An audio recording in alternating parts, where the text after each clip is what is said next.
Family, something outrageous has happened.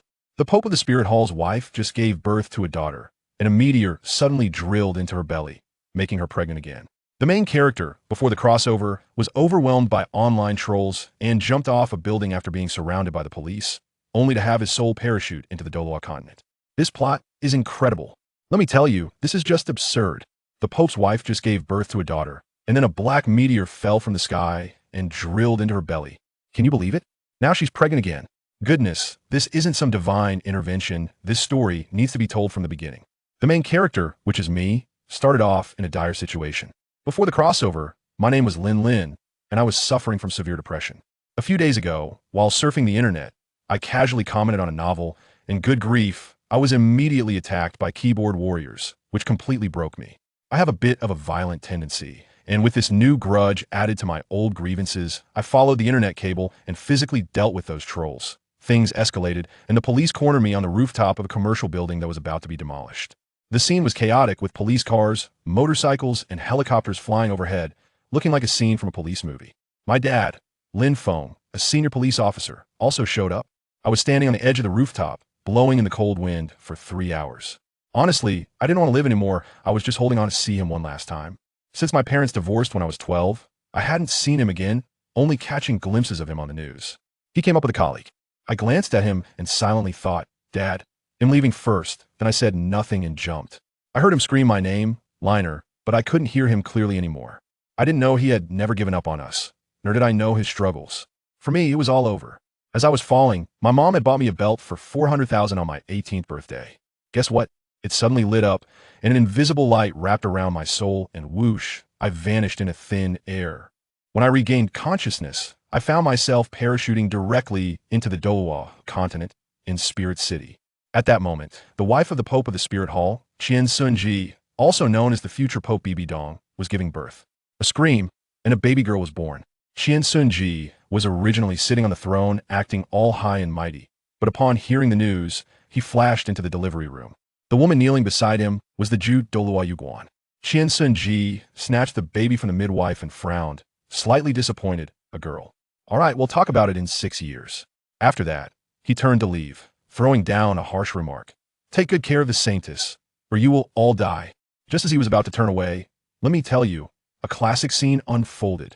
A black meteor suddenly crashed through the roof, and thud. It drilled right into Bibi Dong's belly.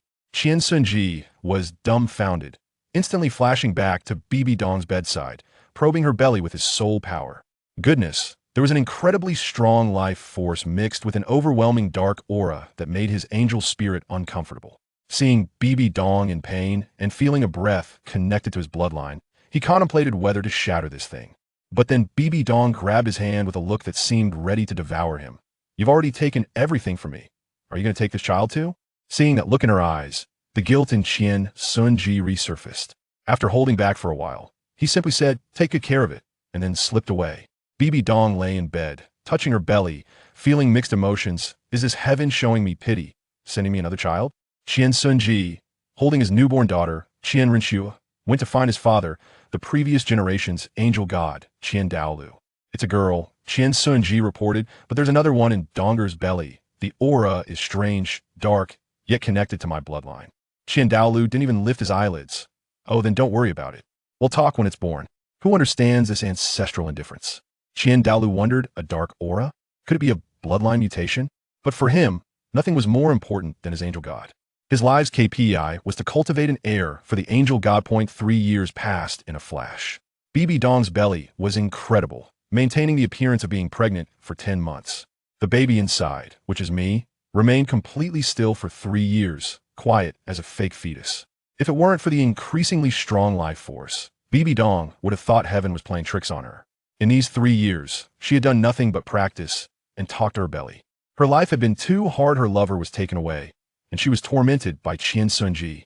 If it weren't for the feeling that the child in her belly was a gift from heaven, she would have acted long ago. One day, a major event occurred in the Spirit Hall. Douluo rushed in with news. Your Holiness, we've discovered traces of a 100,000-year-old beast near the Haotian sect. Qian's eyes lit up. Is the news reliable? Absolutely. The second young master of the Haotian sect, Tang Hao, married a 100,000-year blue-silver emperor. Qian was tempted. Although he himself was at level 95 and couldn't use it, his wife Bibi Dong was at level 89 and was about to break through. This 100,000-year spirit ring was a free gift.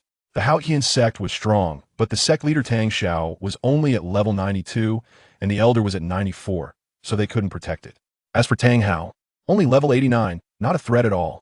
Douluo called Ghost Douluo and intercept that blue-silver emperor for me. Qian Renlin ordered on the spot. Just as Douluo was about to leave, another maid rushed in, panicking. Your Holiness, the Saintess is about to give birth. Without turning around, Qian Renlin replied, tell Donger to wait for me. As he reached the door, he paused and added, if it's a boy, name him QianRenlin. If it's a girl, name her QianRenlin. Meanwhile, I've been dreaming for 3 years in a dark and cramped place, going through the plot of this Douluo Continent novel and anime from beginning to end. When I woke up, I felt like I was stuffed in a sack and suffocating. Someone outside was pulling my head hard. Who the heck is it? I swung my fist in response. Bibi Dong was drenched in sweat from the pain, unable to speak.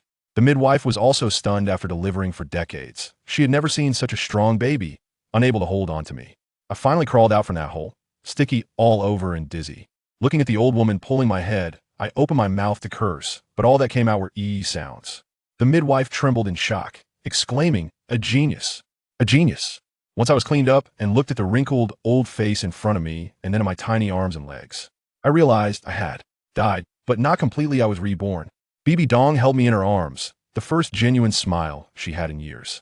She wanted to name me, but the maid beside her quietly reminded, Your Holiness, the Pope said if it's a boy, name him QianRenlin.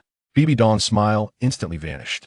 Goodness, the anger, the helplessness, her chastity, freedom, and love were gone. And now, even the right to name her child was being taken away. She thought bitterly, Qian Renlin, just wait one day, I will personally kill you. On the other side, the Stardew Forest. Tang Hao was holding a baby and dragging Ain, desperately running for his life. Ghost Douluo and Chrysanthemum Douluo were attacking him from both sides. Although Tang Hao was fierce, swinging the Haotian hammer and smashing it around, pushing the two back, he was also injured. At that moment, a sacred aura enveloped the entire area, and Qian Renlin arrived with a large group of people. 3 titled Douluos. The spirit hall truly has great ambition. Tang Hao wiped the blood from the corner of his mouth, appearing very tough. Qian Renlin didn't take him seriously at all. Tang Hao, hand over that soul beast, and I will let you go. If you want to harm Ain, you have to step over my dead body first. You're asking for it. Qian Renlin directly unleashed his ultimate move, the Angel's Sacred Sword, relentlessly pursuing Tang Hao with a flurry of attacks. Tang Hao used the chaotic cloak hammer method and managed to send Qian Renlin flying. But at that moment, Chrysanthemum Douluo and Ghost Douluo unleashed their martial soul fusion skill, 2 instruments still domain, and Tang Hao was instantly immobilized. Seizing the opportunity, Qian Renlin used his 9th soul skill to pierce through Tang Hao's chest. Just as Tang Hao was about to be finished off, Ain, who had been hiding behind, rushed out. Wait, he'll go with you, let him go. Ain, you shouldn't have come out. Tang Hao's eyes widened in fury. Ain gave Tang Hao a beautiful yet desperate smile, and then her blue light surged, creating a massive magic formation. Seeing this, Qian Renlin shouted, Not good. She's about to sacrifice. Stop her quickly. But it was too late. A red Tentasanir soul ring flew directly onto Tang Hao. His injuries instantly healed, and his soul power surged to level 91. Qian Renlin, you deserve to die. Come at me. Tang Hao exploded with rage, using his 9th soul skill, Haotian Strike, combined with the chaotic cloak hammer, directly smashing Qian Renlin, causing him to spit blood and fly back, while Chrysanthemum Ghost Douluo was also severely injured. Qian Renlin, unwilling to accept defeat, shouted retreat, and led his severely diminished forces in a hasty escape. Tang Hao wanted to pursue, but was delayed by an unknown titled Douluo who blocked his path. After this battle, the Pope of the Spirit Hall, Qian Renlin, was severely injured and unable to recover, leading to his abdication, with Bibi Dong taking power. Tang Hao then vanished with the child point 3 years later. The Spirit Hall provided. In the Hall of Offerings, my sister QianRenlin is 6 years old and is about to awaken her martial soul. All 7 worshippers are present, and my mother Bibi Dong brought me along as well. It is our elusive grandfather, Qian Dalu, who is awakening my sister's martial soul. Because I'm here as the little atmosphere maker, my mother Bibi Dong has become less resentful towards my sister QianRenlin, and their mother-daughter relationship has improved quite a bit. But I know there's still a hurdle in my mother's heart, and that is the matter of Yu Xiaojiang. As long as this guy is alive, my mother's emotional knot will never be untied. Therefore, Yu Xiaojing must die, no discussions. As expected, my sister Qian Renlin awakened the six-winged angel martial soul with an innate spirit power level of 20. After awakening her martial soul and absorbing the spirit ring, my sister was directly sent to the Heaven-Do Empire to carry out a covert mission. I didn't say anything. After all, I'm only 3 years old, and no one would believe me anyway. I'm not worried about my own martial soul at all, because in my sea of consciousness, there's a grayish gas, which is the thing from that belt. I call it the source of life. It nourishes my body and soul every day, making my physical strength comparable to that of a great soul master, but I can't attack from a distance because I don't have a martial soul. As for my sister, she immediately went to the Heaven-Do Empire to carry out her mission, starting as a scruffy maid who had just been taken in by the second prince, Shrek. Wow, with this starting point, it feels like a palace intrigue is about to unfold. Indeed, my sister completely grasped this palace drama script. On the surface, she appeared pitiful and harmless, calling the prince your highness smoothly.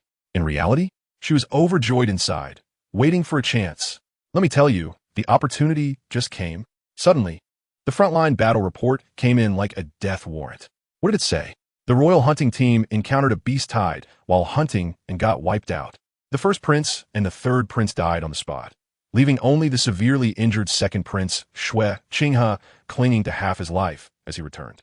Upon hearing this, my sister thought, great, heaven is helping me. Taking advantage of Shrek serious injury and his slurred speech, she swiftly stabbed him in the kidneys with a dagger.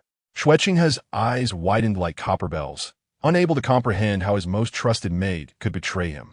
Then, what do the family members know? In front of his dying eyes, my sister's body underwent a transformation, and she directly turned into Shrek appearance. But that is not all. The so-called Douluo leader turned out to be one of their own, who summoned a giant mantis martial soul and promptly devoured the corpse, specializing in obliterating evidence. 2 years later, the scene shifts, and it's my turn to make an appearance. In the Hall of Offerings in the Soul Hall, I am 6 years old today, and it's the day of my martial soul awakening. During these 2 years, I maintained a cold and aloof persona, standing there so no one dared to approach. What did the original text say? All right, something about being as graceful as a jade tree and handsome. Goodness, the author used all their learned idioms on me. Anyway, I stepped into the center of the awakening array. The next second, a brilliant light exploded. A green light and a black light shot up into the sky like a dance party. My grandfather, Dalu, and the other old men were dumbfounded, and Bibi Dong had a serious expression. As the light dissipated, a shadow appeared behind me. Guess what? The figure that emerged from the light was me. Exactly the same. I was stunned. What is this? Self-awakening? But that's not the end. The figure behind me became more and more real, and suddenly, 12 black wings shot out from behind. 3 meters tall, with blood-red long hair, looking incredibly handsome. Then he suddenly opened his eyes, red scara with black pupils. An evil aura that was bone-deep instantly engulfed the entire hall. Let me tell you, the feeling was such that everyone in the hall felt their soul power and life force plummeting, like a phone signal dropping in a tunnel, causing them to quickly activate their martial souls for resistance. My grandfather panicked and shouted at me, quickly retract the divine power. I closed my eyes and opened them again, and the scene changed in an instant. The guy behind me also changed his eye color to gray scara with green pupils, and the evil aura vanished, replaced by a vast and overwhelming holy life force. The worshippers who were just losing power felt like they were rejuvenated, as if they had soaked in a hot spring. Some even felt like they had become 10 years younger, which is better than any cosmetic surgery effect.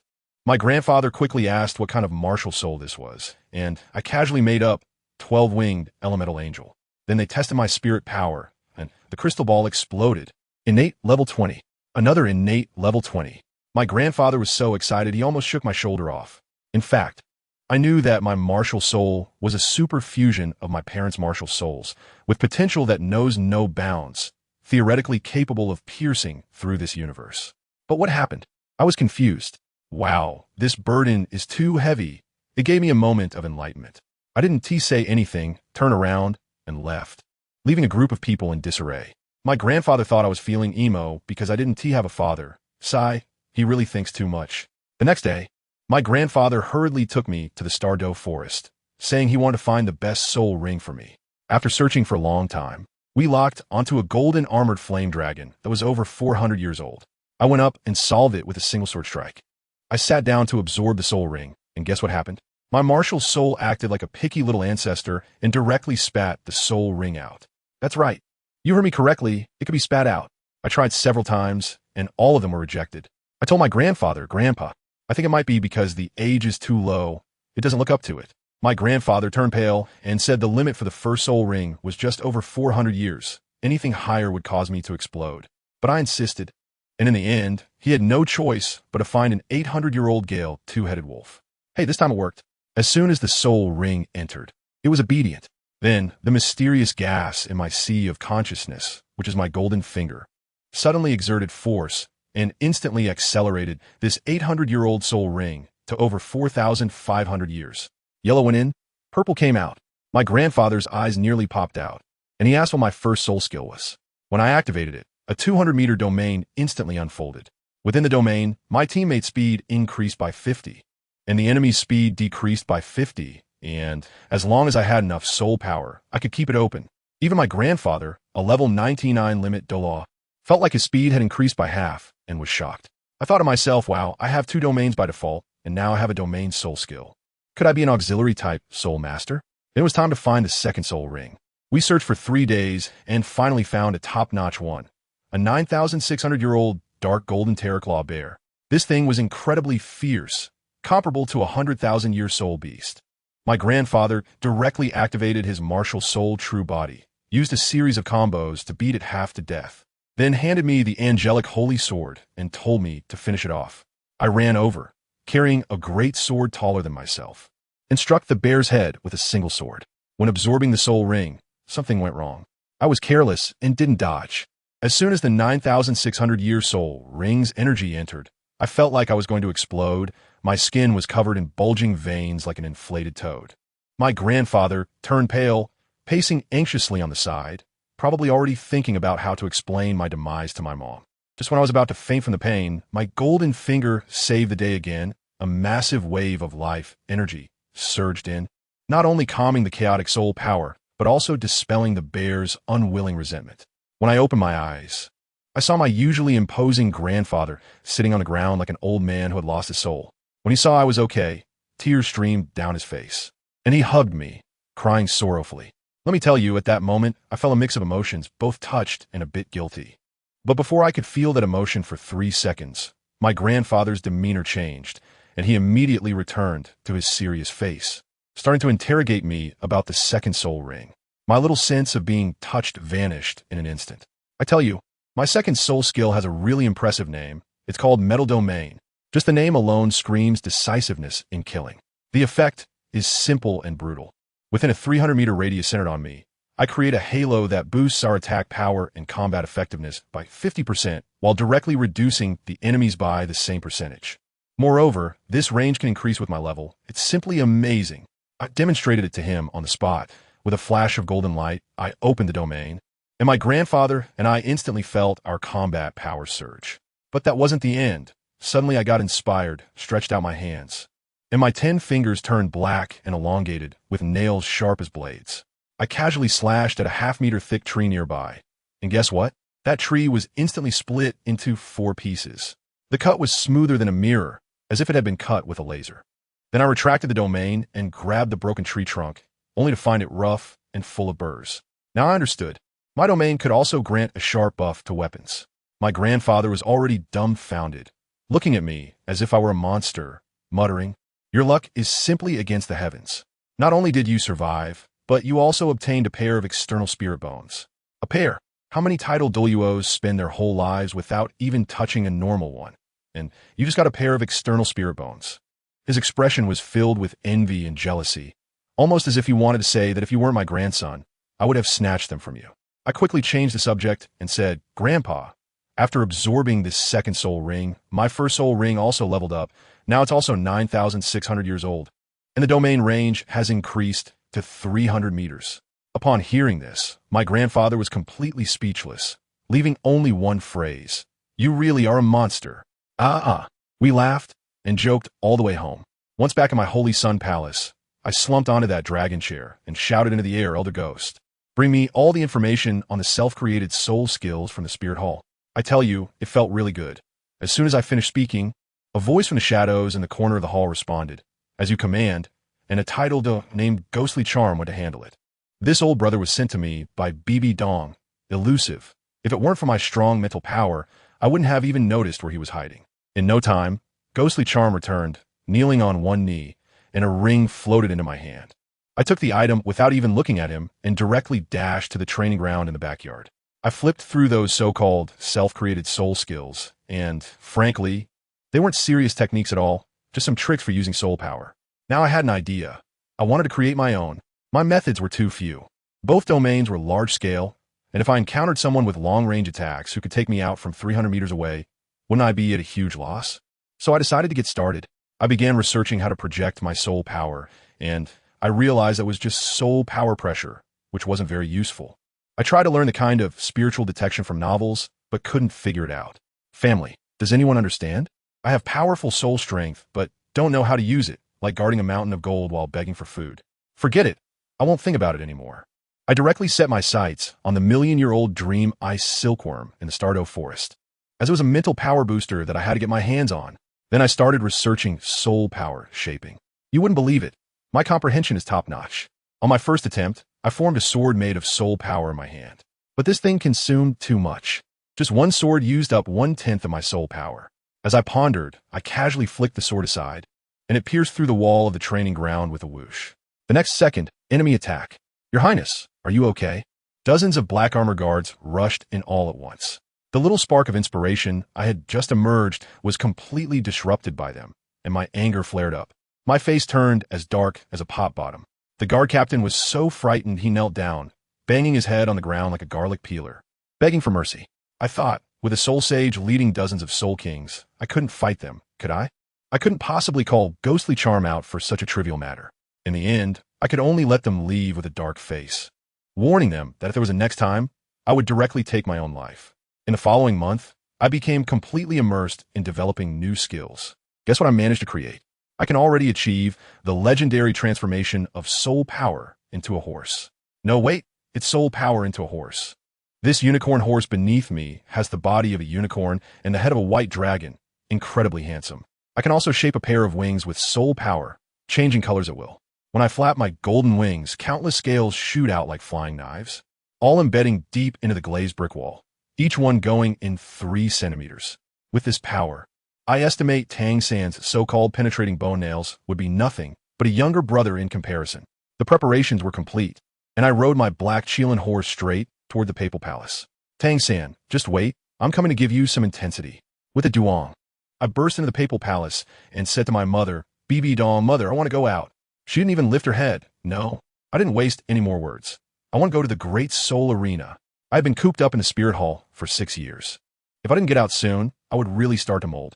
Seeing my determined attitude, she finally relented. Take Douluo and Ghost Douluo with you. I turned my horse around and left without a hint of sentimentality. In my past life, I had to take a whole bunch of bodyguards when I went out. Now that I have titled Douluos as my little brothers, I might as well use them. Before long, I arrived in Heavendo City. In the office of the Spirit Hall, I crossed my legs and looked at a bishop named Salas in front of me. I asked him to check the list of all the innate full soul power geniuses from the past few years. I flipped through a few pages, smirked, and pointed to one of the names. Focus on this one, called Tang San. Salas looked confused. Your Highness, the Holy Son. This Tang San's martial soul is just a blue silvergrass. Although he has innate full soul power, is it really worth your attention? I shot him a sideways glance. Are you questioning me? He quickly lowered his head in fear. I stood up, walked to the window, and said lightly, have you ever seen an innate full soul power blue silvergrass? According to Yu Xiaojiang's theory, this kid is likely to have twin martial souls. Salas was shocked. Twin martial souls. I told him not to spread the word or take action, just to watch quietly. I knew that Tang Hao, that old guy, must be secretly protecting his son right now. Making a move against him would be looking for death. I couldn't just tell my mother that I knew where Tang Hao was and that his son had twin martial souls. Could I? How could I explain how a 6-year-old child knew all this? Should I say I was a traveler who had seen the script? So I had to take it step by step. Having sorted all this out, I had Salas arrange an identity for me, preparing to go have some fun at the Great Soul Arena. Tang Hao. Oh, Tang Hao, you better cherish these last few years, because when you make a move against Zhao Wujia, that will be your death sentence. Before long, I stood on the fighting stage, codenamed Duguchio Bai.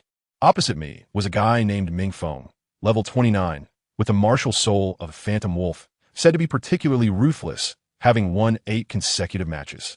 As soon as the referee finished speaking, the whole audience was shouting his name, cheering him on. As for me, I crashed through the glass from the VIP room on the 6th floor, spread my wings, and landed gracefully on the stage.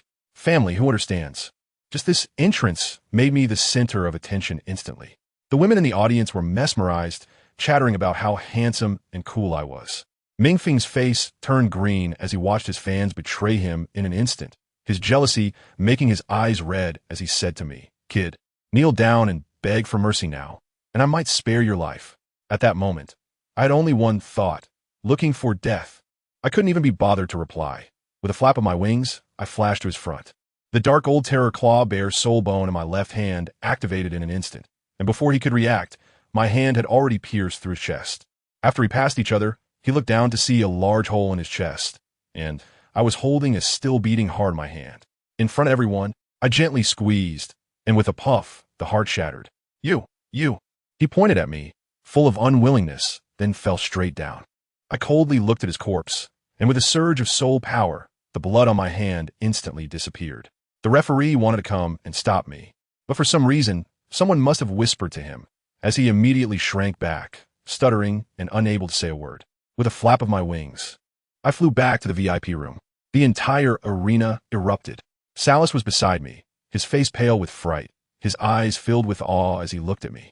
But inside, I was thinking my self-created swift wind steps were quite effective. Probably even an ordinary agile attack-type soul master couldn't see my movements clearly. However, this technique still wasn't perfect. It seems I must get my hands on Tang San's Xiantian treasure record. 3 months passed in the blink of an eye, and I had gone berserk in the arena. I fought my way from Soul Respect to Soul Zone, and then to Soul King, without even using my martial soul, relying solely on my self-created moves and rich combat experience to earn the purple gold soul badge. My level had long reached 30, and the life source within me was continuously purifying my soul power and strengthening my body, just waiting for me to obtain my 3rd soul ring. On this day, the people I had been waiting for finally arrived. Ghost Douluo brought back 2 old men, the spiked porcupine Douluo and the serpent spear Douluo, the 4th and 5th Douluo of the Spear Hall, both super Douluos at level 96. Looking at the 4 titled Douluos before me, I felt reassured. I called them all together and said seriously, "This time I go to the Star Do Great Forest, not only to obtain soul rings, but also for something critically important to me." I got straight to the point and asked 2 elders, "How long can you hold off the sky blue bull python and the titan giant ape if you encounter them?" They were all stunned when they heard this. They knew about the titan giant ape, but what the hell was the sky blue bull python? I told them that it was a 200,000-year-old beast, even fiercer than the titan giant ape. The faces of the 4 titled Douluos changed, but they still assured me that they would give their all to protect me. The spiked porcupine Douluo thought for a moment and said that if both beasts attacked together, they could hold them off for a maximum of 15 minutes. 15 minutes, that's enough. I calculated in my heart. Right now, the ferocious beasts in the core area of the Star Do, including Tion, were all asleep, absorbing the energy of the heavenly dream ice silkworm. The only ones awake were these 2. My goal was that million-year heavenly dream ice silkworm. The 5 of us quietly infiltrated deep into the Star Do Great Forest. Fortunately, that group of big shots, including Tion, was all asleep. Otherwise, even with 10 times my courage, I wouldn't dare to come. Just as we approached the core area, a roar echoed, shaking the ground, and the massive head of the titan giant ape emerged. We were exposed. I made a quick decision. Serpent Spear Douluo, this big guy is yours. The Serpent Spear Douluo took command and directly engaged the titan giant ape. The remaining 4 of us continued to sneak towards the Lake of Life. As soon as we reached the lake's edge, the water surged, and another massive bull's head emerged from the water, with an eye the size of me. Sky blue bull python. It warned us to leave, but I was overjoyed because as soon as it appeared, a childish voice directly echoed in my mind. "You are the big caterpillar. Your whole family are caterpillars." I raised the corner of my mouth and deliberately ignored it. I knew that was the voice of the heavenly dream ice silkworm. I directly provoked the sky blue bull python. "Hey, bullhead, what does your lower body look like? Show us." The 3 Douluos beside me turned pale, thinking I was playing with fire. Sure enough, the sky blue bull python became furious, looking ready to strike. The voice in my head also panicked. Great opportunity. Do you want the million-year soul ring? All right, deal. I immediately agreed. Then I shouted to the spiked porcupine Douluo and the others. Hold it off. The three instantly transformed into their martial souls and engaged in battle with the sky blue bull python. I quickly slipped to the side, and at that moment, a pillar of light erupted from the lake of life, and a massive ice silkworm phantom appeared in the air. The sky blue bull python was horrified. Heavenly dream ice silkworm, it's going to be sacrificed. Did you do this, you little brat? Roar. A terrifying beam shot out from its mouth, heading straight for me. At that critical moment, Ghost Daluo's figure instantly blocked in front of me, shouting, "You dare!" Tuine stasis domain. Once activated, I tell you, the movements of that big bull snake instantly slowed down to 0. 5 times speed, but that strike was still deadly. Just as it was about to hit me, the spiked porcupine Douluo flashed in front of me, activating his 9th soul skill, Spiked Porcupine Protection, and took the hit head-on. I took a look and thought this wouldn't work. Just taking hits is not my style. I immediately opened up 2 domains, the speed domain and the metal domain. Goodness. The 3 of us felt like we were on a high, with our speed and attack power boosted to a full 50.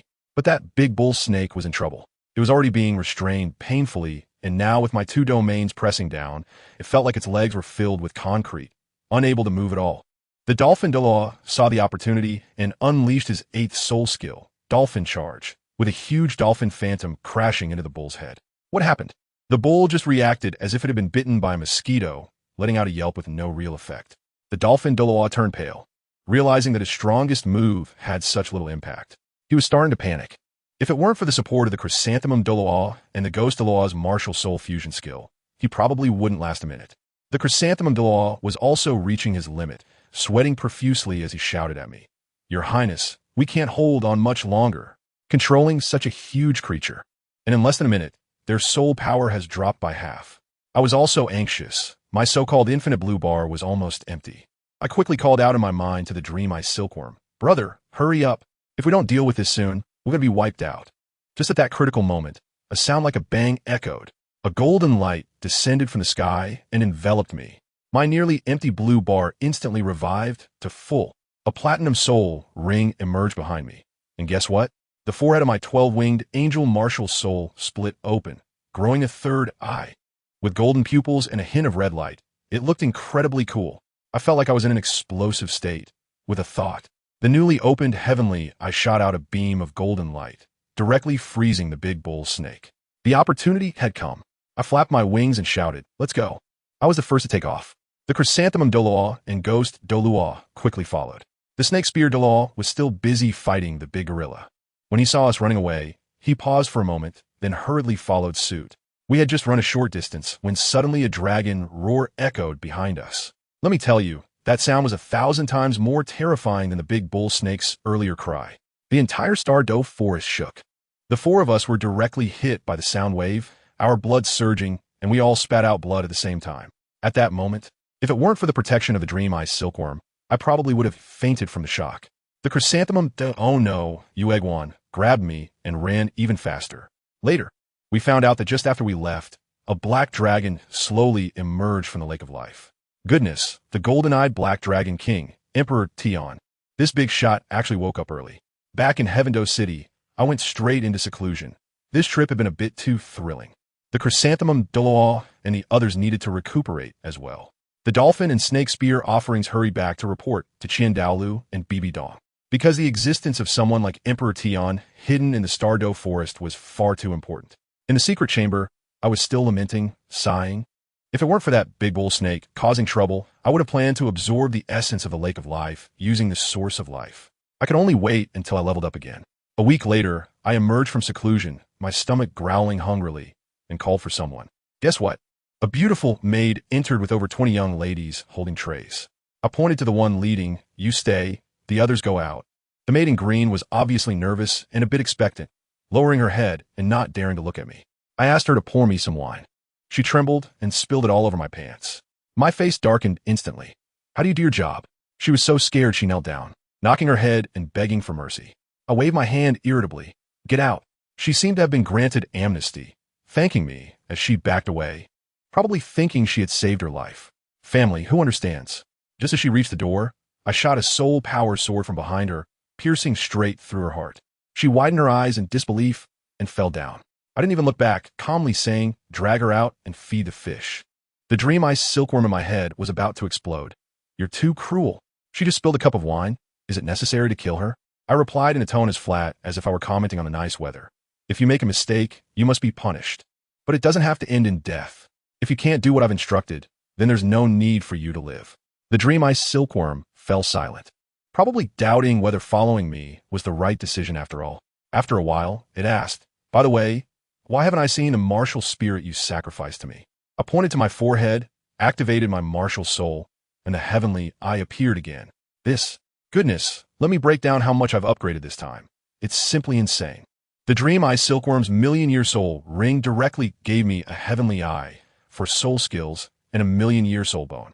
This heavenly, I can perform mental attacks and illusions with a plethora of functions. The 4 soul skills are even more heavyweight. The first, the 5 elements domain, encompassing metal, wood, water, fire, and earth, in my territory. I'm a god and can evolve a small world. The second, Angel's Holy Sword, is similar to the previous one, but now it's elemental. It can cut through any attribute. The third, Elemental Clone, consumes 10 of my blue and creates a clone with half my strength, lasting 5 minutes. The fourth, Angel Armor, gives me a skin of all 12 elements, looking as cool as possible. The most absurd part is that Head Soul Bone, which comes with 2 skills. One active skill called Mirror Flower Water Moon directly controls others' thoughts and seals their 5 senses. Unless your mental strength is higher than mine, it's unbeatable. The other is passive, granting immunity to all magical damage from those one major realm lower than me. Let me tell you, with this passive, in one-on-one combat at the same level, I'm invincible. Your skills won't deal damage to me, and physical attacks can't break my defense. How can you fight me? With this upgrade, I switch from a bird gun to a cannon. Now, just the third soul skill equates to having 4 new skills.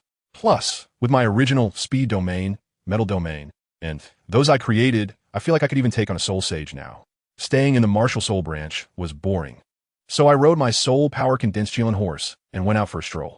I didn't bring a single guard, but I wasn't worried at all because I knew Yueguan and the Ghost Awe, both at level 95, were secretly following me 24/7. I traveled all the way to the Sunset Forest. From afar, it looked like a greenish toxic mist. I stopped at the top of the mountain and just stared at that toxic mist for a full half hour. Yueguan and the old ghost hiding in the shadows were almost bored to death. The old ghost asked, "What do you think the Holy Sun is doing?" "How would I know? Get away from me, you sissy. Hey, do you want to fight?" Just as they were about to start a fight, I made my move. I casually waved my hand, and an ice fire protective shield enveloped them both. Then I pulled on the reins, and the Qian horse beneath me sprouted a pair of fiery wings and charged straight into the center of the toxic mist. "Keep up." They quickly followed. I possessed 12 elements, emphasizing immunity to all poisons, but they wouldn't last long in there. They would be poisoned to bits if they stayed too long. That half hour I spent earlier was to analyze the composition of this toxic mist with my heavenly eye. As soon as we entered the forest, I sensed 2 auras ahead, one extremely toxic and the other very weak. I directly called out, "Poison Douluo, aren't you coming out to meet me?" As soon as I spoke, an old man covered in green came out with a sigh. Dugubo. As soon as he saw Yueguan behind me, his expression changed. Yueguan recognized him too. "Oh, old poison, I didn't expect you to hide in this ghostly place. If it weren't for Prince Xueshing stopping you 3 years ago, you would have died long ago. Today, let's see where you run." As soon as he spoke, he was about to take action, but I reached out and stopped him. I was sitting on my horse, smiling as I looked at Dugubo. I heard that the Poison Douluo has a beautiful granddaughter with pretty good talent. Upon hearing me mention his granddaughter, Dugubo's heart sank, feeling something was off. I continued, "Just in time, I'm sure of a maid by my side. And your granddaughter seems quite suitable. Can you bear to part with her, senior? I'm telling you, this guy knows how to provoke." Duguyin is Dugubo's reverse scale. As soon as I said this, he exploded. "Are you insulting me?" I waved my fan, nonchalantly saying, "Be more confident, drop the R. Even if you were the son of the Wuhuan Temple, today I will make you understand the price of insulting a title Douluo." Dugubo directly activated his martial soul. In his 9th soul skill, the green scale divine light shot towards me. Yueguan and Guai Mei were immediately anxious, shouting, "Old poison, you dare?" The 2 of them struck simultaneously, shattering Dugubo's martial soul, causing him to kneel on one knee and spout green blood. At that moment, a girl ran out crying to support him. Pitifully, it was Duguyin. The grandfather and granddaughter were performing a heartbreaking scene. "Grandpa, I want to be with you. Even if we die together." "Silly child. Haha." I directly flashed over and grabbed Douluo by the neck, lifting her up. What a touching display of grandparent-grandchild love. Douluo panicked. "Let her go. If you have grievances, come at me." Douluo was quite stubborn, shouting at me, "Kill or cut me. Do as you please, let my grandpa go." I slapped her hard. "Shut up. You're driving me crazy." Then I said to Douluo, "If you want not to kill her, it's simple. Swear loyalty to me." Douluo was shocked, but seeing his nearly lifeless granddaughter, he finally gritted his teeth and agreed. I didn't believe his empty promise, saying, "You need to show some sincerity." He hesitated for a moment, spat out a green pearl from his mouth, saying it was his life soul pill. I sneered inwardly. I knew that if he died, the person who absorbed this pearl would also perish. This thing was useless to me. I stared at him. "If you want me to trust you, don't resist." My heavenly eye activated, and my golden pupils directly met his eyes. He hesitated for a moment, but ultimately gave up resistance. The next second, my mirror flower watered moon directly sealed his 5 senses, and then the heavenly eye skill of enslavement activated, forcibly rewriting his thoughts. When he opened his eyes again, his gaze toward me was filled with a desire for submission, and he knelt down. "Yes, master." Good heavens, I directly formatted his brain. This heavenly eye skill is too domineering. After dealing with the old man, I turned my gaze to Douluo, who was still glaring at me fiercely. I smirked, my eyes instantly turning pink, and activated the heavenly eye skill of charm. Douluo looked at me, and her expression immediately changed from hatred to obsession. Her eyes filled with little stars. Perfect. Now I had a loyal dog one and a love-struck little fan one. I had them lead the way and directly went to the core of the sunset forest, the legendary ice and fiery Yang eye. Upon arrival, I had them wait outside and then dove straight into the center of the spring. I wanted to see how long my current body could withstand the duality of ice and fire. As a result, I overestimated myself. As soon as I entered, I felt like my body was being torn apart. One side was extremely cold, and the other was scorching hot. I quickly grabbed some flame apricot blossoms and 8-dimensional ice grass next to me and stuffed them into my mouth. After taking the celestial herbs, the pressure immediately eased a lot. I began to cultivate at the center of the spring, and this sitting lasted 3 months. When I emerged again, my soul power had skyrocketed to level 40. Douluo looked at me as if he was looking at a deity. I told him that there were 2 ways to solve the poison in his body. One was to cripple his martial arts, and the other was to force the poison into his soul bones. He, of course, chose the latter. I casually grabbed some herbs nearby and tossed them to him, pretending to be serious, saying that the poison dragon vine could control the toxins. In plain terms, I just want to show off. The result? After he consumed them, his cultivation became even more difficult. The awkwardness at that moment was unbearable. Failed to show off. Luckily, I remembered Tang San save him with blood, so I cut a bit of my blood for him to drink. Hey, guess what? It actually worked. It was probably because my body is immune to all poisons. But even so, it still took half a year to completely resolve his issues. Not only did he master his poison skills, but his soul power also rose to level 92, and he was so excited that he immediately kowtowed to me. After everything was done, I casually divided the celestial herbs next to the ice and fire yin-yang eye. I gave the strange mushroom heavenly chrysanthemum to Yuewon, who directly rose to level 96 after consuming it, and his martial soul mutated from a chrysanthemum to a 12-petal golden lotus. The expression on his face while looking at the lotus in his hand was simply splendid. Gue ate a ghost needlegrass and also rose to level 96, and his martial soul became more solid. All right, my subordinates have all leveled up. It was time to take care of my main business.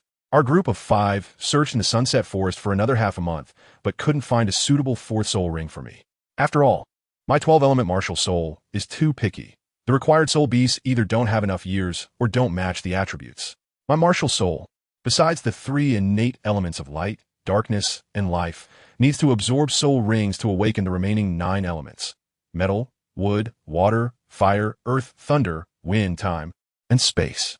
Now that I had metal, earth, and wind, the question arose, how would I acquire the water and fire attributes? All right, I remembered.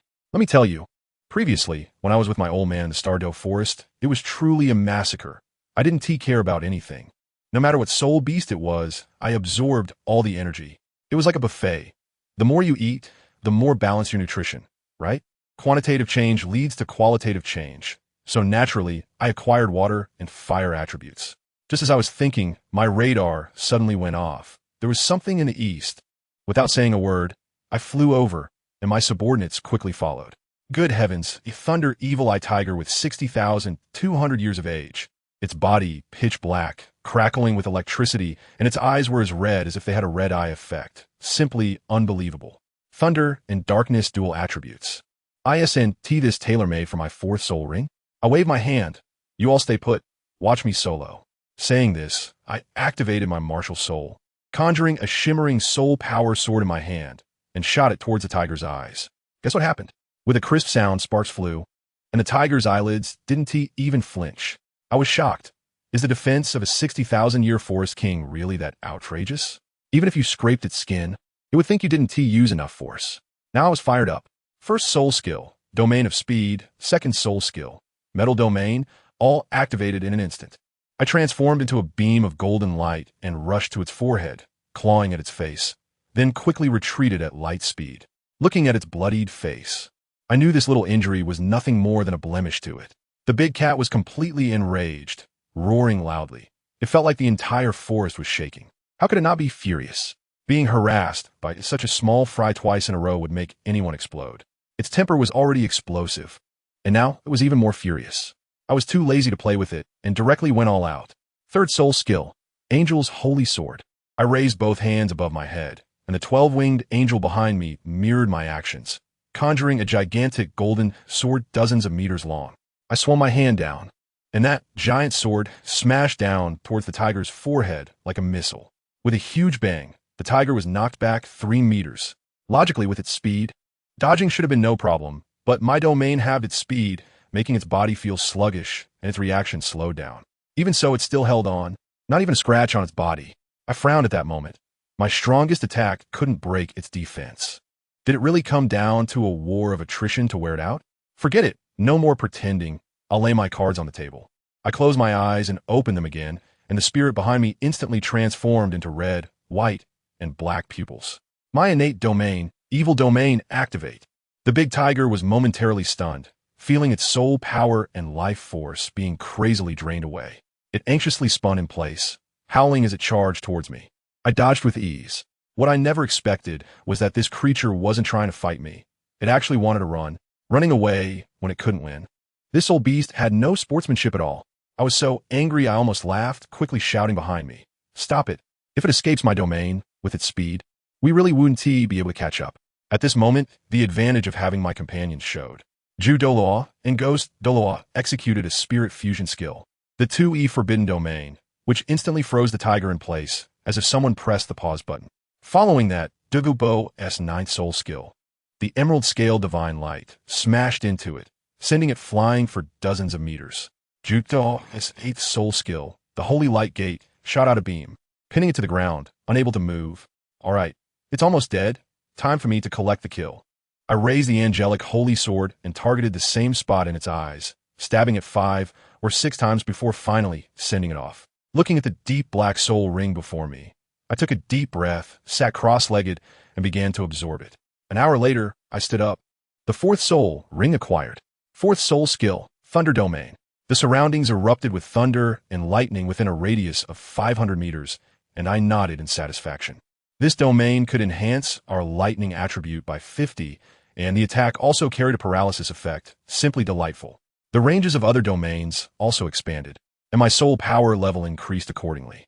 The best was yet to come. Douluo trotted over, a flattering expression on his face as he handed me a bone. Goodness, another soul bone, a 6,000-year-old left leg bone. The drop rate was simply like an official private server. Douluo and the others were staring with wide eyes, drooling with envy. I didn't care about them. I took it and directly absorbed it on the spot, showing no signs of modesty. I mean, I earned this with my own skills. Why should I give it up? After everything was settled, we set off back to Heaven Do City.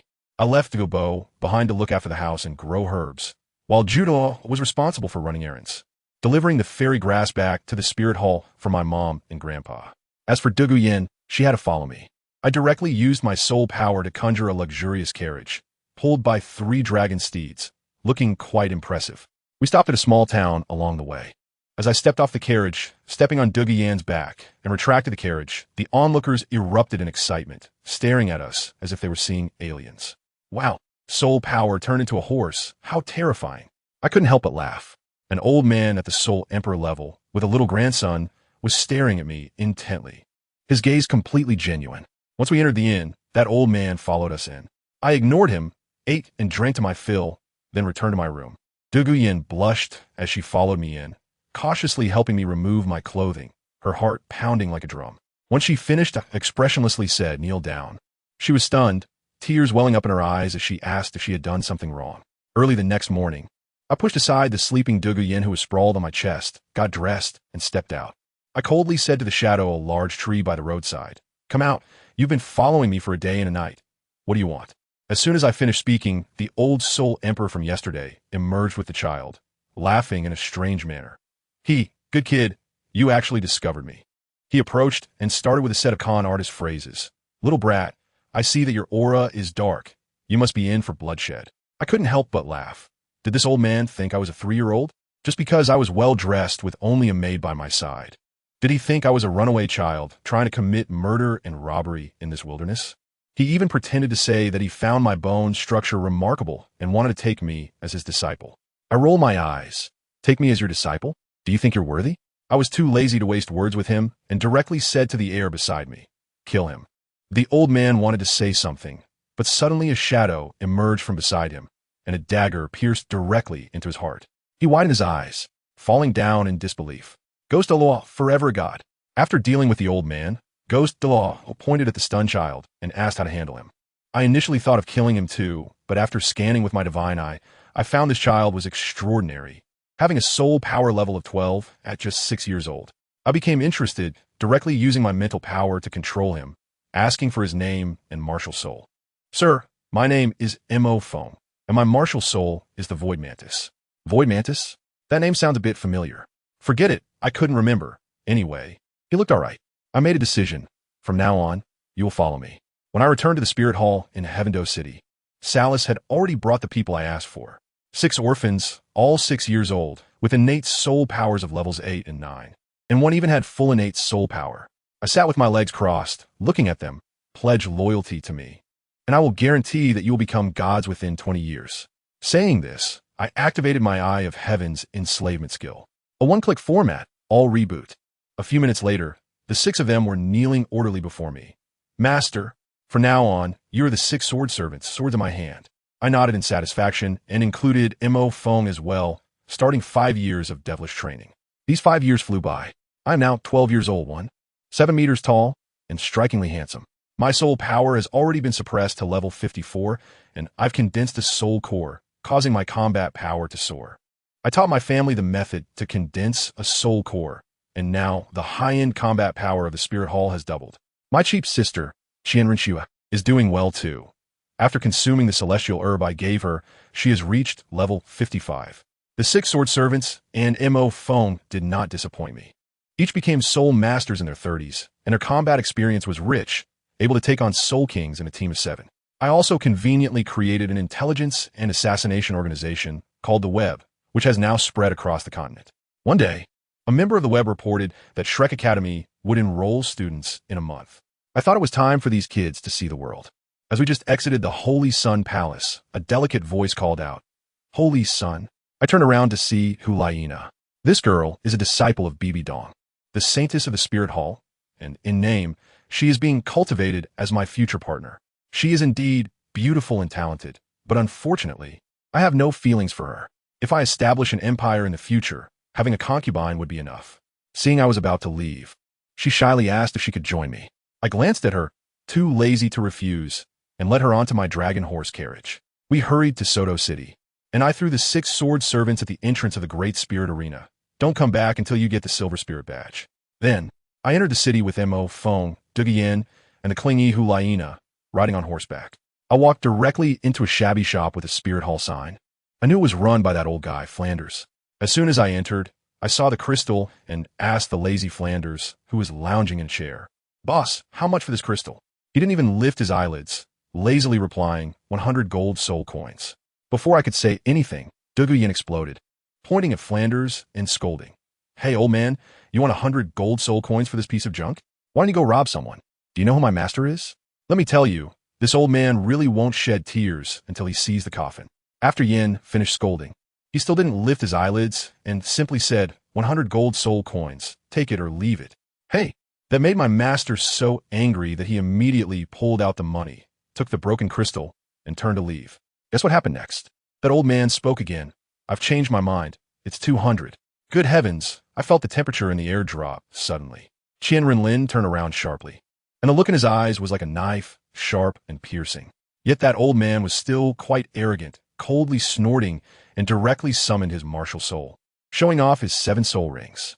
The next second, Qian Renlin didn't even raise a hand and conjured a sword made of soul power out of thin air, shooting it forward. The old man's pupils shook. He realized this was a self-created soul skill. Who understands that you can use skills without activating your martial soul? What does that mean? This is simply rubbing the world rules on the ground. The old man instantly understood that today he had kicked a steel plate. No, a vibrating gold shield. The soul power shield around him was as fragile as paper in front of that soul power sword. With a clang, it shattered. If he hadn't hidden a life-saving defensive soul guide on him, it would have opened a hole in him. The old man's face turned pale, and he immediately slid to his knees. Little brat, this crystal is a gift for you. No charge. Of course, if he asked for money, he would lose his life.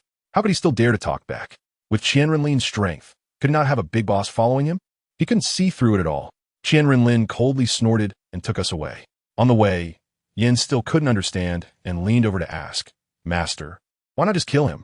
The hyena beside me was twitching her eyelids, probably wondering why this pretty girl was so violent. The master simply replied indifferently, "He is still useful. He won't die for now." Then we went to the best hotel in Soto City, the Rose Hotel. As soon as we entered, the master asked for 3 rooms. However, the front desk guy, who looked shifty, smiled and said, "Sorry, young master. We only have 2 rooms left." I couldn't help but laugh. This trick was way too old. The master was too lazy to speak and just shot him a glance. The guy instantly looked like he'd been electrocuted, stuttering. We have 3 rooms. I'll get you 3 rooms right away." Once inside the room, the master directly took me and Dougie Yin into the largest suite. I saw the look in hyena's eyes. She must have been boiling with jealousy. As soon as we entered, Dougie Yin expertly knelt beside the master. Cough. In short, she started to serve him. But the master was clearly absent-minded. It seemed he was recalling something, and his expression was particularly complicated.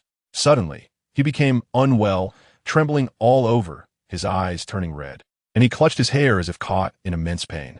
Dougie Yin was frightened and quickly asked, "Master, what's wrong? Did I hurt you?" Then the master suddenly kicked her away, shouting, "Get lost." The despair and pain in that voice made my heart tremble. Yin fell to the ground, not angry at all, but crawled over crying, trying to comfort him. I roughly understood that this was the master's repressed inner demons from 12 years, which had completely erupted today. In his past life, he was cyberbullied for arguing with someone online, simply because he disliked Tang San and his group. With his temper, he couldn't stand it and physically went to deal with the person. As a result, things escalated, and his mother died from anger after the company went bankrupt, and his father's future was ruined because of it.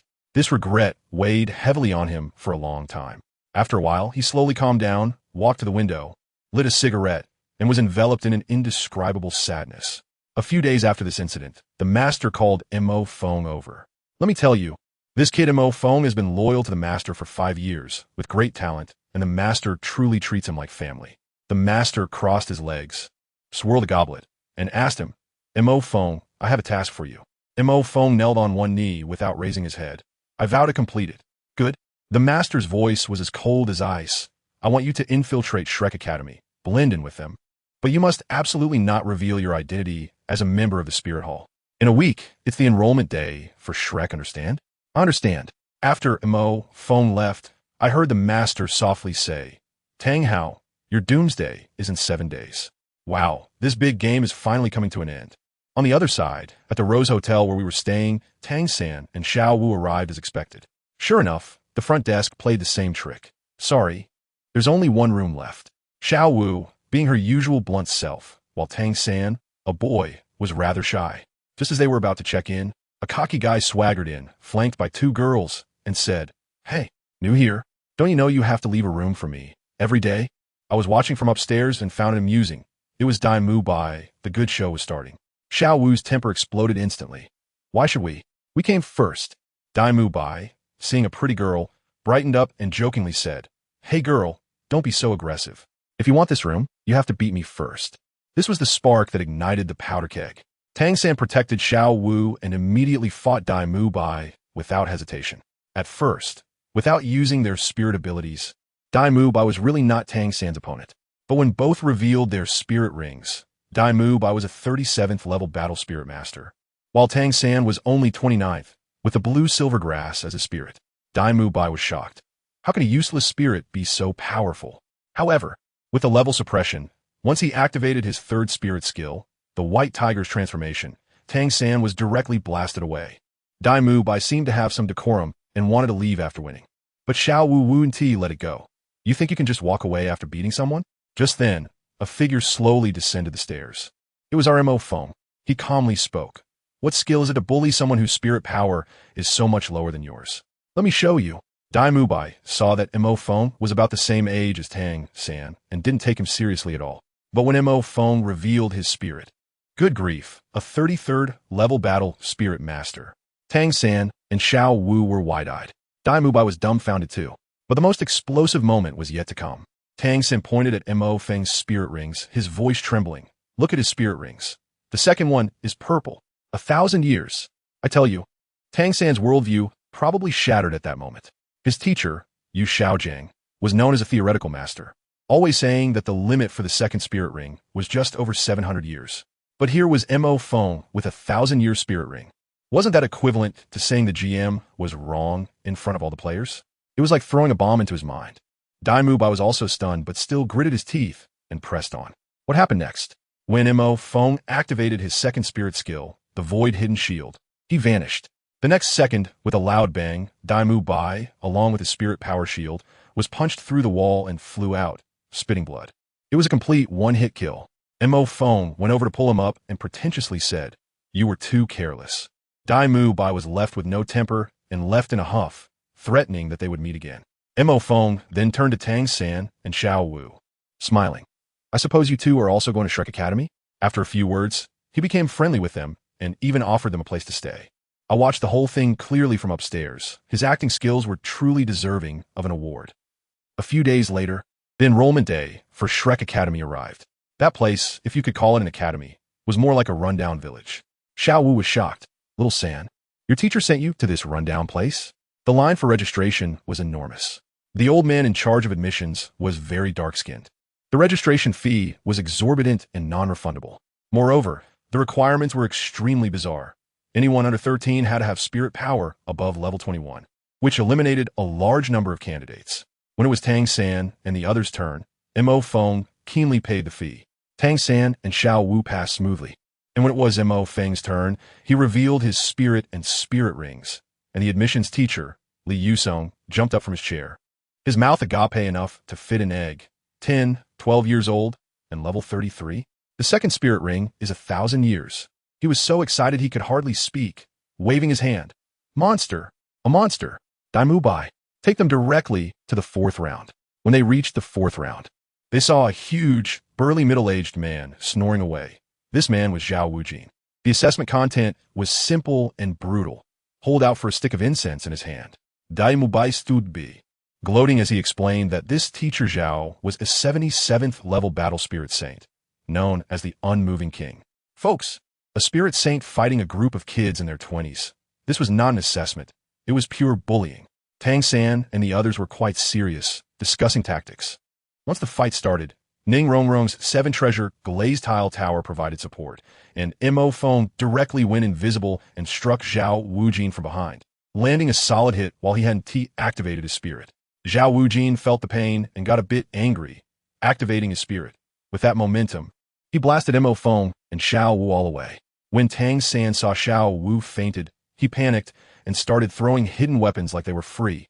But it was as ineffective as scraping skin. Zhao Wujin shouted and sent Tang San flying as well. He clapped his hands, finding it boring, and directly announced, All right, you all pass. While the Shrek Academy was in the midst of a fierce battle, the master had long been watching from a tree in the distance, observing everything. Seeing Tang San being beaten so badly, a cold smile crept onto his lips as he murmured to himself, "Tang Hao, it's time for you to come out." After saying that, he turned and left. What he didn't know was that after he left, Tang Hao's figure indeed appeared in another shadow, frowning as he watched the direction he had left. That night, at midnight, Zhao Wujin was just confronted by Tang Hao, who gave him a solid beating, claiming it was revenge for the younger ones. After Tang Hao finished teaching him a lesson and was about to leave in style, suddenly a sinister, eerie laugh pierced the night sky. "Tang Hao, you have finally appeared." As soon as the words fell, 4 figures descended from the sky, surrounding him completely. Leading them was the master's grandfather, Qian Dalu. When Tang Hao saw this scene, his face turned pale. Let me tell you, that scene was something else.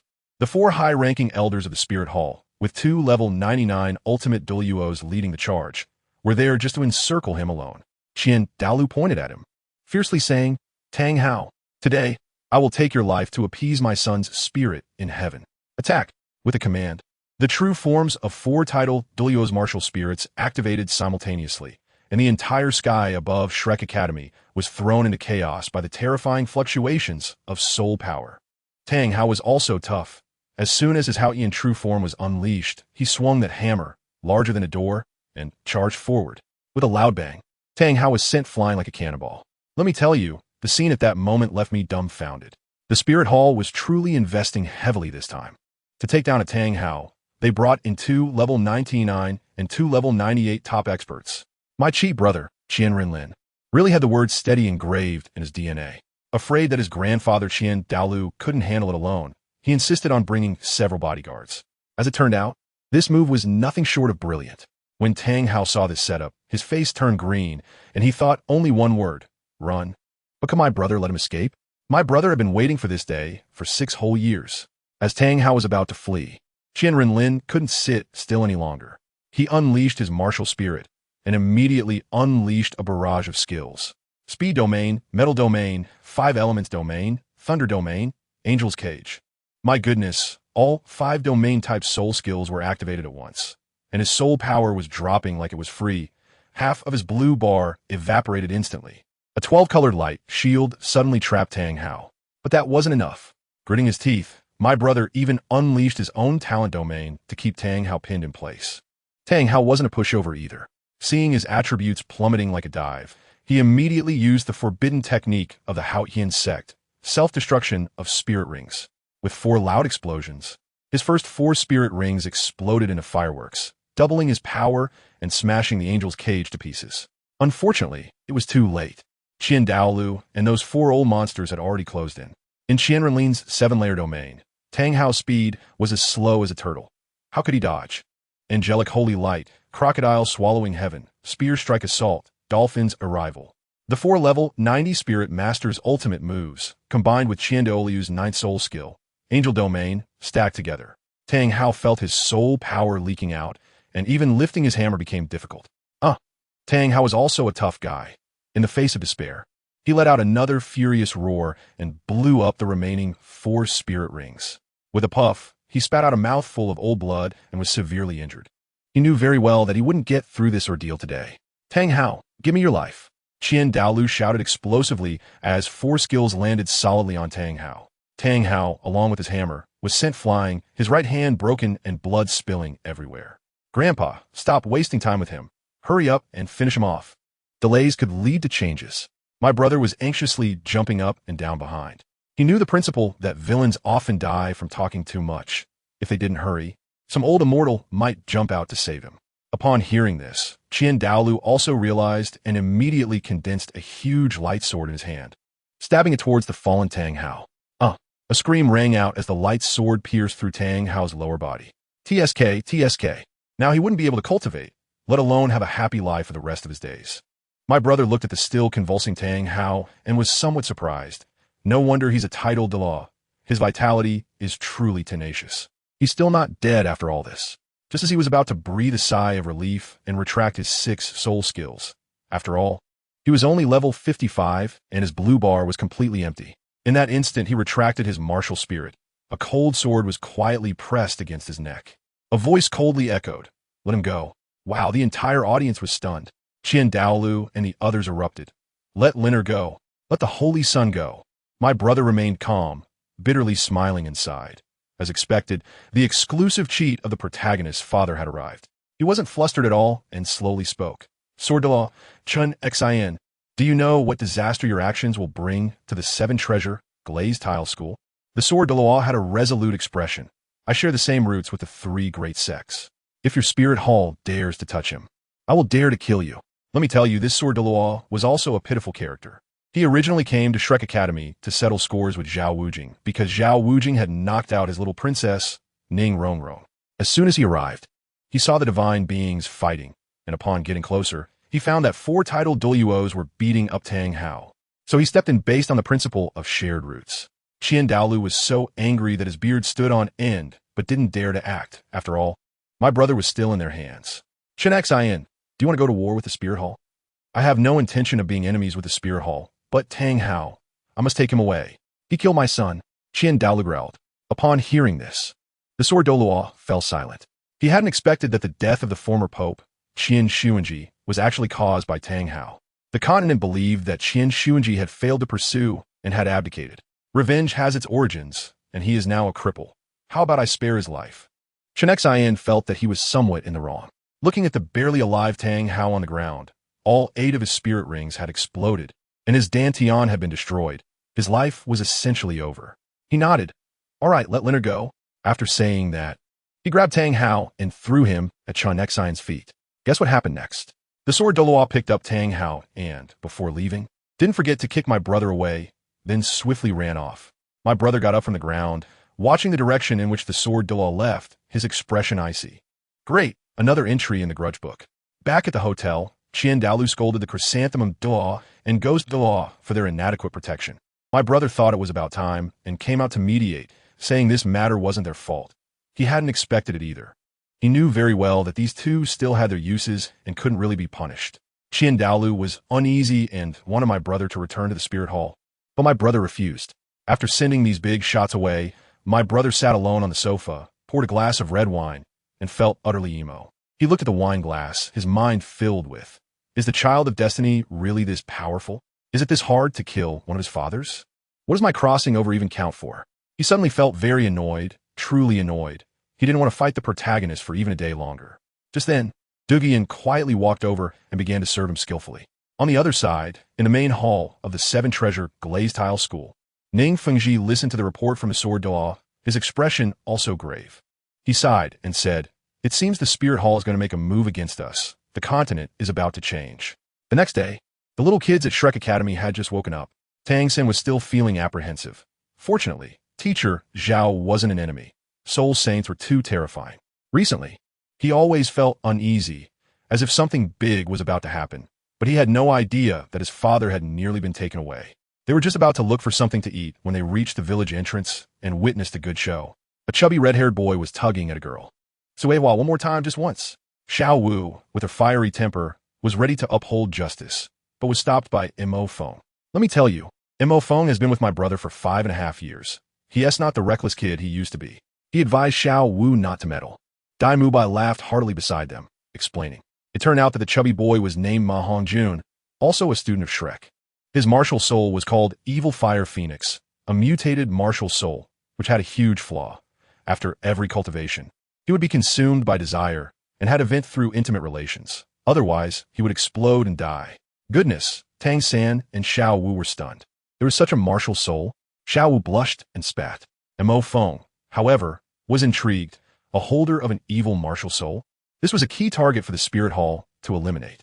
As they were chatting, Dai Mubai went over to mediate, urging the girl, named Sohua, to give Ma Hongjun a bit more time, saying the dean was thinking of a solution. Upon hearing this, Ma Hongjun was as happy as a 200-pound child and hugged Suehua tightly. Dai Mubai introduced them to each other, and Ma Hongjun's little eyes never left Xiao Wu. Ning Rongrong and Zhu Zhuqing grinning foolishly, which earned him collective disdain from the three girls. Just when they were about to head to the cafeteria, the academy's bell rang. This was a new clock from the Spirit Hall, reminding them it was time for class. On the playground, Flender and the bruised Zhao Wujia were discussing in the office whether to tell Tang San about Tang Hao's situation, ultimately deciding to keep it a secret for now. When they came out, Oscar was bothering Xiao Wu and Zhu Zhuqing and was threatened by Dai Mubai. Xiao Wu recognized Flinder as the shady merchant who sold her the storage belt last time. Flinder cleared his throat and announced the first lesson of the day: how auxiliary soul masters can protect themselves. His method was simple and brutal: physical training. He pointed at Oscar and Ning Rongrong. "You two, run 10 laps around the village. No soul power allowed." Oscar had a knowing expression and ran off willingly. Ning Rongrong. The little princess could hardly endure such hardship. After less than a lap, she slipped away to play. As expected, she was caught by Flinder and scolded harshly. Ning Rongrong exploded. "Who do you think you are? Just a little soul saint." Flinder immediately entered mocking mode. "I'm a soul saint. What about you? A 27th level great soul master. This is Shrek, not your 7 treasure glazed tile school." Oscar is also an auxiliary type, and he is almost at level 30. Tang San. Ma Hongjun, Mo Feng, who isn't born with full soul power. Who isn't stronger than you? If you can stay, stay. If not, get lost. His words directly made Ning Rongrong cry, and she ran back to the dormitory in tears. The next day, Flander took the group of little monsters to Soto City, saying that today's lesson was practical combat. They casually found a tea house, but the tea was as yellow as anything and undrinkable. Mo Feng couldn't stand it any longer and paid for 2 pots of the best tea. Oscar looked at him with shining eyes. "Xiao Feng, you're quite the little tycoon." Flander seized the opportunity to ask Mo Feng who the young man he was with before was. Mo Feng had already prepared his story, saying that he met a young master from a big family in the Soul Arena who wanted to recruit him, but he refused, and they later became friends. He even embellished his story, saying, "I've seen him fight once, without using his martial soul, and he took down a Soul King team." This left Flander so shocked that his glasses almost fell off. Tang San and the others were confused, and Dai Mubai began to explain what the Grand Soul Arena was, detailing the Iron Soul, Copper Soul, all the way up to the highest Diamond Soul, which made the newcomers excited. As soon as they entered the Soul Arena, they were instantly overwhelmed by the deafening roar of the crowd. Bury the sky. Tear them apart. Ye Lingling. Godisye. The atmosphere was crazier than a top star concert. Ma Hongjun was dumbfounded. "What is going on?" Dai Mubai also looked bewildered. I don't know either. I haven't been here for over 2 months. "I know a bit," Mo Feng said, looking at the arena, and Dai Mubai looked at him in surprise, then understood. After all, this kid used to hang out in the Soul Arena often. "Let me tell you, these people are not simple. The one leading is called the Burial Sky Team, 7 members, 5 men and 2 women, and that girl was added later. She's a healer. They're like airborne troops, having come 2 months ago, and they fight like they're on cheat mode, taking down anyone they see in seconds. The leader is called Ling Xiao. His martial soul is the soul-breaking spear, incredibly fierce. There's also a pair of siblings. The brother uses fire, and the sister is even fiercer. Her martial soul is the Ice Phoenix. The rest are Wang Lin, who uses wind swords, Zhao Qi, who plays the flute, and someone named Li Chu, whose martial soul is his eyes, which is quite eerie. The most shocking part? They're all 12 years old, and all at level 33. Oh, except for the new healer girl, Yi Lingling, whose martial soul is the 9-heart begonia, the best healing martial soul on the continent. She is even more exaggerated. At level 35, at that moment, my heart sank. Isn't this the group I knew before? Qian Renlin actually added a top healer to them. And now, this 7-sword slave team has no weaknesses. Don't be fooled by their young age. After Qian Renlin's devilish training, their physical qualities are stronger than those of the same rank attack types. Honestly, watching them wreak havoc up there, I felt a mix of emotions. If it weren't for Qian Renlin, I might still be wandering around at level 20, but my grandfather died at his hands. My fists were clenched tightly. Everyone on our side was dumbfounded, and Dai Mubai's jaw almost dropped, stammering, All 33? And all 12 years old?" I nodded and told him that except for Yi Lingling, whose age was unclear, but her level was higher. Ma Hongjun went directly emo, looking lifeless. "It's over. Compared to them, I'm just a useless snack." Even Tang San, I'll tell you, his eternally expressionless iceberg face cracked. His proud Shintian Kung Fu was completely overshadowed by their pure talent. Dai Mubai sighed, saying they shouldn't fight today. Their morale was gone. Just as he finished speaking, Flander, that old miser, came over with a few masks and slapped him on the back of the head. "You little brat trying to slack off?" Dai Mubai felt wronged, pointing at the stage. "Ding, look at that. Are those even people? They're monsters." At first, Flander didn't take it seriously, but when he looked closely, his eyes almost popped out. "What the hell? 12-year-old soul emperors, and 7 of them. His expression was like he had missed out on 10 billion. He regretted it deeply, muttering that he had to recruit these 7 monsters to Shrek. Unfortunately, he didn't get the chance. The battle on stage couldn't even be called a battle. It was purely one-sided domination. The opposing 39-level team looked like toys in front of the 7 sword slaves. They weren't even fighting seriously. Several of the guys were flirting with Lingling. The opposing captain was so angry his face turned green. He shouted something about a turtle shield, but when the fire spirit's scarlet flame python arrived, with a bang, the shield shattered and he was sent flying. Ling Xiao yawned and said, "Not playing with you anymore. I'm off to date Lingling." Then, with his second soul technique activated, hundreds of soul power spears rained down, and the opposing team was instantly wiped out. The host announced on the spot that the Burial Sky team had achieved 100 consecutive victories and upgraded to Gold Soul.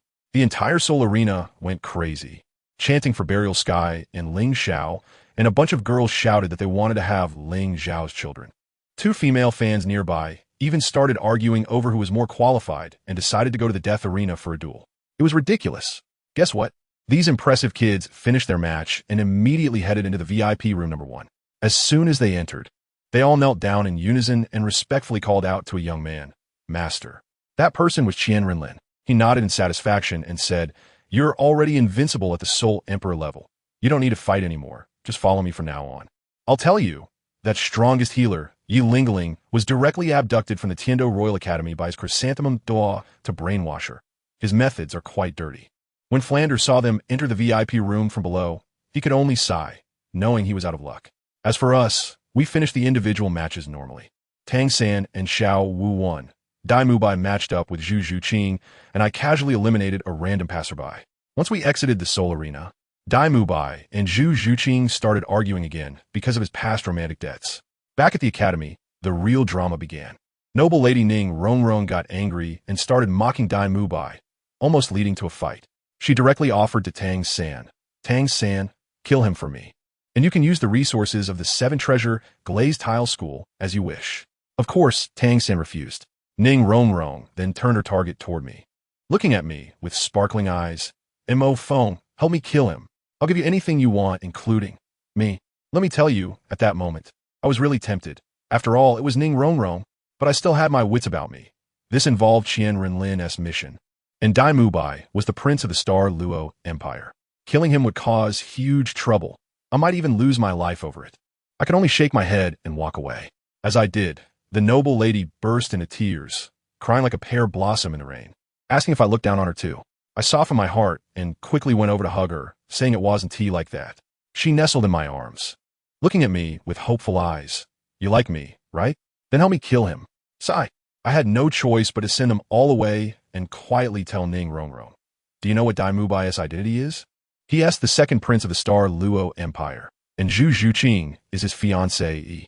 In their country, that cursed place, princes have to kill each other. Only the survivors can inherit the throne.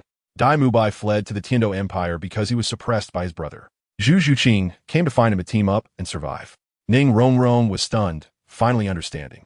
But she was still upset about Dai Mubai being mean to her. What could I do? I could only comfort her. Yes, wrong. He deserves to die. That's more like it."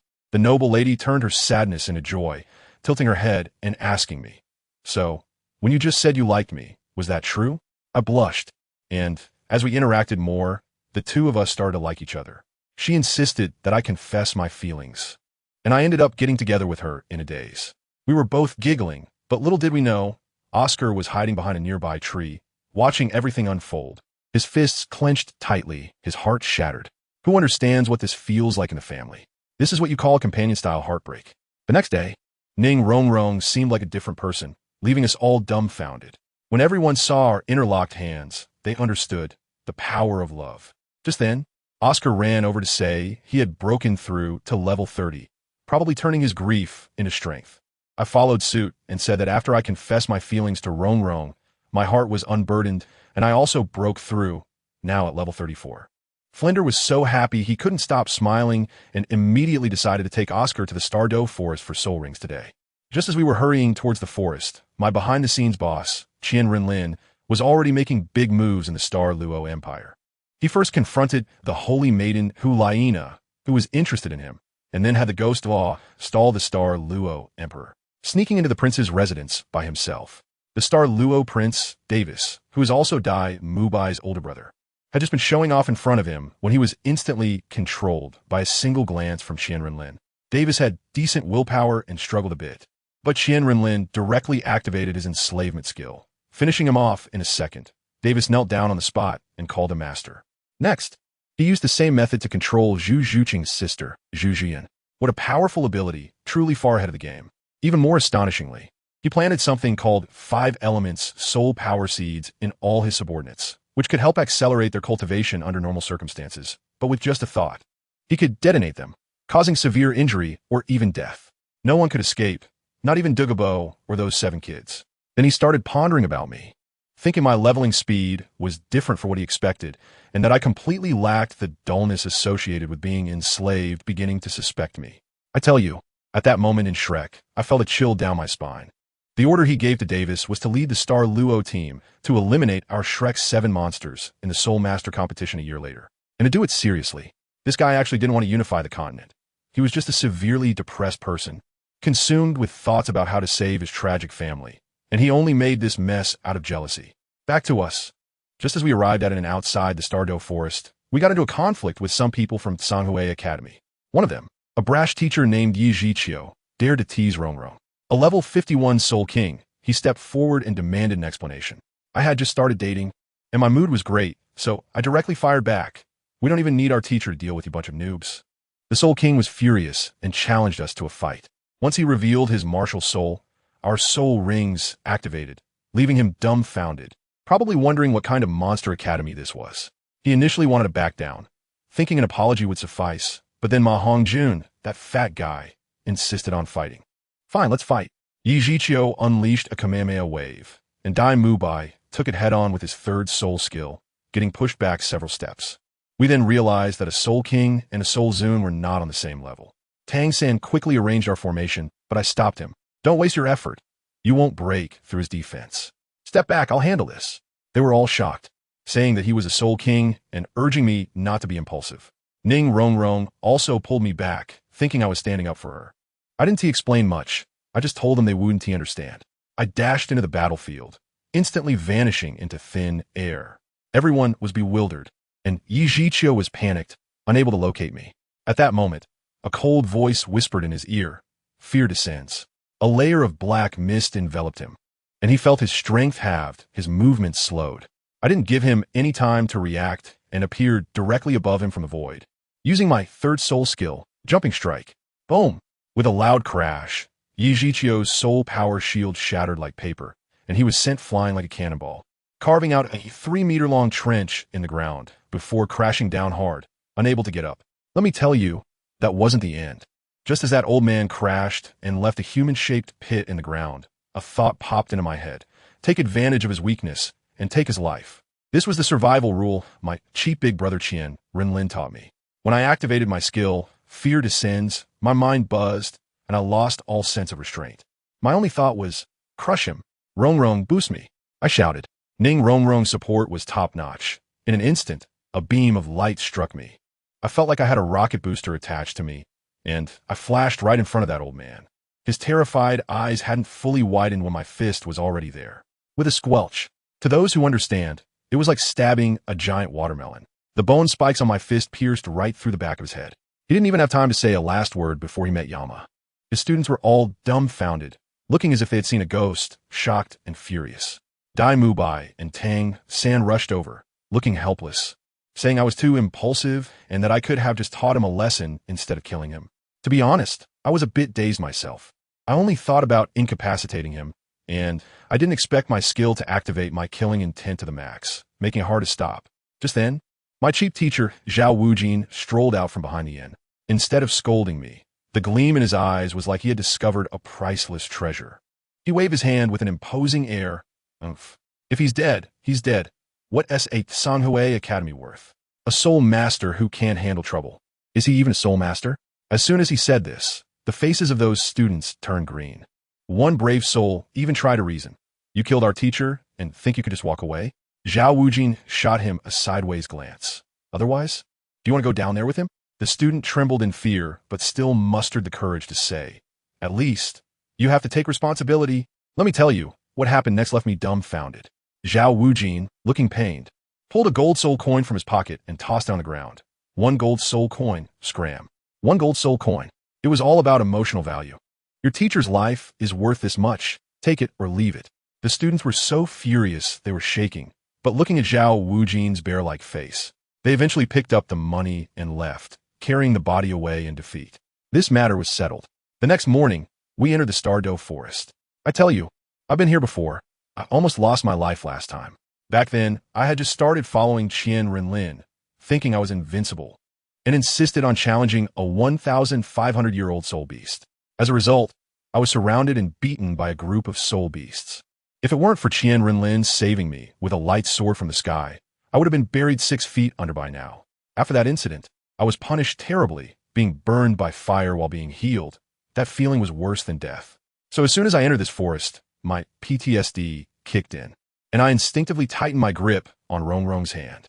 Only with her by my side did I feel like I was still alive. We were lucky and soon encountered a phoenix-tailed chicken-crowned snake.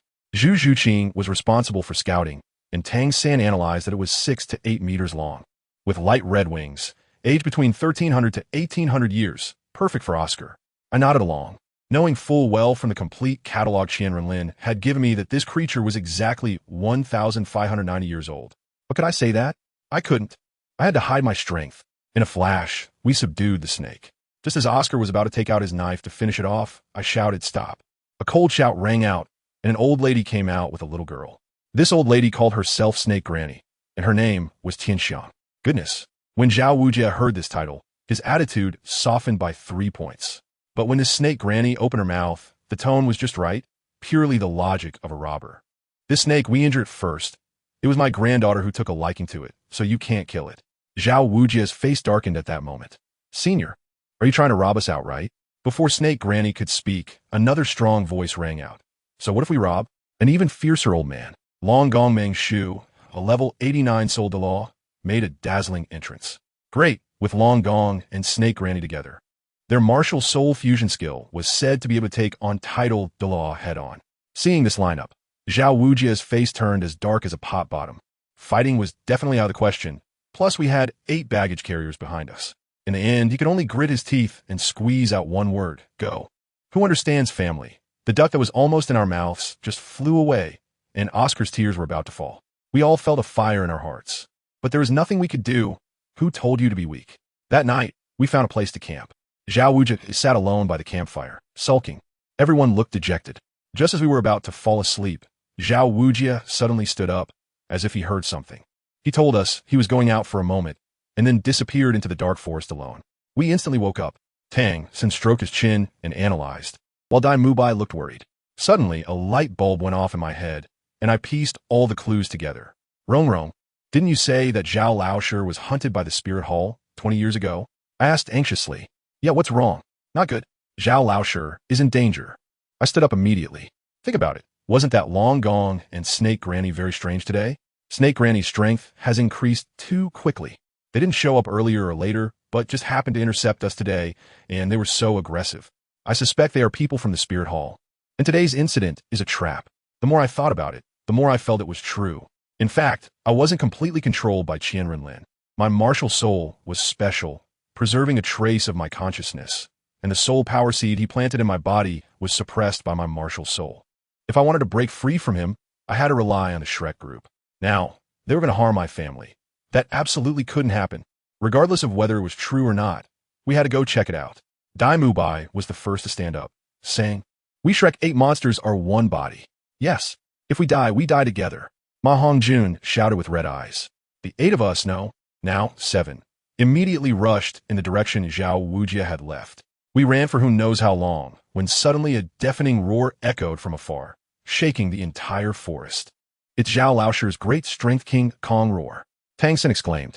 We dashed forward with all our might, and finally, in an open space, we witnessed an unforgettable scene. Zhao Wujia had activated his martial soul true body, transforming into a gigantic black bear, but opposite him, Long Gong and Snake Granny had fused, becoming a monster with a dragon's head and a snake's body, tightly coiling around Zhao Wujia, drinking toast rather than punishment. The monster's mouth emitted Long Gong's voice. The dragon snake hybrid body twisted violently, and with a crack, Zhao Wujia's martial soul true body shattered in an instant, his arms directly broken. Zhao Wujia let out a heart-wrenching scream. Just as he was about to be torn in two, suddenly, roar. A roar 100 times more terrifying than Zhao Wujia's echoed from deep within the forest. The pressure carried in that sound made our legs go weak on the spot. Under this roar, the martial soul fusion skill of Long Gong and Snake Granny shattered like glass with a bang. Both of them spat blood and were sent flying backward, looking terrified in the direction of the sound. Immediately afterward, an enormous black shadow stood up from the woods, resembling a moving small mountain. Titan Great Ape! Long Gong and Snake Granny screamed simultaneously, their voices filled with fear. The giant ape didn't even look at them. With a casual swipe of its giant hand, it sent Long Gong, Snake Granny, and the unconscious Zhao Wujia flying like flies. Then it took large strides, thundering away in one direction. In that direction, goodness, it was right toward us. 100,000-year-soul beast? Dai Mubai's teeth were chattering. Run, I shouted, but everyone knew that in front of this thing, no matter how fast we ran, we would still be crawling like snails. It was getting closer and closer to us. No way. Ning Rong Rong tightly grasped my hand. If we go together. Yes. We Shrek 8 monsters are one body. Dai Mubai shouted. Looking at them, a warm current surged in my heart. After being in this world for so long, besides my grandfather, it was the first time someone was willing to risk their life for me. All right, enough of the nonsense. I smiled at them. You all go back to the inn first. I'll lead it away. If I'm not dead, go find Zhao Laosher. If I don't come back in a week, you all go back to Shrek. Without waiting for their reaction, I turned and charged toward that moving mountain. But let me tell you, just as I dashed out a couple of steps, a flurry of chaotic sounds erupted behind me. Ning Rong Rong was the first to refuse, crying and shouting as she tried to follow. Oscar desperately held her back, shouting no. If we go, we are just delivering food. We can't waste the opportunity Xiao Feng created. Tang San also chimed in, sounding completely rational. What happened next? Who understands family? When Ning Rong Rong's princess temper flared up, she shook off Oscar's hand and cried out to chase after me, shouting, if you are afraid of death, I'm not. Goodness, this directly burned out everyone's CPU. Oscar was stunned for a second, cursed a swear word, and charged after her. Seeing this, Tang San bit his teeth, grabbed Xiao Wu, and followed suit. As the leader, what could Dai Mubai do? He could only let Ma Hongjun and Zhu Zhuqing retreat first, but then that fat guy took a look at Zhu Zhuqing, howled, and shouted, Boss Dai, wait for me, and charged in as well. In the end, only Zhu Zhuqing was left, sighed, and could only follow. At that moment, I was completely impressed. These guys had agreed to run, but one was more headstrong than the other, all insisting on companionship. Right? Fine, then let us all go to the grave together.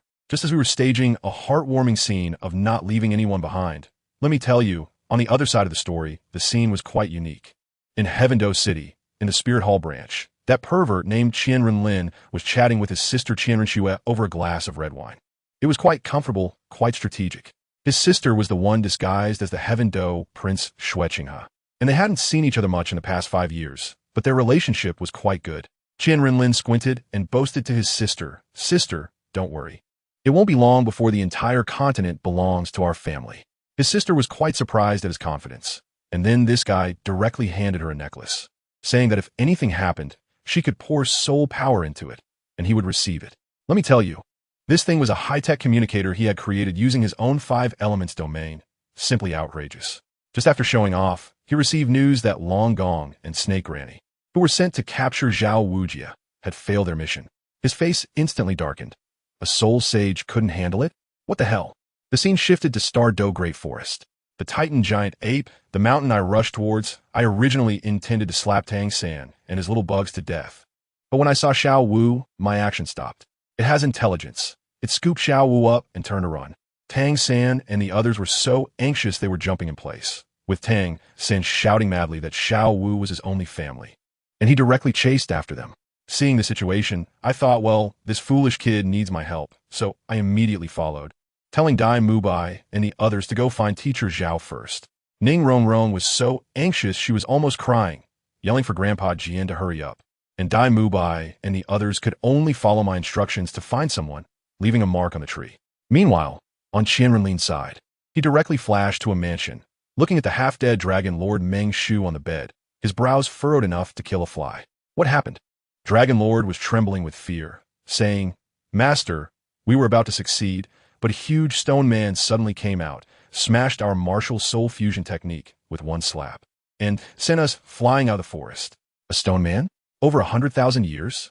Upon hearing this, Qian Renlin immediately used his soul power to manifest the appearance of the Titan giant ape. Yes, that's it. Qian Renlin understood instantly. Oh, I forgot Xiao Wu was here too. This big guy is here to play with his sister. He thought for a moment and said, This isn't your fault. But since the mission failed, you are punished to stay in the soul forging tower for a month. Do you accept? Dragon Lord and Snake Lady trembled in fear, but quickly bowed and expressed their thanks. Let me tell you, the soul forging tower is simply a dual crushing machine for both mind and body. It was transformed by Qian Renlin using the 5 elements domain. Once inside, a person's soul power is sealed, and then they are subjected to flames roasting, lightning strikes, and metal cutting, all while being kept alive by wood-type vitality and watered by water-type energy, making it so that even if you want to die, you can't do it easily. The feeling is that living is worse than death. Many people who went in collapsed and committed suicide. However, if you can endure it, your soul power level rises rapidly. Qian Renlin calculated that Dragon Lord, being an 89th level soul Douluo, would come out as a title Douluo after a month in there. This deal is a good one. Now back to Tang San. He used blue silvergrass to play Angry Birds, launching himself to chase the Titan giant ape, only to be knocked out with one slap. Xiao Wu, on the giant ape's shoulder, was anxious, yelling and communicating with it. The gist was that it couldn't hit her friend. What if he got eaten by other soul beasts while unconscious? The big guy, upon hearing this, scratched his head in confusion, waved his hand, and knocked down dozens of big trees to surround Tang San, then roared, declaring that this territory was under his protection. But he had no idea that a sneaky spider was also caught inside this protective circle. At the same time, at the Spirit Hall, Ghost Do rushed into the Holy Sun Hall like he had won the lottery. Holy Sun, we succeeded. We succeeded. QianRenlin's eyes lit up, and in a flash, he disappeared, heading straight to the outer city. The Soul Guide Cannon project he had been working on for 5 years had finally succeeded. In a gigantic, fiery, red tower, an elder surnamed Li was so excited that his face turned red. Holy Sun. It worked. The initial level Soul Power Cannon. Its power is comparable to the strongest attack of a strong attack-type Soul King. Qian Renlin suppressed his excitement and asked, Can it be mass-produced? Yes. The materials are inexpensive. We can produce as many as needed. Family, who understands? While we were still playing with cold weapons and hand-to-hand combat, they directly exploded the technology tree. If we could produce thousands of these, unifying the continent would be a matter of minutes, right? Once this news came out, Pope Bibi Dong, Grand Offering Qian Dalu, and a bunch of title Douluo all came. The scene was filled with flattery and praise, making Qian Renlin seem like a deity. All right. Qian Renlin waved his hand impatiently. Stop flattering. Let's get to work. Once those title Douluo heard this, they immediately pledged their loyalty, saying they would go catch fugitives today and move into the refining tower for research tomorrow. Bibi Dong, laughing beside them, directly said, Don't wait until tomorrow. Let's start today. The group turned pale, but they could only tough it out. Qian Renlin finally decided not to rush to produce cannons, but to first study storage soul guide devices. He understood that this thing was rare now. If he made it and sold it to those bumpkins outside, he could use their money to research even more powerful weapons. Isn't that sweet? The scene then cuts back to the Stardow forest. Tang San woke up, lying next to a black spider he had killed. I walked out from the shadows. Xiao San, how are you? He looked surprised to see me and asked how I was here. I told him I had been following him. So, you were watching me fight just now? Yes, I nodded, marveling. I didn't expect you to be so fierce. Defeating a 3,000-year soul beast at level 29 and even breaking through. In fact, he didn't know that this spider was not the one from the original story. Qian Renlin, that freak, had called people to capture all the 1,000-year man-faced demonic spiders in the Stardow forest in advance to cut off his opportunities. As a result, by coincidence, I secretly helped Tang San with the fear aura, allowing him to gain a more powerful 3,000-year skeletal frame. Tang San thought I had helped him a lot in secret, but I waved my hand, saying he mainly relied on himself. Then I looked at him, took a deep breath, and knew it was time to come clean. Xiao San, do you trust me? Of course. All right, I gritted my teeth, actually. I'm a person from the Spirit Hall. Tang San's eyes widened in shock. I hurriedly interrupted him and began my performance. I'm an undercover sent by the Martial Soul Hall, But my heart is not here. My grandfather was killed by the holy son, Qian Renlin of the Spear Hall. He also wants to use a terrifying ability to enslave me. With red eyes, I poured out the sob story I had prepared in advance. Xiao San, our enemy, is the same. I locked eyes with him and started to reveal the bombshells. Xiao Wu is a 100,000-year soul beast in human form. He was stunned. I didn't give him time to react and continue to throw bombs. Your mother is too. She is the 100,000-year blue-silver emperor who sacrificed herself for your father, Tang Hao. Your father is from the Haotian school, the youngest title Douluo in history, and the one who forced your mother to death is the previous pope of the Spirit Hall, Qian Renlin's biological father. A series of truths struck Tang San, leaving him dumbfounded, his fists clenched tightly, nails digging into his flesh. The Spirit Hall. I, Tang San, vow that I will not rest until the Spirit Hall is destroyed. Seeing his expression, I breathed a sigh of relief. It's done, brother, from today on. You are my sworn comrade.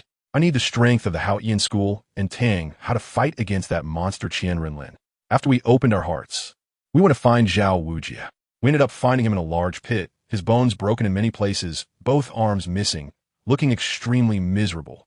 Without saying a word, I carried him and quickly reunited with Dai Mubai and the others, rushing back to Shrek Academy. However, as soon as we reached the academy gate, a large group of people blocked our way. The leader was an old man with white hair named Shurjian from the Tsanhui Academy, who directly accused us Shrek people of killing their teacher and demanded an explanation from Dean Flender. Flender came out to confront him. The two were clearly old rivals. Shurjian threatened Flender in a cynical tone, saying he would reveal our vice president's identity to the Spirit Hall. Just when Flender was in a difficult position, a dignified voice came from above. Oh? You want to execute the son-in-law of my seven-treasure glazed tile school? Upon hearing this, I was stunned. Who? Who is the son-in-law? Jinduo Chan Xen walked over slowly with his hands behind his back, followed by Ning Rongrong and the others. It turned out they had encountered Jinduo on the way, who was looking for his daughter, and they returned together. On the way, Jinduo heard about me from Rongrong, and upon learning that I was a 12-year-old soul master and an orphan, he unilaterally decided to acknowledge me as his future son-in-law. When Shinian saw Jinduo, his legs went weak, and he almost wanted to kneel down right there. Jinduo glanced at him and said, "Didn't you just say you wanted to deal with the prince of the seven treasure, glazed tile school?" Shinian was almost in tears, looking confused. What? When did I say I wanted to deal with your prince? Jinduo pointed at me with annoyance, the one who killed your teacher. My goodness, has the fortune finally come to me? Shinian's reaction was incredibly fast. He immediately put on a flattering smile. Misunderstanding. Your Excellency, it's a huge misunderstanding. How could I dare? Saying this, he turned around and took off a ring from his hand, eagerly handing it to me. Little brother, this is a small token of my appreciation. I hope you won't mind. Let me tell you, when I got that ring, I was overjoyed. This thing is a soul guide. Shinian looked like he was in pain, probably giving me all his savings. I didn't hold back and put it on immediately. When I scanned it with my spiritual sense, wow, there were mountains of gold soul coins, plus a whole bunch of miscellaneous materials. It was like becoming rich overnight. I glanced at Shinian and then looked back at our Dean Flender, feeling quite emotional. Both being soul saints, how could the disparity in their lives be so great? One was filthy rich, while the other was poor as a church mouse. Flender was practically the standout oddity in the soul saint world. I suspected his pockets were cleaner than his face. Flender probably understood my gaze and awkwardly scratched his head, giving a silly smile. This matter was settled, and we followed Grandpa Jian into Shrek Academy. As soon as we entered Zhao Wujia's room, the scene was, well, I almost vomited my overnight meal. Teacher Zhao was slumped on the bed like a pile of mud, his arms gone, and probably not many bones in his body were intact. His internal organs were all a mess. Even someone like Grandpa Jian, who was used to big scenes, frowned and said that the attacker was too ruthless. Surviving was a medical miracle. Flender was anxiously pacing, asking who did this. Grandpa Jian asked Zhao if he had offended anyone recently. Flender thought for a long time and said that all his enemies had long since died. For the past 10 years, he had basically been a recluse, not stepping out his door. Ning Rongrong chimed in, asking if it could be the Spirit Hall. Considering teacher, Zhao had a significant conflict with him back in the day. Grandpa Jian nodded, agreeing it made sense, and then pulled me out, asking me to recount everything that happened in the Stardow Forest from beginning to end. I thought this matter needed to start from the beginning. I explained how we had a conflict with Tsanhui Academy, and how I accidentally killed that teacher named Yi Jiqiu. Grandpa Jian didn't even raise an eyebrow after hearing it. Clearly, a life meant nothing to him, akin to stepping on an ant. Then I continued, telling about how we were looking for soul rings for Oscar when an old woman named Chao Tianxiang, who was one of the snake lady in the Geisher Long Shi couple, suddenly appeared. Grandpa Jian recognized the name and said that couple had a good reputation. I thought to myself, good reputation? Let me tell you, that old woman initially seemed friendly, but upon hearing teacher Zhao mention the name of the immovable king, her face changed faster than flipping a page, and she instantly turned hostile, insisting on stealing our soul beast. Later, her husband, Long Gongming Shu, also came, and the two of them, relying on their strength, forcibly took away the phoenix tail chicken snake. Teacher Zhao couldn't fight back and had to endure the humiliation. After hearing this, Grandpa Jian sensed something was off. He asked me, "Are you sure her attitude changed only after she heard Zhao Wujia's name?" Both Ning Rongrong and I replied in unison, yes. Ning Rongrong added angrily that those two old folks were not worth a dime. I continued, saying that later we searched for soul bees for several more days without finding anything. One night, Teacher Zhao suddenly told us to be on guard and went deep into the forest alone. We were worried, so we secretly followed him. Not long after, we heard Teacher Zhao roar in anger, and suddenly, that 2,000-year-old Titan giant ape seemed to rise from the ground and snatch Xiao Wu away. Tang San went crazy, howling and chasing after it. I was afraid something would happen to him, so I quickly followed. Dai Mubai and the others retreated back to the town first. On the way, Tang San even managed to get a third soul ring, and by the time we found Teacher Zhao, he was already in the state he was now. After hearing all this, Grandpa Jian's frown deepened. He summarized, the Geisher Long she stole the soul beast and left without further entanglement. Then Zhao Wujia, for some reason, got into a fight, and in the middle of it, the Titan giant ape suddenly appeared, only to take Xiao Wu. There are so many doubts in this situation. Just when we were at a loss, someone suddenly arrived outside the door. He looked plain and unremarkable, but as soon as Tang San saw him, he joyfully shouted, "Teacher!" Well, it was the legendary theoretical master, one of the Golden Iron Triangle, Yu Xiaojiang, making a grand entrance. Flinder quickly introduced both parties. Yu Xiaojiang was indeed impressive in theoretical knowledge. After taking a look at Zhao Wujia's injuries, he quickly clarified the whole situation. He said that Teacher Zhao's arms were broken by someone using soul skills, and his bones were shattered. However, the fatal injury on his chest was caused by a soul beast. He deduced that Teacher Zhao had been in a fight, and when he was about to be killed, the Titan giant ape suddenly appeared and slapped him in the chest, seemingly fatal, but actually knocked him out of the battle circle, inadvertently saving his life. We were all stunned. No wonder he was a master. His analytical ability was so impressive that he would be underutilized as a coroner. After the analysis, it was time for treatment. Flinder hurriedly called for the healing soul masters from the academy, but it turned out that the teacher's sugar bean martial soul was completely useless. Teacher Zhao was too heavily injured. Flinder was as anxious as an ant on a hot pot. And Grandpa Jian also said that very few could treat such injuries on the entire continent. At that moment, Yu Xiaojiang spoke slowly, saying, "There is a type of martial soul in this world that can save him."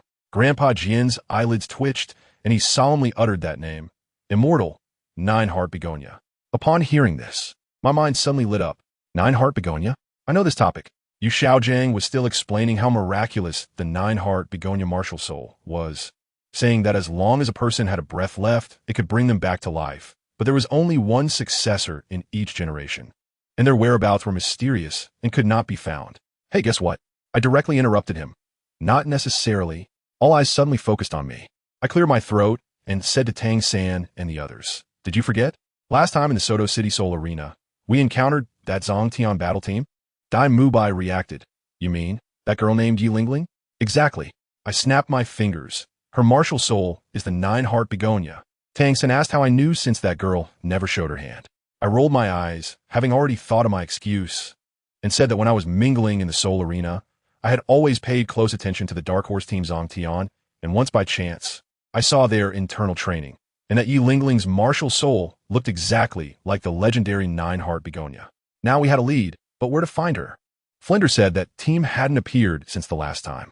Grandpa Jian sighed and said he would return to the sect to find a few healing soul masters to hold the fort. He couldn't let Teacher Zhao just die like that.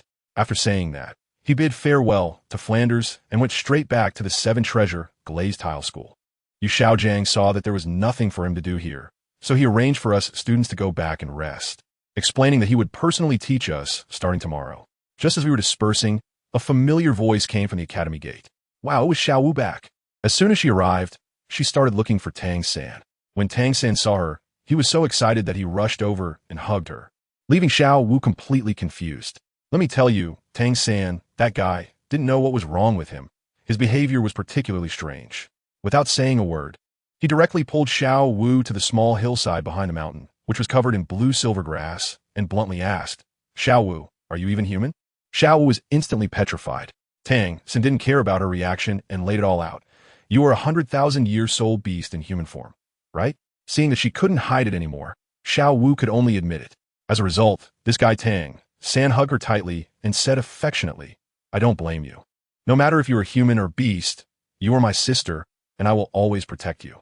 Then, the two of them started a pity party. To comfort Xiao Wu, Tang San revealed that his mother was also a 100,000-year blue-silver emperor who had to sacrifice herself to protect his father. Forced by the spirit hall, when Xiao Wu heard this, her eyes turned red as she said her mother was also killed by the spirit hall. And the murderer was the current Pope Bibi Dong, whose soul ring became BibiDong's 9th soul ring. Wow, now they had a common enemy. The two hugged and cried for a while, and the atmosphere was set. Just as Xiao Wu gathered her courage to confess and asked Tang San if he liked her and didn't want to be his sister anymore. Guess what that wooden block Tang San said? Xiao Wu, we are siblings. How can you have such thoughts? Who understands the feelings of family? I was eavesdropping not far away, and my fists were clenched. Xiao Wu completely broke down and ran away, covering her ears. I really couldn't watch it anymore. So I walked over, patted Tang San on the shoulder, and said, you clearly like her too. Why not accept it? He actually argued with me. We are siblings. I was really a loss. I told him they didn't even have a blood relationship. So what kind of siblings were they? She never saw you as an older brother. Finally, I earnestly told him, Xiao San, I don't want you to become someone like your teacher. After that, I left him alone in the wind, confused. Guess what happened next? That guy's brain circuit turned, and he actually thought I was advising him not to be like the master and stay single for life. I was really speechless. Switching scenes, let's take a look at the Spirit Hall side. As soon as Grandpa Jian returned, he told Ning Fengji about Mai and Rong Rong's situation. Then they started discussing serious matters. It turned out that the Spirit Hall had recently been very active. Ning Fengji's top undercover agent in the Spirit Hall risked his life to send back news that the holy son of the Spirit Hall, that brat Qian Renlin, actually researched a long-lost soul guide. This news stunned both Sword Douluo and Bone Douluo.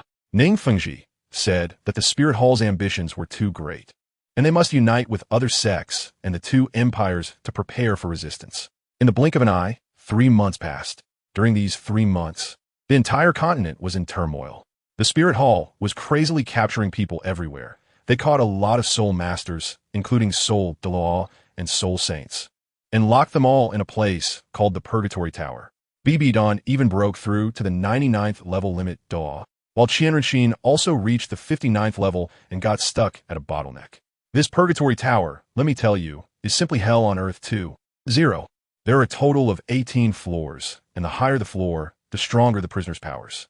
Once prisoners are thrown in, their soul power is sealed, and they are not given food or water. To survive, they can only kill each other and eat others. One day, QianRenlin personally went to inspect the Purgatory Tower. Ning Fengji's undercover agent, a one-armed old man, was locked on the 9th floor, enduring thousands of tortures without uttering a word. QianRenlin listened to the report expressionlessly and ordered, directly execute him by Ling Qi.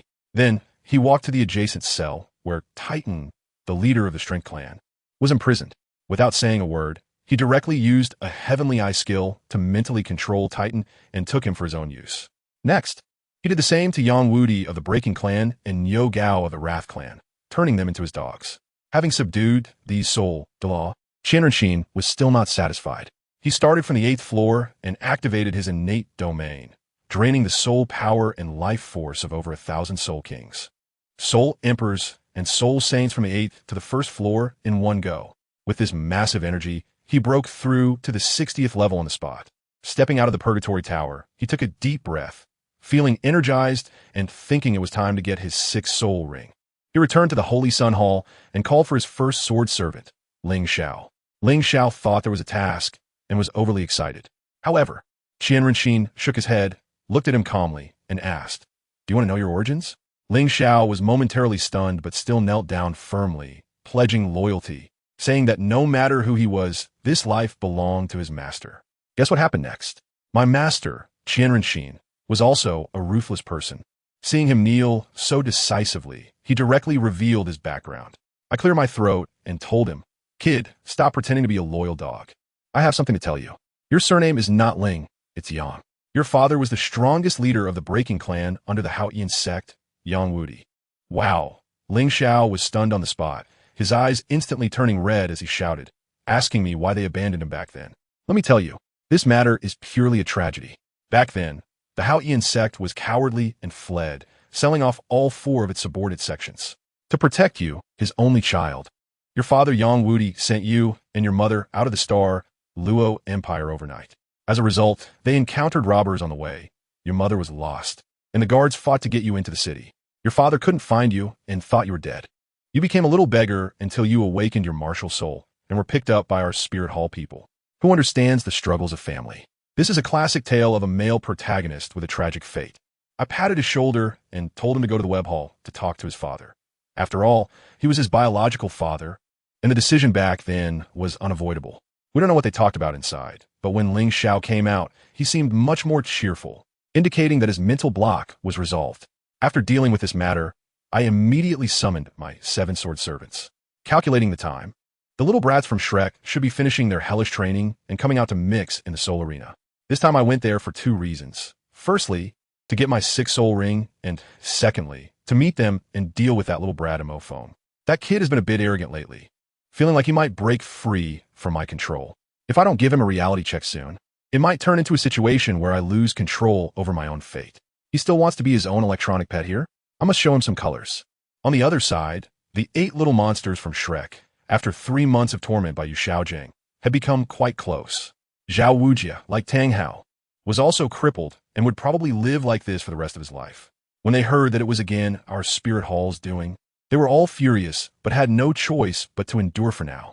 Yu Xiaojing took them to the Soto Great Soul Arena, saying that today's class will be practical combat, including one-on-one duels, doubles, and team battles, with the goal of obtaining silver soul badges. To show off, he even gave each of them a mask and set up a set of middle school code names. Let me tell you, the names were something else. Like Thousand-Handed Shura Tang San, Gentle Bone Charm Rabbit Xiao Wu, and Evil Eye White Tiger Dai Mu Bai. I felt like I could dig my toes into the ground just hearing them.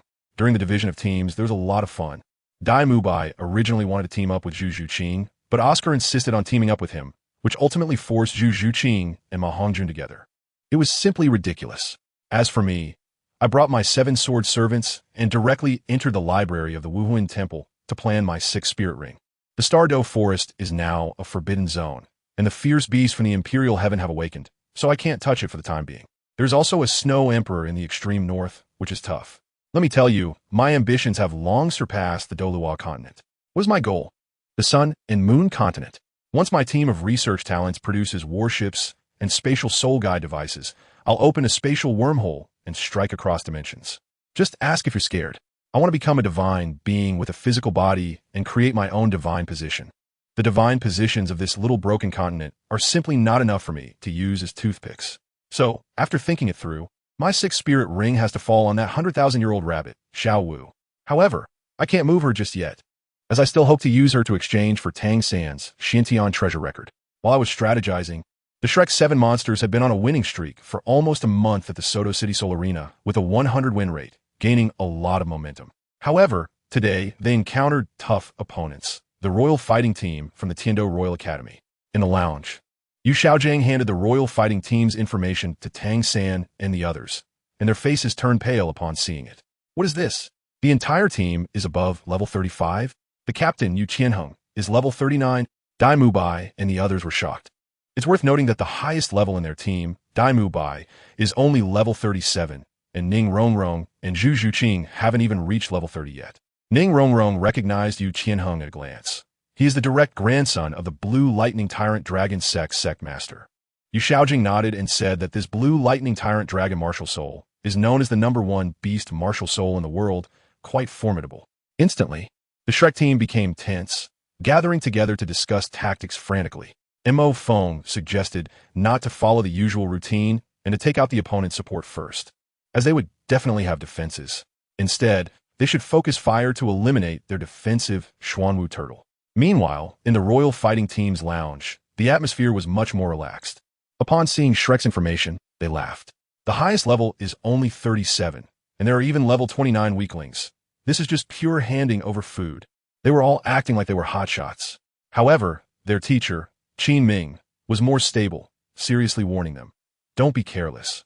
That MO phone just took down a level 42 Soul Master half a month ago.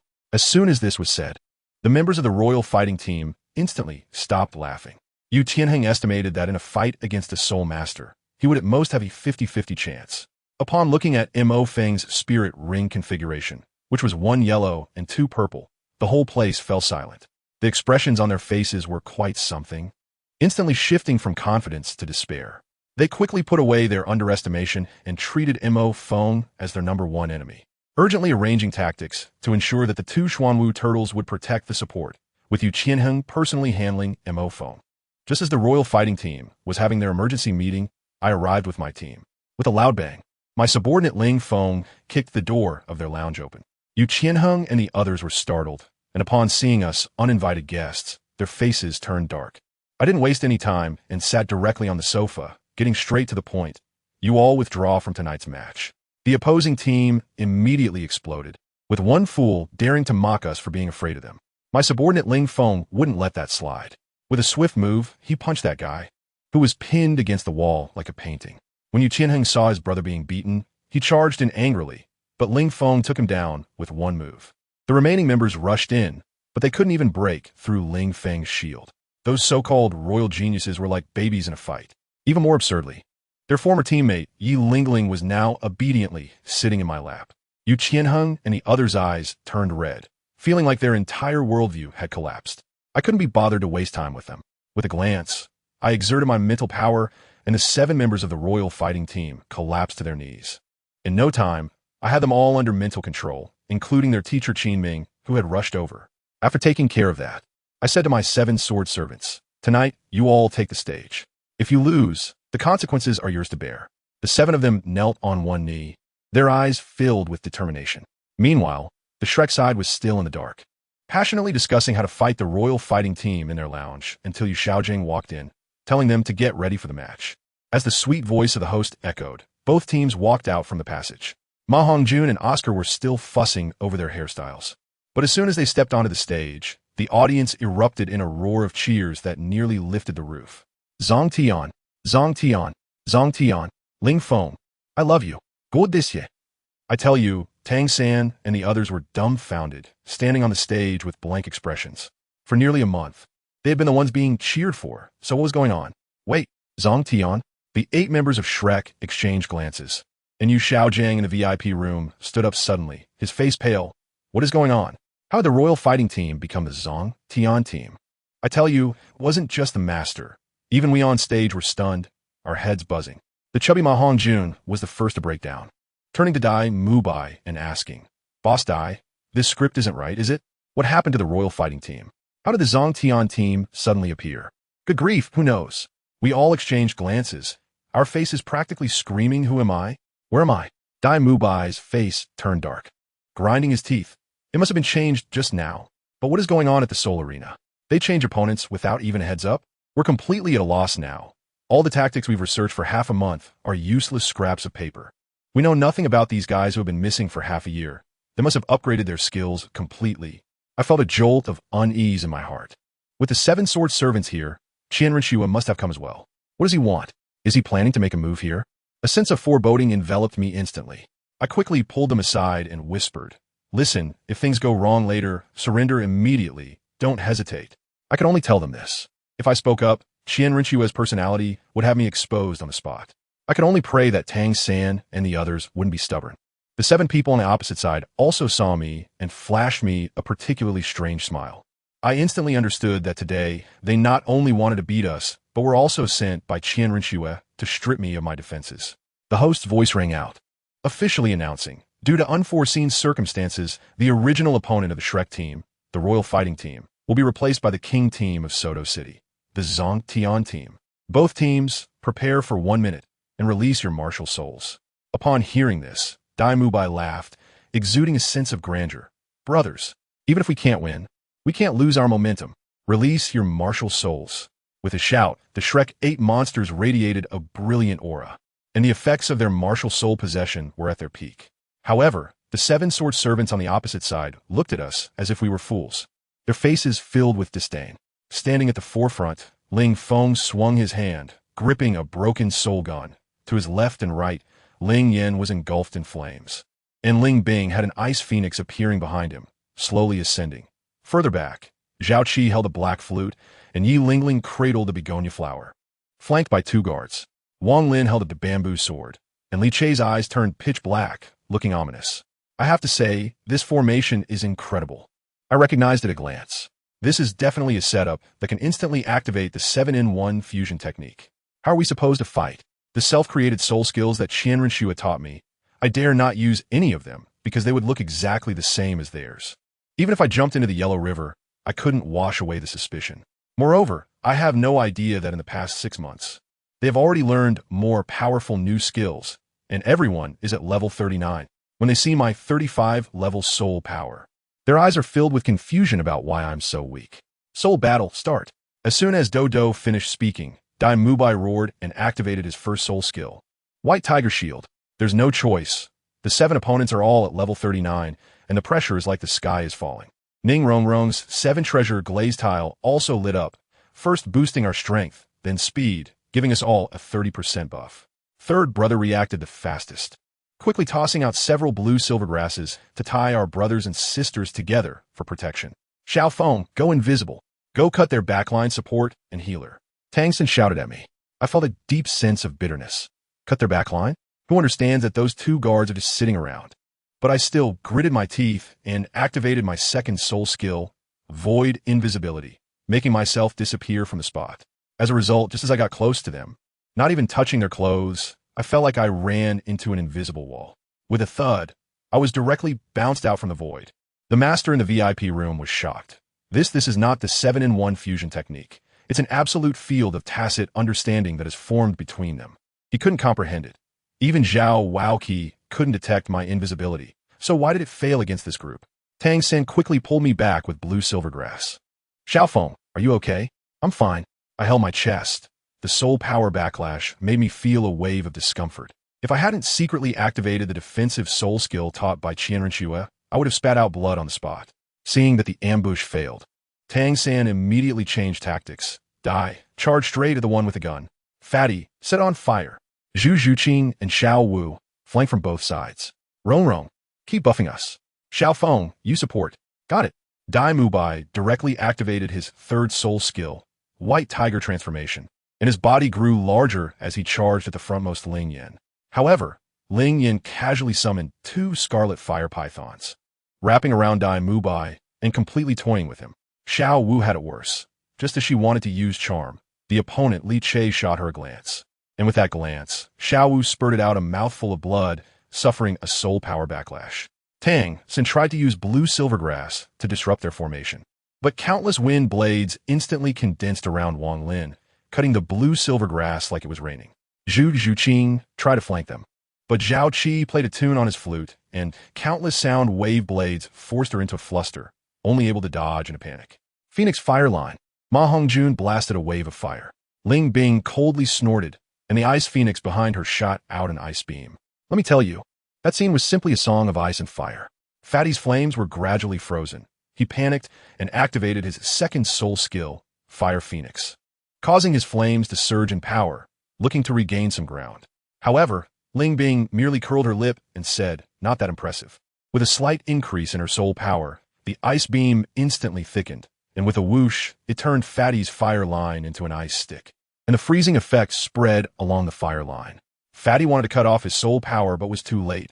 In the blink of an eye, a living person turned into a crystal-clear ice sculpture.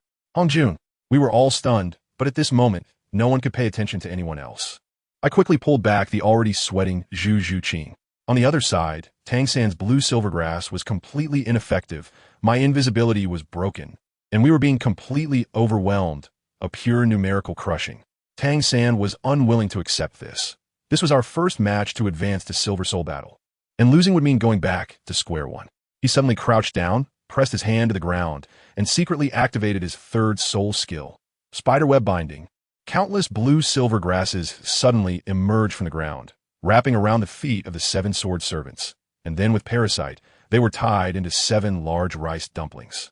Xiao Wu seized the opportunity and teleported to kick Ling Feng's face. But the 7 sword servants merely sneered. Is that all? Wang Lin activated his third soul skill. Wind slash and countless sharp soul power blades instantly smashed the blue-silver grass to pieces. Xiao Wu wanted to retreat, but was too late. Ling Feng grabbed her ankle and swung her around, throwing her hard toward Tang San. Tang San quickly caught her with blue-silver grass. But Xiao Wu was in so much pain that tears were almost streaming down her face, her foot dislocated. That Ling Feng even sniffed the fingers he used to grab Xiao Wu's ankle, looking intoxicated as he said, smells good. Good heavens, this outrageous XP, buddy. You're a bit too perverted. He shamelessly teased Xiao Wu. Following this bunch of useless people has no future. Why not follow me? I spit. Shameless. Xiao Wu's face turned red with anger. Just as all of our attention was drawn to them, that Li Che quietly used his second soul skill, soul capture. Onningronggrong. A black light flashed, and Ning Rongrong let out a tragic scream, sitting down on the ground, and all the buffs on us instantly disappeared. Her eyes were filled with fear, as if she saw some terrifying monster, waving her hands. Don't come near. Don't come near. My heart ached for her, and I rushed over to hug her. Rongrong. It's me. Calm down. Get away. Don't touch me. Ning Rongrong directly fainted from fright. Seeing Ning Rongrong like this, Tang San was completely enraged. He pulled out a handful of hidden weapons from his belt and hurled them at Ling Feng. This stirred up a hornet's nest. The 7 sword servants were all furious. In their eyes, only they could play dirty, but we couldn't. Instantly, Wang Lin and Zhao Qi struck simultaneously, unleashing countless wind blades and sound wave swords indiscriminately at us. Tang San's blue-silver grass was cut to pieces as soon as it was released. I hurriedly used the diamond shield taught by QianRenlin to protect Ning Rongrong, but my back was slashed open by the wind blades. Dai Mubai had it the worst, his body covered in wounds, looking like a bloody person. Tang San watched all of this, his eyes turning red, coldly speaking to Ling Feng, who was still gloating. She is my brother's girlfriend. As soon as he said this, my heart sank. This is bad. In the VIP room upstairs, QianRenlin, who had been watching like it was a show, upon hearing Tang San's words and seeing my tense expression as I protected Ning Rongrong, his gaze instantly turned cold. With a thought, he directly detonated the 5 elements soul power seed buried within me. I was still on the stage when suddenly there was a huge explosion. My left hand, buddy, was blown into a mist of blood on the spot. Intense pain swept through my entire body. I was sweating profusely, desperately covering my severed arm. Tang San and the others were all shocked, rushing over to support me. Xiao Feng, what happened to you? I didn't answer. When I looked up, I just happened to meet QianRenlin's cold, emotionless eyes from upstairs. I knew it was over for me. The 7 sword servants opposite were also stunned. And then Ling Feng seemed to think of something, looking at me in disbelief. Why? What benefits did they give you? You actually betrayed a master? You are dead. The others also shouted angrily with icy eyes. Dai Mubai and the others were all confused. What betrayal? What master? The entire Soul battle arena with over 20,000 spectators erupted. Their male and female idols were actually someone else's servants? In an instant, the sounds of heartbreak, curses, and cries blended into a cacophony. Tang San also reacted, his face pale and filled with self-blame. Xiao Feng, I'm sorry I harmed you. Just then, the master came down from upstairs, his expression grave. I took a deep breath and smiled bitterly at Tang San. Do you remember what I told you? The spirit hall? Dai Mubai and the others exclaimed in surprise. We surrender. The master decisively called for a halt. We quickly supported the unconscious Ning Rongrong and carried the frozen Ma Hongjun, rushing out of the battle arena without looking back. We ran frantically, and I endured the intense pain, saying, Don't worry about me. Go quickly. QianRenlin won't let me go. I can't drag you down with me. Nonsense. Tang San pulled me. We're going to the Tiando Empire.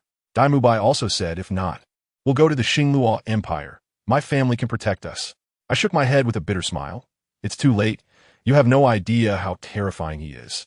His martial soul is the 12-winged angel, and his first soul ring is 50,000 years.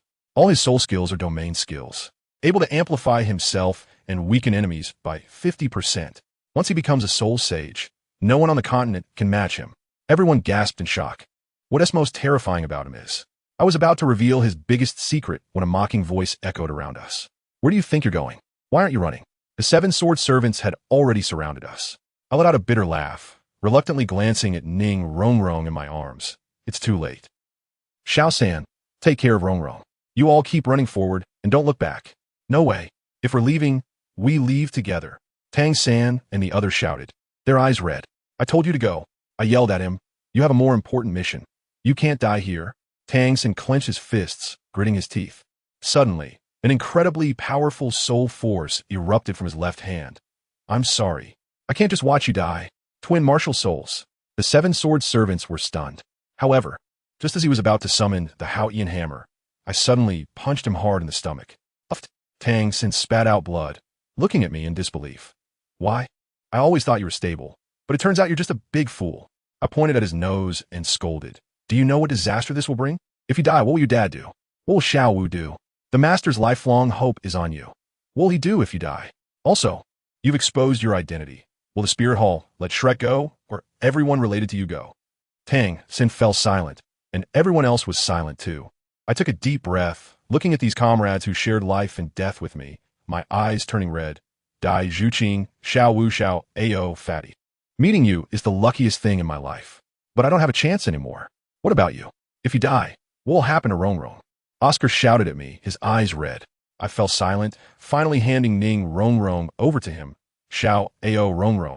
I'm counting on you. I then looked at the still bickering Dai Mubai and Zhu Zhuqing. Dai, Zhuqing is a good girl. Be nice to her. You two are meant for each other. Who is meant for him? I don't like her. Seeing them still bickering, I smiled nostalgically. I really wanted to continue teasing you all, but those bastards wouldn't give me that chance. I tell you, the 7 sword servants were already impatient. Chattering. Are you done? Have you said your last words?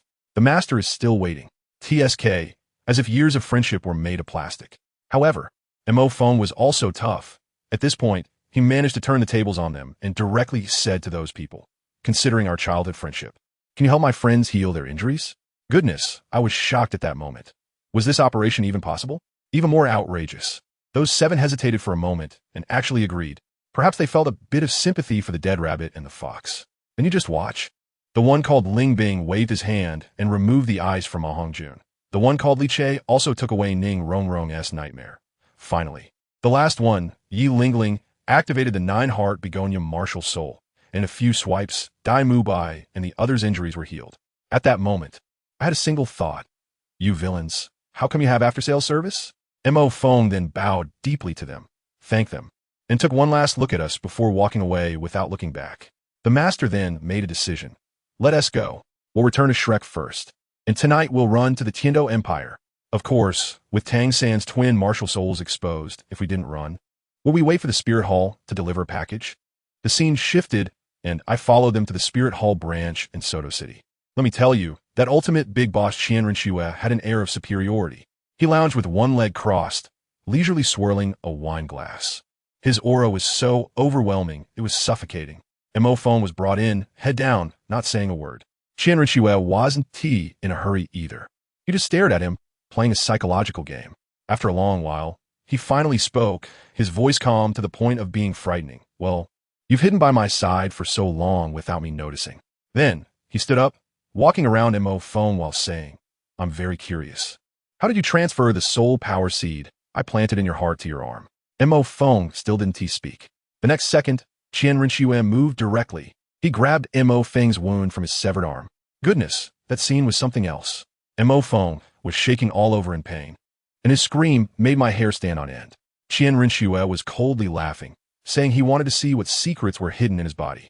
Family, who understands? This wasn't an interrogation. This was pure torture live-streamed.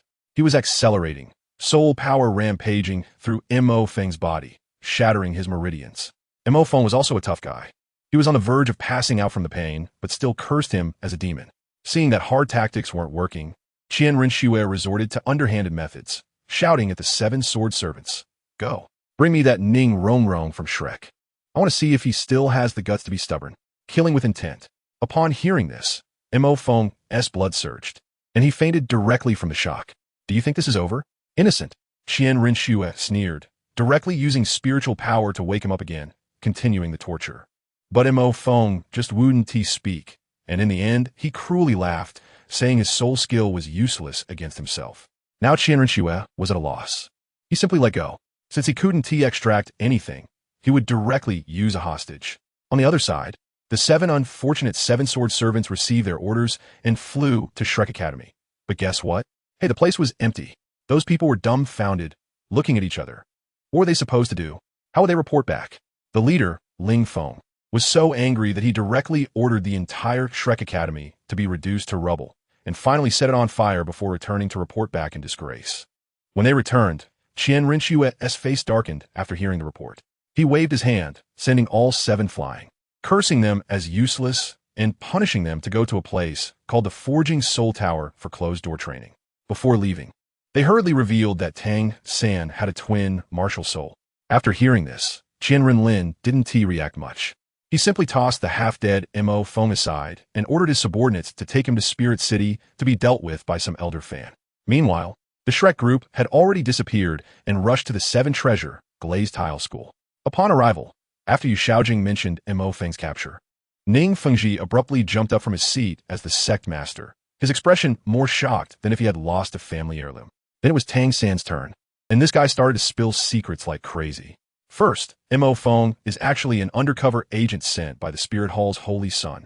Secondly, Mo Feng had already secretly allied with him, preparing to resist the Spirit Hall together. Third, Xiaowu is also a 100,000 year-soul beast in human form. Damn, this series of shocking revelations completely burned out the CPUs of everyone present. Tang San felt particularly guilty, saying it was all his fault for being too quick with his words during the battle arena, saying Rong was Mo Feng's girlfriend, which triggered the suspicious Qian Renlin to develop murderous intent, igniting the soul power seed within Mo Feng, ultimately leading to Mo Feng sacrificing himself to protect everyone. Now, all the causes and effects lined up perfectly. Just as everyone was sighing and feeling that Mo Feng was in grave danger, who showed up? Ningrong. She had just awakened from a nightmare, and as soon as she entered the hall, she overheard Sword Thaw sighing about how dangerous the situation was. Boom! The sky fell for the girl. She collapsed to the ground, covering her ears and crying out in anguish, saying they were all lying to her and urging Grandpa Jian to quickly save Xiao Feng. That scene was so heart-wrenching, I couldn't bear to watch. At the critical moment, Master reacted quickly, hurriedly making up a lie, saying, Rong, calm down. Xiao Feng is not dead. The Spirit Hall is eyeing his talent and wants to recruit him. The people around immediately caught on and crazily echoed, Yes. It must be that way. Maybe he has already been accepted as a direct disciple by the Pope. You wouldn't believe it, but this trick really worked. As soon as Ning Rong heard this, her tears stopped instantly. She raised her head, her eyes filled with hope, asking, Really? Is everything you said true? Tang San could only endure the pain in his heart, nodding and saying, Yes. Rong. So we need to work hard to cultivate so we can rescue Xiao Feng from the Spirit Hall as soon as possible. This sentence was like a switch. Ning Rong wiped her tears, staggered to her feet, and her expression instantly shifted from one of despair to determination, murmuring, Right. Cultivate. I'm going to save Xiao Feng. After saying that, she turned and ran out of the hall to enter seclusion. After this incident, Tang San finally met his father, Tang Hao, who had been crippled. The father and son wept together, sharing all their grievances and secrets from the years. Tang San vowed to take revenge for his parents, while Tang Hao advised him to focus on his own growth and not to act recklessly. The Shrek gang stayed at the 7 Treasure Glazed Tile School for a few days, and the atmosphere was extremely heavy. Rong locked herself away, obsessively cultivating, and Oscar wanted to comfort her, but couldn't even get through the door. After going through so much, Dai Mubai and Zhu Zhuqing's relationship had improved quite a bit. Finally, Master felt it wasn't good to keep troubling others, so he took everyone to bid farewell to Ning Fengji and prepare to continue their journey. However, Ning Fengji was a bit worried and wanted to keep Rong at the sect since things outside were not very stable. Let me tell you, as soon as this father opened his mouth, Ning Rong shot back decisively. She said, Dad, I must go with Tang San and the others. Goodness. That little expression was so calm, but anyone could see the determination in her eyes. This girl had truly grown up. She was well aware that this was not the time to act like a little princess. She needed to become stronger, strong enough to take revenge for Xiao Feng. Seeing his daughter's stubbornness, Ning Fengji had no choice but to sigh deeply and entrusted Rong to Master and the others. That old Flander guaranteed, saying that even if it cost them their lives, they would definitely protect Rong. With that, the matter with the 7-treasure glazed tile school came to a close, and our group officially set off for Tiando City. But just as we were hurrying along, let me tell you, on the other side of Tiando City, at a place called Lamba Academy, a grand drama was unfolding in the back garden. In the center of the lake, a beautiful woman in her 30s, exuding grace, was sitting in a small pavilion. Suddenly, an uninvited guest silently approached her from behind. Who was it? Qian Renlin, the holy son of the Spirit Hall. This guy immediately made a bold move, creeping up like a creep to sniff her fragrance, then said, "Just a timid and weak waste. And you can't let go of him? Damn, folks, who understands?" This strong CEO vibe almost knocked me out. The beauty in the pavilion, Lu Erlong, didn't he even turn her head, coldly saying, "Your Highness the Holy Son, don't waste your effort. I want to go with you." Hey, it sounds like this isn't the first time. Qian Renlin immediately lost his composure, starting to rant and diss Xiaojiang, saying he was ugly, weak, and rigid. And why should he be favored by 2 beautiful women? Let me tell you, his expression was the ultimate manifestation of sour grapes. Jealous to madness while trying to act curious and provocative. Lu Erlong directly countered, saying Xiaojiang had responsibility, ambition, and pride. As soon as Qian Renlin heard the word pride, he exploded like a cat whose tail had been stepped on, yelling, "What qualifications does a waste like him have to be proud?" This angered Lu Erlong, who stood up and confronted him, saying he was born at the finish line and didn't he understand others' efforts. As a holy son, he should protect the weak instead of coveting what was his. Goodness, let me tell you, Qian Renlin's subsequent speech was a textbook-level electronic trick, using his status and strength to paint a grand picture. If you don't buy it, he flipped the table. He laid it all out, saying that in a world where the weak are preyed upon, the strong should possess everything, and he hated moral coercion. Why should he protect you just because he is strong? That logic made my head hurt. His little schemes were simply jealousy towards Xiaojiang, wanting to take Lu Erlong away and humiliate Xiaojiang in front of him. His gaze grew colder and more twisted. He directly pressed Lu Erlong, asking, "What am I lacking compared to him?" Lu Erlong was also fierce, sneering lightly and piercingly stating, "You are too domineering, too possessive, and you don't understand what love is at all." This sentence detonated Qian Renlin. He grabbed Lu Erlong's head and kissed her. Boom! Lu Erlong slapped him flying on the spot, roaring, "If you dare to harass me again, don't blame me for being rude." Qian Renlin got up from the ground, dusting himself off, and the dark smile on his face was chilling. He threw out a bombshell. "I remember, you and Xiaojiang are cousins, right? If this gets out, where will your responsible lover hide his face?" Holy crap, that was dirty. This move was too dirty. Upon hearing this, Lu Erlong instantly understood that if she didn't take him down today, there would be endless trouble. She could sacrifice her own reputation, but she absolutely couldn't let Xiaojiang be humiliated.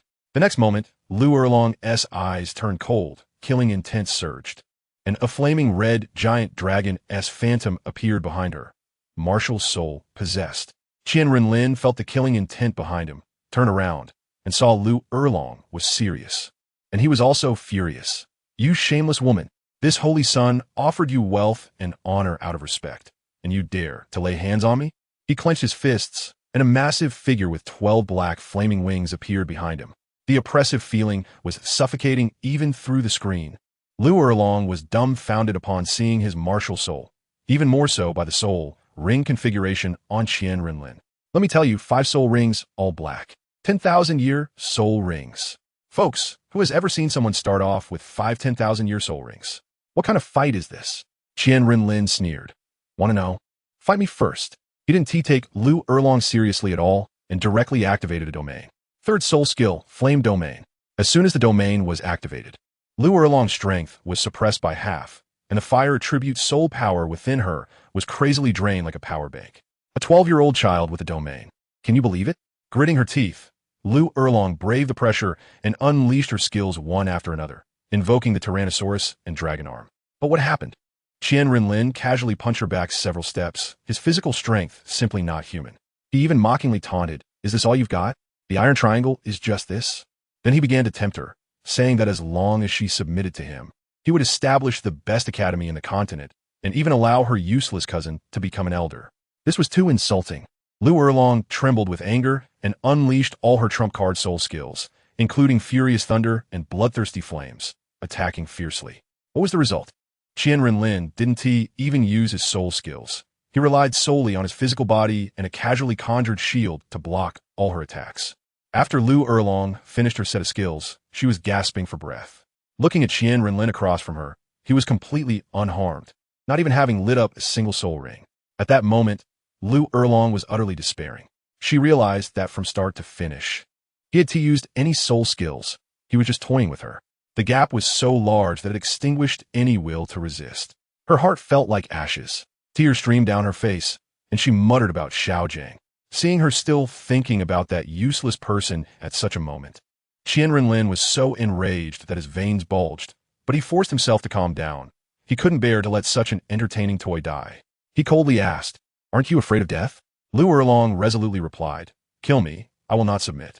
Qian Renlin snorted coldly and turned to leave. He knew Lu Erlong had a weakness and wouldn't dare to truly commit suicide. Sure enough, as he walked away, he ordered the air, instructing his men to keep an eye on Lu Erlong, not allowing even a fly to enter. Good heavens, he had already taken control of the entire Blue Tyrant Academy, and Lu Erlong was under house arrest. Back to our side, after some hustle, we finally arrived at the Heaven-Do Royal Academy. It was truly magnificent and grand. However, before we even entered, a golden-haired kid rushed out, pointing at us and shouting, "Who are these beggars? Get lost." I was dumbfounded at that moment. Looking down at my outfit, which was custom-made by the Seven Treasure Glazed Tile School, worth several hundred gold soul coins, yet in his mouth, it became beggar's clothes. Ning Rongrong was about to explode in anger, but Tang San was even faster. Let me tell you, Tang San has been on edge lately. He was already boiling with anger because of his father and Xiao Feng, and this little blonde's words ignited the fuse. He dashed forward, activated his Xianyu hand, and slapped that kid right in the chest. The kid spat out a mouthful of blood and was sent flying. Lying on the ground, he still stubbornly said, "You dare hit me? Do you know who this prince is? You all won't leave here alive." A prince? Good heavens. Tang San's slap had directly knocked down the fourth prince of the Heaven-Do Empire, Shuebeng. Flander and the others turned pale, surrounding Tang San and scolding him for being too impulsive. Tang San regretted it too. He hadn't expected this prince to be so fragile, like made of paper. Still, Ning Rongrong was bold, waving her hand and saying, "What are you afraid of? My father gave me a letter. I'll just hand it over to the dean later." Once we entered the academy hall, we met the three big shots of the academy. The first seat, Meng Xinji, the second seat by Baoshan, and the third seat, Jilin, all sold Douluo. What a lineup. Meng Xinji was incredibly polite to us, immediately calling Flander his brother, saying he had heard of us from Shrek and was willing to accept us. Just as Flander was about to be moved to tears, a group of soldiers suddenly swarmed in at the hall's entrance, an old man leading the way with the earlier prince, Shuebeng, following behind, along with a man in a black robe, whose aura was undoubtedly that of a titled Douluo. As soon as Shuebeng saw us, he rushed to the old man's ear to complain. The old man was Prince Xuesheng of the Heaven-Do Empire. Let me tell you, this man was shrewd. One moment he was calling Flander brother, and the next, as soon as the prince entered, he immediately switched to Dean Flander, acting as if nothing had happened. Prince Xuesheng didn't even glance at us, immediately mocking Shrek as a third-rate academy, saying we were arrogant and had beaten up his nephew as soon as we arrived. Flander still wanted to argue, but Prince Xuesheng impatiently interrupted him. "Enough. I can't be bothered to waste words with you. Want to stay? Fine. Prove that you're talented." Flander asked how to prove it. Prince Xuesheng raised an eyebrow, pointing to the black-robed man behind him, coldly stating, "It's simple. If you can last 5 minutes against this Mr. Dugu, I will acknowledge you." Upon hearing this, we were all dumbfounded. A titled Douluo, lasting 5 minutes against him? Wasn't he this just a straightforward way to kill us? Seeing our grim expressions, Prince Xuesheng sneered. "What? Can't do it? If you can't, get out immediately." Dai Mubai and the others were so enraged they clenched their fists, ready to make a move. Ning Rongrong quickly grabbed him, stepping forward and coldly huffing. "Humph. This matter, a mere prince like you probably can't decide. I tell you." Prince Xuesheng was immediately amused, pointing at Rongrong and cursing, saying that she, a little commoner, didn't he understand anything, that the academy was his say. Good heavens, we nearly laughed out loud. Of all people to insult, he chose the little princess of the Seven Treasure Glazed Tile School. That was pure information gap attack. Rongrong didn't waste words either. She directly pulled out a letter from her soul guide and slapped it onto his face. The old man still had a disdainful expression, but once he opened the letter, I can tell you, his face turned pale in an instant. His hands trembled like he had Parkinson's, cold sweat pouring down. His attitude made a complete 180, bowing and apologizing, saying he didn't recognize the mountain. Ma Hongjun, with his big mouth, immediately jumped out to mock him, but that prince left with a harsh word, taking his useless nephew, Shrek Bong, and fleeing in disgrace, while announcing that we had passed the assessment and had become Heaven Do-level teachers. All right, and that poisoned Douluo, before leaving, gave us a meaningful glance that made my heart feel uneasy. Once those people left, the 3 old committee members immediately changed their faces, coming over to Flander and calling him brother again, saying that what just happened was all an act for the prince, that they had no choice. Flander, of course, was a clever man, repeatedly saying he understood. Then he took us to the dormitory, and wow, that dormitory was incredible. It was even bigger than our entire Shrek girls' dormitory, with independent bathrooms. Xiao Wu was so excited, she looked like Lu Lao Lao entering the Grandview Garden. Tang San watched her with a doting expression. TSK, TSK. These two are officially together now, showering us with dog food every day. That evening, everyone gathered to prepare for dinner, and the atmosphere was quite good. But then Flander made a careless remark, which reminded Rong Rong of Xiao Feng, and alas, the atmosphere plummeted to freezing point. The master quickly tried to smooth things over, pulling us out. But family, who understands? Just as we stepped out the main door, bang, a figure fell from the sky and directly smashed a pit into the ground. Looking closely, I was shocked. It was that poisoned Douluo. Xiao Wu was so scared her face turned white, directly hiding behind Tang San and trembling. That old poison master got straight to the point, saying he wanted a person. Who? He wanted Xiao Wu. He even pretended to be kind, saying he wanted to take her as his disciple because of her good talent. I mean, who would believe that? Tang San exploded first, shouting back, "No way." He definitely knew something was off.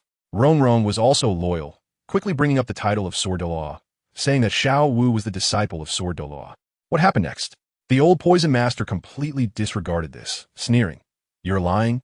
As soon as he finished speaking, he reached out, and a green light flashed, grabbing Xiao Wu. Meng Xinji and the others still wanted to use the Empire's reputation to say something, but the person was a titled Douluo, completely ignoring them, and turned to leave with Xiao Wu. This ignited the powder keg. Tang San's eyes instantly turned red. Let me tell you, that murderous intent made me shiver from afar. Flinder tried to hold him back, but Tang San retaliated with a bang. A pitch-black giant hammer appeared in his left hand. Twin martial souls. How-Ian hammer? Everyone present was dumbfounded. With one hammer, he smashed Flinder's hand into a bloody mess, then crazily chased after them, leaving a group of people in disarray.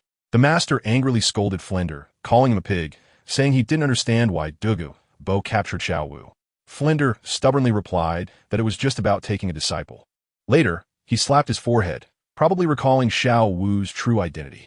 But in front of outsiders, the master couldn't say it outright. So he had to endure and think that if it really didn't work, he would let Rong Rong go get help. On Tang San's side, he was using all his strength to chase after them desperately. However, in this chase, he was completely outmatched, watching as Douluo became a small black dot. But he didn't give up. As he was running, he suddenly hit an invisible wall, knocking himself unconscious. Just as he was about to fall to the ground, a shadow appeared, caught him, and swooshed away. At the academy, everyone waited for a long time without seeing Tang San return, and they panicked, suspecting he might have been captured by that Prince of Snowstar in retaliation. A group of people stormed to the prince's mansion, only to find the Prince of Snowstar looking just as confused, swearing that he definitely didn't do it. The clues were completely cut off, and everyone could only go back, feeling anxious. The scene shifted, and I took you to see Spirit City. That brat Qian Renlin had made himself a nest called the Holy Lin Palace. That place was dark, with walls covered in various ferocious beasts that I couldn't understand but felt were incredibly intimidating, eerie enough to drive someone insane if they stayed too long. In the dead of night, a shadow came in, dragging someone along. It was Ghost Douluo, and he was carrying the unconscious Tang San. He entered the Great Hall, looked at the paintings on the walls, and was so frightened his legs went weak. At that moment, QianRenlin's voice drifted out. Ghost Douluo hurriedly went up to the top floor, and Qian Renlin, with his back to him, suddenly turned around and asked, "Are you willing to pledge your loyalty to me?" Ghost Douluo wanted to joke, saying he was loyal to the Spirit Hall. Qian Renlin asked again. Good heavens, this was a question of life and death. Ghost Douluo understood instantly and quickly knelt on one knee to pledge his loyalty. Then QianRenlin's eyes shot out two beams of golden light that directly drilled into Ghost Douluo's mind. Wow, what was going on? Good heavens. He was directly frying his brain. He was essentially brainwashed. When Ghost Douluo woke up again, his gaze towards Qian Renlin was completely different, filled with fervor and awe, as if he were looking at a deity. At this moment, the hall door opened again, and Douluo entered with Xiao Wu. He was also shocked by the wall paintings, but didn't dare to waste time and hurriedly ran upstairs. As soon as he looked up at Qian Renlin, Ghost Douluo instantly exploded with rage, darting over like lightning and punching Douluo away, while shouting bold, "How dare you look directly at the master's face?" He even called himself the first holy envoy. Douluo was stunned, clutching his chest, looking at Qian Renlin with a wronged expression. "Master, I'm absolutely loyal to you. I have no other intentions." Let me tell you, Ghost Douluo was furious at that moment, pointing at Douluo's nose and scolding. "I just warned you. And you're looking again? Do you have thoughts about the master? Huh? I see you want to die." Good heavens. The way he acted made it seem like just looking at Qian Renlin was the ultimate blasphemy, as if he was about to purge the ranks right there. Seeing these two about to fight, Qian Renlin quickly shouted, "Stop." Guess what? Ghost Douluo's reaction was astonishing.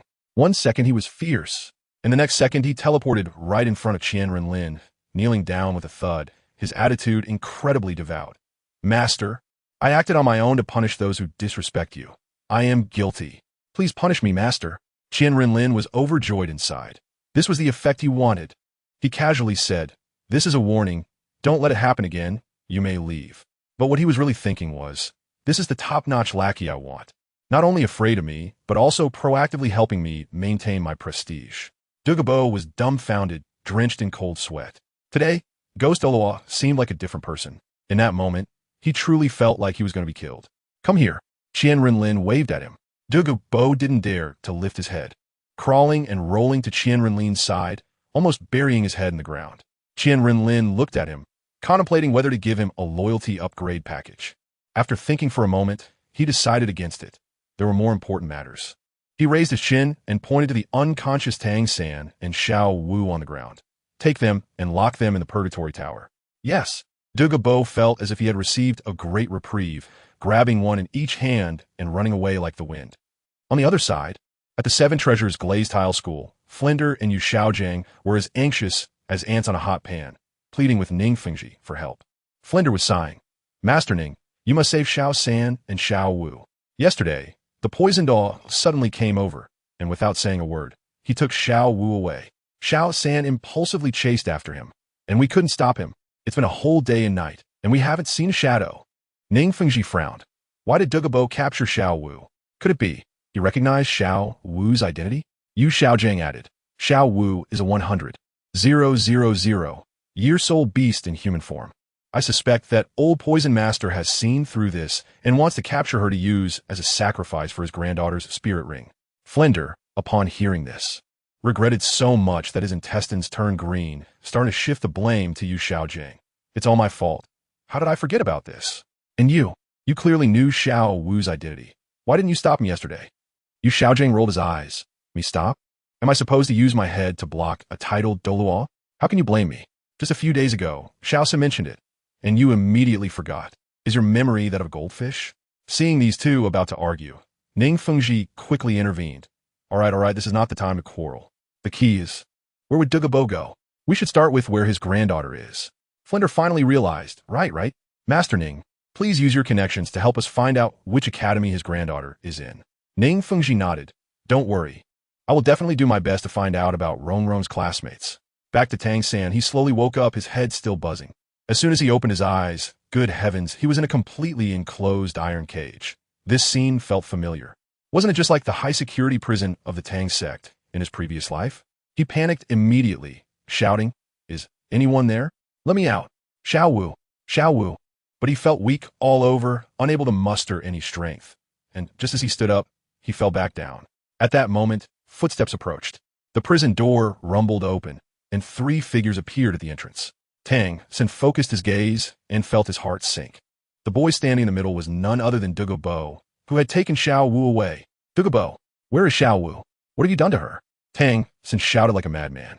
Qian Renlin smirked. looking at him as if he were watching a monkey at the zoo, clapping his hands twice. Two prison guards brought Xiao Wu up. Tang San's eyes turned red. Xiao Wu, what have you done to her? Shut him up. QianRenlin calmly uttered 4 words. Douluo's figure flickered, and with a single slap, he sent Tang San flying, crashing hard against the wall, immediately spitting out a mouthful of blood. QianRenlin stepped forward, gently caressing Xiao Wu's face with one hand while smiling at Tang San, saying, "It seems you still don't understand the current situation. Let her go. If you have any grievances, come at me." Tang San was almost going crazy, helplessly watching Xiao Wu being toyed with while he could do nothing. This feeling was worse than death. "Come at you?" QianRenlin said with a strange expression. "I'm not interested in men. How about this? Hand over your Xuantian treasure record, and I'll consider letting you go." Tang San's pupils trembled. How could he know my secret? "This is my biggest trump card," he stubbornly replied. "What Xuantian treasure record? I don't know what you're talking about." "Still pretending?" QianRenlin laughed. "Tang San, your people, your Xiao Wu, are now in my hands. Just a slight movement of my finger, and she could be gone." Tang San fell completely silent. He looked at Xiao Wu, then at QianRenlin, and finally nodded heavily like a deflated balloon. "All right, I'll give it to you, but I want to see Xiao Wu first." "Okay." QianRenlin gestured, and Douluo directly threw Xiao Wu over like a sack. Tang San wanted to catch her, but he was powerless and could only watch helplessly as Xiao Wu fell to the ground. His fists clenched tightly, and just as he was about to crawl over, a foot stepped on the back of his hand. It was QianRenlin. "You've seen the person. Now where's the thing?" "All right." Tang San squeezed out 2 words through clenched teeth. "No need to be so troublesome." QianRenlin took out a gray crystal stone from his bosom and threw it directly at Tang San's face. "Just imprint your memory on this. This thing is called a transmission stone." Tang San had never heard of it, but he had no choice. He could only tremble as he pressed the stone against his forehead, following the instructions to open his mind and begin to meditate on the Xuantian treasure record. But what he didn't know was that this was not a transmission stone at all. The moment he opened his mind, a wisp of QianRenlin's spiritual power drilled into his sea of consciousness through the stone. Who understands, family? This guy is cautious, fearing that directly searching his soul would be risky. So he actually set up a remote desktop connection, not only viewing the Xuantian treasure record completely, but also leaving a backdoor in Tang San's mind. After it was done, QianRenlin turned and left. Tang San felt as if something had been added to his mind, but he couldn't tell what it was. He hurriedly crawled to Xiao Wu's side, and the two of them embraced and cried in the prison. QianRenlin returned to the main hall, and after obtaining the Xuantian treasure record, he did not rush to practice it himself. He thought for a moment and called over the 7 sword servants. "You all practice this first." He condensed 7 sets of cultivation methods with his spiritual power and directly tossed them over. Wow, using his subordinates as guinea pigs, this operation is too bold. Without saying a word, the 7 sword servants immediately sat cross-legged and began to cultivate. QianRenlin sat down beside them, arranged the Qian dragon chair, took out a red wine goblet, and leisurely waited. As a result, he waited for a whole week. The 7 sword servants were still cultivating, and QianRenlin was almost unable to sit still. He thought he couldn't just wait, so he had Douluo guard there while he took Douluo to the refining tower. He first inspected the production progress of the soul-guided devices. Elderly reported that they had produced 1,000 storage soul-guided devices and 500 soul-guided cannons. When QianRenlin heard that the size of the space was only 1 cubic meter and 10 cubic meters, he immediately frowned, extremely dissatisfied. However, he generously distributed more than half of them as benefits to the craftsmen at the refining tower, moving Elderly to the point of showering him with praise on the spot. Then, he gave the remaining soul-guided devices to Douluo. "Take these to Tiando City and Xinglua City and set up 2 auction houses for me, called Holy Qian Chamber of Commerce. Within a month, make our name known." Douluo accepted the order and set off. This old guy is really efficient. In just a few days, 2 splendid auction houses rose from the ground. To promote it, he even created a unique invitation, using soul power to condense daggers, directly nailing them onto the desks of the leaders of various forces. The Snow Knight Emperor, the Star Luo Emperor, Ning Fengji, the Blue Lightning Tyrant Dragon Sect. Everyone was shocked by this move. When they saw that the letter mentioned the auctioning of long-lost soul-guided devices, the entire continent erupted.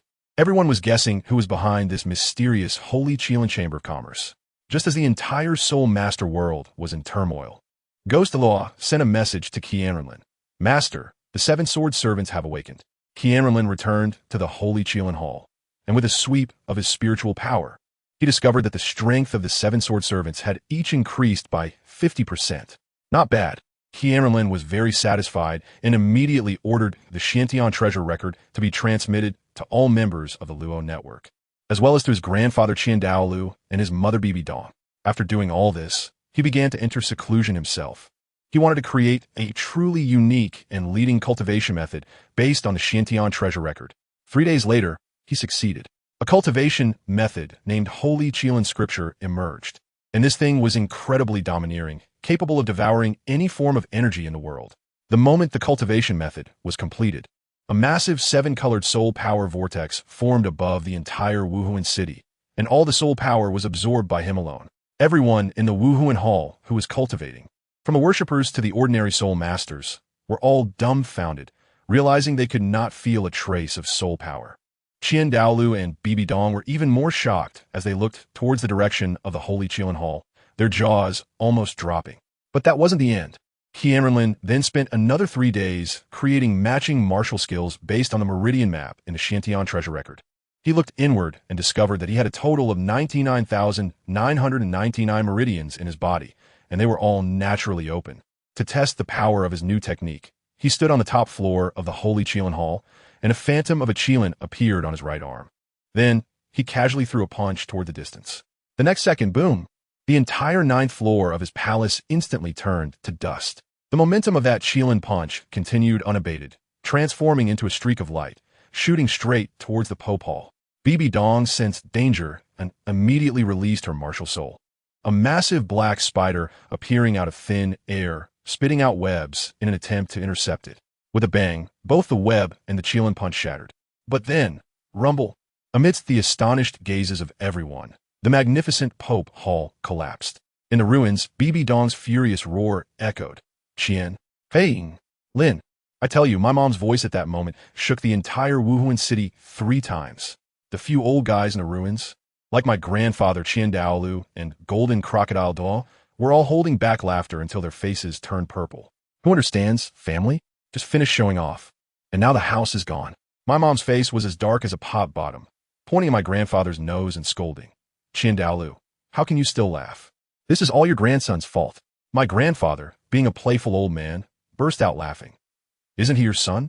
Seeing that the situation was off, I quickly crawled out of the pit, scratching my head to mediate. Mom, I'm sorry, I really didn't mean it. Who knew that after this punch? The recoil would be so great. Good heavens, the look in my mom's eyes was as if she wanted to swallow me alive. You think you've got wings now? You dare to tear down even my Pope Hall? I was feeling extremely guilty, quickly forcing a smile. Mom, please calm down. I'll immediately, right away, build you a bigger and more impressive one, guaranteed to be the latest model of 2025 with a panoramic sunroof. She shot me a glance, tossed her head, and left with a huffy remark about how she must have been cursed for 8 lifetimes. Watching her retreating figure, I finally let out a sigh of relief. Grandpa and the others couldn't hold back any longer, laughing like they were having a fit, slipping away as if their feet were greased. Before the Golden Crocodile Douluo left, he specifically warned the guards outside that anyone who dared to spread today's events would be sent straight to the Hell Tower. The guards nodded like little chicks pecking at rice, terrified. I quickly called out to my grandpa. Grandpa, wait. He turned around, and I handed him a piece of white jade, shoving it into his hand. Take this to cultivate. He looked confused. Linner, what's this? I almost forgot there was no USB drive here, so I had to explain. This is an advanced technique I improved from the Shantian treasure record. Just stick it to your forehead, and you'll understand. Advanced technique? The old man's eyes widened. He pressed the jade to his forehead, and in the next second, he froze like a CPU overheating. After a long while, he gasped in shock, his eyes filled with disbelief. This technique allows for cultivation speed several times that of a Shantian skill. It's simply a miraculous tool for altering fate. He immediately declared, from today on, this technique shall be called the Holy Scripture of the Spirit Hall. Only your direct bloodline, the next candidate for Pope, is qualified to practice it. The old man is calculating, but he doesn't know that I've left a backdoor in this technique. Whoever practices it has their life and death in my hands. Just asking, is this operation extreme or not? After sending Grandpa away, I clapped my hands and the 5 elements domain opened, causing bricks and tiles to fly up from the ground as I began my grand architectural masterpiece. The scene shifted to the 2 in the dungeon. Goodness, They were almost starving like dried rabbits and dehydrated meat. Locked up for half a month without food or water, their soul power sealed. It was simply a hellish start. Tang San, also a tough guy, seeing Xiao Wu about to perish, bit into his own wrist, initiating some blood feeding. Damn, this plot is too intense. Just then, the cell door opened, and a warden named Finian rushed in, roaring at his subordinates. What are you doing? His Highness the Sun has ordered that they must not die. Do you want to die? Upon hearing Sun, Tang San's heart skipped a beat. But a glimmer of hope ignited as he hurriedly begged him to save Xiao Wu. Finian, seeing Xiao Wu's condition, was startled and immediately ordered someone to find a healing soul master and prepare good food and wine. He looked at Tang San, thinking this kid had decent talent and character and wanted to take him as a disciple. Of course, Tang San refused politely.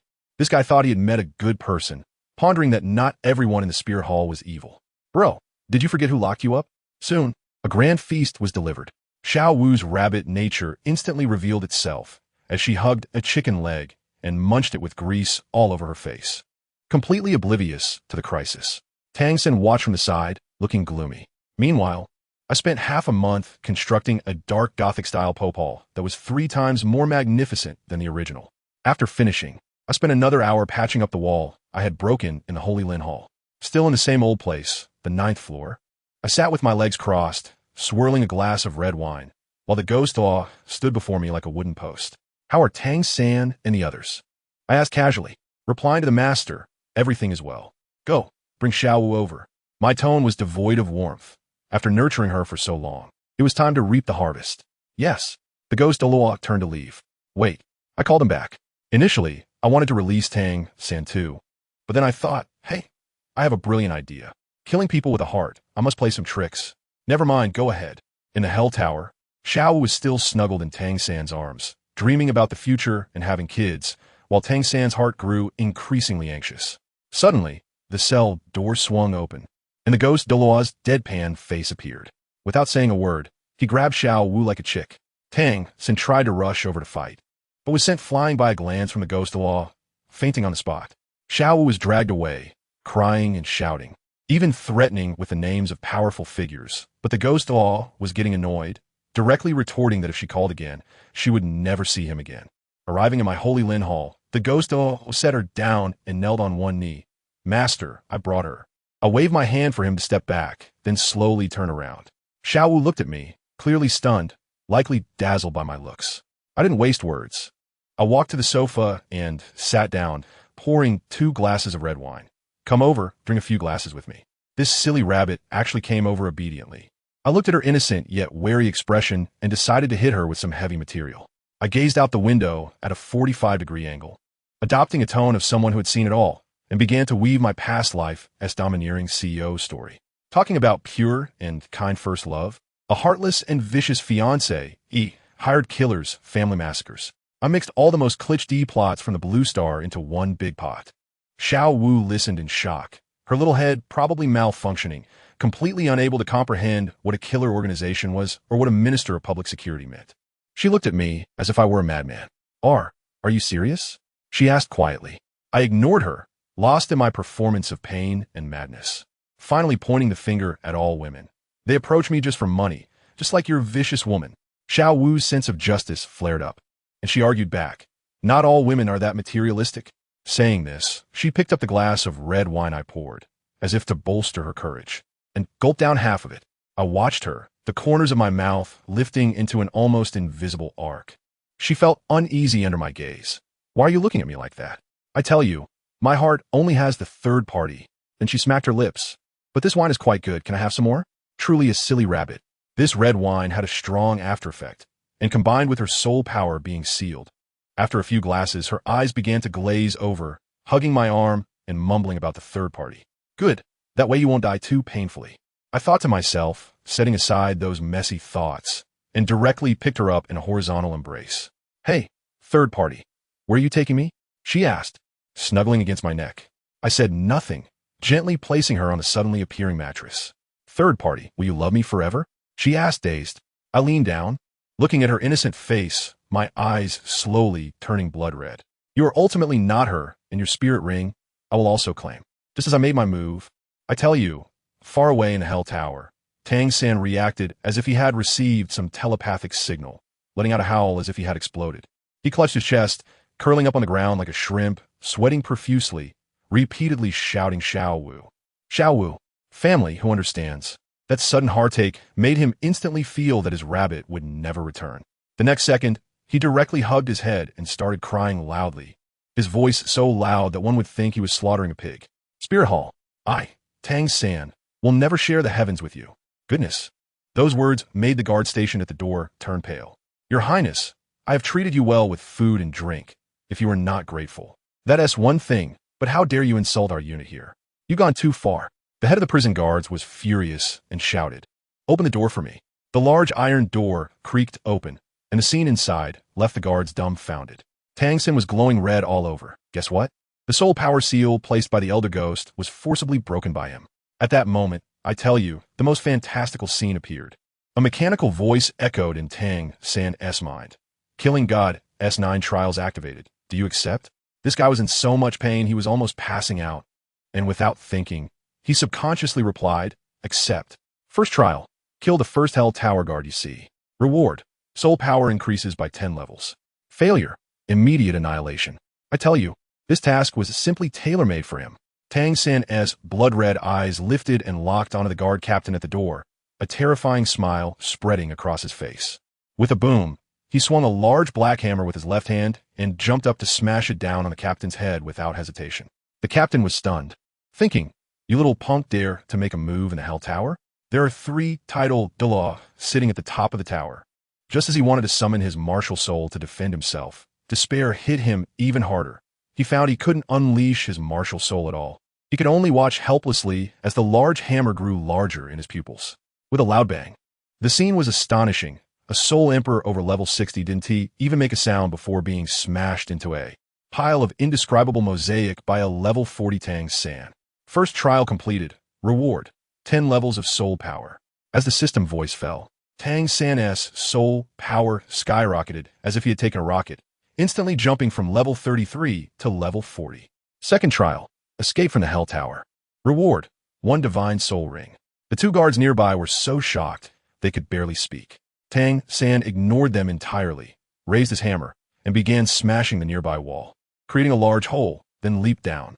One move. In midair, he quickly released blue silver grass to create a cushion below, then crashed down with a thud. He felt a tightness in his chest, got up while clutching it, and ran for his life. Unfortunately, he was still too young. Just as he was about to escape, suddenly, an overwhelming pressure descended from the sky, slamming him to the ground. It felt like being crushed by a mountain. He couldn't even move a finger, let alone run. Immediately after, over 100 Soul Emperor-level guards rushed out of the tower, surrounding him completely. A titled Douluo named Fenyan, the same guy who had just made a move, strolled over with his hands behind his back, looking down at him with a gaze as cold as if he were staring at a dead man. Running? Why aren't you running now? Fenyan laughed angrily. It was the first time in 5 years since the Hell Tower was built that a Soul Emperor was killed by a Soul Master. How could he live this down? Drag him back. Roast him with fire for 3 days and nights. Don't let him die. At this point, Tang San was completely done for. Dragged back to the torture chamber on the first floor of the Hell Tower. He was filled with resentment, thinking just 10 more meters, and I could have completed the task. Meanwhile, I was comfortably sitting on my comfortable bed, having absorbed the 100,000-year red soul ring from Xiao Wu, and my soul power skyrocketed to level 62. Awesome. I was fully aware of the series of disturbances Tang San was causing below. The entire Hell Tower was within my 5 elements domain. I could sense even the fall of a needle. To be honest, I was a bit surprised that he could smash that Soul Emperor in one hit. I was even pondering, could this be the power of love? Impressive. Little did I know he had activated a cheat called the Killing God S9 Trials. However, anyone who dares to kill someone from my spirit hall must pay the price. With a blank expression, I picked up Xiao Wu's rabbit corpse, walked to the window, spread my wings, and flew out, heading straight for the royal kitchen. My family, high-end ingredients, often only require the most straightforward cooking methods. Today, I will personally cook a hearty meal for Tang San. An hour later, I was full and satisfied, holding a delicate food box. A mysterious smile on my lips as I returned to the Hell Tower. At that moment, Tang San was being roasted on a rack. His clothes had turned to ash, and he was charred all over, emitting the smell of burnt meat. He was indeed a tough guy, After being roasted for an hour, he didn't utter a word. The guards in charge of the execution were impressed, but the captain was very displeased, shouting, "Turn up the heat. Turn up the heat. I don't believe he can endure this forever." The guard looked troubled. "Captain, we can't increase it any further. If we do, the healing system won't keep up," and he turn to ash. This captain was the younger brother of the Soul Emperor who was killed by Tang San, and he was filled with rage with nowhere to vent it. Just as he was about to turn and leave, I arrived. "Greetings, Your Highness." I waved my hand and walked directly in front of the captain, looking at him indifferently. "You seem very eager for him to die." He shivered in fear, cold sweat pouring down, hurriedly explaining, "No, Your Highness, I just wanted to teach him a lesson." I calmly glanced at him and said, "I know the one who died was your brother. I understand your desire for revenge. But this person cannot die yet. He is still useful to me. Open the door and let him out." The moment Tang San was released, he finally couldn't hold on any longer and fainted. I glanced at him and instructed, "Take him with you. Come with me." I brought him directly to a private room at a tavern outside Spirit City, casually using a life energy wave to fully heal him. When he opened his eyes and saw me, his eyes instantly turned red, charging at me like a mad dog. Questioning, "Where is Xiao Wu? What have you done to her?"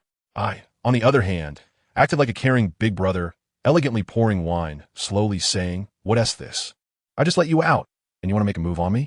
Sit down, don't be anxious. You haven't eaten all day, you must be hungry. Let us eat first." To be honest, although Tang San hated me verbally, his body was still honest. Faced with my handsome face and this aura, he struggled a bit, but actually sat down. I poured him a glass of wine, smiling as I said, "Here, try the red wine I personally mixed. You know, Xiao was insisting I bring some for you try." As soon as he heard Xiao Wu's name, his eyes softened immediately, and he hurriedly asked, "Xiao Wu is with you? She is okay, right?" "Oh, she is fine, she is fine. Once you're full, I'll take you to see her." I smiled warmly. The food arrived quickly. Tang San was truly hungry, picking up his chopsticks and wolfing it down. Watching him eat, my smile grew even wider. I took out the food box I had prepared for my storage soul guide, opened it, and presented a plate of secret meat dishes. "Come, try this. It's a dish I personally made." I pushed the plate of finely chopped, deep-fried meat in front of him. I tell you, I almost couldn't hold it together at that moment. This operation was abstract to a whole new level. The wine was specially mixed with Xiao Wu's blood. That plate of meat was Xiao Wu's rabbit meat. Poor Tang San, completely unaware, actually picked up a piece to eat, while chatting with me about how if it weren't for the grievances between our parents, he would have wanted to be friends with me. Full and satisfied, he wiped his mouth and said, "Now, you should take me to see Xiao Wu, right?" I was pondering where to conjure a Xiao Wu for you, but I still wore a smile on my face. "Of course, follow me." I brought him back to my holy unicorn hall, telling him to wait on the 9th floor, making an excuse that Xiao Wu was playing and didn't know where she ran off to, and that I would go find her, creating a surprise for both of them. That foolish Tang San smelled Xiao Wu's lingering scent in the hall and actually believed me. I turned around to find my mother, Bibi Dong, and asked her if there were any soul masters or soul bones in the spirit hall that could disguise themselves. The result was no. Great. I still had to rely on myself. My third soul skill can create a clone, right? But just having the appearance without a soul would look fake. What to do? I stood at the entrance of the Pope's Hall, scanning the area with my mental power like a radar, and on the outskirts of Spirit City, I actually found an orphan girl named Lian Air who resembled Xiao Wu in temperament and personality. The next part was a bit unethical, like a bad uncle. I lured this 10-year-old girl away with delicious food and fun things. Then, using my unique secret technique, I forcibly merged my energy clone with this little girl's body, while simultaneously forcefully implanting a set of memories I had crafted for Xiao Wu into her brain. This operation was all about high-end customization, a private exclusive. A living person was formatted and reinstalled by me, turning into a puppet that could only act according to the script, a perfect substitute for Xiao Wu. I brought this freshly produced Xiao Wu back to the Holy Unicorn Hall, and wow, when the two met, they hugged and cried. What a scene. Even the Oscars would have to give them an award. Although Tang San was momentarily stunned, wondering why Xiao Wu was calling him Sange, his CPU quickly rationalized it, thinking as long as the person was fine, it was okay. "All right, you've met the person. Now you can go." I had played my part well enough and directly issued a dismissal order, saying the grievances of the previous generation should not involve us. Tang San was once again moved by me, repeating the same old line about how it would be great if I weren't from the Spirit Hall. I thought to myself, "Big brother, please leave, I can't keep acting." But before he left, he pushed his luck, saying he wanted to see the traitor I had captured, MO phone. "Fine, I'll grant you that. I had someone clean up Mo Fong in advance and brought him to the 9th level of the Purgatory Tower, letting Tang San take a look through the glass. Once Tang San saw that he was fine, he began to beg me to release him. I was a bit impatient at that moment and coldly refused. No way. I can't let someone who has betrayed me go. But don't worry. I want to kill him. I'll decide what to do when I'm in a good mood one day. Only then did Tang San reluctantly turn back 3 times, taking the fake Xiao Wu with him. Once they left, I immediately turned back to the 9th level of the Purgatory Tower. The jailer opened the door, and I walked in. That Mo Fong kid had some spirit, lifting his head to look at me, silent, putting on a look of defiance. I looked at him, smiled, and asked, "Do you regret it?" "No regrets," he replied bluntly. "What about Ning Rongrong? You don't want her?" His eyes flickered for a moment, then he sneered. "So what if I want her? So what if I don't? Will you let me go?" "No," I said. "I'll tell you." When Mo Fong heard this, he closed his eyes and lay flat, saying, "Just kill me, give me a quick end." He thought, having suffered so much, death would be a release. Guess what Qianrenlin said? He said, "Want to die? Easy, but you haven't killed yourself yet. Do you have a guilty conscience?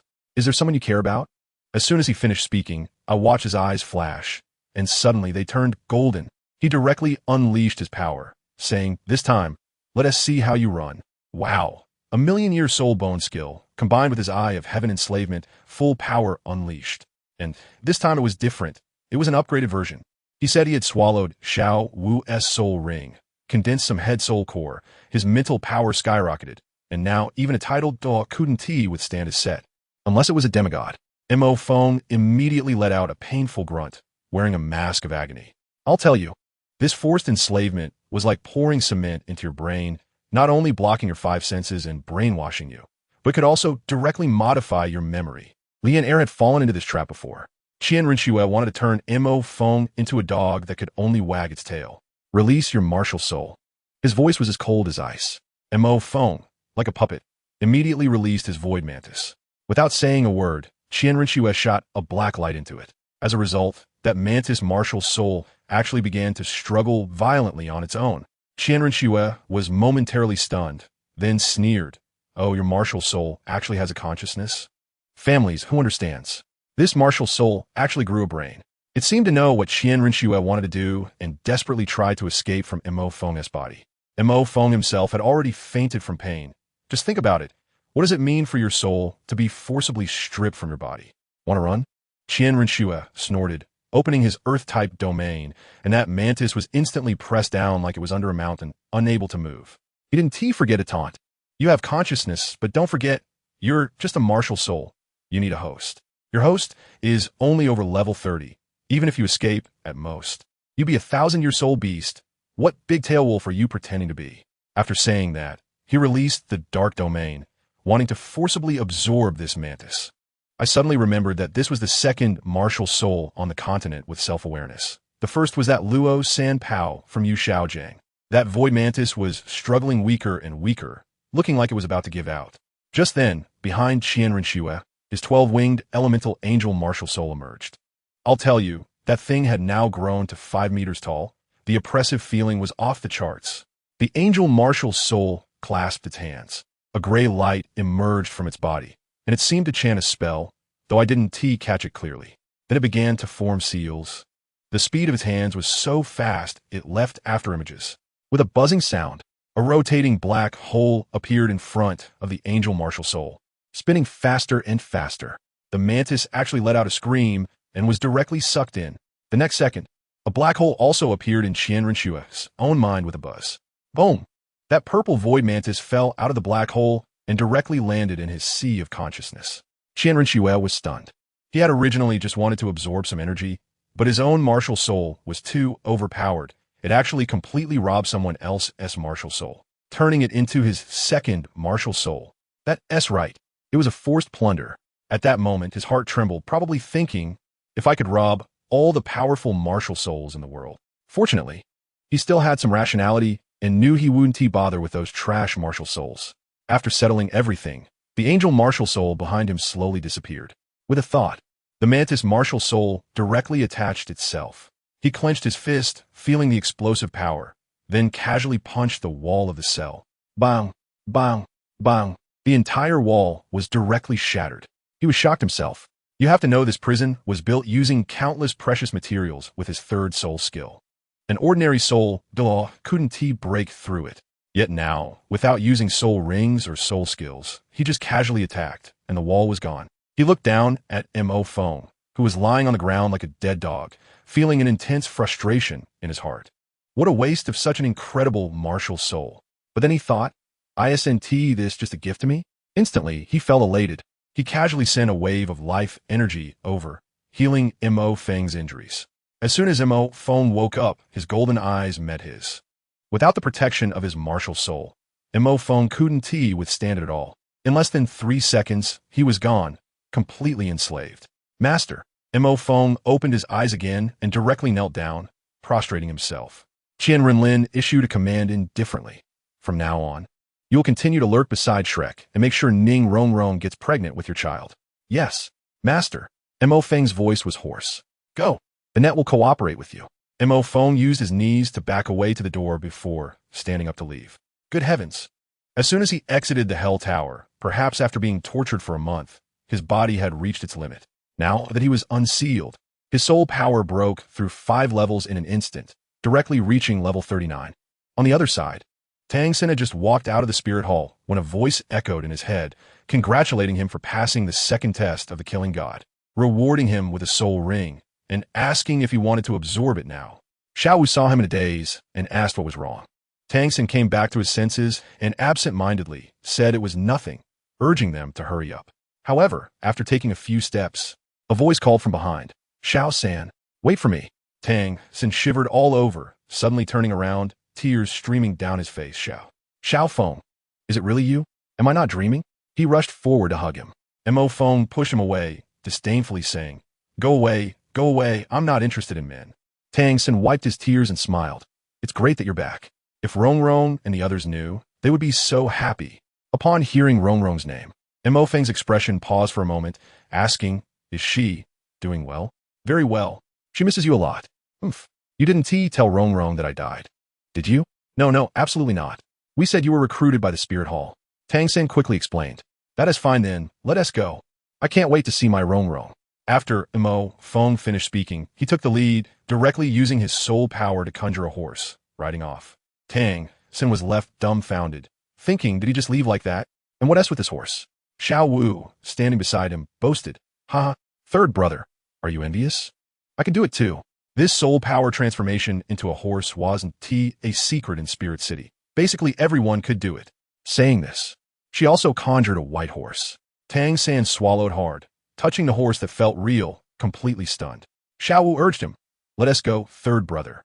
I'll teach you when we get back. Only then did Tang San come back to his senses, sitting behind Xiao Wu and tightly hugging her waist. In his past life in Tang's sect, he had never ridden a horse, so he held on tightly. Xiao Wu smiled, tugging the reins and chasing after Mo Feng. Completely unaware of the cold look in Tang San's eyes behind her, they ran for half a month. When they reached the gates of Tiando City, the soldiers guarding the city immediately stopped them, saying that riding horses was not allowed in the city. Xiao Wu and Mo Feng exchanged smiles and waved their hands, making the horses disappear. Tang San didn't react in time and fell on his butt. Xiao Wu, how have you become so naughty? Tang San complained while patting his backside, looking like a little wife, which stunned the people around them. The onlookers were discussing, guessing how the horse had disappeared. A knowledgeable person stood up, proudly saying, Hey, you don't understand this, do you? These 3 obviously came from Spirit City. Who doesn't know that the Holy Son of the Spirit Hall has developed the soul skill to transform soul power into horses? That thing is widespread in Spirit City. In an instant, the area was filled with praise for the Holy Son of the Spirit Hall, calling him a genius, so extraordinary. Hearing these discussions, Tang San's eyes were filled with pain. Once they entered the city, Xiao Wu saw the crowd ahead and dragged Tang San and Mo Feng to check out the excitement. Mo Feng casually pulled someone and asked, Uncle, what's going on here? The person turned back, displeased. Who are you calling uncle? I'm only 20. Xiao Wu quickly acted cute. Then, big brother, what is happening here?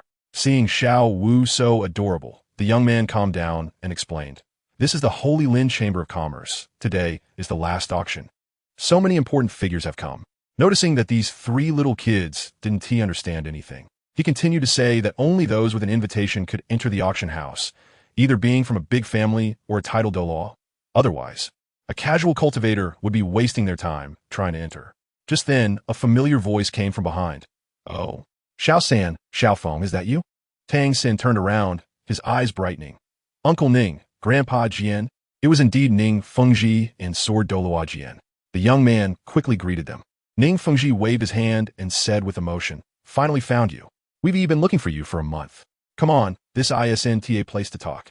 Let us go in together." As soon as they entered the auction house, Xiao Wu and Tang San were stunned. Let me tell you, it was incredibly luxurious. A space of over 2,000 square meters. The walls were adorned with sparkling diamond glass, one piece of which could feed an ordinary family for 2 years. The stairs were made of crystal amber stone, 10 times more expensive than diamonds. The most exaggerated was the huge crystal night light overhead, 300 meters in diameter. Tang San was dumbfounded. This is too terrifying. Is the spirit hall really this rich? Ning Fengji's expression was serious. "Xiao San, don't underestimate this light. It's not just a lamp, it's a soul guide device recently developed by the spirit hall." Soul guide device? Tang San nearly dropped his jaw. Using a soul guide as a chandelier? That's too extravagant. Exactly, Ning Fengji explained. It can not only illuminate, but also adjust brightness, control indoor temperature, keeping it warm in winter and cool in summer. Moreover, it's also a loudspeaker. Tang San furrowed his brows tightly, probably cursing in his heart. With such talents, they should be researching lethal soul guide devices. Instead of making these flashy household items, it's simply a waste of resources. Ning Fengji thought even deeper, believing this was a scheme of the spirit hall, trying to win people's hearts with these items. Following the maid up to the second-floor VIP room, just as they were about to enter, a handsome young man came out from the adjacent room, calling out to Ning Fengji. "Teacher." Ning Fengji introduced them, saying this was his disciple, the crown prince of the Tiando Empire, Shrek Seven. Shrek Seven elegantly shook hands with Tang San, exchanged a few pleasantries, and then returned to his own room.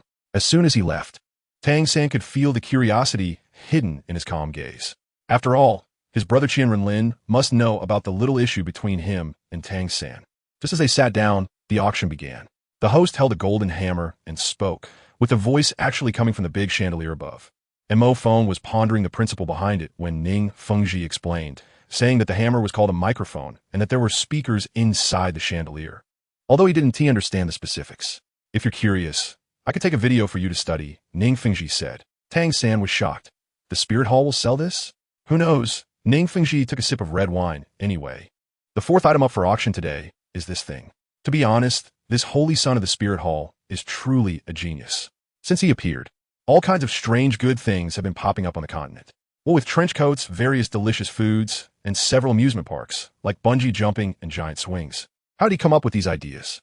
Jian Doa, with a worried expression, interjected, "Fengji, you need to manage the disciples of the sect. Ever since the amusement park opened, they have all become slack in their cultivation, just playing all day." Ning Fengji also became serious, realizing that this was indeed a problem. Mo Feng listened from the side, thinking to himself, if they knew that our master did this purely on a whim to make some money, I wonder what their expressions would be. As they chatted, Ning Fengji finally got to the main topic. "Tang San, where have you all been these days? Your master said that Xiao Wu was captured by Douluo. What exactly happened?" Tang San glanced at Xiao Wu, then exchanged a look with Mo Feng, and said heavily, "Douluo is from the spirit hall." Ning Fengji and Jian Douluo were instantly shocked. Tang San began to fabricate a story. "We didn't expect this either. At that time, when Xiao Wu was captured, I chased after her, but I ran into a wall and fainted. When I woke up, I was in the purgatory tower of the spirit hall. Then how did you get out?" Ning Fengji was even more confused. "I don't know," Tang San frowned. "The spirit hall must know Xiao Wu's identity, but they just locked us up without doing anything." Mo Feng touched his nose and chuckled. "Hey, why think so much? Xiao Wu is so cute. Maybe that holy son of the spirit hall has taken a liking to her?" Tang San immediately responded, his voice trembling slightly. "Yeah, it seems to be the case now. Otherwise, it doesn't make sense. He even said he admired me. What is there to admire? Isn't he just envious that Xiao Wu is mine?" I tell you, I almost couldn't hold back my laughter when I heard that. Ning Fengji didn't suspect anything and turned to ask Mo Feng, "Then how did you get out, Xiao Feng?" Mo Feng's eyes rolled, and he said, "It was all thanks to Tang San. That holy son said, 'Lucky you have a good brother. Otherwise, you'd be in a living hell,' and then let me go." Tang San felt a stir in his heart, thinking, is he really that kind-hearted? I thought he was just saying it casually. I tell you, this Tang San, how should I put it, is pure-hearted, really burns my CPU. And guess what? This guy actually believed it and happily followed Qian Renlin back.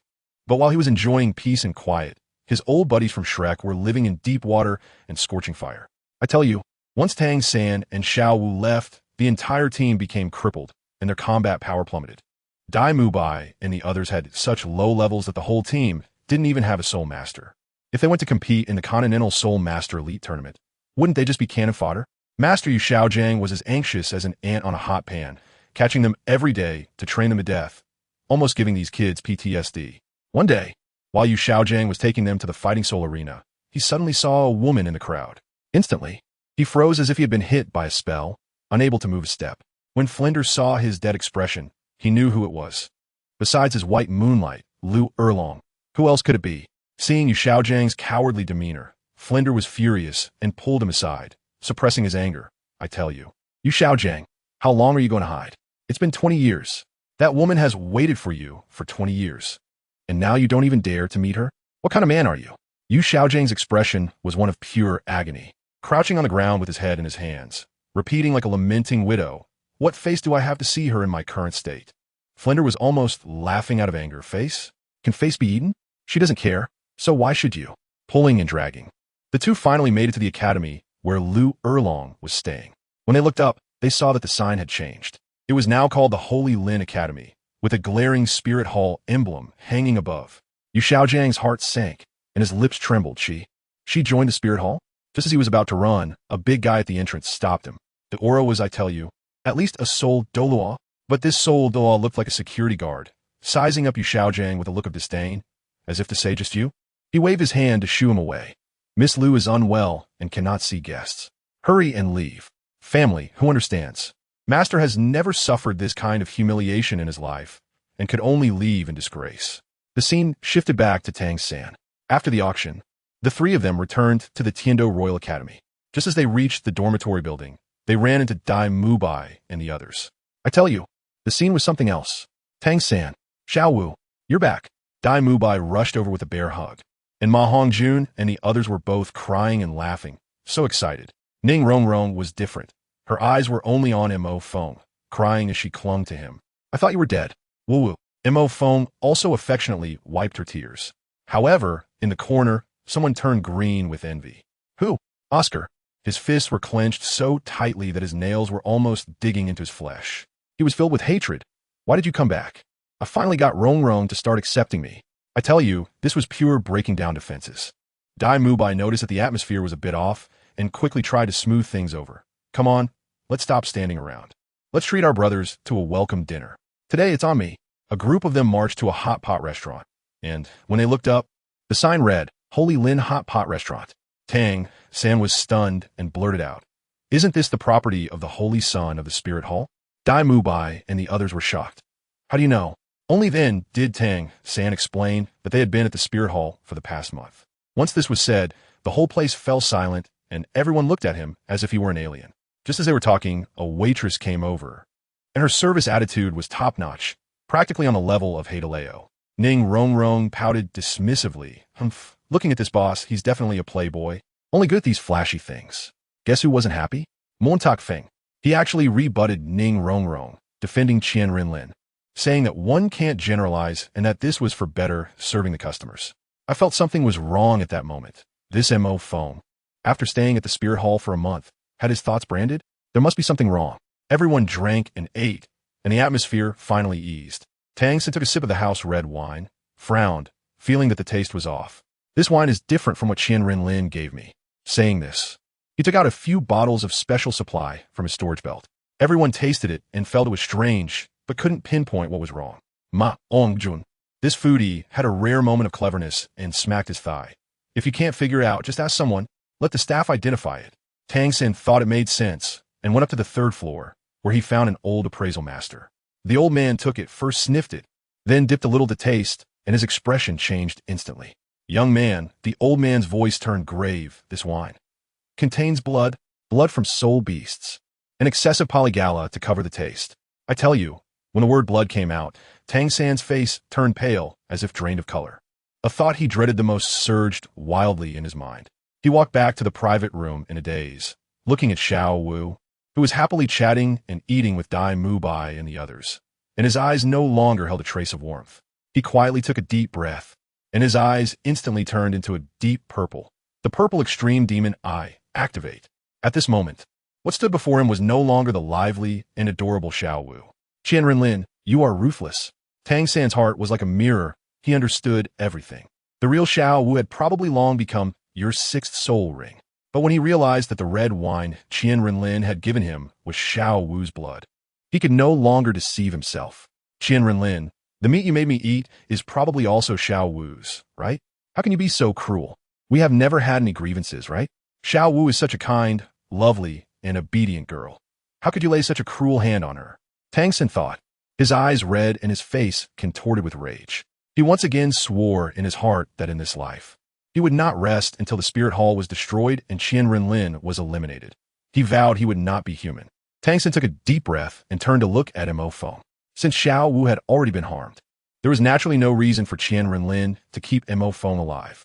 Tang San was surprised to find that Mo Feng was still Mo Feng, with no difference at all. What's going on? Is he really that kind? Tang San blinked and rubbed his eyes, focusing again. But what entered his sight was indeed Mo Feng himself, with no changes at all.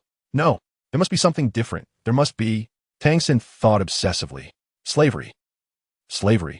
That's it. It must be Qian Renlin's method of enslavement. He must have enslaved Mo Feng. Tang San gritted his teeth and clenched his fists.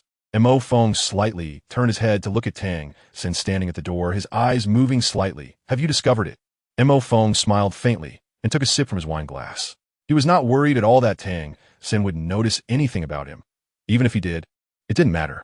After all, he no longer had any value and could be erased at any time. If it weren't for the master wanting to torment him a bit longer, he would have died long before his martial soul awakened. Poor little San. Cherish these few days you have left. This time it's Xiao Wu. Next time it will be you. Xiao Wu, Xiao Feng, I will one day avenge you. Beneath Tang San's calm exterior, there was a tremendous anger, a kind of anger he had never felt before. When a person becomes extremely angry, they appear very calm, waiting for the moment to suddenly explode. Hey, little San, why are you just standing at the door? Dai Mubai, si tingo posite. Looked up in confusion at the dazed Tang San. It's nothing.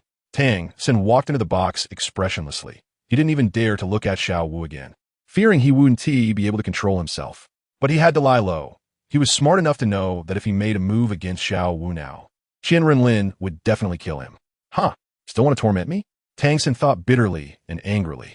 He hated his own powerlessness, unable to protect the woman he loved, knowing that his opponent wanted to torture him, yet being unable to do anything. Bang! In a fit of rage, Tang San directly crushed the cup in his hand. Hey, little San, what's wrong with you?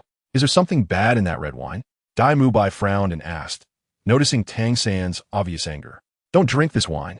Tang San snatched the red wine from under Ma Hongjuan's nose. This red wine was given to him by Qian Renlin, mixed with Xiao Wu's blood. What? What happened? You need to tell us. Ma Hongjun said, feeling frustrated. Shut up. Just eat your food. Tang San said to him with red eyes. No, no. What's wrong with you? Ma Hongjun asked with a confused look. How did this nice celebration turn into this? I told you to shut up. Can't you hear me? Okay, everyone stop talking. It seems Qian Renlin really didn't have good intentions. There must be something unspeakable in this wine. Maybe he just wants to poison us with it. Dai Mubai quickly interjected. Now that Tang San was obviously angry, if Ma Hongjun kept arguing, they might end up fighting here. Tang San blinked, his eyes dazed as he looked at the chandelier on the ceiling. Little San, are you okay? Xiao Wu cautiously asked, pulling Tang San's arm. Don't touch me. Tang San quickly shook off her hand. No, Tang San, Xiao Wu hasn't done anything to you. Just tell us what's wrong. Why are you taking out on Xiao Wu? Ning Rongrong stood up and shouted at Tang San. Talk. All you know is to talk. What do you want me to say? Tang San slammed the red wine bottle in his hand onto the ground and yelled at them. Ning Rongrong was startled. Dai Mubai and the others looked at Tang San in confusion. This was the first time they had seen Tang San lose his temper. In their impression, Tang San was always very calm and had never raised his voice at them or lost his temper. What happened today? Xiao San, just say what you have to say. Why are you getting angry at Rongrong? Mo Feng stood up, holding the frightened Rongrong, and looked at Tang San with an unfriendly expression. Tang San coldly stared at him with red eyes, his nails digging deeply into his palms. He really wanted to kill Mo Feng right there. But how could he do it? He couldn't win a fight, and he couldn't explain himself. Would Dai Mubai and the others believe that someone could enslave another through mere eye contact? Would Ning Rongrong believe it, seeing how she defended him? Even knowing that the person standing in front of them was no longer Mo Feng, Ning Rongrong would still unhesitatingly stand in front of him. Looking at Tang San's hands, which were already bleeding, Dai Mubai and the others realized that something must have really happened. Otherwise, why would Tang San be so angry? However, with Tang San in such a furious state, they didn't know how to ask. It seemed that this meal was not going to happen. They should all go back. Xiao San, you should calm down for a while. Come talk to us when you're ready. But remember, we will always be brothers. Don't keep anything bottled up. Dai Mubai said heavily to Tang San, and then turned to leave to settle the bill. Xiao San. Xiao Wu quietly walked over to Tang San, wanting to hold his hand. Although she was a puppet, she was very pure. Qian Renlin had only implanted Xiao Wu's memories in her mind. This meant that aside from her different personality, she was essentially no different from Xiao Wu, just with a different heart accompanying Tang San, even though she didn't understand what love was. But her memories were clear, to accompany him, to love him, to rely on him. Perhaps Qian Renlin wanted to create a perfect puppet, or maybe he didn't care about Lien Er's life at all. Regardless of whether she truly fell in love with Tang San, Qian Renlin had no intention of keeping her. Of course, in Qian Renlin's mind, if she and Tang San truly fell in love, he would be very pleased to see that. You guys go back. I want to be alone for a while. Tang San coldly glanced at Xiao Wu and turned to leave. Sigh. Watching Tang San's desolate back, Ma Hongjun and the others could only sigh. They didn't know what had happened to Tang San, nor did they understand his feelings, let alone empathize with him. Let's go. Let it be alone for a while. Dai Mubai, who had come over, shook his head at Xiao Wu and the others as he looked at Tang San leaving. Xiao Feng, you should live with me from now on. Ning Rongrong shyly looked up at Mo Feng. Will the teachers agree? Mo Feng pretended to hesitate and asked. It should be noted that in Shrek, boys were not allowed to enter the girls' dormitory. Oh, what's a big deal? Xiao San and Xiao Wu already moved into the same dormitory before. Don't worry, the Tiando Royal Academy does not restrict students' private lives. Ma Hongjun raised his eyebrows and said with a mischievous smile to Mo Feng. Mo Feng nodded. He knew that the Tiando Royal Academy was an aristocratic academy, and the students there were all from noble backgrounds. The Douluo continent has always advocated cultivating relationships from a young age, whether among nobles or commoners. Families would often arrange marriages for their children even before they were born, so the Tiando Royal Academy, naturally, did not oppose students dating. After all, it was a personal matter, and if anyone should manage it, it should be their respective families, not the academy. As they walked out, looking at Tang San in the distance, Mo Feng smiled, not knowing what he was thinking. I am sinking alone in this dull and monotonous street. The commotion in the air makes me feel truly lonely. Tang San walked like a walking corpse on the bustling streets of Tiando City. The myriad of lights reflected brilliant colors, but in his eyes, it was indeed a shade of gray. The warm streetlights only made him feel cold, and the couples walking hand in hand, the laughter of groups of people, made him feel so out of place and so lonely. Tang San walked numbly, without a goal, without direction. My name is Xiao Wu, the dance of the dance. If you must find a relative, I don't mind being your sister. Come on, call me Sister Xiao Wu. I will only be a sister, not a younger sister. Can I not call you brother? Xiao Wu also vowed never to leave her brother, even if it meant death. Brother, you must remember, if you die, then I will accompany you. Xiao Wu, thank you. For what? Thank you for always being with me. Don't be upset. Your father is just temporarily away from you. One day, you will see him again. Perhaps his departure is just to help you grow better and become stronger. If you keep going like this, won't I be wasting his efforts? Xiao Wu. Finally, Tang San could no longer hold back his tears. Tang San looked up at the moon in the sky. Tonight's moon was very round, very round. Among the few stars, one was particularly bright. Xiao Wu, you've always been watching me, right? Do you feel the same way? Your departure is just to help me grow better and become stronger, right? Tang San whispered softly. For a long time, he tightly clenched his fists, his gaze gradually firming. Taking a deep breath, he turned and walked toward a mooncake shop. Stardew Forest. Tang San slowly stepped forward. After half a month of rushing, he finally arrived at the Stardew Forest from Tiando City. Looking at the forest in front of him, which resembled the giant mouth of a beast, Tang San ignored the shouting around him and took determined strides forward. Xiao Wu, once I drink all your blood, we will never be apart. On a small hillside, Tang San sat cross-legged on the ground, looking at the 6 bottles of red wine and a plate of minced meat in front of him, all given to him by Qian Renlin before he left. With a determined gaze, he reached out and picked up a bottle, drinking all 6 bottles of red wine that had Xiao Wu's blood mixed in, leaving not a single drop behind. After drinking the wine and eating the meat, he didn't even need to think. All of it must be Xiao Wu's rabbit meat. How big is Xiao Wu's true form?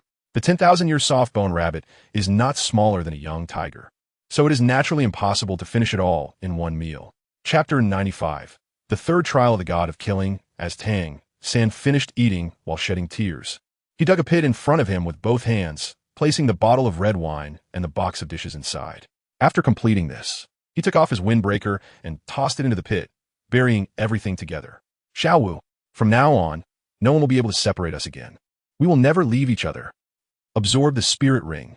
After doing all this, Tang San firmly said in his mind. With his words, a strong wave of soul power spread from within him. Tang San's Haotian hammer, martial spirit, involuntarily appeared in his left hand.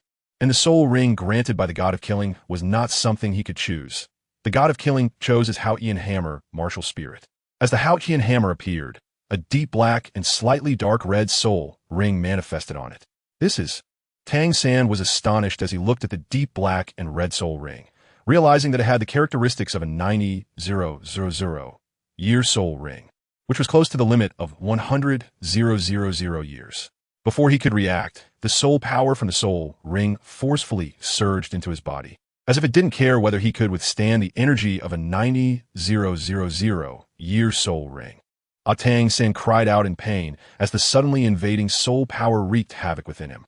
If QianRenlin had seen this scene, she would have been shocked, because it was well known that the divine soul rings granted by gods were given based on the limits of the soul master's body. However, Tang San was only at level 40.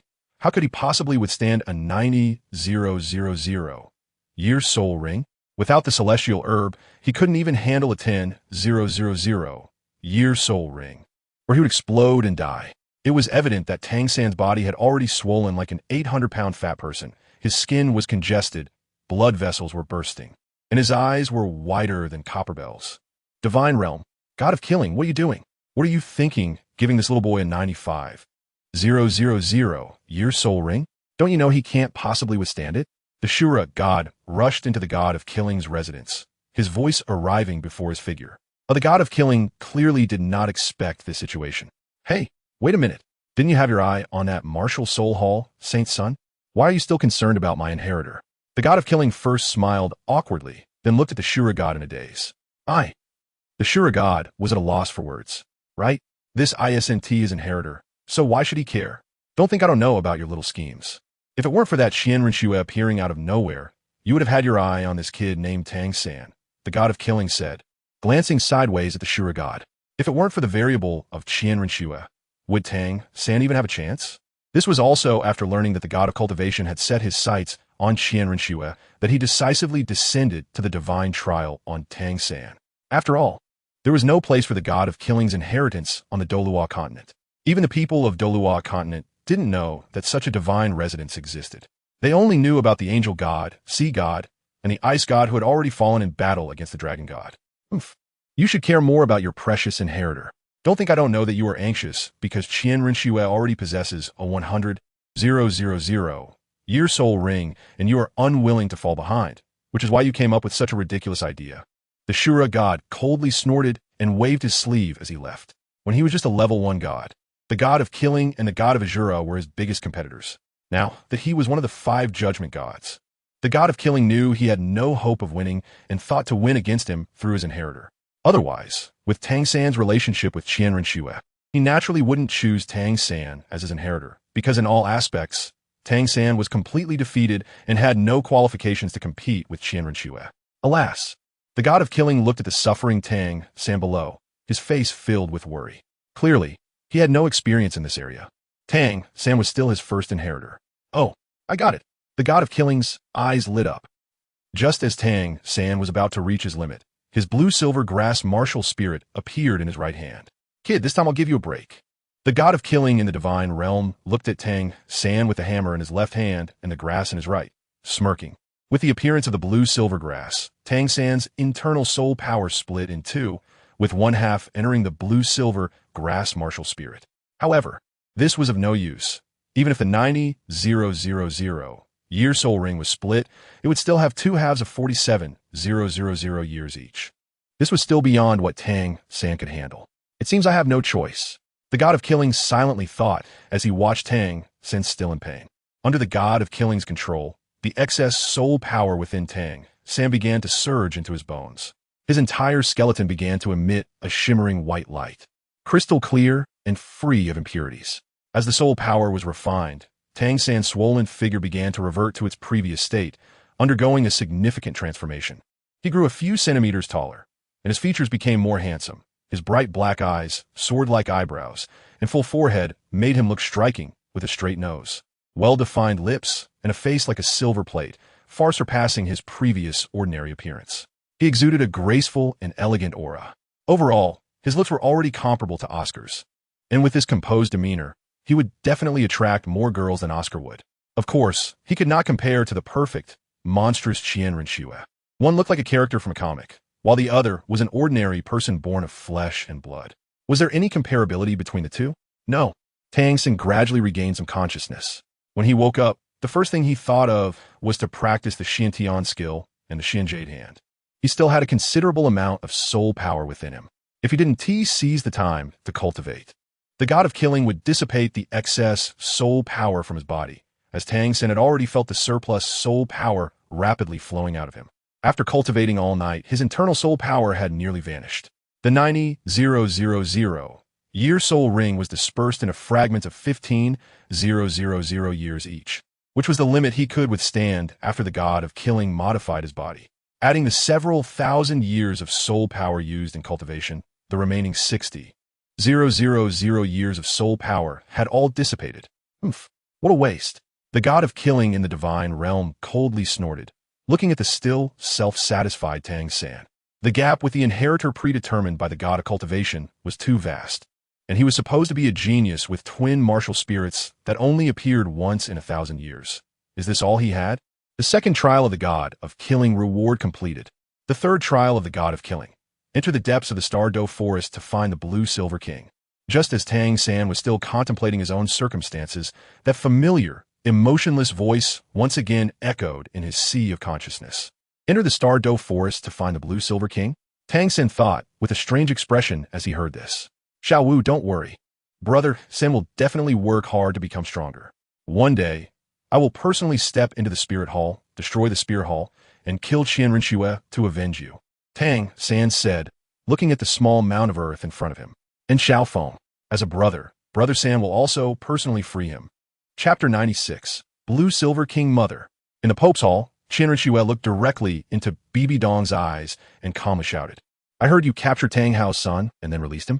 Bibi Dong, holding the Pope's staff, asked while sitting on the Pope's chair. Yes, Mother.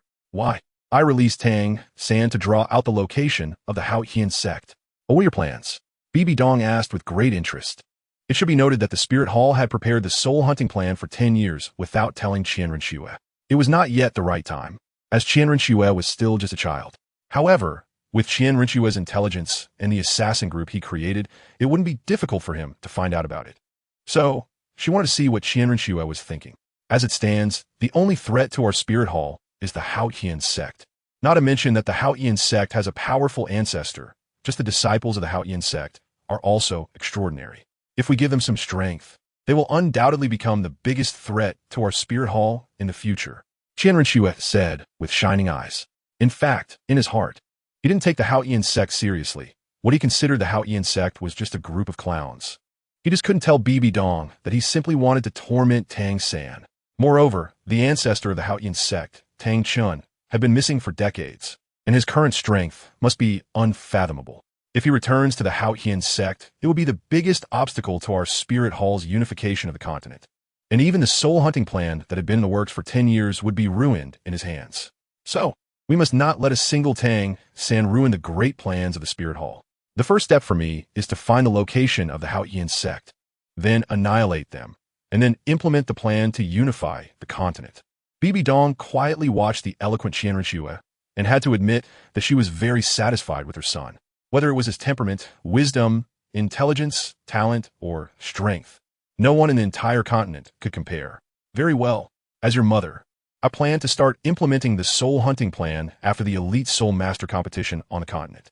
At that time, I will hand over full command to you, which will also serve as a form of training for you. After all, the Spirit Hall will ultimately be handed over to you. And although you have strength and strong thinking ability, your strategy still needs improvement. Qian Renlin was taken aback. He didn't expect Bibi Dong would entrust such an important matter to him. But he quickly replied earnestly, yes, I will not let mother down. Good. The reason I called you here today is that it's time for you to do something. Bibi Dong stood up and said slowly. Qian Renlin was stunned. What does mother wish for me to do? Your combat experience is already extremely rich, and your spirit power has reached level 63. Continuing to cultivate in a step-by-step manner will not be very effective. What does mother mean? Do you know of the City of Slaughter? Bibi Dong looked at him seriously. The City of Slaughter. Qian Renlin felt a shiver in his heart. In the City of Slaughter, you can only rely on yourself. I will not be by your side, nor will I protect you. There are no friends or partners there, only enemies. When you defeat all those who pose a threat to you and become the champion of the Hell Slaughter Field, I will naturally come to get you. Champion? Qian Renlin's eyes turned cold. I will not disappoint mother. Not only will I obtain the title of Slaughter God, but I will also gain the domain of the Slaughter God. Watching Qian Renlin turn resolutely to leave, Bibi Dong said, Qian Renlin, as the holy son of the Spirit Hall and the future Spirit Emperor, these are experiences you must go through. King, I am here, deep in the Stardoe Forest. In an area filled with blue-silver grass, a magnetic voice, indistinguishable in gender, entered Tang San's consciousness. Are you calling me? Tang San asked, looking at the largest blue-silver grass in the center with confusion. Yes, great king, it is I who calls upon you. Who are you? Why do you call me king? Because noble blood flows in you, more noble than mine. If I am the king of blue-silver grass, then you are the emperor among blue-silver grass. I need at least another 15,000 years of cultivation to reach your bloodline realm. Upon seeing you and sensing the bloodline aura on you, I seem to have found a way to a more noble bloodline. Thank you, great king. No need for thanks. You may have mistaken me for someone else. I'm not your king. I am just a person. I'm not blue-silver grass. I merely possess the blue-silver grass spirit. Tang San crouched down and said apologetically to the towering blue-silver grass before him. No, no, no. You have the aura of the blue-silver emperor. I will absolutely not mistake it. If you were just an ordinary person with the blue-silver grass spirit, you would not have cultivated to this extent. You possess the bloodline of the blue-silver royal family. The blue-silver emperor has always been passed down in a single line. Only when the previous blue-silver emperor dies will the next blue-silver emperor be born. Blue-silver emperor. Tang San was taken aback. Could it be his mother? Great king, your mother is the emperor of all blue-silver grass.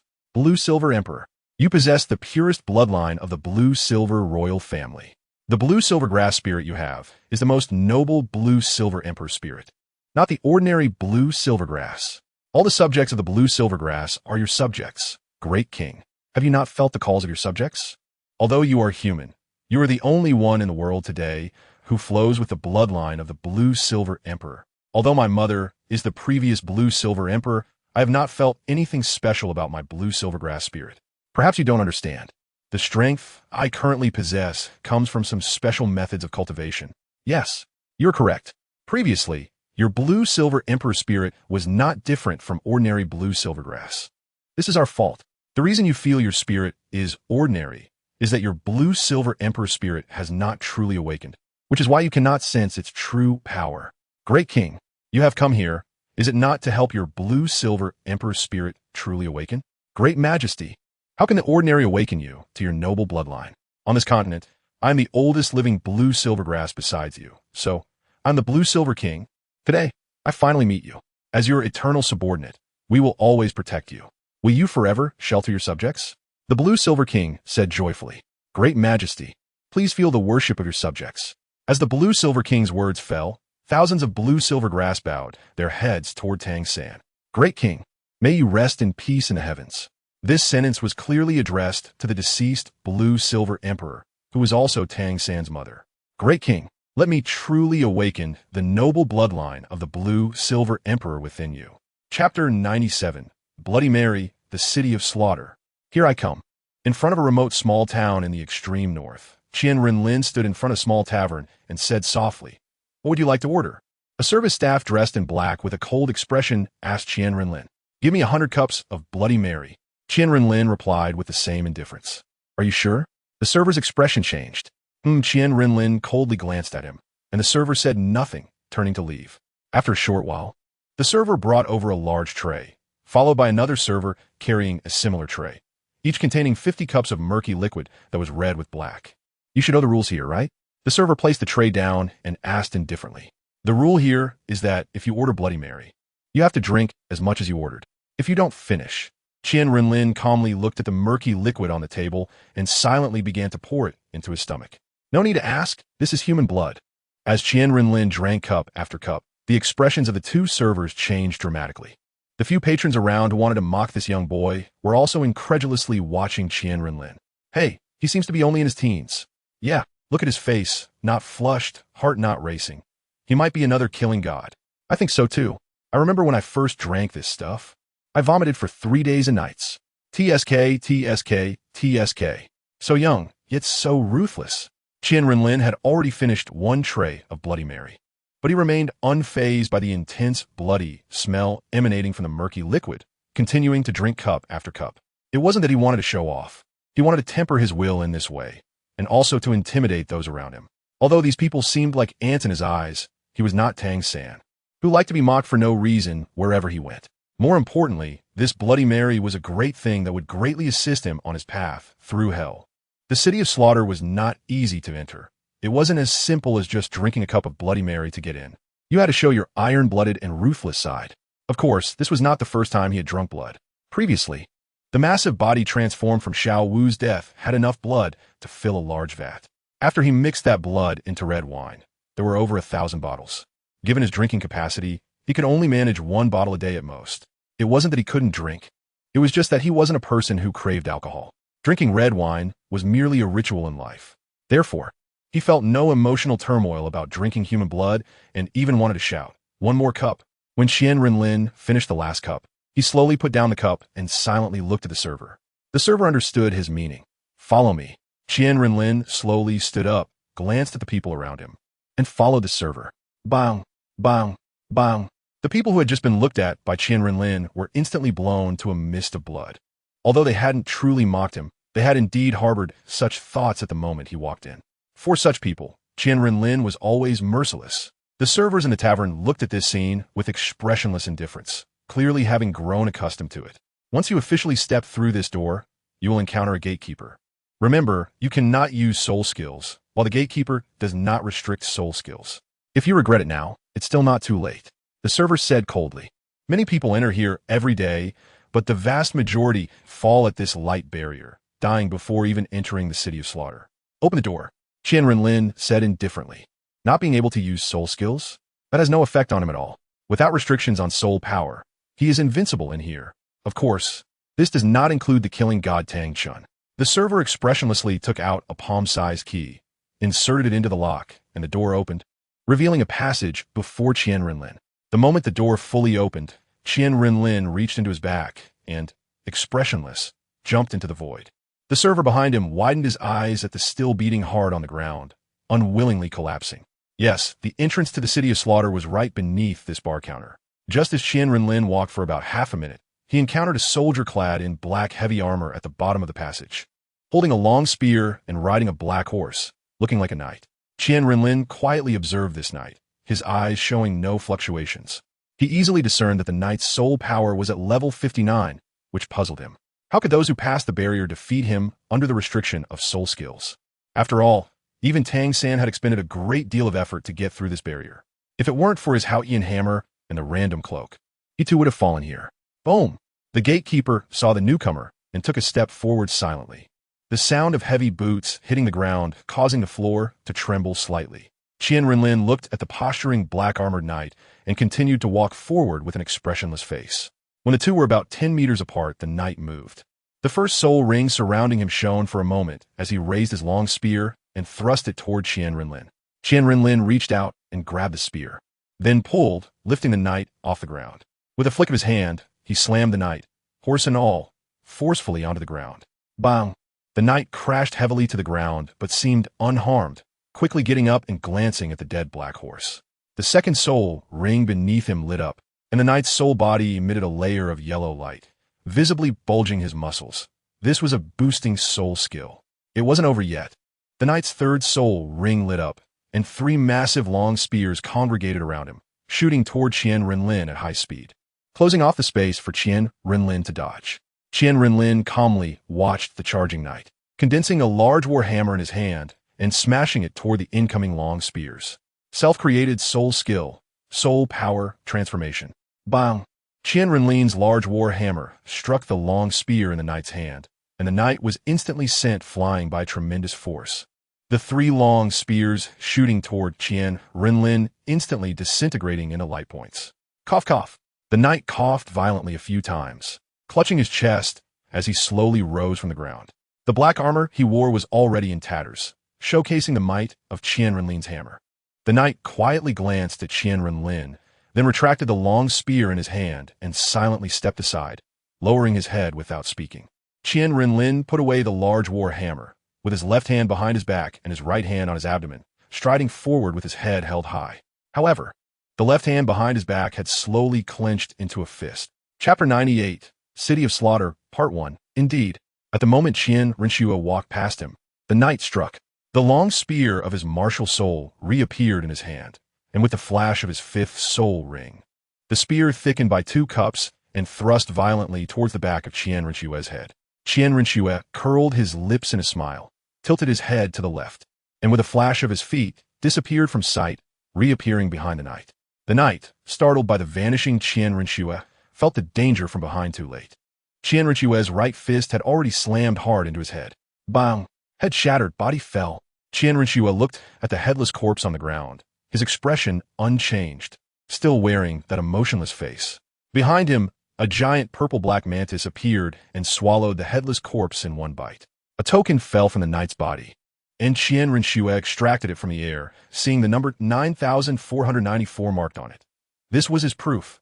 Qian Renlin recalled that when Tang San entered, his number seemed to be 9,528, which indicated that in this year, 34 individuals would qualify to enter the City of Slaughter.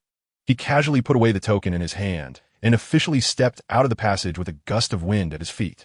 Here, everyone is your enemy. Even if they're just a gatekeeper, and against the enemy, all you can do is kill them. Welcome to the City of Slaughter.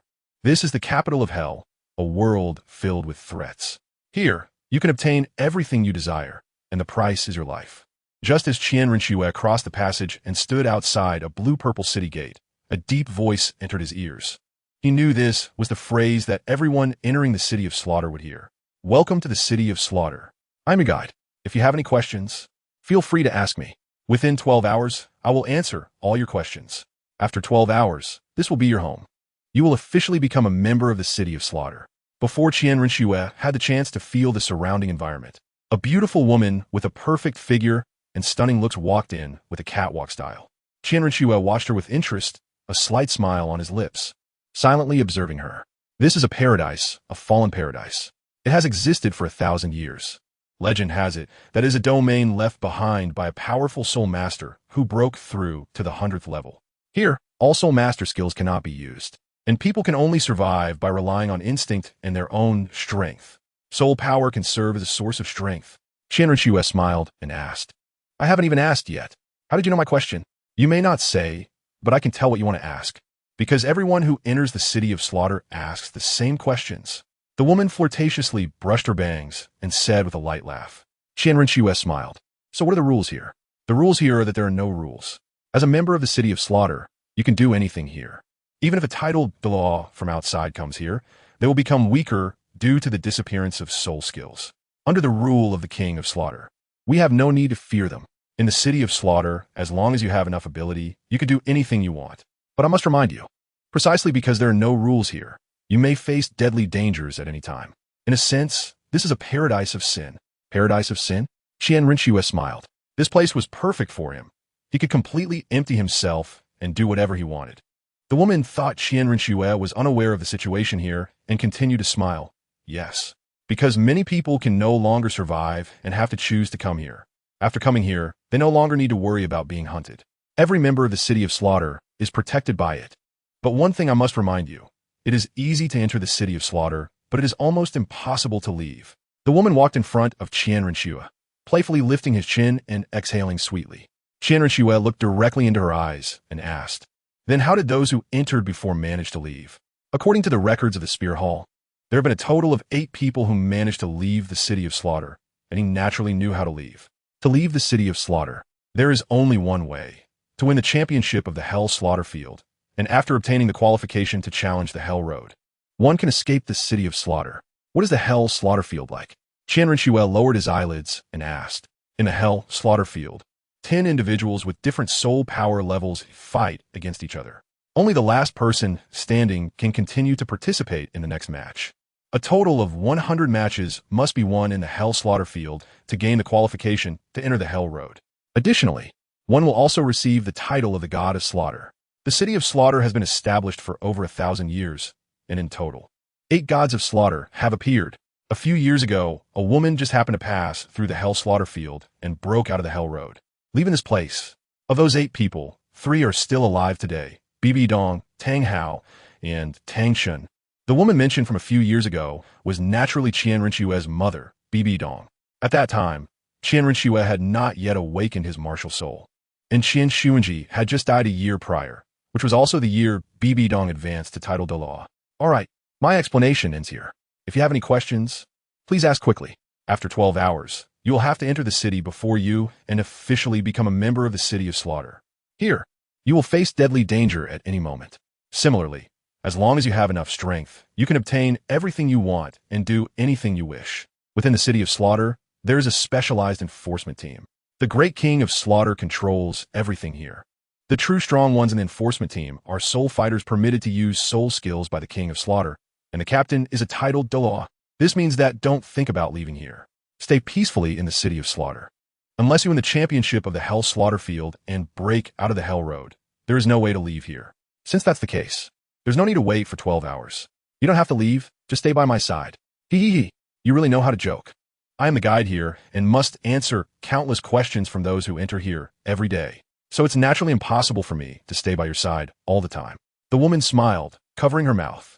Do I look like I'm joking? Qian Renlin calmly looked at her and said. The woman chuckled lightly. Countless people wanted to have me after entering here, but they all ended up dead at the hands of the enforcement team. If you want to have me, you must always face the pursuit of the enforcement team of the City of Slaughter, and you will also be targeted by all members of the City of Slaughter. Are you sure you want to do this? Chapter 99, City of Slaughter, Part 2. I believe in my strength. Qian Renlin firmly carried her and strode towards the city gate of the City of Slaughter, with such a sexy and wonderful beauty in his arms. It was only natural for Qian Renlin to indulge. He could tell at a glance that she was still a virgin. Encountering an untouched woman in the City of Slaughter was almost impossible. The woman smiled alluringly and wrapped her arms around his neck. How old are you? Can your body handle this? The women in the City of Slaughter were there to serve men, but she was lucky enough to become a guide in the city, thus avoiding the humiliation from men. However, after so many years without contact with men, she naturally desired to experience the taste of intimacy between men and women. Most importantly, Qian Renlin had entered the City of Slaughter through special means. She was good at reading people, and she believed this man would become the 9th god of slaughter to walk out of the city. This was also the reason she did not resist. You will find out soon. Stop. Just as Qian Renlin was about to step through the city gate, the guards at the entrance quickly blocked him. Good heavens. Qian Renlin scanned the area. There were a total of 100 black-armored soldiers, all dressed in black armor, their faces completely concealed by helmets. You have violated the rules. One of the black-armored soldiers said coldly. Oh, wasn't that knight on horseback already looking for me? Qian Renlin smirked, holding the beauty and looking at him. That's not what I meant. Since the terrifying knight Scott has already been defeated by you, you naturally gained the qualification to enter the City of Slaughter, but you absolutely should not have killed him. The black-armored soldier said sternly. Isn't that the rule of the City of Slaughter? Step aside. Qian Renlin first smiled playfully, then shouted coldly. Oomph. If you defeat us, you can leave. As soon as the black-armored soldier finished speaking, the 99 soldiers around him immediately activated their martial spirits, pointing their long spears at Qian Renlin and glaring at him fiercely. Ha! Since you seek death, don't blame me. Qian Renlin licked his lips, flashed a wicked smile, and his aura surged as a pair of black wings appeared behind him, lifting him into the air. Qian Renlin looked down at the beauty in his arms, a wicked grin on his face. and with a flap of his wings, countless shimmering scales shot down towards the black-armored soldiers. Bang, bang, bang, bang. The black-armored soldiers hurriedly waved their long spears to block the soul power scales. But how could the scales formed by Qian Renlin's powerful soul power be resisted by these mere soul kings? The black-armored soldiers discovered in horror that these scales multiplied endlessly. For every one they blocked, 2 more would emerge to cut at them. They simply cannot fend them all off. You win, you can enter. The black-armored soldier shouted anxiously. Since you have offended me, go repent in real hell. Qian Renlin calmly watched the soldiers below, desperately resisting. A hint of coldness in his eyes. The beauty in his arms gazed at Qian Renlin at this moment, feeling that he was particularly charming, extraordinarily powerful and assertive, and couldn't help but wrap her arms around his neck and kiss his lips. Qian Renlin ignored the soldiers and looked into her eyes, responding to the kiss. This kiss lasted a long time, so long that the black-armored soldiers below didn't even realize when they had exhausted themselves to death. Cough, cough, cough, cough. When the beauty felt like she was about to suffocate from the kiss, she quickly released her lips and coughed violently. Qian Renlin opened his eyes and glanced below, slowly descending to the ground, where a huge purple mantis appeared behind him. With a deep breath, the mantis sucked in the 100 dead soldiers. After finishing all this, Qian Renlin flapped his wings and headed towards the inner city.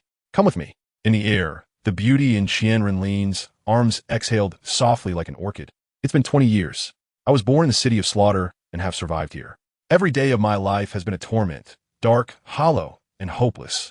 I feel like a walking corpse, answering questions for newcomers who enter here, while constantly guarding against being defiled by them. Now it's different. I met someone who makes my heart race, and I finally experienced the beauty of kissing. I've regained hope for a fulfilling life. My world is no longer gray, but colorful. I want to follow this boy out of hell and back to the mainland to live together, but as she thought of this, her gaze fell slightly. She was the most beautiful woman here, but also the most tormented, for everyone here, except for her, was a fallen person, filled with darkness towards life. Only she longed for the brilliant world above. She wanted to bear children with the boy holding her, but she couldn't. Her fate was sealed from the moment she was born. Qian Renlin silently glanced at the beauty in his arms, still expressionless and indifferent. She was merely a distraction for him during his 100 days in this hellish slaughterhouse. At this moment, the place where Qian Renlin and the others were located was merely the outer city of the city of slaughter, appearing gray, dilapidated, and desolate. Occasionally, one could see some emaciated figures resembling true walking corpses. When they saw Qian Renlin's handsome and devilish face, their eyes flickered with a hint of light. However, upon seeing the woman in Qian Renlin's arms, they seemed to see something terrifying and hurriedly scurried away. Looks like your identity here is not simple. Qian Renlin teased the beauty in his arms while observing the fearful people around. Of course, I'm one of the messengers of the King of Slaughter. Here, no one dares to offend the authority of the King of Slaughter, the beauty proudly replied. What? Are you scared? Didn't you want me? Am I afraid? Qian Renlin coldly laughed. The existence of the city of slaughter was to serve the spirit hall. The so-called King of Slaughter was merely a dog of the spirit hall. Otherwise, where would all the prisoners for the purgatory tower of the spirit hall come from every month? Where did the food and supplies for the city of slaughter come from? If not for the city of slaughter helping the spirit hall detain the most heinous criminals, the spirit hall would have long since destroyed this place with a single slap. After passing through the outer city, Qian Renlin and the beauty arrived at a relatively imposing city wall. He flew straight into the inner city without any hesitation. There were no guards in the inner city, as anyone daring enough could enter at any time. However, conversely, there was no personal safety here, for fighting was not allowed in the outer city, providing great protection for their lives. But the inner city was different. This was the true city of slaughter. Chapter 100. City of Slaughter. The inner city was clearly distinct from the outer city. If the outer city was a world of silence and indifference, then the inner city was a world of luxury and madness. Colorful lights were everywhere, and the population in the inner city was much greater than that of the outer city, contrasting sharply with the quiet of the outer city. Inside the inner city, chaos reigned, with loud laughter, painful cries, and many terrifying sounds echoing everywhere. Qian Renlin only needed a casual glance to see several burly men humiliating a woman, while a crowd cheered them on. There were also several people beating a young man, who begged for mercy to no avail. Additionally, a few villains were forcefully assaulting a girl, tearing at her flesh and swallowing it, while a fierce-looking man was engaging in inappropriate acts with her. It truly was a paradise of sin. No wonder the inmates of the Purgatory Tower felt no guilt in devouring the flesh of others. It turned out they had been doing such things for a long time. Qian Renlin smirked, taking a keen interest in this marvelous scene. "Hey, you little brat. What are you looking at? Come here," shouted the man in the midst of his activity, noticing Qian Renlin's nonchalance. The beauty in his arms glanced at the man with a deadpan expression, showing a hint of disdain. Since she was being held in a princess carry by Qian Renlin, the man couldn't see her face. Otherwise, even with 100 times more courage, he wouldn't dare to provoke Qian Renlin. "You're looking for death." Qian Renlin's eyes turned cold as he fixed his gaze on the man. Bang! The man was instantly blown apart by the soul power within him, dying without even realizing how it happened. The surrounding people looked at Qian Renlin in terror, as if they were facing a devil. He. The villain who was biting the woman's arm widened his eyes and pointed at Qian Renlin, stuttering as he struggled to speak. Bang! He dared to point at Qian Renlin and met the same fate as the man before him. The others quickly lowered their heads, not daring to look at Qian Renlin. To blow someone into pieces with just a glance was something even a titled Douluo couldn't do. Oomph. Qian Renlin snorted coldly and turned to enter a relatively clean room. Hey, that guy was blown apart just by a glance from him? This is the reincarnation of a killing god. The reincarnation of a killing god. The surrounding villains quickly began to discuss in fear as they watched Qian Renlin leave. Ignoring the chaos outside, Qian Renlin walked into a courtyard, kicked open a door, and carried the beauty inside. Upon seeing a group of people inside, Qian Renlin coldly glanced at them and said, "Get out, you little brat. How dare you talk to me like that? Do you know who I am? You're the first to speak to me like this in the inner city."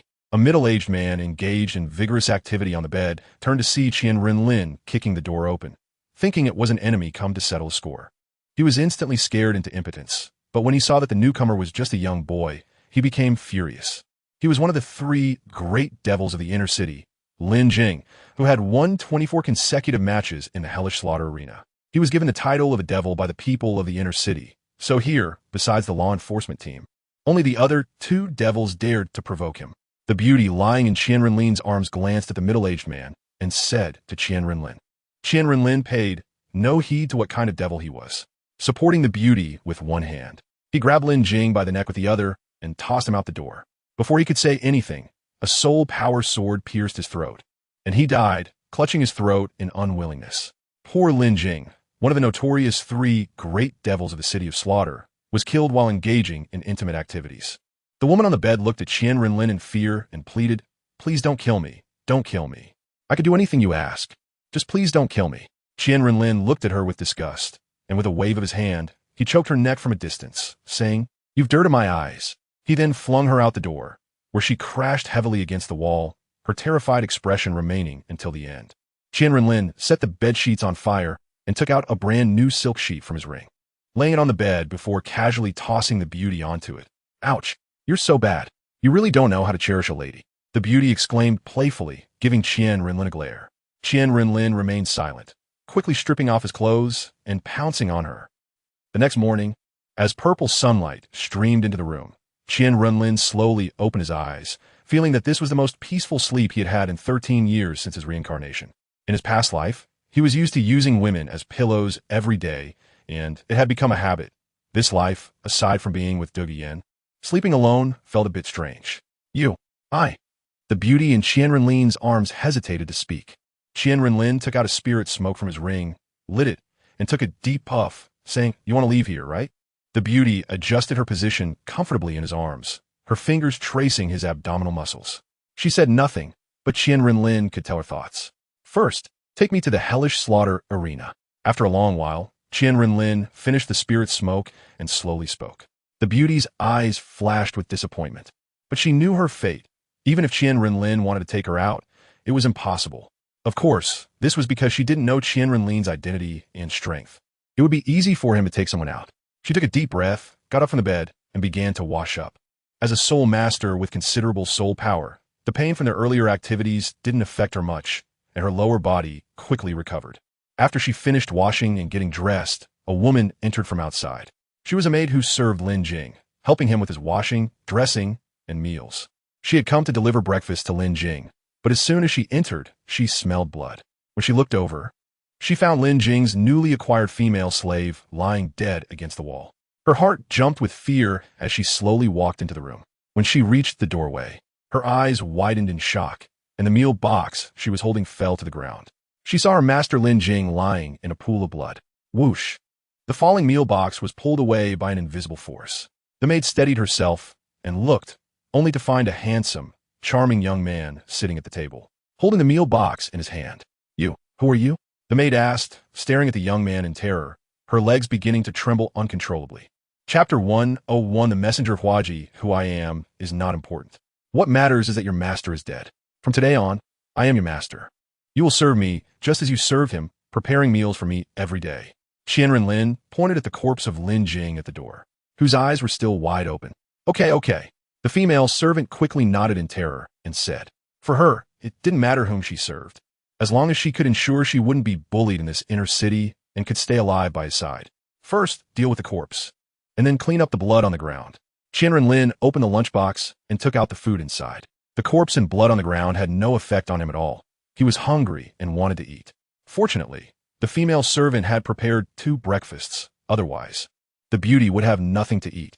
The female servant was also a soul master, and moving the corpse was no pressure for her at all. While she cleaned up, QianRenlin began to enjoy breakfast in the city of slaughter. Of course, with that beauty, the messenger of the king of slaughter. "Can you tell me your name?" She fiddled with the food in her hands, lowering her head and asking. "Lin." QianRenlin hesitated for a moment and slowly said. He wanted to use his previous life's name one more time. He missed home, missed his father. Lin. That's a really nice name. Your family must have high hopes for you. My name is Shueyu. Shueyu frowned and said with a smile. She knew nothing, yet she said name was nice. She didn't even know what Lin meant. There were no Qian soul beasts in the Douluo continent, nor were there any martial souls like Qian. Besides, she had spent her entire life in the city of slaughter and couldn't even write a single character. How could she know the meaning of Lin? QianRenlin listened to this and was lost in thought. QianRenlin shook his head with a bitter smile, no longer thinking too much. In this life, he was called Qian-Renlin, the saint son of the spirit hall. Everything from his previous life was no longer related to him. After finishing his meal and feeling full, Shueyu brought Qian-Renlin to a special building in the center of the city of slaughter. The entire building was styled in a black oval shape, resembling a bird's nest-like structure from a capital city on water blue star. But this place was larger at the bottom and narrower at the top. The building was 50 meters tall, and from the outside, it covered an area of about 1,000 square meters, roughly the same size as the Seoul Arena in Soto City. It gave a feeling of great oppression and was located in the center of the city of slaughter. Being the tallest building, QianRenlin thought this should be the most important building in the city of slaughter. Once inside, use your identity badge to register, and then wait for the competition to begin. During this time, private fights are not allowed. Each match in the slaughter arena involves 10 participants. And no matter what method you use, as long as you kill the other 9 and survive to the end, that's all that matters. Shueyu gently wrapped her arms around QianRenlin's waist, leaning against his chest, and said worriedly. The passers-by and guards around looked at the intimate display with strange expressions. After all, no one in the city of slaughter did not recognize Shueyu, the messenger of the king of slaughter. So they were puzzled by Shueyu leaning against this boy. Oh, isn't this our messenger Shueyu? What's wrong? Are you so desperate that you found a little kid? Just as QianRenlin was enjoying the tenderness, a disdainful voice came. QianRenlin looked up coldly. It was a woman in black clothing with a black veil. He could see her appearance through the veil at a glance. She was quite pretty, but in his eyes, she was nothing special. Shueyu frowned at the veiled woman and turned back to QianRenlin, saying, She is another messenger of the king of slaughter, Huaji. I'm talking to you. Didn't you hear? The veiled woman said unkindly, looking at the two who treated her like air. I thought who it was. Turns out it's just an ugly clown who can't see the light. What's wrong? Haven't you been able to get a man's favor? So you're here to vent? And? What I do is none of your concern, right? Shueyu said dismissively. As messengers of the king of slaughter, they naturally had some rivalry. Huaji had always envied and hated Shueyu's beauty, so she liked to target her. However, she was just a jumping clown, not very favored in the city of slaughter, and it was only because the king of slaughter didn't care about her appearance that she was accepted as a messenger. Shueyu slowly said to QianRenlin, How many messengers does the king of slaughter have? 2. Shueyu didn't understand why QianRenlin asked this, but she still answered him. QianRenlin's eyes flickered. There were only 2 messengers of the king of slaughter, and the other was wearing a black veil. This Huaji messenger should be the one who would explain things to Tang San when he entered the city of slaughter in the future. You, Huaji pointed at Shuiyu, gritting her teeth and unable to speak. Shuiyu was right. She was indeed jealous of the other's beauty and figure, but it was absolutely not as she said. Shuiyu had always gained the admiration of countless people in the city of slaughter due to her looks and figure, so she often looked down on Huaji and liked to pick on her. However, she felt powerless. The king of slaughter prohibited them from fighting each other. This time, she had finally found something to use against Shuiyu, or rather, it could be said that Shuiyu had delivered it to her. She felt that she had finally found a chip to hold over Shuiyu, but she still underestimated Shuiyu, who openly displayed intimate actions with a boy in broad daylight, feeling proud instead of ashamed. You should think about how to apologize to the king of slaughter. Huaji coldly huffed, turned, and wanted to leave. Did I let you go? Huaji paused her steps, turned back to look at Qian Renlin, and said, What? One Shuiyu messenger is not enough. You want me to serve you too? I'm not as shameless as the Shuiyu messenger.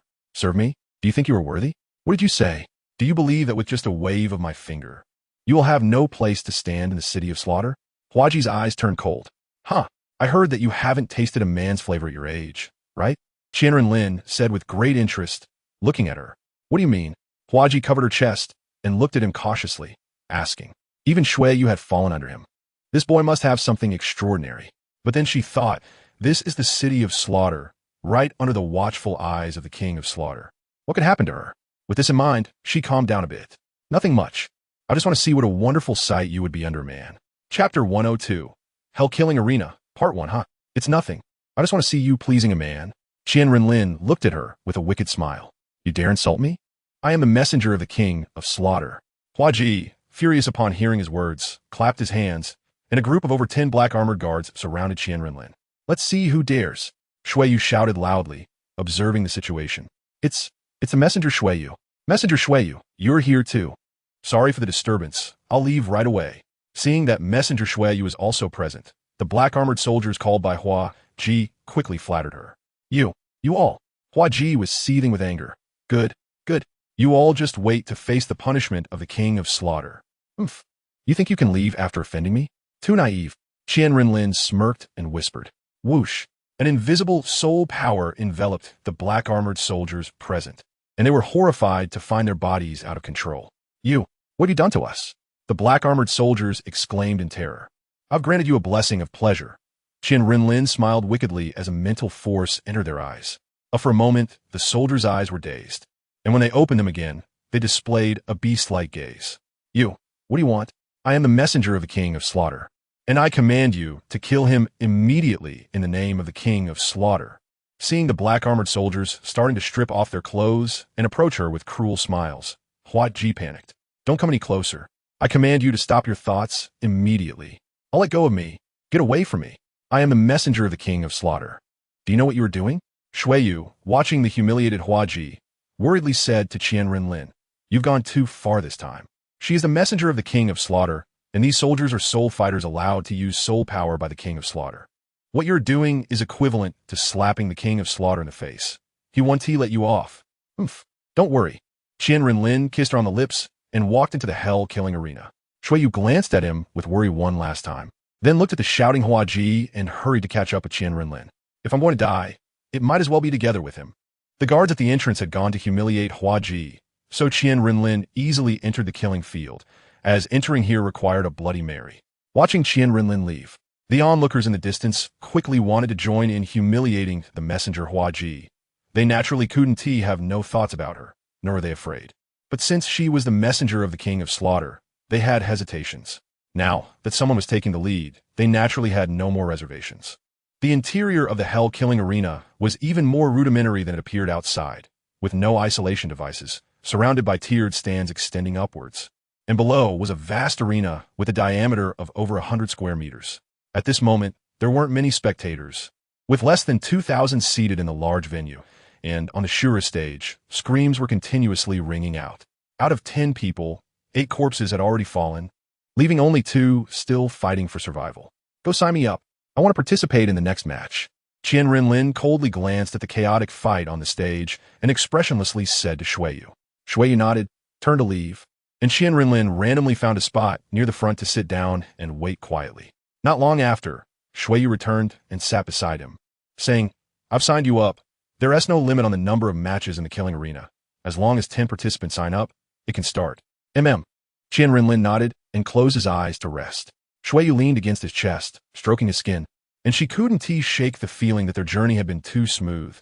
Not a single troublemaker had approached them, nor had they encountered any issues. Logically speaking, what they had done should have attracted the attention of the King of Slaughter, and they had violated the rules, offending His Majesty.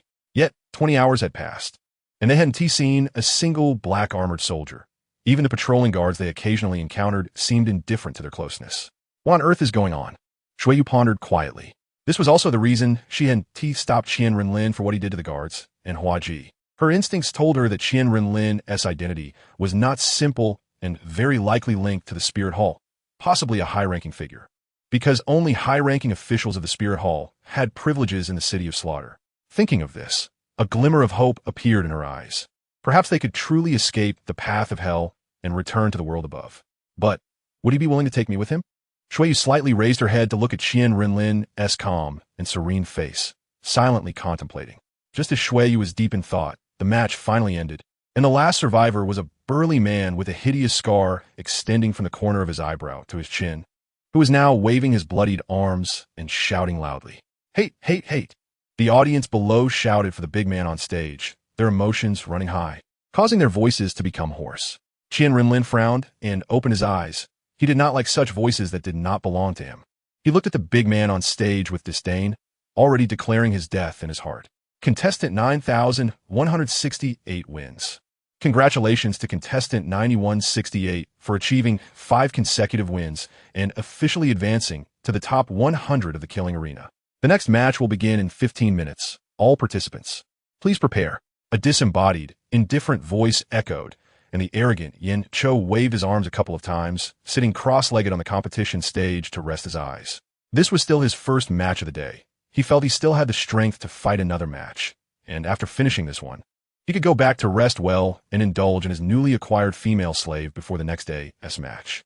Of course, the thought was beautiful, but reality was often cruel. Qian Renlin coldly watched Yin Cho sitting cross-legged on stage, feeling very disdainful. How foolish. Just moments ago, he had barely survived a match. And now he wasn't thinking of conserving his strength, but instead wanted to fight again. What a proud and naive fool. After all, not everyone had the massive soul power and strength that Qian Renlin possessed. Well, this saves me from waiting. Qian Renlin sneered coldly. He decided that the first one he would kill on stage would be this arrogant guy, whom he found very displeasing. Chapter 103, Hell's Killing Arena. Part 2, Time's up. Contestants, please get on stage quickly. As this voice echoed without revealing its source, a few people walked out from the audience area, including a burly man and a cold-looking, slender man. Once everyone was on stage, whoosh, a shadow flashed onto the stage in the blink of an eye, landing less than a meter away from Yin Cho. The other 9 contestants looked at Qian Renlin in surprise. His speed was astonishingly fast, so much so that no one present had seen his movement. Even the audience below stared in shock at Qian Renlin. What was that shadow just now? How could it be so fast? Shuiyu also stared in disbelief at Qian Renlin, who had disappeared from her side in an instant. She too had no idea when or how he got on stage. This guy is truly astonishing. Then her lips curled into a beautiful smile. The stronger his abilities, the greater his chance of leaving. She had come to terms with it. Even if Qian Renlin was unwilling to take her away from the City of Slaughter, she sincerely hoped he could safely break through the road to hell and return to the continent above. The few contestants on stage exchanged glances and slowly formed a surrounding circle around Qian Renlin. It seemed they had reached some sort of agreement to jointly attack him. Before entering the City of Slaughter, they were all powerful soul masters with considerable soul power, with the lowest being at the Soul King level, and naturally could see Qian Renlin's extraordinary presence. Qian Renlin smirked, treating the others around him as if they were invisible. I announce that the competition begins. As the voice echoed throughout the killing arena, the 9 people surrounding Qian Renlin quickly attacked. 8 of them charged at him simultaneously, while 1 unexpectedly attacked a nearby contestant. Qian Renlin glanced up slightly, and the one who broke the rules was none other than the burly man from Yin Cho. Qian Renlin smiled, and with a wave of soul power, all 9 were sent flying by an invisible force, including Yin Cho. Qian Renlin looked expressionlessly at the 9 who were blown away, and another surge of power emanated from him, causing them to freeze in midair as if held by some invisible energy, unable to move. What? What is going on? Why can't I move? Yin Shou and the others were horrified as they tried to struggle desperately. But they were terrified to find that aside from their eyes, they couldn't even move their hands. Oomph. Qian Renlin sneered coldly, taking a step forward. His eyes turned pitch black, and a pulling force emerged from him, drawing the soul power and life force of these 9 individuals at an astonishing speed into Qian Renlin's eyes. Yeah! They screamed in terror. But all they could do was watch helplessly as they turned into dried corpses. The voice that had previously been unseen fell silent for a moment before speaking. Contestant number 9494 wins this match. You now have 15 minutes to consider whether to continue to the next match. The next match will begin in 15 minutes. Without a doubt, Qian Renlin would continue fighting. So he sat cross-legged in the air in an even more arrogant posture than Yin Shou, closing his eyes to rest and wait for the next match in 15 minutes. In the blink of an eye, Qian Renlin had been in the City of Slaughter for 3 days. Aside from spending the first day with Shui Yu, he had spent the next 2 days either participating in matches in the killing arena or killing in the inner city. In 3 days, the number of lives he had taken had reached an astonishing 200. He had participated in a total of 4 matches in the killing arena. After killing 27 opponents on the first day, no one dared to sign up again. None of them wanted to face the demon that was Qian Renlin again. Yes, people in the killing arena had completely regarded him as a demon. Every opponent he faced would be drained into a dried corpse. Of course, the killing arena in the City of Slaughter was not the most dangerous place. After all, if you were not participating in a match here, you only needed to provide a Bloody Mary annually to ensure your life.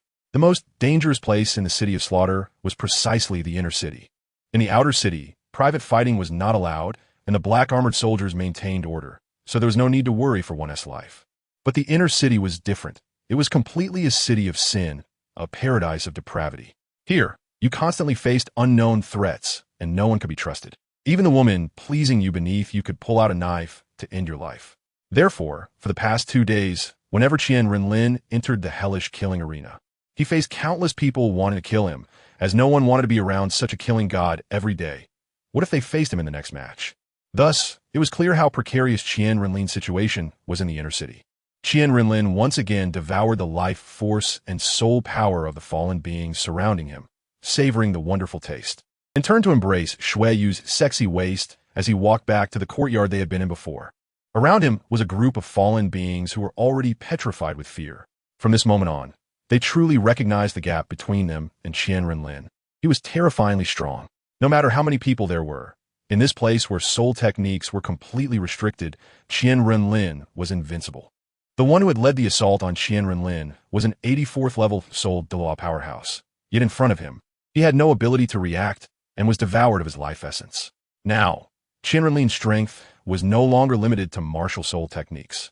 So the restrictions on soul techniques in the City of Slaughter had no effect on him. It was merely that he could not unleash his soul technique domain.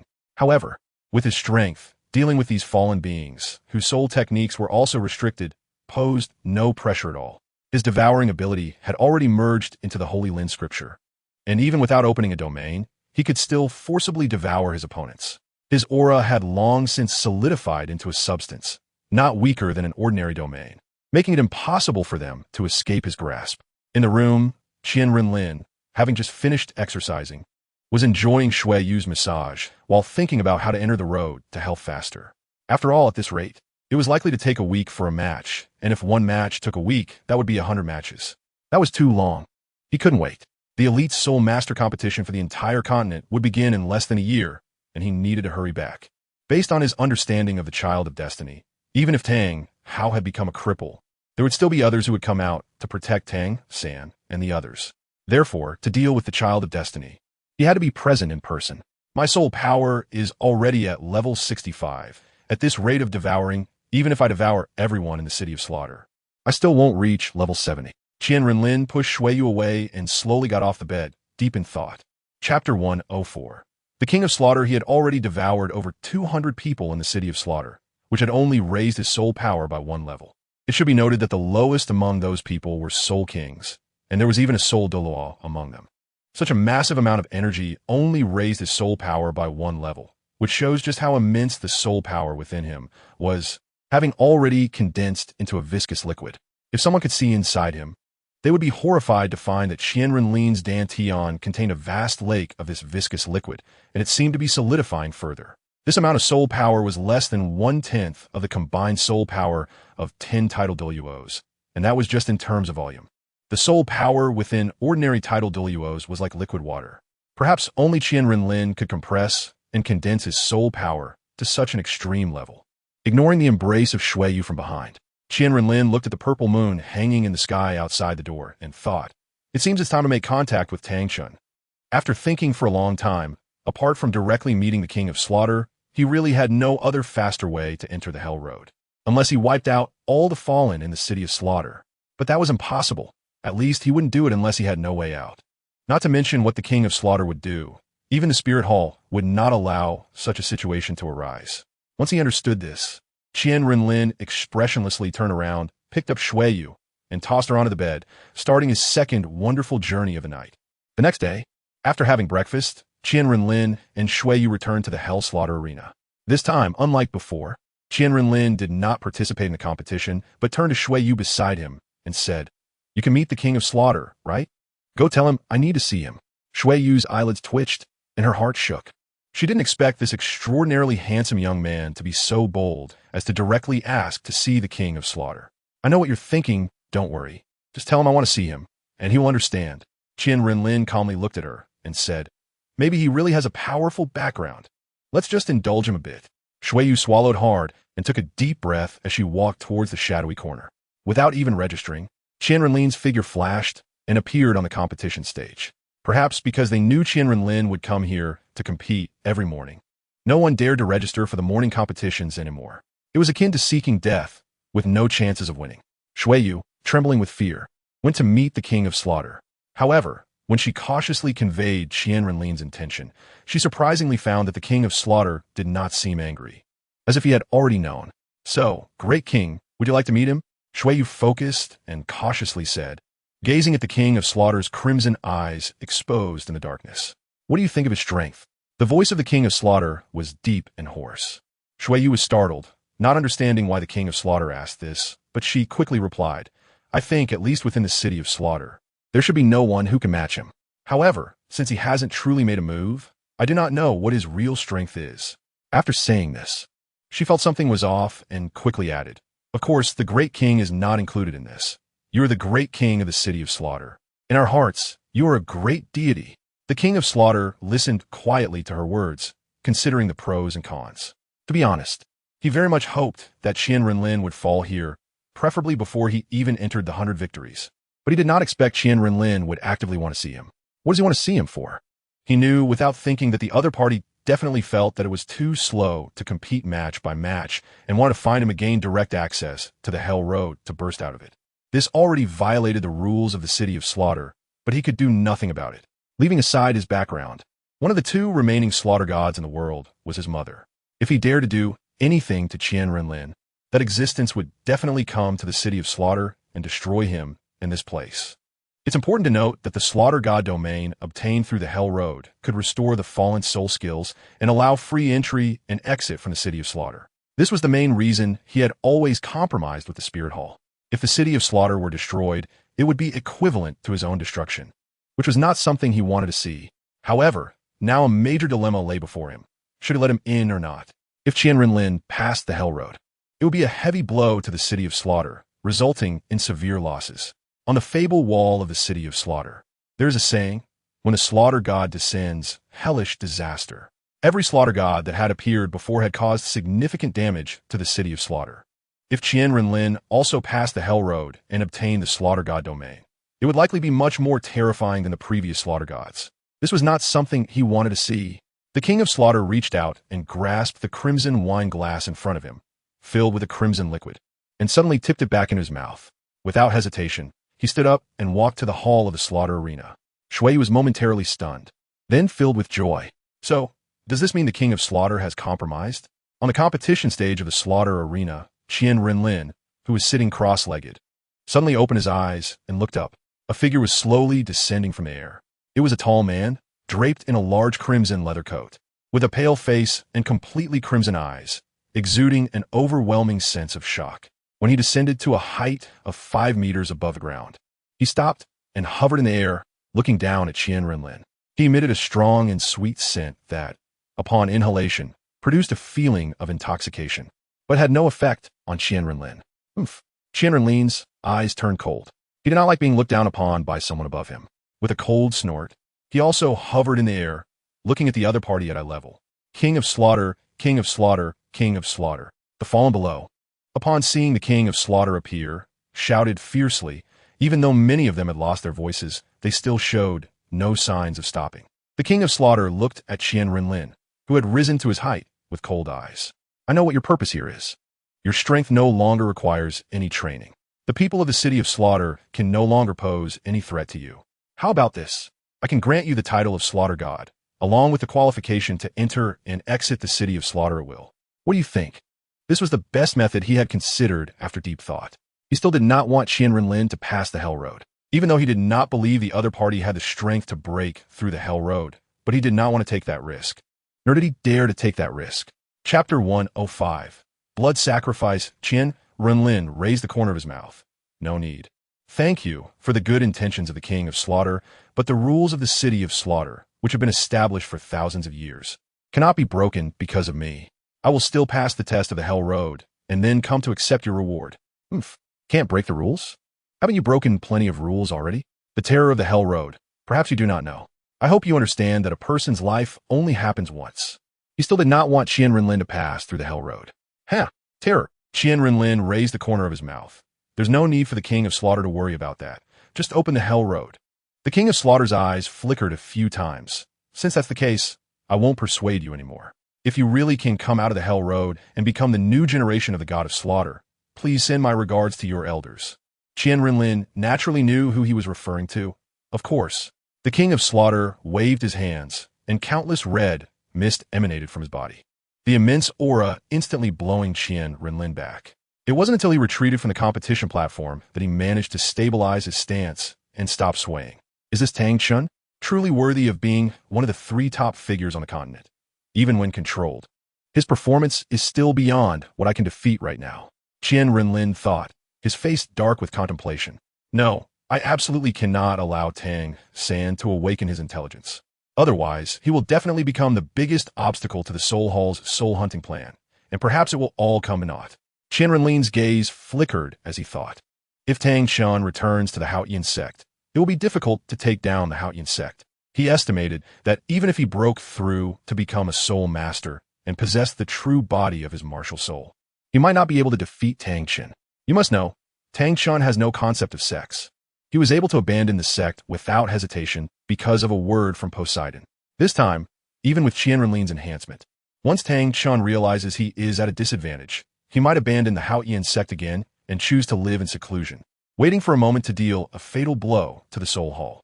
With Qian Renlin's character, he would naturally not allow such an unstable factor to exist. Tang San.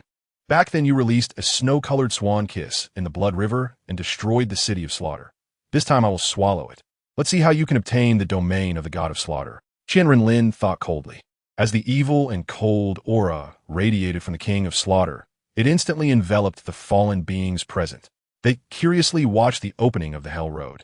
But they did not know that the opening of the Hell Road required their blood to be sacrificed, and they would never know again.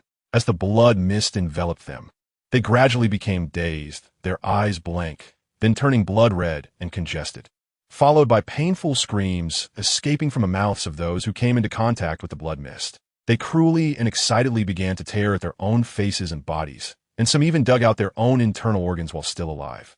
This suffering continued until the end of their lives. And Qian Renlin watched this hellish scene with a blank expression, his blood also starting to boil, even feeling excited. He had an unprecedented desire to kill, a thought that was 100 times stronger than before. Qian Renlin knew this was due to the Bloody Mary he drank before entering the city of Slaughter, the toxins in his body. No, one could say the murderous intent and hostility were causing chaos. The King of Slaughter looked at him in astonishment, not expecting that this young boy could face such a scene without turning pale or skipping a heartbeat, and even excited. What was he excited about? To become the sacrificial offering for the opening of the Hell Road is their honor.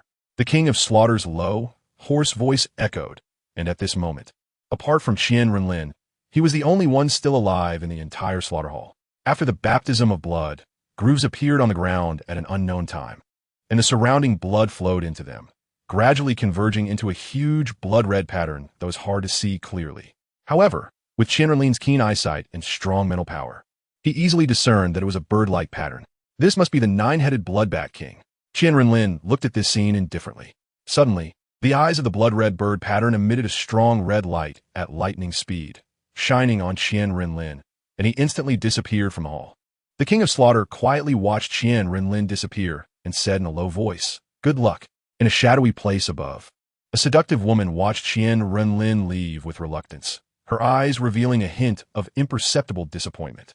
"He still does not wish to take me away?"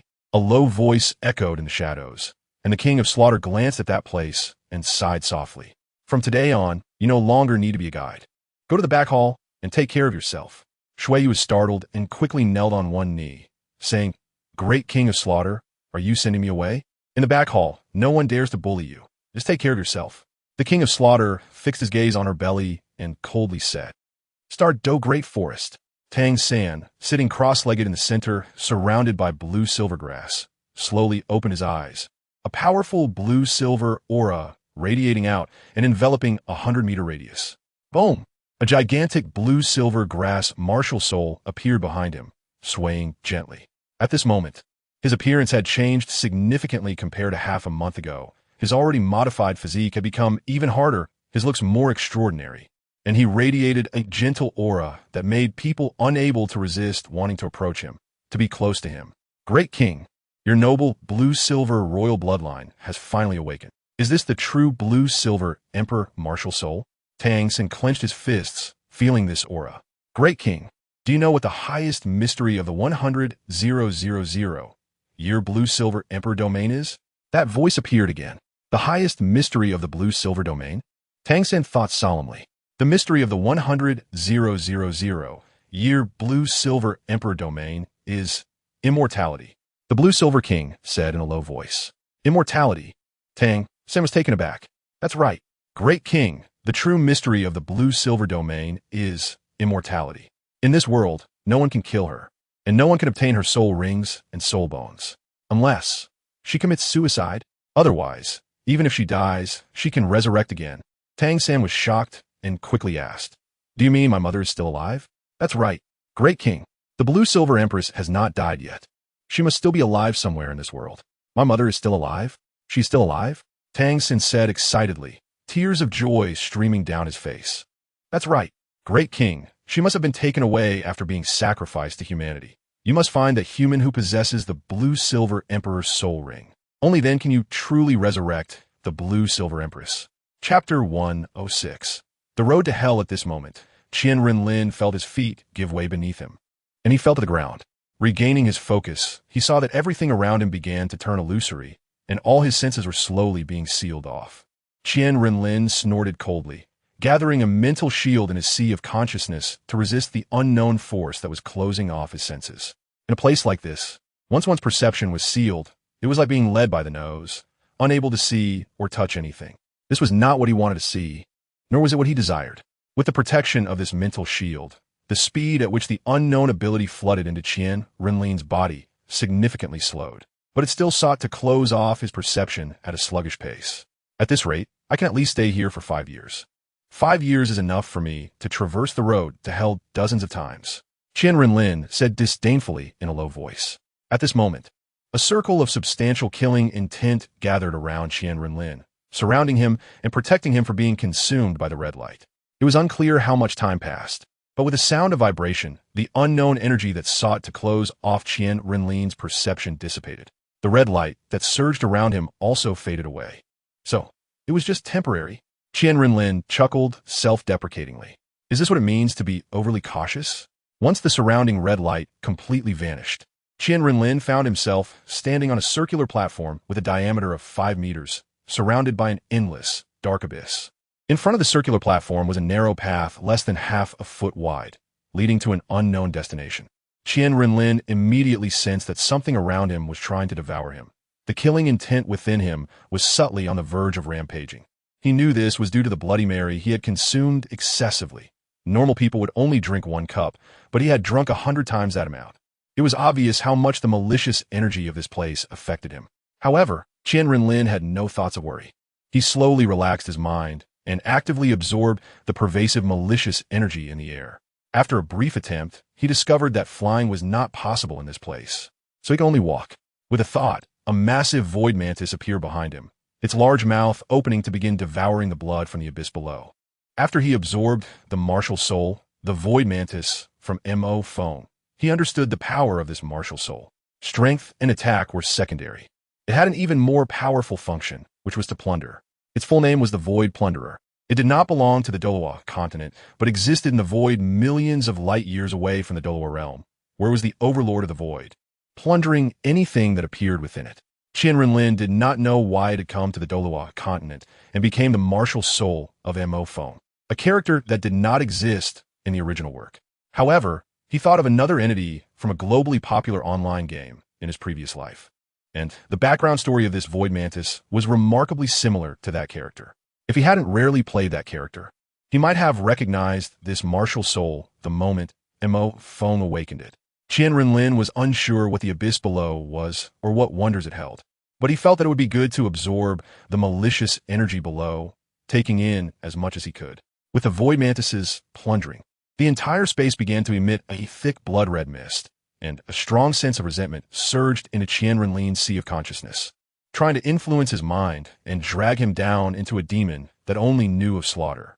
However, when that resentment entered QianRenlin's sea of consciousness, it was shattered by the life essence that had been calm for years, transforming into nourishment for his soul. In this isolated space, QianRenlin did not know how long he had been devouring, but he was astonished to find that the blood in the abyss below showed little sign of consumption. However, it was not without gain. His Void Mantis martial soul had already condensed to killing God domain, albeit it was only the initial stage, amplifying his combat power by 10% while weakening his enemies by 10%. The main point was that this killing God domain was a single target skill for himself, meaning it could not amplify others, only weaken them. No, if I keep devouring like this, I don't know how long it will take, and besides, this isn't the central area. I can't waste time here. QianRenlin thought silently, decisively cutting off the devouring power, retracting his martial soul, and starting to step forward. He initially planned to completely absorb the blood here to quickly run down, but looking at the situation, he realized that to fully absorb the blood and malicious energy here would take at least half a year. It was easy to imagine how many people had died in this city of slaughter over the past 1,000 years.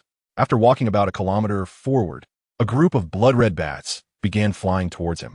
QianRenlin coldly snorted, releasing a wave of devouring power. Before the bats could approach him, they were completely devoured by the soul and life force within him, transforming into thousands of dried corpses that fell into the surrounding blood river, burning to ashes. QianRenlin continued walking without stopping, and soon a blood-red bat with a body length of 4 meters and 3 heads appeared. This was the dark golden 3-headed blood bat king, and it was currently flopping not far from QianRenlin, its eyes filled with greed as it looked at him. Squeak! Squeak! Squeak! The blood bat king bared its teeth and screeched at QianRenlin. Annoyed, QianRenlin waved his hand, sending it flying into the blood river. It was simply too bothersome. Incessantly squeaking and bat sound were already unpleasant to the ears. With a splash, the blood bat king quickly leaped from the blood river onto the narrow path, its fur completely unaffected by the blood river, showing no signs of injury. After all, it was a creature that lived here. At this moment, the 3-headed bat king was vigorously flapping its wings, sending out waves of dark golden ripples toward the narrow path, trying to destroy it and make QianRenlin fall. Perhaps it had realized it was no match for QianRenlin and wanted to kill him this way. Whoosh! QianRenlin quickly condensed a soul power sword and stabbed it into the bat's eye.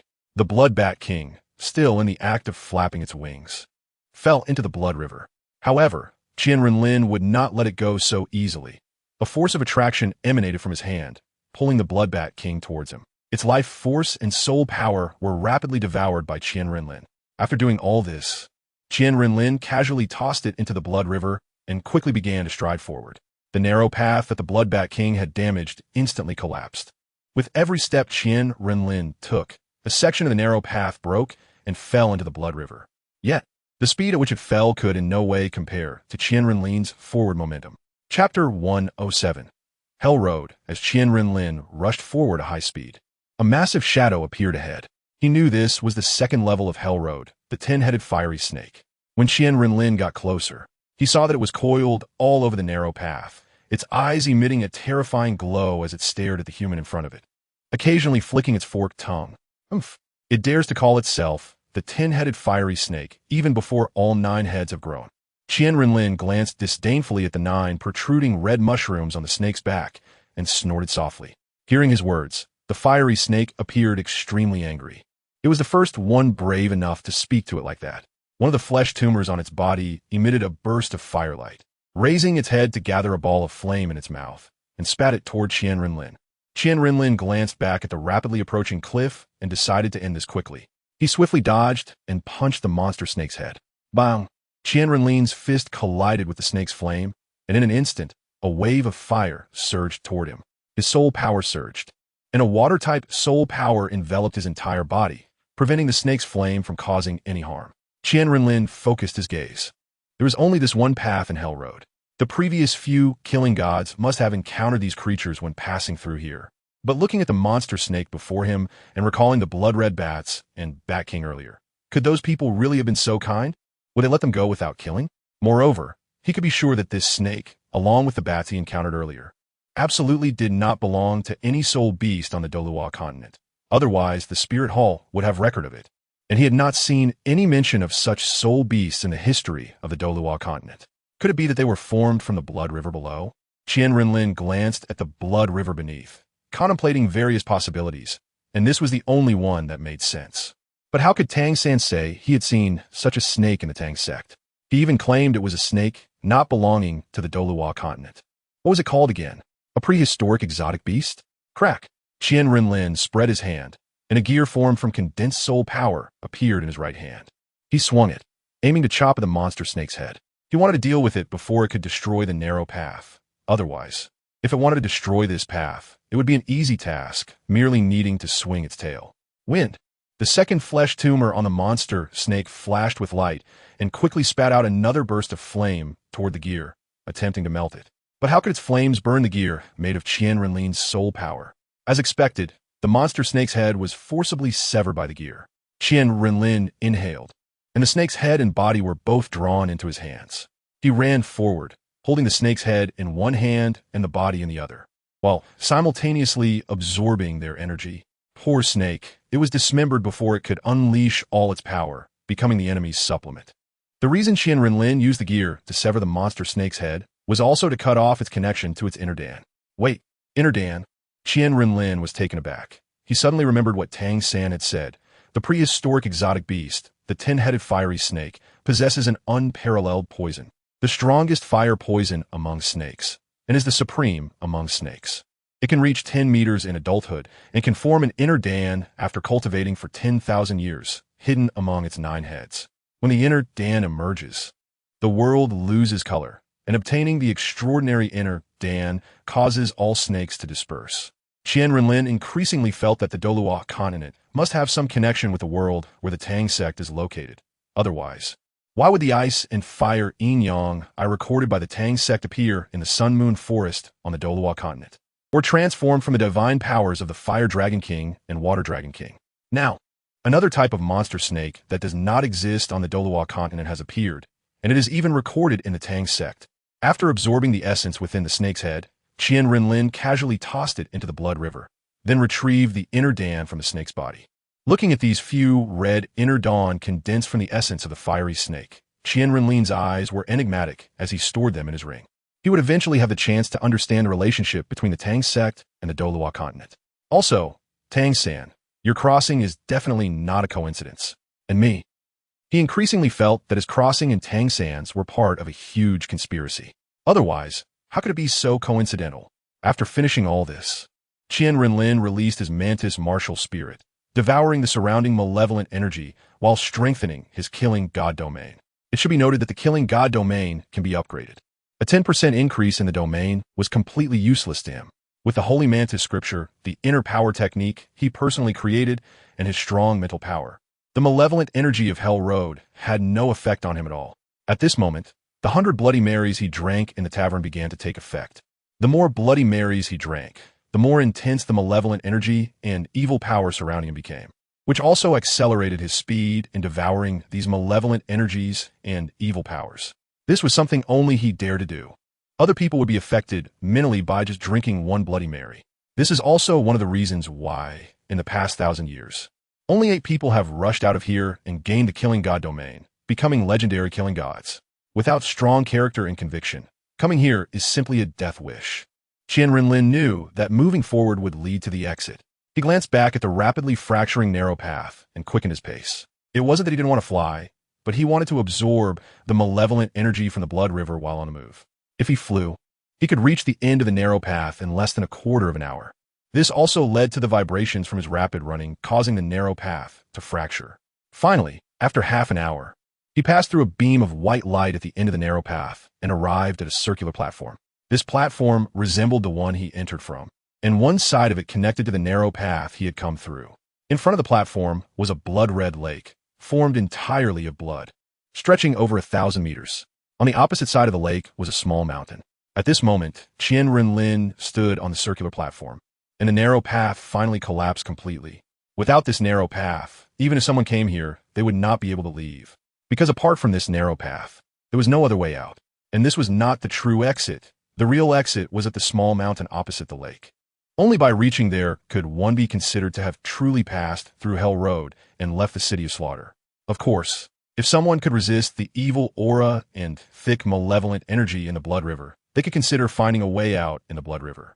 Qian Renlin sat cross-legged on the circular platform, a huge purple mantis 3 meters tall hovering behind his head. At this moment, with a thought from Qian Renlin, the mantis opened its mouth wide and began to devour the malevolent energy in the blood river below with all its might. The killing intent emanating from him grew stronger, forming a thick blood mist.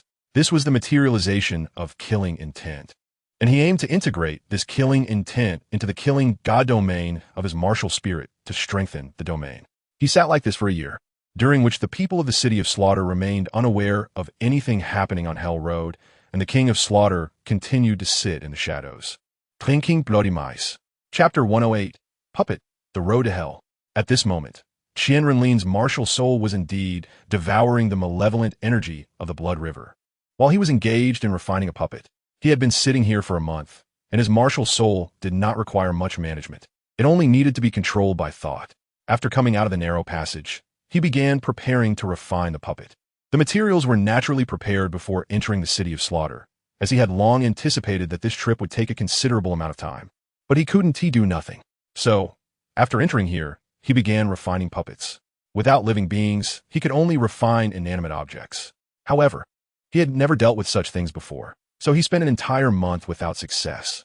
He had already consumed 3 sets of materials, and this was the last set he had on him. Among them was a young corpse he had taken from the city of slaughter. This was the only well-preserved body among those he had killed, with no obvious external injuries, and the internal organs were relatively intact. He had killed him by directly shattering his mental power. After killing him, Qian Renlin stored the body in a storage ring, of course, not the one he usually used, as he had a cleanliness obsession and would never use his best ring to store a corpse. Now, after a month, he had accumulated countless experiences, and the puppet was ready, just lacking the final step, separating a trace of soul to enter the puppet's sea of consciousness. In fact, refining puppets was easy, and with his powerful mental strength, he succeeded on the first try. The difficult part was how to make his soul reside in the puppet's sea of consciousness long-term. After taking a month, he finally understood the problem and was confident that this time he would succeed. Boom! As Qian Renlin completed the final step, a strong aura emanated from the puppet, reflecting the original strength of the corpse, a soul emperor at level 63. After countless heavenly materials and earthly treasures, this puppet had reached a soul power of level 66. Because it was not a living being, it could not fully absorb these heavenly materials and earthly treasures. If it were a soul emperor level soul master absorbing these treasures, they would have already reached the soul sage level. Only Qian Renlin would carry so many valuable items with him. Qian Renlin looked at the puppet floating before him, which looked exactly like him, and nodded in satisfaction. With a thought, the puppet's tightly closed eyes suddenly opened, An aura even stronger than an ordinary soul emperor emanated from its body. The puppet calmly looked at Qian Renlin. They were essentially one soul, so without Qian Renlin saying anything, it knew what to do. With a wave of soul power, a pair of blue wings, sharp like swords, emerged from its back. This was the soul bone from the 30,000-year-old saber-toothed tiger. This external soul bone not only had flight capabilities, but also possessed strong attack power and sharpness.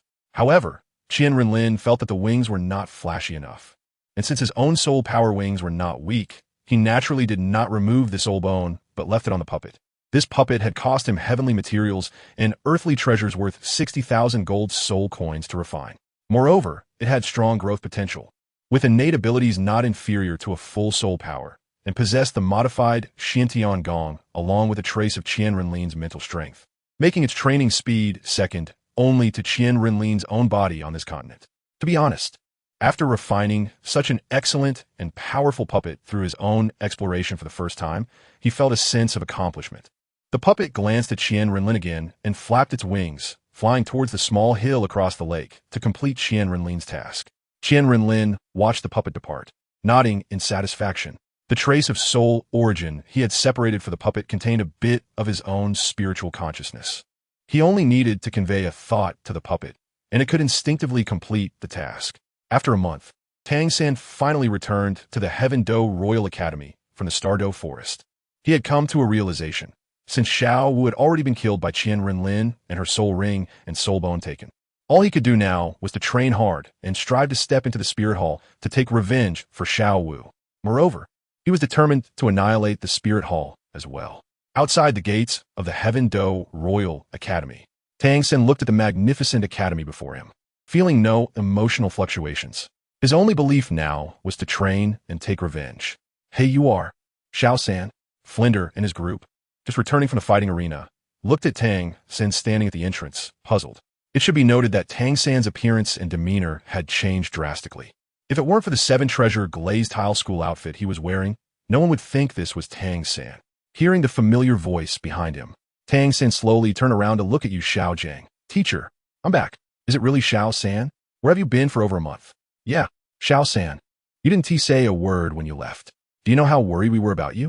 The 7-treasure glazed tile school searched both empires and couldn't find you. We thought you had been captured by the spirit hall again. The group from Shrek surrounded him in surprise, asking questions. Hey Xiao San, you've changed so much after going out. Ma Hongjun said somewhat sourly. Previously in Shrek, Tang San was the second ugliest after him, but now, after more than a month, Tang San had become more handsome than Dai Mubai and Oscar, which hit his young heart hard. I'm sorry, teacher. I made you worry. It's Tang San's fault for not saying a word before leaving. Tang San knelt before Yu Xiaojiang and bowed his head solemnly. Hey Xiao San, what are you doing? Quickly get up. I'm just happy that you returned safely. How could I blame you? Yu Xiaojiang hurriedly helped Tang San up, sighing. At that moment, Tang San's severely wounded heart felt an unprecedented warmth, and he hugged Yu Xiaojiang tightly with tears in his eyes. Xiao San, what happened to you? Did something happen? That night, you left without eating and had an argument with Hongjun. What on earth is going on? All right, Xiao San is back safely now. Let us go in and talk. Xiao San, you must have had a hard time over the past month. Dai Mubai, wiping his eyes, said to them. Yes. Dai Mubai quickly turned and left to get food for Tang San. Tang San followed them into the Royal Academy, while Mo Feng looked at his back with a strange expression. To be honest, Tang San's transformation was indeed significant. He was completely a different person from before, and even he didn't recognize him at first glance. Xiao Wu, feeling down, followed behind Tang San, wanted to hold his hand, but was intentionally or unintentionally avoided by him. She felt very wronged, thinking that Sangha no longer loved her and wondering if he had another woman outside. Otherwise, why was he so cold towards her? The memories inside her current body all belonged to Xiao Wu, meaning she inherited all of Xiao Wu's feelings and memories, as if she had changed bodies and was with Tang San. However, she still did not understand what love was. Chapter 109. Reunion of Shrek. What? Xiao San, you went to the Star Do Forest this time? And you fully awakened your blue-silver grass, martial soul? Yu Xiaojiang exclaimed in surprise.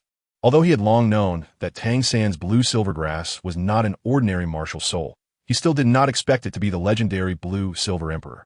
So, does that mean that San Ji's change is because he awakened the blue-silver emperor martial soul?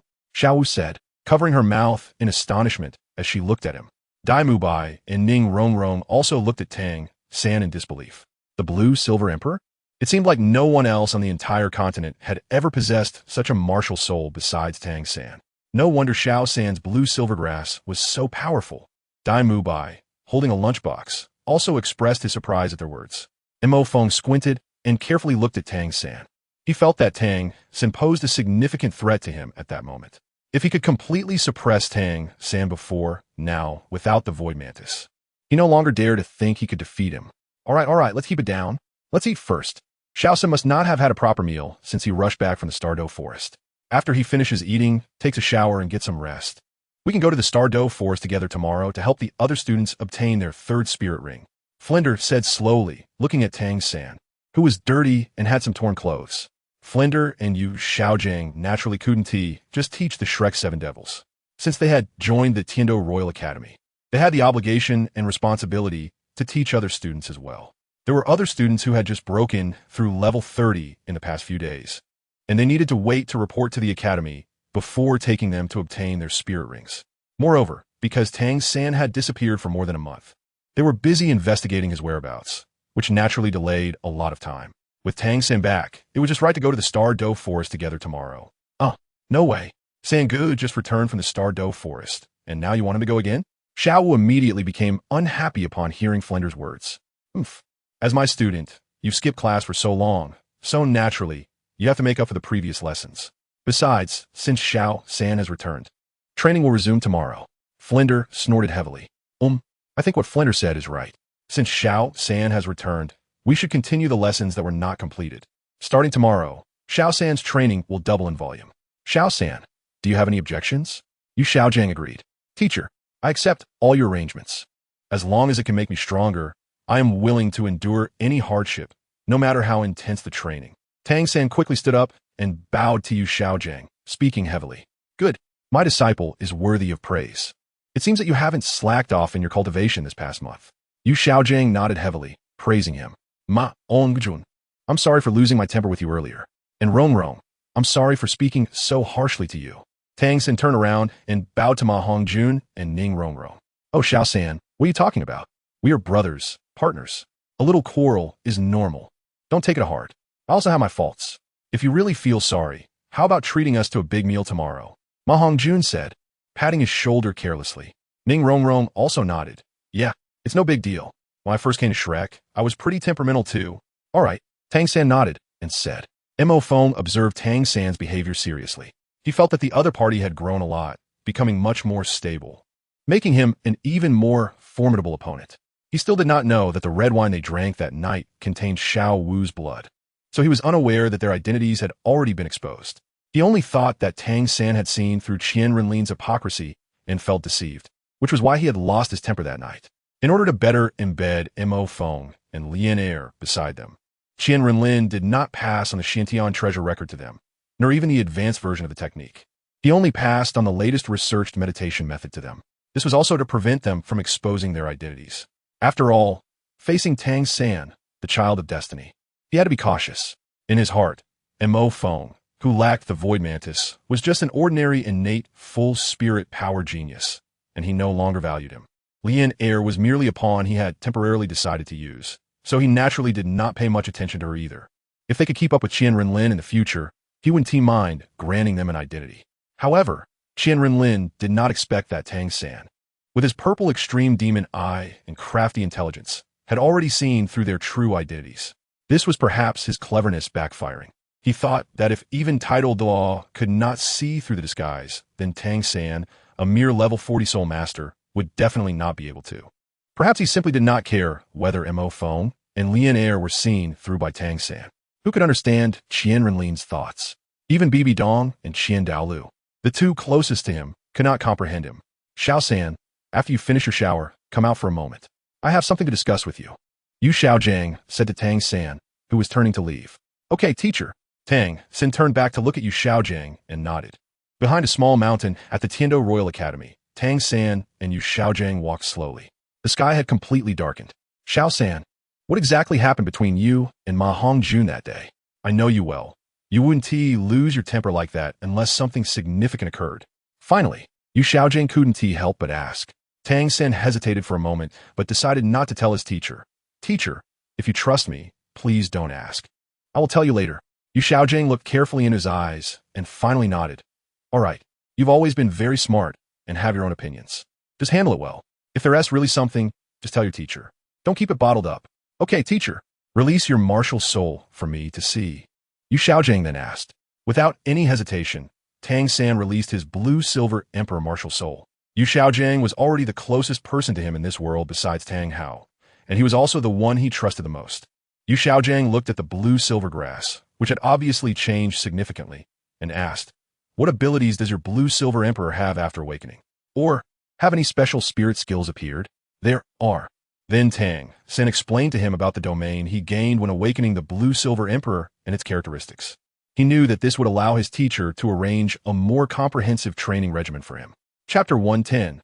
Time year at this moment.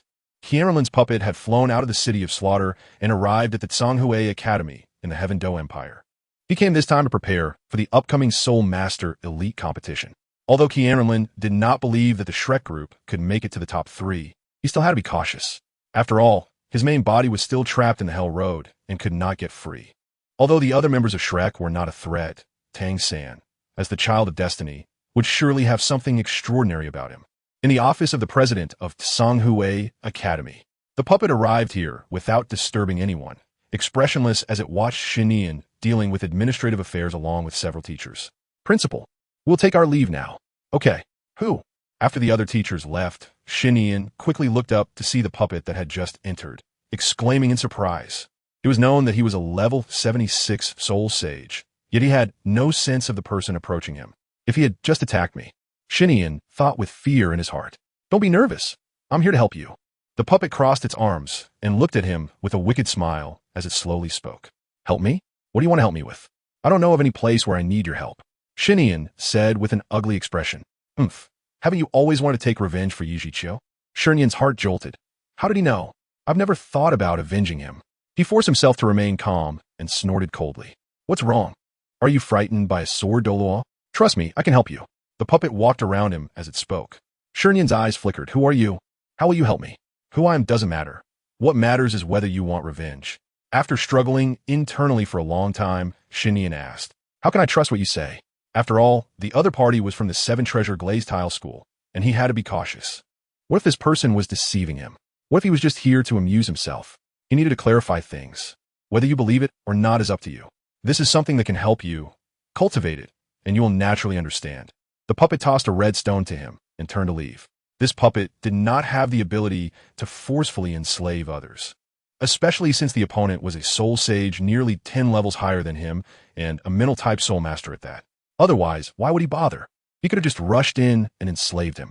Of course, since he couldn't enslave the other party, he had other means to control him. As long as he cultivated this technique, he would no longer belong to himself. Wait, do you have any more questions? The puppet impatiently stopped. What is this stone for? Shinian looked at the red stone in his hand with a dazed expression. Are you kidding me? You just give me a stone and say it can help me take revenge? Are you trying to make fun of me? Stick it to your forehead, and you'll naturally understand. After speaking, the puppet vanished. If it weren't for the stone being so tangible in his hand, Shinian would have thought he had just dreamed. He walked to the door, looked around, and after confirming no one was there, hurriedly left to find a secluded place. He took out the red stone again. In his view, this stone was likely an alternative soul bone, but he didn't know what it was for. He feared that sticking it to his forehead would cause a huge commotion, so he cautiously came to this hidden spot. Shinian's hands trembled as he pressed the stone to his forehead, and not far away. The puppet smiled lightly as it watched him absorb the stone before turning to leave. Yu Xiaojing, accept my gift. At this time, only 6 months remained until the Continental Elite Soul Master Competition. All factions and academies across the continent were training intensely. The students eligible to participate in the competition were all excited, eager to shine on the continental stage. Flinder and Yu Xiaojing were in the Stardow Forest with several students from the Royal Academy, searching for soul beasts. Naturally, Tang San and the others did not need soul rings. They were there for training. The students who needed to obtain their soul rings were those in Flinder and Yu Xiaojing's class who had broken through level 30. Although the Soul Master Elite competition was about to start, there was still half a year left, and the students still needed to obtain their soul rings under the guidance of their teachers. They couldn't neglect the other students just because of Shrek's group. Tang San's mind had been in a daze, feeling listless. He had always thought he could suppress it, but every time he saw Xiao Wu's innocent face, he would feel heartache. Third brother, what's wrong? Xiao Wu asked, holding his hand. Tang San glanced at her and forced a smile, saying he was fine. Although he knew the real Xiao Wu was dead, the care and affection that Lianer showed him were real. He often thought of her as Xiao Wu. After all, they looked so alike, both in appearance and actions, and in personality, they were indistinguishable. QianRenlin, are you trying to torment me in this way? What good does it do you to do this? Tang San's hands clenched tightly, nearly crushing Xiao Wu's hand in his grasp. Third brother, you're hurting me. Xiao Wu coldly huffed in grievance. I am sorry, Xiao Wu. Tang San tried his best to suppress thoughts of the deceased Xiao Wu, trying to treat the person in front of him as the real Xiao Wu, but he still couldn't do it. This was the first time he hated his purple extreme magic eye. If it weren't for the purple extreme magic eye, he might not have been so sure that Xiao Wu was really dead. He believed he could treat the person in front of him as the real Xiao Wu.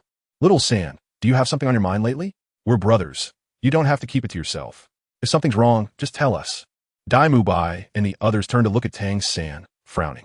As Tang San's closest companions, they could naturally see that something was bothering him. But since he was unwilling to speak, they couldn't do anything about it.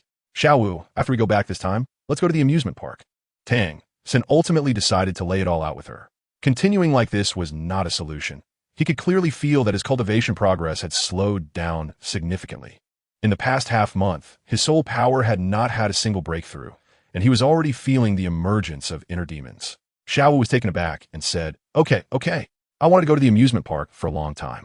Rong told me how fun it is there. I've been itching to go, but you weren't around before and I didn't know who to go with. Hey, you can't do that.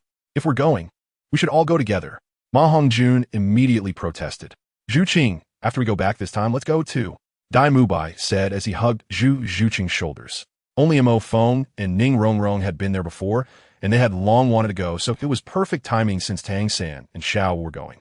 Zhu Qing lightly snorted and turned her head away, neither agreeing nor refusing, but Dai Mubai, who was well-versed in the ways of courtesans, understood her meaning and quickly gave her a kiss on the cheek, looking happy. Ugh, gross. Ma Hongjun made a face and whispered. Flinder and Yu Xiaojiang watched them playfully, thinking that it was fine for them to have some fun as long as it didn't interfere with their training. Chapter 111 Amusement Park of Tsanghui Academy. It was still that back mountain. After meditating for a month, Xinian suddenly opened his eyes, a flash of red light flickering in his gaze, looking extremely strange. This heart-refining demon seed is indeed a top-notch method. I have practiced for a whole month and have only reached the entry-level stage. Xinian said in shock as he looked at his hands. Naturally, he didn't know about any techniques or methods. This was all a brief introduction written by Qian Renlin on this technique. That's why Xinian was aware of such terms. Flander, Yu Xiaojiang, Shrek, 7 Treasure, Glazed Tile School. Prepare to receive the gifts bestowed upon you by me. Aha, Xinian said with an evil smile, laughing loudly. Humph. A puppet not far away looked at the mad Xinian, chuckled lightly, and turned to leave. The heart-refining demon seed technique personally prepared by Qian Renlin for Yu Xiaojiang is a wicked method. Those who practice it will have their personalities greatly altered. One could say that the current Xinian is no longer himself. Go, create fear for Shrek. Outside of Tiando City, in a beautifully developed area, the Holy Lin Amusement Park. The Shrek 8 monsters arrived here amidst laughter and joy. Hello, please give us 8 tickets. Xiao Wu said happily as she took out 80 gold soul coins to the ticket seller. Miss, here are your tickets. Please keep them safe. Thank you. Xiao Wu bounced around as she distributed the tickets to the others, holding Tang San's hand and walking forward. Hello. For the safety of the amusement park and for you to enjoy your time, please allow the staff to seal your soul power. When you leave, it will be unsealed for you. The guard at the entrance stopped them and said, we have to seal our soul power. Xiao Wu clearly wasn't very willing. This is for the safety of the guests in the amusement park. We're afraid that soul masters might get into disputes inside, causing unnecessary harm. It's also to allow everyone to enjoy the thrills more fully. So everyone who enters here must have their soul power sealed. Ning Rongrong, who had been here once, held Mo Feng's hand and said to her, So that is how it is. Okay then. With Xiao Wu's words, the soul Douluo tapped each of their foreheads, and they instantly could no longer feel their soul power. Tang San didn't find it strange. After all, he had his soul power sealed once when he was captured by the Spear Hall before. Please keep your tickets safe when you leave. Your soul power will be unsealed based on the tickets. The soul Douluo said earnestly to them before leading the guards away to other guests. The spirit hall really has a big hand. They actually use soul Douluo experts to guard the gates. Tang San sighed as he looked at the departing soul Douluo. Hey, young man, you don't know this, do you? This amusement park has 4 main gates in the east, south, west, and north. And each gate has a soul Douluo guarding it. A kind-hearted middle-aged man, accompanied by his wife and son, leaned closer to Tang San and said with a smile, "Don't they need to rest? Are they guarding the gate for 12 hours a day?" Tang San asked in confusion. Soul Douluo level experts are not common on the whole road. He felt that the spirit hall wouldn't dispatch 8 soul Douluos just to guard the gates in shifts. It's not like that. I can see this is your first time here. The opening times of the 4 gates are different, and each gate opens and turns for 3 hours, so these soul Douluos only need to work 3 hours a day. It's just your luck to come at the right time. You've caught the opening time of the west gate on your first visit. If you had come just a quarter of an hour later, you would have had to walk half an hour to the east gate. I see. Thank you, uncle. Tang San understood after hearing this and quickly thanked him. You're welcome. You kids don't seem very old. Be careful when you play. Some of the facilities are quite scary, and without using your soul power, it might scare you into having a heart attack. The middle-aged man kindly reminded them before leaving. Let us go. Third brother, I heard the Ferris wheel is very beautiful. Let us go see it. Xiao Wu pulled Tang San's hand and said, Okay. Tang San nodded with a smile. Then Xiao San, let us meet back here later. Dai Mubai also said to Zhu Zhuqing while holding her hand before leaving. After all, it's not easy to have a chance to be alone with Zhu Zhuqing. He didn't want anyone to interrupt. Hey, Dai Laoda, what do we do now that you all have left? Ma Hongjun looked at Dai Mubai and Mo Feng, and when Tang San and the others left, he was immediately dumbfounded. Didn't we agree to play together? Are you just going to abandon us? Haha, you guys can play by yourselves. With that, Dai Mubai laughed heartily and gave him a bag of gold soul coins before walking away with Zhu Zhuqing. Here, the tickets are just tickets. Everything inside requires gold soul coins to play. Ma Hongjun and Oscar exchanged glances and said helplessly, Well, here we are, just the 2 of us single dogs. Wow, third brother, this place is so big. Xiao Wu and Tang San walked for a long time and looked for a long time, but still couldn't find the Ferris wheel. Tang San also looked around the amusement park in amazement. This area is at least 5 times the size of the Tiando Royal Academy, with at least over 10 kilometers.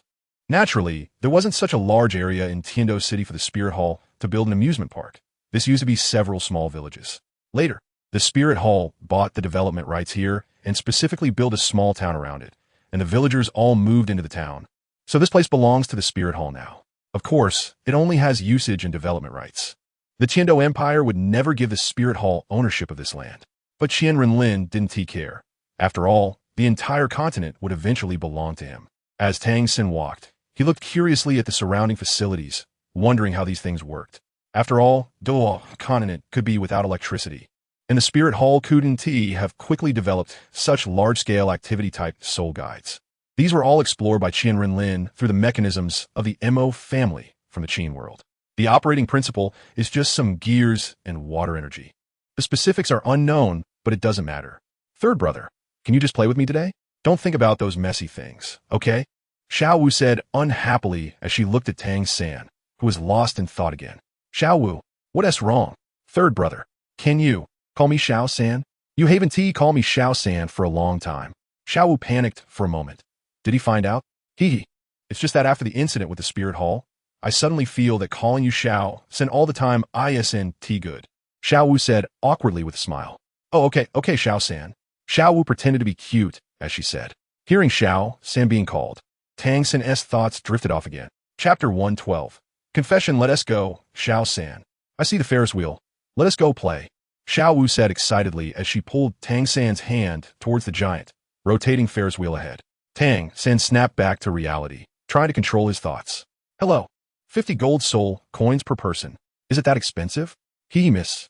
Our Ferris wheel is built with enormous resources and manpower. And to ensure that couples can enjoy happiness for a long time, 50 gold soul coins is already a very reasonable price. The staff member said with a professional smile.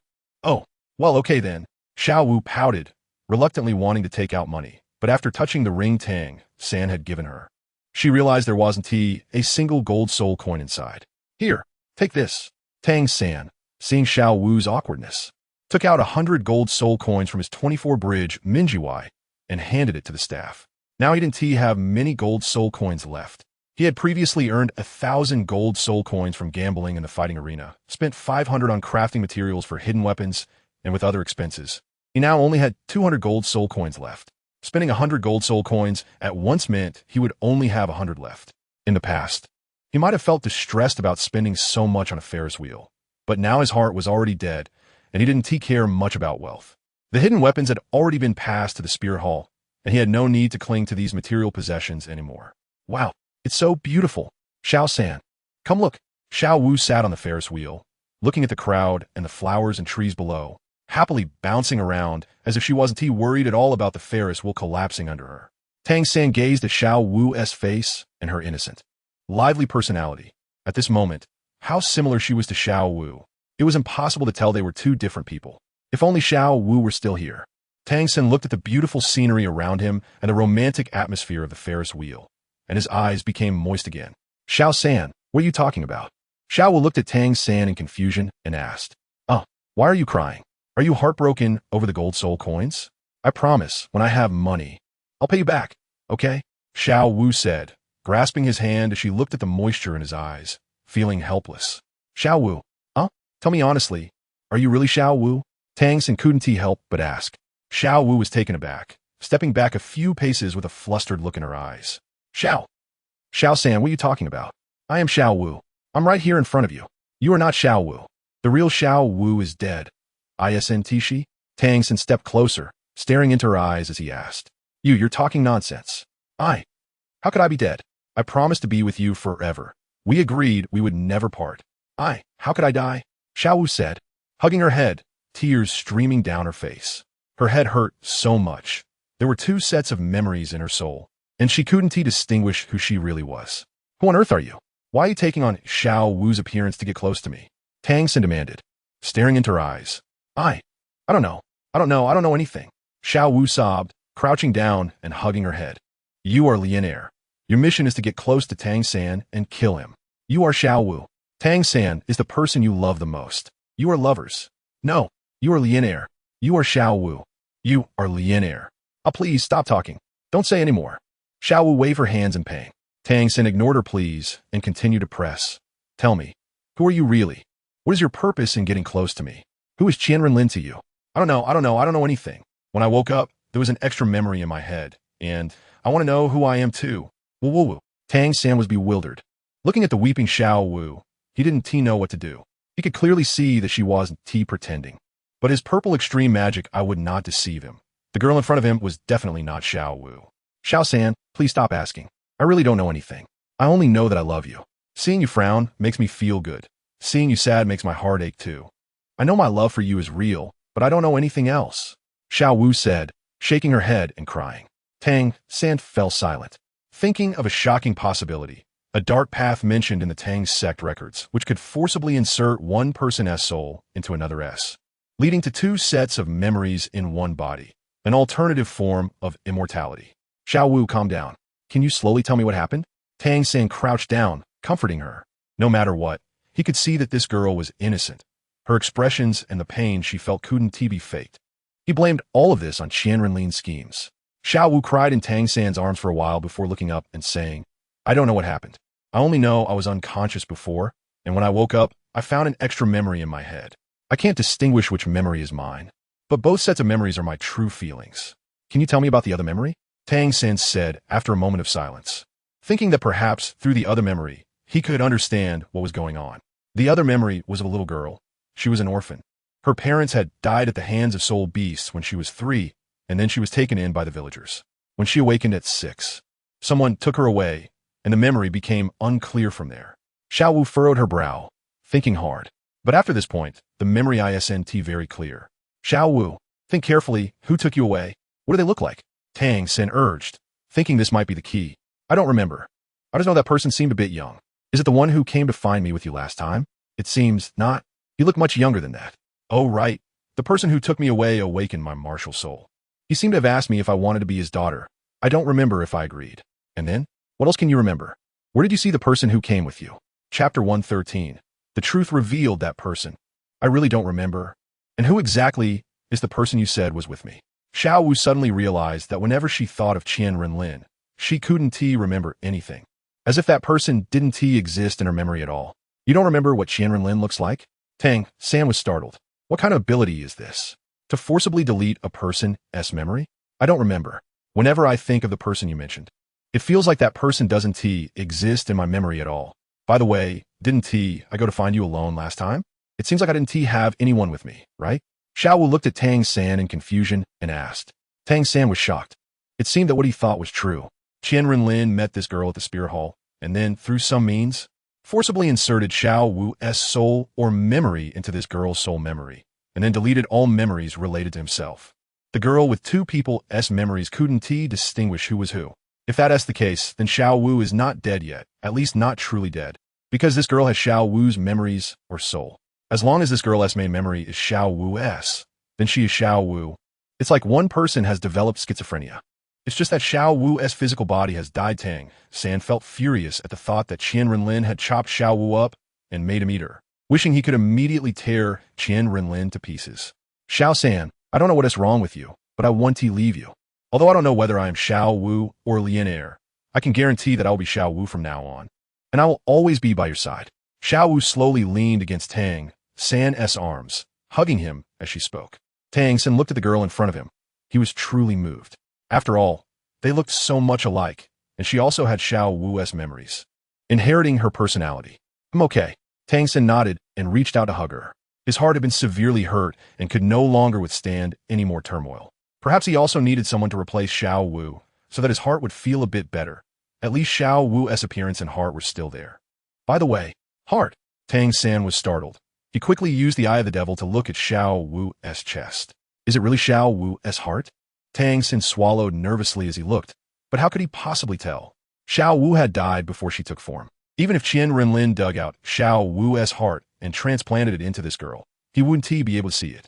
After all, everyone's heart is pretty much the same without any obvious differences.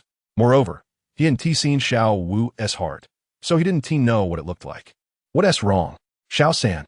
Xiao Wu looked at Tang San, puzzled by his strange behavior. Tang San blinked and quickly said, It's nothing. I suddenly thought of something. Xiao San, let us still be as good as we were before, okay? Although my body is no longer mine, my memories are still there, and my heart is still here. So I am still Xiao Wu, and I will always be by your side. Tang San nodded absently, looking at Xiao Wu and thinking that this was also fine. A broken heart, even if sewn back together, will still bleed and cry. His shoulders were already too tired to bear the so-called worldly affairs. When Tang San and the others returned to the Heaven Do Royal Academy, they found that everyone in the academy was actually discussing something on the playground. It was already midnight, 12 a.m., and usually everyone would be asleep at this time. But today was quite unusual.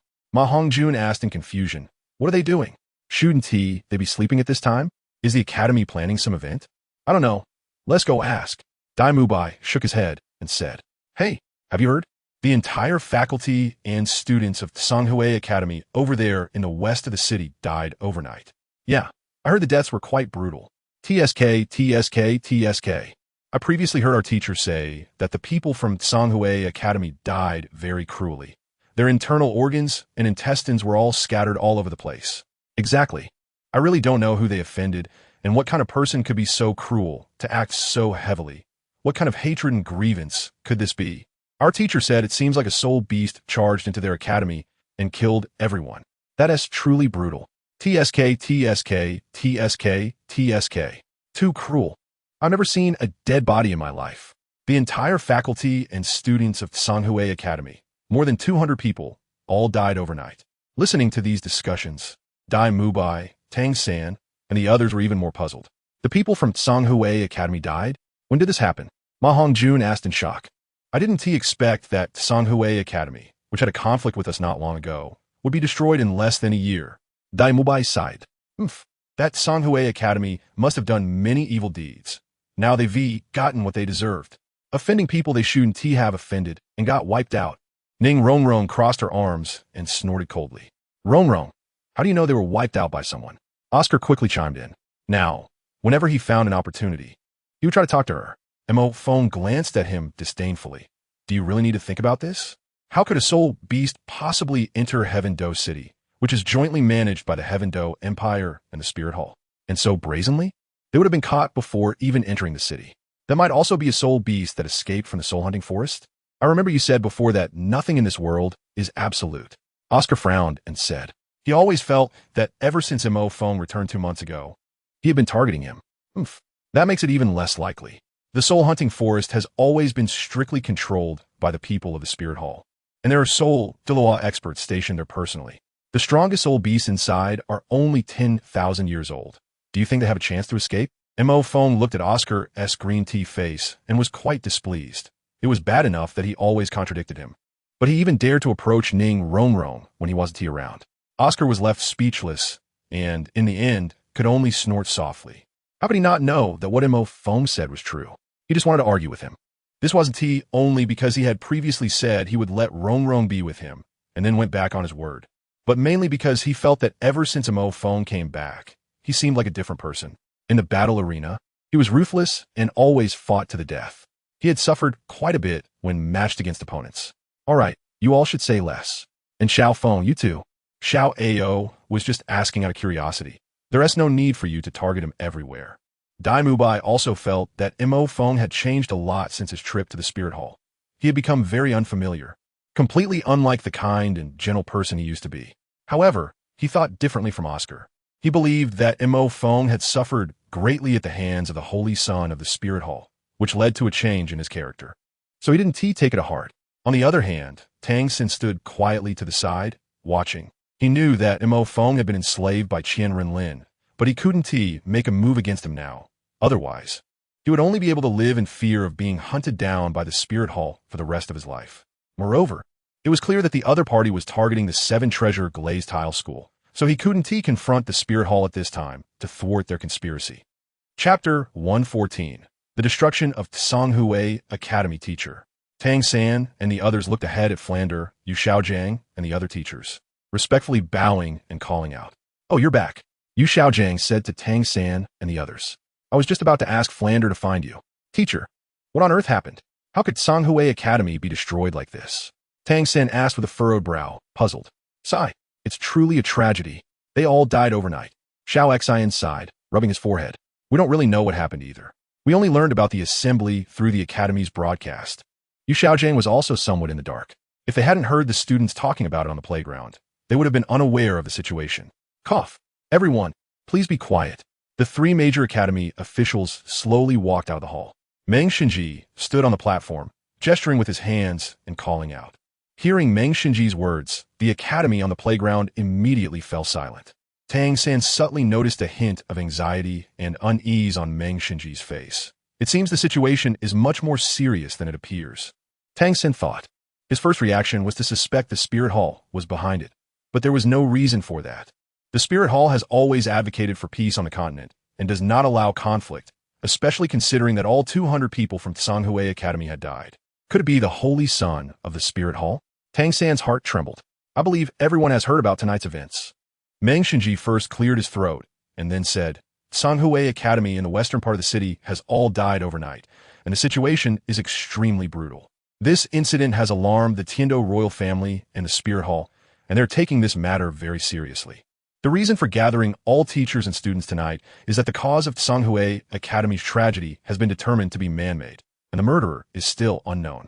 The Snow Knight Emperor has instructed that starting today, no one is allowed to leave the Academy. All classes will be conducted within the Academy until the perpetrator is caught. What? It was man-made? Who is so cruel as to do this? I told you. How could Soul Beast possibly enter Tiando City? It turns out it was done by some insane beast. Then, Chief Meng, do we know who the murderer is? A worried teacher asked loudly. Yes, Chief Meng. Who is the murderer? You must at least let us know their strength, so we have some idea. With the teacher's words, the students below began to discuss amongst themselves again. Silence, silence. Meng Xinji shouted, looking at the somewhat chaotic scene. In order to intimidate everyone, he even released his spirit. The 2 other chiefs also released their spirits. As for the murderer, we still don't know. However, it can be confirmed that all 214 people from Tsanghui Academy are dead, but one person is still missing, and that is the Academy's principal, Xinian. The reason we cannot confirm whether Xinian is the murderer is that the title Douluo experts of the Spirit Hall have assessed that all these deceased individuals committed suicide. Although Shernyan's spirit is the mental system dream remnant, it is impossible for him to cause over 200 people to commit suicide. Meng Xinji said seriously. What? Suicide? More than 200 people committed suicide collectively? The teachers and students of the academy were shocked and began to discuss. Suicide. Tang San thought deeply about this statement. What could possibly cause over 200 people to collectively commit suicide, and in such a brutal manner? Could it be some kind of mental control spirit? If that's the case, he indeed knew someone with that ability, and that was the Holy Son of the Spirit Hall, Qian Renlin. But why would he do this? What benefit would it bring him? Tang San couldn't understand. If it really was Qian Renlin, then why would he spare Shinian? Or did he take him away to study something novel? Given Qian Renlin's penchant for tinkering with strange things, it was indeed possible he could do this. However, with his identity and status, there was no need to kill over 200 people from Tsanghua Academy. If you remember correctly, there were more than 100 prisoners just on the first level of the Purgatory Tower in Spirit City. Flander and the others from Shrek also looked on in disbelief. Therefore, for everyone's safety, starting tonight, no one is allowed to leave the academy. The Emperor will send guards to ensure everyone's safety, so there is no need to panic. Those who need to cultivate can cultivate, and those who need to attend classes can attend classes. All right, it's getting late. Everyone go back and get some sleep. Dismissed. After saying this, Meng Xinji and the other two chiefs turned and left. The students on the playground also gradually dispersed. Although a few students were worried that the insane demon would target the Royal Academy, most people held an attitude of indifference, thinking it was none of their business. Tang San and the others also walked towards the dormitory with the crowd. Ning Rongrong. Dad! Ning Rongrong exclaimed in surprise as she saw Ning Fengji and the sword Douluo entering through the school gate. Tang San and the others quickly looked over. Unkle Ning, Sect Master Ning. Haha, no need for formalities. I rushed over as soon as I heard about what happened at Tsanghua Academy. Just in case that murderer came to Tiando Academy after finishing with Tsanghua Academy, we can protect Rongrong and everyone else. Ning Fengji said with a smile, holding a short staff. Oh dear. It's truly troublesome for Sect Master Ning to come in person. Flander quickly bowed. Well, I'm just worried about Rongrong. Fortunately, the sect doesn't have anything urgent, and with old Gu here to oversee, I'm quite relieved, so I came to take a look. Ning Fengji shook his head. Dad, do you know who killed the people at Tsanghua Academy? Ning Rongrong immediately asked, holding onto Ning Fengji's arm. Well, Ning Fengji fell silent for a moment and said, it's not certain yet, but the Emperor has already sent people to capture Shinian. Although it's unlikely he did it, we still have to be cautious. Besides, he is the only survivor from Tsanghua Academy. If we can find him, we might understand who did it. Even you don't know. Ning Rongrong sighed softly, somewhat disappointed. Rongrong, this isn't Uncle Ning's fault. Who would have thought that someone could commit such a heartless act? Moreover, the Tiando royal family has sent people to investigate, right? We shouldn't worry too much. Mo Feng quickly took Ning Rongrong's hand. Ning Fengji looked at the two's actions, nodding in satisfaction. He had a high regard for Mo Feng's character and talent. Uncle Ning, can I see the bodies? Chapter 115. Forensic Tang San, Special Edition. Whether you read it or not won't significantly affect the following content. Uncle Ning, can I see those corpses? At this moment, Tang San suddenly said to Ning Fengji. Ning Fengji looked at Tang San in surprise, not understanding why he wanted to see the corpses. Little San, do you think? Yu Xiaojiang frowned and asked. That's right. I believe this matter is not as simple as it seems. The murderer must have a grand conspiracy in doing this. Otherwise, why would he act so brazenly under the eyes of the Spirit Hall and the Emperor of Heaven Do? Tang San said solemnly. Ning Fengji hesitated. Although he thought Tang San was outstanding in many aspects, he was still just a 13-year-old child. Even the coroner of the Heaven Do Empire couldn't find out the cause. So he didn't believe Tang San could uncover anything from the corpses. Dad, just trust little San this once. He is definitely not someone who acts without reason. He must have his own rationale for doing this, Ning Rongrong said, tugging at Ning Fengji's arm. But the corpses are in the palace. It's not easy for me to bring people in. Ning Fengji said. Uncle Ning, I have had a deep understanding of human anatomy and organs since I was young. I know a lot about various toxins. I have also studied the anatomy of spirit beasts in the Stardo Forest. If it really is a man-made suicide, there must be some evidence left on the corpses. Yu Xiaojiang looked at Tang San. He had been by his side since childhood. How could he not know that Tang San was knowledgeable about toxins and spirit beast anatomy? Was it during that month he was away? I can't make this decision. How about this? I'll take you to meet someone. He should be able to take you in. In the end, Ning Fengji decided to let him try, especially since both the Spirit Hall and Emperor Shui Yi were at a loss about this matter. Their approach to solving the case was quite simple. First, find Xinyan and interrogate him. If he wasn't the culprit, the blame would still fall on him, and they would stabilize public sentiment first. Thank you, Sect Master Ning. Heavendo Imperial Palace. Ning Fengji brought Tang San to an ancient villa of pure white. This villa was magnificent and towering. Tang San looked up at the ornate characters on the doorframe and suddenly thought of the person he had met at the auction. The prince's mansion. This was the place they were coming to. Oh, it is an honor for Sect Master Ning to visit. His Highness the Prince is inside. Please, Sect Master Ning. The guard at the door's eyes lit up as they respectfully spoke. Ning Fengji nodded and led Tang San through the main gate. Before them was a huge hall, with a few maids wandering around sparsely. Then they followed the guards to a room on the second floor, directly facing the hall's entrance. Teacher, you've come. Shui Qinghe looked at Ning Fengji as he entered, placing his right hand on his abdomen and bowing at a 90-degree angle. Ning Fengji smiled and shook his head, stepping forward to support him, saying, Qinghe, I've told you many times you don't have to do this. If my father finds out, he will be unhappy. After saying this, Shui Qinghe walked towards Tang San. Brother Tang San, we meet again. Yes. Tang San smiled and nodded at him. This time I came to find you, hoping you could take me to see the lost corpses of Songhui Academy. Oh, Brother Tang San can investigate cases too? Shui Qinghe's eyes shifted with surprise. Investigating cases is not the right term. I just know a lot about human anatomy and have encountered various toxins. I think if the people from Songhui Academy were poisoned, I should be able to tell what kind of poison it was. Shui Qinghe squinted at these words. Hee, this isn't a secret. Then I'll take you to have a look. If you can't find anything, it's okay. You don't have to be too nervous. He thought Tang San was like his brother, interested in studying some peculiar things, and that he came to learn something from the corpses. Thank you, Your Highness. Yizhuang, an ancient place for storing corpses. When Shui Qinghe brought Tang San and Ning Fengji here, a pleasant fragrance immediately wafted in. In the Douluo continent, there were naturally no cold storage facilities. The Heavendo Empire preserved corpses using ice attribute soul masters. Plant-type soul masters were responsible for emitting some fragrance to cover up any faint smell of decay. Tang San stepped forward to a corpse. Can you melt the ice? The person in charge nodded and waved his hand to melt the ice on the corpse. As the ice melted, a strong, unpleasant odor instantly assaulted everyone's senses. Shui Qinghe couldn't stand the smell and covered his nose as he stepped back. Ning Fengji glanced at Tang San and also turned to leave. However, the staff on the side appeared calm, showing little reaction, clearly having adapted to the smell. Tang San activated his purple extreme magic eye, and immediately, all the wounds on the body were reflected in his sight. There were obvious claw marks on the face, the abdomen was forcibly ripped open, leaving the intestines exposed, and there were clear signs of impact on the chest. From the looks of it, the deceased must have endured tremendous torment while alive. His pupils dilated, the whites of his eyes blood red, indicating that the deceased died in extreme fear. Below the waist, however, the skin was intact, with no visible injuries. Looking at the corpse's tragic state, Tang San pondered. From an external perspective, it seemed like a brutal murder by someone else. But why were the people of the Heavendo Empire so certain they belonged to themselves? This was the one thing he couldn't understand. If nothing could be determined from the outside, then the only option was to dissect the body. Is there a knife? There is.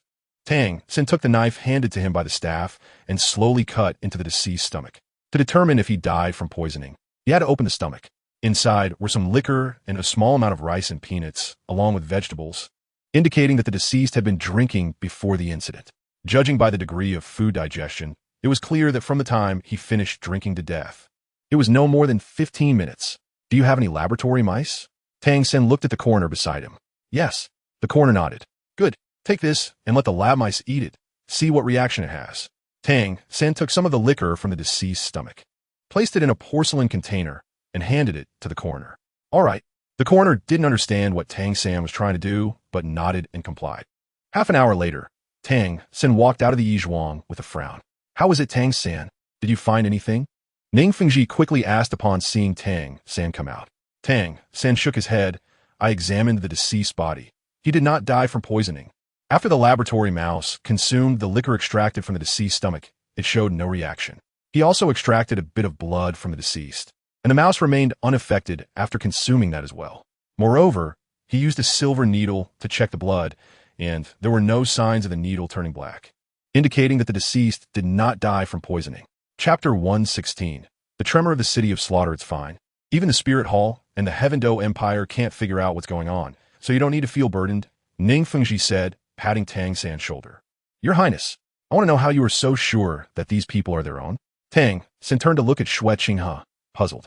Illusions. Xue Qinghe blurted out upon hearing the other's words. Illusions? Tang San fell silent, pondering. Could it be that the people from Tsanghue Academy were manipulated by someone using illusions, leading them to die by their own hands? This simply doesn't make sense. Such a martial soul or ability has never appeared in Douluo continent, and moreover, the wounds on the deceased clearly appear to be inflicted by others. In his heart, he believed that this was a fabrication by the Heaven-Do Empire because they couldn't catch the real culprit. All right, no matter what, I still thank you for your kindness. Brother Tang San, regardless, the Heaven-Do Empire will handle this matter. You just need to focus on your training and strive to achieve good results in the Continental Elite Soul Master Competition in 6 months, bringing glory to our Heaven-Do Empire. Xue Qinghe has said with a calm expression, hands clasped behind his back. Okay, I'll trouble your highness to run around a bit more. Huh. As the second prince of the Heaven-Do royal family and the crown prince of the Heaven-Do Empire, I naturally have the obligation to investigate this matter with all my might. Even if there is just a glimmer of hope, I won't let slip away. Xue Qinghe has said with a light smile. And you don't need to keep calling me your highness. If you don't mind, just call me Brother Xue. Brother Xue. At this moment, Tang San had not yet seen the Night Emperor Xue and naturally did not notice any differences between the two. After the matter with Tsanghue Academy, for months passed in the blink of an eye. Now, there was only 1 month left until the Continental Elite Soul Master Competition. During these 4 months, the continent appeared very calm, with no significant events occurring, and the perpetrators of the massacre at Tsanghue Academy did not show themselves, as if they had vanished completely. As the Soul Master Competition drew nearer, various academies and the common people grew increasingly excited. This was the only high-level Soul Master Academy competition held once every 5 years, the most grand and authoritative competition on the continent. Among the common people, this was the only event of its kind. They could go to the venue to watch the great Soul Masters compete in soul power, cheering for their favorite teams, which was the only opportunity to get close to the Soul Masters. The participating candidates had long been confirmed. The Heaven-Do Royal Academy had 2 teams.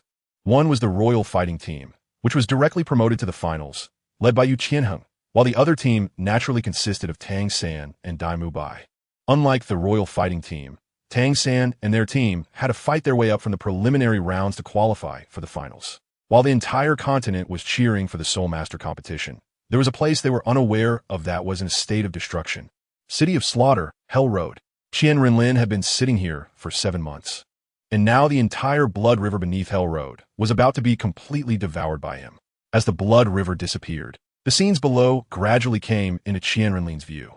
He never expected that there would be an underground world beneath the blood river. Qian Renlin looked at the blood river about to be revealed, deep in thought. He was wrong. Upon arriving, Qian Renlin already knew that the City of Slaughter was built at the base of a mountain. But he did not expect that there was actually an underground world beneath the blood river. The depth so dark that even Qian Renlin's keen vision couldn't see what lay below.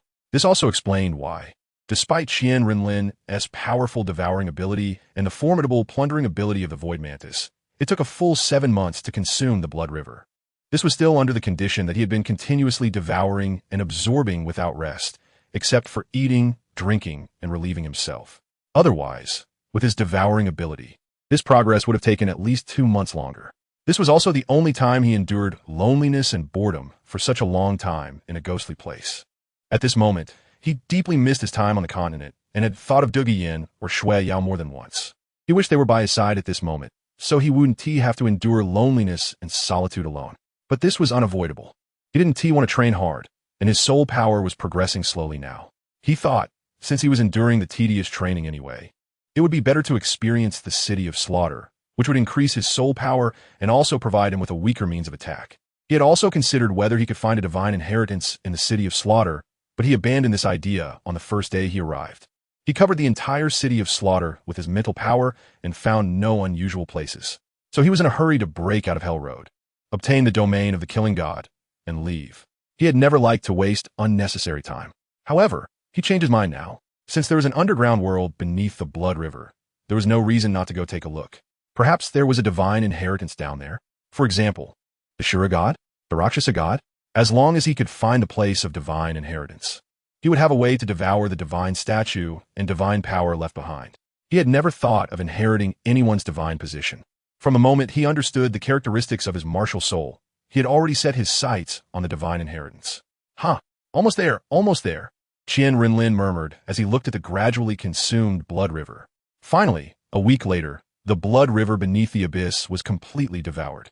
Qian Renlin's eyes lit up with joy, and he quickly spread his wings and began to descend.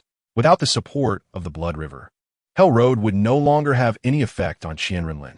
Just as Qian Renlin jumped down, the puppet that had disappeared for 4 months slowly reappeared at his original position. Boom! At the moment the Blood River was completely devoured by Qian Renlin, the entire city of Slaughter trembled for an instant. The King of Slaughter, who was watching the matches in the Hell killing field, quickly stood up, shocked, looking at the fallen ones below.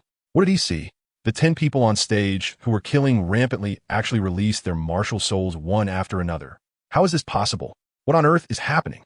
The King of Slaughter roared in anger and immediately slapped down, instantly turning the few people in a life and death struggle below into a pile of mush. Boom! At that moment, the city of Slaughter trembled silently, and the stunned audience was thrown around by this sudden tremor. Great King of Slaughter, please save us! The entire city of Slaughter was filled with screams. When the slaughterers outside found that their soul skills were not affected, they began to kill rampantly. Chapter 117. The Wrath of the King of Slaughter. It should be known that there are several title de law among the fallen in the entire city of Slaughter. Once these title de law fully restore their power, the first to strike will be the Black Armor Warriors. Among the Black Armor Warriors of the city of Slaughter, besides the King of Slaughter, there is only one captain who is a title de law. It is evident that the fallen, who have both numerical and strength advantages, are pushing the guards back relentlessly. I can finally go out. No longer will I have to act according to the whims of these ants. Hey, you, the one who whipped me for a full month back then. Today I will whip you good. I'll return all the torment I suffered to you. Aren't you so arrogant? Just because my soul skills are sealed, you think I'm easy to bully?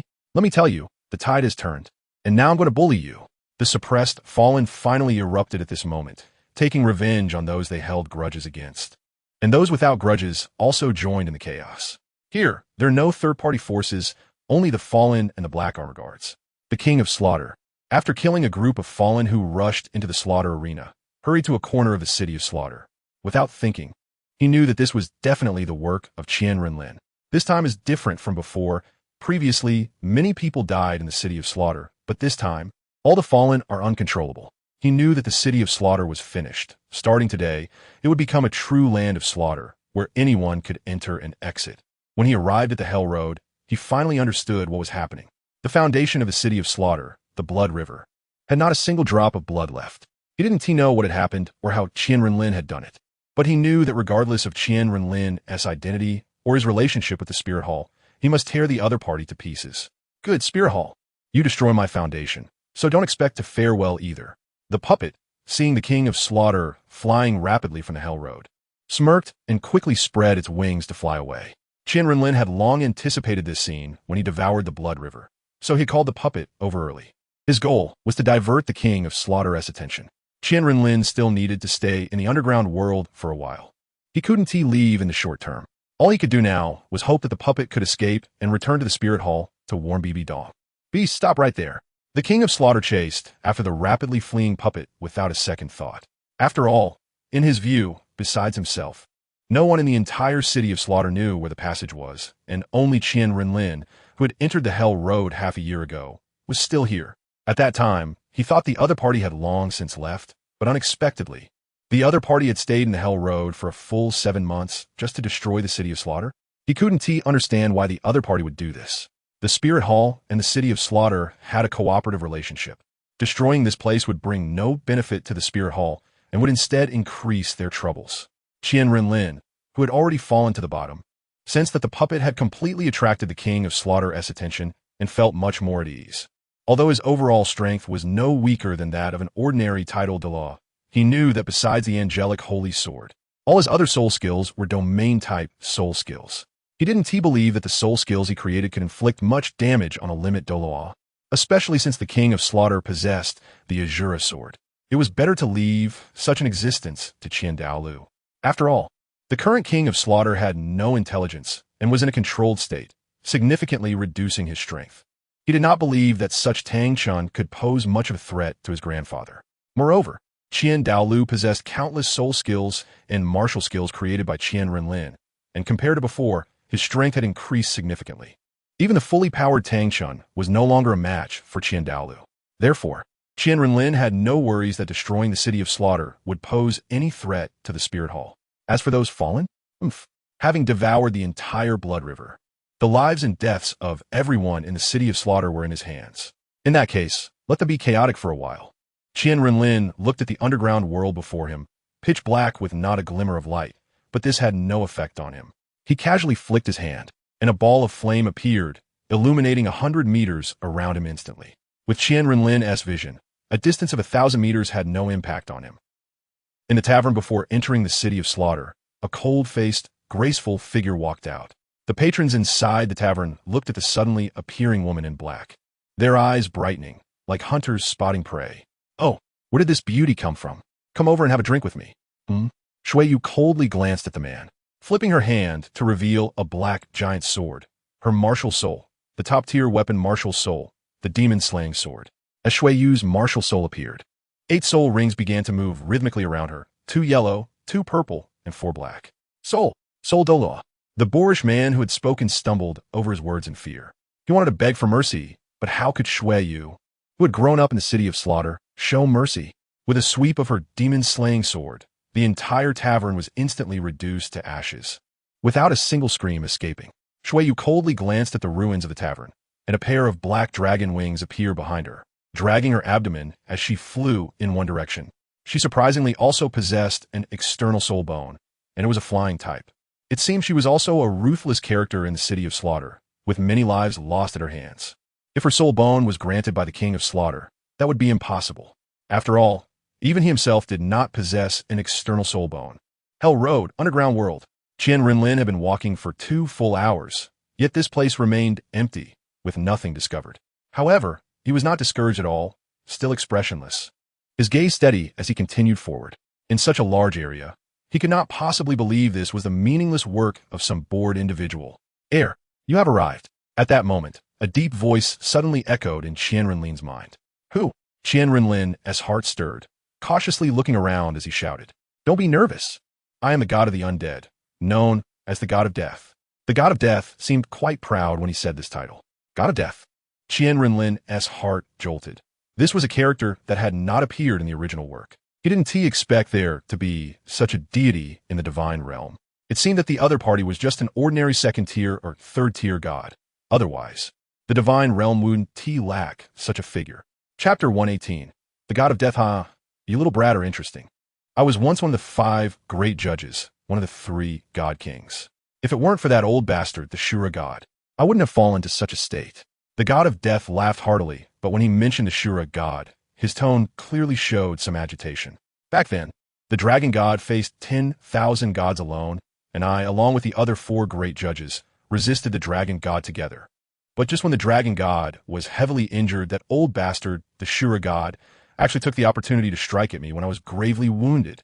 I am not interested in your experiences, nor do I care how you died, but I am very interested in your divine power. QianRenlin interrupted him with a twitch of his eyelids. Ha. Interesting. It has been a long time since anyone dared to speak to me like this. Ha. You have been dead for hundreds of thousands of years, and no one knows you died here. Naturally, no one has seen you, and naturally, no one has spoken to you. QianRenlin said disdainfully. A dead god is still so arrogant. The god of death fell silent for a moment. Indeed, you are right. Since I became a god and fell, you are the first person to have seen me, because everyone who has seen me before is dead. Well, now that you have seen me, you're no longer lonely. Isn't it time for you to take me to your inheritance site? QianRenlin looked around and said. Sigh. With a sigh, a black mist suddenly appeared in front of QianRenlin. When the black mist dissipated, an old man in a black robe holding a scythe appeared. This image indeed fits the title of the god of death. However, looking at his kind face. No one would believe he was the god of death who made countless people tremble in fear. Sigh. I didn't have time to leave behind my inheritance before I fell. Now, there's only a remnant of divine consciousness left. Time has changed, and now Douluo continent has developed to this extent. The god of death said with deep eyes, sighing. You must know that before he fell, the entire Douluo continent was the domain of soul beasts. QianRenlin didn't know if there were humans at that time. Even if there were, they were probably very weak, which made him think of the Honghuang world. Little brat, I don't have much to tell you. The divine realm is not as peaceful as it seems. After the god of death inexplicably said this, he drilled into QianRenlin's sea of consciousness. A strong divine power nourished his body and soul. I didn't expect your soul power to be so abundant. The god of death was surprised for a moment, and then his soul dissipated. QianRenlin was stunned. He didn't expect to obtain the other party's divine power so easily. He had planned to deceive the other party first, find his inheritance site, and then forcibly devour his divine power. This way is good too. It saves him time and effort. When the remnants of the god of death's soul surged into QianRenlin's body, he felt that his mental power had increased more than fivefold, and his physique had also become more than twice as strong. He didn't expect that just the first layer of a fallen god's remnant soul would have such enormous energy. He was now even more eager for the inheritance sites of the other gods. He decided that after the elite soul master competition ended, he would take a trip to Sea God Island. It seems that this space is just a remnant of the god of death's energy. So where exactly is the inheritance site of the Shura god? QianRenlin glanced indifferently at the surrounding environment, and then a powerful mental force that overshadowed the Douluo continent covered the entire underground space. This space was very large, much larger than the entire killing city. QianRenlin believed that this might no longer be Douluo continent, meaning that after the god of death fell, he used his remaining divine power to evolve this small world. After realizing this, QianRenlin showed a trace of disdain. One of the 5 great judges actually evolved such a small place, only as large as a city. Whoosh! The void mantis appeared behind him again, and a pulling force emanated from its mouth. QianRenlin intended to swallow this small space. After all, it was transformed from the divine power of the god of death, and should not be wasted. Divine power is indeed an energy level higher than soul power. It took him a full half-month to devour this little space. After the divine power was absorbed, he discovered that the place he was in was actually a cave, less than 100 square meters in size, and completely enclosed. It seems that the god of death guided me here. QianRenlin pondered, then condensed a soul power in his hand and punched toward the front of the cave. Boom!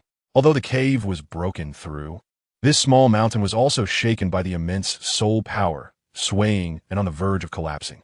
QianRenlin dared not linger, quickly channeling his soul power and rushing outside. The moment he ran out, the entire small mountain collapsed instantly. This power. QianRenlin looked back in shock at the scene. Just smashing through a mountain with a punch is already powerful enough, but it even caused the mountain to collapse. This is something an ordinary title Dalu could not achieve. Although the mountain was small and the cave entrance was at the edge, to be able to smash through it with a mere punch without releasing a soul skill truly surprised him. It's time to go to the Stardo Forest. Emperor Tian, this time I'm not afraid of you. QianRenlin silently thought as he looked to the east.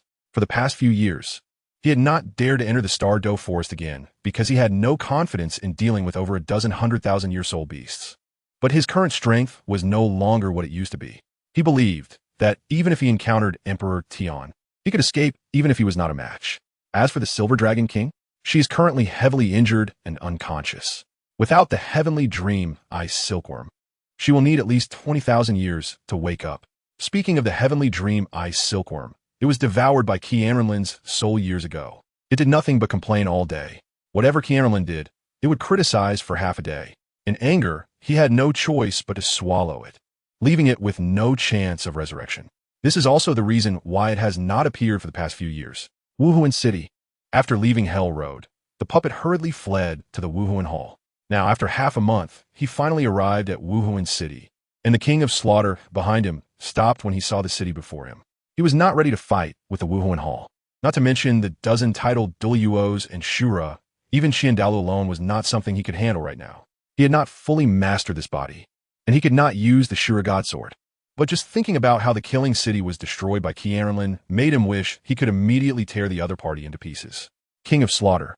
This is the Wuhuan Hall. Why are you not in your territory and running here? Just as he hesitated, a dignified female voice came from the Wuhuan Hall into his ears. Chapter 119. The Levels of the God of Killing Domain Humph. You should ask this brat. What did Linner do to make you so angry? Ask him what he did on the Hell Road. He completely destroyed the entire city of Slaughter. The King of Slaughter said this with gritted teeth. Is that true? Bibi Dong frowned and asked the puppet beside her. He just went to the city of Slaughter for some training. How did he end up destroying their territory? But she didn't pay too much attention to it. The puppet opened its mouth and said, I didn't expect the benefits there to be so great for me. As soon as I entered the Hell Road, the killing intent and hostility around me surged into my body, and they gradually condensed into the God of Killing domain for me, and even upgraded it. So, I accidentally swallowed it all. What? You actually swallowed the Blood River? After thousands of years of gathering killing intent and hostility, you swallowed it and nothing happened? Bibi Dong looked at the puppet in shock. You should know that with such immense killing intent and hostility, even she could only guide it to condense her own domain. As for what was in the Blood River, she wouldn't dare to touch it even a little. There was once an ambitious genius from the Heaven class who, dissatisfied with his ordinary domain, tried to use the power of the Blood River to enhance his domain's level. But as soon as he touched the Blood River, he was devoured. Since then, no one dared to covet the Blood River. But Bibi Dong never expected that her son not only touched it, but swallowed it all. So what level is your domain at now? Bibi Dong thought for a moment and asked eagerly, her eyes lighting up. How powerful would the God of Killing domain be if it absorbed the entire Blood River? Bibi Dong couldn't imagine it. After all, her domain was only at the first level. The God of Killing domain is divided into 3 levels. The first level, God of Killing domain, which increases one's own power by 10% and weakens enemies within the domain by 10%. But if the opponent has a strong will, they won't be affected much. The second level, Killing domain. Only Tang Chun possesses this level, which is akin to a scaled-down city of slaughter, capable of increasing one's battle power by 50% and weakening enemies within the domain by 50%. Moreover, this domain has a perverse effect. Any enemy within this domain whose power is lower than that of the user will have their soul rings and soul skills restricted. The third level, Azura domain, which is only possessed by the Azura god and is unique to him. Its effects are extremely perverse, allowing killing intent to become substantial. In other words, within this domain, you are constantly faced with weapon attacks infused with killing intent, which not only weakens the opponent's power by 50%, but also increases the user's power by 120%. Most importantly, it can purify the killing intent of others. This is also the fundamental reason why the Azura god can become one of the 5 judgment gods and is the natural enemy of the Rakshasa god, as it can purify the Rakshasa god's killing intent. Without killing intent, the Rakshasa god's power is almost non-existent. And since Qian Renlin absorbed the entire Blood River, he naturally obtained the Azura god's innate domain, the strongest domain in Douluo continent, the Azura domain. Mother, this body is just a clone of mine. My real self is still on the Hell Road. As for what level my domain has reached, I'll tell you when I return. You should find a way to hold Tang Chun back. That's right, the King of Slaughter is Tang Chun, who has been missing for decades. But you don't need to worry too much. He is currently controlled by the 9-headed Bat King, and his power has been greatly diminished. He can't use his domain or the Azura sword. I came back this time to tell you that you must find the location of the Qian clan as soon as possible and destroy it at the fastest speed. The city of Slaughter has been destroyed by me, and the thing controlling Tang Chun won't last much longer. If he returns to the Qian clan and regains his power, it will become the biggest obstacle for the Spirit Hall. The puppet urgently said to Bibi Dong. Bibi Dong was surprised at first, not expecting the King of Slaughter to be Tang Chun. After thinking for a moment, she said, but the Qian clan is so hidden. How can I find them? She didn't even realize that in front of Qian Renlin, she relied on him somewhat, needing to consult him before doing anything. Go to a place called Yuexian in Tiando City. The proprietress, Tang Yuehua, is Tang Hao's sister, and she knows where the Qian clan is. Zuetsun, Dan Jiuhu, Bibi Dong whispered, her eyes turning cold as she said, good. I'll send someone to Tiando City to capture her and torture her to reveal the location of the Qian clan. Wait, with her temperament, even if you torture her, she won't say anything. You just need to spread the news that Tang Hao has been crippled. And Tang San is Tang Hao's son and the nephew of the clan leader, Tang Xiao, who is being hunted by the Spirit Hall. She will naturally return to the Qian clan to inform her brother, Tang Xiao, about this. Then you can send Douluo to follow her closely. The puppet quickly interrupted Bibi Dong. If it were done, as she said, whether Tang Yuehua would reveal the location of the Haoyan clan was uncertain. If they alarmed the snake, it would be bad. He knew that the elders of the Haoyan clan would rather sacrifice Tang San and Tang Yuehua than allow Tang Xiao to emerge. In that case, the Spirit Hall would have to conduct a carpet search, but that would force other forces on the continent to act. And the soul hunting plan would also have to be advanced. Bibi Dong hesitated for a moment and said, "All right, we'll do as Liner suggested. Bibi Dong, you've been discussing for so long. Just tell us. What should we do?" The king of slaughter outside the Spirit Hall was already impatiently waiting. If it weren't for the city of slaughter being destroyed and the blood river gone, leaving him without support, Tang Chun could break free from his control at any moment. And he wouldn't be in such a situation. So what do you want to do? Bibi Dong looked indifferently at the king of slaughter outside the city. Just hand this brat over to me. This matter can be dropped. The king of slaughter had a good idea. He wanted to invade Qian Renlin's sea of consciousness to control Tang Chun first. Impudent. My son of the Spirit Hall, my child, is not something you can just take. It's just a small city of slaughter. If it's destroyed, it's destroyed. What more do you want? Bibi Dong angrily rebuked, speaking with authority. Yes, your holiness. Greetings, your holiness. The residents of the Spirit Hall city saw Bibi Dong suddenly appear in the air, holding the holy staff, and excitedly knelt down, shouting loudly. You. The king of slaughter was infuriated by this. No, I can't hold on much longer. The king of slaughter looked at his increasingly uncontrollable body, glared viciously at the imposing Bibi Dong, and fled. Chapter 120. Before the Soul Master competition, Bibi Dong watched the departing king of slaughter and let out a sigh of relief. She was genuinely afraid that the other party would become enraged and resort to violence. If that happened, whether she could defeat him was still uncertain, and the number of casualties in her spirit hall would be unimaginable. At this moment, there was only a week left until the elite Soul Master competition of the entire continent. Hulaina, who had been in seclusion, emerged half a year ago, reaching level 50 and obtaining her 5th spirit ring. After practicing the techniques Bibi Dong had given her for half a year, her soul power had now reached level 54, and she would soon break through. On the day she came out of seclusion, she eagerly went to find Qian Renlin. However, when she learned that he had long since gone to the city of slaughter, she felt both shocked and worried. She wanted to request Bibi Dong's permission to go to the city of slaughter, but she was unequivocally refused. With the Soul Master competition approaching, a trip to the city of slaughter would take at least a year, and it was extremely dangerous. Naturally, Bibi Dong would not allow her to go. Nana, there are only 7 days left until the Soul Master competition, but you don't need to worry. The preliminary round is in 7 days, and there will be a month of time afterward. During this month, you should practice the 7-in-1 fusion technique. I hope you can shine on stage and proclaim the majesty of our spirit hall. Moreover, if you want to win over Liner, you must demonstrate strength that surpasses your peers on the continent, so he will see you in a new light. In the Pope's hall, Bibi Dong said kindly to the charming woman beside her. 2 years had passed, and Hulaina had become more mature and alluring, meeting expectations in every aspect. The entire spirit hall held her and Qian Renlin in high regard. Hulaina's eyes momentarily glazed over before she replied earnestly, "Yes, teacher, I will not disappoint your expectations, and I will prove myself to him." Bibi Dong held her Pope's staff and grasped her hand, expressing great satisfaction with her performance. Not only was the Spirit Hall preparing for the Soul Master competition, but all the high-level Soul Master academies with competition qualifications across the continent were also getting ready. At the Tiando Royal Academy, behind a small hill, the high-level Soul Master Academy competition for the entire continent was initiated by the royal families of the Tiando and Xingluo empires, with assistance from the Spirit Hall. It was the grandest martial soul competition in the Soul Master community.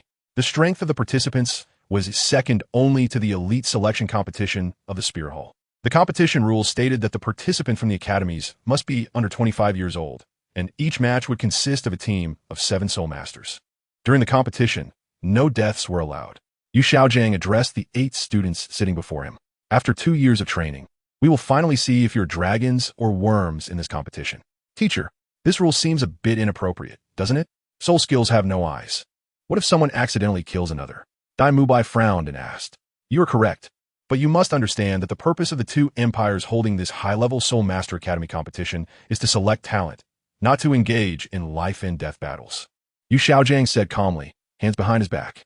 Additionally, during this competition, no drugs or food made by non-participating food type or healing type Soul Masters can be used, and no weapons outside of martial souls are allowed. As he spoke, he glanced at Oscar and Tang San. Tang San was startled. This meant he couldn't use his hidden weapons.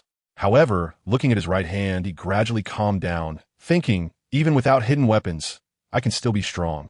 Just as the entire continent was preparing for the Soul Master competition, Qian Renlin finally emerged from the road to hell. He calmly looked at the chaotic city of slaughter, feeling no inner turmoil. Suddenly, with a thought, the three title-level fallen ones began to roll on the ground in pain, holding their heads. Watching the three suddenly in agony, the only title-level captain of a law enforcement team was stunned. He stared blankly at the three who had just been fighting him back and forth, now in such a state, feeling a loss. However, he soon breathed a sigh of relief. He had just genuinely felt the threat of death.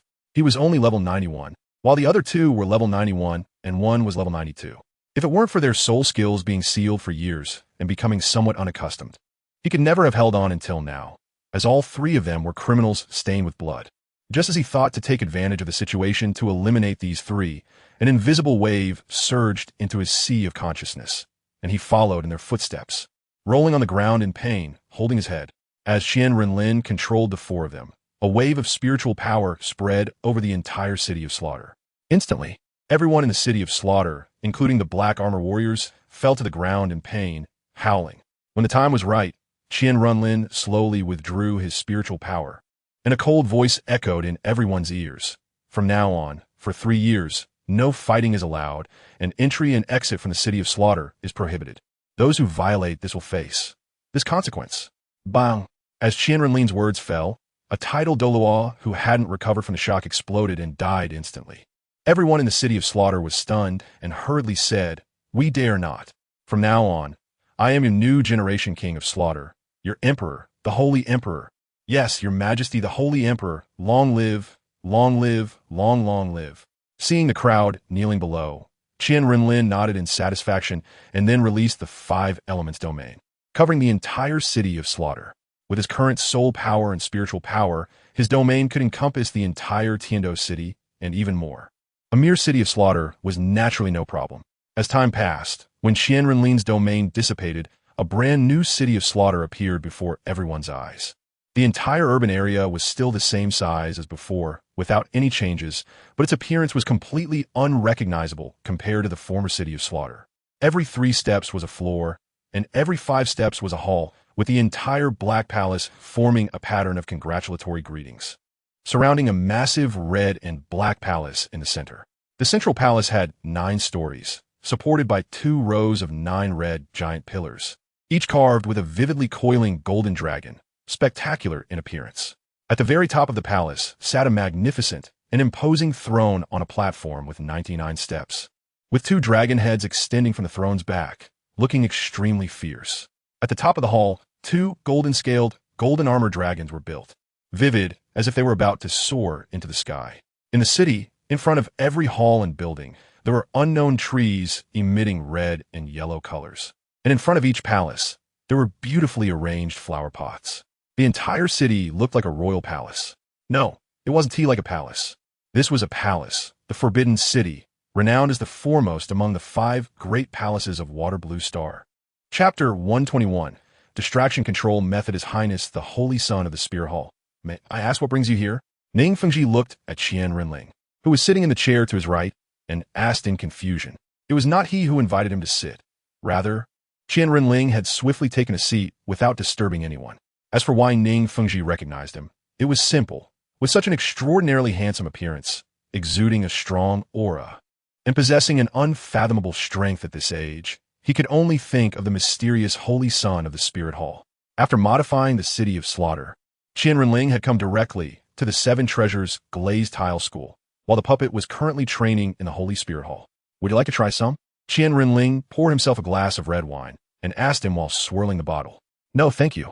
The red wine produced by the Spirit Hall is available all over the continent, Ning Fengji replied solemnly. Ning Fengji thought to himself, is this how the esteemed Holy Son of the Spirit Hall treats guests? There's not an ounce of sincerity. This is not the wine made by the Spirit Hall's winemakers, but a red wine personally crafted by this Holy Son. It's unique on the entire continent. Qian Renlin took a sip of the red wine. His alluring lips slightly parted as he spoke. Ning Fengji's brows furrowed even deeper. He could not understand the other party's intentions. Thank you for your kind offer, Your Highness, but I am not a wine enthusiast. Please tell me what business brings you here. The Soul Master competition is just a few days away, and the other party has come knocking at this time. It does not bode well. I've heard that your 7 Treasures Glazed Tile School can only reach the rank of Soul Master at level 79 and can no longer break through. QianRenlin slowly said, while swirling his wine glass. Ning Fengji's eyes narrowed, and he replied impatiently, You are correct, but the esteemed holy son of the Spirit Hall Wu Ti have come here just to mock me. Would he? QianRenlin snorted lightly. Do you really accept this fate? What can I do if I am unwilling? This is the destiny of my 7 Treasures Glazed Tile School. The sect is busy, so your highness should take your leave. Haha. QianRenlin smirked and took out a medicinal herb. Destiny is something you break through yourself, not something predetermined by others. If you don't strive for it, how would you know it's your fate? What is this? What do you mean? Ning Fengji was increasingly puzzled. Could this one herb really change his fate? This is a 10,000-year-old chair lotus tulip.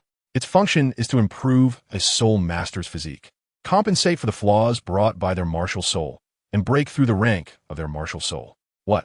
It can compensate for the flaws of the martial soul and break through its inherent rank? Ning Fengji's pupils constricted, and his expression changed in shock. QianRenlin glanced at him and said, Indeed, consume it, and you will break through the bottleneck of level 79 and the rank of the 7 Treasures Glazed Tile School's martial soul. Speak. What do you want? Since the conversation has come to this point, if he still didn't understand the other party's intentions, he would not be worthy of being the sect master. I want your 7 Treasures Glazed Tile School to submit to me, QianRenlin said unambiguously. Impossible. I can agree to other conditions, but I will never agree to have my 7 Treasures Glazed Tile School submit to the Spirit Hall. Ning Fengji rejected without a second thought. If he truly submitted to the Spirit Hall, there would no longer be a 7 Treasures Glazed Tile School on the continent. You need to think carefully. Submitting to the Spirit Hall, your 7 Treasures Glazed Tile School would still be one of the top 3 sects, and you would still be the sect master. Everything in your sect would remain the same, and the Spirit Hall would not interfere in your sect's affairs. Ning Fengji hesitated for a moment, gritted his teeth, and said, You can give up that idea. The Spirit Hall has ulterior motives. If I submit to you, you will soon turn your sights on the other forces on the continent, right? Once you eliminate the threats from the other forces, you will start to encroach on the 7 Treasures Glazed Tile School. One to you? Although the allure of the medicinal herb was great, and he was very tempted, he could not agree to the other party's conditions for the future of the 7 Treasures Glazed Tile School and the balance of the continent. QianRenlin's eyes turned cold. Old thing, since you are unwilling to submit to me, then die. Fengji, we should set off. Tomorrow is the preliminary round of the Elite Soul Master Academy competition.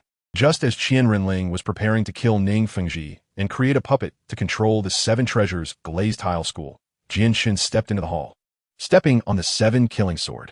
Looking at Qian sitting opposite him, QianRenlin had to suppress his thoughts. Anyway, it would be soon, so there was no need to rush this moment. QianRenlin, what are you doing here? Qian looked at QianRenlin, who was sitting in the bone fusion position, startled, and quickly stood up, speaking cautiously. Sir Douluo, it's good to see you again. QianRenlin elegantly raised his wine glass and took a sip, looking at him with a smile. Fengji, he hasn't done anything to you, has he? Qian cautiously looked at QianRenlin and asked Ning Fengji. Oh, you don't need to be nervous. He is here to make a deal with me. Ning Fengji regained his composure and waved his hand. He had just sensed a murderous intent from QianRenlin, which was the first time he had ever felt such intent in his long life. The holy son of the Spirit Hall had just wanted to kill him. A deal? What good deal could the Spirit Hall have with my 7 Treasures Glazed Tile School? The sect master is very busy. Your Highness should take your leave. I suddenly changed my mind, Sect Master Ning. I will exchange this herb in my hand for your 7 Treasures School's distraction control method. Isn't that reasonable? QianRenlin smiled and took out the chair lotus tulip again. Qian did not know what they had been negotiating before, and now seeing the other party wanting to exchange for the sect's secret method, he naturally spoke unfavorably. You think you can exchange this broken herb for my 7 Treasures Glazed Tile School's secret method? You truly are the holy son of the Spirit Hall. You really know how to do business. All right, I agree. Ning Fengji leaned on his staff and said, Fengji, you can't be serious. How can you give a secret method to the Spirit Hall? Qian looked at Ning Fengji in disbelief. Sai, Uncle Jian. Don't ask right now. I will explain it to you later. Ning Fengji sai tsomev hat directly. Being targeted by the Holy Son of the Spirit Hall, he felt troubled. Qian Renlin frowned, fell silent, and based on his understanding of Ning Fengji, he would never do anything detrimental to the sect's interests. Moreover, this secret method was a private matter of the Ning family, so he couldn't intervene too much. The items you want are recorded in here. Take a look. Qian Renlin waved his hand, grabbed a ring, opened it, and inside was a scroll. Qian Renlin released his spiritual power and scanned it, memorizing its contents. All right, this tulip is yours now. How you use it is your business. Qian Renlin tossed the ring with the medicinal herb into the air and then disappeared from the spot. Chapter 122. Oscar's concerns. Sword Douluo caught the item thrown at him and looked solemnly at the spot where the other person had disappeared. The strength of the Holy Son of the Spirit Hall was becoming increasingly formidable. He couldn't see how the other had vanished, as if he had simply disappeared from the world. Ning Fengji found this scene quite familiar, reminiscent of a soul skill effect from Mo Feng. Fengji, what exactly is going on? What kind of deal did the Holy Son of the Spirit Hall make with you? Qian Renlin asked eagerly as soon as Sword Douluo left. He wants my 7-treasure glazed tile school to submit to the Spirit Hall, but I refused. Ning Fengji said with a troubled expression. What? The Spirit Hall is so bold? They directly want my 7-treasure glazed tile school to submit to them? Aren't they afraid of causing turmoil in the continent and facing a collective attack? Sword Douluo exclaimed in shock. Their power is too great. They have reached a point where they are not afraid of any force in the Soul Master world. I think, after the Soul Master competition, they will likely take action. Ning Feng Tisiket. Are they going to act so soon? But now other forces are at odds. How can we resist their army then? Sword Douluo frowned, feeling troubled. We would do our best. Just now it was thanks to you, Uncle Jian, for appearing in time. Otherwise. What? The Holy Son of the Spirit Hall dares to kill you within the 7-treasure glazed tile school? Sword Douluo was startled, his eyelids twitching. I just sensed a hint of killing intent from him. If he wanted to kill me, it would probably only take one move. Ning Fengji thought back to the killing intent he had felt, his heart racing. Sword Douluo was again taken aback. Has his strength reached such a level? Even if you're an auxiliary system soul sage, he shouldn't be able to kill you with one move. The audacity of the Holy Son of the Spirit Hall was astounding. He actually dared to kill their sect master within the 7-treasure glazed tile school, which had 2 titled Douluo stationed. Ning Fengji nodded. I wonder if he will make a move during this Soul Master competition. If he does, it shouldn't be that serious, even if his strength has reached the Soul Sage level. This is, after all, a competition organized by the 2 great empires for elite Soul Masters from the entire continent. No matter how strong the Spirit Hall is, they can't ignore the rules and kill, right? Sword Douluo felt that Ning Fengji was worrying too much. After all, in previous years, the Spirit Hall had participated in every Soul Master competition without any casualties on the competition stage. This time is different. After the brief encounter just now, I can tell that the Holy Son of the Spirit Hall is extremely overbearing and will not tolerate any losses. If he participates in the competition, there is a high chance he will directly eliminate any talented individuals who might pose a threat to the Spirit Hall. Ning Fengji's worries were not unfounded. In previous years, any talent that could potentially threaten the Spirit Hall was often eliminated in the cradle. If it weren't for the timely arrival of the last sect master of the Haotian sect, Tang Hao, when he was young and traveling, there wouldn't be a titled Douluo who reached that level so early in history. Perhaps this herb he gave me also has ulterior motives. Ning Fengji pondered as he looked at the tulip contained in the jade bottle. By the way, Fengji, what exactly is this herb he gave you? How could it make you willingly offer your sect's secret technique to him? Sword Douluo asked, looking at the jade bottle in Ning Fengji's hand with confusion. I don't know, but he said this herb could break the bottleneck of my 7-treasure glazed tile tower's martial soul, which cannot surpass level 80. And it can also allow it to evolve and mutate. What? It can break the flaw of your martial soul and allow you to surpass the soul Douluo level? Sword Douluo exclaimed in astonishment. Why wouldn't he use such a good thing for himself, or give it to someone from the Spirit Hall? Instead, he gives it to you in exchange for the mind control technique. I don't know. I don't want to miss any possibility. Besides, that mind control technique is not an extremely confidential method. It just maximizes the effectiveness of our 7-treasure glazed tile tower's martial soul skills. He initially wanted to use this herb to gain your submission, right? Exactly. But I refused him. Fortunately, you came just in time and changed his mind. Otherwise, it's better to be cautious in the future. I see that there is nothing good about the Spirit Hall. Sword Douluo snorted coldly. All right, let's go. It's time for us to meet Emperor Shuya. What are you planning to do with this herb? Ning Fengji thought for a moment and said, if this herb is genuine, then give it to Rongrong. I'm getting old, and the 7 treasure glazed tile school will eventually be handed over to her. Sword Douluo was taken aback for a moment, then nodded. That's indeed the best plan. But how do we prove whether this herb is real or not? After all, we only have this one. We can't just have someone else test it, right? And we don't know what effect it has, so we can't just let Rongrong take it. You have a point. Coincidentally, isn't Tang San very knowledgeable about herbs? We can ask him and find out. Sword Douluo thought for a moment and felt that this method was the most effective. They weren't worried that Tang San would have any malicious intent after seeing the herb. Not to mention that they trusted each other's character. His father, who had already become a waste, was still in the 7 treasure glazed tile school. Wow, so many people. So beautiful. Is this the stage where we will shine? Meng Xinji, Yu Xiaojiang, Flender, and others led the contestants from the Tiando Royal Academy as they slowly stepped into the soul fighting arena. Currently, it was the time of the Continental Elite Soul Master Competition, and the venue for the preliminaries was in the soul fighting arena of the 2 great empires' capitals. As the competition venue, the soul fighting arena had naturally been meticulously arranged. Ma Hongjun, Xiao Wu, and others looked at the dramatically changed soul fighting arena, marveling at the endless stream of figures.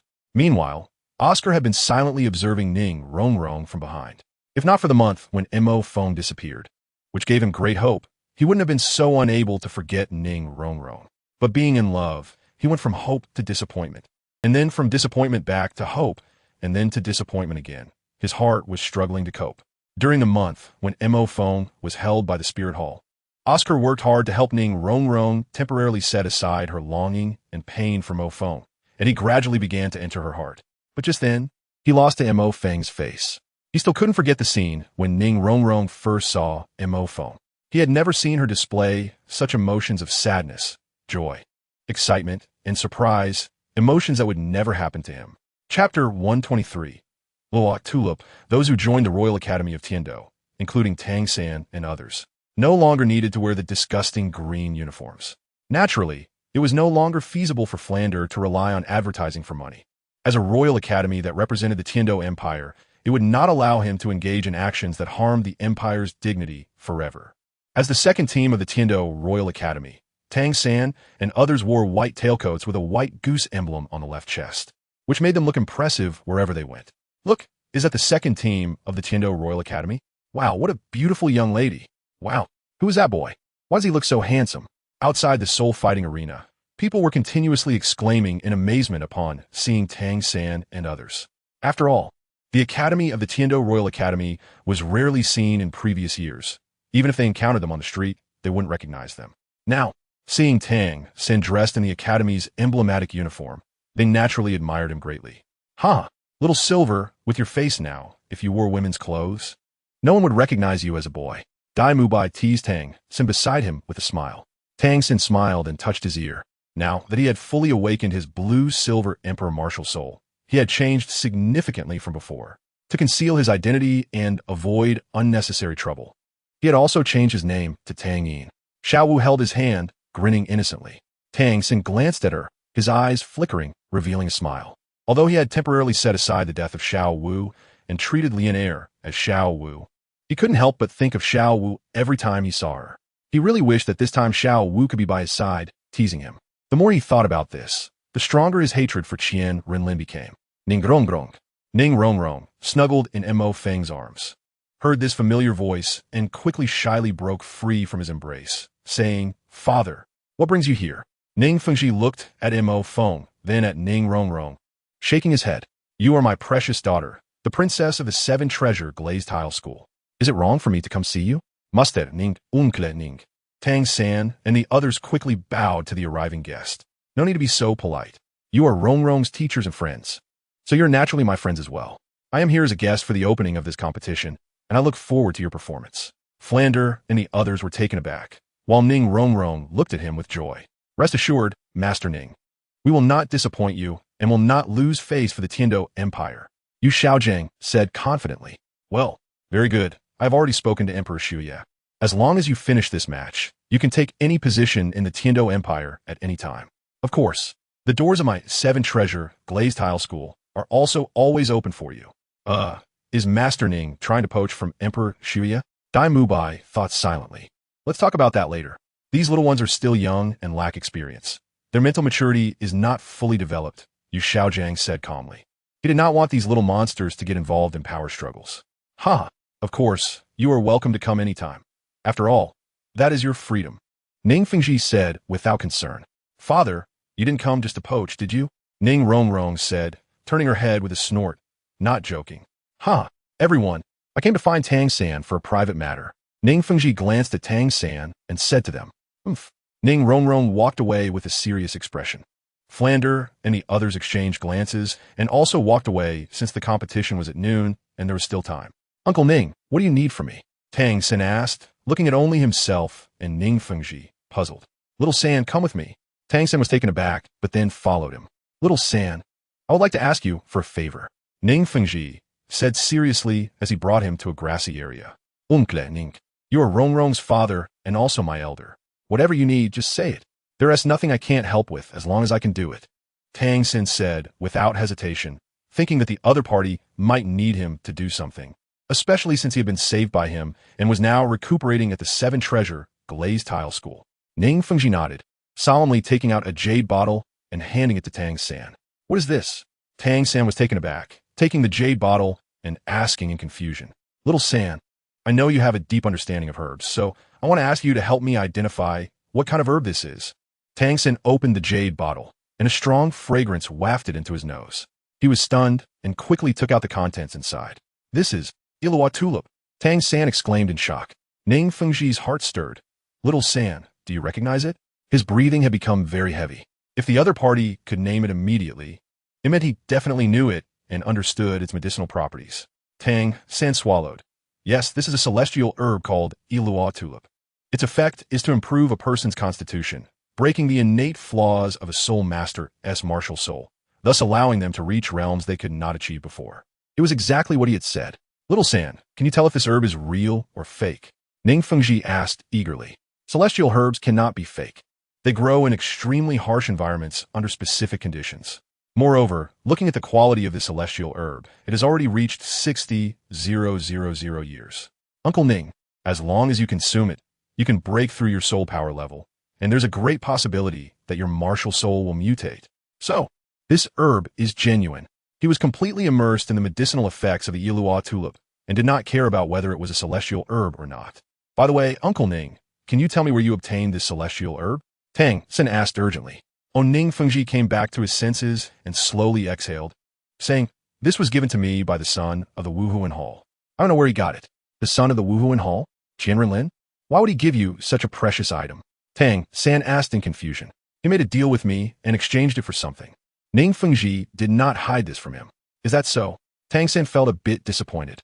If he could find out where this herb was obtained, he could locate its growing place, where there should be other celestial herbs. If he could obtain, Ning Fengji was completely unconcerned with Tang San's disappointment. He had already decided to give this herb to Ning Rongrong. Only by using this herb on her could its effects be maximized. Chapter 124. Goddess of Roses. Tang San returned to Yu Xiaojiang's side, his heart heavy with thoughts, while Ning Fengji found Ning Rongrong again. Xiao San, what did the sect master want with you? You seem distracted since you came back. What happened? Mo Feng asked anxiously, wanting to know what had transpired between them. Or if Ning Fengji had a secret task for him. He wondered if this matter would harm the spirit hall or affect his master's plans. Nothing much. Uncle Ning just wanted to discuss a few things with me, Tang San said after staring at him for a moment. He really can't wait to pry into our affairs. Tang San thought silently. He was concerned that Mo Feng might cause trouble during the competition, but couldn't warn them to be cautious of each other. All he could do was quietly observe their every move. Rongrong, what did Dad say to Tang San that I can't know? Ning Rongrong asked, puzzled, as she looked at Ning Fengji entering the room. Ning Fengji nodded to Flinder and the others before saying, Rongrong, come with me. I have something to give you. Confused, Ning Rongrong followed him out, and Tang San quickly said, Uncle Ning, let me go with you. I know it well, and how to use it. Ning Feng ti notet alriget. Xiao San, you can come with us. Dai Mubai and Mo Feng were even more puzzled. What was going on between them that was so secretive? All right, you all prepare yourselves. We will enter the draw mode in an hour. I don't even know which academy your first opponent will be, Yu Xiaojiang said at that moment. He wasn't concerned about any secrets Tang San and the others had. He only cared about the safety and performance of these little monsters. Look, that's the Holy Unicorn Academy's battle team. Oh, it's the Goddess of Roses. Wow, I didn't expect the Goddess of Roses to lead the team to the competition personally. Goddess of Roses, I love you. Lingfeng, my idol, I love you. Yi, my goddess, I love you. Just as Tang San and the others were puzzled about the secret between him and Ning Fengji, a group of over 10 people stepped into the battle arena. Watching the 7 sword slaves and their cool black scales make a grand entrance, everyone in the battle arena, whether young or middle-aged, greasy or old, rushed towards the door, shouting excitedly. Seeing the frenzied crowd, all the participating academy students looked on in confusion. When they realized the newcomers were from the Holy Unicorn Academy, they widened their eyes in astonishment and craned their necks to get a better look. Even many accompanying teachers were similarly captivated. Flinder and others looked at the people who had been discussing them just moments ago, now suddenly madly chasing after someone, unable to comprehend the situation. Ma Hongjun stared blankly at the girl who had just flirted with him, now declaring she wanted to have children with someone else, feeling heartbroken. He glared angrily at the entrance of the battle arena, wanting to see who had stolen his girl. But when he saw the cool outfits and charming faces of the 7 sword slaves, his eyes widened in fear as he pointed at them. They are here. Dai Mubai and the others also looked incredulously at the newcomers. Isn't this the Burial Sky team from the Spirit Hall? Why are they here for the preliminary rounds? Dai Mubai exclaimed in shock. Wasn't the Spirit Hall directly placed in the finals? Why are they participating in the preliminaries? Ning Rongrong added, equally incredulous. This is terrible. If even the Burial Sky team is here for the preliminaries, how monstrous must the so-called golden generation of the Spirit Hall be? Ma Hongjun said with a bitter face, feeling depressed. This is completely unmanageable.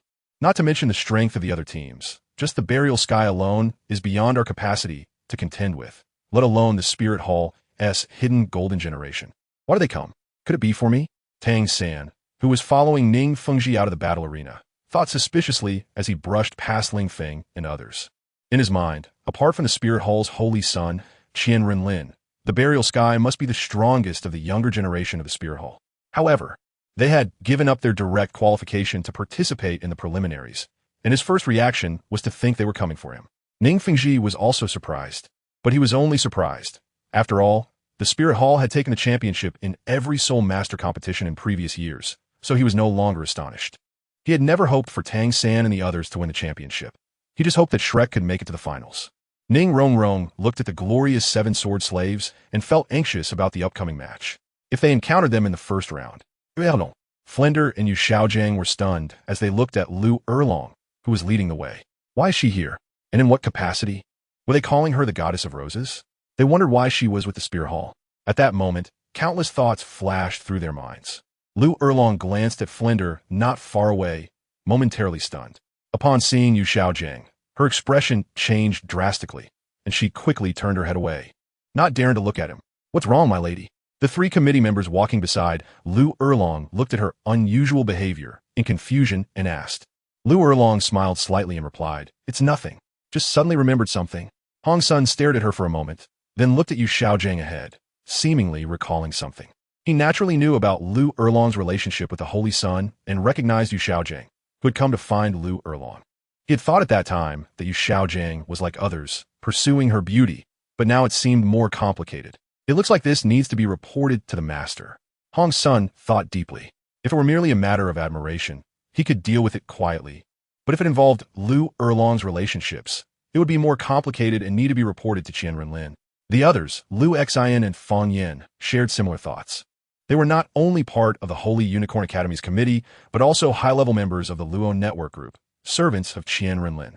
They did not want their master's woman to have any significant relationships with other men. In their view, since she was already their master's woman, she was their lady as well, and all previous relationships and feelings should be entirely discarded. Chapter 125. The heartache of QianRenlin. Yu Xiaojiang looked at Lu Erlong, who was avoiding his gaze, and his heart was deeply touched. For the first time, he felt heartache, even more so than when he first learned that she was his cousin. He regretted not searching for her all these years. He regretted knowing where she was, but not going to see her. He believed that her joining the Spirit Hall was entirely because he had broken her heart, leaving her utterly disappointed. Yet after the regret, his heart was also filled with resentment. He hated that she didn't wait for him. He hated that she didn't try to understand him. He hated that she, like Bibi Dong, abandoned him for the pursuit of power. He hated that she would rather join the Spirit Hall than return to the Blue Lightning Tyrant Dragon sect. You must know, even though he was not accepted by the sect, he had never hated his father or anyone from the sect. He had always been proud to be born in the Blue Lightning Tyrant Dragon sect. But he never expected that Lu Erlong, the woman he loved most, his cousin, and Yu Yuanjin's niece, would actually join the Spirit Hall. Flinder looked at Yu Xiaojiang, whose body was trembling, and patted his shoulder to comfort him, saying, "Xiaojiang, pull yourself together. Maybe the truth of the matter isn't what we see." Even he realized how weak his own words sounded. Just get ready. If you encounter that team, just surrender." Yu Xiaojiang snorted coldly and led the way into the fighting arena. Tang San and the others exchanged glances, not understanding what was wrong with their teacher. It seemed that the teacher had some deep connection with a woman known as the Rose Goddess from the Holy Unicorn Academy. "Hey, Dalu, what do you think the relationship is between the master and that Rose Goddess?" Ma Hongjun asked in a teasing tone. "How would I know? Why don't you ask the master?" Dai Mubai shot him a glance. Ma Hongjun waved his hand, shaking his head to indicate he didn't dare. "What are you all whispering about? Get some spirit. You might have your first match this afternoon," Flinder said with a cold face. With his level 79 strength, he easily heard their conversation. He also felt uncomfortable, as he had always loved Lu Erlong, and now seeing her with the Spirit Hall, seemingly with a close relationship, pained him as well. "Erlong, have you also willingly fallen?" Flinder silently thought as he looked at the group from the Holy Unicorn Academy walking towards them. Lu Erlong watched Yu Xiaojiang leave with a flick of his sleeve and Flinder's disappointed expression, feeling just as bad. She wanted to explain, but how could she explain? What identity could she use to explain? She no longer had the face to see Yu Xiaojiang again. The mind control technique is essentially about multitasking. The records here are quite comprehensive. Previously, I had to rely on my powerful mental strength to split into countless thoughts to achieve this, but now with this secret method, I no longer need to split my mental strength so laboriously. In a separate room in the Spirit Hall branch of Tiando City, QianRenlin slowly opened his eyes and said, he had completely mastered the mind control technique and had even developed a more detailed, more powerful secret method. With his immense mental strength as support, he could process thousands or even tens of thousands of thoughts in an instant. If his mental strength were to become even stronger, he could have dozens or even millions of thoughts simultaneously. The several soul skills he possessed and countless self-created soul skills could also be released simultaneously without wasting excess soul power. At this moment, in QianRenlin's mental world, tens of thousands of mental energy-formed little figures appeared simultaneously. With a thought from QianRenlin, each one was doing different things, some doing push-ups, some doing sit-ups, some boxing, some sleeping, and so on. He was already exceptionally gifted and possessed unparalleled mental strength. With just a bit of inspiration, he could reach the extreme limits. QianRenlin exited the mental world and came to the outside, looking at the bustling Tiando city, his thoughts drifting. I wonder how far my mental strength training has progressed. Thinking this, his mind drifted to memories of his previous life. He had a very concealed form of bipolar disorder, which strictly speaking is a type of depression. This symptom usually does not differ from that of a normal person, only manifesting under extreme stress. The difference between bipolar disorder and depression is that depressed patients exhibit low mood, feelings of inferiority, and even pessimism and world weariness, and may take extreme actions like suicide when stimulated. In contrast, bipolar disorder is also a form of pessimism and world weariness. But patients with this symptom are not depressed due to inferiority. Instead, they have experienced unequal treatment in childhood or society, or have encountered something unacceptable, leading to a sudden emergence of this pessimistic emotion.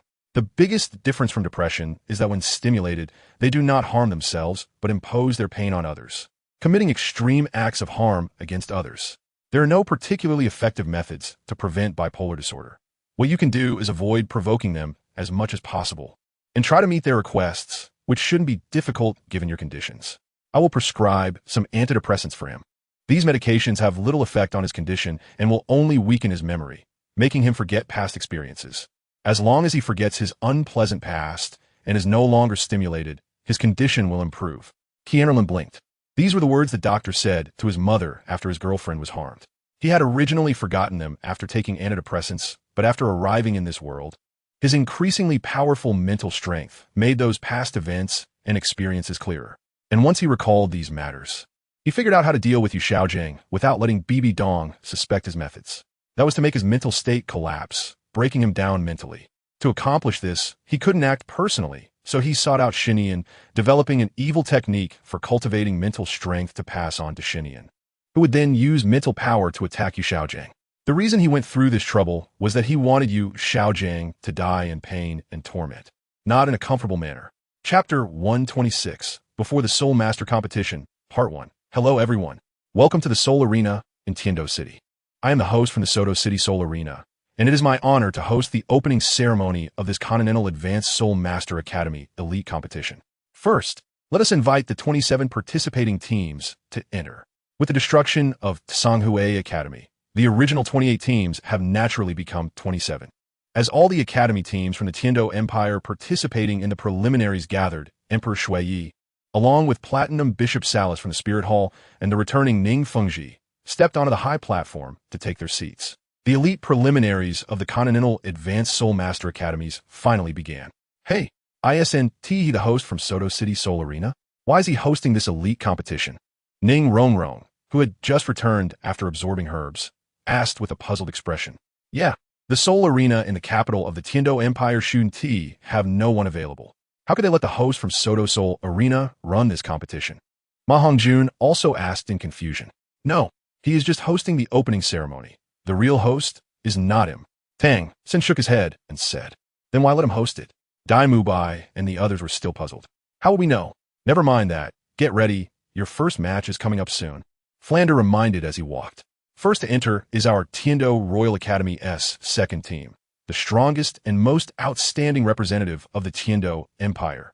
Their slogan is, Unbreakable. March forward bravely. As Flander and the others stepped into the inner hall, the host's voice followed to explain. However, with the 7 sword servants in front, the audience's emotions did not seem very high.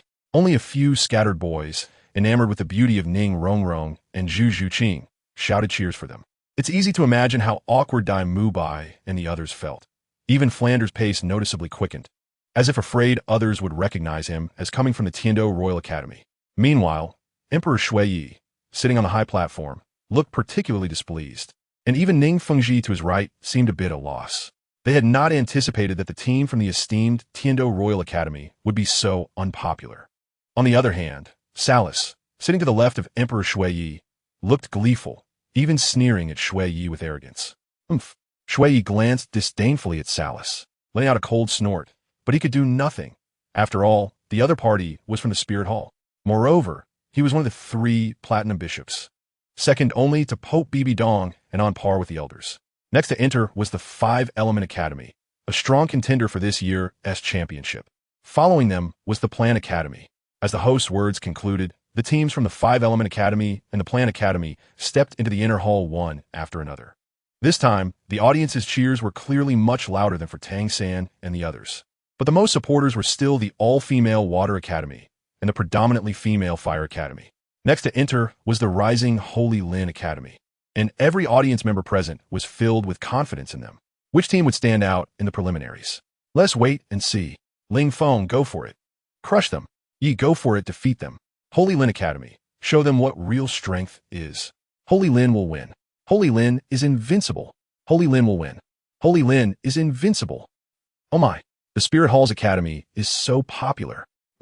It's just that their boys are handsome, and their girls are pretty. What a bunch of shallow people, Ning Rongrong said with displeasure. They're not just good-looking. Their strength is also extremely strong. We must not let our guard down. Tang San said solemnly. Yes, Xiao San is right. If you encounter this team, I suggest you forfeit. Your current strength has no chance against them. I don't expect you to achieve a good ranking. As long as you can safely enter the finals, it would not be in vain for your long-term intense training. And I would be very gratified. Yu Xiaojiang, who didn't know when he had come to their side, said solemnly. Everyone present could feel immense pressure facing this team. The other major academy teams also looked extremely serious at the resplendent Holy Lin Academy team. This academy had suddenly emerged in this year, and after investigations by various major powers and academies, it was discovered that this academy had previously been an unknown small academy. However, the leaders of the major powers suddenly discovered that this academy actually had 3 soul masters at the soul Douluo level, as well as an extremely mysterious dean, of whom they could find no information. The most shocking thing was that their team had once defeated the unbeatable Zhongtian team in Soto City. They had checked their data and all members had soul power above level 45, which was a staggering figure. It is worth noting that among the teams present, only a few powerful team leaders had reached level 40. Moreover, the youngest among them was already 17 years old, while these team members were all around 14. Not yet 15, with the only support-type girl being of normal age, now already 17. This soul power and age disparity left all academies present in despair. The key was that their strength was also extremely strong, and their cooperation was remarkably tacit. Many had already predicted that this team would definitely make it to the top 3 in the finals. This was just the data they had obtained a year ago. It should be noted that 6 months ago, the 7 sword servants had already broken through level 50, and now they had all reached level 57, 3 levels higher than the Soul Hall's golden generation. Hulaina was only at level 54 now, which was due to her training with the advanced version of Xiantiangong given to her by Bibi Dong after exiting seclusion. Meanwhile, Xiaoyu and Yin were only level 53. They were full 4 levels lower than the 7 sword servants, and the 3 of them were now already 18 years old. From Qian Renlin's perspective, they didn't even qualify to become his servants. The reason Qian Renlin sent the 7 sword servants to participate in the preliminaries ahead of time was that he no longer wanted to continue playing. Now that Tang San had appeared, his consciousness could awaken at any time, and he had no extra thoughts to deal with Tang San anymore. He knew the difficulties of Tang San, and if Tang San took Tang San away to hide somewhere on the continent, it wouldn't be easy for him to find him again. Moreover, if he gave Tang San enough time to slip out of his control, it could cause him great trouble in the future. Chapter 127, Before the Soul Master Competition, Part 2. Therefore, Qian Renlin planned to eliminate them in this Soul Master competition. And most importantly, eliminate Tang San. The rest of Shrek Academy posed no threat to him. Only Tang San, the child of fate, was different.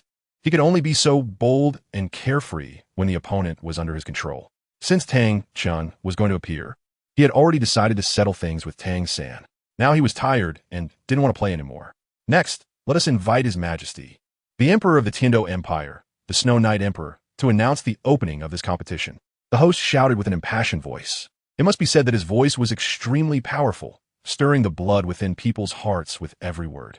This one sentence pulled the thoughts of all those still in shock from Shenlin Academy back to reality.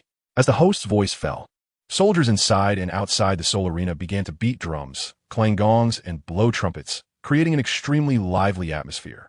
The audience also shouted loudly in unison. The Snow Knight Emperor slowly stood up from his seat, extending his hand to reveal a mighty scepter. In a dignified voice, he said, "I, the Emperor of the Tiando Empire, Snow Knight, on behalf of the Tiando Empire, and as the organizer of this competition, solemnly declare that the elite competition of advanced Soul Master Academies across the continent is now open. Here, I hope all participating Soul Masters can fully showcase their strength and achieve good results. You are all the pride of the Tiando Empire." As the Snow Knight Emperor's impassioned words fell, the audience inside and outside the Soul Arena erupted into fierce cheers. Even Tang San and the others were caught up in the fervor, eager to showcase their skills on stage and shine brightly. Next, let us invite Mr. Ning Fengji, the sect master of the 7 Treasure Glazed Tile sect, to give a speech for this competition. As they looked at Ning Fengji standing up, Ning Rongrong looked at him proudly and joyfully, while even the rest of Shrek Academy looked at him with expectation. I am very happy to have been invited as a guest for the opening of this competition. I have seen many soul masters rise and fall, and only through constant honing can one achieve growth. Just as His Majesty said, today you bring glory to the Empire, and tomorrow the Empire will take pride in you.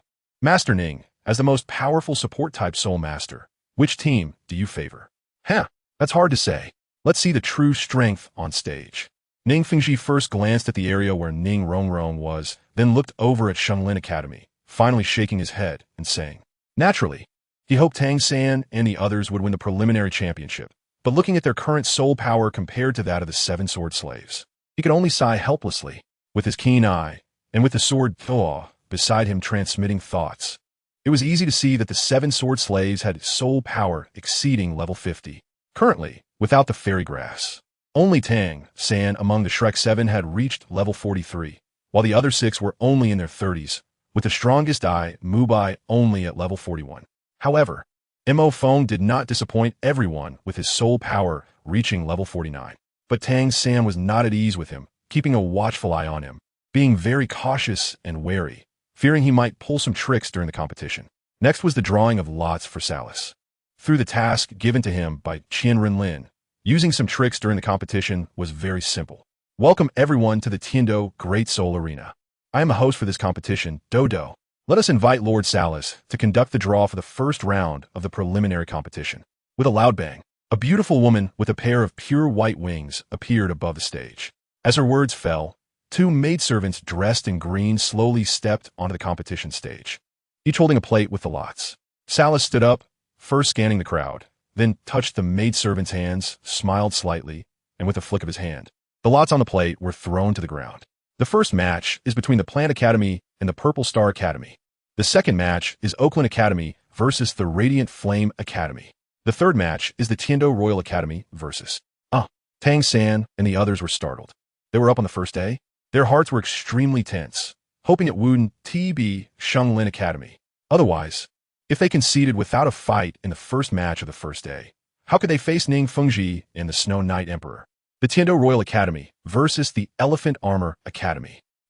The Snow Knight Emperor and Ning Fengji frowned, looking at Salas with an unfriendly gaze.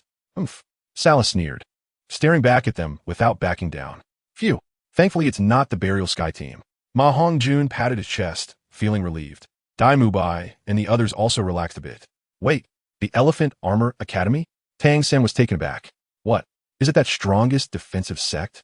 Oscar exclaimed in surprise. The Elephant Armor Academy is directly under one of the lower four sects, the Elephant Armor sect.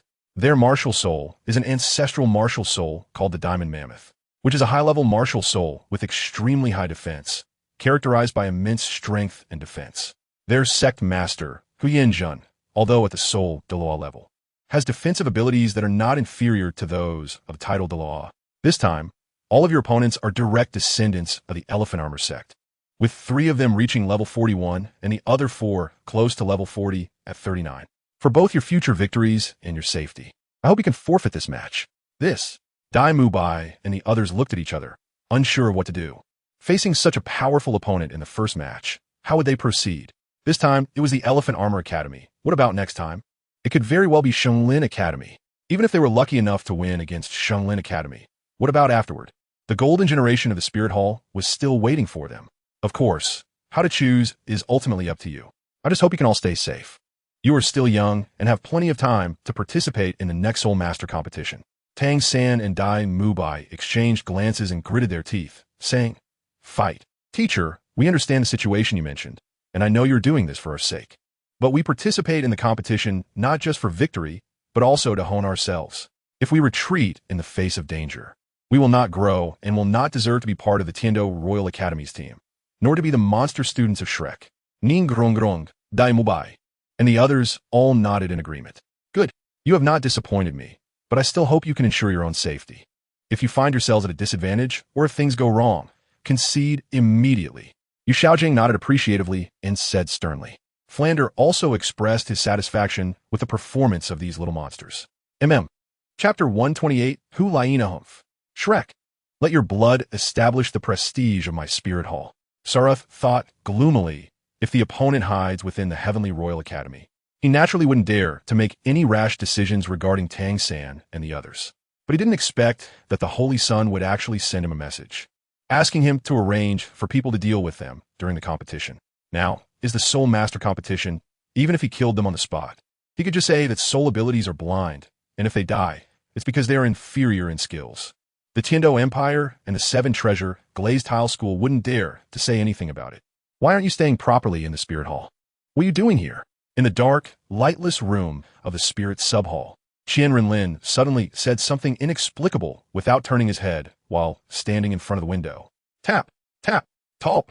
The sound of high heels hitting the ground came, and a beautiful girl suddenly hugged his waist from behind. Do you know? I miss you so much. I think about you all the time. I used to think that as long as I devoted myself wholeheartedly to cultivation, I could let go of my longing for you, but I found out that I simply can't do it. Every time I close my eyes, your figure appears in my mind. Hulaina leaned against Qian Renlin's back, holding him tightly, and as she spoke, tears fell down. You are the saintess of the Spirit Hall, the direct disciple of His Holiness the Pope. You must always pay attention to your image. Qian Renlin's eyes flickered for a moment, and he moved her hand away, saying indifferently, "Don't you understand my feelings? Are you really that cold-hearted? Do you truly? Not like me at all? I want to consider matters of the heart until the Spirit Hall's plan is implemented and my goals are achieved." Qian Renlin slowly turned around and looked at Hulaina seriously. For such a beautiful and enchanting woman, he naturally couldn't be completely unmoved. But Hulaina was not like other women. She was the saintess of the Spirit Hall, a disciple of Bibi Dong, and his fiancée. He certainly couldn't treat her like he would other girls. What exactly is the Spirit Hall's plan? What are your goals? Why won't anyone tell me? Why do you keep everything hidden in your heart? You can tell me. No matter what you want to do, I will always be by your side to help you. Hulaina quickly walked forward, grasping Qian Renlin's hands and looking into his eyes as she spoke. How can you help? With your 54th level of soul power, I can work hard to cultivate. I will become stronger. One day, I will be able to help you. Just believe me, okay? Don't push me away. Let me stay by your side, all right? Hulaina tightly hugged his waist and slowly leaned into his embrace. You should still prepare for the Soul Master competition. The finals are in a month. You just came out of seclusion. It's the perfect time to work on your synergy and strategy. Qian Renlin still pushed her away. He could never fall in love with any woman, nor did he want to be tied down by anyone. In his heart, women were merely items for his amusement, a form of entertainment in this world. Hulaina smiled self-deprecatingly and wiped away the tears at the corners of her eyes. Fine. Then tell me, what is your purpose in participating in the preliminaries? With the strength of the 7 sword slaves, you could easily win the championship. What do you need them to do in the preliminaries? Is this part of your plan too? I have my reasons for doing this, and I don't need you to meddle. Huh? Do you think I don't know? You just look down on our weak strength, right? Afraid that the first place will be taken away? Hulaina said coldly with a hint of self-mockery. Qian Renlin looked at her expression and didn't speak. She was indeed right about one thing. He did look down on the so-called Golden Generation's weak strength. But that was not the reason he sent the 7 sword slaves to participate in the preliminaries. Tang San, as the destined child of Douluo continent, likely had a divine being behind him. To deal with him, Qian Renlin had to take matters into his own hands. He didn't trust others. Seeing Qian Renlin's lack of response, Hulaina bitterly smiled and turned to leave. This man's heart is too hard, but she wouldn't give up. Watching Hulaina slowly disappear, Qian Renlin remained silent. If Hulaina weren't BibiDong's disciple and the saintess of the Spirit Hall, he wouldn't mind giving her a chance. Forget it. After the establishment of the Spirit Empire, I'll give her a title. Qian Renlin turned to look out the window, silently thinking. He was not a righteous person, nor was he a man who could remain unperturbed in the face of beauty. He simply had no intention of marrying and wouldn't develop feelings for any woman. In his view, women would only be a burden, becoming his Achilles heel. Nana, are you okay? Xiaoyu looked at the emotionally downcast Hulaina coming down from upstairs and quickly ran over to ask. Nana, did that guy bully you? Did he do anything to you? Yin, beside her, looked at Hulaina's reddened eyes and tear-streaked face and asked anxiously. He had liked her since childhood, but after Hulaina met the Holy Son, she became completely devoted to him. He knew the gap between himself and Qian Renlin, so he had to give up, hiding his feelings deep in his heart. But now seeing Hulaina obviously having cried, he instantly thought she was bullied by Qian Renlin, and he couldn't tolerate that. Even if the other party was the Holy Son of the Spirit Hall, he wanted to seek justice for Hulaina. Hulaina glanced at him coldly and said with disdain, What right do you have to question what happens between me and him? Yin was speechless. Yes. What right did he have to interfere in their matters? But he still felt unwilling. The woman he cherished like a treasure was not valued by another man. A trace of hatred and anger suddenly arose in his heart towards Qian Renlin. Don't think I don't know your thoughts. I will always be his woman in this lifetime. Don't think about anything else, not even a trace of thought. After Hulaina finished speaking, she stepped away. Nana, Xiaoyu hurriedly chased after her. Yin clenched his fists tightly, his heart filled with rage. So what if he was born better than me? What's so great about that? Nana, one day I will make you understand that I am the one who loves you the most in this world. No one loves you more than I do. Chapter 129, Tiando Academy vs. Xiangjia Academy, Part 1. In the first round of the preliminary matches of the Continental Advanced Soul Master Elite Competition, the Tiando Royal Second Team will face off against the Xiangjia Academy team. Go. Tiando Academy, let's go. As the host finished speaking, the audience below began to cheer for Tiando Royal Academy. Although they were all rooting for Shenglin Academy in their hearts, they were still aware of Xiangjia Academy's situation. As citizens of the Tiando Empire, their hearts naturally leaned towards Tiando Royal Academy. Even the ordinary citizens of Tiando City knew that Xiangjia Academy was merely one of the affiliated forces of the Spirit Hall, specifically the Xiangjia sect of the lower four sections. Therefore, they naturally wanted to see Tiando Royal Academy win against these two teams. On the other hand, Renlin Academy, while many knew it was founded by the Spirit Hall, was seen as a significant force that had made great contributions to the continent. In the hearts of the common people, the Spirit Hall was the place they longed for, second only to the Tiando Empire, and many had lost their sense of belonging to the empire. Moreover, the Renlin team was visually appealing and powerful, which naturally garnered a lot of support. Xiangjia Academy. Let's go. Huh. Sure enough, a few individuals in the crowd were cheering for Xiangjia Academy, and the people around them looked at them with disapproving eyes. The person cheering for Xiangjia Academy quickly lowered their head in shame. After all, their emperor was still watching from above. Tang San exchanged glances with Dai Mubai and the others, and they all extended one hand and stacked them together, saying, "Damn. Now, let's invite both teams to the stage." Dai Mubai boldly stepped forward, followed closely by Tang San and the others as they walked onto the stage. Xiao did not participate in this match, as only 7 people could appear at the same time, and they had 8 members. Faced with Xiangjia Academy's opponents, who were known for their exceptional defense and strength, Xiao Wu's presence would not be of much use, while Oscar sausages could provide significant recovery effect for their soul power and stamina during the match. Boom, boom, boom.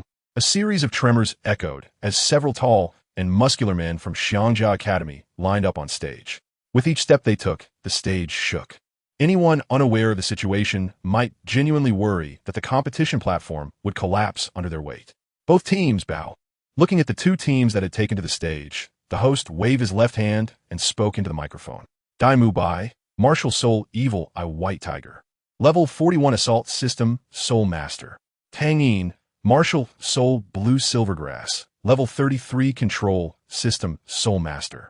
Mo Phone, Martial Soul Mantis. Level 49 Assault System Soul Master. What? Level 49?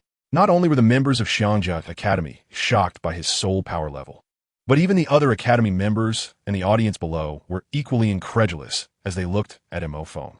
It's worth noting that among the 27 teams present, there were no more than 3 individuals who had reached level 49, truly worthy of being the second team of Tiando Royal Academy. Is this the strength of the Royal Academy? And this is just the second team. What about their main team? What level of soul power must they have reached? On the high platform, Emperor Shui Yi watched Mo Phone on stage with delight, feeling very satisfied that he had achieved this level of strength at such a young age. Ning Fengji also nodded, thinking, even if they cannot defeat Renlin Academy, getting second place with their strength should not be difficult. Oscar, Martial Soul Sausage. Level 34 Food System Soul Master. Ning Rongrong, Martial Soul 7 Treasure Glazed Tile Pagoda. Level 37 Support System Soul Master. After absorbing the tulip given to her by Ning Fengji, her soul power had now reached level 37, and her martial soul had also advanced to the 9 Treasure Glazed Tile Pagoda. Ma Hongjun, Martial Soul Phoenix, level 33 Assault System Soul Master. Zhu Zhuqing, Martial Soul Nethercat, level 33. After Shrek's members announced their names and soul powers, the members of Xiangjia Academy naturally introduced themselves with cupped fists. Their strength had not changed much. The captain was level 42, 2 vice-captains were at level 41, and the remaining 4 members were all at level 39. Countdown to the match. 3, 2, 1, start. Brothers, activate your martial souls. Dai Mubai shouted, his white tiger martial soul manifesting with 2 yellow and 2 purple soul rings slowly moving. The others also released their martial souls. And when Tang San activated his martial soul, not only were the people on the high platform, like Shui Yi, shocked, but even the members from the other academies and the audience were deeply shaken. 10,000-year 4th soul ring. This is too monstrous. How did he do that? Wow. Look, a 1,000-year 2nd soul ring, a 10,000-year 4th soul ring. This is even more monstrous than that blue silver grass martial soul. Is Tiando Royal Academy really this powerful? What? The members of the other academy teams stared blankly at the soul ring configurations of Tang San and Mo Phone, realizing that they were facing exceptionally strong opponents.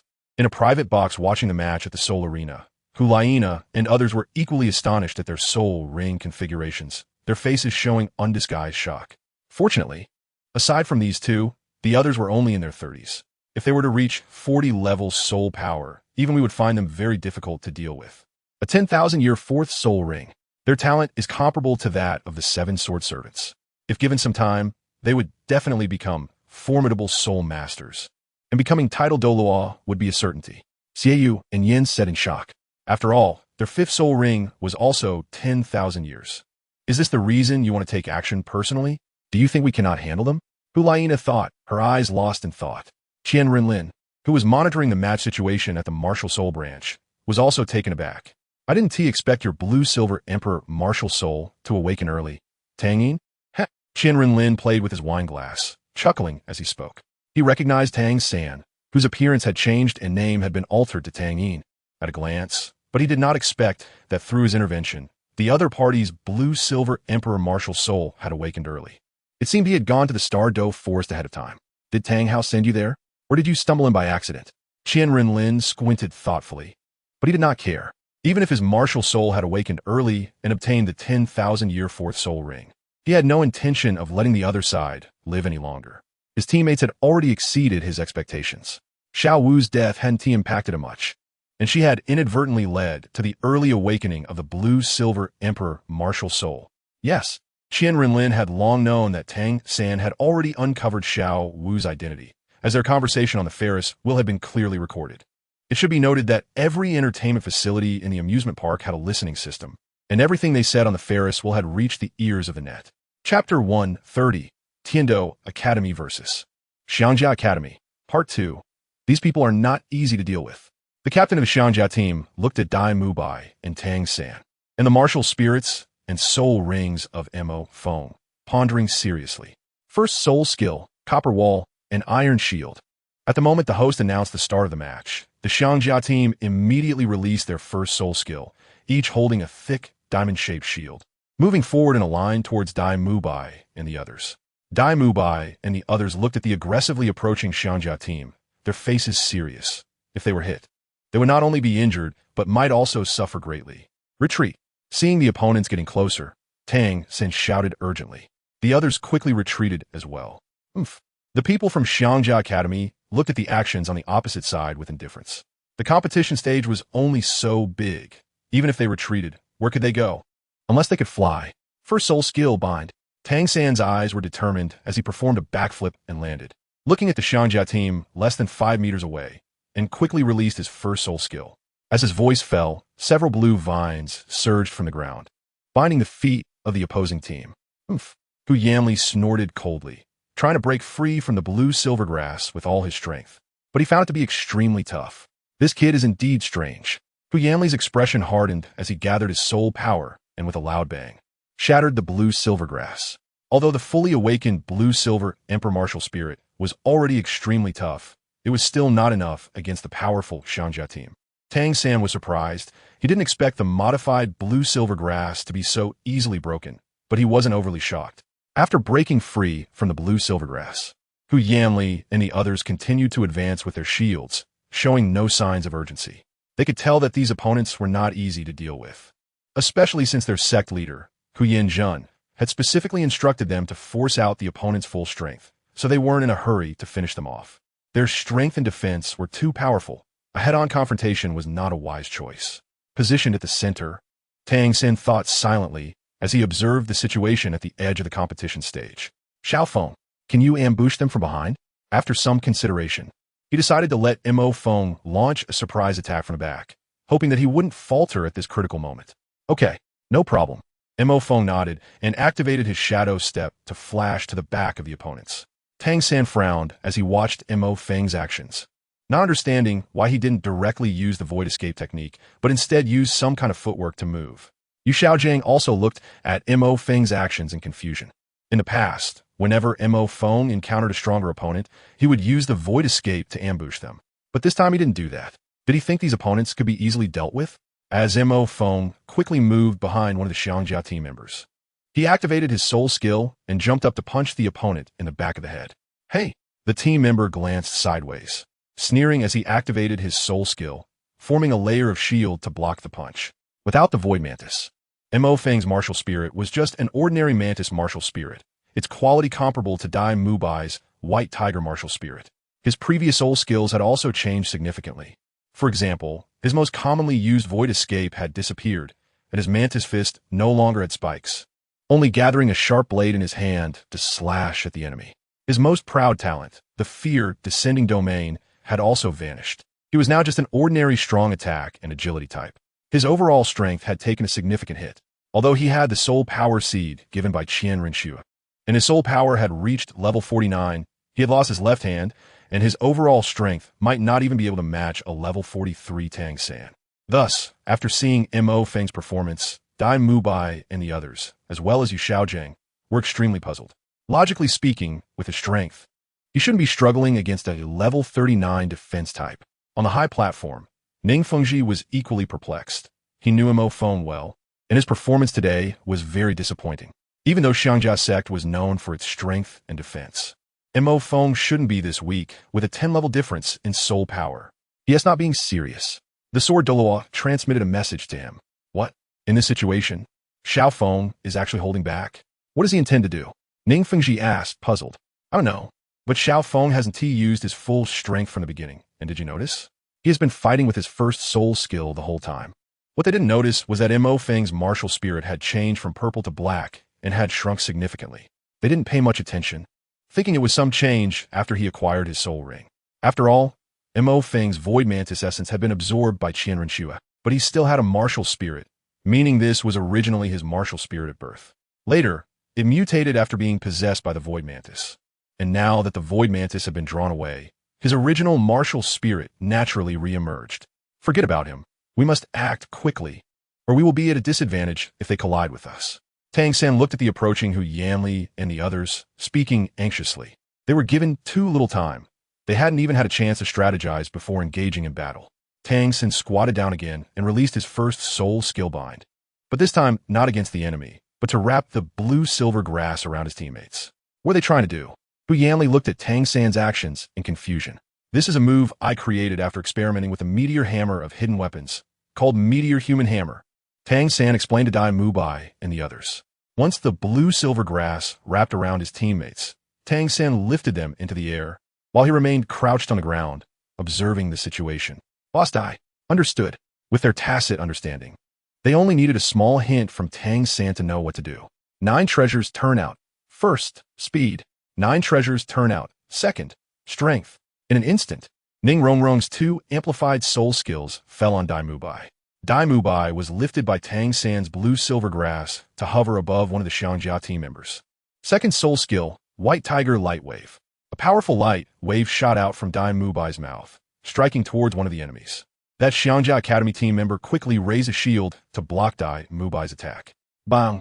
The Xiangjia member didn't expect the power of Dai Mubai's light wave to be so great. Seeing that the level 49 Soul Master on the opposite side was having an even match with his companion, he thought they were weak, and in a moment of carelessness, he almost fell victim to Dai Mubai's attack. Chapter 131.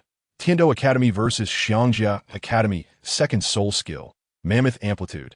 He quickly released his second soul skill, using the shield in his hand to block Dai Mubai's attack.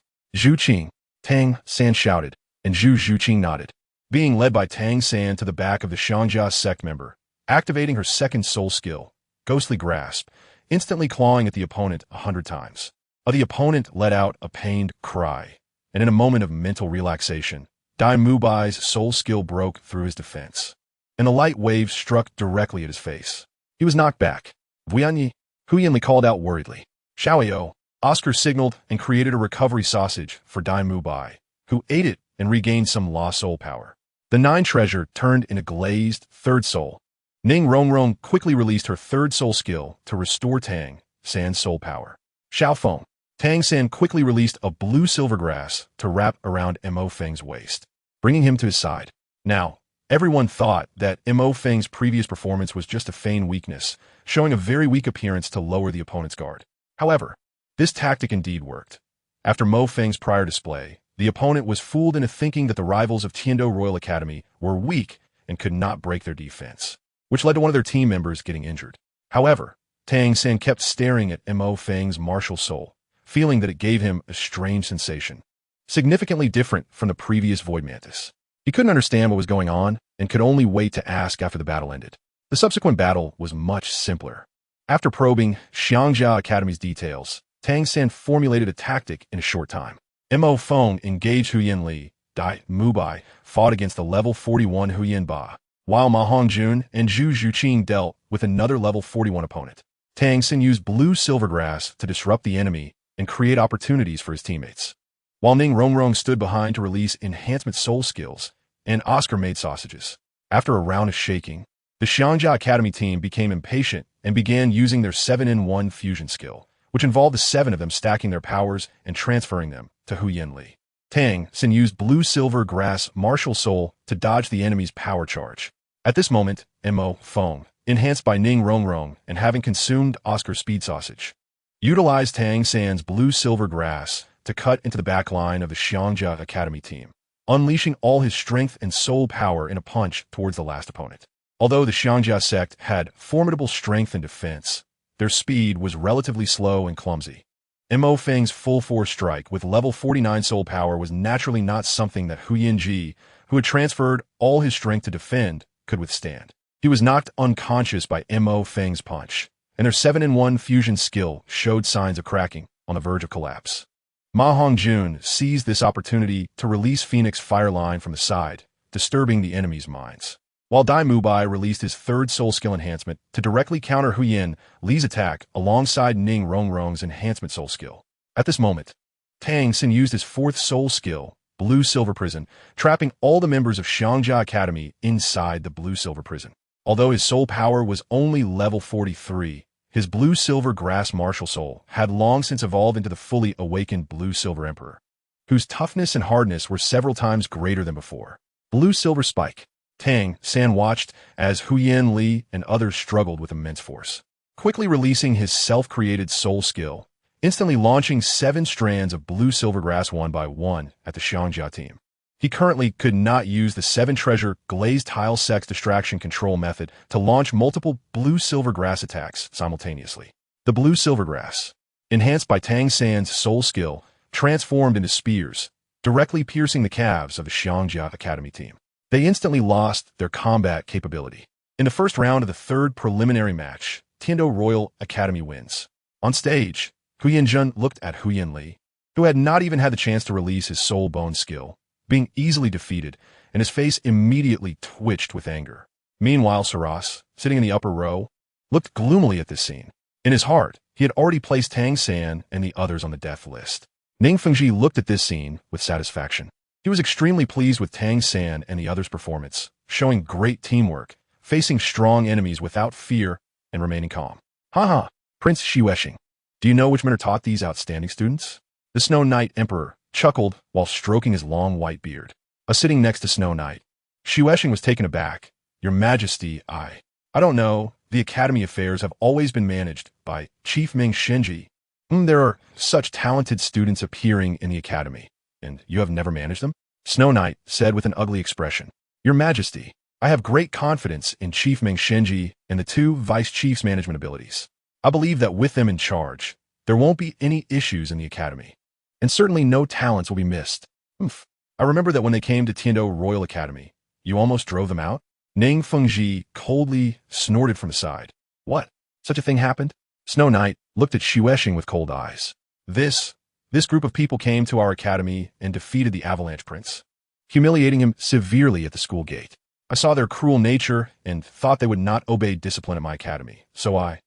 Xiweshing explained, sweating coldly. You should be thankful that they are still students of my Tiando Royal Academy. Otherwise, you would have a hard time. I will punish you after the competition is over. Yes.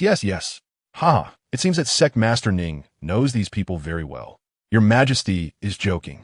One of the girls in this team is my daughter, Ning Rongrong. Oh, is she the girl with the tower, martial soul? I see, I was muddled. I didn't recognize such an obvious martial soul. However, I noticed that the girl's martial soul has 9 layers. How is that possible? Snow Knight first smiled, then asked in confusion. Previously, he had felt that Ning Rongrong's martial soul was quite similar to that of the 7-treasure glazed tile sect, but upon closer inspection, he found that her martial soul actually had 9 layers, so he didn't pay much attention to it. Oh, this is a rare treasure I obtained by chance. After I had Rongrong consume it, her martial soul underwent a mutation.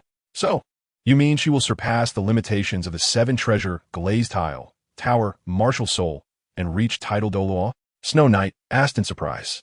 That's right. Saras frowned slightly. This was not good news. The 7-treasure glazed tile sect was already the #1 support sect in the world. If they had a title Douluo with the 7-treasure, glazed tile, tower, martial soul, how terrifying would that be? Chapter 132. Making a move on you Xiaojiang. Does Ning Zhongzhu know who taught these people? This kind of genius teacher I must reward greatly. Shui nodded firmly and said, Oh, Your Majesty, these students are managed by 2 of the former Golden Iron Triangle, and these disciples are taught by the Eagle's Horn, Flandra, and the Wisdom's Horn, the Master. Both of these horns are now teaching at the Royal Academy of Heaven Do, and this Tang Yin is the only direct disciple of the Master. Master. Salus's eyes narrowed. He had heard the Holy Son mention this before. But wasn't the Master's only direct disciple Tang San? How could it be this Tang Yin? Both of them have the blue-silver grass martial soul. What connection do they have? Salus, do you also know the Master? Who hasn't heard of the Golden Iron Triangle? This Master has a special relationship with our Spirit Hall, Salus said with a somewhat ugly expression. Ning Fengji looked at Salus with some surprise. He didn't expect his emotional fluctuation to be so great. Haha, since both of you admire this Master so much, I must go and witness his charm, Shui said with a smile. I didn't expect the Heaven Do second team to easily defeat the Elephant Armor team. On the audience stand behind, Xiaoyu looked at Tang San and the others coming down with some surprise. The other Golden Generation teams from the Spirit Hall were also somewhat shocked. These people's strength was no weaker than a team with a Soul King in command. This team is interesting, aside from that monster from Shenlin Academy. They deserve to be among the top 3 in this preliminary round. Hulaina said coldly and turned to leave. Hey, Nana, where are you going? Xiaoyu hurriedly asked. You guys stay here. I have something to do. I'll be back soon. Are you going to find the Holy Son again? Yin gritted his teeth and asked. What does it have to do with you? Hulaina said disdainfully. Nana. Xiaoyu grabbed her hand, wanted to say something, but in the end, he couldn't say anything. No one noticed that in an inconspicuous corner below the audience stand sat a man cloaked in a black robe, his face completely covered. His attire was not very eye-catching in this area, as it was filled with loose cultivators and Spirit Hall spectators. Their clothing was all similar black robes, but this man was different. He wore a hooded black robe. At this moment, the man in the black robe slightly raised his head to look at Flandra and the others, a sinister smile appearing at the corner of his mouth. Through the half-exposed face, it turned out to be Shinian, who had disappeared for over a month. Shrek, get ready to receive my gift. Ahaha, Shinian thought with a grimace. He sat in the corner, concealed in his black robe, forming a hand seal. Without alarming anyone, an invisible energy secretly entered the sea of consciousness of everyone in Shrek, except for Flandra. Then he smiled wickedly, stood up, and left. He needed to continue practicing. His current mental strength was still not strong enough, and the demonic cultivation was only at the entry level. Flandra's soul power of level 78 would certainly reveal his use of demonic magic. Tang San paused.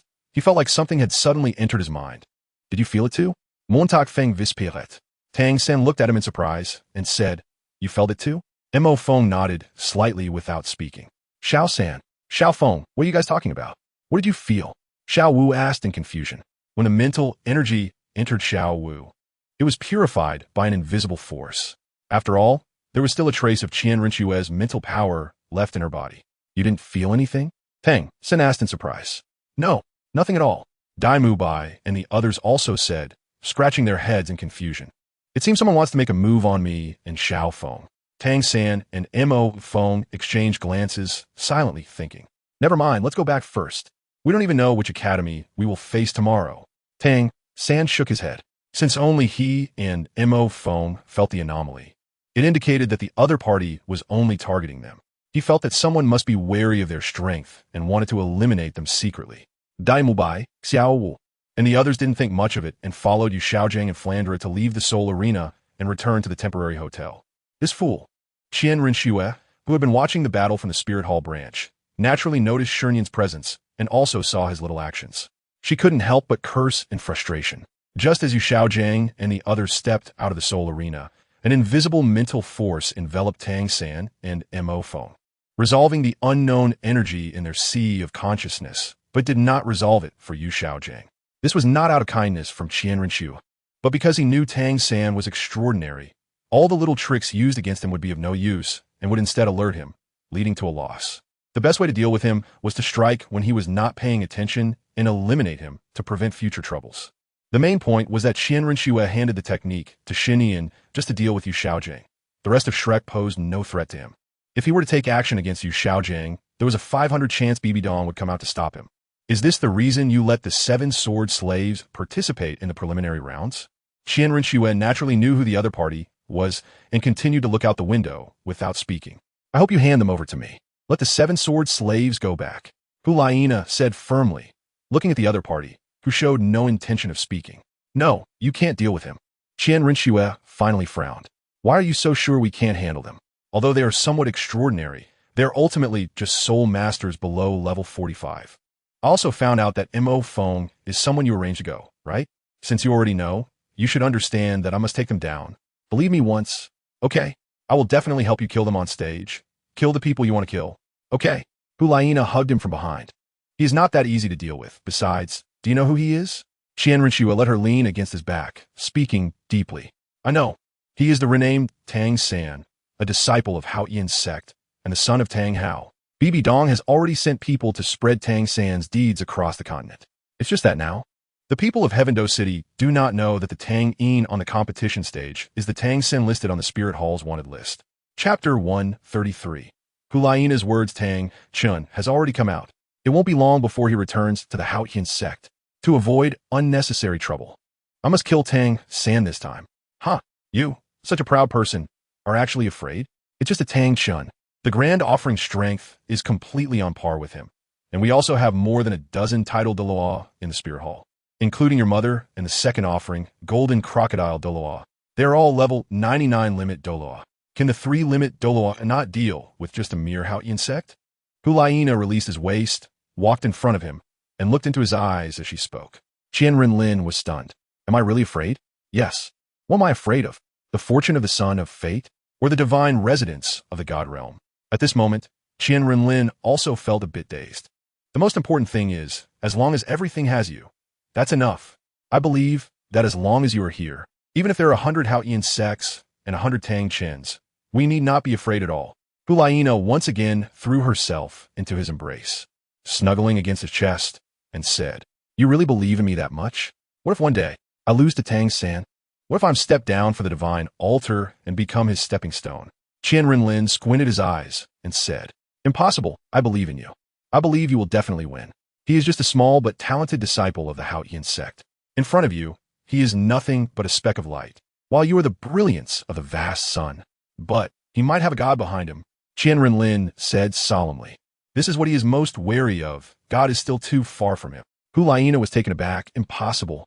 The entire Hao Yin sect has never produced a god. He is just a kid with decent talent.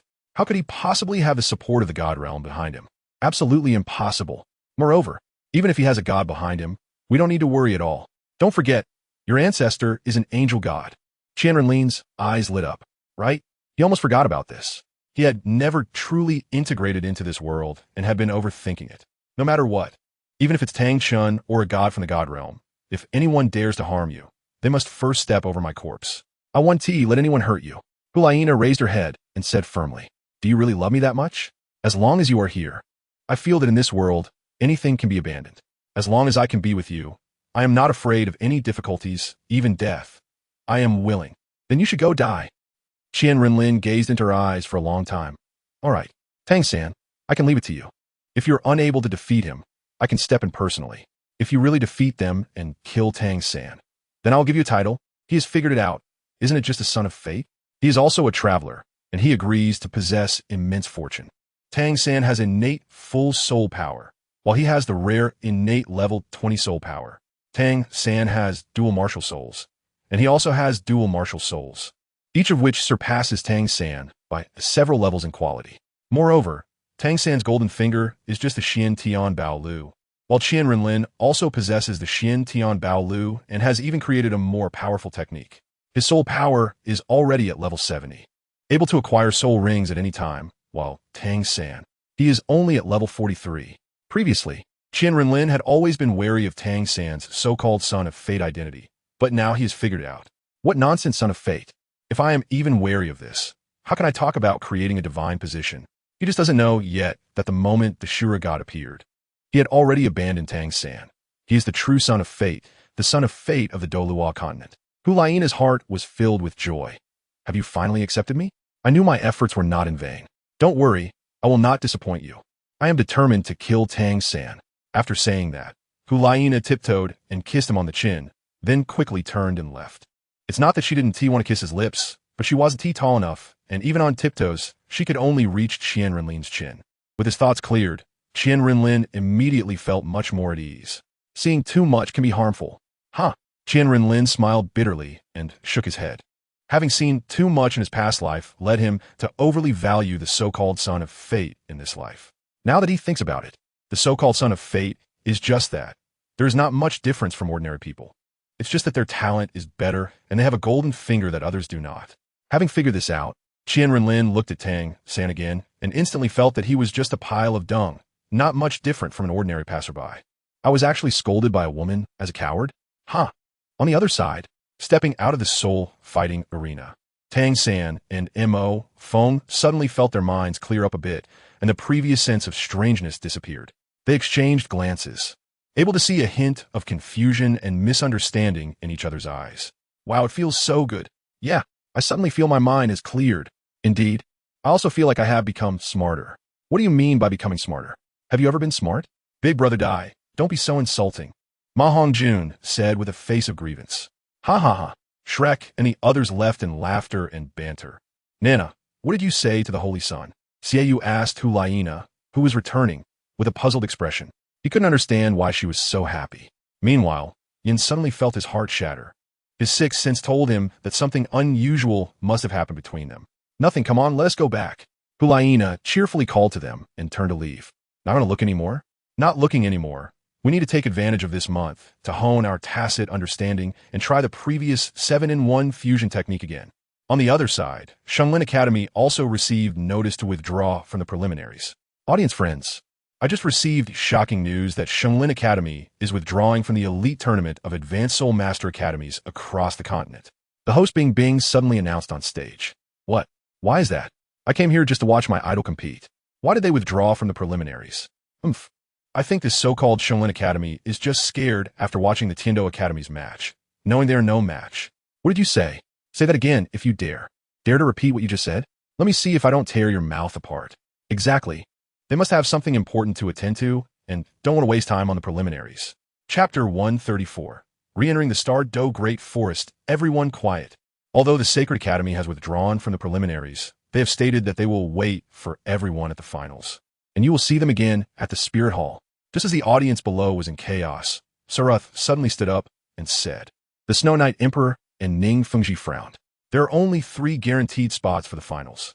1 for the Tiando Empire, 1 for the Xinglor Empire, and 1 for the Spirit Hall's Golden Generation. The Tiando Empire's spot has already been given to the Royal Academy's main team. What is Sacred Academy trying to do? Do they want to break the rules and forcefully participate in the finals?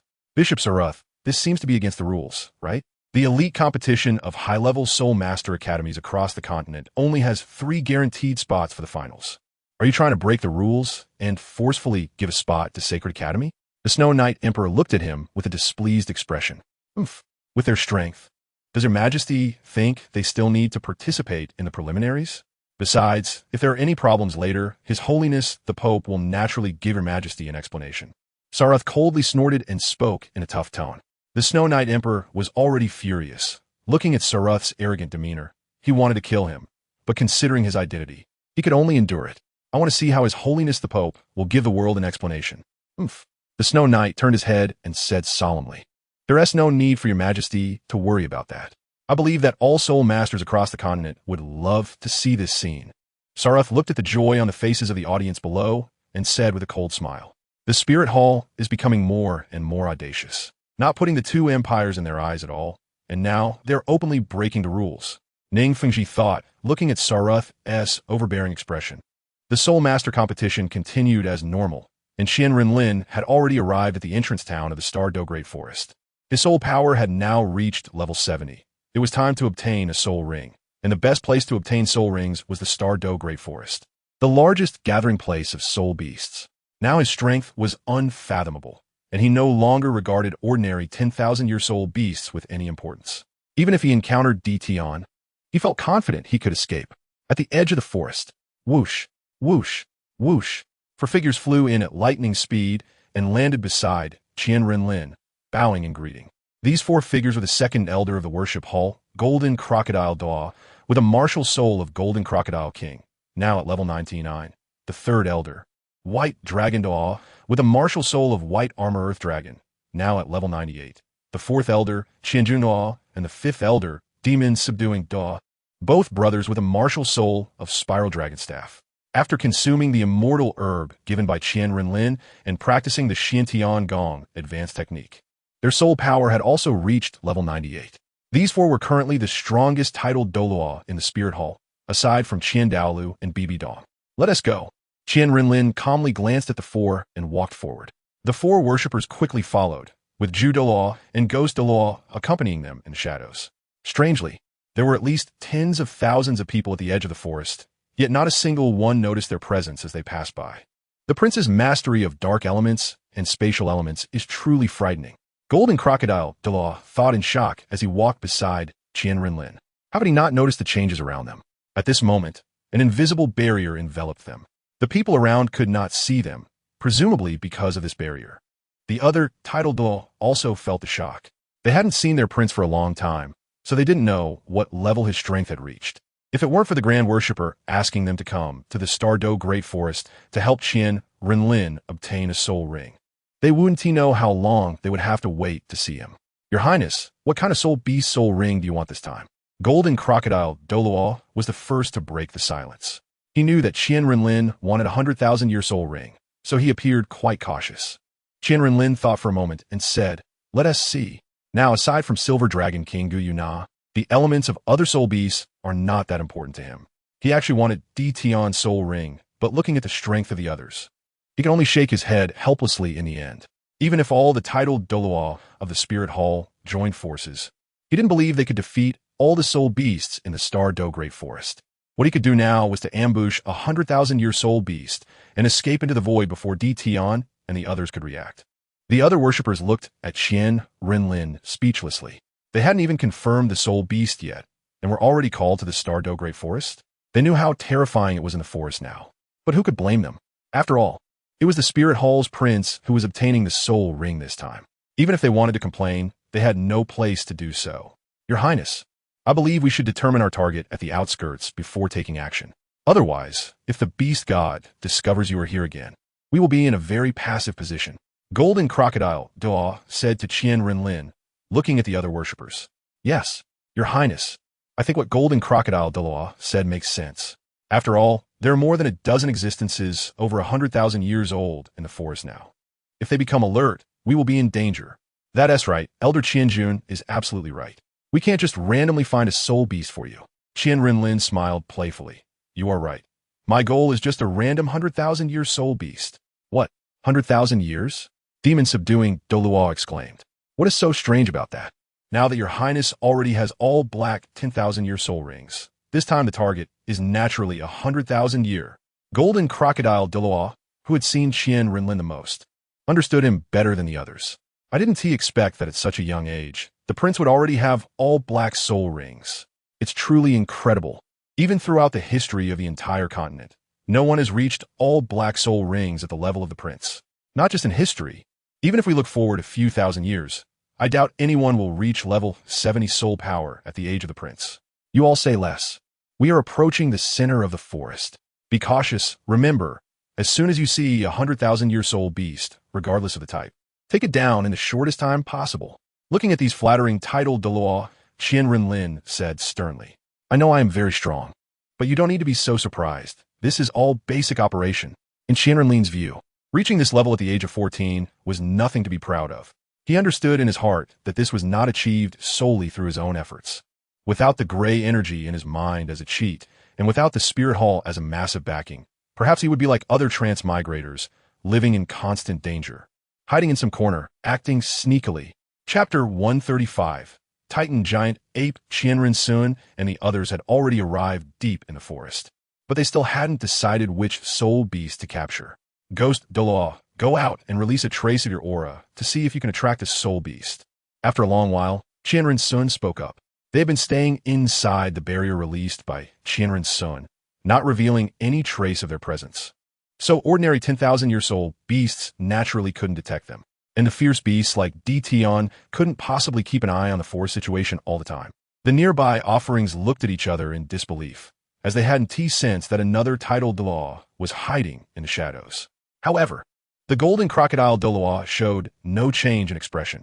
He naturally knew that two titled Douluo were always following Qian. Ghost Douluo nodded and quickly stepped out of the barrier, releasing a hint of aura. Not long after, a powerful beast roar echoed through the forest, followed by a tremor that shook the ground. Qian frowned. He recognized the source of the roar, which was precisely why he frowned. The Titan giant ape could be considered one of the weakest among 10,000-year-old beasts. It's the king of the forest. The demon suppression Douluo perked up, preparing for battle. What king of the forest? Just a doorman. The golden crocodile Douluo said disdainfully. Be ready. As soon as it shows up, we'll take it down immediately. A 10,000-year-old beast. He truly didn't take it seriously.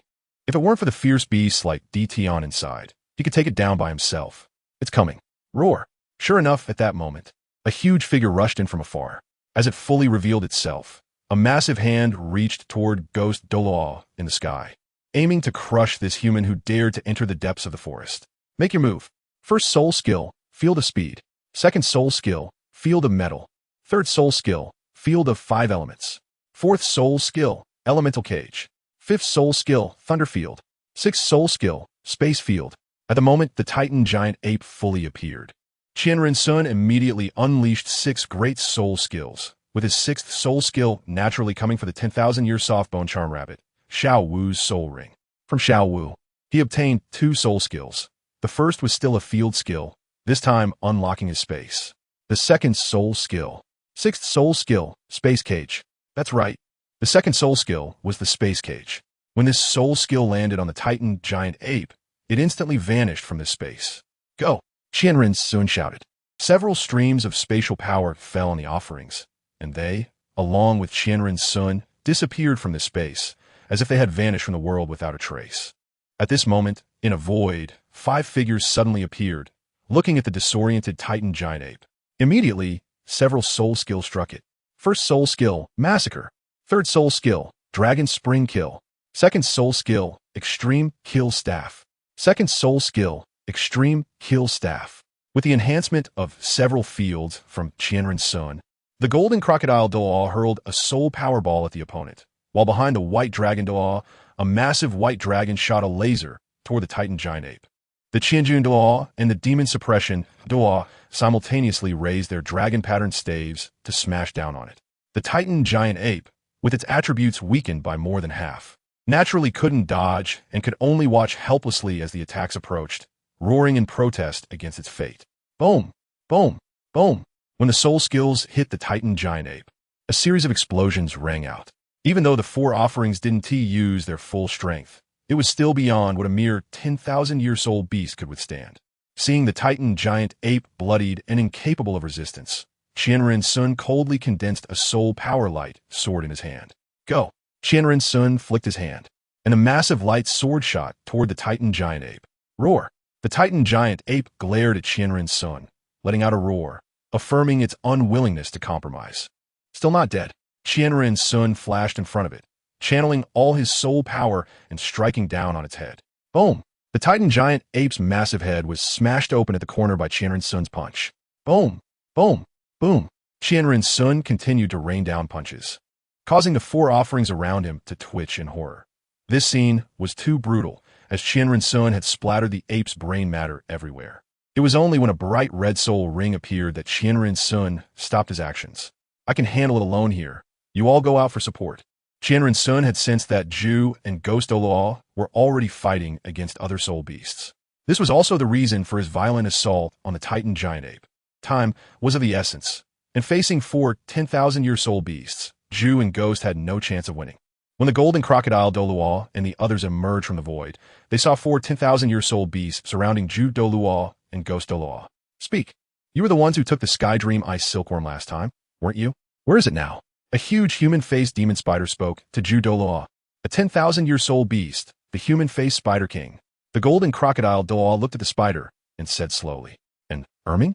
Where did you take Erming?" The Tianqing bull python said to the golden crocodile Douluo and the others. As soon as it discovered that the Titan giant ape had come here, it suddenly disappeared. So it hurried over. Afterward, it saw 3 other soul beasts attracted by the human aura, the Spider King, the Wolf King, and a red king that looked like a dog. These were all soul beasts that had suddenly appeared in the Douluo forest not long ago. It had previously only heard Xiao Wu's mother mention that there was a nearly 800,000-year-old beast beneath the Lake of Life, which was the ruler of all soul beasts, the beast god. So it had stayed by the Lake of Life, not going anywhere. After several humans came here and took away the Sky Dream Ice Silkworm, more than a dozen soul beasts over 10,000 years old began to emerge from the Lake of Life. It was from that time that it realized there were so many 10,000-year-old beasts in the Douluo forest, some of which had a stronger presence than itself, even more powerful than Xiao Wu's mother. I don't know. The golden crocodile, Douluo, certainly wouldn't say that it was already dead. In his view, Qian Renlin was in a critical moment of absorbing the soul ring, and he would delay for as long as possible. Last time, it was Yula who took the Sky Dream Ice Silkworm, right? Do you know how much damage this has caused to the entire Douluo forest? The 3-headed red demon hound stepped forward a few paces and said, "That has nothing to do with us. You're quite tough. Since you dare to enter the Douluo forest, don't even think about leaving." The 3-headed red demon hound howled at the sky. Boom! Boom! Boom! A series of tremors echoed through the area as several powerful soul beasts rushed towards them at high speed. Chapter 136. So that's how it is at this moment. In the void space, Qian Renlin sent a message to the golden crocodile Douluo and then shielded the outside world, sitting cross-legged to absorb the spirit ring in front of him. With his powerful physique and mental strength, absorbing a mere 100,000-year spirit ring was easy. But was it really that simple? When Qian Renlin absorbed the red spirit ring of the Titan giant ape into his body, everything was calm. There was no violent surge of spirit power, and the resentment of the spirit beast was immediately dispersed by the source of life as soon as it appeared. Just as Qian Renlin was about to finish, a great change occurred. Outside, the golden crocodile Douluo turned his head to look, and his eyes instantly shrank. What was behind him? A total of 10,000-year spirit beasts. The first to enter this place was a huge abyssal dragon, the Hell Dragon King, Purple G. Following it were the Cavern Spider King, the 100,000-year Wind and Thunder Eagle, Eagle Geo, and a giant black python with a single horn on its head, the 100,000-year Horned Python King.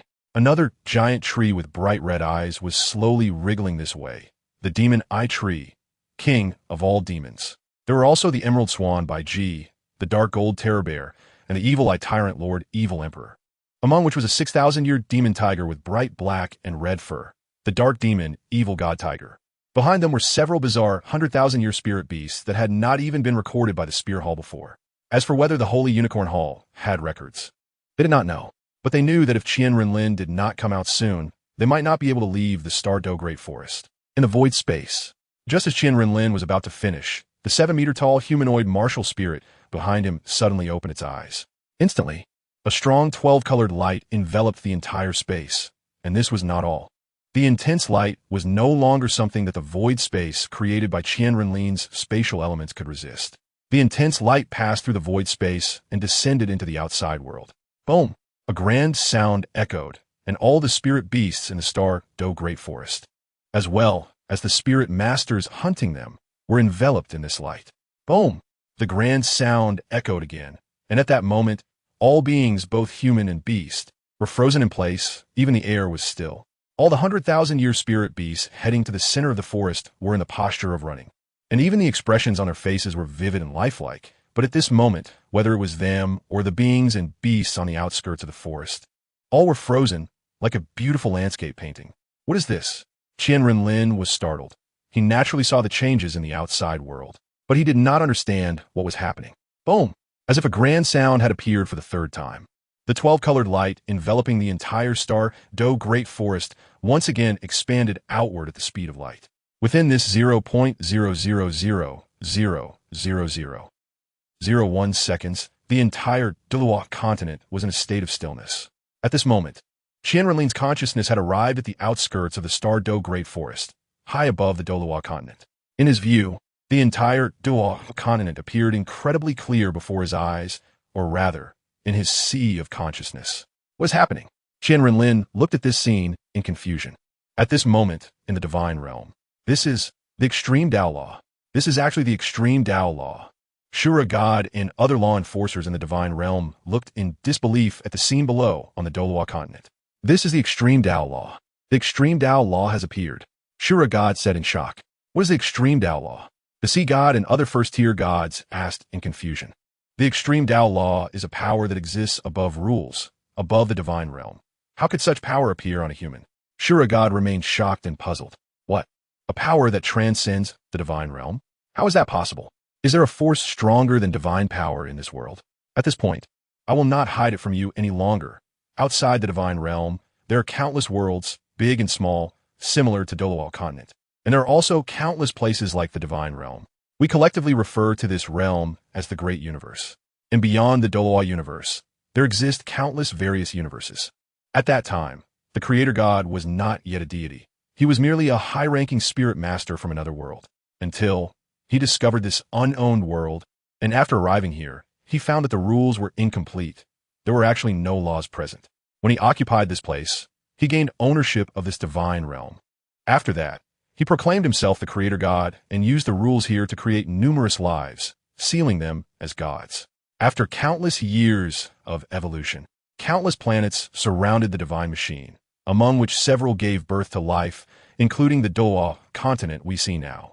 But at that time, the gods of the divine realm did not expect that a congenital deity would actually be born on the Douluo continent, namely the dragon god, who after birth fathered countless offspring. He was not satisfied with this and set his sights on the divine realm. You all know the events that followed.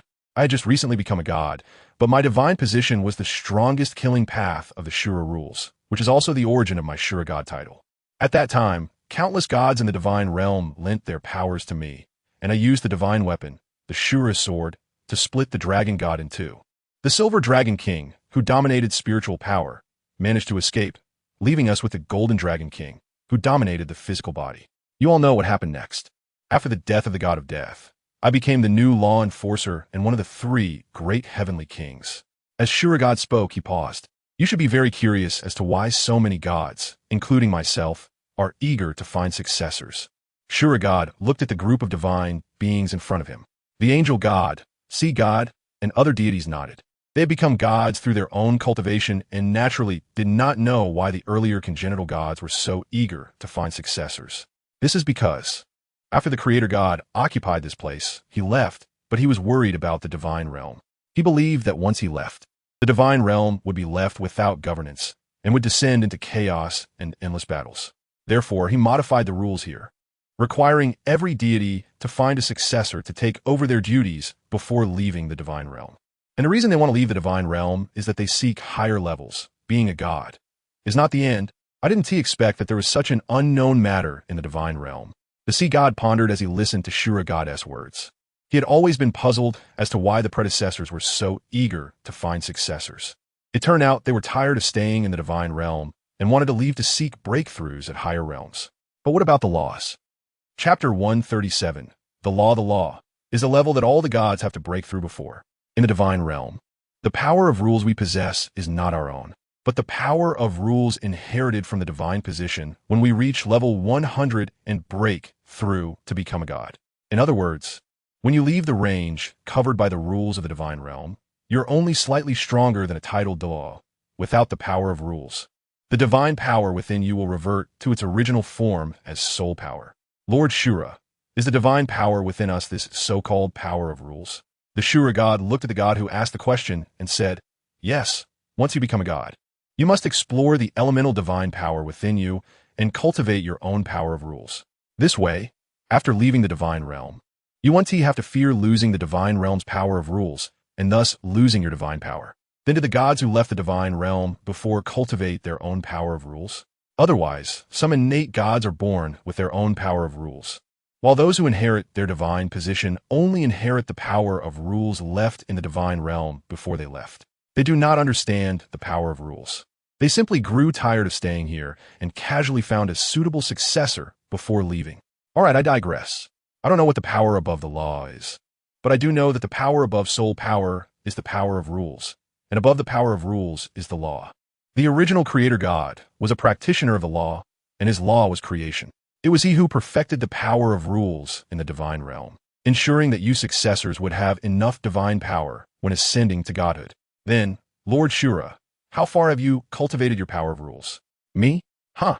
My power of rules has been fully cultivated. Once I find my successor, I can leave the divine realm to seek my own path. When the Shura God said this, he seemed to be filled with emotion. 10,000 years in the divine realm, millions of years of Douluo. Now having been a Douluo God for 10,000 years, his power of rules had finally reached perfection, and his divine power had also reached level 139. As long as he finds the opportunity to break through the rules, he can reach level 140 and step into a brand new realm of the law. In fact, the Shura God did not know that what Qian Renlin possessed within him was merely the power of rules. Qian Renlin first looked in shock at the entire Douluo continent. He did not understand what his martial soul was trying to tell him or why it was doing so. Yes, everything happening now, he believed, must be his 12-winged elemental angel martial soul wanting to convey something to him. But due to certain things, it could not speak and could only use this method. What do you want to tell me? Qian Renlin closed his eyes and felt the world, felt the environment around him, felt the air around him. In that moment, Qian Renlin felt as if he had merged into the entire nature, into this world, and every grass and tree around him seemed to cheer for him. Suddenly, Qian Renlin opened his eyes wide and looked towards the extreme north, his eyes ablaze with brilliance.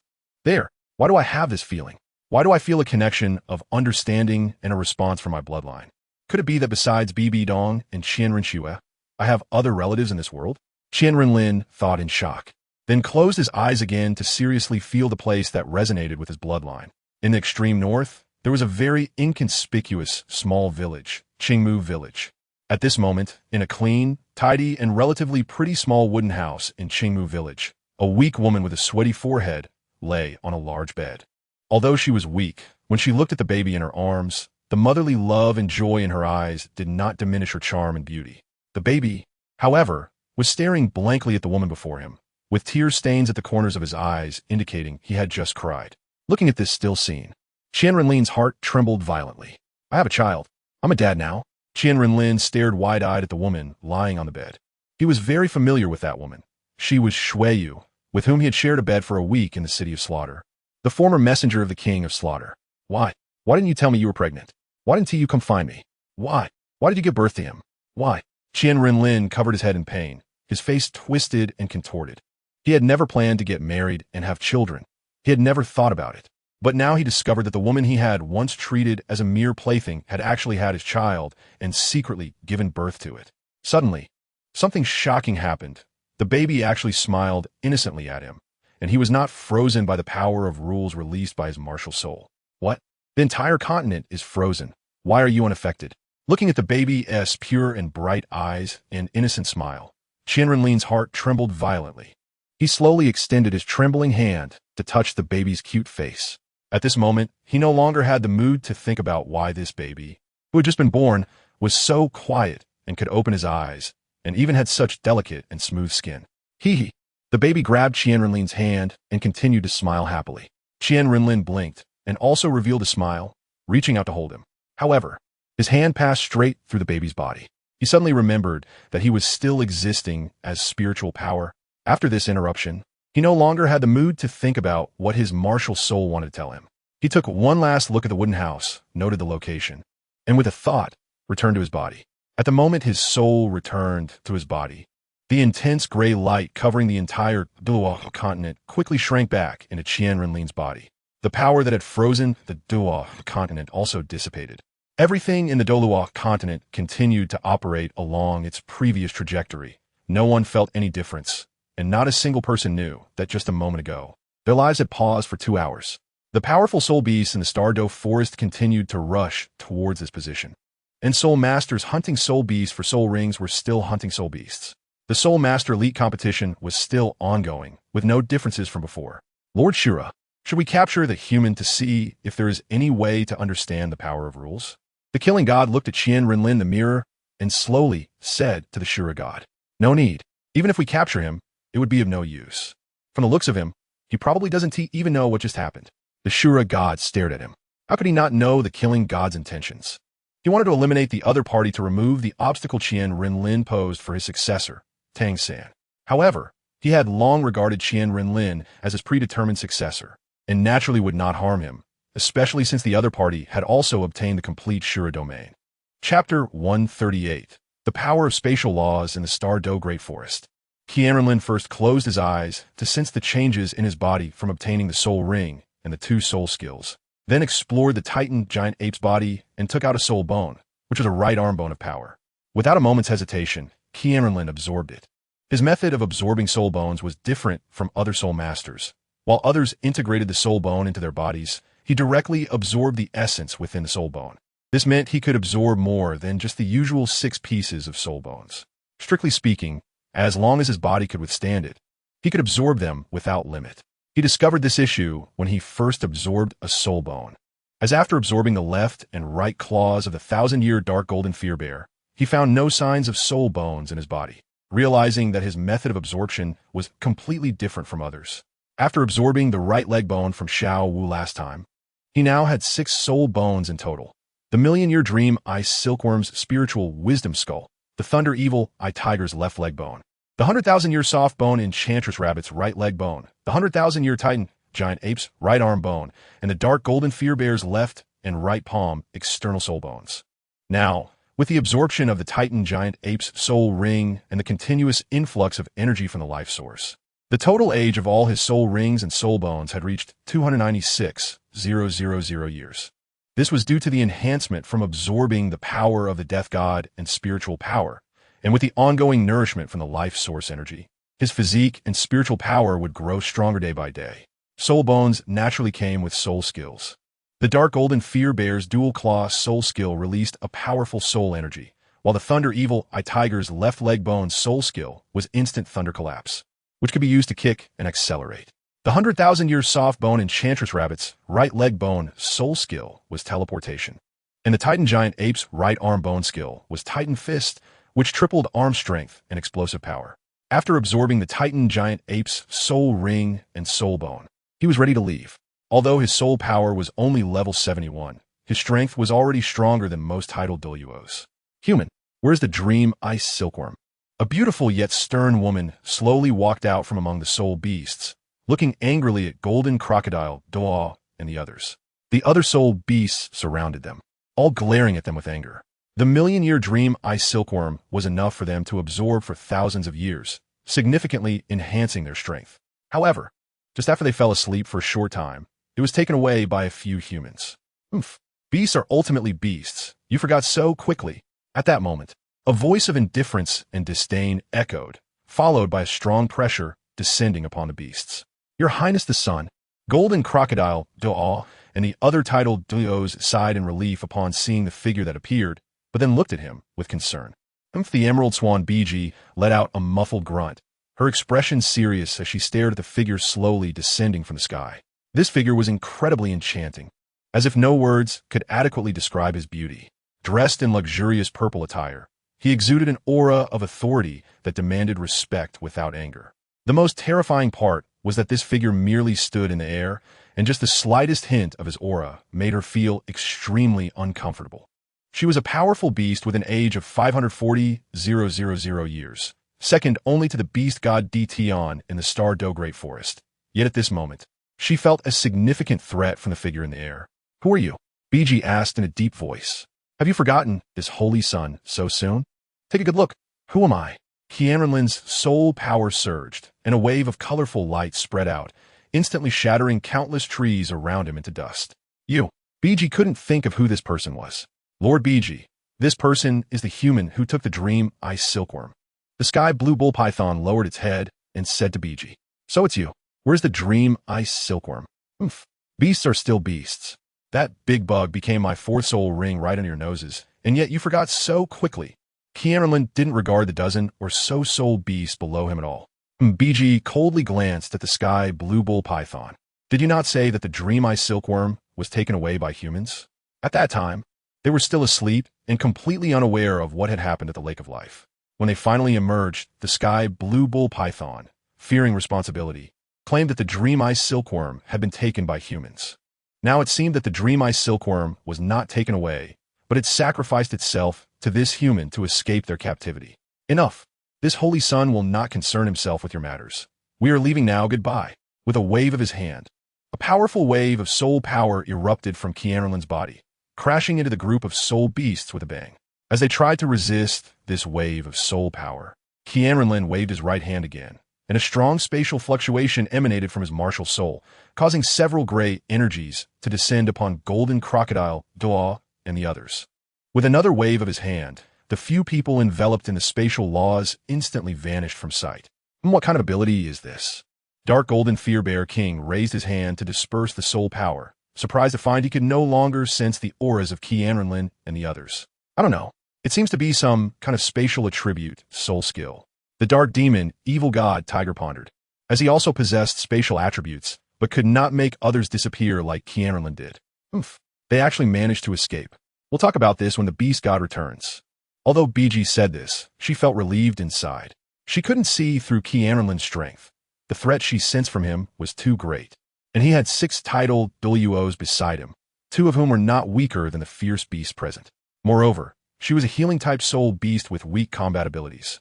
Even though she had 540,000 years of cultivation, she was only equivalent to a level 95 titled Douluo in strength. Sigh. I wonder how the Beast God is faring in his talks with the Snow Empress. After awakening not long ago, Beast God Tian had gone to the extreme northern region to negotiate with the soul beasts there about strategies for dealing with the human world. This was also one of the reasons they allowed Qian and the others to leave. Their strength was one thing, but more importantly, they did not have the authority to declare war on humans. If war broke out, whether they could take down Qian and the others was still uncertain, and they would lose several 100,000-year soul beasts from the Stardo Great Forest. Chapter 139. Tindo Academy versus Chihua Academy. Your Highness, what soul skill did you just use? Outside the town, near the Stardo Forest, Golden Crocodile, Doa looked at Qian Renlin in shock. Having just witnessed 6 titled Douluos being teleported from the center of the forest to the town dozens of kilometers away by a single soul skill. Such a capability was something he had never even heard of in his long life. This is a soul skill that comes with my martial soul, Qian Renlin replied, not fully understanding the ability himself. He could only attribute it to unlocking new powers after the evolution of his martial soul. Your Highness is truly extraordinary. At just level 71, your strength is already so unfathomable. If you reach title Douluo, Golden Crocodile, Douluo shivered at the thought, unable to imagine how powerful Qian Renlin would be upon reaching title Douluo. However, he understood that the stronger Qian Renlin became, the more excited he felt. With such a gifted prince, who could stand in the way of the Spirit Hall's unification of the continent? In the Tindo City Soul Arena, the elite competition of Advanced Soul Master Academies had been ongoing for 5 days. Tang San and his team had already fought 4 matches, and today was their 5th match. In the 5th round of the Elite Soul Master Academy competition, Tindo Royal Academy faced off against Chihua Academy. As the host finished speaking, Shrek's team was taken aback. It was them. Chihua Academy, like Xiangjia Academy, belonged to the 5 major elemental academies and specialized in fire elements. This time, their team possessed strong attack, agile attack control, and support soul masters, indicating their coordination was likely to be very refined. Their overall strength was probably even above that of Xiangjia Academy. If things get tough, I advise you to give up this match. After all, this is just a preliminary round, and as long as we earn 5 points, we can advance to the qualifying rounds. Yu Xiaojiang said seriously. Having already won 4 matches, they needed just 1 more victory to qualify. The captain of Chihua Academy, Huo Wu, was a level 43 soul master, and the vice captain, Huo Wushuang, was also at level 43, the same level as Tang San. Moreover, they were both fire element soul masters, which put Tang San's blue silvergrass in danger. Dai Mubai said solemnly as he looked over Chihua Academy's information. In addition to these 2, there were actually 2 soul master level team members among them, while the rest were all around level 39. Except for Dai Mubai and Xiao Feng, their overall soul power did not hold an advantage, making this battle extremely challenging. Tang San pondered as he closed the information in his hands. Although his blue-silver grass martial soul had been fully awakened to blue-silver emperor after their trip to the Stardo Forest and was much more resilient than before. Without the assistance of the fiery apricot and octagonal ice grass, His blue silvergrass still could not achieve fire immunity. This battle will be tough. Tang San, you decide. Everyone entrusted the decision-making to Tang San, as he was the only one among them who was meticulous and thoughtful. All right, even if Qihua Academy is strong, we should still give it a try. Besides, our strength may not be weak either. Tang San clenched his fists, his fighting spirit high. Exactly, even if we lose. So what? Our Tiando Royal Academy fears no academy. Dai Mubai stepped forward and declared, yes, our Tiando Royal Academy is fearless.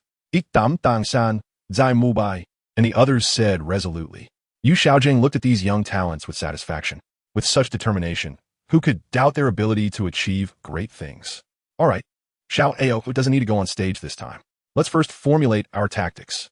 Meanwhile, in the resting area of Qihua Academy, Huo Wu and others were also discussing tactics. Although this Tang San is not weak and has a 10,000-year fourth soul ring, his martial soul is just blue silvergrass. As long as it's a plant, it will definitely fear fire, so Tang San is not to be feared. Huo Wu said seriously while looking at the information on Tang San and his team. Dai Mubai is only level 41. Although he is a strong attack type, he will still be restrained by our control type, and the others are merely in their 30s, posing no threat to us. Instead, this Mo Feng is the one we should focus on. Huo Wushuang crossed his arms and said heavily, the second ring of 1,000 years and a fourth ring of 10,000 years is unprecedented on the continent today. Indeed, it is unprecedented. After all, one of their monsters already has a red 10,000-year first ring. Ahem, I digress.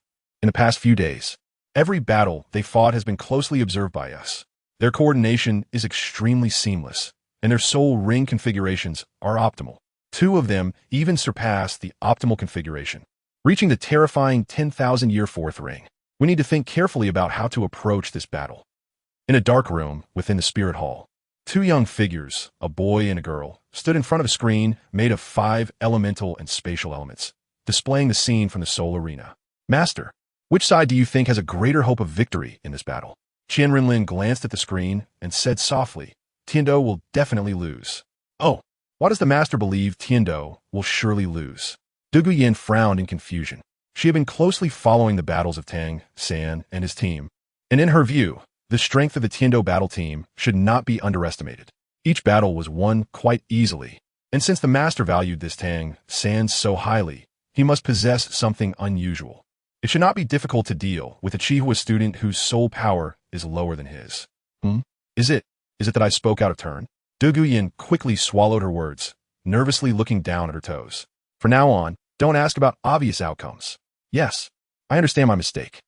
Welcome to the center stage of the 5th round of the Elite Soul Master Competition preliminary round. I'm your old friend, Dodo. Today, the match will be between Tiando Royal Academy and Qihua Academy. Let us give a warm welcome to both sides. Tiando, Tiando, Tiando, go, go, go. Tiando Royal Academy is cheering. Now, the strength of Tang San and his team had been fully recognized by the audience. Moreover, Tiando Royal Academy belonged to the Tiando Empire Academy. Although Qihua Academy had their goddesses and gods, and their strength was also formidable, the citizens of Tiando still leaned more towards their own academy. Previously, Tiando Royal Academy had already defeated Xiangjia Academy, one of the 5 elemental academies. If they could defeat Qihua Academy again, their status would surely rise another level. Go Tiando! Tiando for consecutive victories! Go Tiando! Tiando for consecutive victories! Dai Mubai and Tang San exchanged determined glances and confidently stepped onto the central stage. Chapter 140, Tiando Academy vs. Qihua Academy, Part 2. Since Qihua Academy entered the competition, they too have not suffered a defeat. Which of these two teams will maintain their winning streak? Let's wait and see. Boom! With a loud explosion, a burst of intense firelight erupted around the arena, and the Qihua team members had already taken their positions on the stage. Tang San and the others stepped onto the stage, their expressions serious as they looked at the fiery dancers across from them. This was a strong opponent, and they had to be fully prepared. As per the usual practice before the match begins, let us take a look at the lineups and positions of both teams. The positioning of Tiando Royal Academy remained unchanged from before, with Dai Mubai at the front, Xiao Wu and Zhu Zhuqing on either side, Tang San in the center, Ning Rongrong behind Tang San, Mo Feng on the back left, and Ma Hongjun on the back right. On the other hand, the lineup for Qihua Academy was arranged in a circular formation around Huo Wu, with a medium-built, ordinary-looking young man standing at the front. His eyes sparkled with a fiery light, his broad shoulders clad in a gold-red team uniform that complemented his not-so-handsome face, yet exuded a commanding presence. This person was Huo Wushuang, the captain of the Qihua Academy team, a level 42 assault-type soul master. His martial soul was similar to Lu Erlong's, a single-horned fiery dragon, and he followed a completely violent path. He was the strongest assault-type fighter in this year's Tiando Empire preliminaries. Now, Mo Feng's martial soul had been devoured, and his path leaned more towards agility type, so he was not counted among this category. Of course, this was due to the overall withdrawal of the Holy Lin Academy team from the preliminaries. Behind him was a soul master with a fire leopard martial soul, also an assault-type soul master. To the back left and right were a pair of twin siblings, both at level 39. Further back were two soul masters who appeared to be assault-type support-type soul masters, and among them was a cold girl in a fiery red and explosive team uniform. Extremely beautiful and with an equally fiery figure. This was Huo Wu, a control-type soul master at level 43.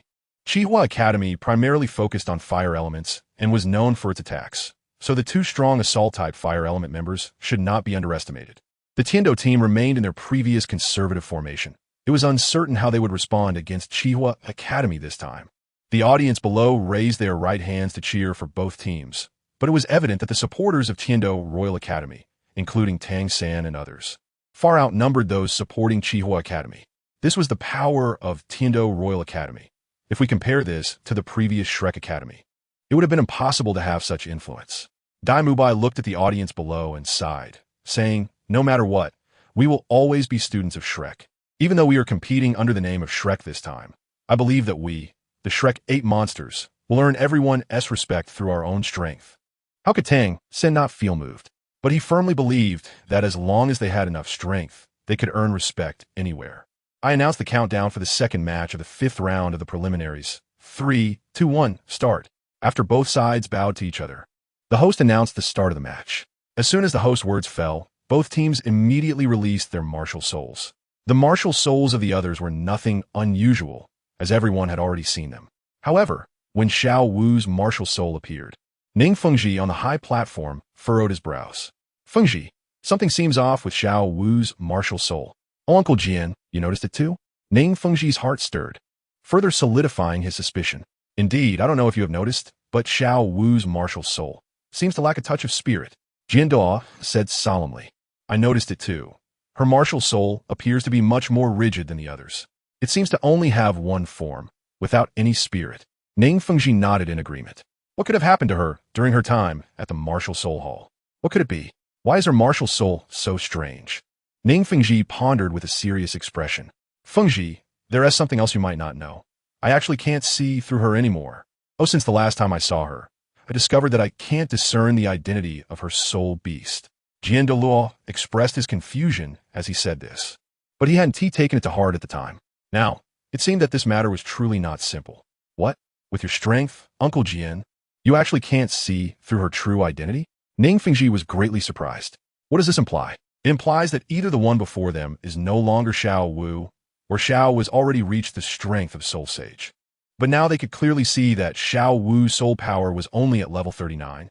And it was impossible for her to possess the cultivation of a soul sage at level 70. In their minds, they did not know that there existed celestial herbs in this world capable of concealing soul beast auras. Even if they knew that there was a herb called Sorrowful Red, they would not associate it with Xiao Wu, let alone whether Xiao Wu could obtain it based on her strength and identity. It would also be impossible for anyone in this world to simply give it to her. To take it a step further, if it were indeed something Xiao Wu obtained during her time captured in the Martial Soul Hall, would the Martial Soul Hall be so kind as to give her such a precious item? Let us not tell Xiao San about this for now. Let us observe for a while longer. On the arena, if your control-type Soul Master wasn't plant-based, you might have some chance, but now, unfortunately, your winning streak is about to come to an end. As soon as the match began and both sides released their martial souls, Huo Wushuang smirked and said to Captain Dai Mubai and the others, "Then let us wait and see."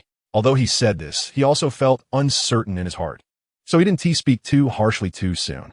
Although Mo Feng's soul power reached level 49 and his strength was not weak, how could those qualified to participate in this match lack some means? Relying solely on his strength would not lead the entire team to victory. And although Tang San's blue-silver grass martial soul had become blue-silver emperor after its reawakening, its essence was still grass. As long as it was grass, fire would still be its natural enemy. With Xiao Wu taking the stage in this match, without Oscar Sausage enhancement, their battle would be much more difficult. First soul skill, Firestar is Silk. As soon as the words fell, Huo Wushuang and another assault type, Soul Master activated their first soul skills, each gathering a fireball in their hands and launching it at Dai Mubai and the others at high speed. Chapter 141, Tiando Academy vs. Qihua Academy, Part 2, seeing the two aggressive figures charging forward. Dai Mubai and the others felt a chill in their hearts and quickly gathered their spirits to prepare for the confrontation. Tang San's gaze was fixed on the fiery dance in the center, not because of her beauty or hot figure, but because he felt an immense pressure from her. Even with his purple extreme magic eye, he couldn't see through her true capabilities. First soul skill, White Tiger Shield. Dai Mubai stepped forward, causing the entire stage to tremble slightly, and released his first soul skill while maintaining a horse stance, forming a layer of white soul power around him.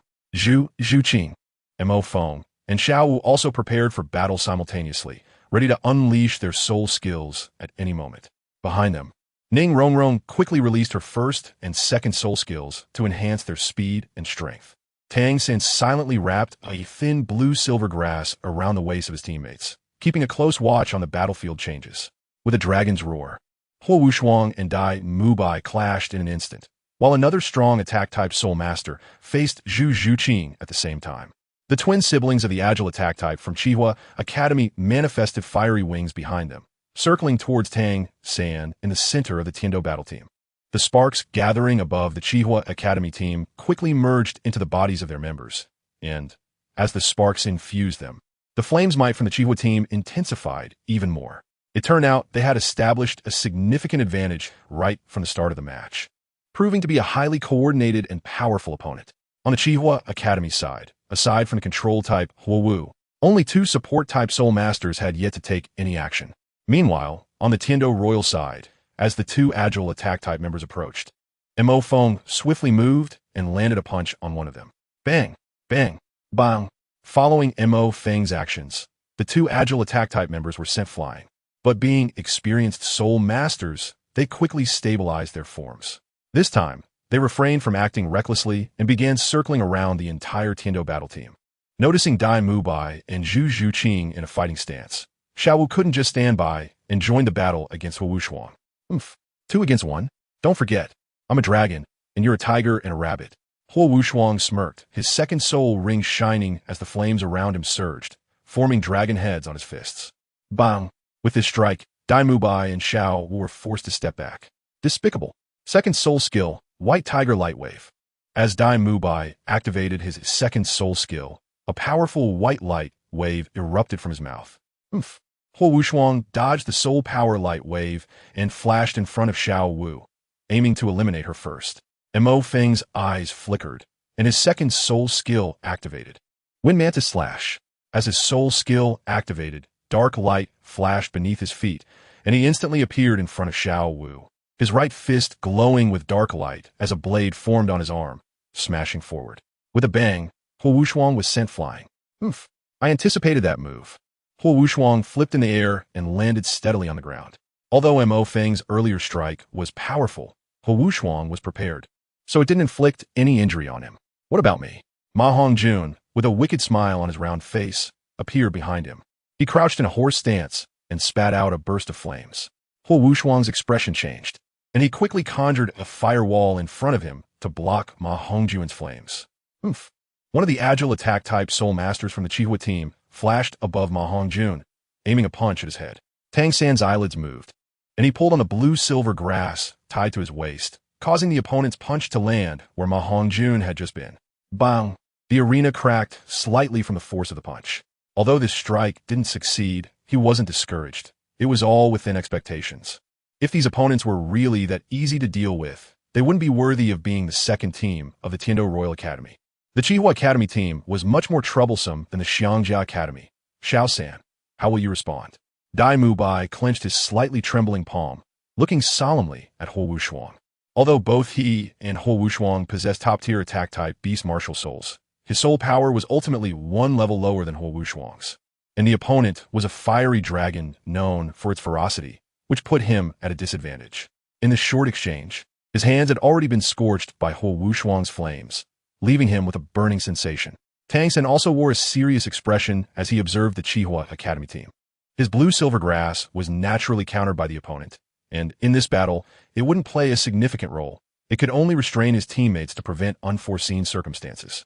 Huo Wushuang and the others appeared calm. After a brief encounter, he had already grasped their abilities. If they didn't have stronger means, then this match should be coming to an end. You are quite impressive. Being able to contest with us to this extent is already something to be proud of. However, your control type is merely blue-silver grass. If this is all you have, then it should also come to an end. Swish! Just as they were speaking, Mo Feng made a move, flashing to their rear and striking at the protected Huo Wu. However, the other members of the Qihua Academy team seemed unconcerned about Mo Feng harming Huo Wu.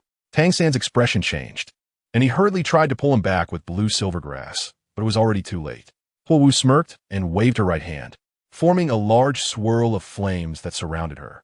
This was her third soul skill, Fire Rejection Ring. The two support-type soul masters beside her also unleashed their soul skills to boost Huo Wu.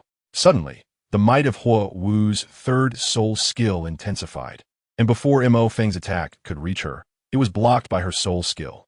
Bang! Mo Feng was directly rebounded by his own attack. Indeed, Huo Wu's third soul skill, Fire Rejection Ring, was a rebound-type defensive skill, and with the enhancement from the two support types.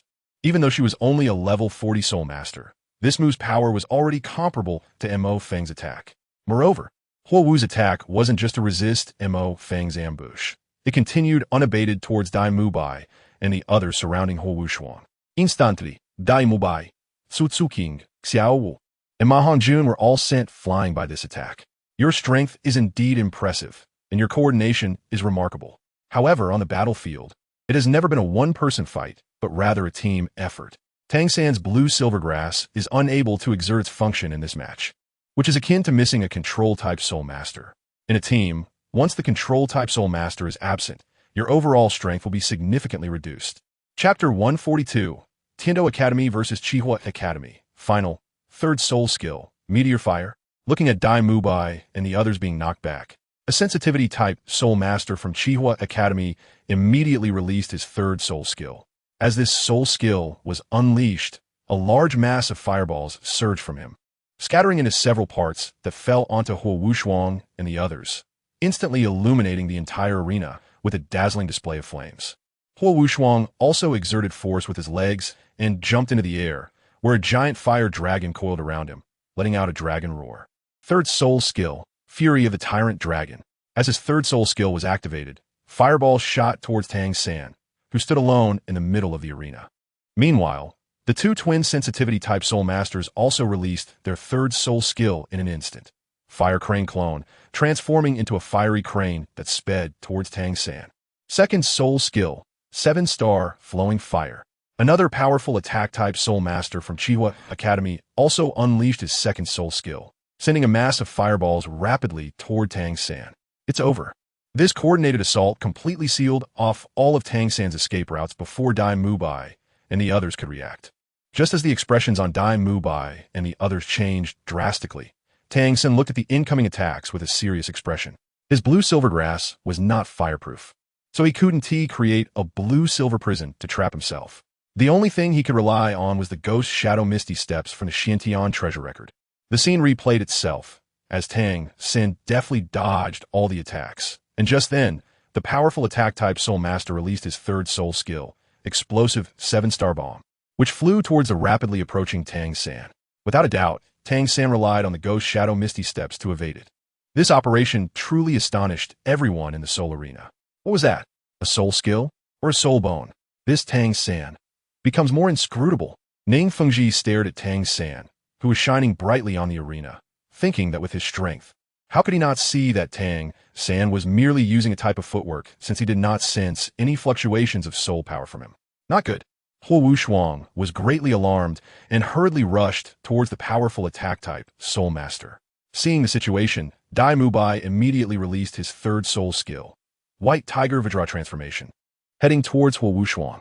With no other choice, Huo Wushuang had to meet his attack head-on. The other Soul Masters who wanted to rush over to save that powerful attack type Soul Master were already too late.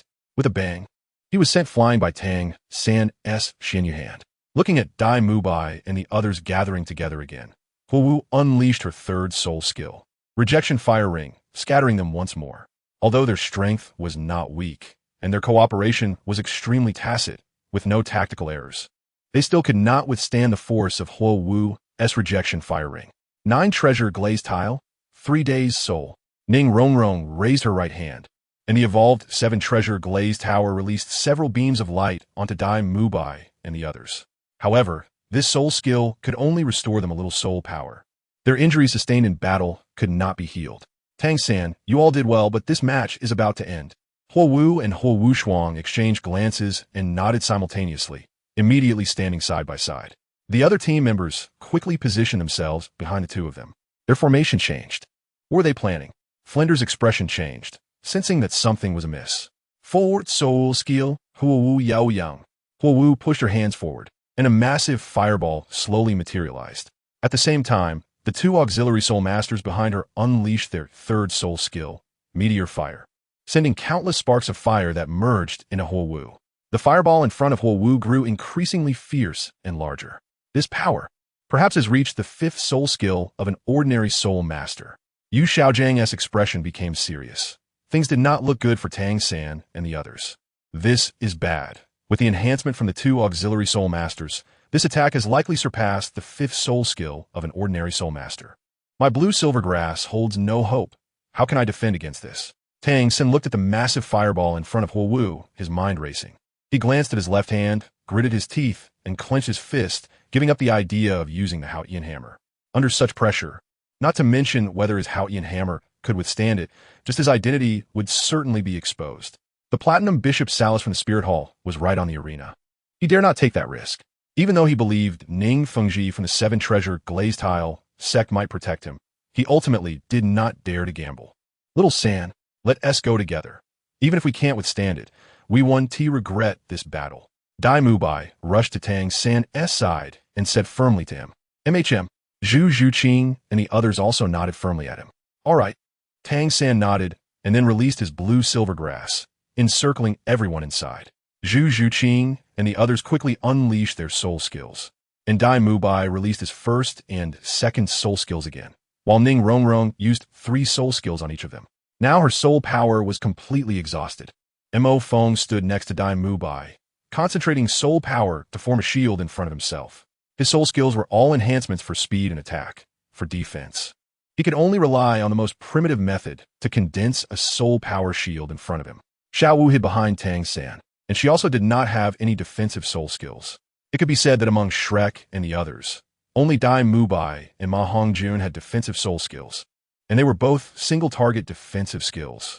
Even Tang San could only rely on the resilient blue-silver Emperor Martial Soul to protect himself and withstand some damage. But clearly, without the ice and fire yin-yang, eye, and medicinal herbs, his blue silvergrass, even after awakening and changing, could not achieve immunity to both water and fire. You are indeed strong, living up to the reputation of the Tiando Royal Academy, but victory ultimately belongs to us. With Huo Wu's words falling, the fireball before her had already gathered to its limit, its aura restrained, with not a trace of soul power leaking out. Her control over soul power was now completely on par with Tang San. Boom!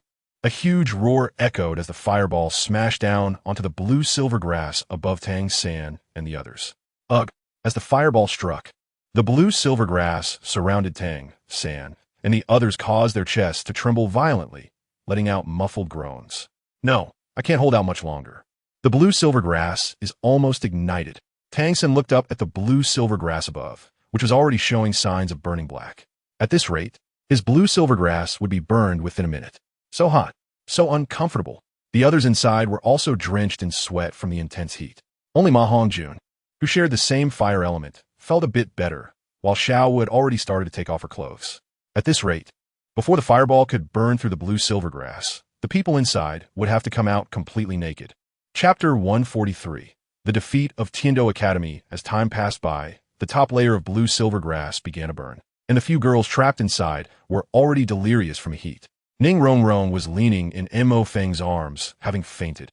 Her clothes were showing signs of vaporizing due to the intense heat, but fortunately, Mo Feng's soul power shield protected her from some of the heat. Mo Feng was not feeling well either, although he was an agility attack type. His physical constitution was equivalent to that of a strong attack type or even a defense type, yet his martial soul was still fundamentally an agility attack type. Xiao was also being held by Tang San, and her clothes had started to catch fire, leaving only a few parts to cover her modesty. Zhu Zhuqing was still gritting her teeth, half leaning against Dai Mubai, her willpower refusing to concede. Tang San continued to unleash blue silvergrass, trying to buy more time and to better withstand the temperature of the fireballs. His soul power was gradually being depleted. The power of Fire Dance's attack was truly overwhelming.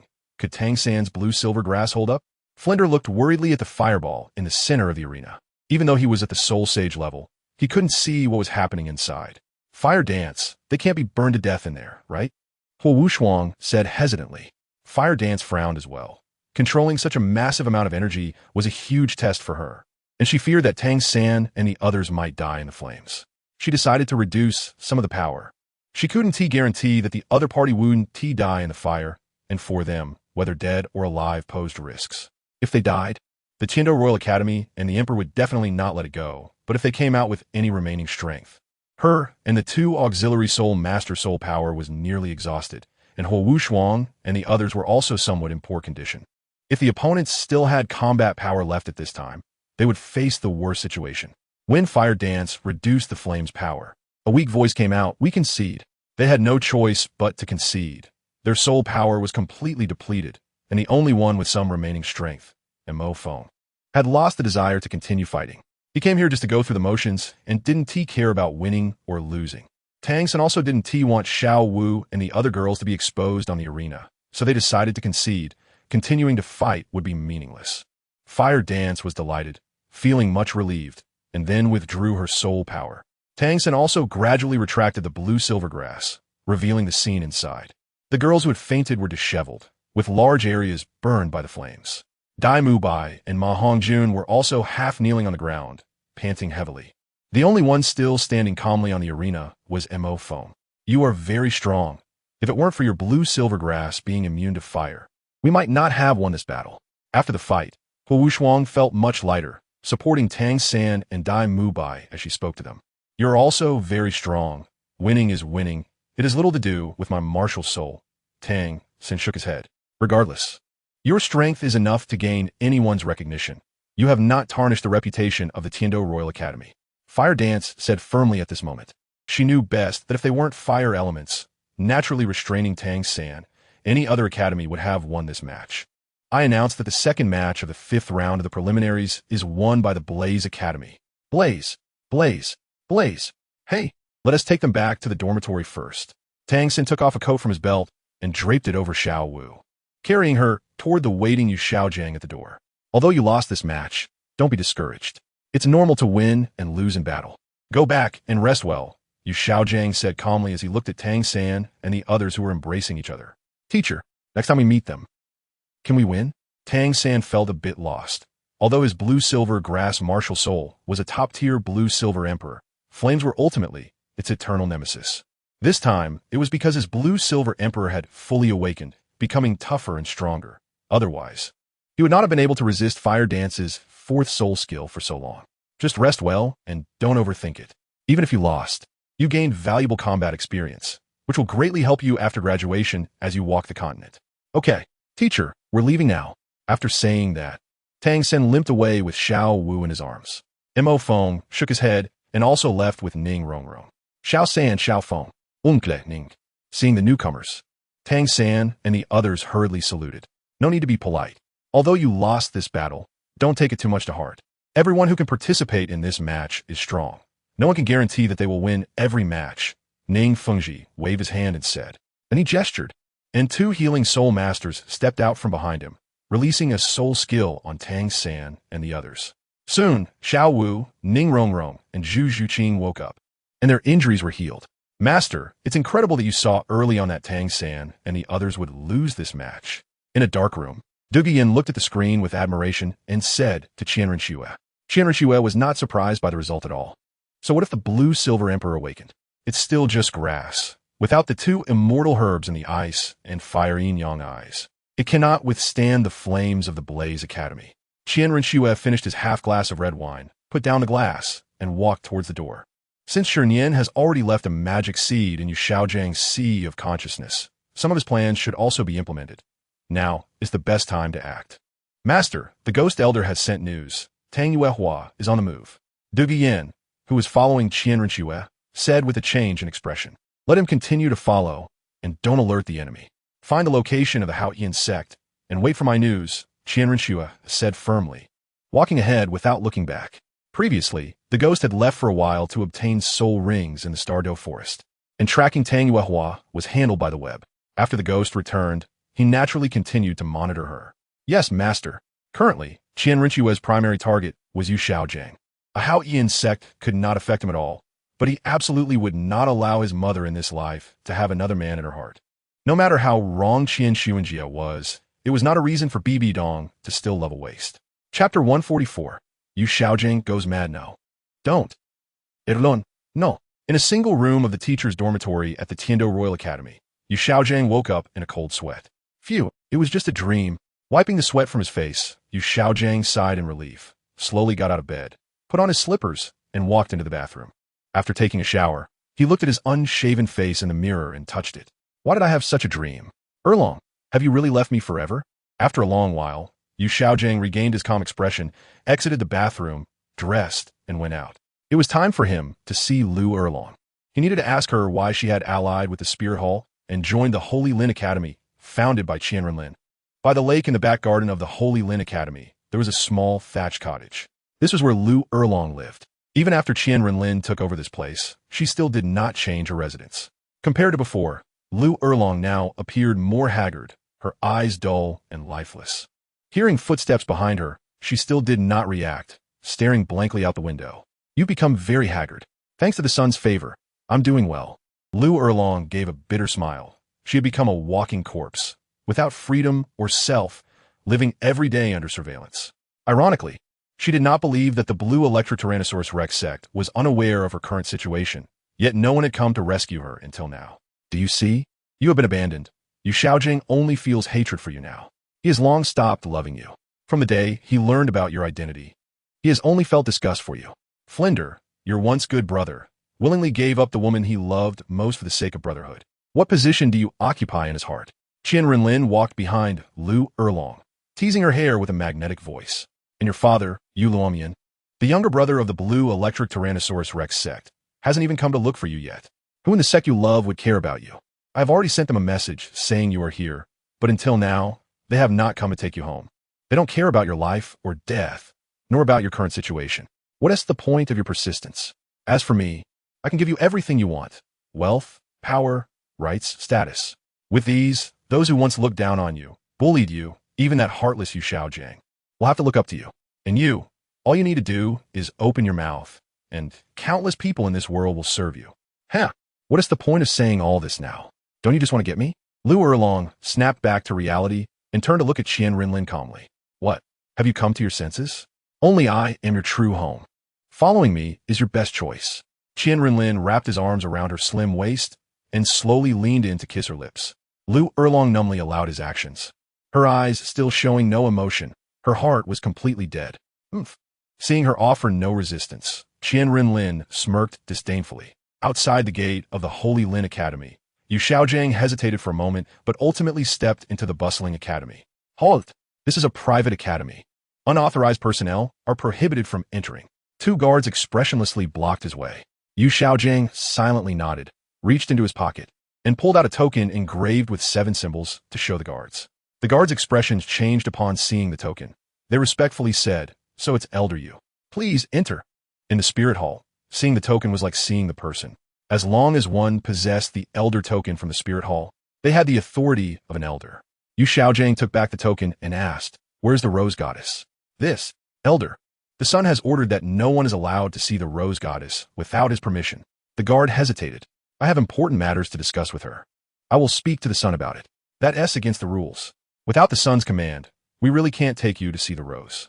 Another guard firmly stated, "Even if an elder from the worship hall came, They wouldn't dare let them see the rose. In the spirit hall, offending anyone is unacceptable, especially the son. Otherwise, the torment would be unbearable. Bring him in. Just then, a mental transmission entered the guard's consciousness. The guard's body shook, and they hurriedly led Yu Xiaojing inside. Sir, I will take you this far. You can go in by yourself. I will withdraw. Yu Xiaojing looked at the small wooden house in front of the garden, adjusted his clothes, took a deep breath, and walked forward. Just as he reached the door and was about to knock, a low voice came from inside. Hearing that voice, Yu Xiaojing's heart trembled, his pupils constricted, and his face went blank. He trembled as he pushed the door slightly ajar. But when he saw the scene inside, he was instantly struck dumb. He could not believe what he was witnessing. Swish!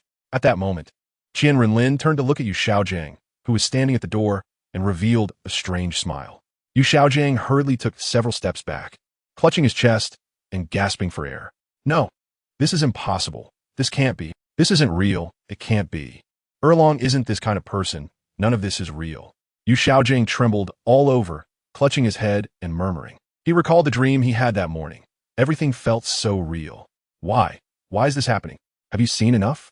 Qian Renlin had somehow dressed and was now standing at the door, looking at Yu Xiaojing with disdain. Someone like you is not worthy of Erlong. She has never loved you. Everything you see is real. You are just a waste, with your little strength and your useless martial spirit. What right do you have to love Lu Erlong? A waste is a waste. You can only watch as the woman you love submits under me. Look how infatuated she is. Do you know how comfortable she is? Is this a feeling you can give? No. Don't say any more. This isn't real. You forced her, right? Erlong isn't like this. You must have coerced her. Seeing Yu Xiaojing in a daze, Qian Renlin moved swiftly, grabbing him by the neck. Remember this. You are just a waste, a coward. You are superfluous in this world. You can't even provide a sense of security to the one you love. And you can't fulfill her needs. What right do you have to live in this world? Someone like you deserves to die. After saying that, Qian Renlin flung Yu Xiaojing away. Chapter 145. The Death of Lu Erlong Puff. Yu Xiaojing spat out a mouthful of fresh blood, angrily clutching his chest as he glared at Qian Renlin. Get him out of here. Yes, sir. Two members of the Luo net emerged from the shadows, dragging Yu Xiaojing toward the door. You demon, you beast. It must be you who forced Erlong. I'm telling you, this isn't over. You beast. Shut up. Smack. Qian Renlin slapped Yu Xiaojing across the mouth from a distance. If it weren't for his desire to have the other party die without knowing it, he would have killed him with a single blow. Yu Xiaojing was instantly knocked unconscious, blood covering his face. Oof. How dare you insult me? Qian Renlin coldly watched as Yu Xiaojing was dragged away like a dead dog, then sneered and walked back inside. At this moment, Lu Erlong on the bed had lost all color in her eyes, her face covered in tears, clearly having just cried. She knew it was all over, everything was finished. She hated herself for not resisting Qian Renlin, for allowing him to insult her, and for being caught by Yu Xiaojing. This was all part of your plan. Wasn't he it? You knew he was coming, didn't you? Lu Erlong slowly got up from the bed, heartbroken. Don't you already have the answer? Qian Renlin looked indifferently at the naked Lu Erlong, glancing at the bloodstains on the sheet as he spoke. You're terrifying. I really don't understand. Xiaojing is just an ordinary soul master. He hasn't offended you. Why you treat him so cruelly? You already have me. Why can't you just let him go? He has to die for a reason.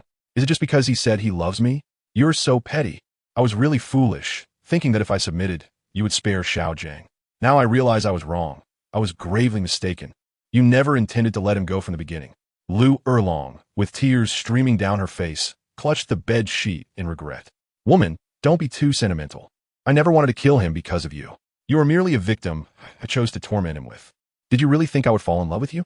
How naive. Qian Renlin looked disdainfully at the dejected Lu Erlong, mocking her. All right, since my goal has been achieved, you have no more value to me. Take care of yourself. After speaking, Qian Renlin turned and left without hesitation. Yes, I'm so foolish. Xiaojing, I'm sorry. I have no face to see you again. I'll take my leave now. Lu Erlong murmured as she conjured a fireball in her hand. Then, with a bitter smile, she slammed it against her forehead. Boom! Lu Erlong's beautiful face was instantly blown apart, the residual energy from the fireball scattering everywhere, and the entire wooden house was reduced to ashes. Just as Qian Renlin stepped out of the wooden house, he paused, his expression slightly changing as he looked back at the burning house. But his heart was devoid of any emotion. He smiled coldly and continued walking outside. The teachers and students in the academy heard the explosion and rushed over. Upon seeing the completely burned wooden house and the surrounding wilted flowers and plants, their faces changed dramatically. Quick, put out the fire. All the water element soul masters quickly unleashed their soul skills to extinguish the flames, while healing soul masters rushed into the wooden house to try to save Lu Erlong. But when they entered, they found only a charred, headless corpse on the ground. Lady, she's dead. What happened? How are we going to explain this to the master? The 3 committee members looked at the corpse on the ground, their foreheads dripping with cold sweat as they spoke anxiously. Whereas the Holy Sun, committee member, the Holy Sun just came out of the Rose Goddess's room. Just left from here? Lu Xin said with a strange expression. The other 2 committee members were also taken aback, then seemed to realize something. None of you are allowed to spread what happened today. If I find out anyone discusses this matter, they will all be punished. Hong Sun said sternly. Understood, committee member. At the entrance of Shenglin Academy, 2 masked figures in black seized the token from Yu Xiaojing's possession, then tossed him out carelessly, turning to leave with indifferent expressions. Cough, cough. Yu Xiaojing coughed violently, lying on the ground as he looked at the academy entrance, then closed his eyes and fainted. Xiaojing, are you okay? A figure descended from the air, kneeling beside Yu Xiaojing and shaking his face urgently. What on earth happened? How did Xiaojing end up like this? Thrown out? Flinder looked solemnly at the academy, then lifted Yu Xiaojing and flew towards the Tiando Royal Academy. Hundreds of miles away from the Tiando Empire, surrounded by mountains, there was a small village in the center. Wisps of smoke were rising from the chimneys of the houses as it was mealtime. At the village entrance, several children were playing, while in the nearby fields, many people were packing up farming tools, preparing to return to the village for dinner.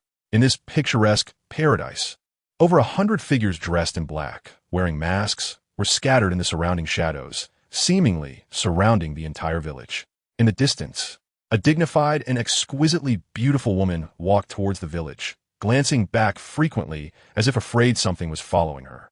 Creak, the nearest small thatched cottage to the village entrance, slowly opened, and an old man, thin as a stick and stooped over, emerged with a trembling cane. Old Wang. Suddenly, when the old man looked up at the woman in front of him, tears welled up in his eyes as he raised his trembling arm. Mississippi. Is it you? Why have you returned? Old Wang, it's me. I'm back. How have you been? Tang Yuehua hurried over to support his arm, her lips trembling as she spoke. Old Wang was an elder from the previous generation of the Haotian sect, who had always taken care of her. Although their relationship was that of a master and servant, they cared for each other like family. He had always regarded her as his granddaughter, and she had always thought of him as her grandfather. 14 years, a full 14 years. Miss, you shouldn't have come back. The Spirit Hall has been searching for the sect's south hiding place. If they discover your identity, you will be in great danger. Old Wang, I have very important matters to report to the sect master. I must see him. Tang Yuehua understood that he was looking out for her. But her brother had been crippled by the Spirit Hall and was now recuperating at the Seven Treasure Glazed Tile sect. Her nephew was also being hunted by the Spirit Hall, and she couldn't bear to watch them suffer outside. Sigh, since you have returned, I naturally have no reason to stop you. Go. Old Wang looked at Tang Yuehua, who had returned safely, and felt a sense of relief in his heart. Old Wang, I'll go see the sect master first. After everything is settled, I'll come back to catch up with you. After Tang Yuehua finished speaking, she handed him a gift box and hurriedly walked towards the back of the village. The hidden specter in the air quickly followed. His task was to stay with her and find the exact location of the Haotian sect. This small village was clearly just a lookout they had set up outside. Chapter 146. The hidden place of the Haotian sect. No, don't Erlong. Yu Xiaojing quickly got out of bed, wiping the sweat off his forehead. Phew, why is it this dream again? Yu Xiaojing touched the side of his mouth and realized that several of his teeth were missing, and there was still a faint pain. What is going on?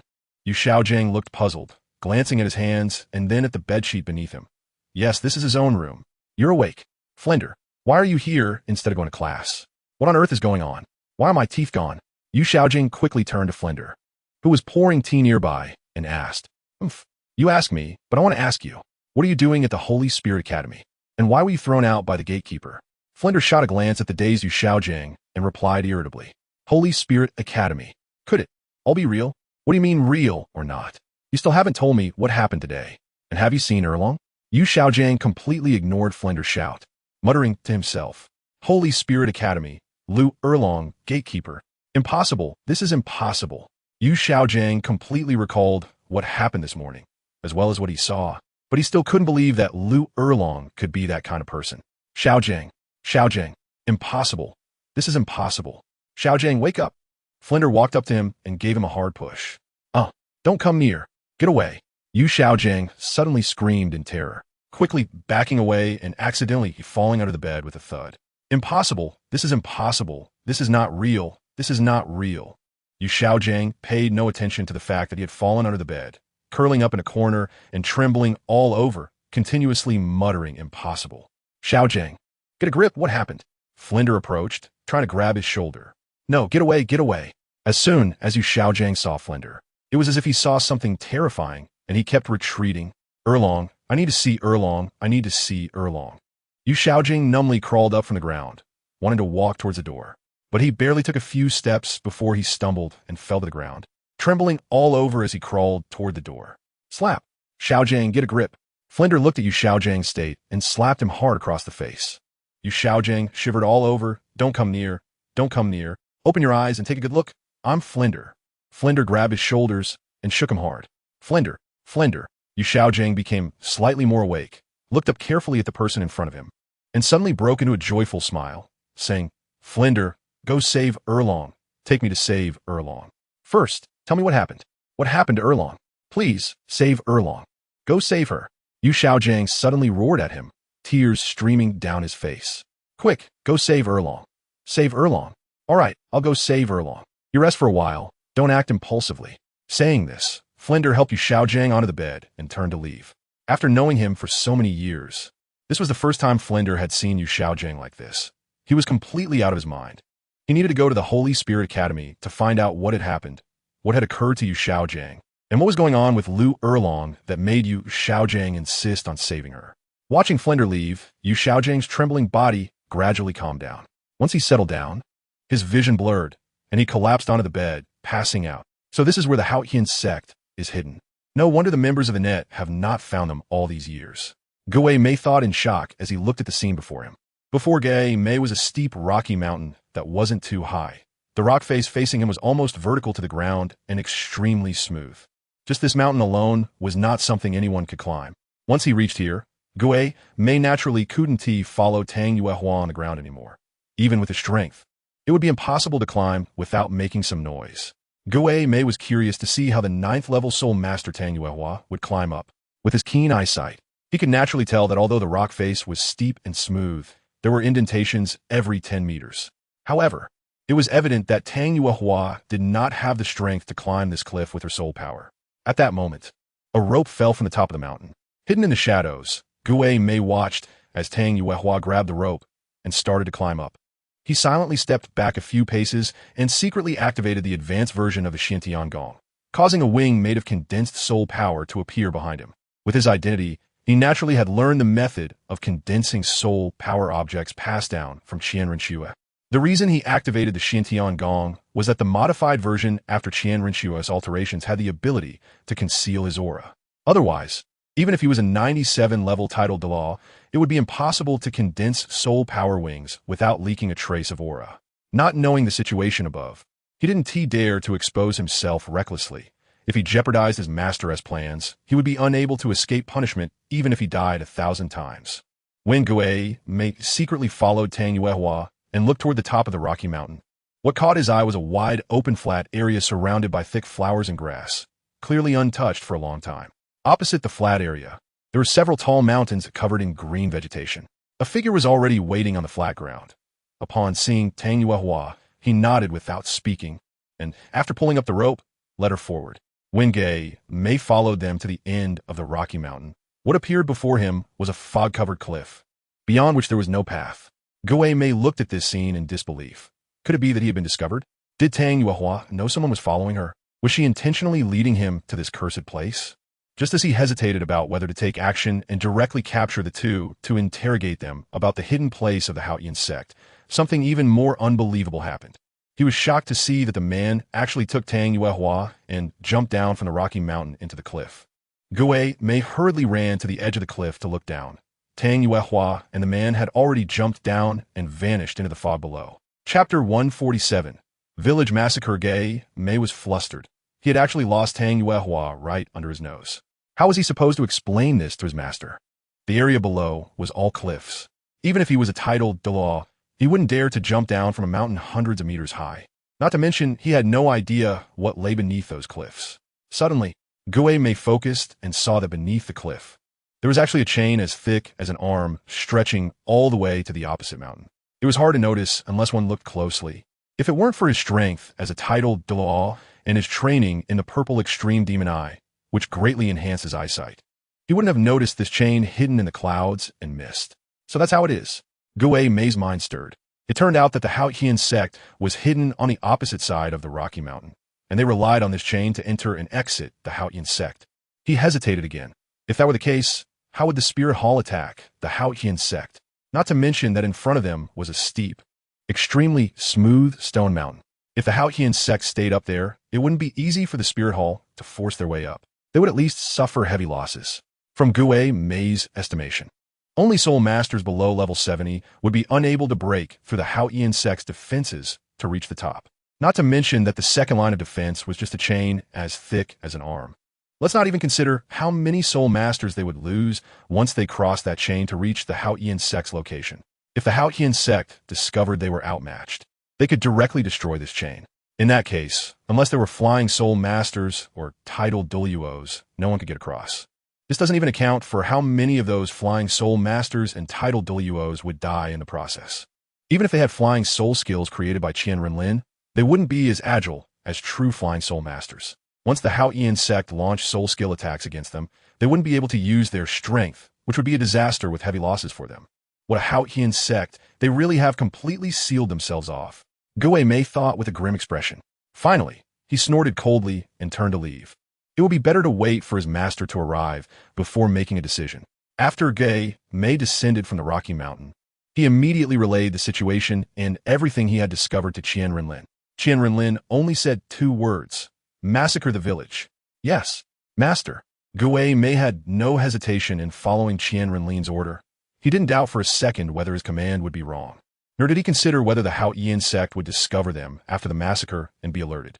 In his mind, there was only absolute obedience to Qian Renlin. Whoosh, whoosh, whoosh, wind, wind, wind. After Mei transmitted Qian Renlin's command, hundreds of members of the web organization hidden around the village revealed themselves. Some jumping down from trees, others flying out from the ravines. Kill. Leave no one alive. Bang. As Mei's cold words echoed, the hundreds of web assassins silently rushed into various village houses. Who are you? Who are you? Puff. Puff. Mom. Dad. Xiaoming. Xiaong. You damn bastards. You won't die a good death. The Haotian sect will definitely avenge us. Help. Suddenly, cries, screams, weeping, and curses erupted throughout the village. But what awaited them were only the cold blades and swords in the hands of the web assassins, along with their emotionless expressions. Haha, Spirit Hall. Even if I die, I will take you down with me. Puff. Just as the man known as Wang Lao finished speaking, a fist wearing a black glove pierced through his back and emerged from his chest, his heart still wildly beating. Bang! The web member with icy eyes and a bronze mask crushed the heart with a loud pop. Blood immediately sprayed onto Wang Lao's face. Wang Lao's eyes widened, and he let out a wheezing sound, as if wanting to say something, but ultimately he died with eyes wide open, collapsing to the ground. The web assassin expressionlessly shook his arm. A burst of flames appeared as the blood on his hand disappeared instantly. The entire motion was smooth and flowing. Indifferent to the old man who had cruelly died beneath him, clearly not the first time he had done such a thing. Looking around, all the web assassins were basically in the same state, expressionless, with cold eyes, striking without hesitation, whether it was a 3-year-old child or an 80-year-old. To them, it was as if they were cutting grass, taking lives with each sword and blade. These more than 100 web assassins had soul powers at least at the level of 61, the Soul Emperor. How could they be resisted by the old, weak, sick, and disabled villagers who were merely there to supply food and resources for the Haotian sect? In less than 3 minutes, all hundreds of villagers were wiped out. At this time, after killing everyone in the village, the web members took turns finishing off the bodies of their fallen comrades. One of Qian Renlin's orders, when exterminating a clan, leave no grass behind. When killing, destroy the corpses.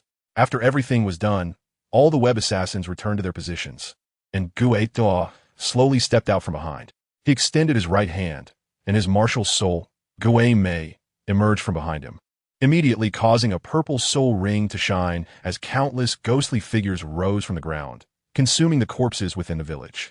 Then a great fire blazed in the village, and the entire village, including the surrounding flowers and trees, was reduced to ashes. In a small mountain forest on the edge of the Tiando Empire, in a very secluded cave, a burly man with crimson eyes was trembling all over as he crawled on the ground. A fierce roar erupted from his mouth, instantly startling a large flock of birds, which took flight in panic.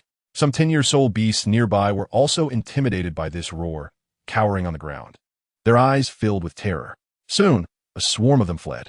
After the man in the cave roared, a strong red light burst forth from his body, and a huge black hammer with golden edges appeared in his hand.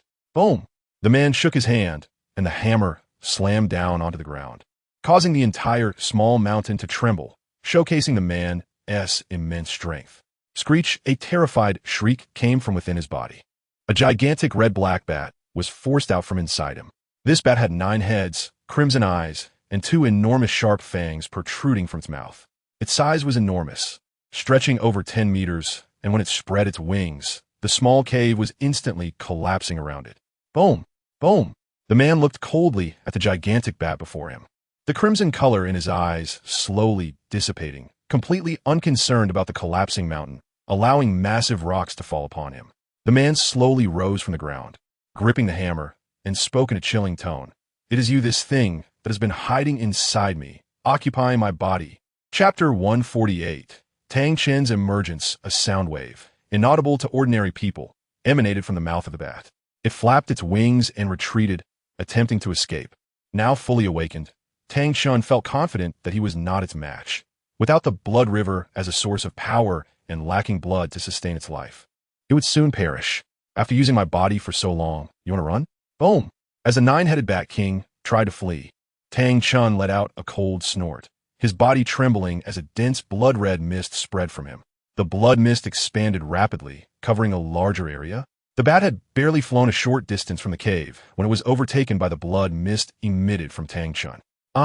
The bat screamed in terror, but could only watch helplessly as its body gradually dissipated, turning into particles that merged into Tang Chen's domain of slaughter. Boom! An overwhelming pressure radiated from Tang Chen, causing the surrounding rocks to crumble into dust. The trees around instantly turned to powder, and the soil within 1,000 meters cracked and sank unevenly. Tang Chen, have returned. In front of the Haotian sect's village. Thud thud. Thud thud. Boom boom boom. As the ground trembled, a synchronized and rapid sound of footsteps resounded, with thousands of black armor guards wielding long spears and sword-riding black steeds, rushing over in haste. Boom! A burst of intense, colorful light appeared, and a massive figure with 12 differently colored wings emerged in the air. In front of this figure, a relatively smaller person slowly walked out, emanating a powerful pressure that descended upon everyone present. "Welcome, Your Highness the Holy Son." Although this figure looked frail, none of the thousands present dared to underestimate him. He was the center of attention, and everyone lowered their proud heads, kneeling on one knee to greet his arrival. "Master." May instantly flashed to the front of the crowd, prostrating on the ground with a somewhat hoarse voice, filled with excitement. Qian Renlin ignored the crowd, slowly extending an arm, while the angelic martial soul behind him mirrored the action. Bang! Rumble. As Qian Renlin moved, the figure behind him clenched its fist, causing the stone mountain in front to explode. Boom! An invisible wave emanated from Qian Renlin, and as the scattered boulders came into contact with this wave, they turned to dust and vanished. The people kneeling on the ground looked on in awe and fervor. This was their master, the most outstanding holy son of the Spirit Hall, who had not emerged for 10,000 years. "Kill them all. Leave no one alive at the Haotian sect." Emotionless words flowed from Qian Renlin's lips. "Understood, Your Highness the Holy Son." Wind. The kneeling crowd hurriedly got up and mounted their steeds. With a surge of soul power, the black steeds neighed, their dragon wings unfurling from their backs. Roar. The black armor guards raised their weapons, shouting loudly as their mounts took flight, soaring swiftly towards the hidden location of the Haotian sect. Over 100 masked members of the net exchanged glances and nodded, leaping into the air and firmly landing on their weapons, following closely behind the black armored guards. At this moment, only Qian Renlin and Gue Mei remained in place. Qian Renlin raised his right hand, and a gray energy sphere flew from his palm, steadily descending towards the ground. Boom! The energy sphere exploded, forcibly pulling the high-ranking members of the net from the spirit hall thousands of miles away to this location. As the wave of the energy sphere dissipated, the figures that had been transported revealed themselves. Master, 4 figures stepped out, kneeling 100 meters from Qian Renlin, respectfully exclaiming. They did not question how they had been transported from thousands of miles away.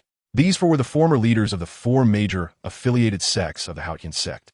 Ing Wudi, the leader of the Puff family, had achieved a soul power level of 93 after being transformed by the resources of the Spirit Hall and Qian Renlin's modified techniques. Titan, the leader of the Leaf family, had reached a soul power level of 92. Niu Gao, the leader of the Yu family, also had a soul power level of 92. The last one by He, the leader of the Min family, had the highest soul power, reaching 94, as he was the only one among the 4 who had consumed the celestial herb given by Qian Renlin, which not only enhanced his martial soul's attack power, but also significantly boosted his soul power. Kill. Not a single high-ranking member of the Haotian sect shall be spared. Qian Renlin's words carried no hint of emotion. Understood.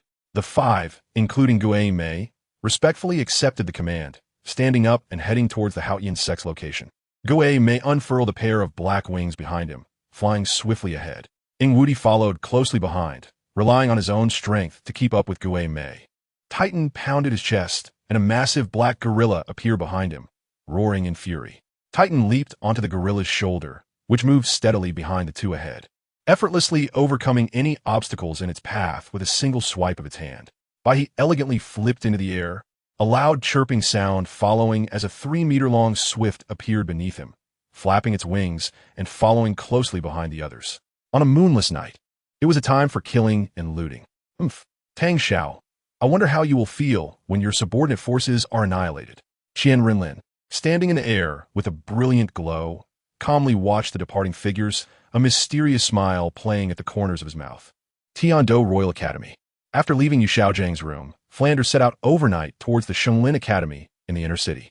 However, as he left the academy and walked past the tavern on his way to Shenglin Academy, he inadvertently overheard a shocking piece of news. Hey, have you all heard? The Rose Goddess is dead. Oh, what a pity, my goddess. My Rose Goddess. I saw her just yesterday buying things on the street. How could she suddenly die? You all don't know this, do you? The Rose Goddess's death was caused by the Yu Xiaojiang from the Tiando Royal Academy. A burly man, holding a jug of wine, took a swig and said with a face full of killing intent. What? The Rose Goddess was killed by a teacher from the Tiando Royal Academy? What happened? A young man at the next table widened his eyes in disbelief and asked. Upon hearing this, Flander also stopped, wanting to learn what had happened. How could the Rose Goddess have died out of the blue? Chapter 149. Framing and Blaming. I heard this from my nephew who studies at the St. Lin Academy. When the Rose Goddess died, he saw Yu Xiaojiang come out of her room. By the way, you might not know who Yu Xiaojiang is, but you must have heard of the Master. He is the teacher leading the Tiando battle team in the Soul Master competition. Master. Is he the infamous waste in the Soul Master community? What is going on here? Brother, could you explain it to everyone? What else could it be? You all probably don't know, right? This Yu Xiaojiang is a scumbag, a beast. Do you know what the relationship between the Rose Goddess and him is? Another greasy middle-aged man interjected. Uncle, stop keeping us in suspense. What is their relationship? The middle-aged greasy man took a sip of his drink and wiped his mouth, saying, the Rose Goddess and that Yu Xiaojiang are cousins. The Rose Goddess is his sister. They both come from the Blue Lightning Tyrant Dragon sect. And then, since he is the Rose Goddess's cousin, there is no reason for him to kill his own sister. Right? The bystanders expressed their confusion. That is why I said Yu Xiaojiang is a beast worse than livestock. He has been in love with his sister, the Rose Goddess. If it weren't for the timely arrival of people from the Blue Lightning Tyrant Dragon sect, they might have already consummated their relationship. What? This beast actually wanted to engage in incest with his own sister? And almost went through with it? The bystanders gasped in disbelief. What about the Rose Goddess? Did she want to marry her brother? Of course not. Don't you understand the character of the Rose Goddess? How could she possibly be interested in that scumbag Yu Xiaojiang? Not to mention that he is a waste who can't break through level 29. Just the fact that they are siblings means the Rose Goddess would never be with him. In my opinion, Yu Xiaojiang clearly took advantage of the Rose Goddess when she was young and naive, forcing her The middle-aged, greasy man spoke passionately, as if he had witnessed it himself. He took another large gulp of his drink and continued. Yu Xiaojing has harbored resentment against his uncle for ruining his chances. Last time at the Soul Arena, after seeing the Rose Goddess, he was unwilling to accept it. So, this morning, while the Rose Goddess was still asleep, he rushed into her room, wanting to commit beastly acts. Naturally, the Rose Goddess resisted him, but this beast with malicious intent killed the Rose Goddess, muttering words like whore and slut the whole time. After killing her, he even set a fire to destroy the evidence. As the middle-aged, greasy man spoke, he made a fierce expression of indignation. This beast actually did such a thing to his own sister. He is truly worse than an animal. A passionate young man slammed his cup down angrily. Exactly. I've long seen that Yu Xiaojing wasn't a good person. He stole information from the spirit hall and claimed it was his own research. Now he even tried to do beastly things to his sister and killed the Rose Goddess. He is truly a scumbag worse than a beast. Let us go. Let us go to the Tiando Royal Academy and find that beast. We must seek justice for the Rose Goddess. We can't let her die unjustly. Let us go. Everyone, let us go. If I catch him, I'll make sure to beat him to death. The Rose Goddess is so beautiful and kind. How could this beast do such a thing? A group of loyal fans of Lu Erlong murmured about seeking revenge for the Rose Goddess against Yu Xiaojing. Meanwhile, Flander, listening to their conversation, was shocked and hurried to the Tiando Royal Academy. Now he understood that Lu Erlong was murdered, and the Spirit Hall was trying to frame Yu Xiaojing, wanting to tarnish his reputation. Far away in the Star Luo Empire, the Blue Lightning Tyrant Dragon sect also learned of this news at the same time. In the main hall of the sect, more than a dozen high-ranking members of the Blue Lightning Tyrant Dragon sect were gathered, and from their expressions, it was clear they were extremely dissatisfied with Yu Xiaojing. I've said it long ago, Yu Xiaojing is not a good person. 20 years ago, he eloped with Erlong, but was stopped by the second elder. And since then, he has harbored resentment against the sect. Now, he even wants to do such things to his own cousin sister and has killed Erlong. Yes. I've also long seen that Yu Xiaojing is not worth much. Bang. Silence. The seated Yu Yunjin slammed the table and shouted angrily. The precious sandalwood instantly shattered under his force. This ungrateful wretch. How could he do such a thing? He has truly brought shame upon my face. Yu Yunjin gritted his teeth in anger. Yuan Hong, this matter is up to you.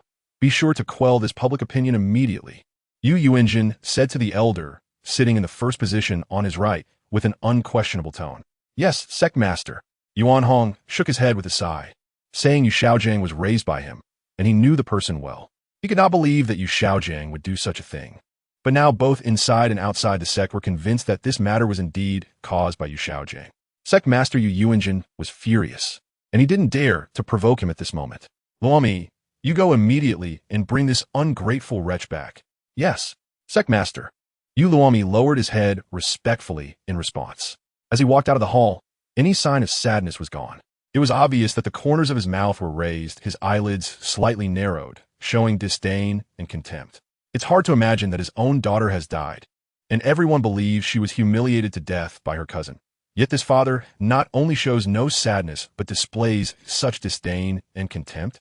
While the entire continent was in an uproar over Lu Erlong's death, some past incidents involving Yu Xiaojing and Lu Erlong were embellished and reported by some ill-intentioned individuals, instantly shocking everyone with the news. Yu Xiaojing was scorned by everyone on the continent who did not understand the truth, all calling him a beast, a scum worse than livestock. Now this incident had also reached the ears of Pope Bibi Dong, and evidently, she was furious about it. The books in her study were even knocked to the ground. However, one person remained indifferent to the matter. Perhaps he did not know what was happening on the continent. Or perhaps he knew and simply did not care. Or he was very pleased to see this scene. Chapter 150. The Destruction of Haotian Sect, Part 1. At the same time, the Haotian sect was unaware that an unprecedented disaster was about to strike. Inside the Haotian sect, there were clusters of ancient-style villas, and the most magnificent one at the forefront was the place where the high-ranking officials of the Haotian sect held meetings. At this moment, 10 people were seated inside this villa. Except for one woman, the other 9 were exuding immense pressure, making it impossible to ignore their presence just by sitting there. Especially the middle-aged, burly man in the upper position. He stood over 2 meters tall, with a robust build and a face as sharp as if it were chiseled, sporting short gray hair. Although he was dressed in a plain gray robe, his eyes were extremely fierce, and just sitting there, he gave off an aura that commanded respect and fear, a presence that no one could overlook. He was a titled Douluo, and not just any titled Douluo. I disagree. At that time, Tang Hao brought irreparable disaster to the sect for a demoness, acting on his own accord. Now you want us to risk extermination of our clan to save that bastard, just because you say so? I firmly disagree. The great elder Tang was the first to stand up and resolutely refuse after Tang Yuehua explained her intention. Indeed, I agree with the great elder's statement. If it weren't for Tang Hao acting for his own interests and merging with a soul beast, violating the laws of the continent, how could our Haotian sect have fallen from a #1 sect to this state? Great elder, second elder, that's a serious accusation. At that time, the Spirit Hall relied entirely on its powerful strength and arrogant nature to deliberately find a reason that led to the subsequent events. Although their pope, Qian Renlin, has passed away, the Blue-Silver Emperor also died in that battle. I agree with the sixth elder's statement. The Spirit Hall has long wanted to dismantle us out of fear of the Haotian Hammer's power, and they used their strong influence to pressure our Haotian sect. Want to harm us? I believe the fault does not lie with Tang Hao. And what about the sect master?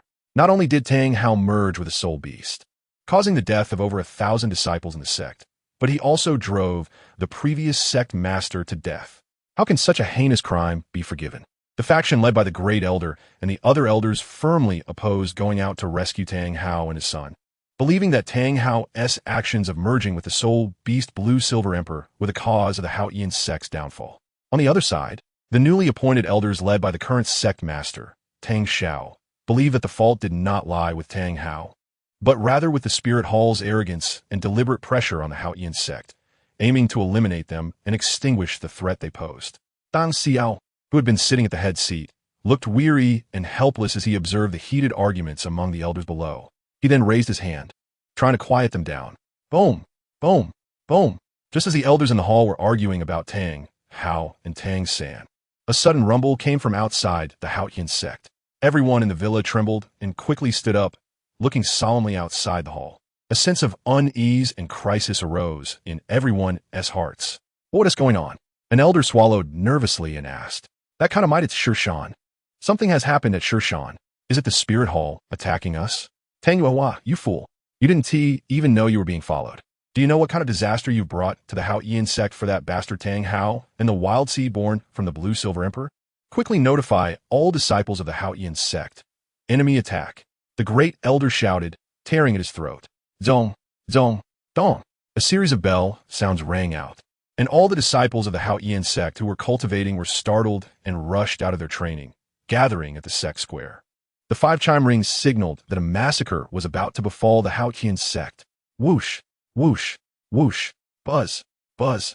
At that moment, over 1,000 black-armored soldiers riding black dragon horses swiftly flew in from the direction of Shirshan, surrounding the entire Haotian sect from above. What is going on? Is the Spirit Hall attacking? The disciples of the Haotian sect looked panicked at the group of black-armored warriors encircling them. Tang Hao, the second-generation disciple of the Haotian sect, merged with the 10,000-year soul beast Blue-Silver Emperor, defying the moral laws of the continent, and dared to go against the heavens. This is intolerable by the heavens. As the sect master of Haotian sect, Tang Xiao not only does not repent, but also shelters Tang Hao, allowing the Haotian sect to act recklessly. This is to rebel against the heavens and go against the world. Today, we the Spirit Hall shall act on behalf of the heavens and bring death to the Haotian sect. With this domineering declaration, Gue Mei and Yang Wudi, along with several titled Douluos, slowly walked out from behind the black-armored soldiers, looking coldly at Tang Xiao and the other elders standing at the forefront. Rebelling against the heavens? You Spirit Hall dare to claim to be the heavens? Tang Xiao glared darkly and said, clenching his fists tightly. He knew that, after today, there might be no more Haotian sect. How dare you? To defy the Spirit Hall, you deserve to die 1,000 times. Capture them. Gue Mei's eyes were cold as he pointed at Tang Xiao. Charge! Thousands of black-armored soldiers shouted in unison, raising their long spears toward the disciples of the Haotian sect, and the sky was filled with the turbulent soul power, dazzling in colorful brilliance.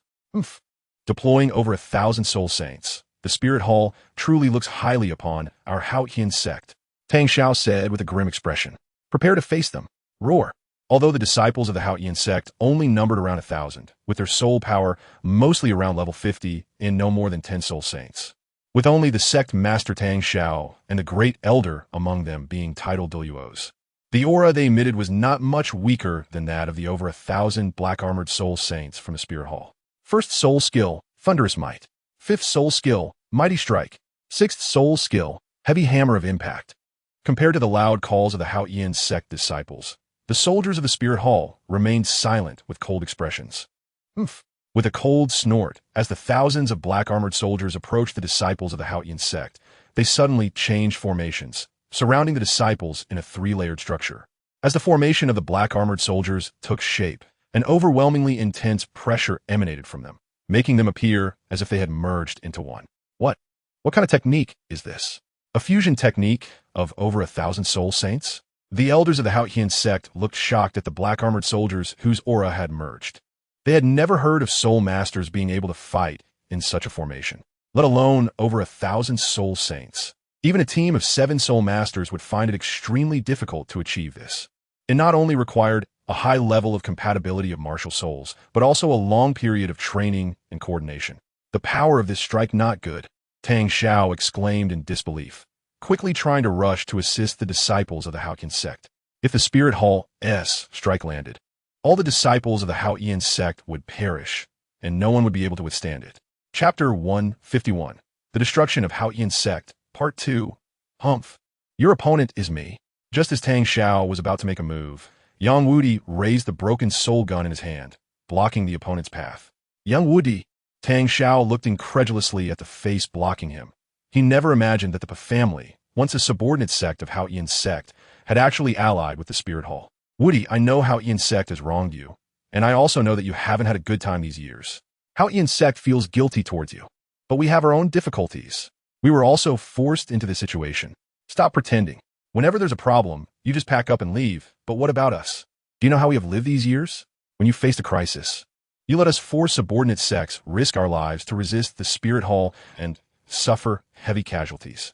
And you just left us here, hiding in a place where no one knows, while we were oppressed by other sects and suppressed by the Spirit Hall. Where were you? Why didn't you come out to help us? Tang Xiao also felt guilty towards the 4 subordinate sects. But what could he do? In that situation back then, they were all struggling to survive. How could they care for others? Yang Wudi, don't forget that it was Hao Qian sect that pulled you up back then. Without Hao Qian sect, you would just be a small family that people look down on and bully at will. Are you now going to forget your benefactor and kill your master? The 4th elder pointed at Yang Wudi with a hostile look. Shut up. Yang Wudi turned around and roared in anger, activating his soul skill. The broken soul gun shot out a black light blade that struck the opponent's chest. Bang! The 4th elder was immediately knocked back by this blow. He looked at the large hole in his chest, then pointed incredulously at Yang Wudi, before reluctantly collapsing. Now, at level 86, how could he withstand Yang Wudi's furious strike without any defense? You have actually reached title Douluo. Tang Xiao looked incredulously at the dead 4th elder. Humph! It's not just Brother Yang who has reached title Douluo. Sect Master Tang, do you still remember us? 3 other figures walked up to Tang Xiao, looking at the dumbfounded elders with a half-smile. You, how is this possible? Humph! What's impossible? Now Brother Yang has reached level 93 title Douluo, and the 2 of us have also reached level 92 title Douluo, and Brother Bai, he has even reached level 94 title Douluo. Can Hao Qian sect give you this? Titan pointed at Tang Xiao with his arms as thick as a thigh. Even Tang Xiao, who stood over 2 meters tall, appeared so weak in front of him. So, this is your reason for joining the Spirit Hall? The Grand Elder Tang said with a dark expression. This time, Hao Qian sect is probably really finished. Humph! Since you Hao Qian sect have abandoned us and don't want us anymore, thanks to the Master's great love, we have been given the title of 10 absolute nets. Dying at our hands, you can consider it a worthy death. Bang, bang, bang, bang. Rumble. In a few moments they spoke. The formation of black-armored warriors had completely formed. The soldiers on the upper 3 levels raised their long swords, and powerful soul power gathered in the air, forming a huge sword ball. The black-armored warriors on the lower 3 levels also raised their long guns, and strong waves of soul power surged from the long guns into the sword ball above. When all this energy gathered in the energy ball above, it began to spin rapidly at an extremely fast speed. The power of this strike is probably already at the level of title Douluo. Tang Xiao's face instantly turned pale at this scene. Drink! Tang Xiao dared not hesitate any longer and summoned the Haotian hammer, martial soul. If the strike fell, all the thousands of disciples of Haotian sect would perish needlessly. You deal with the other elders. Leave Tang Xiao to me. Yang Wudi calmly looked at Tang Xiao, who was releasing his martial soul, and then spoke to Titan and the others. Titan and the three nodded and used their soul power to rush towards the elders.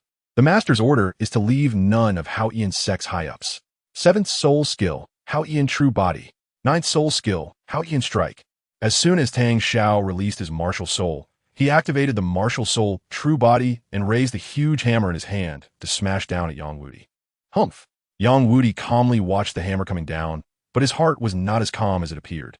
He knew the power of Haotian hammer and understood that Tang Xiao, one of the dual Douluos, was very strong. Moreover, the opponent's soul power was 2 levels higher than his. Swish! Yang Wudi hurriedly stepped back a few paces to create distance, then positioned the broken soul gun across his chest, closed his eyes, and the next moment opened them wide. His eyes had turned purple, the purple extreme demon eye. Buzz! Yang Wudi suddenly flicked the long gun in his hand, and a buzzing sound came from the long gun. Breakthrough with a point. Through the observation of the purple extreme demon eye, Yang Wudi quickly discovered the flaw in Tang Xiao's move. The soul rings around him flashed, and the tip of the long gun glowed for a moment. Bang! When Tang Xiao raised the Haotian hammer, it was only 10 centimeters away from Yang Wudi's head, and the latter moved. The long gun instantly pressed against Tang Xiao's wrist, 3 centimeters above it, with lightning speed. Bang! A countershock force came, and Tang Xiao was immediately knocked back a few meters by his own strength. In that brief moment, the attacks of the 1,000 black-armored warriors had also been fully charged. Whoosh, whoosh, whoosh, whoosh. Ding, ding, ding, ding. Suddenly, under the terrified expressions of all the disciples of Haotian sect, the energy ball in the air instantly unleashed countless soul power, sword rains, and long gun rains. Haotian true body, heavy strike, earth-shattering. At this moment, all the disciples of Haotian sect used all their soul power to resist the sword rain and gun rain from above. But in the end, they could only make futile efforts. Disciples of Haotian sect with soul power below level 50 were instantly sliced into countless pieces upon contact with the sword rain, and only a few soul emperors and soul saints could withstand a few strikes. Spirit Hall, you will not die a good death. Sect Master, save me. No matter how loudly the disciples of Haotian sect shouted, not a single person could come to their rescue. All their curses and unwillingness were met with an endless barrage of sword rain and gun rain. Drink, with overwhelming might. If you have the guts, let us fight one-on-one. What kind of skill is it to bully the few with the many? A young man around 27 or 28 years old furiously pointed at the black-armored warriors after resisting a wave of sword rain. Humph! Naive. Gui Mei quietly stood in the air, a sinister smile appearing on his lips as he watched this scene. A mere Haotian sect cannot withstand the master's advance. You are the first, but certainly not the last. Chapter 152, The Destruction of Haotian Sect. Part 2. At the same time, far away at the Seven Treasure Glazed Tile School, Tang Hao suddenly felt uneasy, his eyelids twitching and his breathing difficult. Cough, cough, cough. What is going on? Why do I suddenly feel so unwell? Covered in sweat, Tang Hao coughed violently a few times, then looked up at the full moon in the sky, his face filled with worry. No, something must have happened. Xiao San. Yes, it must be something with Xiao San. After catching his breath, Tang Hao suddenly thought of something and hurriedly turned his wooden wheelchair towards the main hall of the Seven Treasure Glazed Tile School. Brother Tang, what are you doing out here instead of resting in the back hall? Your body is still very weak. You must not catch a cold. Ning Feng He, seeing Tang Hao entering in a wheelchair, quickly stood up and rushed to him with concern. Master Ning, thank you for taking care of me all these years. I'm fine. I'm here to ask for a favor. Tang Hao waved his hand anxiously and said, Brother Tang, just say it. I will definitely help as much as I can. Ning Fengji replied, Master Ning, I hope you can take someone to see Xiao San. I'm worried that something has happened to him. Xiao San, I saw him this afternoon. How could anything happen to him? Ning Fengji asked in confusion. I'm not sure. I suddenly felt uneasy and had difficulty breathing, and I'm worried that something might have happened to Xiao San. Tang Hao said with a frown. All right, Brother Tang, you should rest well in the sect. I'll go check on Xiao San right now. Someone, take Brother Tang to the back hall to recuperate and prepare a nourishing dish for him. Wait, Master Ning, if you find Xiao San and he's fine, please have him come see me. I have something to tell him. Tang Hao weakly said. No problem. You focus on recovering. Leave everything to me. After Ning Fengji finished speaking, he went to find Sword Dalu to look for Tang San. Wu Wenhao, if I do not die today, I will surely crush your Popal in the future. Huh. Under the rain of swords, Tang Long endured his injuries and smashed a dense array of long spears above with a hammer. His eyes filled with rage as he looked at his companions dying under the power of the soul swords. His inner fury was soaring. Puff! Just as Tang Long was shouting to the sky, he suddenly paused, unable to believe the long spear engulfed in flames that pierced through his chest. Just a moment ago, while he was distracted, a soul power spear had penetrated his heart. Bang! Tang Long loosened his grip, the hammer falling to the ground as he slowly bent his knees and gradually knelt down. Swish, swish, swish. Without any resistance, Tang Long was instantly pierced by countless long spears and swords. With blood filling his mouth, Tang Long turned his head with great difficulty to look at Tang Xiao, seemingly seeing the affectionate gaze from his childhood when Tang Xiao held him. Bang! As he fell to the ground, Tang Long, who had just been boasting, fell silent. You all stop. Seeing Tang Long and the disciples of the Haoyan sect dying helplessly under the rain of swords, Tang Xiao roared in anguish, instantly enlarging the hammer in his hand, which was now shimmering with black light. Fifth soul skill, breaking weakness. Yang Wudi looked at the enraged Tang Xiao with a serious expression, raising both arms and forcefully plunging the breaking soul spear into the ground. Boom! Suddenly, a powerful wave of light spread out from the center of the long spear. Bang! When this intense soul power wave collided with Tang Xiao's hammer, a thunderous sound echoed, causing Tang Xiao to stagger back several steps, slamming the hammer onto the ground. Rumble! Another intense clash of soul power caused the stone slabs on the ground to shatter, and earth and stones rolled away. Puff, puff, puff, puff, puff. Whether it was the black-armored warriors in the air or the Haoyan sect disciples fighting hard on the ground, they all spat out blood as the soul power shockwave impacted their chests. The black-armored warriors of the Wuhuan Hall suffered a backlash from their soul power, and the formation was broken, while the Haoyan sect disciples standing on the ground were directly shaken, their soul power disrupted, leading to the disappearance of their martial souls. Yang Wudi, who was in the midst of the attack, was also sent flying, crashing to the ground with a bang, forcibly swallowing blood as he slowly got back up. You dare to detonate your rings. Yang Wudi looked warily at the dim first and second soul rings surrounding Tang Xiao. If it hadn't been for his timely activation of the possession technique created by Qian Renlin, this blow could have seriously injured him. But even so, it left him feeling unwell, his chest tightening and his soul power momentarily disordered. Even if my Haoyan sect is not destroyed today, it will surely lose its reputation in the future. In that case, I might as well fight with all my strength. Even if I die, I will drag you beast down with me. After taking several deep breaths, Tang Xiao straightened his back and spoke with authority. Yang Wudi looked unconcerned, glancing at other battlefields. I fear your wish will come to nothing. Tang Xiao's expression changed, and he quickly looked toward a nearby battlefield. Puff! Just as two elders were engaged in a fierce battle with Bai He, a pitch-black sword suddenly pierced one of them from behind. The newly appointed sixth elder widened his eyes in horror, staring at the spot where the sword had pierced his heart, his mouth agape in terror. Swoosh! A black-clad assassin, complete with a mask, slowly appeared behind him, coldly pulling out the sword embedded in his body, before vanishing into thin air once more. Old 6.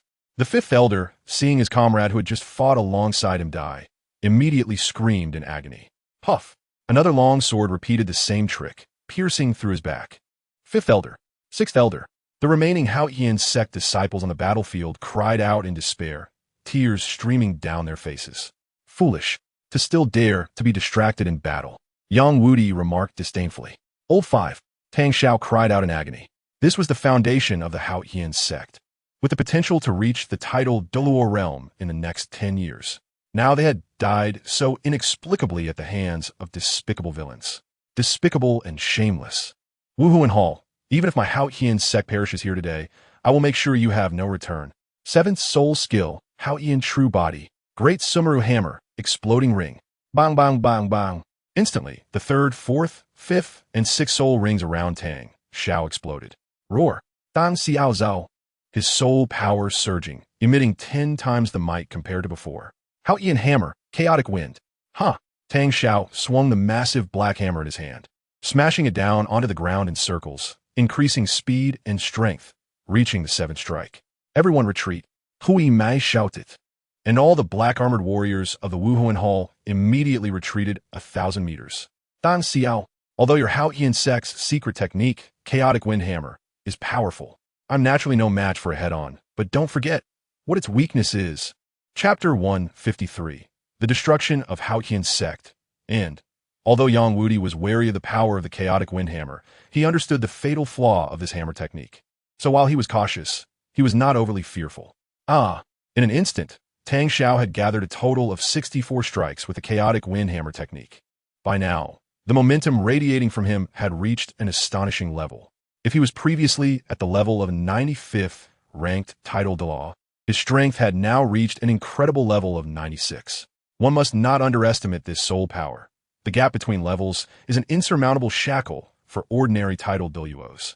Since Tang Hao could severely injure 395th ranked title Douluos of the Spirit Hall with just his newly acquired 92nd level soul power, it was enough to demonstrate the might of the Haotian hammer. Not to mention it was enhanced by the Haotian sect's secret technique, the Chaotic Wind Hammer. It could be said that if this hammer truly struck Tang Xiao, Yang Wudi would have no power to resist and would have his head smashed open. Although the Haotian hammer was praised as the #1 weapon spirit in the continent, the Chaotic Wind Hammer was an unparalleled top-tier secret technique. But that was only if it could hit someone. Wind. Yang Wudi swung his arm, and the soul-breaking spear transformed into countless light particles, vanishing from sight. Immediately, he combined with his twin soul, and a strong gust of wind swept through, causing Yang Wudi to instantly disappear from Tang Xiao's view. Bang! Just as Tang Xiao finished charging the 81st strike, he smashed down where Yang Wudi had been. Boom! In an instant, all the buildings within 1,000 meters shattered and collapsed, the ground rolled, trees broke, and deep cracks appeared all over the ground. Puff! Puff! Puff! Puff!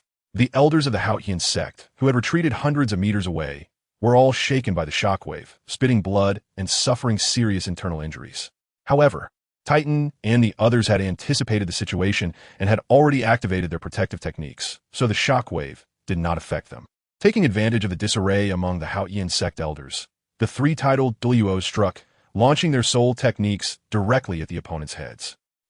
The only 94th ranked elder, enduring serious injury, gathered a defensive soul technique wave outside to block Titan's fist, which was as large as a cooking pot. The remaining 5 elders were not so lucky. The white crane instantly soared into the air, flashing in front of the 7th elder, and before he could react, a sharp claw ripped through his skull. Then, the white crane continued its assault on the other elders. Roar!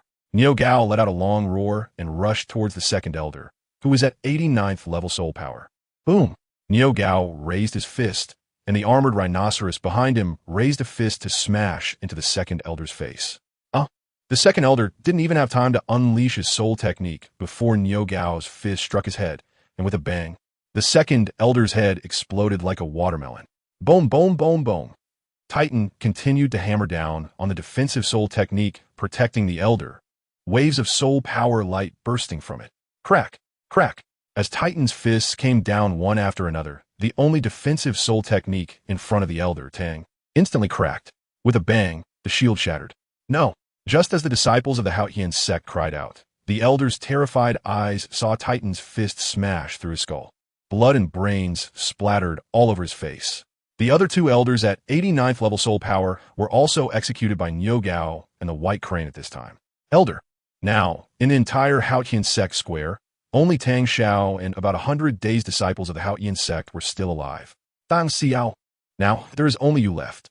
Tell us, how will you lead us to our demise? At that moment, the ghostly figure who had been watching the entire battlefield appeared 100 meters in front of Tang Xiao, speaking with amusement. Ha ha ha, I never expected that my esteemed Haotian sect, personally founded by our ancestor, will be destroyed by my hands tonight. Ha ha ha. Looking at the numerous headless corpses of the elders and the severely injured remaining disciples, Tang Xiao laughed, tears streaming down his face.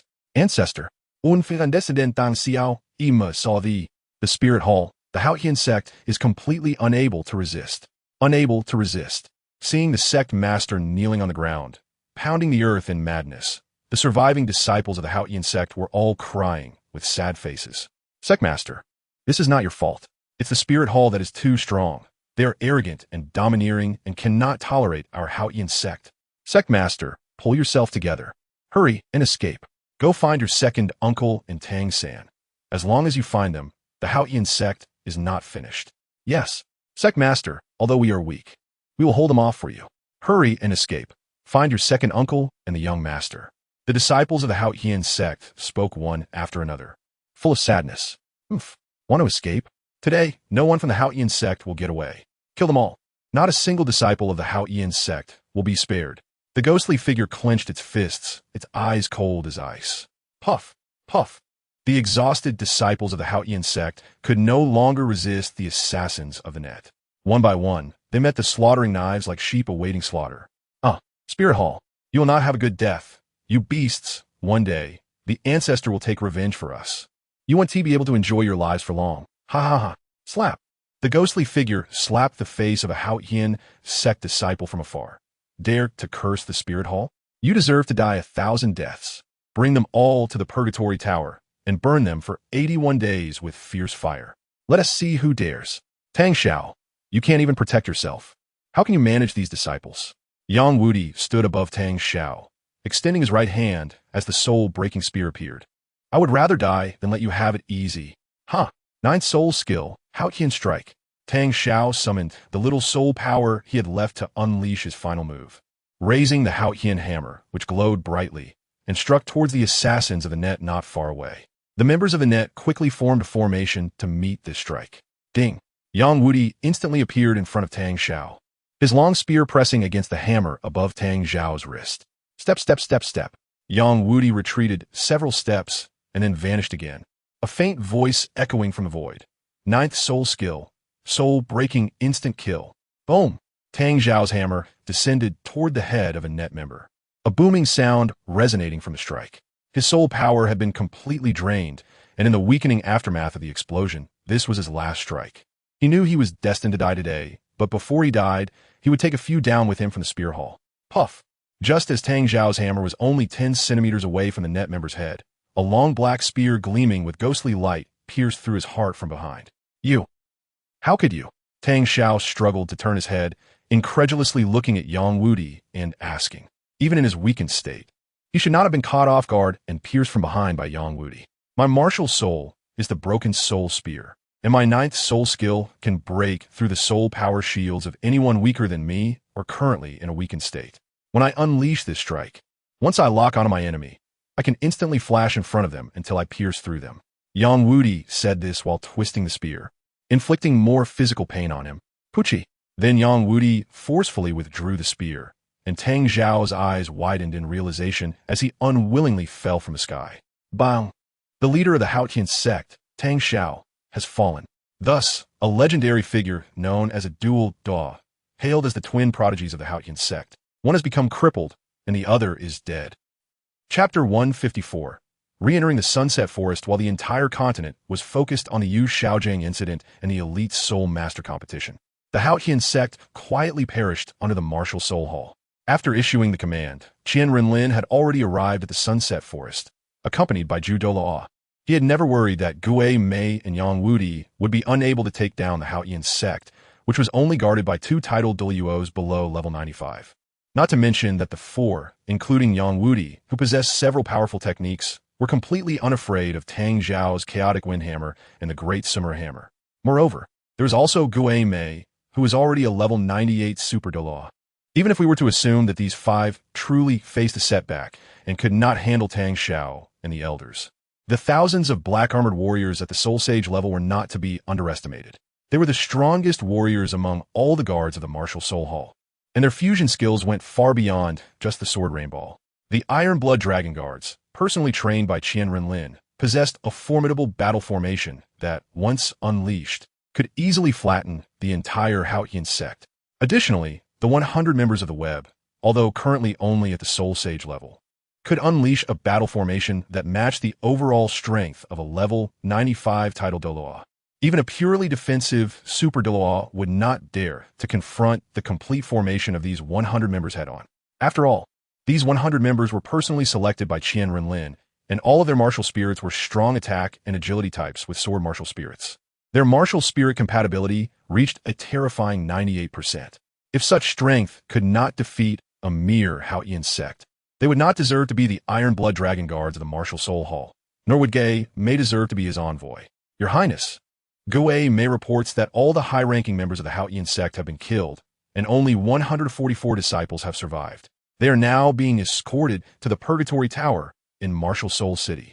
Douluo behind him moved slightly and respectfully reported to Qian Renlin, who stood in front. Qian Renlin merely responded with a light hum, his expression unchanged. This was all within his expectations. Looking at the forest completely shrouded in green mist ahead, a glimmer of light flashed in Qian Renlin's eyes, and the next moment, a portal radiating gray light appeared before him. Qian Renlin tugged on the reins in his hand, and the majestic and cool Qilin beneath him took a step forward, swiftly entering the wormhole. Douluo hurriedly followed on his dragon steed. Now, 7 years had passed. The outskirts of the Sunset Forest had not changed much, but the changes within were tremendous. In a vast flatland surrounded by mountains, various herbs with an array of colors flourished, and one could not see the end at a glance. From Qian Renlin's estimation, there were at least 1,000 immortal herbs here, and compared to 7 years ago, the number of immortal herbs had increased by more than tenfold. Master, sensing Qian Renlin's aura, Douluo, who was carefully tending to the herbs, hurriedly set aside his tasks and came to pay his respects. Not bad in 7 years. This many have grown. It seems you have been quite diligent. This is all thanks to your guidance, Master. Without your Bai Chao Baolu, I would not understand so much about herbology, nor could I care for this many immortal herbs. Listening to Qian Renlin's praise, Douluo was suddenly taken aback. 7 years ago, after Qian Renlin took over this place, he had cleared out over 100 immortal herbs.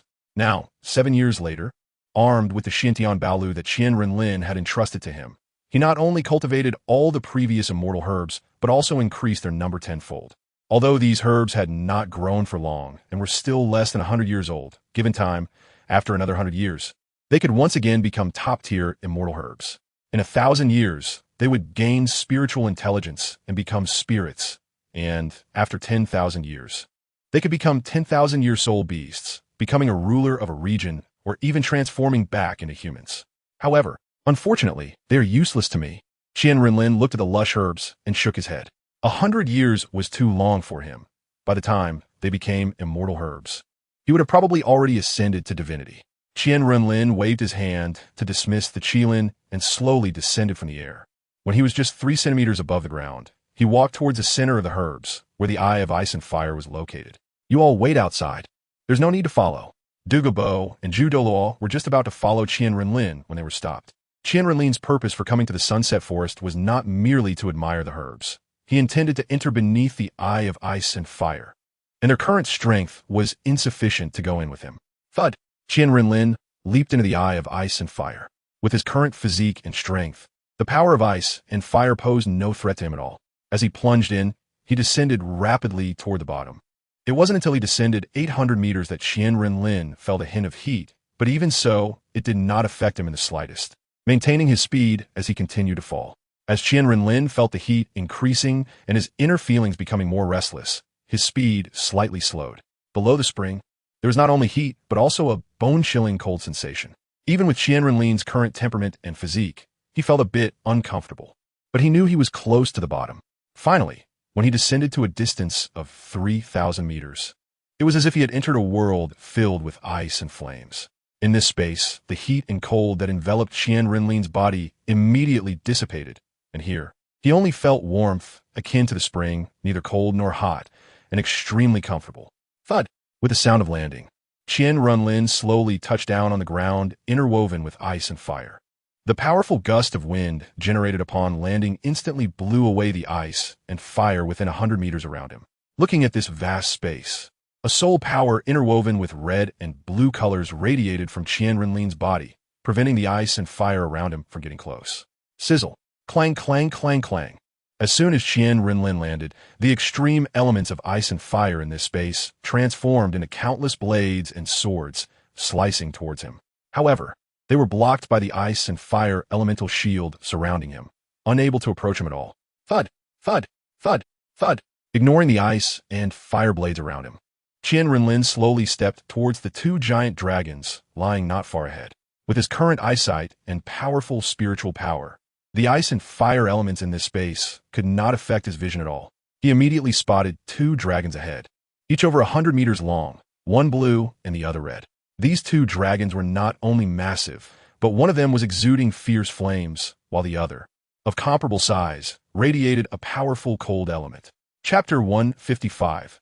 Ice Dragon King, Fire Dragon King. 1. Qian Renlin stood quietly in front of the two giant dragons, whose eyes were 3 times larger than his own, with a deep and expressionless gaze, unsure of what he was thinking. "Come out." A detached voice escaped from Qian Renlin's lips, his eyes showing no change as he quietly gazed at the giant eye of the Fire Dragon King before him. 1 breath, 2 breaths, 3 breaths, 10 breaths passed, and apart from the continuous cutting of Qian Renlin's soul power barrier, there was no other movement in the entire ice and fire space. There was no response to Qian Renlin's command for someone to come out. Qian Renlin frowned. It shouldn't be like this. Could it be that the Fire Dragon King and Ice Dragon King have not yet cultivated intelligence at this time? 100 breaths passed, and still, there was no movement in the entire space, only Qian Renlin occasionally blinking. Boom! I don't care whether you haven't cultivated intelligence or for whatever reason. If you don't come out now, then don't ever come out. As Qian Renlin's cold voice echoed, a powerful soul skill pressure descended upon the massive bodies of the Fire Dragon King and Ice Dragon King. Whoosh! Immediately, a strong wind swept through the space, stirring Qian Renlin's flowing and enchanting long hair and his magnificent purple robe. Wong! A powerful soul power pressure emerged, and a giant, handsome, and enchanting figure appeared behind Qian Renlin. Boom! When the 12-winged angel martial soul manifested, Qian Renlin suddenly opened his eyes, revealing a pair of deep black, serene eyes with no whites, looking particularly demonic and strange. As Qian Renlin's eyes opened, the martial soul behind him also opened its eyes, equally a pair of deep black, serene eyeballs. Instantly, an exceptionally strong aura emanated from the martial soul, and a pulling force came forth, forcibly drawing the fire and ice elemental divine power from the entire space into the martial soul's body. Boom! As the dual elements in the space were absorbed, the entire space began to tremble slightly, as if an earthquake was about to occur. This process lasted less than a quarter of an hour, during which the fire and ice elements radiating throughout the lower space were completely devoured, revealing the surrounding scenery. This space was not very large. Compared to the underground space where the Death God fell, this space, evolved from the deaths of the 2 Dragon Kings, seemed particularly small. Qian Renlin realized that the souls of the Death God did not immediately dissipate after falling, but became stronger over time. The souls of these 2 Dragon Kings also perished at the moment of their fall, and it took 10,000 years after Tang San ascended to godhood for them to cultivate intelligence. Ahem, I'm not particularly clear on this part. Just take a look and don't take it too seriously. After the elements in this space were consumed by the angel martial soul, what came into Qian Renlin's view was a stone cave with a radius of less than a kilometer. The surface of the cave was wrapped in a layer resembling granite, shining with a red and blue diamond-like sheen. Qian Renlin believed this was due to the prolonged immersion of the 2 elemental powers of ice and fire. Boom! With a thought, the towering 8-meter-tall angel martial soul fused with Qian Renlin. 7th soul skill, Angel True Body. As the angel martial soul manifested, Qian Renlin's appearance underwent an even greater transformation compared to before. His figure was slender, yet exuded a sense of explosive power, with slightly alluring, thin red lips, a high-nose bridge, a pair of elongated phoenix eyes, sword-like brows, and starry eyes that seemed to contain countless stars, making him look exceptionally aloof and handsome. His waist-length gray hair danced with the wind, and he wore a luxurious purple robe adorned with red and white lines, coupled with a noble aura that made anyone who saw him feel he was to be admired from a distance and not approached. In this moment, Qian Renlin completely embodied what it meant to be a person of jade-like elegance, unmatched in the world. No, even applying this phrase to him would be an insult. Qian Renlin's beauty and grace could not be summarized by such a statement. It was an affront, a blatant desecration. This was just the exterior. With the martial soul's true body activated, the powerful aura emanating from Qian Renlin, along with the 6 pairs of wings radiating a strong light of 12 different colors, seemed to distort the surrounding air under the pressure of his might. If there were a second person present to witness this scene, they would surely be stunned into numbness, as the surrounding air visibly began to twist and collapse, only to struggle to repair itself and then collapse again. Qian Renlin continued his actions expressionlessly, completely unconcerned with his appearance. To him, Things obtained through personal strength and not relying on looks were what mattered. Qian Renlin sat cross-legged in midair, changing his hand movements as two powerful black beams of light shot from his eyes, illuminating the two dragon kings. Instantly, three energies, green, red, and blue, were drawn into Qian Renlin's body. Rumbling.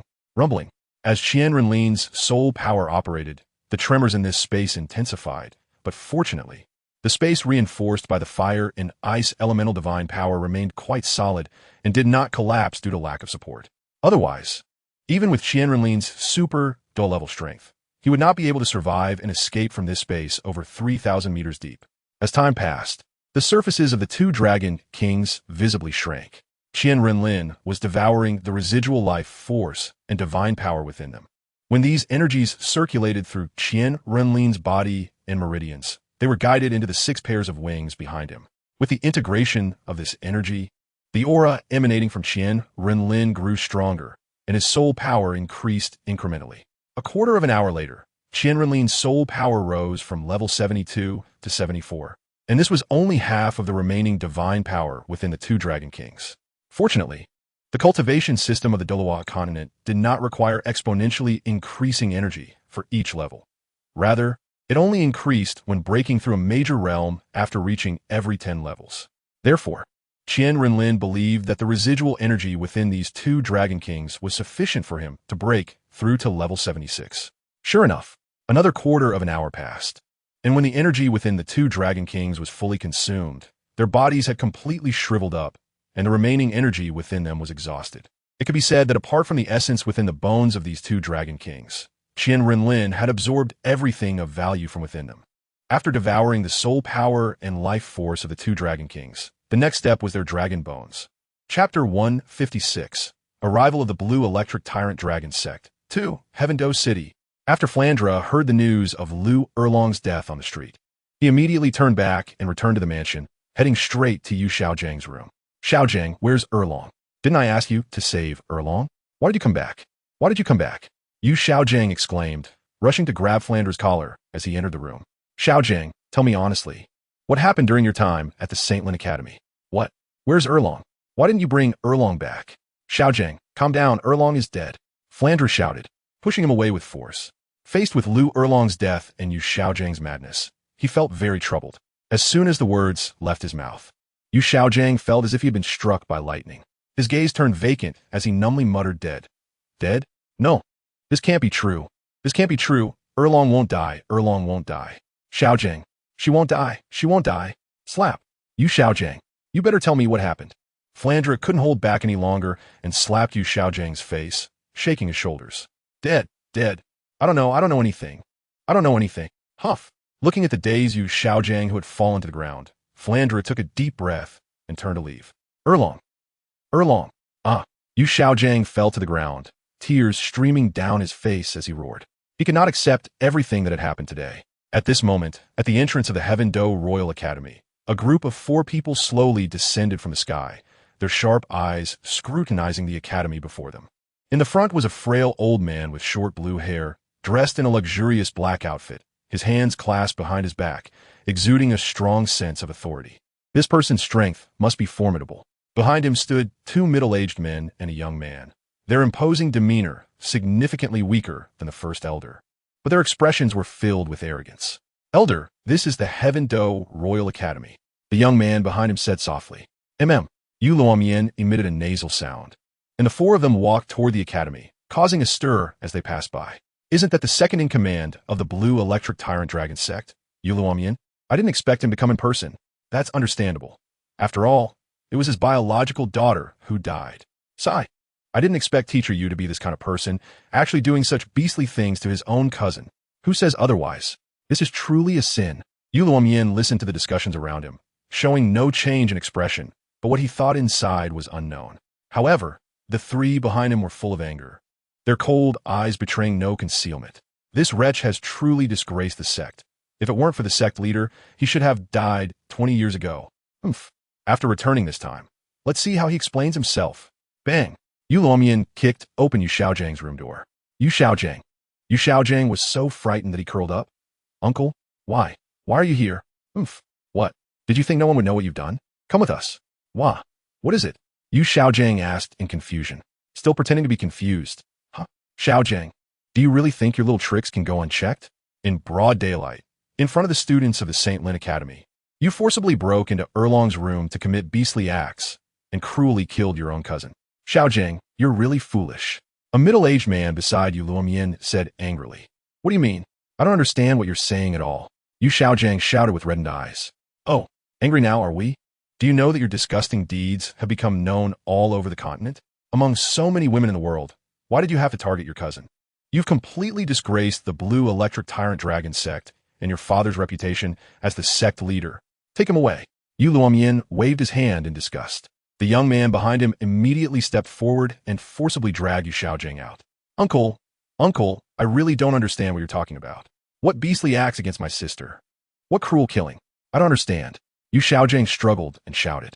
Isn't it embarrassing enough? Whatever you have to say it in front of your father. Knock him out. Slap.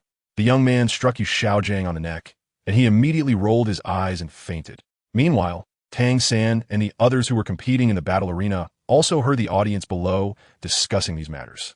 However, Shrek and the others could not believe that Yu Xiaojiang would be that kind of person. They would never believe that their master would commit such unethical acts. They wanted to go find Yu Xiaojiang at the academy, but they were stopped by Qin Ming and Yu Qianheng. They could naturally guess that this incident was orchestrated by their master Qian Renlin, as they simply could not think of anyone else who could kill in the St. Lin Academy, especially under the eyes of the students. So, after Qian Renlin's warning, they would not allow Tang San and the others to return. With Tang San's intelligence, if he were allowed to go back and investigate, it would not be difficult for him to uncover the truth. Thus, Qin Ming and the others' task was to ensure that Tang San did not come into contact with Yu Xiaojiang. Before Yu Xiaojiang died, Qian Renlin would have people monitor Tang San around the clock to prevent any contact between them. With the competition ongoing, Tang San and the others could only temporarily suppress their feelings about the situation and wait until the competition was over to ask what was going on. However, when they finished the competition and returned to the academy, Yu Xiaojiang had already been taken back to the Blue Electric Tyrant Dragon sect by Yu Luomian. What now? I don't believe Master would be this kind of person. He definitely wouldn't do something like this. Someone must be trying to frame him. Qian Renlin, yes. This must all be the work of that holy son from the Spirit Hall, Ning Rongrong said with a frustrated expression.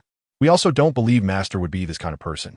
But why would the holy son of the Spirit Hall do this? Master has never offended the Spirit Hall. Dai Mubai nodded thoughtfully, then said in confusion, could it be that the holy son of the Spirit Hall feels pressured by us, thinking we pose a threat, and wants to eliminate Master first? Ma Hongjun said, his eyes lighting up with inspiration. He felt this possibility was very high. After all, with Yu Xiaojiang's level of soul power at 29, how could he possibly threaten the Spirit Hall? Yu Xiaojiang had never offended anyone in the past 20 years. Given that this incident happened within the St. Lin Academy established by Qian Renlin, they really couldn't think of a reason for Qian Renlin to do such a thing. Chapter 157. Fusion of the Twin Dragons. I think the fat guy's words make a lot of sense. Otherwise, we really can't think of any other reason that could explain it. So why think so much? The truth will come to light. And I believe that if the master is truly wronged, he will be fine. Let us not overthink it. All we can do now is focus on the competition and try to achieve good results. Only in this way can we honor the master's teachings and let him rest easy. Qin Ming said with an elegant gentleman's smile, which sounded very persuasive. Tang San and the others felt much more at ease listening to him and thought his words made sense. After all, there was nothing they could do now. They couldn't just rush into the academy and drag Qian Renlin out, right? Only by wholeheartedly competing could they honor the master's teachings. In the Sunset Forest, beneath the ice and fire duality ice space, a strong pressure of soul power filled the entire space with elemental power everywhere. Even an ordinary tidal Douluo would be instantly turned to dust upon arriving here, and even a typical super Douluo would not dare to approach recklessly. All of this indicated the immense power that Qian Renlin possessed now, as the last trace of divine power from the two Dragon Kings was completely devoured by Qian Renlin. The elemental energy that had filled the entire space gradually retracted from within Qian Renlin, and the entire space fell into a silence without a sound. Without the elemental powers of fire and ice, the entire space was shrouded in darkness except for Qian Renlin's eyes, which emitted a faint glow, making it impossible to see anything else. Suddenly, a soundless grand tone reverberated, and the underground space, which had just turned dark, was instantly filled with light again. However, this time there were not 12 colors. There was only one color representing ultimate brightness. As the entire space brightened once more, something shocking occurred. The two giant dragons, each over 100 meters long, began to float slowly. What was even more astonishing was that these two giant dragons were being lifted by Qian Renlin. Qian Renlin, who was only about 178 meters tall, sat cross-legged in the air. In the palms of his hands were two glowing orbs emitting intense white light. And as he lifted his hands, the two giant dragons floated up along with them. It is important to note that these two dragons were divine bodies. Even if their divine power and life force had been completely drained, the sheer size of their skeletons and bodies would still weigh at least 1,000 tons. After all, these were divine bodies, not ordinary ones. Yet, they were simply lifted into the air by Qian Renlin's hands. If outsiders were to witness this scene, they would undoubtedly be shocked to the point of questioning their existence. After all, even lifting a small hammer weighing only 500 pounds would make someone appear very strained, let alone the combined weight of two dragon corpses exceeding 1,000 tons. With a buzz, as Qian Renlin changed his hand movements, the two dragon corpses emitted strong red and blue glows. They then began to intertwine and merge. Boom! When the two dragon corpses combined, the collision of the two elemental energies erupted in a powerful wave, causing the entire space to tremble violently, and the energy exposed to the air became chaotic. At this moment, Qian Renlin's gaze began to focus, merging the two dragon corpses. Although it was somewhat strenuous for him in his current martial soul, true body state, he was able to manage it thanks to the enormous divine power he had consumed earlier. Merge. Qian Renlin took a deep breath, and then two strong beams of colorful light shot from his eyes into the bodies of the two dragons. With a wave of his hands, the two dragon corpses gradually collided together. Merging two dragon corpses with completely different attributes should have been impossible, even if they originated from the same source. Their natures were entirely different, making it impossible to merge them. Not to mention these two dragon corpses, even two identical martial souls, could not be fused together. It is clear how defiant Qian Renlin's actions were, and his thoughts were particularly unusual. He actually wanted to merge two dragon corpses. What exactly was he trying to achieve? What was the purpose of doing this? Without any expression, Qian Renlin continued his movements. As his hands slowly drew a circle in front of him, his wings behind him suddenly flapped, and two differently colored waves of light shot out from his hands. Boom! The powerful soul power and elemental power formed two energy streams as thick as water tanks, intertwining and merging into a huge true dragon, forcefully crashing into the two dragon corpses. Rumble!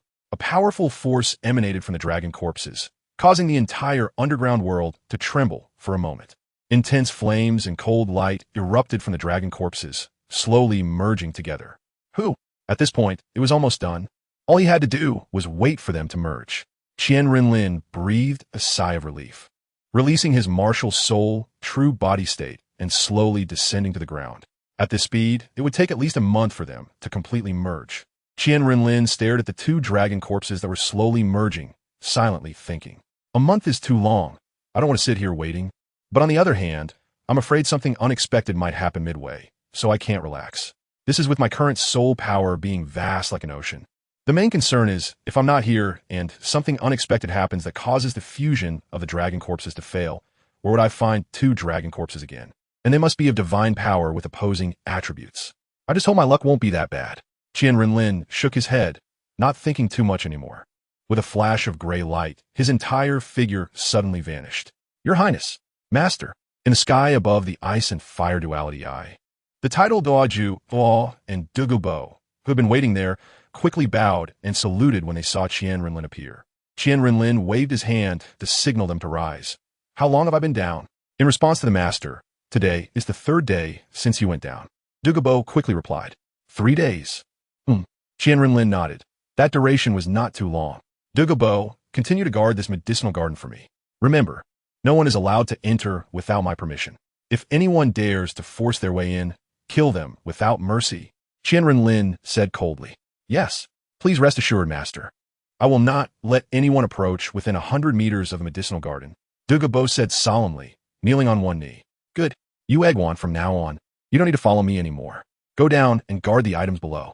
Report to me immediately if anything happens. Qian Renlin said sternly to Douluo.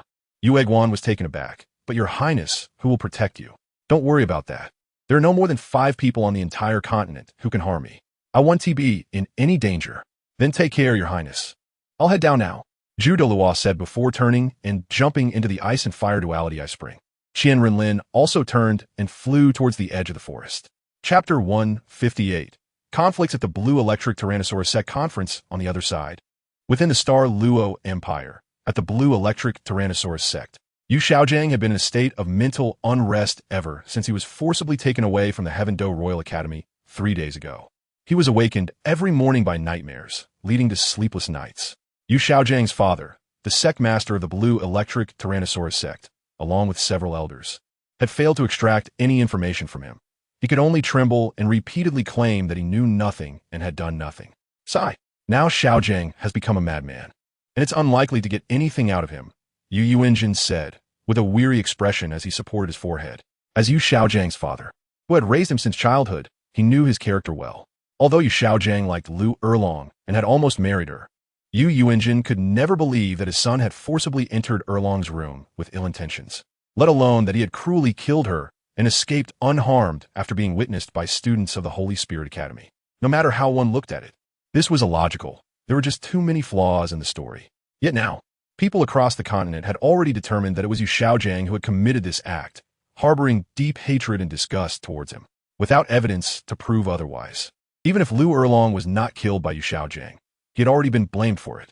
Now that this troublemaker had gone mad and committed such heinous acts that violated the customs of the continent and tarnished the sect's reputation, I see no reason for him to continue living, said the third elder, sitting below Yu Lumian. I agree with the third elder. A nation has its laws, and a family has its rules. Yu Xiaojiang has damaged the sect's honor and committed acts that are worse than those of beasts. He should die before the ancestral hall to atone for his sins, be expelled from the sect, and forever lose the right to use the Yu surname. His descendants should also forever be disqualified from returning to the sect, prohibited from studying at the academies established by the Blue Electric Tyrannosaurus Sect, barred from working in any of the sect's industries, and denied the right to purchase any products from the Blue Electric Tyrannosaurus Sect. What? Even if those present dislike Yu Xiaojiang, such a punishment is too severe? I assent to it? To bar his descendants from ever walking the continent as disciples of the Blue Electric Tyrannosaurus Sect and deprive them of all rights. Even denying them the right to purchase sect products, this punishment is excessive. Suddenly, they seemed to realize something and looked towards Yulin, who sat to the left of Yu Yuanjin, believing that the third and sixth elders had received his instructions to speak this way. The elder is trying to completely cut off the inheritance rights of the sect master's generation, thought everyone present. After all, sect master Yu Yuanjin only had Yu Xiaojiang as a son. If he died, and his descendants also lost their sect identity and privileges, who would benefit the most after Yu Yuanjin's death? Undoubtedly, it would be the elder Yu Lumian. Once this punishment is enforced and Yu Yuanjin dies, the position of sect master will belong to Yu Lumian. Although Yu Xiaojiang had not yet married or had children, as the only son of the sect master, he would first find a suitable woman for him to carry on the family line before executing him. Now, with this move from Yu Lumian, it was clear he wanted to completely sever any hope for their generation. With the matter of the sect master's succession involved, those present who had not taken a stance immediately fell silent, looking up to see how the sect master would respond. I disagree. Sure enough, Yu Yuanjin, who had been silent, could no longer sit still. The real murderer of Erlong had not yet been found, and there was no direct evidence proving whether Erlong's death was related to Xiaojiang. I assent it too early to draw conclusions, Yu Yuanjin said, glancing at Yu Luomian's face. So according to the sect master's meaning, Erlong did not die at the hands of Yu Xiaojiang? Yu Yuanjin did not respond, but his expression clearly indicated that was the case. Humph, Yu Yuanjin. My daughter Lu Erlong's body is still warm, and the one who killed her is Yu Xiaojiang. This was witnessed by hundreds of students from the Holy Spirit Academy, and even passers-by outside can testify that they saw Yu Xiaojiang rush into the Holy Spirit Academy at dawn 3 days ago, entering under the name of a Wuhuan Temple elder. You and I both know that Yu Xiaojiang has not been an elder of the Wuhuan Temple for 20 years. He was stripped of that identity 20 years ago. Why did he insist on using the Wuhuan Temple's name to see Erlong at this time? Why did news of Erlong's death come right after he emerged? Are you telling me that my daughter's death has nothing to do with him? Don't you feel any guilt saying that? Yu Luomian slammed the table, standing up, his bloodshot eyes pointing at Yu Yuanjin's nose as he roared. The elders and high-ranking officials below fell silent, watching the two big shots tear into each other. Luomian, I can understand your feelings, but Xiaojing has grown up under your watch. You know his character better than anyone else. I don't believe Xiaojing would be that kind of person. I don't care. Knowing someone's face, but not their heart. Yu Xiaojing has been pursuing Erlong for 20 years. If I hadn't arrived in time, they might even have grandchildren by now. You can't be unaware of this, right? Yu Yuanjin was left speechless, as this was a fact. Who would have thought that Yu Xiaojing casually meeting a girl would turn out to be his cousin? Luomian, please stop. This matter is decided. There is no room for negotiation. Bang. Absurd. I'm not dead yet. Yu Yuanjin, already feeling troubled, became even more irritated seeing Yu Lumian daring to make a move against the sect master. He was willing to overlook things regarding his daughter, but he could not tolerate Luomian wanting to cut off Xiaojing's path, leading to his extinction. Yes, it was your daughter Erlong who died. But don't forget, I am still the sect master of the Blue Electric Tyrannosaurus sect. I will find out the truth behind Erlong's death. If it really was Xiaojing's doing, I will certainly give you an explanation and will not spare him.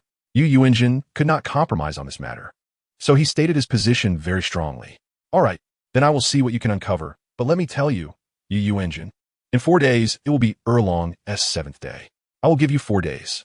If you cannot find the true murderer and give me an explanation within these 4 days, don't blame me, Yu Luomian, for being ruthless. After saying this, Yu Luomian turned and left. Chapter 159. The death of Yu Xiaojing, the master of the Blue Electric Tyrannosaurus sect, and the elder left the meeting in a huff. Since it had come to this, there was no need to continue. The elders all bowed to Yu Yuanjin and then turned to leave. Sigh. Looking at the suddenly empty conference hall, Yu Yuanjin felt nothing but melancholy. He sat in his seat, his eyes gloomily gazing at the door. Lu Erlong was killed within the Holy Spirit Academy, and the news of Yu Xiaojing's death came right after he had exited the academy. Yu Yuanjin understood that all of this was the doing of the Spirit Hall, but he had no evidence and dared not confront them. The Blue Tyrant Academy was built by the people of the Blue Electric Tyrannosaurus sect, and anyone with a bit of influence on the continent could find that out. The son of the Spirit Hall forcibly took over the academy from Lu Erlong, which led to the establishment of the current Holy Spirit Academy. The son of the Spirit Hall, the only son of Pope Bibi Dong, the grandson of Elder Qian Dalu, was someone Yu Yuanjin dared not touch. And the entire Blue Electric Tyrannosaurus sect did not dare to act against him. Thus, after learning that the Blue Tyrant Academy had been occupied, he sought out the son of the Spirit Hall, and the one who went to see Qian Renlin was Elder Yu Luomian. What they discussed and what was said remains unknown to anyone. He had originally wanted Yu Luomian to plead for mercy for the Blue Tyrant Academy and for Lu Erlong, but when Yu Luomian returned, he only said one thing: just pretend you know nothing. He could not understand why Yu Luomian, as Lu Erlong's biological father, could let this matter go. Since that day, Yu Luomian had changed completely, as if he no longer cared about Lu Erlong's life or death. At that time, he thought it was because Yu Luomian feared the other party's power. But after today's events, he understood that Yu Luomian, the elder of the Blue Electric Tyrannosaurus sect, had probably reached some sort of agreement with Qian Renlin, or more accurately, he had secretly joined the Spirit Hall. Huff! Yu Yuanjin leaned his forehead against the armrest, and in that moment he seemed to age 10 years. The power of the Spirit Hall was too strong. He could not fight against it, and neither could the entire Blue Electric Tyrannosaurus sect. Luomian, we grew up together as brothers. Blood brothers. How could you do this? A tear slid down the corner of Yu Yuanjin's eye. He knew that the Blue Electric Tyrannosaurus sect might truly not have much time left. Sigh. After a long while, as night fell completely, Yu Yuanjin wearily got up from his chair and slowly walked out of the conference hall. He had not properly seen Yu Xiaojing since he returned. It had been over 20 years, and they had not really talked. Creak after standing outside the door for a quarter of an hour. Yu Yuanjin slowly pushed open the door to Yu Xiaojing's room and stepped into this room that had been sealed for over 20 years. Xiaojing, it has been so many years. Let us have a good heart-to-heart tonight. A weak voice came from the shadowy corner of the room. Boom! Yu Yuanjin felt as if he had been struck by lightning, his heart trembling violently. Xiaojing, what happened? Yu Yuanjin quickly gathered his soul power to illuminate the entire room, and when he saw Yu Xiaojing lying in a pool of blood, covered in wounds and weak, he cried out, Xiaojing. Yu Yuanjin rushed to his side and embraced him. Xiaojing, what happened? Who did this? Father. Yu Xiaojing struggled to open his eyes, trying to grasp Yu Yuanjin's hand. Xiaojing, don't move, don't say anything. I'll go call someone. I'll get a healing soul master right away. You must hold on. He anxiously poured his soul power into Yu Xiaojiang's body while shouting toward the door, "Come quickly. Someone. Dad. You mustn't speak. Hold on. You'll be okay. Just hold on." At that moment, Yu Yuanjin was extremely anxious, trying his best to input his soul power into Yu Xiaojiang's body to slow the bleeding. "Dad, you have to listen to me." Yu Xiaojiang struggled to grasp his father's arm with great difficulty. "Xiaojiang." Yu Yuanjin's face was filled with pain and tears. It's Xinian. Yu Xiaojiang gasped heavily, struggling to speak. Boom! Yu Yuanjin froze, looking at Yu Xiaojiang in disbelief. "What did you say? Xinian? Why would he want to kill you? How'd he get in?" "Dad, Xinian. He didn't come in. He wants to kill me. He doesn't need to come in at all. Cough, cough, cough." "I understand, Xiaojiang. You don't need to say anything else." Yu Yuanjin quickly patted his chest. "Master, what happened?" At that moment, dozens of people rushed in, blocking the entire room tightly. What is going on? Who wants to kill Xiaojiang? "Healers stay. Everyone else get out." "Out?" Yu Yuanjin roared loudly. Okay, master, calm down. We'll leave right away." The people who had just entered were quickly driven out. Quickly treat my son. No matter the cost, you must save Xiaojiang." Yes. Just wait a moment. "Dad, you have to listen to me." Yu Xiaojiang used all his strength to push away a healing soul master in front of Yu Yuanjin. "Xiaojiang, whatever it is, wait until you're treated first. We're not in a hurry," Yu Yuanjin said anxiously, holding Yu Xiaojiang's hand. "No, I know my injuries. Ordinary soul masters can't heal them, Dad. You have to listen to me." Yu Xiaojiang shook his head weakly. "Xinian, he now has a special ability. You all must be careful. Sanhui Academy was all killed by Xinian half a month ago. I started having nightmares every night. I think this must be because Xinian did something to me. Cough, cough. All right, I understand. I understand everything. You don't need to say anything else. Quickly treat my son. No matter the cost, you must save Xiaojiang. It's no use, master. Young Master S' internal organs are severely damaged, and his mental power is beginning to dissipate. Our martial souls can only heal his external injuries for his mental power. We are powerless." One of the healing soul emperors, level 67, frowned and sighed. What did you say? I don't care what methods you use. You must save Xiaojiang. You must save him." Yu Yuanjin shouted, grabbing the healer by the collar. "Master, even if you kill us, we are still powerless." Chapter 160 Reactions. "Dad, don't make things difficult for them. I understand my situation the best. Even if the owner of the Nine Hearts Sea Tang weapon spirit came, it would be useless." "Dad, Erlong. I really didn't kill Erlong. I know everything. I also know that this is all the work of the Spirit Hall. They want to frame you and tarnish your reputation. Dad, I have never resented you, and I have never blamed the sect. Dad, in the future, I can't support you in your old age. I can't see you off in the end. You must take care of your health." Yu Xiaojing's eyes could no longer open. His soul was about to fade away. "Also, Dad, you must be careful of the Spirit Hall. They are plotting a great conspiracy. You must unite and not create conflicts. You must not let the Spirit Hall defeat you one by one." "Xiaojiang, I know everything." Yu Yuanjin held his hand, stroking his face and crying as he spoke. "Dad, I am an unfilial son. I am leaving first to see my mother. I see her coming to take me. Dad, I see my mother." Boom! After saying this, Yu Xiaojiang completely closed his eyes and would never wake up again, his blood-stained face still wearing a relieved smile. "Xiaojiang," Yu Yuanjin cried out in anguish. "Sectmaster, please accept my condolences. You all go out. Let me be alone to accompany Xiaojiang." Sigh. The four soul masters shook their heads and turned to leave. After this night, they all understood that they had misunderstood Yu Xiaojiang. The entire Blue Lightning Tyrant Dragon sect had misunderstood Yu Xiaojiang. Time. The Spirit Hall. Yu Xiaojiang's death made Yu Yuanjin realize that he was wrong. He had always been wrong. He should not have been so cowardly. Should not have focused so much on the sect's honor.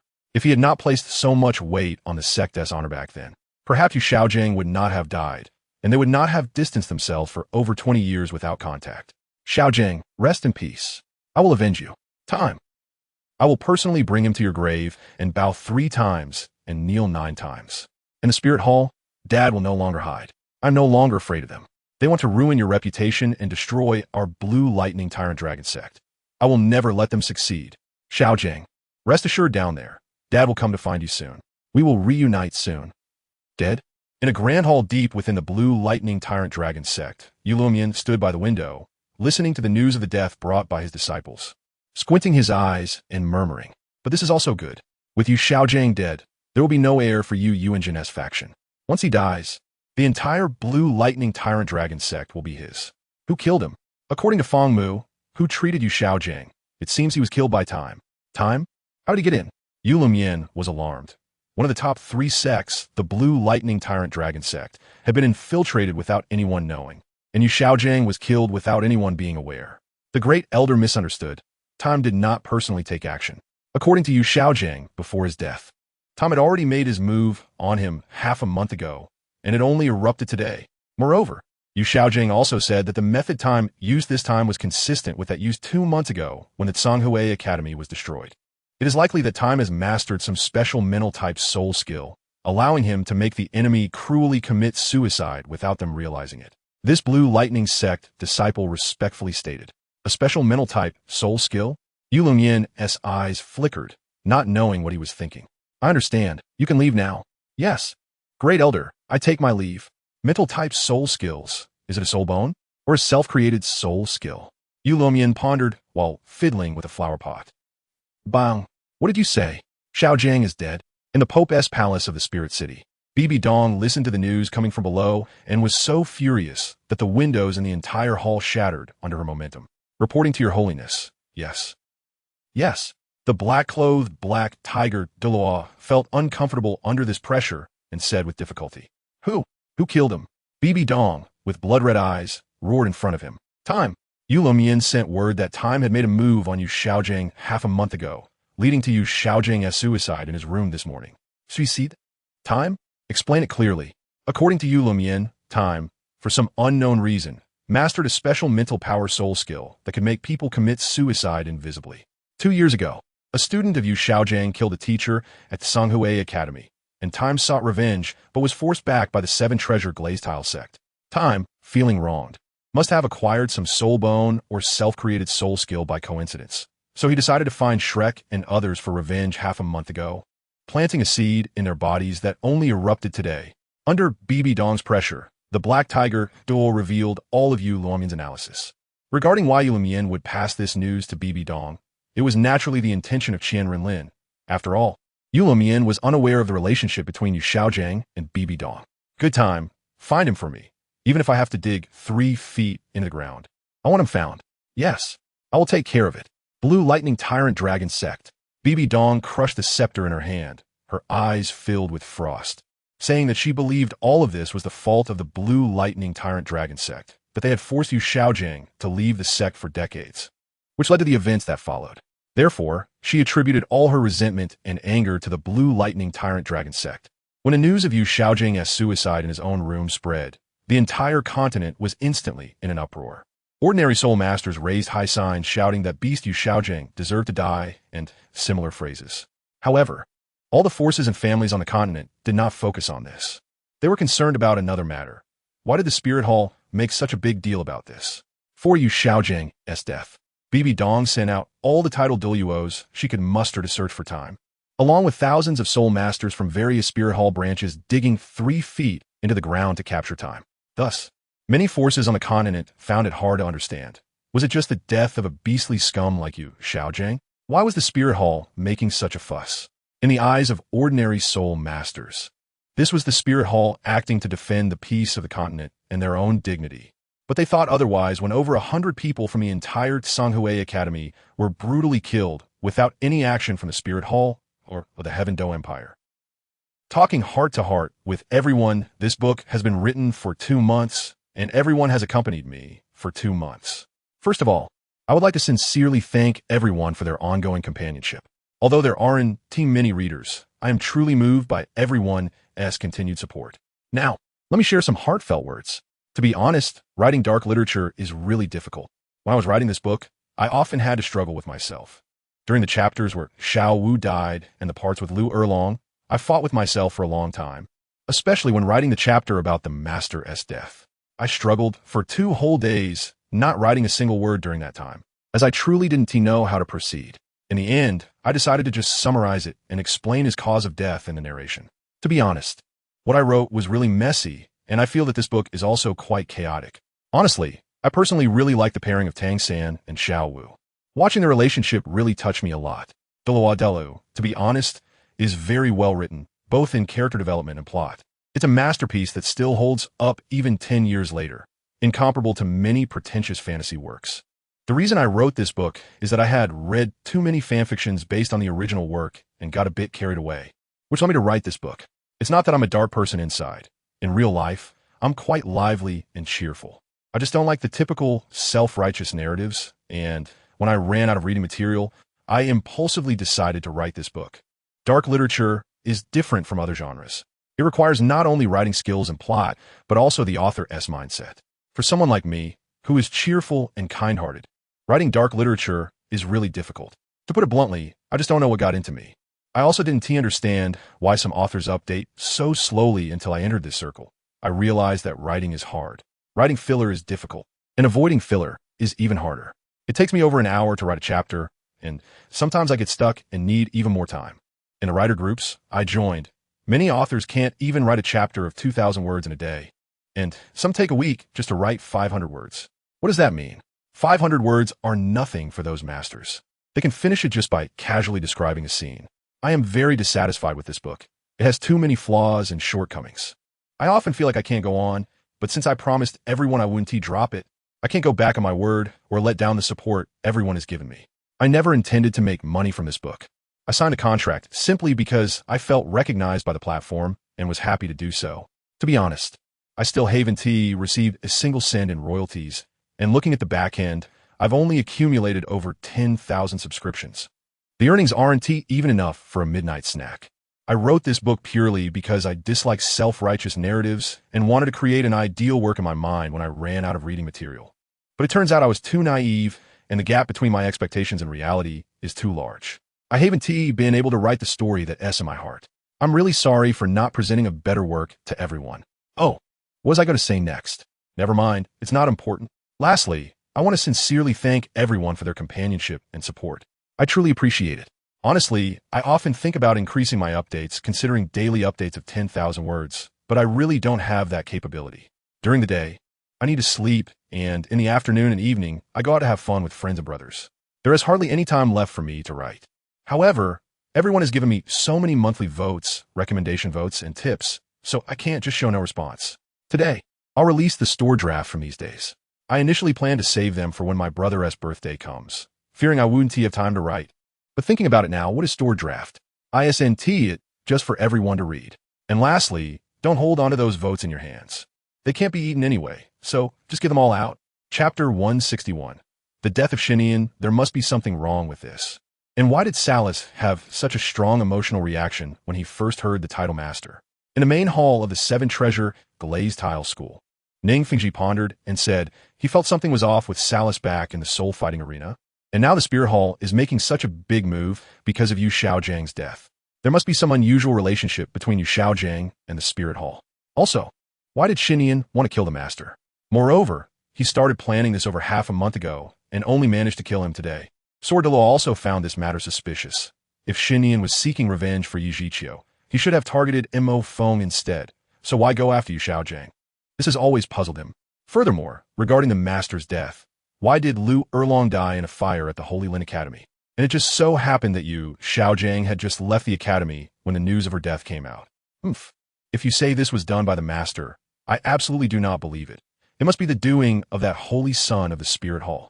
But now that both of them are dead, and Qian is missing, even if we suspect it is a plot by the holy son of the Spirit Hall, we have no evidence. Besides, the Spirit Hall is now making such a big move to capture Qian, we cannot intercept them. Did the master die for nothing? What about these little monsters? The master has died so inexplicably, and he has left behind such a tragic reputation. Douluo spoke up for Yu Xiaojiang. Sigh, what can we do? The Spirit Hall is too powerful. We can't just rush in and interrogate them, right? Moreover, the strength of the Holy Son of the Spirit Hall is unfathomable, and we don't even know where he is now. Let's see how Shaoxin handles it. I believe he knows what to do. Sigh. In a small village 100 miles from Heavendo City, a man shrouded in a black cloak stood among the corpses scattered on the ground. Through the brim of his hat, one could see a pair of evil eyes flickering with dark light. His lips were black, and dark blue lines were visible around his face, looking extremely eerie. Hiss.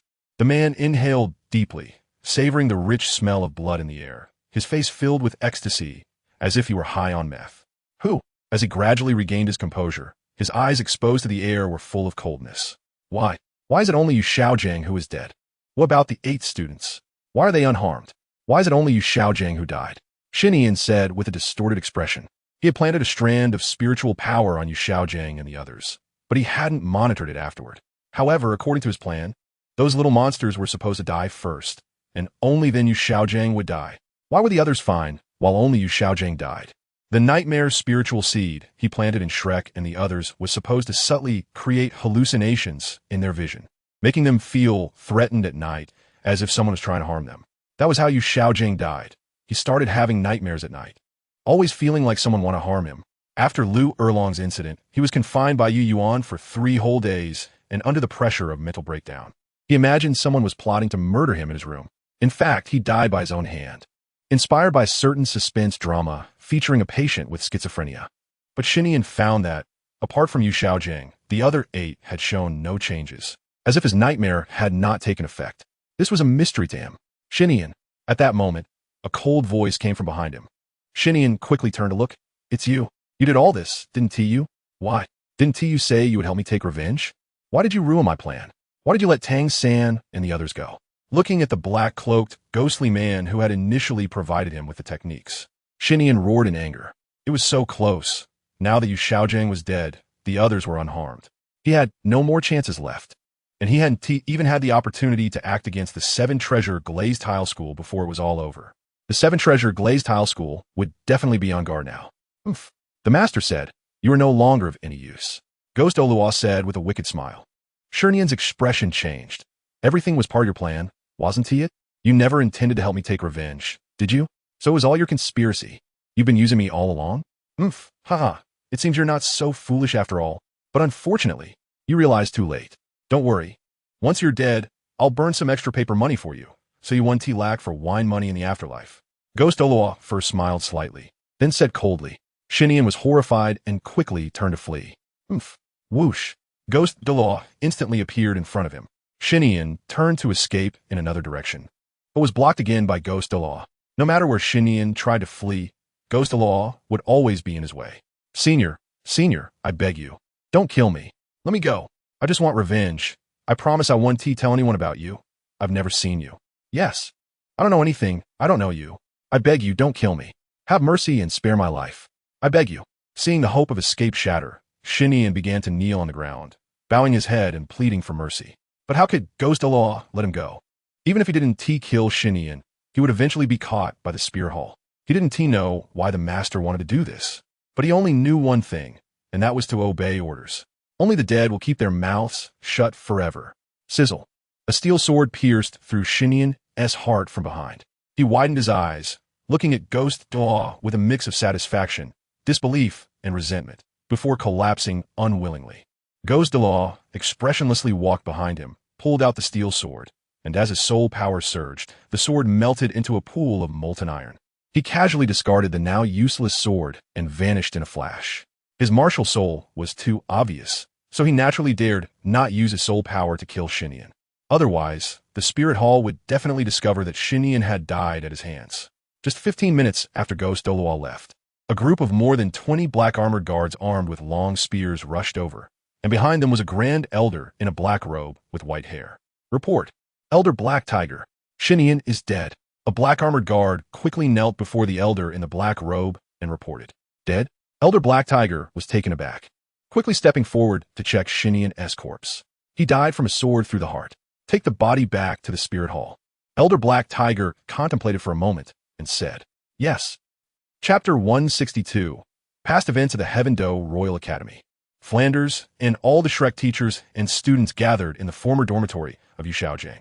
With thousands of disciples from the Blue Lightning Tyrant Dragon sect, it was difficult to keep the news under wraps, so they naturally learned about Yu Xiaojiang's death in his room.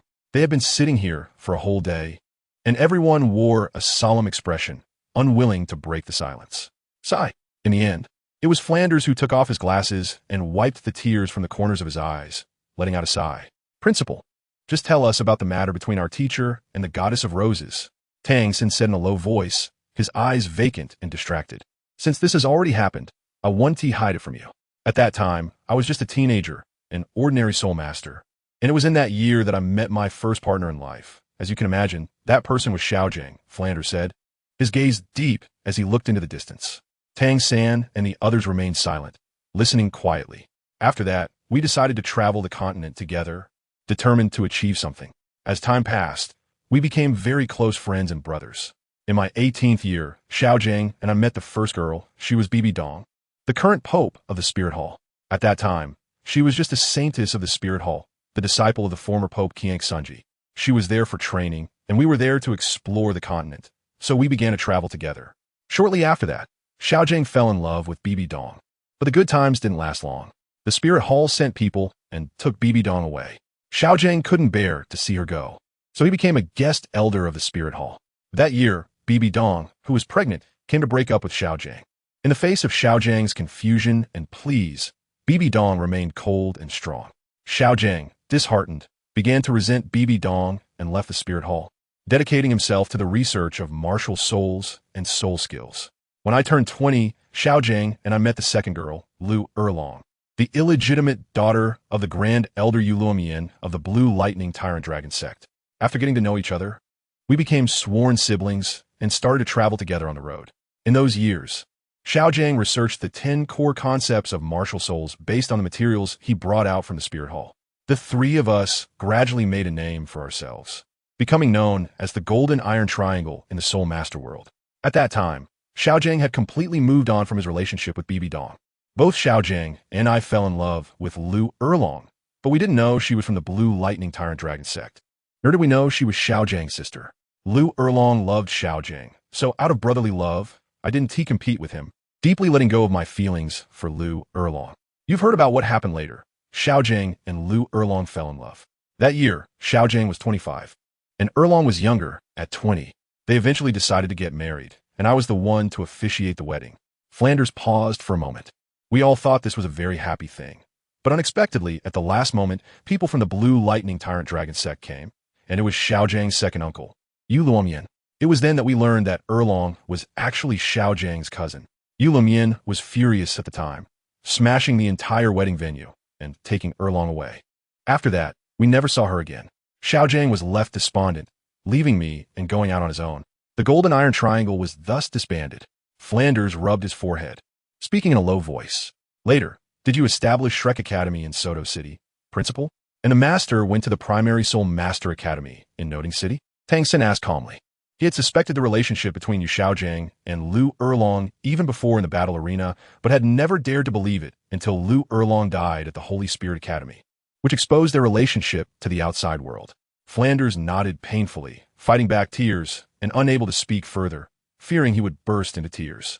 Principal, Xiao San, don't be sad. I think if the Master and Aunt Erlong were here, they wouldn't want to see you like this, Mo Feng said, trying to comfort them. After sitting here for a day, his butt was numb, and he felt somewhat impatient. Xiao Feng, what are you saying? The Master has died, and you aren't sad at all? How can you say such cold words? Oscar frowned, angry. Xiao Feng, Ning Rong tugged at his sleeve, shaking her head to signal him not to say such things at this time. Tang San raised his head and stared at Mo Feng. Are you happy that the Master is dead? Dai Mubai and the others raised their eyebrows, feeling something stir in their hearts. What are you saying? Xiao San, the Master has died, and I'm also feeling bad. But what can we do, besides living well and not disappointing the Master's teachings? What else can we do? Should we just remain sorrowful? We have a match to play tomorrow. Mo Feng frowned. At this time, you're still thinking about the match? Mo Feng, don't you have any conscience? The Master's body is still warm. Shouldn't we pay our respects to him? Oscar said angrily. Even Dai Mubai and the others felt Mo Feng's words were excessive. What does it mean that the Master's death means we can't do anything else? They had already earned 5 points, and whether they played the next match was irrelevant. This was the time to pay their respects to the Master. I'm just anxious and upset. I don't want to see you all looking so sorrowful. Mo Feng realized he had spoken wrongly and hurriedly said in a fluster. Xiao Feng, at this point, should you tell me about your situation? Tang San stood up, his eyes cold as he asked. What can I say? Shouldn't we be discussing the Master's affairs now? Mo Feng said, looking down. All right, since it has come to this, I'll speak openly. Otherwise, I want to be able to trust you in the finals. Mo Feng's heart jolted. Did he know? But he didn't show any reaction on the surface. This time, even Flanders and Dai Mubai were somewhat shocked. Tang San, what do you mean? Are you suspecting Xiao Feng? He has always been with us. Everyone knows that. We've fought every match together. How can you doubt Xiao Feng now? Seeing Tang San doubting her lover, Ning Rongrong immediately became displeased and stood in front of Mo Feng, angrily saying, Chapter 163, Showdown. Hey, Xiao San, what are you talking about? We are partners. We are brothers. Mo Feng's heart skipped a beat as he expressionlessly pulled Ning Rongrong aside to speak to Tang San. Huh, you still know we are partners and brothers? Don't you think your performance in every battle over the past half-month has been too deliberate? Tell me, in which match did you give it your all? Dai Mubai and the others pondered Tang San's words, and it seemed true that Mo Feng's presence in every match had been minimal. His powerful soul power of level 49 and the advantages of his 1,000-year second soul ring and 10,000-year fourth soul ring had not been showcased at all. Huh, is this why you suspect me? Every academy participating in the Soul Master Elite competition is not to be underestimated. Although my soul power is higher than everyone else's, that doesn't mean anything. They have been suppressing me, and I couldn't unleash my full strength. You can't blame me for that. All right, let's not talk about that for now. You tell everyone, what is going on with your martial soul? Wasn't your mantis purple? Why did it turn black after coming out of the spirit hall? And it shrank to half its size? Tang San asked calmly, unable to hide his emotions. So much has happened recently, and with the teacher's unclear death, he felt very troubled. Now, just seeing Mo Feng made him uncomfortable, especially since the upcoming qualifying matches and finals were to be held at the Spirit Hall. He would not let Mo Feng compete again, no matter what. Huh. Mo Feng, feeling troubled, turned to sit on the bench. Since Tang San had discovered it, he no longer wanted to continue hiding. Nothing more to say, right? Then let me share my thoughts. Tang San said calmly while leaning against the wall. Before you came to Shrek, you were the holy son of the Spirit Hall. Although I don't know how you escaped his enslavement, you were indeed subdued by Qian Renlin after your martial soul awakened. If I'm not mistaken, it should be that your grandfather offended the holy son of the Spirit Hall for some reason and was killed by him, and you just happened to be there at the time. Perhaps he intended to kill you too, but for some reason, either because he valued your talent or you begged for mercy, you managed to escape death. Given the holy son's caution, he naturally wouldn't let his guard down around you. After all, your grandfather was killed right in front of you. So, he probably used that enslavement skill on you, but for some reason, it didn't take effect. Afterward, he gave you a task to join Shrek. I don't know why he wanted to place a spy in Shrek, but it's clear that after spending time with us, you began to develop a brotherly bond and truly regarded us as partners. In that soul fight, due to my mistake in saying the wrong thing, the holy son of the Spirit Hall became suspicious of you, which triggered something buried within you. And although you didn't die, you lost an arm forever. The holy son of the Spirit Hall confirmed that you had completely escaped his control. So he sent the Burial Heaven team to capture you. I don't know what happened during the time you were captured in the Purgatory Tower, but it's evident that your martial soul was either destroyed or weakened by Qian Renlin using some power, which is why your purple soul that was originally 3 meters tall turned into a black one only as tall as a person. And under the weakened condition of your martial soul, your proud soul skill that allowed you to slip into the void became ineffective. In your battle with Yi Zhiqiu, and that time in the Stardow Forest when you secretly helped me obtain soul rings, the terrifying power you used also disappeared. Am I right? Flinder and Dai Mubai looked at Tang San and Mo Feng in shock. And then, Xiao San, what do you want to say? Dai Mubai asked, glancing at Tang San. Without the Void Mantis as a shield, the weakened martial soul no longer had the ability to resist Qian Renlin's enslavement. So this time, Qian Renlin used the enslavement skill on you again, and the result is obvious. This time, you weren't as lucky as before, and you have been completely enslaved by him. Just before that, I had gone to find you and pleaded with him to let you go. After Qian Renlin understood your situation, he thought about continuing to let you hide in Shrek. At this point, Tang San's gaze turned much colder. But what Qian Renlin doesn't know is that ever since you came out of the Spirit Hall, I felt something was off about you. Montag Feng Faunet. How did you see through my disguise so easily? I really didn't notice anything wrong with you at first. You did hide it particularly well. But after Xiao Wu told me something, I began to seriously suspect you. And I also started to suspect Xiao Wu at that time. After Tang San finished speaking, he turned to look at Xiao Wu beside him. What? Xiao Wu has a problem too? Dai Mubai and the others were completely shocked because, no matter how they looked at it, Xiao Wu was no different from before. Tang San, These are just your speculations, right? What evidence do you have for saying this? How can you suspect Xiao Feng and Xiao Wu? Ning Rongrong was unhappy. Anyone would feel uncomfortable if their partner was suspected. Tang San glanced at her and continued. Do you all remember the soul skill soul power transformation in a horse? Dai Mubai and the others nodded. This soul skill had been taught to them since Mo Feng and Xiao Wu returned to the Tiando Royal Academy. So there was nothing new about it. Back at the Spirit Hall's entrance, Xiao Wu said something like this. This soul power transformation in a horse could be learned by anyone from the Spirit Hall.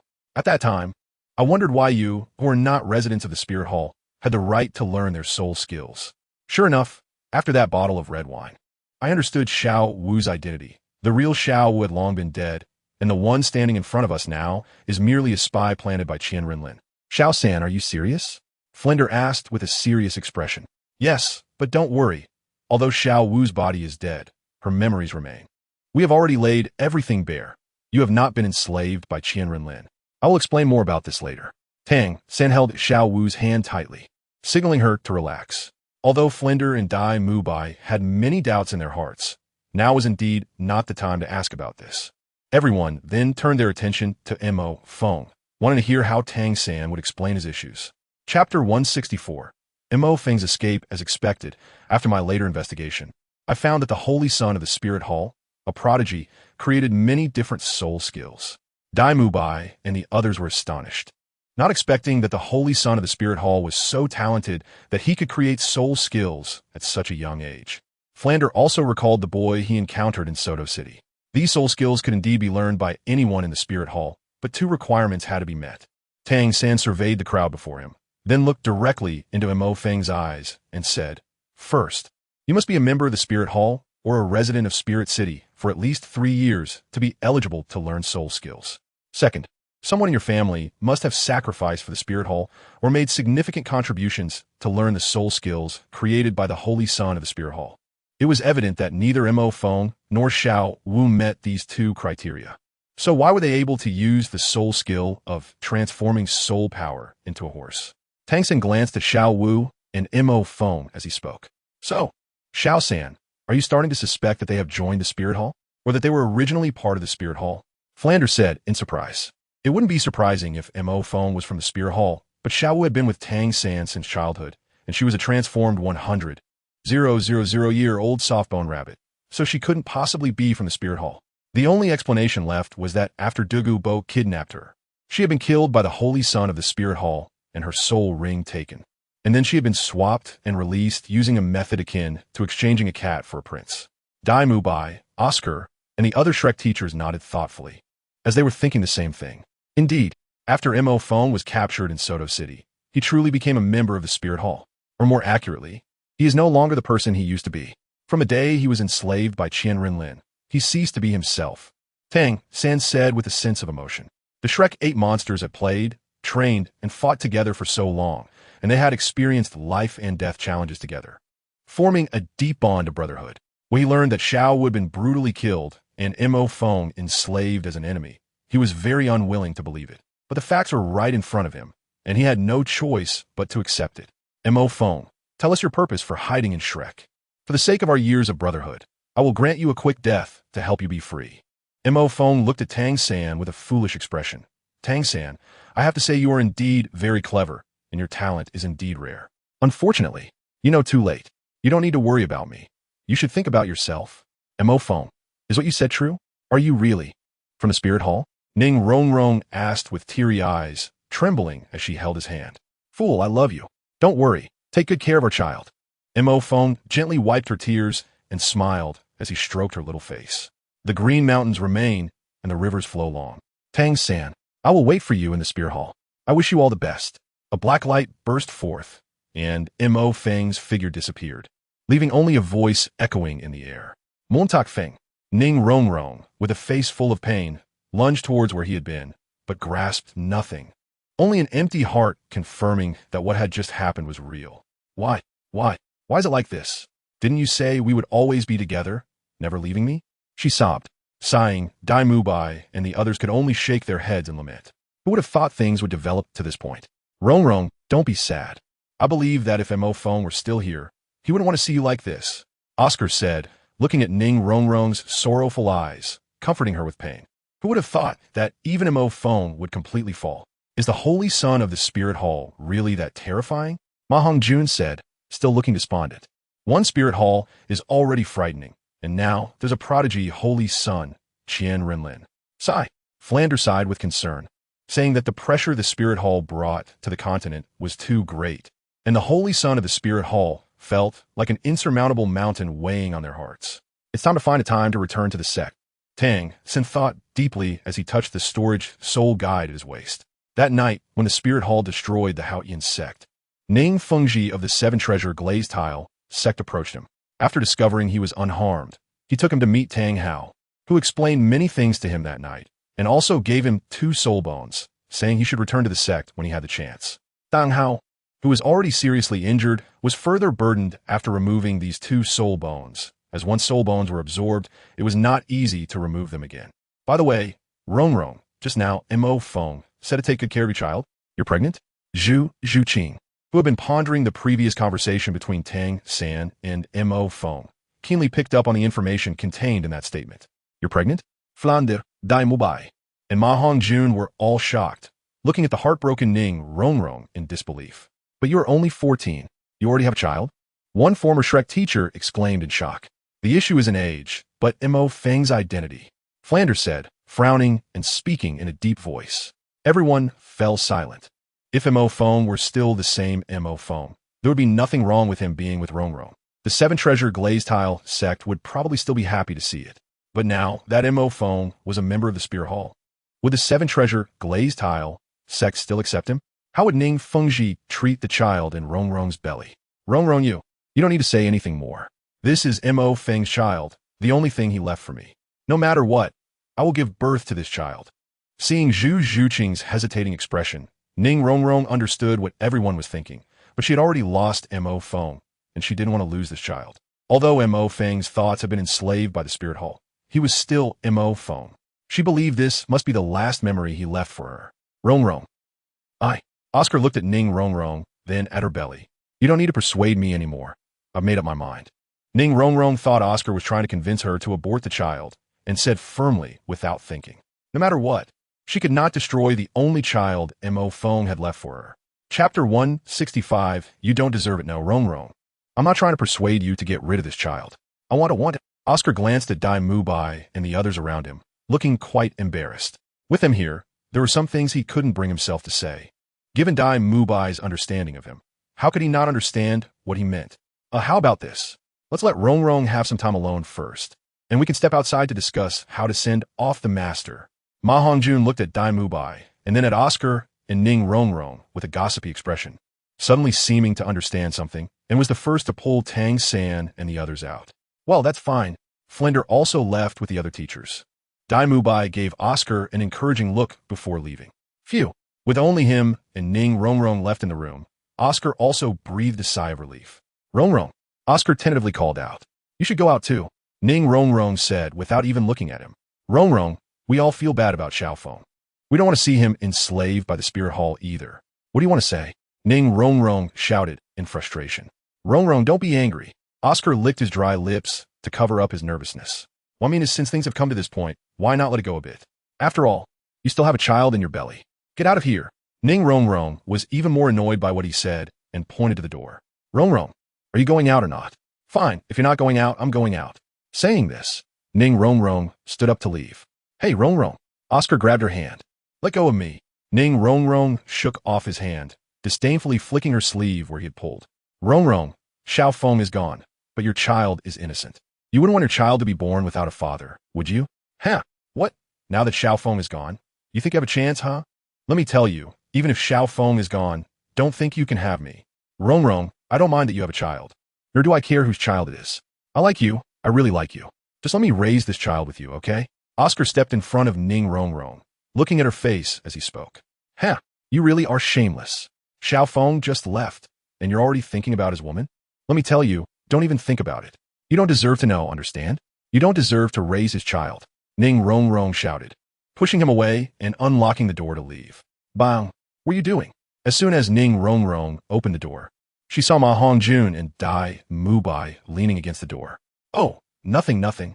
Ma Hongjun scratched his ear and laughed foolishly. Get out of the way. Ning Rongrong pushed past Dai Mubai and the others blocking the door and walked away. She was feeling very upset and irritable. What we do now? Ma Hongjun looked at Tang San and Dai Mubai, confused. What else can we do? Just act like we know nothing. Dai Mubai said and left as well. Hey, wait for me, Dai boss. Hey, Tang San and Zhu Zhuqing shook their heads and left, leaving only Oscar alone in the room in disarray. You don't deserve it. You don't deserve it. His child, you don't deserve it. Now, Oscar's mind was filled with Ning Rongrong's words. Am I really that bad? I don't even deserve to raise his child? Oscar sat on the bed with bloodshot eyes, the fine sheets crumpled from his grip. I don't deserve it. Master, I have disgraced my mission, and the task has not been completed. Please punish me, Master. At the Holy Spirit Academy in Heavendo City, Mo Feng knelt on the floor, addressing the handsome and charming man sitting on the luxurious sofa. Qianrenlin, expressionless, leaned back on the sofa, sipping red wine, quietly silent. With the master not speaking, Mo Feng naturally did not dare to move, only respectfully kneeling at his feet. After a long time, when the bottle of red wine was finished, a cold voice finally spoke. Where is Ning Rongrong? Reporting to my master, after 3 months of tireless effort day and night. Ning Rongrong has successfully conceived my child, Mo Feng said, still not daring to raise his head. Very good. As long as the child is conceived, you can go to the Soul Tower. Come out when you break through to the Soul King. Qianrenlin expressionlessly poured himself another glass of red wine and said calmly. Recently, the other party's soul power has been increasing a bit slowly. When he left, she was at level 40, and nearly a year has passed without breaking through level 50. Yes, I will go right away. Although the process in the Soul Tower is brutal, Mo Feng did not complain at all as he turned to leave. In his heart, the master's orders outweighed everything in the world. Even if Qianrenlin ordered him to die, he would do so without hesitation. At this moment, Tang Shun should have already discovered that the Haoyan sect was destroyed, right? With your personality, would you rush directly into the Spear Hall, or choose to cause a scene at the Soul Master competition, like Tang Hao? Qianrenlin thought while sipping his red wine. However, no matter which option he chose, Qianrenlin had no worries at all. The current Spear Hall was no longer the one anyone could challenge. At the former residence of the Haoyan sect, as soon as Tang Shun regained consciousness, he first went to Sea God Island, where the person he deeply yearned for was. His essence had been drained by the blood-red, 9-headed Bat King for decades, and he didn't have much time left. So after visiting Sea God Island and seeing the person he wanted to see, he immediately returned to the Haoyan sect. There were only 2 things in this world that he couldn't let go of. One was Poseidon, and the other was the Haoyan sect he had founded. But when he returned to the Haoyan sect with mixed feelings, he found that it was already deserted, with blue-silver grass all over the place. After some time investigating, he learned that the Haoyan sect had been forced into seclusion over a decade ago. Although he was furious about the Spear Hall's actions, his primary goal was still to find the hidden location of the Haoyan sect. After spending another 2 days searching for every possible hiding place on the continent, he finally found that small village in front of the Haoyan sect. With his strength, he could naturally sense that a battle had occurred here not long ago from the residual energy in the air. Following the damaged stone mountain, he found the true hidden location of the Haoyan sect. However, what he saw before him disappointed him again. Here, apart from the ruins of broken houses, there was nothing but the pitted ground, not a single blade of blue-silver grass in sight. It was evident that a shocking battle had taken place here not long ago. Combining the information he had gathered with the destroyed village outside and the shattered stone mountain, as well as the scene before him, how could he not understand what had happened here? Chapter 166. Tang Chun visits the Spirit Hall. The Spirit Hall? Very well. Dalu, you destroyed my Haoyan sect, and I will destroy your Spirit Hall. Tang Chun looked at the scene before him, his anger surging as he roared loudly, his overwhelming aura causing the air around him to slow down. One can only imagine how powerful he was. If it weren't for the sudden emergence of Qian Renlin, the Haoyan sect might not have been destroyed, and under his leadership, it could have become the next continental overlord. Roar. Tang Chun let out a furious roar, raising a large black hammer, crackling with red lightning, and smashing it into a corner. Bang! A figure dressed in black didn't even have time to react before Tang Chun's hammer obliterated his body. After this, he wasted no time and headed towards the Spirit City with a large black hammer in hand. He was extremely angry. Thousands of disciples from the Haoyan sect had been annihilated, and he himself had been parasitized by the nine-headed Bat King for decades, leaving him in dire need of a battle to vent his frustration. At the moment the net killer died, Qian Renlin, who was sipping red wine, paused, his eyelids twitching as he looked towards the direction of the Haotian sect. Did he notice? Qian Renlin lightly exhaled, then continued sipping his wine. So what if he did? It was just a soul sage who died, with the Spirit Hall's vast resources and his 5-element soul power seed. Cultivating another soul sage would take less than 10 years. Qian Renlin's eyelids twitched as if he thought of something. He downed the wine in his glass and vanished in a flash. He must not let him destroy the Spirit Hall. This was the concern that had just crossed Qian Renlin's mind. Although the Spirit Hall's current overall strength did not need to fear Tang San. If a powerhouse of that level fought with all their might, the aftermath could leave the entire Spirit Hall with several halls in ruins. And who knows how many of the hundreds of thousands of residents in Spirit City would perish. Qian Renlin moved through the void at a steady pace. Using the teleportation ability from the right leg soul bone of the 100,000-year-old soft bone rabbit, Xiaowu, with his immense soul power, the consumption of each teleport was negligible. From Tiando City to Spirit City was only about 500 kilometers. Calculating by Qian Renlin's pace of 1 kilometer per step, it would take him only about 200 seconds, roughly 4 minutes. Ahem, top student, don't interrupt. Meanwhile, under full-speed flight, even if Tang San traveled at 400 kilometers per hour, it would take him over half an hour to cover 500 kilometers. By the time he arrived, Qian Renlin would have already finished dinner. Therefore, Qian Renlin strolled leisurely in the air, taking the opportunity to enjoy the scenery below. On the other side, Tang San was filled with rage, gritting his teeth, holding a massive black-red hammer that was larger than himself, shrouded in a nauseating blood-red mist. Any weak soul beasts and soul masters who came into contact with this mist were crushed to the ground in fear. Some weaker soul masters even exploded on the spot. As Tang San passed, angry curses followed him. Of course, the smarter ones kept silent, watching him leave with thoughtful expressions. Stop. Halt your flight above Tiando City. After flying at full speed for half an hour, Tang San finally reached above Tiando City. The city guards looked at the man in the sky, who was radiating a blood-red aura, and shouted angrily, but no one dared to stop him. It was obvious to anyone with eyes that he was a powerful soul master, likely at least a title Douluo level. Without the presence of Douluo, no title Douluo was stationed in the entire Tiando Empire, so they naturally did not dare to recklessly obstruct someone as formidable as Tang San. However, as soldiers of the Tiando Empire, they still had to follow protocol and shout at him.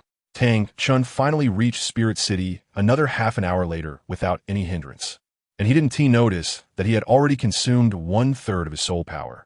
Looking down at the city, which was half the size of Tiando City, Tang San tightened his grip on the hammer, spun it in the air, and slammed it down towards the city below. Dalu, get out here, he shouted as he swung the large black hammer and unleashed his soul power. The residents of Spirit City looked up at the suddenly darkened sky, and upon seeing a huge man wielding a hammer taller than himself smashing down towards them, panic set in. After a brief moment of panic, the residents of Spirit City quickly suppressed the overwhelming pressure of the soul power and released their respective martial souls. From their stances, it seemed they were forming some sort of formation. Tang San was astonished at the residents below. The people of Spirit City have such strong mental fortitude. Seeing a powerful titled Douluo and knowing they couldn't resist, they didn't scream in terror and flee immediately, but instead seemed united in their intent to resist. Although Tang San was surprised by the residents, his actions did not slow down in the slightest, and he continued to hammer towards the crowd below. Presumptuous! A cold voice echoed, and a gentle yet powerful aura surged over the residents of Spirit City, instantly dissipating the immense pressure on them. The hammer that Tang San was smashing down was also repelled by an invisible force. In Spirit City, how could you be so presumptuous? How could you oppress the citizens of my Spirit Hall? A radiant figure resembling an angel slowly unfolded its wings above Spirit City. Qian Renlin, exuding a powerful aura, walked out from within. It's the Holy Sun. The Holy Sun has arrived. We welcome the Holy Sun. Long live the Holy Sun. Long live the Spirit Hall. As Qian Renlin appeared, all the residents of Spirit City immediately fell to the ground, shouting excitedly. You are the genius Holy Sun of the Spirit Hall that has emerged once in 10,000 years. Tang San looked solemnly at the figure radiating boundless aura. He did not expect that the 14-year-old Qian Renlin already possessed such unfathomable strength. Although the previous strike was not his full power, the fact that the other could repel his furious blow with mere aura indicated that this person was not weaker than him. What surprised him even more was that the Spirit Hall had such great influence in Spirit City, and judging by the residents' expressions and their pious demeanor, the status of the Holy Son in their hearts was likely even above that of the Pope of the Spirit Hall. Tang Chun, this Holy Son has been waiting for you for a long time, Qian Renlin said coldly. How dare you attack my citizens and attempt to destroy the Spirit Hall? Tang Chun, you truly deserve to die. These are all my most loyal followers, the source of my divine belief. Chapter 167, Killing Field Versus. Shura Field, you knew I was coming long ago? Tang Chun was taken aback, feeling even more wary of the Holy Son of the Spirit Hall. Huh, Tang San, I see you've become a fool from being a king in the City of Slaughter. You killed my subordinates and charged directly into the Spirit Hall with unstoppable momentum. It's hard not to let people know. Qian Renlin looked at him like he was an idiot, clearly thinking he was senile. You. Tang Chun angrily pointed at him, but couldn't say anything. After all, he was stating facts. Earlier, he had been blinded by rage, only thinking about fighting Qian Dalu to avenge the destruction of the Haotian sect, without considering much else. Humph. I want to argue with a little brat like you.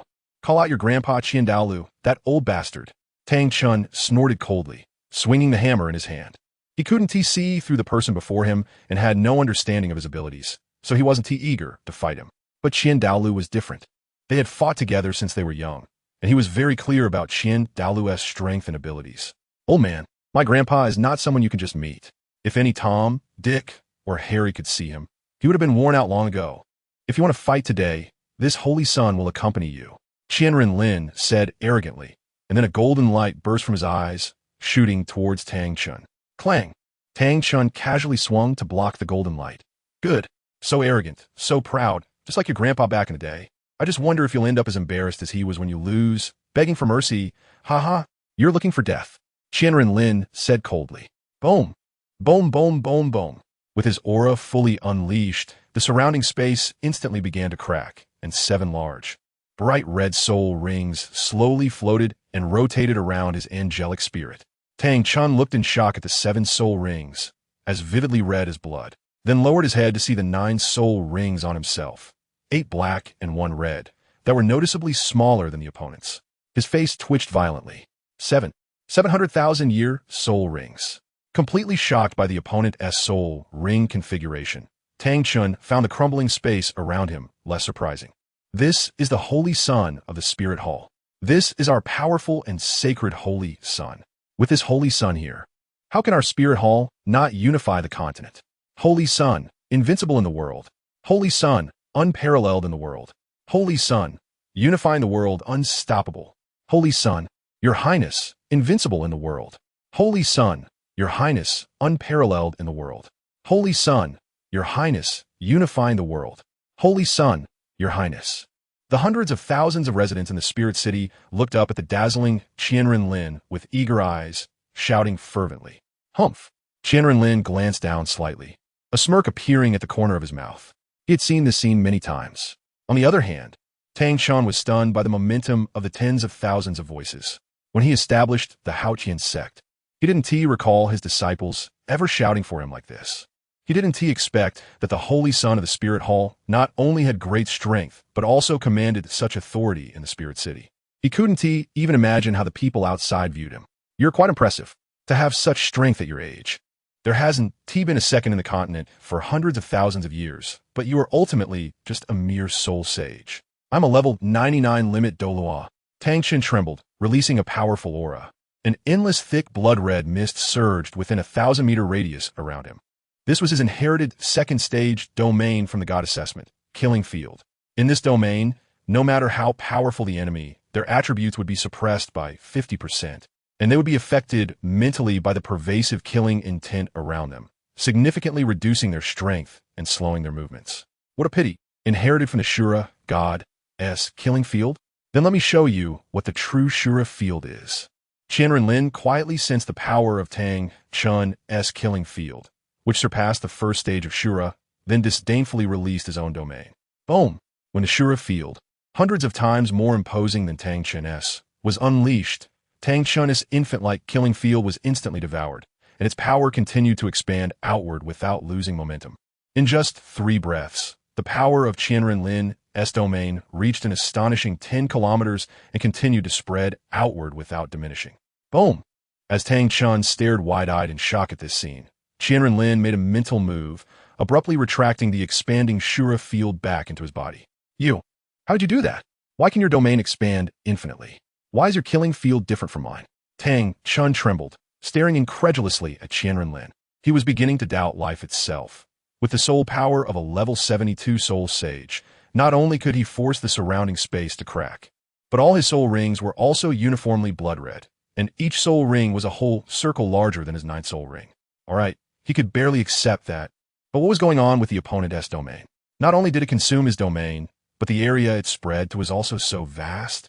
Who in the world has a domain that can reach beyond 10 kilometers? He didn't know, nor had he ever heard of it. He only knew that historically, the largest domain range was only 1,000 meters. Seeing Tang San's doubtful expression, Qian smirked slightly. Little did he know, the strength of a domain is determined by one's soul power and spiritual power, both of which are indispensable. While high soul power can enhance the power of a domain, it cannot expand its range. Generally, when many soul masters acquire their innate domain, its range is already determined by their martial soul. To expand the range of the domain, one must have exceptionally strong spiritual power. The distance that spiritual power can cover determines how far the domain can extend. However, it's not enough to just have strong spiritual power.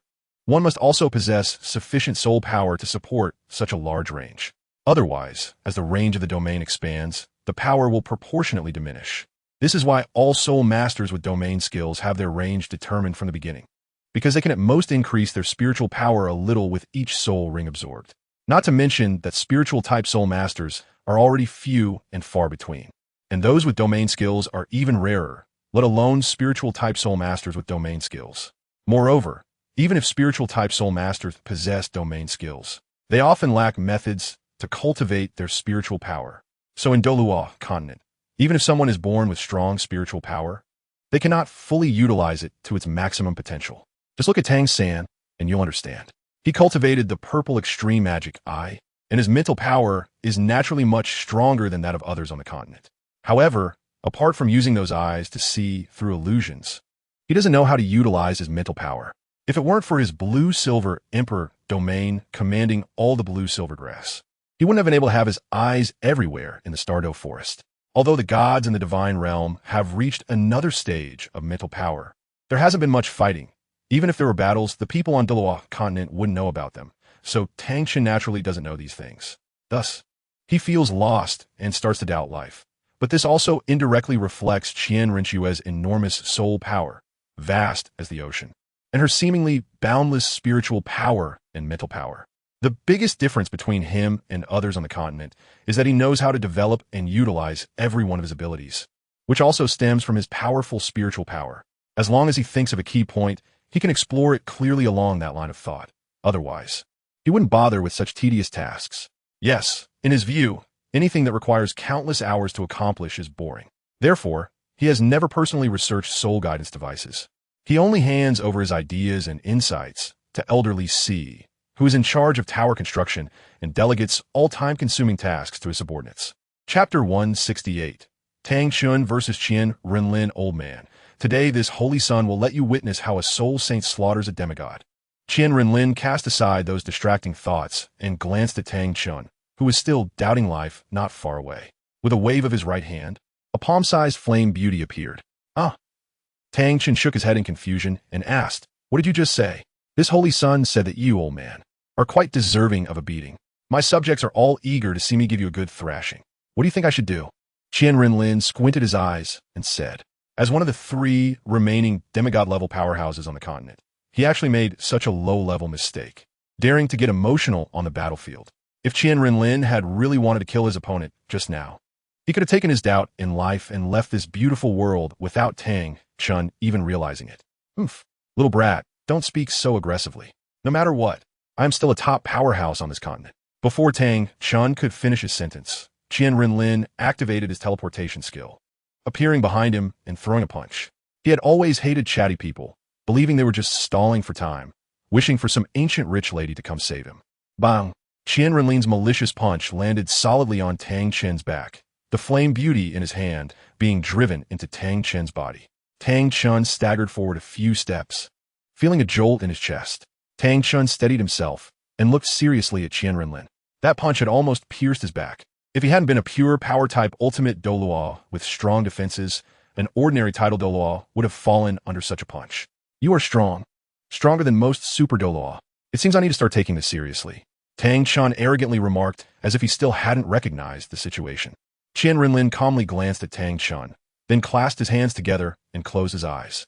The 9-meter-tall angel martial soul behind him also clasped its hands together and closed its eyes. Boom! Qian Renlin suddenly opened his eyes, and a gray-white energy shot out from the eyes of the angel martial soul. Tang Chen felt a strong sense of dread as he looked at the gray energy and quickly raised his hammer, activating his powerful soul skill. 6th soul skill, Sky-Piercing Strike. Seeing the gray energy rushing toward him in an instant, Tang Chen could no longer afford to ignore it and hurriedly unleashed his 6th soul skill. Buzz! A sound akin to striking air echoed as the gray energy ignored Tang Chen's Haotian hammer and shot directly at his chest, exploding violently.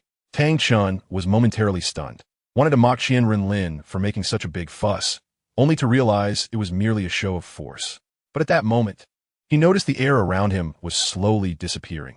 The space he occupied was beginning to darken at an increasing speed, turning into a void in the blink of an eye. Tang Chen widened his eyes and looked around, but he could see nothing, only boundless dark emptiness surrounding him.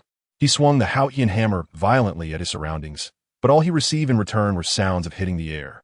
Qian Renlin, what do you mean by this? Let me out. Tang Chen began to panic. He realized the air inside was becoming thinner, with no soul power to replenish him, no oxygen to breathe, and only endless darkness that he could neither touch nor see. His heart began to fill with fear. A mere 100,000 year soul ring dares to force its way into the spirit hall and seek its own demise, with a total of less than 1,000,000 years of soul rings. You dare to look down on the spirit hall and this holy sun? I want to see who gave you such confidence. In the distance, Dalu, Bibi Dong, and other title Douluo who had been observing the battle, fell silent upon hearing Qian Renlin's calm yet arrogant words. This kid, Bibi Dong, already saddened by the death of Yu Shaojiang, found herself amused by Qian Renlin's careless remark. The other title Douluo were fine since their soul ring configurations were normal, but Qian Dalu felt awkward. After all, his soul ring configuration was identical to Tang Chen's, both having 8 black and 1 red. Now, watching Tang Chen trapped in a little black room while listening to Qian Renlin's words, he felt truly embarrassed. What are you looking at? Get back to your training. Qian Dalu, seeing the worshippers barely suppressing their laughter, snapped angrily. What is this all about? Although my grandson spoke the truth, I'm still your leader here. No matter how the title Douluo of the Spirit Hall thought, Qian Renlin continued to look indifferently at Tang Chen, who was in a void space. He didn't say this casually. It was because 14 years ago, his father, Qian Sundis, had said something similar to Tang Hao. Since his father hadn't completed his grand ambition. As a son, he would use Tang Hao's grandfather to fulfill what his father had not completed. In the void space, Tang Chen felt the air growing thinner and quickly stopped his attacks, gasping for the dwindling oxygen and soul power. Qian Renlin calmly watched Tang Chen in the void space, feeling a stir in his heart as he ignited the flame within Tang Chen. Suddenly, Tang Chen clutched his throat, realizing he couldn't breathe. The soul power within him began to burn at that moment. He widened his eyes, wanting to plead for mercy, but he couldn't even speak. The lack of oxygen in the air wasn't enough to kill him immediately, as the demigod soul power within him could sustain his oxygen supply for a long time. But if the divine power within him was also burned away, he would truly have no hope of survival.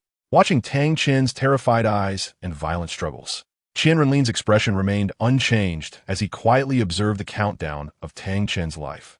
He knew this, which was why he planted a spark within him to ignite and burn away the opponent's demigod soul power at a critical moment.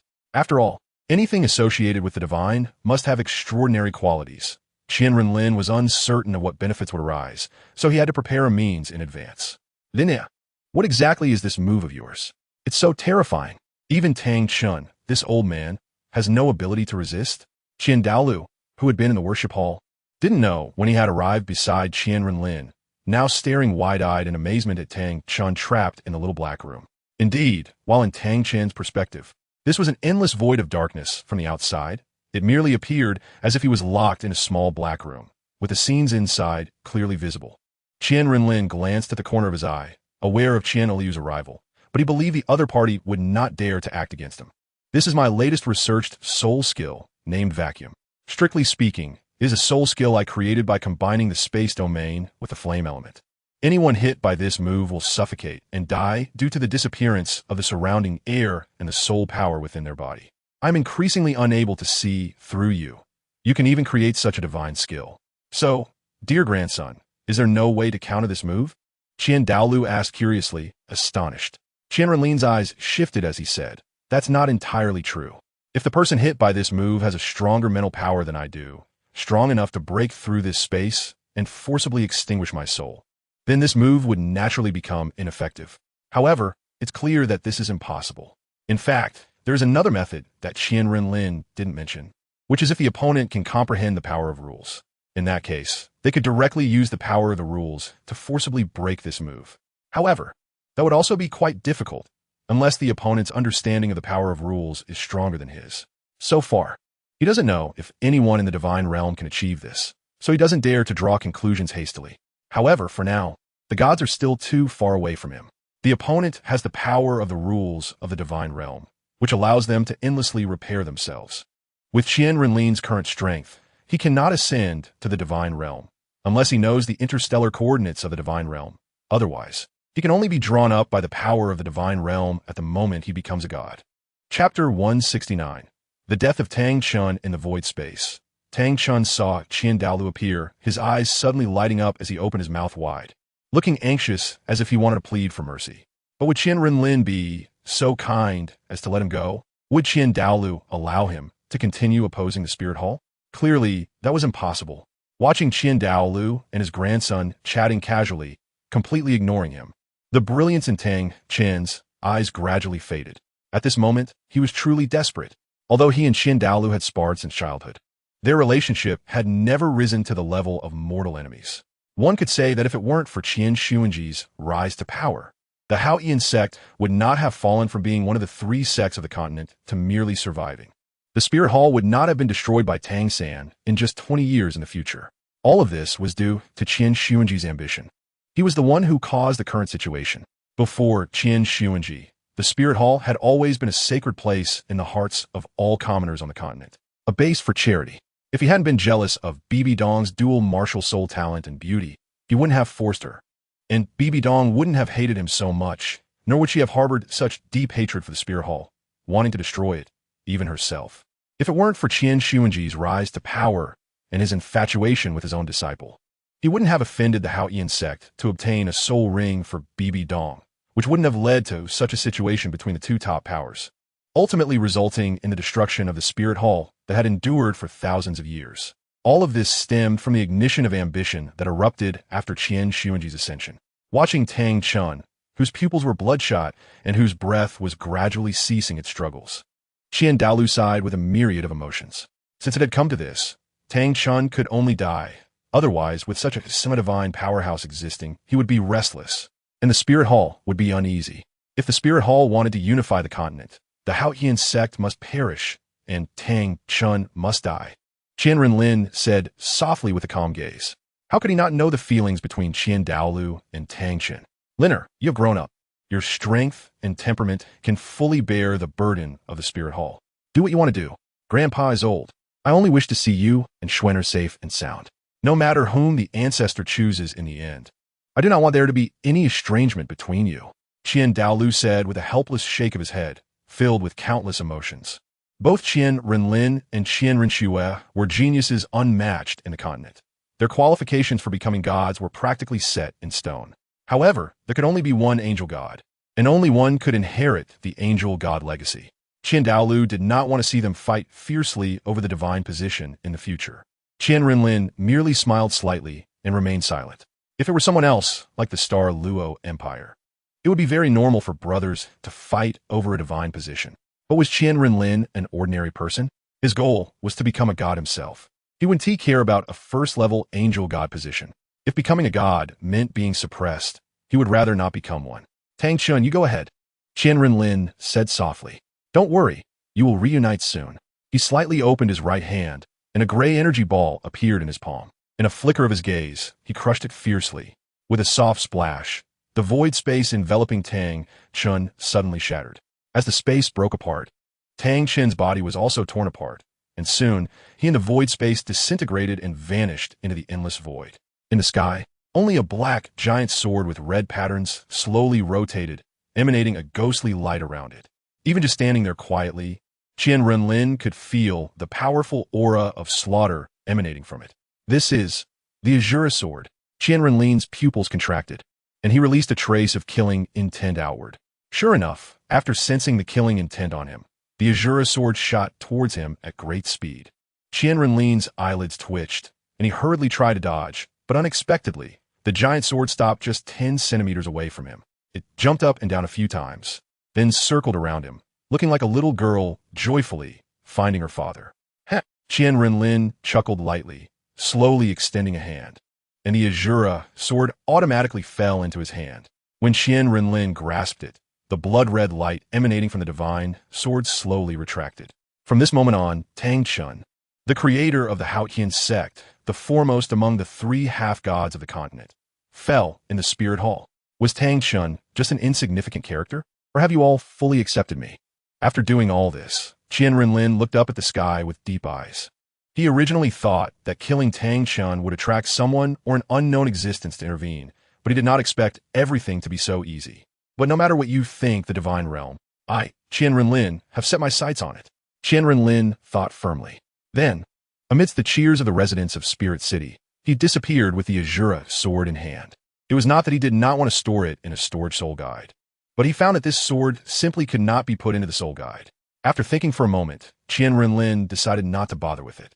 There was only 1 week left until the conclusion of the Soul Master Elite Competition preliminaries. At that time, all qualified participants would leave the Heavendo Empire and head to Spirit City to prepare for the upcoming finals. Now that Tang San was dead, Tang Hao was crippled, and the Douluo and Long Shi couple had already been enslaved by him. Besides the 7 treasure glazed tile sects, Sword Douluo and Bon Douluo, Qian Renlin was curious to see who else would protect them this time. The fusion of the 2 Dragon King corpses would take another half-month, during which some preparations could also be made. Qian Renlin flashed into the Holy Lin Palace and sent a message to Bai He, asking him to come see him. Before long, Bai He, who was training his subordinates in the web hall, arrived at the 9th level of the Holy Lin Palace. Looking at Qian Renlin standing in front of the massive glass window, next to him floated a black giant sword with blood-red patterns. Bai He quickly knelt on the ground in reverence and said respectfully, "Master, you called for me. Do you have a 9th grade crystal blood dragon ginseng?" Qian Renlin said, hands behind his back, not turning around. Replying to the master, "I indeed have a blood dragon ginseng, currently in my residence. If the master needs it, I will go get it right away." Bai He replied calmly. He didn't care why Qian Renlin knew he had a blood dragon ginseng or what he wanted it for. In his heart, everything he had belonged to his master, including his life. Receiving Qian Renlin's response, Bai He quickly got up and headed downstairs. He did not dare to delay, even for a moment regarding his master's orders. Blood dragon ginseng. Qian Renlin looked at the sky outside, where the clouds were a fiery red, his gaze contemplative as he pondered something. Before long, Bai He returned with both hands holding a brocade box, kneeling on one knee behind Qian Renlin. "Master, I have brought the item."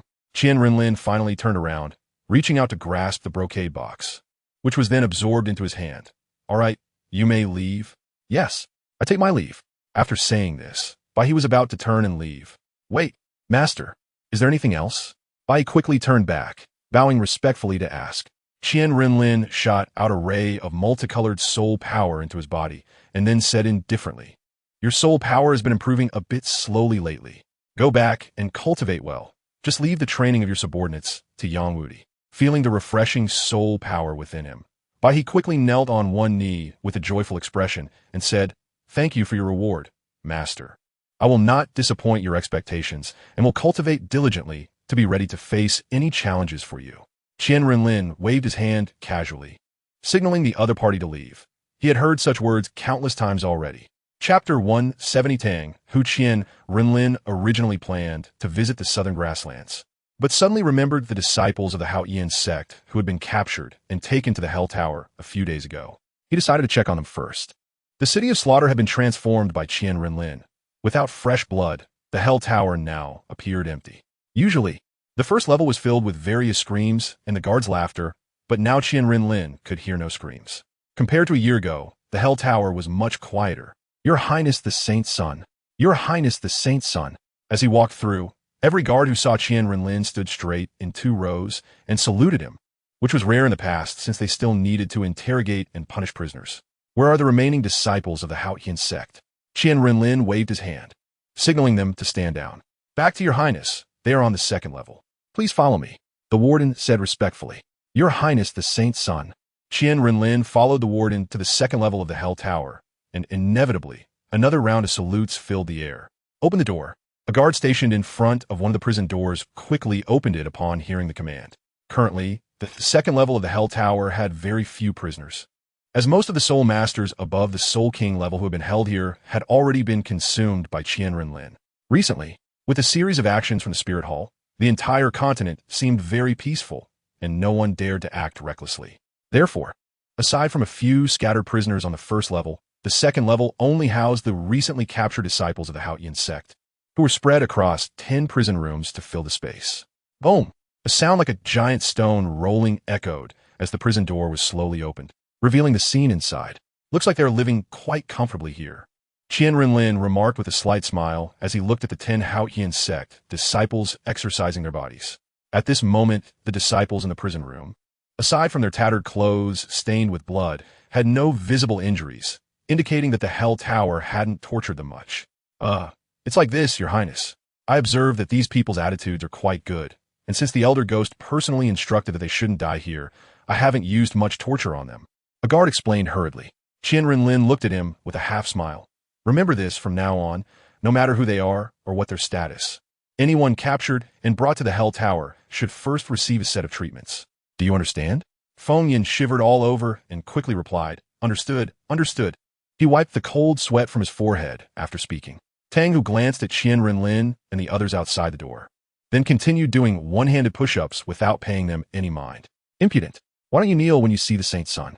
A guard yelled at Tang, Hu, and the others, who completely disregarded Qian Renlin.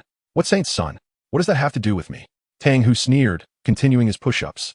Hearing the arrogant words, the guard became furious, drew a whip from his waist, and with a crack, struck it across Tang Hu's face. Tang Hu was knocked to the ground by the blow, a gash appearing on his face. Crack! Another whip struck his left shoulder, and before he could catch his breath, the guard continued to whip him repeatedly while cursing. You lowly peasant, daring not to kneel and pay respects to the Saint's Son, and even looking down on the Spirit Hall, you're asking for death. Crack! I'll beat you to death. Crack! Ungrateful peasant. Qian Renlin remained indifferent as he watched the scene unfold, but Feng Yin was already trembling with both hands. He nervously glanced at Qian Renlin's expressionless face, beads of cold sweat dripping down. Gulp. Feng Yin swallowed hard and wiped his sweaty face. At this moment, he felt an unprecedented tension in his heart because he had just told Qian Renlin that these people's attitudes were good, but now he was being slapped in the face. How would the Saint's Son view him? Would he think he was incompetent and unworthy of being a warden? Damned lowly peasants. Why aren't you kneeling when you see the Saint's Son? Watch me beat you all to death. The guard continued to curse while relentlessly whipping Tang Hu.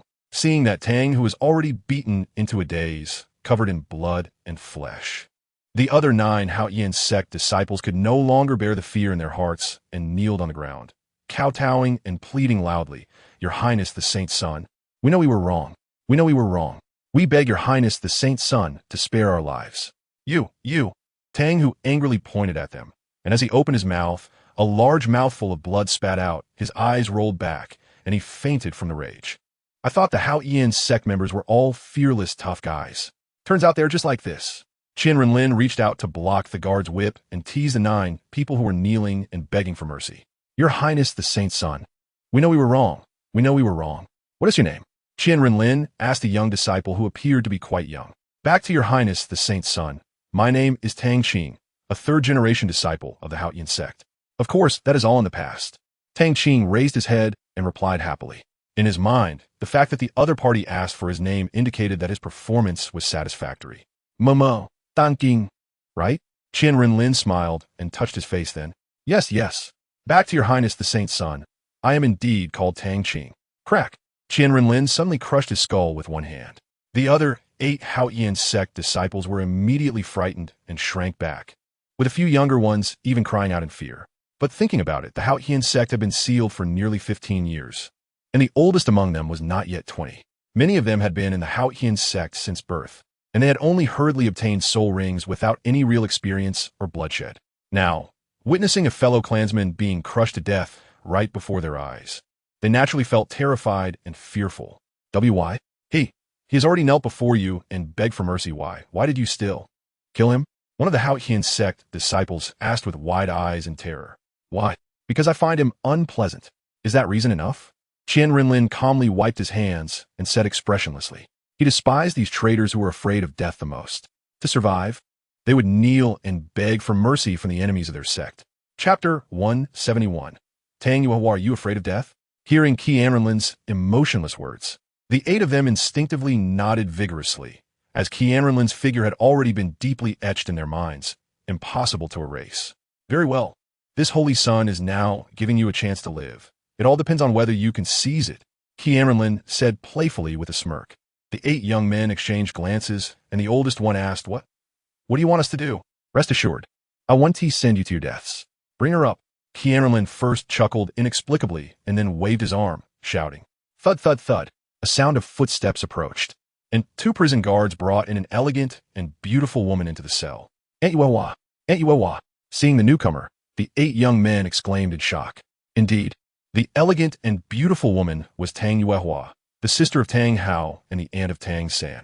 Xiaohu, what are you doing? What do you want to do to these children?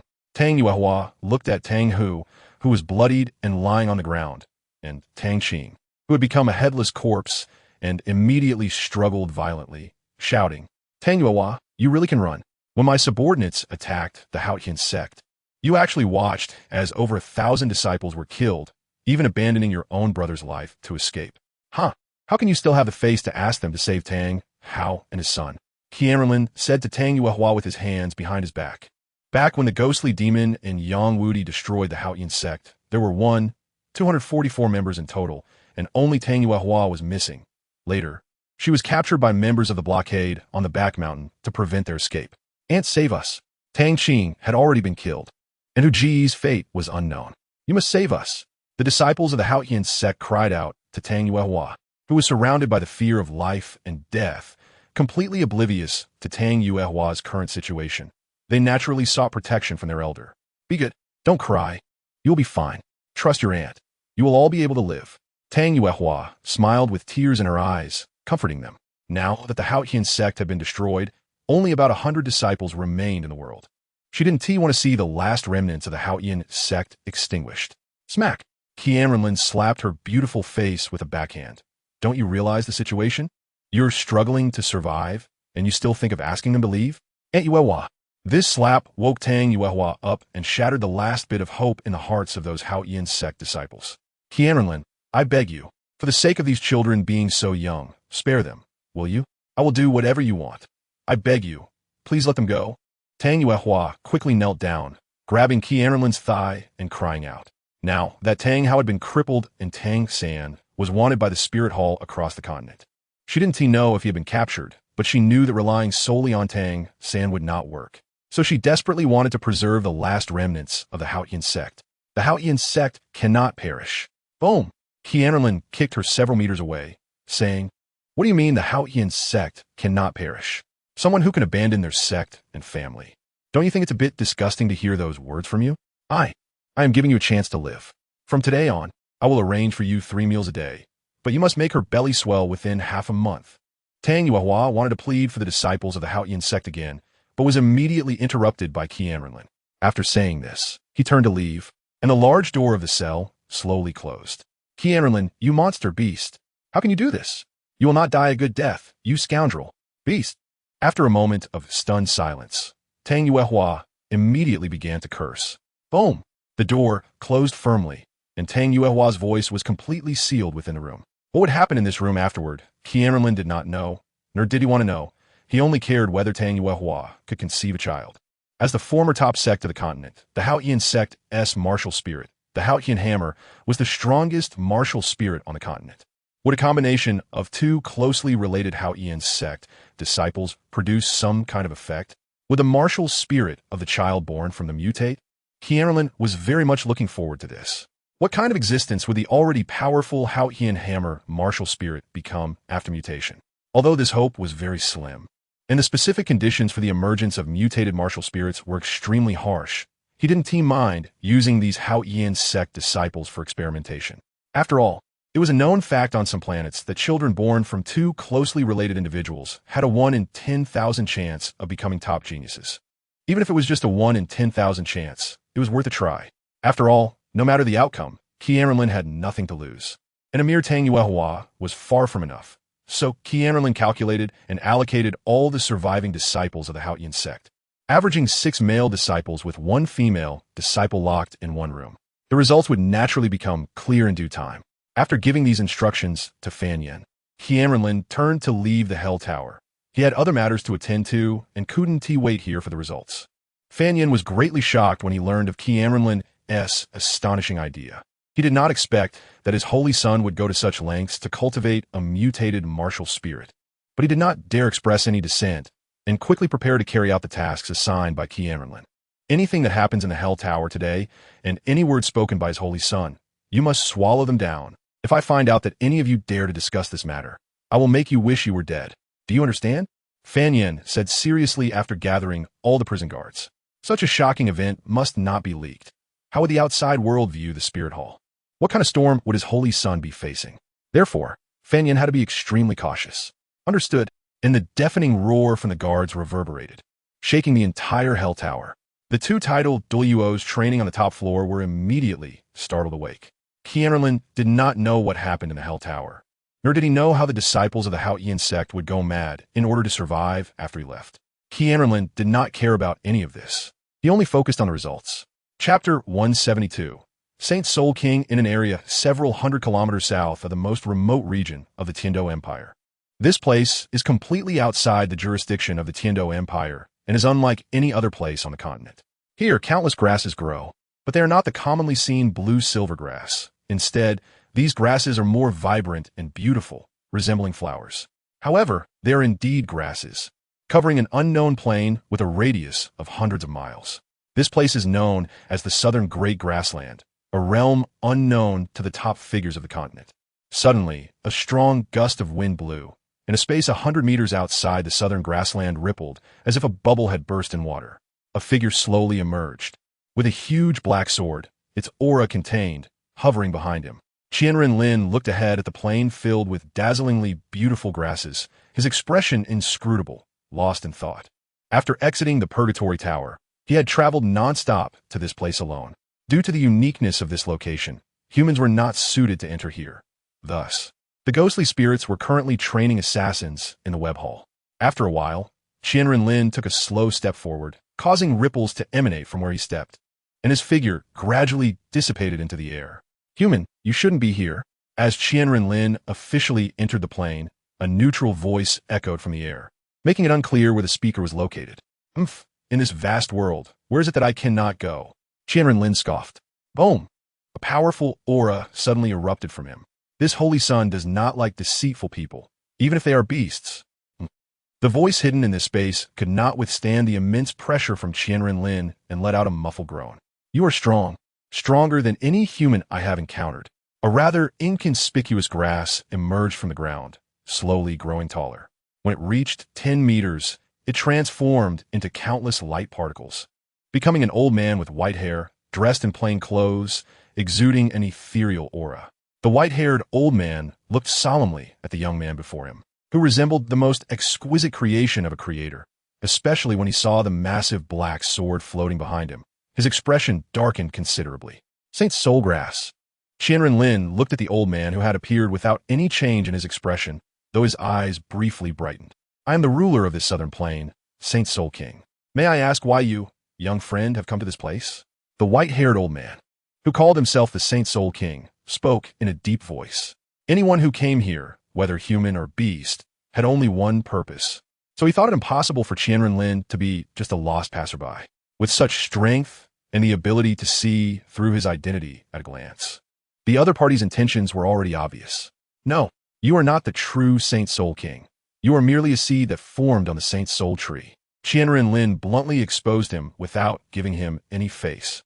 His time was limited, and he had no interest in playing riddles with the old man. The white-haired old man fell silent. This was the first and only individual to see through his identity and speak it out loud. Even many powerful soul beasts that had previously tried to take advantage of him had been led around in circles. I don't understand what you're saying. Naturally, even though his identity had been exposed, he could not admit it. Otherwise, he would be in danger, and the ruler of the Southern Plain, the Saint Soul Tree, would no longer exist. It doesn't matter if you don't admit it, but my sword is not so easy to talk to. Swish! Qian Renlin extended his hand, and the Shura divine sword fell into his grasp. He was growing impatient. Since the other party refused to admit it, he would simply take him away by force. As his main purpose this time was indeed the old man. Seeing Qian Renlin's indifferent gaze, the white-haired old man felt a deep sense of crisis rising within him. The pressure emanating from Qian Renlin was too strong.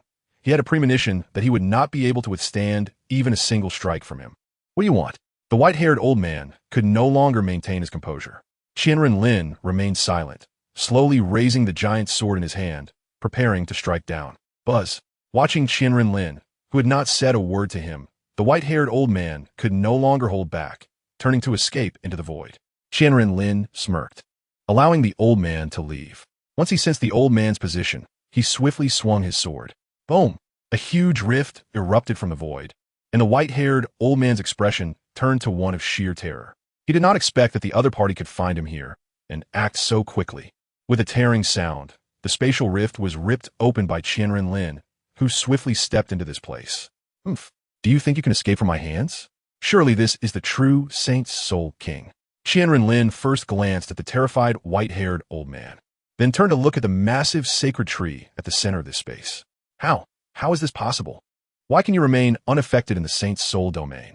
The white-haired old man exclaimed in disbelief as he watched Qian Renlin, who showed no sign of being affected by this place. It should be known that within the Saint Soul domain, ordinary soul masters were no different from regular people. Even titled Douluo would be affected here, reducing their strength drastically. This was the main reason the southern grassland had been able to remain unscathed for millions of years on the continent. You want to know? Unfortunately, you no longer have the chance. Qian Renlin showed no intention of allowing the other party to understand, and under the pressure of his soul power, the white-haired old man was immediately forced back to his original form, a patch of grass several dozen meters tall falling to the ground. Under his immense spiritual power, the old man's cultivation of a mere 100,000 years was unable to stir up even a ripple. His main purpose for coming here was for the Saint Soul Tree, and the white-haired old man was merely an incidental target. This entire space was within the domain of the Saint Soul King. Here, outsiders could not enter because they did not even know where they were. Even if someone did enter this place, they would be suppressed and weakened by the domain. However, soul beasts would not be too heavily suppressed here. The Azure Bull Python and Titan Giant Ape from 100,000 years ago were also only forcibly transformed into human form by this domain. Especially the seeds dropped from the Saint Soul Tree after 10,000 years could gain tremendous benefits in this place. Even in combat with enemies, they would receive amplification here. Of course, Qian Renlin's main reason for valuing this tree was not because of this domain. Although the domain was powerful, it was just that. It could only reach its maximum potential when associated with the Saint Soul King. The primary reason Qian Renlin valued him was his powerful soul power. It should be known that even if a person dies, as long as their soul does not completely perish, they could be revived solely with a 100,000-year-old Saint Soul grass. So it is easy to imagine how powerful the soul power of the Saint Soul Tree, which has existed for at least millions of years, would be. Chapter 173. The Arrival of the Goddess of Life, if I devour this tree. To what extent would my soul power reach?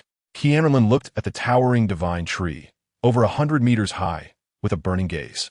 Without hesitation, QianRenlin first placed the transformed holy soul grass into a void space, then sat cross-legged in mid-air, a gigantic angel martial soul materializing behind him. In an instant, QianRenlin unleashed his seventh soul skill, Martial Soul True Body. As the martial soul fully merged into QianRenlin's body, His dark eyes emotionlessly gazed at the colossal divine tree before him, a powerful, devouring force emanating from within him. A massive black vortex appeared in front of him, slowly swallowing the vast life force and soul power within the divine tree. As expected of the holy soul divine tree that has lived for millions of years, the speed at which I can devour is surprisingly slow given my current strength. As he continued to devour, QianRenlin felt a strong resistance. The divine tree was resisting his consumption. It seems you're not just a tree after all. QianRenlin's gaze turned cold, and a 5-meter-tall purple mantis appeared behind him, both martial souls working together to devour the tree's essence. This is the benefit of having a soul core. Dual martial souls can appear simultaneously without being limited by rules. There was one thing QianRenlin never understood. Theoretically, whether it's a beast or a plant, as long as they cultivate for 10,000 years, they can develop intelligence. Achieving 10,000 years of intelligence is no weaker than a human, and they can even transform into human forms. Yet this divine tree, which has lived for at least millions of years, showed no signs of intelligence. It only possessed instinctual, powerful soul power. Even your seeds can cultivate into soul beasts. Yet you, as the main body, cannot have your own consciousness. One must say this is a tragedy, though QianRenlin lamented the other's tragedy. His speed of devouring did not decrease in the slightest. Both martial souls relentlessly plundered the life force and soul power of the divine tree. A day had passed since QianRenlin began his devouring, and he could clearly feel his soul power and mental power rapidly increasing. Meanwhile, the sky outside had completely darkened, yet this space remained as bright as the blazing sun of summer, unaffected by the outside world. In the divine realm, this kid even found the life divine tree. The Shura god looked at QianRenlin's actions with an unusual expression, not expecting him to have set his sights on the life divine tree.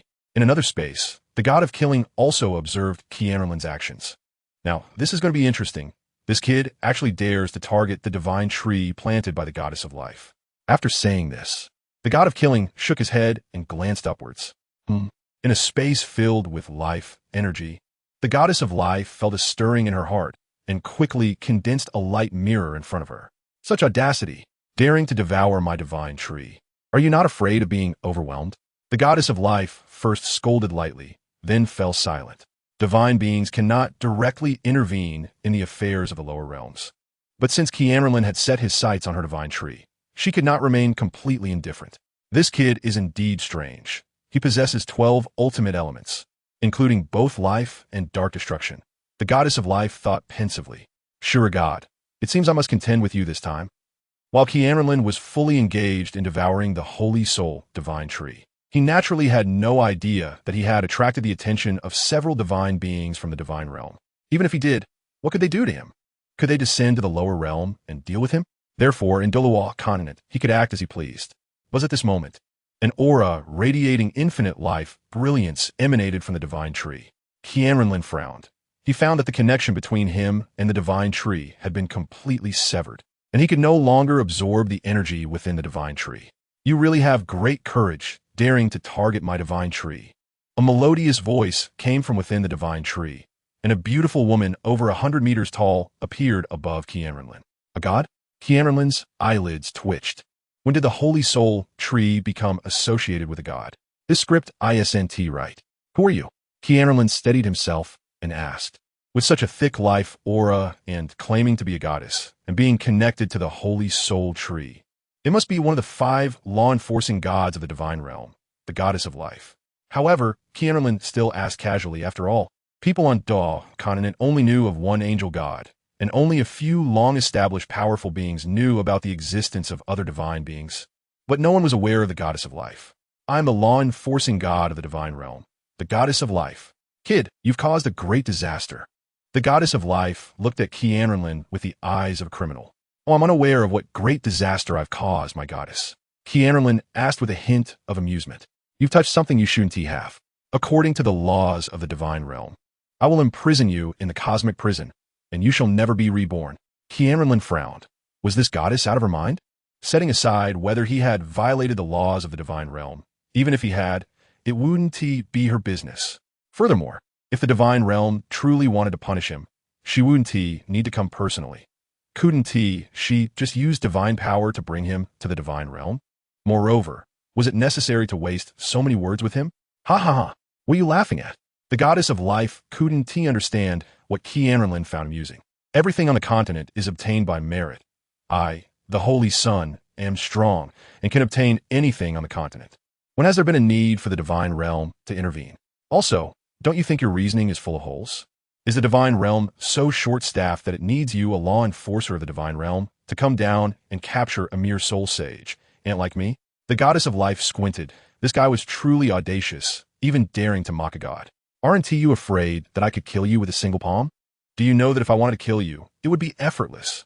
The goddess of life said proudly, holding her head high. And then, I'm here to save you. You violated the laws of the divine realm, and soon the law enforcement team from the divine realm will come and capture you. And only I can save you. The goddess of life said matter-of-factly. What is life doing? The Shura god looked at the goddess of life in confusion. Lord Shura, the goddess of life is trying to steal your successor. The god of killing abruptly appeared in the Shura god's residence and said, steal my successor? Hasn't she never shown any intention of seeking a successor? Why is she looking for this kid now? The Shura god thought in confusion. It should be known that the goddess of life is one of the oldest supreme gods in the divine realm, one of the original gods that has never passed down her divine position. She is also married to the god of destruction. If she were to pass down her divine position to QianRenlin, what would happen to the god of destruction? Would the goddess of life abandon him? Lord Shura, this kid is not simple. He possesses 12 types of ultimate elements and is a being with inherent laws, something that has never been seen in the divine realm over the years. There are many people in the divine realm keeping an eye on him now. The god of killing sighed and then turned to leave. Originally, he had also set his sights on QianRenlin, but he didn't expect the Shura god had already recognized him early on. There was no other way. He could only settle for second best and choose Tang San, another kid with good talent. Chapter 174. The goddess comes to deliver gifts. You want to compete with me for a successor? Oomph. The Shura god chuckled softly. The moment Qian Renlin devoured the Blood River and obtained the Shura domain, he had already marked him. Not to mention that Qian Renlin also took his Shura divine sword. The aura within the divine sword had long been subtly eroding Qian Renlin's soul power. This means that regardless of whose divine test Qian Renlin ultimately inherits, the moment he ascends to the divine realm, he is destined to inherit the divine position of the Shura god. This is good as well. I can nurture my successor with the divine power of the goddess of life. And when they inherit my divine position, I can leave the divine realm and seek my own path. The Shura god thought happily. But will reality truly unfold as he imagined? Southern Grassland. Qian Renlin might have already understood the other party's thoughts. What do you want? Qian Renlin asked calmly. Become my successor, and then the law enforcement team of the divine realm will be unable to do anything to you. Moreover, as long as you inherit my divine position, I will gift you this divine tree. How about that? The goddess of life said with an enticing tone. The inheritance of the law enforcer's divine position, along with a free divine tree, is a temptation that no one could refuse. The goddess of life also believed that Qian Renlin had no reason to refuse, patiently waiting for his response. If it weren't for the fact that the Shura god had already predetermined him, why would she, one of the 5 main gods of the divine realm, resort to such a strategy? So it seems that there should be quite a few divine domains in the divine realm eyeing me, including other main gods. Otherwise, the goddess of life wouldn't personally project herself down here to find him. Qian Renlin thought silently. What if I refuse? Will this divine tree still not belong to me? Qian Renlin said unhurriedly. The goddess of life frowned, not expecting that Qian Renlin would still refuse such a great temptation. Just as she was about to speak, Qian Renlin spoke first. However, I'd accept your kind offer. Come on, quickly bestow your divine power upon me. Qian Renlin narrowed his eyes and opened his arms, waiting for the goddess of life to grant him divine power.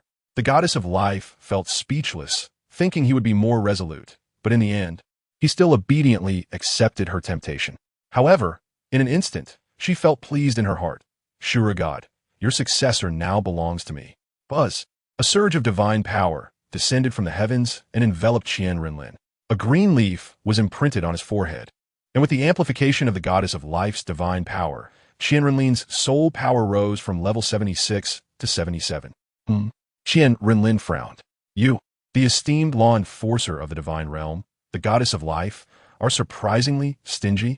Other divine domains grant blessings in increments of 10 levels. And you only give me an upgrade of 1 level?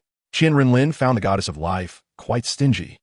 The goddess of life was also perplexed. It shouldn't be like this. The divine power she had just bestowed was at least a level 10 quantity. Why did it only increase by 1 level for this kid? In truth, only Qian Renlin knew that the capacity of his soul power was excessively vast, at least more than the total amount of 10 limit Douluos. And his soul power had been compressed into a viscous state. The total amount of his soul power was equivalent to that of several hundred 99 limit Douluos. If he hadn't devoured the energy of the holy soul tree for an entire day, the little divine power just bestowed by the goddess of life wouldn't even be enough to fill the gaps between his teeth. The goddess of life, not willing to admit defeat, once again bestowed a surge of divine power upon him. But this time, she was even more shocked. QianRenlin's breath showed no change, and there was no sign of an increase in soul power. Is there a problem with your body? It takes so much power just to level up by 1. The projection of the goddess of life looked at Qian Renlin in astonishment, then shot a green light from her eyes to observe his physical condition. What? An incredible scene unfolded before the goddess of life's eyes. When she internally examined Qian Renlin's body, she discovered that his dantian had formed a vast ocean, and the soul power was not misty, but rather a viscous liquid.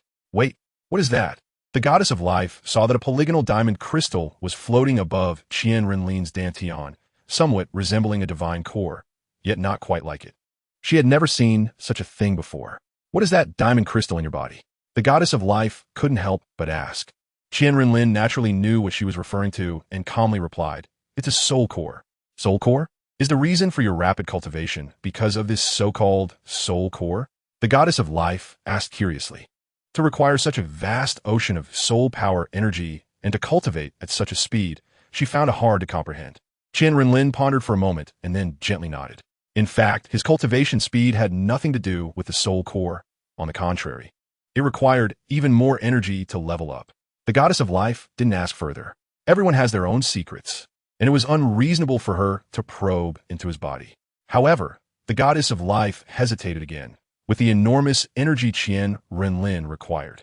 How much divine power source would she have to expend? Sigh, who told me to choose this myself? The goddess of life shook her head, gritted her teeth, and once again descended a surge of divine power into Qian Renlin's body that was 100 times larger than before. All right, now that I have given you divine power and the inheritance, the rest is up to you. I will wait for you in the divine realm. The goddess of life said with a pained expression, and her projection transformed into a barrier that enveloped the divine tree. Hey, you haven't given me a soul ring yet.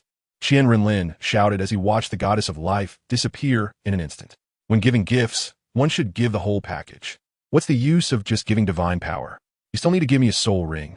Yes, in Qian Renlin's view, this esteemed goddess traveled from the divine realm to the lower realm to specially deliver treasures to him. Not only had he reached level 80, but after the baptism of the goddess of life's divine power, combined with the previously devoured energy of the holy soul tree and the divine power of the death god, his soul power had also become semi-divine power. And this green leaf, Qian Renlin touched his forehead. This was the true treasure. The green leaf contained a trace of the goddess of life's divine consciousness, which could protect his soul from death. Moreover, it contained a vast amount of vitality, allowing him to recover instantly even from severe injuries. Although Qian Renlin did not believe that anyone in this world could harm him, his cautious nature meant he would never despise this protective talisman. Qian Renlin then turned to look at the holy soul tree. No, it should now be called the divine tree. He never expected that this was actually a seed planted from the ancient life tree of the goddess of life. Qian Renlin activated a trace of his devouring ability. As expected, with the protection of the goddess of life's barrier, he could no longer devour even a trace of energy from this tree, unless he used brute force, but doing so might destroy the tree, and the goddess of life would become his enemy. With Qian Renlin's current strength, he did not want to confront the divine realm too early. That would not be heroism, but rather foolishness, forcing himself to create strong rivals. Chapter 175, the last preliminary match. It has been 3 days since Qian Renlin emerged from the southern grasslands. Although he did not devour the holy soul tree, he brought out the 10,000-year holy soul grass and obtained what is known as the life goddess inheritance. Not only did he reach level 80, but his soul power also advanced to demigod level, with his physique and mental strength greatly enhanced in all aspects. If he were to encounter Tang San again this time, Qian Renlin could confidently say that he could crush him with just a finger, without needing to use spatial forbidden techniques. Indeed, the technique he used to annihilate Tang San last time technically belongs to forbidden techniques, as the spatial elements were sealed for a moment after that battle. He believed this was possibly due to forcibly using power that transcended the rules of this world. He wasn't sure if it was the world's rules warning him or for some other reason, but it no longer mattered. With a continuous supply of energy from the source of life, he was not worried about his elemental abilities disappearing. With more than a week left, the fusion of the twin dragons was nearly complete.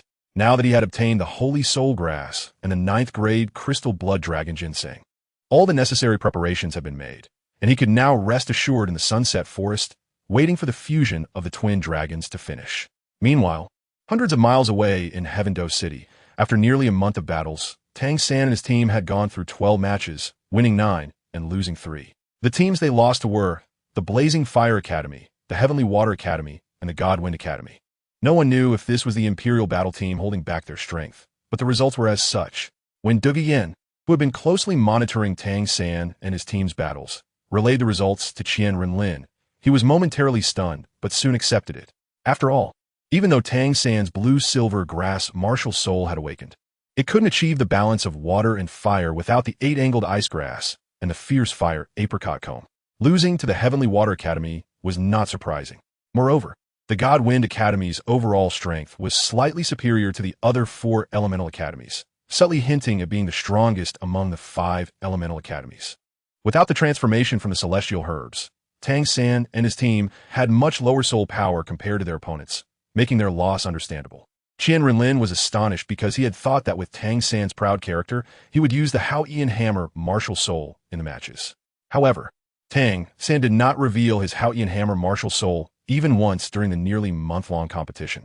With the teamwork of the Shrek 7 Monsters, and after 2 years of training by Yu Xiaojiang, if Tang San had used the Hao-Ian Hammer unexpectedly, defeating the Godwind Academy would not have been difficult. However, Qian Renlin was only briefly surprised and then did not pay it any mind. Regardless of whether they were holding back their strength or if they had become useless without the celestial herbs, the final result would not change. Welcome everyone to the Heaven-Do City Soul Arena. Today is the last preliminary match of the elite competition of the Advanced Soul Master Academies of the entire continent. And the 2 participating teams were confirmed yesterday, the undefeated Thunder Academy and the equally powerful Imperial Battle Team. Will the Thunder Academy continue their winning streak? Or will the Imperial Battle Team come out on top? Let's wait and see. The host, Douluo, spoke with a wonderfully captivating voice. Immediately, the audience below began to cheer for their supporters. Thunder will win. Thunder is undefeated. Thunder will win. Thunder is undefeated. Go Imperial Battle Team. Go Heaven-Do. It was evident that the supporters of the Thunder Academy, which had never lost, far outnumbered those supporting Tang San and his team. Although Tang San and his team had gained recognition from the audience for their strength, they were still young, and their soul power was significantly lower than that of many academies present. The audience was not optimistic about their chances of defeating the Thunder Academy, which hailed from the Blue Lightning Tyrant Dragon sect, and even the few who cheered for them did so mainly because they were from the Heaven-Do Royal Academy. The overall strength of the Thunder Academy was even stronger than that of the Blazing Fire Academy and the Heavenly Water Academy, and their martial souls had a strong advantage over water and plant-based martial souls. So, Xiao San's blue silver grass had a significant disadvantage against them. Dai Mubai leaned on his chin and said, "That's right, Xiao San. The Thunder Academy has been undefeated all along, their strength surpassing that of the Blazing Fire Academy and the Heavenly Water Academy. Since we have already secured 9 victories, we have enough to qualify for the next round. I think, why not just concede as I suggested yesterday?" Flinder also advised. Since Yu Xiaojiang's death, Tang San had remained silent, hardly speaking except to strategize before matches. Flinder understood him very well. After all, not only had he lost his good brother, but also his beloved Erlong. He could empathize deeply, perhaps even more than Tang San, with Lu Erlong and Yu Xiaojing gone. The only family he had left in this world were the teachers from Shrek and Tang San's group of monsters. Sigh. Flinder sighed and shook his head. Just by looking at Tang San's expression, he knew he was determined to fight this match. "Xiao San, you decide. We will all follow your lead." Dai Mubai patted Tang San on the shoulder and said. Xiao Wu and the others also looked at Tang San firmly, nodding heavily. After a long moment, Tang San came back to his senses. "All right, we'll go with the plan I laid out yesterday." With that, Tang San stepped heavily toward the arena. and Daimubai and the others nodded to Flinder before following him. At this moment, the members of the Thunder Academy had already taken their positions on the arena, waiting for Tang San and his team to come up as the host announced the start of the match. All right, both sides, let's bow to each other. As Tang San and his team stepped onto the Thunder Academy's platform, both sides began to bow, summoning their martial souls. Logically speaking, with such a powerful name as the Thunder Academy, their martial souls should also be quite impressive, especially since they were stronger than the Blazing Fire Academy and the Heavenly Water Academy. However, this was not the case. Some of their martial souls were rather peculiar. There is no need to mention Yu Tianxin, who had the standard Blue Lightning Tyrant Dragon martial soul. Then there was a Lightning Eagle martial soul owner, followed by a Lightning Spider that resembled a human-faced demon spider. These were relatively normal. However, the next few soul masters to appear had quite bizarre martial souls. An umbrella radiating lightning, a string of Buddhist beads with lightning attributes, and one holding 2 lightning daggers. Although some martial souls from the Thunder Academy appeared peculiar, their overall strength was not weak, and their continuous winning streak spoke volumes. Chapter 176, Royal Combat Team vs. Thunder Academy. Thunder Academy has 4 members whose soul power exceeds level 40, with their captain, Yu Tianxin, reaching an astonishing level 48, which is 4 levels higher than the highest soul power of Daimubai. Among them, 2 members have soul power at level 46, and another has soul power at level 44, matching Daimubai's level. The other 3 members of the Thunder Academy team also have soul power at level 39, making their overall soul power level the second highest among the many academies present. The reason it is said to be second is that the captain of Shenkong Academy, Feng Xiaodian, has already reached level 49, and all his teammates have soul power above level 40. If it weren't for the large number of teams in the preliminary rounds, it is uncertain whether Thunder Academy could defeat Shenkong Academy. Tang San and the others looked at Yu Tianxin's impressive soul power of level 48, and it was impossible for them to not feel pressure in their hearts. However, they all held their heads high with determination. Losing was not terrifying, but they could not lose their momentum. Moreover, they might not necessarily lose. Tang San clenched his left hand, deep in thought. On the other side, the Thunder team looked disdainfully at Daimubai and the others. Although Tang San's 10,000-year fourth soul ring was dazzling, that was about it. Hey, over there, what's with that martial spirit, that SA Mantis? Why haven't we seen him in action these days? One of the soul masters with soul power at level 46 asked Tang San. The crowd had not seen the ancient second ring and 10,000-year fourth ring wielder, Mo Feng, for a long time, and they were puzzled as to why he was not used in this battle. After all, Thunder Academy's overall soul power was significantly lower than that of Tang San and the others, so they did not understand why they had not arranged for Mo Feng, who had soul power at level 49, to take the stage. They really did not know if the opponent was out of their mind. Hearing Mo Feng's name, Tang San's expression instantly turned cold. Thinking of Mo Feng made him think of the Spirit Hall, and thinking of the Spirit Hall reminded him of Yu Xiaojiang's death. Daimubai and the others also had dimmed expressions. After all, they had been brothers and partners for 2 years, and in the end, he was no longer the person he once was, which brought a touch of sadness to the hearts of the Shrek Seven Monsters. I announce, the match begins. After both sides exchanged greetings, the host announced the start of the match.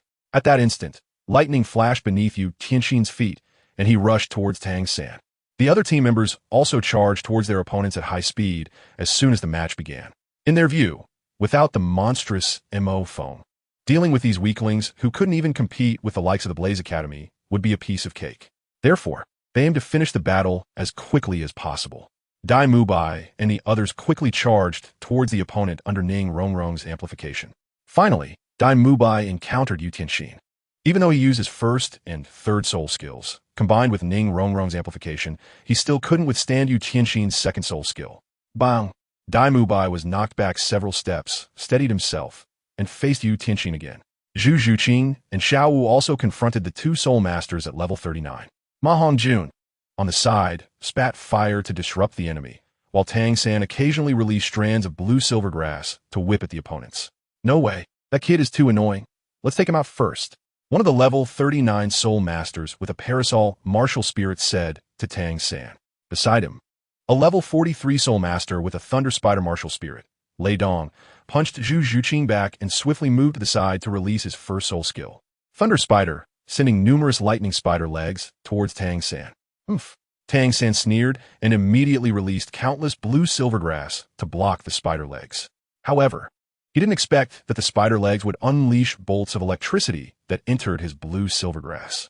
Although the power wasn't great, it still caused Tang San to be momentarily paralyzed. In that instant, Lei Dong revealed a sinister smile, having secretly sent one of the spider legs towards Ning Rongrong behind him. Rongrong. Oscar, who had been secretly watching Ning Rongrong, exclaimed in alarm as he saw this scene, but was already too late. As soon as Tang San's paralysis effect wore off, Lei Dong immediately unleashed his second soul skill, Spiderweb, which fell over Tang San's head. This delay allowed the spider legs to wrap around Ning Rongrong's legs. Chirp, chirp, chirp, a wave of paralysis coursed through Ning Rongrong, causing her to twitch in pain, and the amplification of her soul skills on Dai Mubai and the others also dissipated.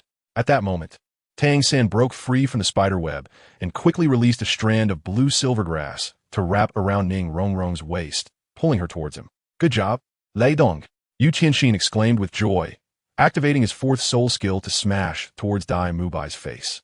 How could Dai Mubai, with a 4-level disadvantage in soul power, block this attack? He hurriedly activated his third soul skill to protect his face. Bang! Without the enhancement of the celestial herb or Ning Rongrong's amplification, and with such a significant soul power gap, Dai Mubai was immediately sent flying by this punch. Dai Laoda! Tang San shouted in alarm, using blue silvergrass to assist him as Dai Mubai flew away.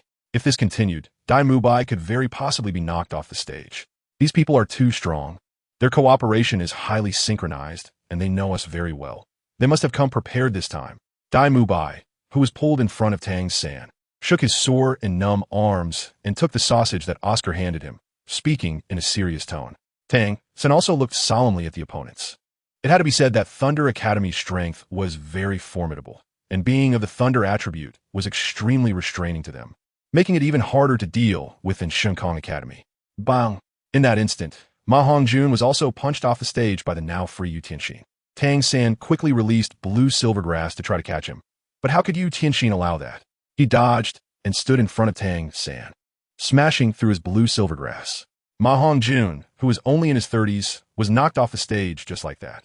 The audience below watched the match with nervous excitement, shouting the name of Thunder Academy. Meanwhile, the situation for Tang San's side was very unfavorable. In less than a minute since the match began, Dai Mubai had temporarily lost his combat capability. Ning Rongrong was paralyzed by lightning and unable to unleash her martial spirit. And Ma Hongjun had been knocked off the stage and eliminated. Yu Qianxin revealed a cold smile to Tang San and dashed towards Zhu Zhuqing, throwing a punch at her beautiful face. Zhuqing, Dai Mubai exclaimed in shock and rushed towards her, forcibly unleashing his soul skill. Bang! Yu Qianxin's punch landed squarely on Dai Mubai's face, instantly transmitting a powerful shockwave, sending both Dai Mubai and Zhu Zhuqing flying. Chapter 177. The Emergence of the Blue-Silver Domain Whoosh.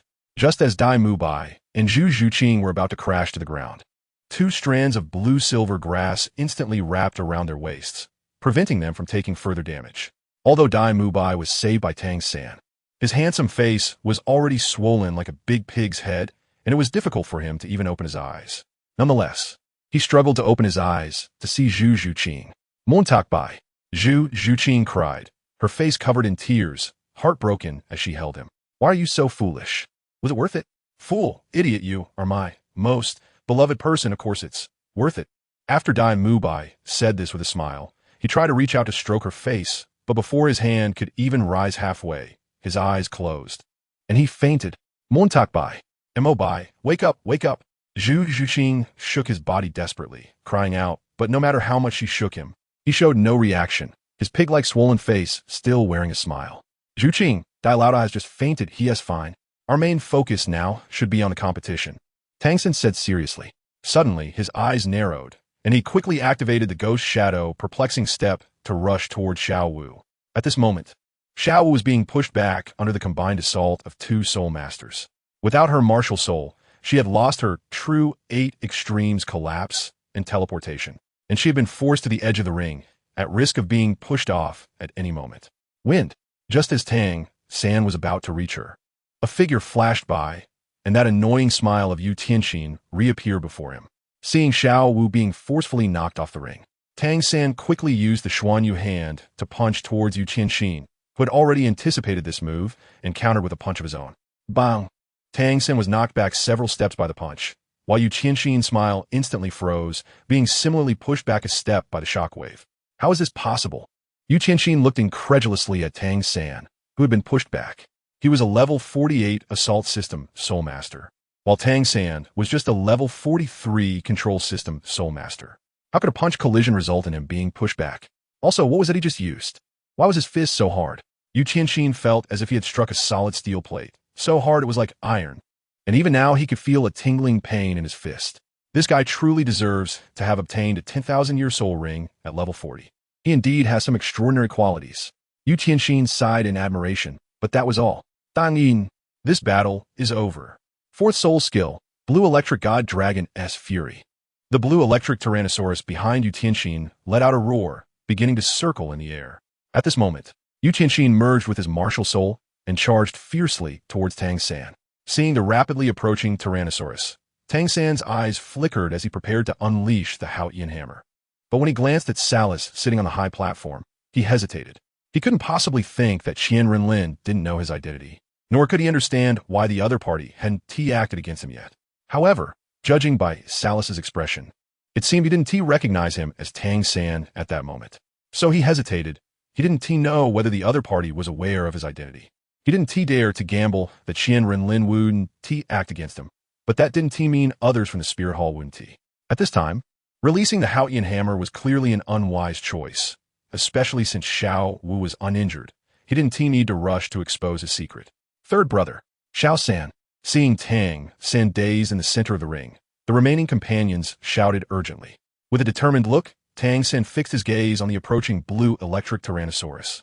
He focused his mind and suddenly spread his arms wide, allowing the blue-silver Emperor Martial Soul to slowly detach from his hands and appear in front of his chest. Blue-silver domain. In an instant, a strong blue light flashed, and the blue-silver Emperor Martial Soul grew significantly taller, a powerful pressure enveloping the entire arena. What is this? Everyone, both on and off the stage, widened their eyes at this scene. What is this? A soul skill? Or a soul bone? The Snow Knight Emperor looked at the blue light and the strong pressure emanating from Tang San on the stage in surprise. We've already seen Tang San's 4 soul skills. This cannot be a soul skill, and it doesn't seem like a soul bone either. Ning Fengji said with confusion. Huh, what a bunch of ignorant fools. This is a domain skill. This kid actually has a domain. Salus, on the left of Snow Knight, first sneered mockingly. Then his expression turned grim as he looked at the strong blue light in the center of the arena. He didn't expect that the Tang San he had always looked down upon actually possessed a domain skill. In fact, he had known Tang San's true identity from the very beginning. Even if he had changed greatly since then, he had already discovered the other party's identity when he released his martial soul in the first match. Moreover, the Holy Sun had personally instructed him to arrange for the Symbol Armor Academy to create trouble for him. What? A domain. Both the Snow Knight Emperor and Ning Fengji looked at each other in disbelief. A domain. A powerful skill that had hardly appeared across the continent.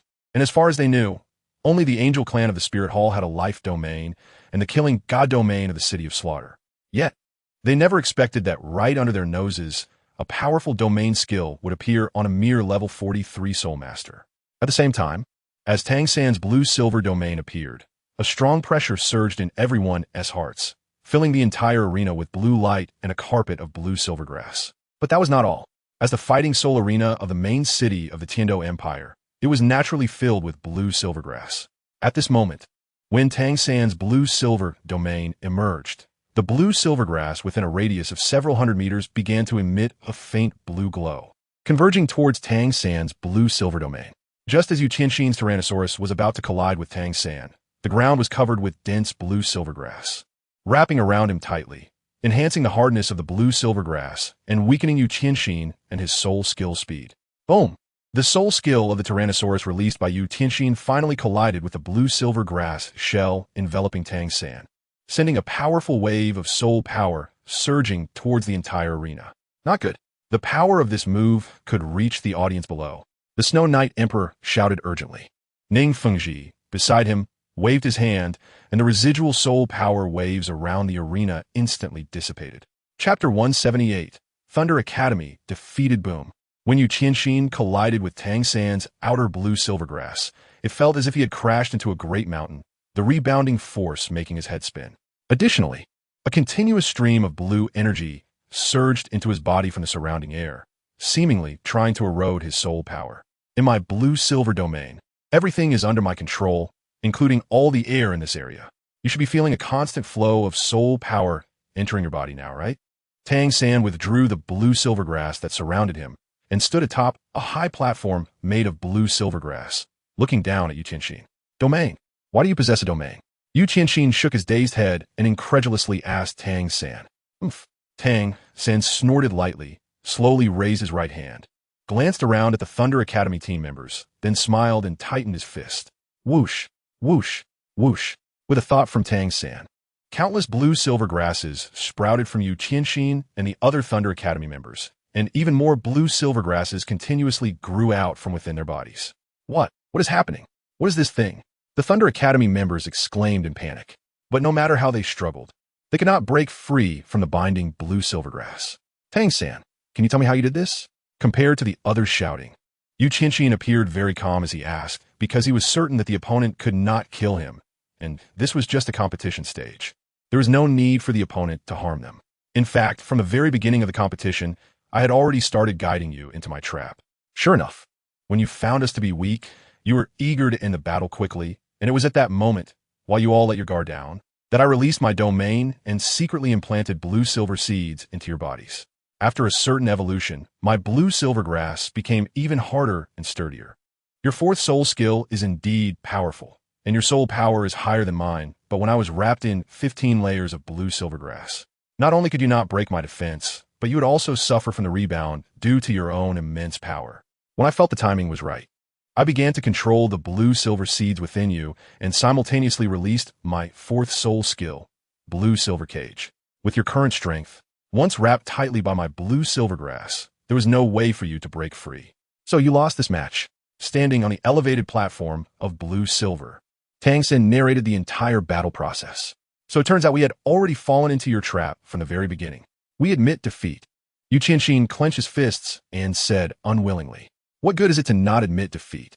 They couldn't escape from the blue silvergrass that bound them like Zongzi. Moreover, losing to such a brilliant genius was not unjust. At this moment, Yu Qianxin was filled with admiration for Tang San. To win this final match, he had managed to endure from the first match until now, even pretending to lose to the Fire Academy and the Water Academy. What an unprecedented and wonderful match. I never expected that today, right before our eyes, a rare domain skill would appear. It was simply spectacular. I believe this match will certainly be recorded in history. Just then, the stunned Dodo finally reacted and flew up into the air, joyfully saying, hey, it's time to announce the results of the match. Tang San frowned impatiently. You know, Boss Dai is still unconscious. Xiao Wu and the others are also injured. Right. I announced that in the 13th round of the Continental Advanced Soul Master Elite Competition Preliminaries, the 6th match, the Tiando Royal Academy wins. Tiando, Tang San. When the host Dodo announced the results, tens of thousands of spectators below immediately shouted Tang San's name. Tang San also dispelled his domain skill and retracted the blue-silver seed from the Thunder Academy members' bodies and the blue-silver grass outside. You are very strong. Losing to a genius like you, Yu Qianxin, am convinced. After being released from control, Yu Qianxin walked up to Tang San and sighed. You are strong too. If you hadn't been so eager to end the battle, you wouldn't have fallen for my tricks so easily. Tang San shook his head and said nonchalantly, if only the teacher were here. If only Xiao were here. At this moment, Tang San once again felt melancholic thinking about the deceased Yu Xiaojiang and Xiao Wu. Teacher, I did it. I did not disappoint your teachings. In the preliminary rounds of the Elite Soul Master competition, we won. Please rest in peace in the blissful world. Tang San clenched his fist silently. With the conclusion of this battle, the preliminary rounds of the Continental Advanced Soul Master Elite Competition, hosted by the two great empires and co-organized by the Spirit Hall, were officially announced to be over. Now I will announce the list of all the academies that advanced to the finals. First place, Thunder Academy. Second place, Wind Academy. Third place, Tiando Royal Academy. Fourth place. Alright, this is the list of academies advancing in this Continental Advanced Soul Master Elite Competition preliminaries. Please return to your respective academies to rest well. In 3 days, The Empire will lead you to Spirit City for the final competition. The beautiful host Dodo's words were followed by another round of thunderous cheers from the audience. Please quiet down. Next, our Snow Knight Emperor will give a speech. With Dodo's words, another round of cheers erupted, and the Snow Knight Emperor slowly stood up, holding a scepter symbolizing royal power, looking down at the many spectators with an imposing presence. Then came a graduation-like speech, followed by a statement that regardless of how the teams performed in the final competition at the Spirit Hall, anyone who joins the Tiando Empire afterward would at least receive the title of Baron, and the doors of the Empire would always be open for you. This was followed by another round of cheers, then the official speech from the leader of the Seven Treasure Glazed Tile School, Ning, and a few perfunctory words from the Platinum Bishop of the Spirit Hall, Surath. Thus, everyone dispersed. Those who advanced naturally celebrated joyfully, while those who were eliminated felt disheartened and faced some scolding. Tang San and the others temporarily emerged from the sorrow of Yu Xiaojing's death and found a restaurant to celebrate. Of course, none of this had anything to do with Qian Renlin, who had already arrived at the Sunset Forest. Chapter 179, Re-entering the Star Do Great Forest in the Sunset Forest. Qian Renlin surveyed the thousands of herbs surrounding the ice and fire Yin-Yang Eye and sighed for a long time. What a pity. These herbs will never become immortal herbs. The ice and fire Yin-Yang Eye is known as one of the 3 great treasure troves because its uniqueness allows the herbs to grow at 10 times the speed, and ordinary plants cannot take root here. Now that the divine power providing energy for them has been devoured by Qian Renlin, and the 2 dragon kings have been fused and transformed by him, this place no longer possesses the energy to provide uniqueness, and it will be no different from ordinary places outside. Thus, these herbs, which have only grown for a few years, no longer have the characteristic of tenfold growth. However, Qian Renlin's heart remained unchanged. The destruction of the ice and fire Yin-Yang Eye had no effect on him.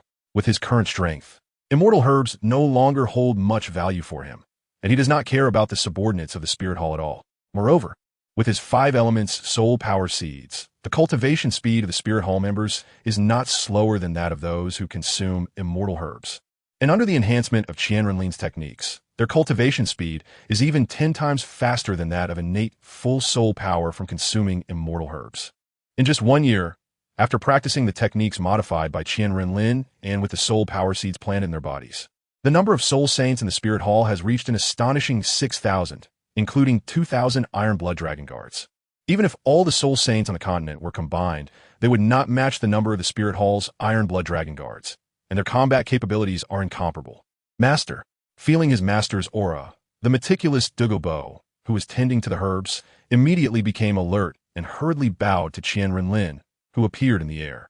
Qian Renlin lightly acknowledged and signaled him to rise, then walked towards the ice and fire Yin-Yang Eye. Although Qian Renlin felt that these herbs were no longer useful, he had no intention of telling Douluo. Anyway, there were no tasks for him to do now, so letting him continue to care for these herbs and find something to do was also good. Your Highness, the shadowy figure sitting cross-legged in front of the 2 dragons hurriedly saluted Qian Renlin, who appeared here. Is there any situation? Qian Renlin waved his hand, glancing at the 2 dragons that were still slowly merging. Replying to Your Highness, for the past half-month, I have been keeping an eye on this place, and nothing has happened.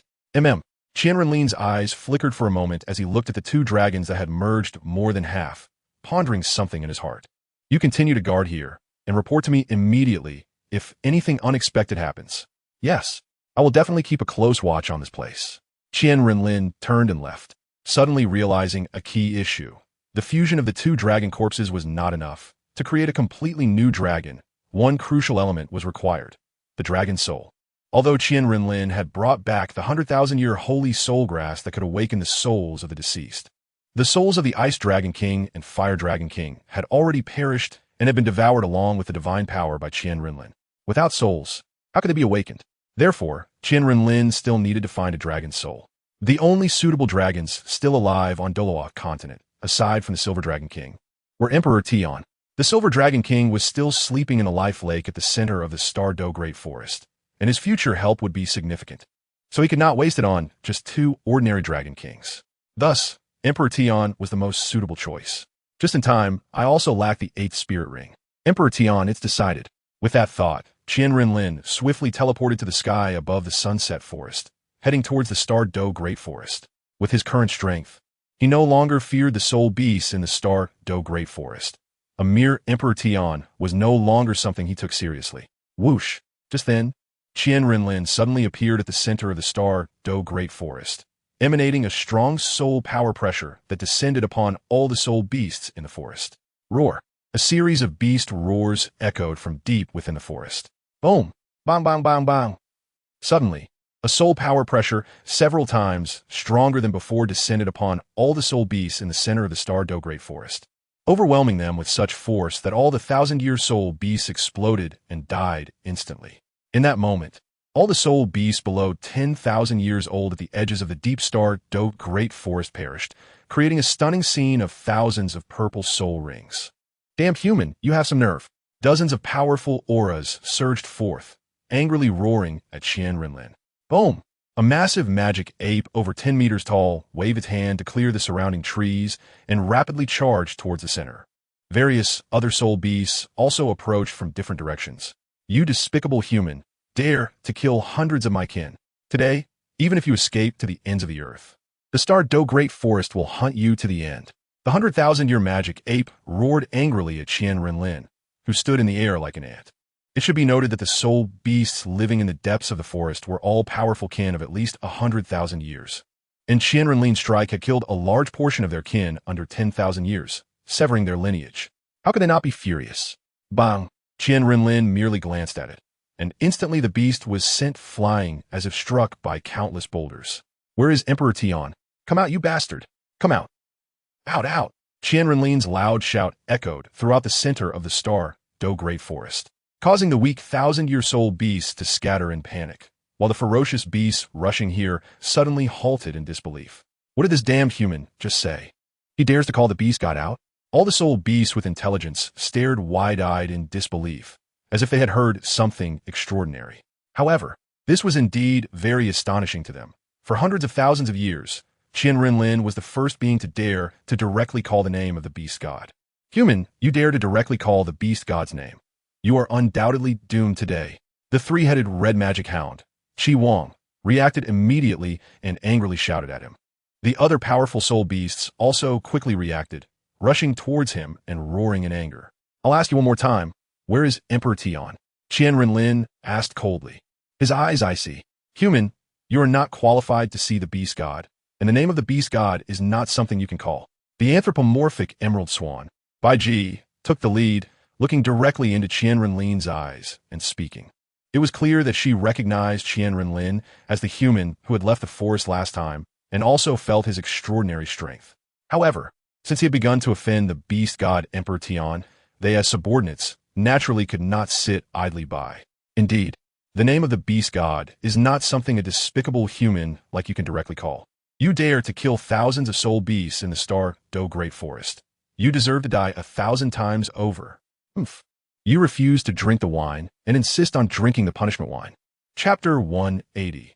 Fighting against the beasts alone since you refuse the toast and instead choose the punishment drink. You have no one to blame but yourselves. Qian Renlin's eyes were cold as he stared at the dozen soul beasts surrounding him. His aura surged, and a massive angelic martial spirit appeared behind him. A thick bolt of crimson, lightning soul power shooting up into the sky with a crackling sound. Boom! Under the powerful pressure, the ground within a 10-mile radius shook violently. Rocks rolled, trees shattered, and not a blade of grass remained. This imposing force, so strong. BibiDong and the other soul beasts over 10,000 years old instantly changed their expressions, transforming back to their true forms to withstand the pressure of the soul power. I will ask you one last time, where is Emperor Tian? At this moment, Qian Renlin looked like a saint from the heavens, his emotionless gaze regarding the soul beasts below as if they were mere ants. It was peculiar. Qian Renlin's angelic martial spirit was only about 10 meters tall, significantly smaller than any of the soul beasts present.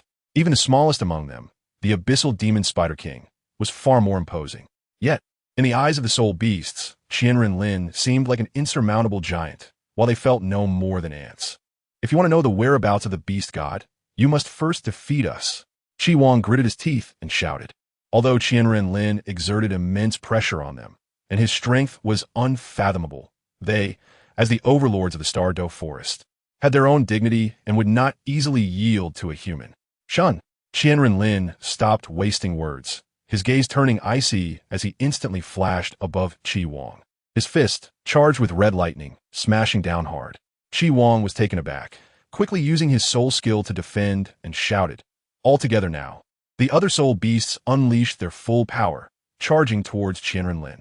They understood that no single soul beast present could match this human in a one-on-one fight. But with a total of 14 soul beasts, all over 10,000 years in cultivation, they were not necessarily afraid of him. Boom! Qian Renlin's crimson soul power trembled, and before anyone could react, he reached out and seized Qi Wang's massive head, tossing it into the air. Bang! Bang! Bang! Bang! The attacks from numerous soul beasts struck Qi Wang's tall and sturdy body, and with a loud crack, Qi Wang's scales shattered, and he spat out a mouthful of blood that splattered on the ground. Qi Wing, Qimo, Bai Ji and the other soul beasts' expressions changed drastically, and they shouted in alarm, not expecting this human to be so despicable, using a soul beast as a shield.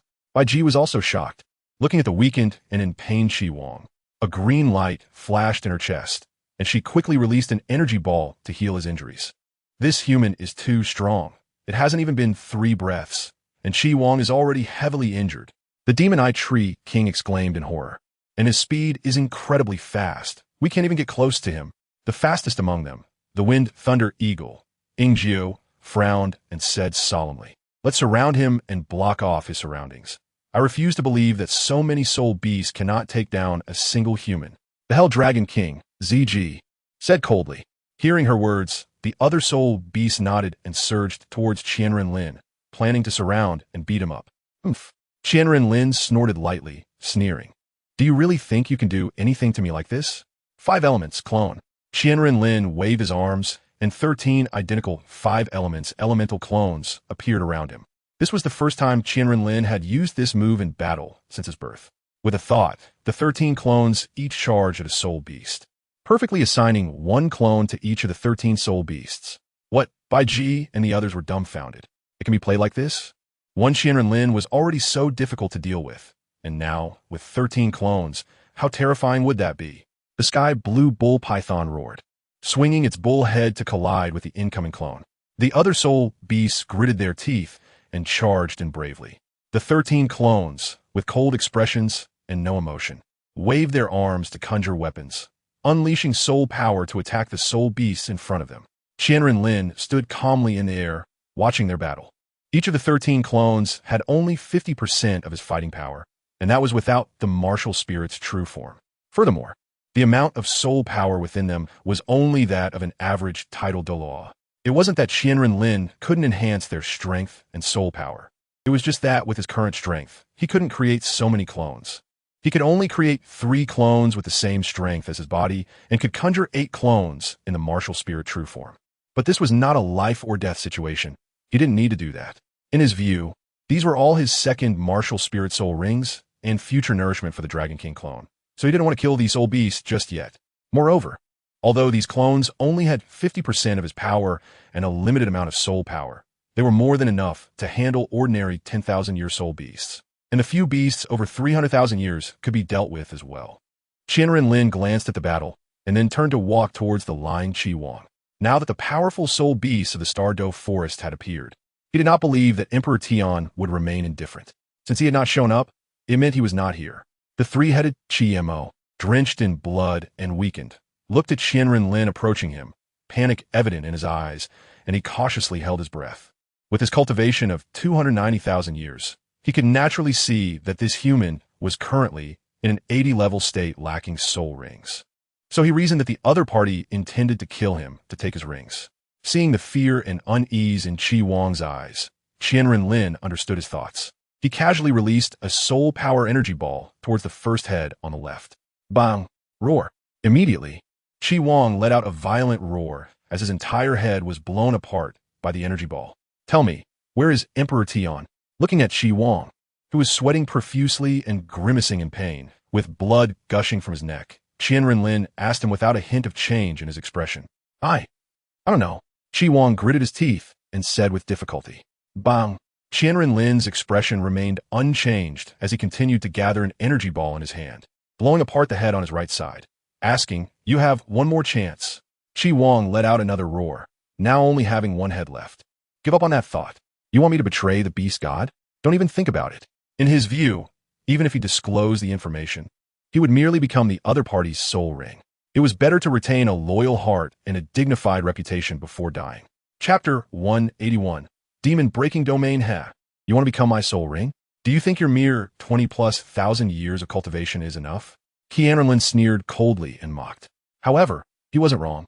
With his current strength, soul beasts with cultivation under 300,000 years no longer qualified to be his soul rings. All of his current soul rings and soul bones were around 290,000 years old, and he only needed to absorb one more soul ring to reach the physical limit of what he could bear, at that point being at least over 300,000 years. The Red King was taken aback. What do you mean? Aren't you here to take my soul ring? Whether as a human or a beast, never be overly sentimental. What you think is forever is only your assumption. QianRenlin curled his lips, revealing a charmingly sinister smile. At this moment, the Red King was already bleeding in his heart, shouting, "Damn it! You said you weren't going to kill me. Why didn't you say so earlier? Now I have to turn my three-headed red devil hound into a lone dog. Tell me, where is Emperor Tian?" QianRenlin had lost count of how many times he had asked this today, but he could guarantee that if the Red King dared to say no again, he would definitely kill it. Looking at the handsome man exuding a strong, killing intent, the Red King swallowed an imaginary lump in his throat, then glanced at Bai Ji and the other beasts who were focused on fighting. Sigh. The beast god should be in the endless sea right now. The Red King, upon realizing he wouldn't die, finally decided to tell the other party Emperor Tian's whereabouts, thinking that he didn't believe Qianrenlin could defeat it. Although this guy was indeed powerful, it was nothing compared to the beast god with over 800,000 years of cultivation. Endless sea? Poseidon's territory? What does it want there? QianRenlin raised an eyebrow, somewhat surprised. He had thought the other party would go to the extreme north, but unexpectedly it had gone to the endless sea. Why does it want to go to the endless sea? I don't know. The Red King tightened his gaze and hurriedly said, QianRenlin frowned, feeling that the situation might not be simple, and then asked again, when did he go? I don't know. The remaining head of the Red King shrank back, biting its head. QianRenlin narrowed his eyes, seeing the other party's evasive attitude. It was clear they had some scheme. Suddenly, he thought of something, but then the corners of his mouth twitched into a slight smile. How naive. QianRenlin turned to look at the clones and soul beasts still fighting. With his strength, he could naturally tell that several of those clones were running out of energy. Shun! A gray light flashed, and QianRenlin's figure disappeared. He didn't care about the clone's survival. After all, they could only exist for 5 minutes in total, and there was less than a minute left now. The Red King was somewhat surprised, not expecting the other party really wouldn't kill him. Then a sharp pain came, and he suddenly remembered that he only had one head left, instantly filled with resentment and anger towards QianRenlin. Bang! Just as QianRenlin had left, Ziji found a flaw, smashing the clone in front of her with a palm, then went to help the weaker soul beasts. She also sensed that these clones were not very strong, and logically speaking, with her strength, she could easily handle them. However, she didn't expect that after these clones died, they could be revived in another elemental form. So she ended up killing the other party 5 times before truly eliminating them. But this also served as a wake-up call for her. If a clone was already so troublesome, how powerful must QianRenlin's true body be? Could it also revive after death, as long as it consumed a certain element? It must be said that although soul beasts live for a very long time, their thought processes are indeed quite surprising. However, living in the Douluo forest, soul beasts have limited understanding of human soul masters. They only know that to level up, one must kill soul beasts to obtain rings, and the abilities of soul skills depend on the soul beast capabilities in life. But they completely lack understanding of those special soul masters. Otherwise, after the Silver Dragon King awakened, there would be no need to go to the human world to learn about human knowledge and characteristics. With her strength, she could have rampage through the Douluo forest and other soul beast gathering places, easily smashing down anything in her way. On the other side, after leaving the forest, QianRenlin stood in the air, lost in thought. He was contemplating whether to directly seek Emperor Tian in the endless sea now, or wait for him to return to the Douluo forest before taking action. After all, the endless sea was different from the Douluo forest. Although outsiders see the Douluo forest as the largest and most dangerous gathering place for soul beasts on the continent, he knew that the truly most dangerous place was the endless sea. There were far more soul beasts over 100,000 years old there than in the Douluo forest, and many of them had even higher ages than those in the Douluo forest. The sea god Poseidon could become a top-level god relying on the belief power of an entire sea area. So he certainly couldn't have achieved it just with a couple of weaklings. Moreover, there were also limit Douluo Poseidons and a group of super Douluo present. Once they sensed QianRenlin's aura, they might directly intervene to stop him from entering. They could also command a massive group of soul beasts, which would put QianRenlin in an extremely unfavorable situation. Although with his strength, numbers wouldn't matter, and he wouldn't be afraid of super Douluo. He couldn't forget that there was a very abnormal existence there. That being was the sea dragon Douluo from the sea god's island's inheritance. Although his strength was quite weak, he possessed a domain that was very useless to others but extremely deadly to him, the demon-breaking domain. The demon-breaking domain cannot enhance oneself or weaken others, but it has a very special ability. It can break all domains. It can invalidate all domain skills, including all divine-level domains, such as the killing god domain. QianRenlin didn't know whether the opponent's demon-breaking domain could affect his own domain, but he didn't dare to gamble. Although his martial soul was called a super divine-level martial soul, logically speaking, his domain should also be super divine-level, but until now, he hadn't felt how powerful his domain was. Other than being able to enhance himself without being affected by levels and weaken the enemy's attributes by 50%, it still fell within the divine level range. Moreover, Douluo continent was different from other continents. The rules of power here were extremely solid, and the entire continent was influenced by the rules of the divine realm. He wasn't sure whether he would be affected by these rules, or if he could break the sea dragon Douluo's demon-breaking domain. But if he couldn't break the opponent's demon-breaking domain, he would only be able to rely on his own strength. He could completely disregard Poseidon and the group of tidal Douluo, but if he were surrounded by Emperor Tian and the other soul beasts, he might not be able to escape unharmed. Although he possessed space attributes and could instantly escape hundreds of kilometers away, this skill mainly relied on the activation of the space domain. If his domain was also restricted by the demon-breaking domain, then he would be in danger. So his previous thought was to wait until after the Soul Master Tournament, then lead the Spirit Hall troops to attack Sea God's Island, first eliminating the Sea Dragon Douluo, who had a restraining effect on him. This was the safest approach. After all, he had never tried it before, and his personal combat power on the continent was already invincible. Without a strong opponent, he didn't even know where his weaknesses lay. Chapter 182. Separation of the Soul. The next day, Qian Renlin arrived again at the Ice and Fire Yin-Yang Well in the Setting Sun Forest. After much contemplation, he ultimately decided not to take the risk alone. The endless sea was deep, far from the calm it appeared to be on the surface. At this moment, the fusion of the Twin Dragon Kings was also at a critical stage, and he had to personally guard it to be on the safe side. Moreover, even without the Dragon Soul, it wasn't a big deal. At most, it meant he wouldn't have his own consciousness like a living being. Boom! Watching the Twin Dragon Kings, which were only 1/6 away from completing their fusion, Qian Renlin sat cross-legged in midair. He gathered the ultimate fire element in his left hand and the ultimate ice element in his right hand. Then, he slowly drew a circle in front of him with both hands, stacking them on his abdomen, and the two extreme elements immediately merged into one. Currently, only Qian Renlin on the entire continent could merge these two extreme elements. Other soul masters could generally possess only one elemental ability within their bodies, and many soul masters had not even a trace of elemental power, with some only having extreme physical strength. The very few soul beasts that possessed multiple elements could not fuse more than one type of elemental energy. They could at most release attacks using the elemental power within them, but could never merge two elements into one. Qian Renlin fused the two balls of ice and fire elements into a fist-sized Taiji diagram.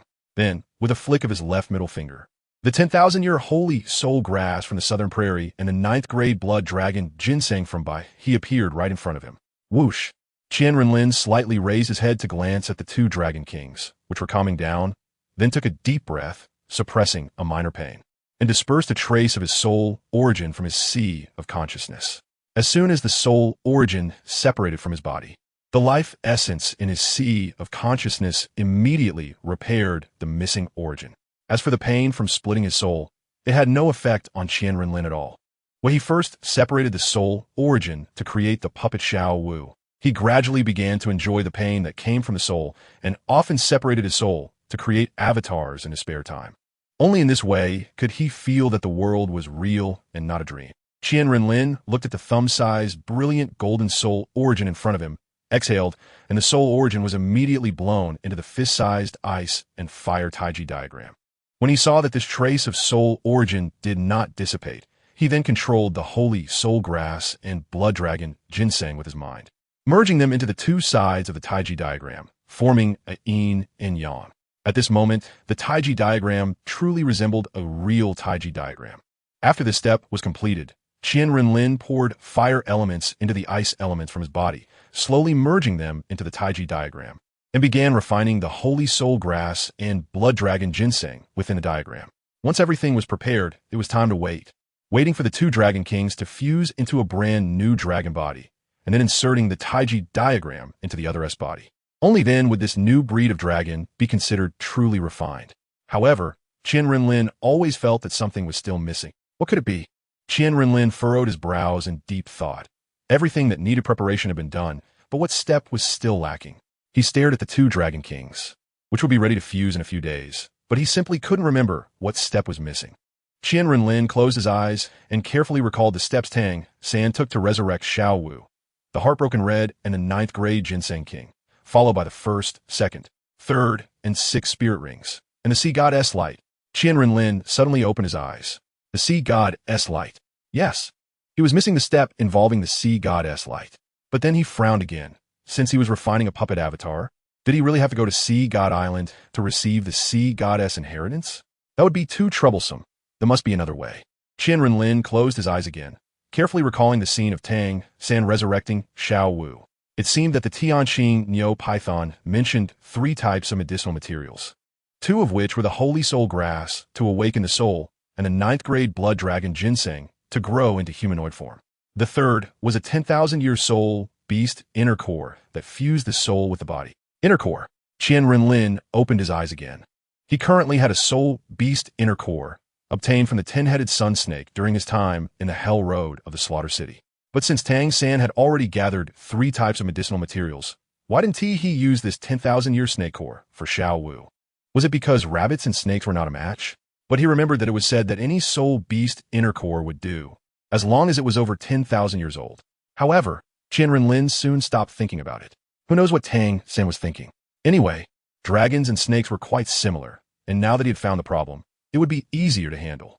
He closed his eyes again, quietly waiting for the fusion of the twin dragons. On the other side, in the Tiando Empire. Now, there is only one day left before heading to Wuhuan City. Tomorrow was the day for all the academies eligible to participate in the promotion matches and some spectators to head to the Wuhuan Hall. The Tiando Empire had already decided that the Prince, Shui Qinghe, would represent the Snow Knight Emperor as a judge, accompanied by 2 Soul Daw experts and 500 Tiando White Armor Knights, along with 15 Academy battle teams and their accompanying teachers, totaling over 1,000 people. At this moment, all the academies qualified to participate in the competition and elimination match were ready to head to Wuhuan City for the viewing. Flander was preparing Dai Mubai and others for their departure tomorrow. Tang San found a reason to leave the team early and sat on a hillside, gazing into the distance. Lost in deep thought, the Wuhuan Hall was an extremely powerful and dangerous force, and the Holy Sun Qian Renlin felt like an insurmountable mountain pressing down on his heart. He didn't know if this trip was a self-imposed trap, but he had to go. Taking out a soul bone from the 24 Bridges moonlit night, Tang San fell into contemplation as he looked at the soul bone in his hand. This was the 3rd spirit ring he had obtained with the secret help of Mo Feng, the 3,000-year soul-eating spider torso bone. For so many years, he had kept it by his side without absorbing it because he knew that for soul masters, the higher the age of the soul bone, the better. This was not an external soul bone. Once absorbed into the body, unless he had some kind of opportunity, it could only waste a soul bone slot. That is why he and T absorbed this soul bone all these years. But now it was time to absorb this soul bone. He understood its rarity and preciousness. And it would probably be hard to find a better soul bone in the future unless he could reach the title of Douluo and have the strength to kill a 10,000-year soul beast. Even if he encountered a soul bone with a better age, it might not be suitable for his torso bone. Soul bones absorb best when combined with the same spirit ring. This 3,000-year soul-eating spider torso bone was precisely produced from the 3,000-year soul-eating spider spirit ring he had absorbed. Given the temperament of the Wuhuan Hall and Qian Renlin, the journey to the Wuhuan Hall tomorrow would not be calm. Although this soul bone had a lower age, it was still equivalent to a 3,000-year soul skill, making this the perfect time to absorb it. In order to ensure safety on the way to the Wuhuan Hall tomorrow, and to face even stronger opponents afterward, Tang San ultimately decided to absorb this soul bone. Chapter 183. Sea God Douluo Poseidon, Pope's Hall and Spirit Hall. After a month of training and perfect cooperation, Hulaina suddenly arrived at the Pope's Hall. Nana, why aren't you resting well today? Why did you suddenly come to see me? Bibi Dong, who was discussing something with the black tiger Douluo beside her, looked at Hulaina walking into the hall with a puzzled expression. Teacher, are you discussing how to deal with those students coming to the Spirit Hall tomorrow?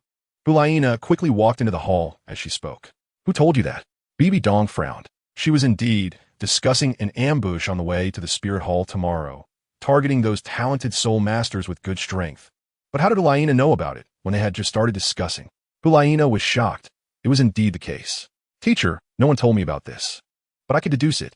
This is the best time to take action against those talented soul masters. However, Nana still hopes you can give up this plan. Bibi Dong looked at her calmly, pondering something.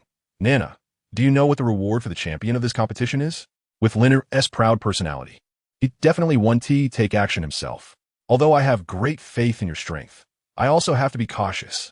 Feeling the pressure from Bibi Dong, Hulaina gritted her teeth and said, Please trust me, teacher. Trust in the strength of the golden generation. I will definitely secure first place in this competition and not let the reward fall into his hands. Logically speaking, if I take action to eliminate these soul masters, your pressure would be greatly reduced. But now you're doing your best to protect them. Why is that? Bibi Dong looked at Hulaina with a calm gaze. Because. Hulaina nervously pinched the hem of her clothes, hesitating to explain, but in front of Bibi Dong, she really couldn't speak out. Bibi Dong suddenly smiled, and it seemed as if the whole world had dimmed. All right, I agree. Teacher, you agree? Hulaina was taken aback, then immediately filled with joy, rushing forward to hug Bibi Dong's leg and exclaimed, Teacher, you are so good. Bibi Dong smiled and gently stroked her hair, saying to the black tiger, Douluo below, all right. You can leave now. Then, Your Holiness, are we still going to take action against those talented soul masters? The black tiger Douluo asked hesitantly. Forget I ever said that. You go back and handle other matters. Bibi Dong waved her hand without looking up. The black tiger Douluo's eyelids twitched, and he lowered his head, saying, Understood, Your Holiness. Teacher, why did you suddenly agree not to take action against Tang San and the others? Watching the black tiger Douluo turn to leave, Hulaina raised her head with her golden short hair and asked in confusion. Upon hearing the name Tang San, Bibi Dong became more certain of her thoughts and smiled indulgently. I know you well. It must be LinR who made you some promise, right? Feeling embarrassed that her inner thoughts were discovered by her teacher, Hulaina immediately buried her face in Bibi Dong's embrace and said nothing. Silly girl. Bibi Dong sighed, realizing that both of them had grown up and their matters should be handled by themselves.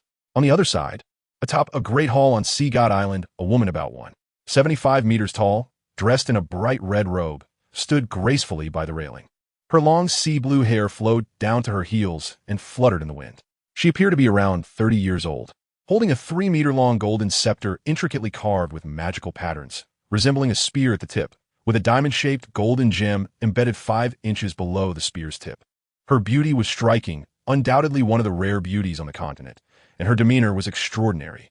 If Bibi Dong, the Pope of the Spirit Hall, was regal, domineering, strong, and aloof, her aura was warm, gentle, elegant, and noble. Of course, she was more than just a pretty face. Her strength was equally unfathomable. She was known as the Invincible in the Seas and one of the 2 remaining demigods on the continent, the High Priestess of Sea God Island. The reason she was referred to as one of the 2 remaining demigods was that although Golden Crocodile Douluo was also a 99th level limit Douluo, he had not inherited divine power, and his soul power had not been sublimated by divine energy.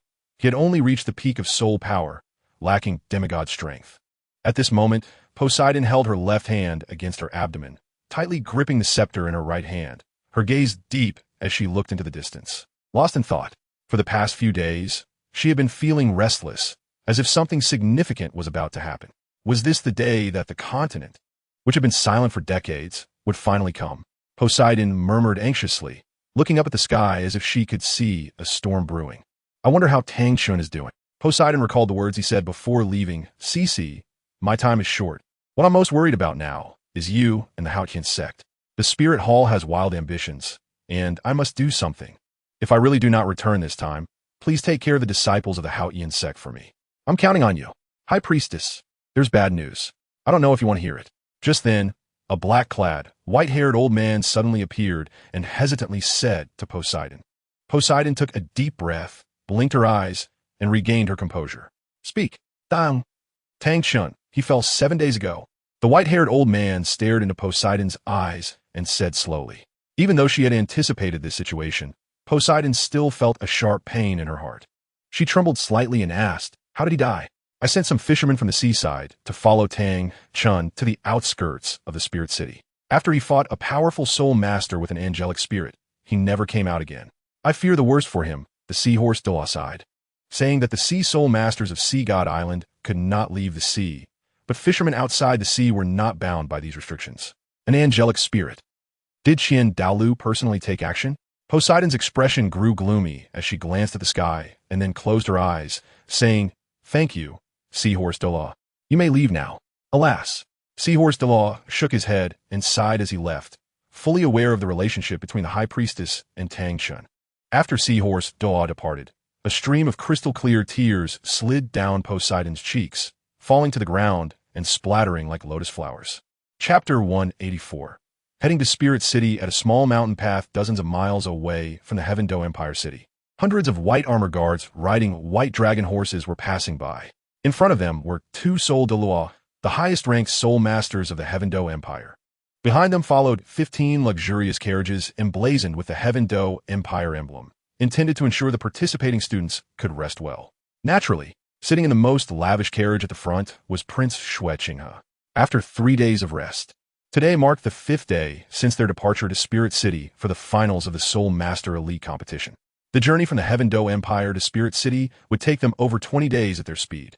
However, the finals were different from the preliminaries. This time, the competition was structured as a knockout tournament. This meant that no matter whom these teams faced, losing even one match meant total elimination, and they would not qualify for any subsequent matches. The Spirit Hall placed great importance on this competition, originally intended to be held in another sub-city of the Spirit Hall, but was moved to Spirit City, the sacred ground in the hearts of all soul masters. Pope Bibi Dong even decreed that no non-soul master could enter to watch the competition, not even high-ranking officials or nobles. This added an air of mystery to the finals. The Do Empire, including the teams recommended by the Royal Academy, had a total of 15 teams, while the Luo Empire also had 15 teams. With the Spirit Hall's recommended slots, there were 31 teams in total. With 31 teams competing in a knockout format, the results could be determined in less than 10 days. Therefore, Tang San and his companions were very tense. If the teams from the Do Empire were so strong, what would happen when they faced teams from the Luo Empire? Not to mention the Spirit Hall team, which had maintained at least 3 consecutive championships. Dai Mubai and Zhu Zhuqing were hoping not to be eliminated before encountering the Luo Royal Academy. They had already given up any hope of winning the championship. It simply wasn't realistic. The Do Empire had already lost 4 matches in the preliminaries, let alone facing the many academies from the Luo Empire that might even be stronger than those from the Do Empire. The only team they wanted to defeat was the Luo Royal Academy. That was their last bit of stubbornness. However, Tang San was thinking about how to win the championship in the finals. His father was crippled, his teacher was dead, Xiao Wu was dead, and Mo Feng had betrayed them. All of this was caused by the Spirit Hall. He had to defeat the Spirit Hall, not just to win the championship and honor his teacher's teachings, but also to avenge his family and friends. "Little San, what are you thinking about?" asked Ma Hongjun, who was eating a chicken leg and noticed Tang San's gloomy expression. His words immediately attracted the attention of everyone present, including the preoccupied Dai Mubai and Zhu Zhuqing, who turned to look at Tang San. They felt that Tang San's mental state had not been good recently. He often spaced out alone on the academy's back mountain. Tang San came back to his senses, shook his head, and said, "It's nothing, just a feeling of unease. Hey, don't think too much. All the teams qualified for the finals have their own extraordinary strengths. We shouldn't worry too much. Even if we lose, it's no big deal. We're still young and have plenty of time to compete in the next Soul Master Elite competition," Ma Hongjun said, looking very optimistic. Among them, only Tang San and Dai Mubai had reached level 44, while the highest soul power of the others, including Xiao Wu, was only level 39. After absorbing that soul bone, Tang San successfully broke through level 43 to reach level 44, equal to Dai Mubai, while Ma Hongjun had fallen behind due to the in his body. Currently, at level 37, Tang San shook his head and said, It's not the competition I'm most worried about. It's the teams sent by the Spirit Hall. Although the other teams were very strong, he wasn't overly concerned about them. He still had cards he hadn't played yet, but the Spirit Hall's team was his biggest threat, with at least 3 Soul Kings.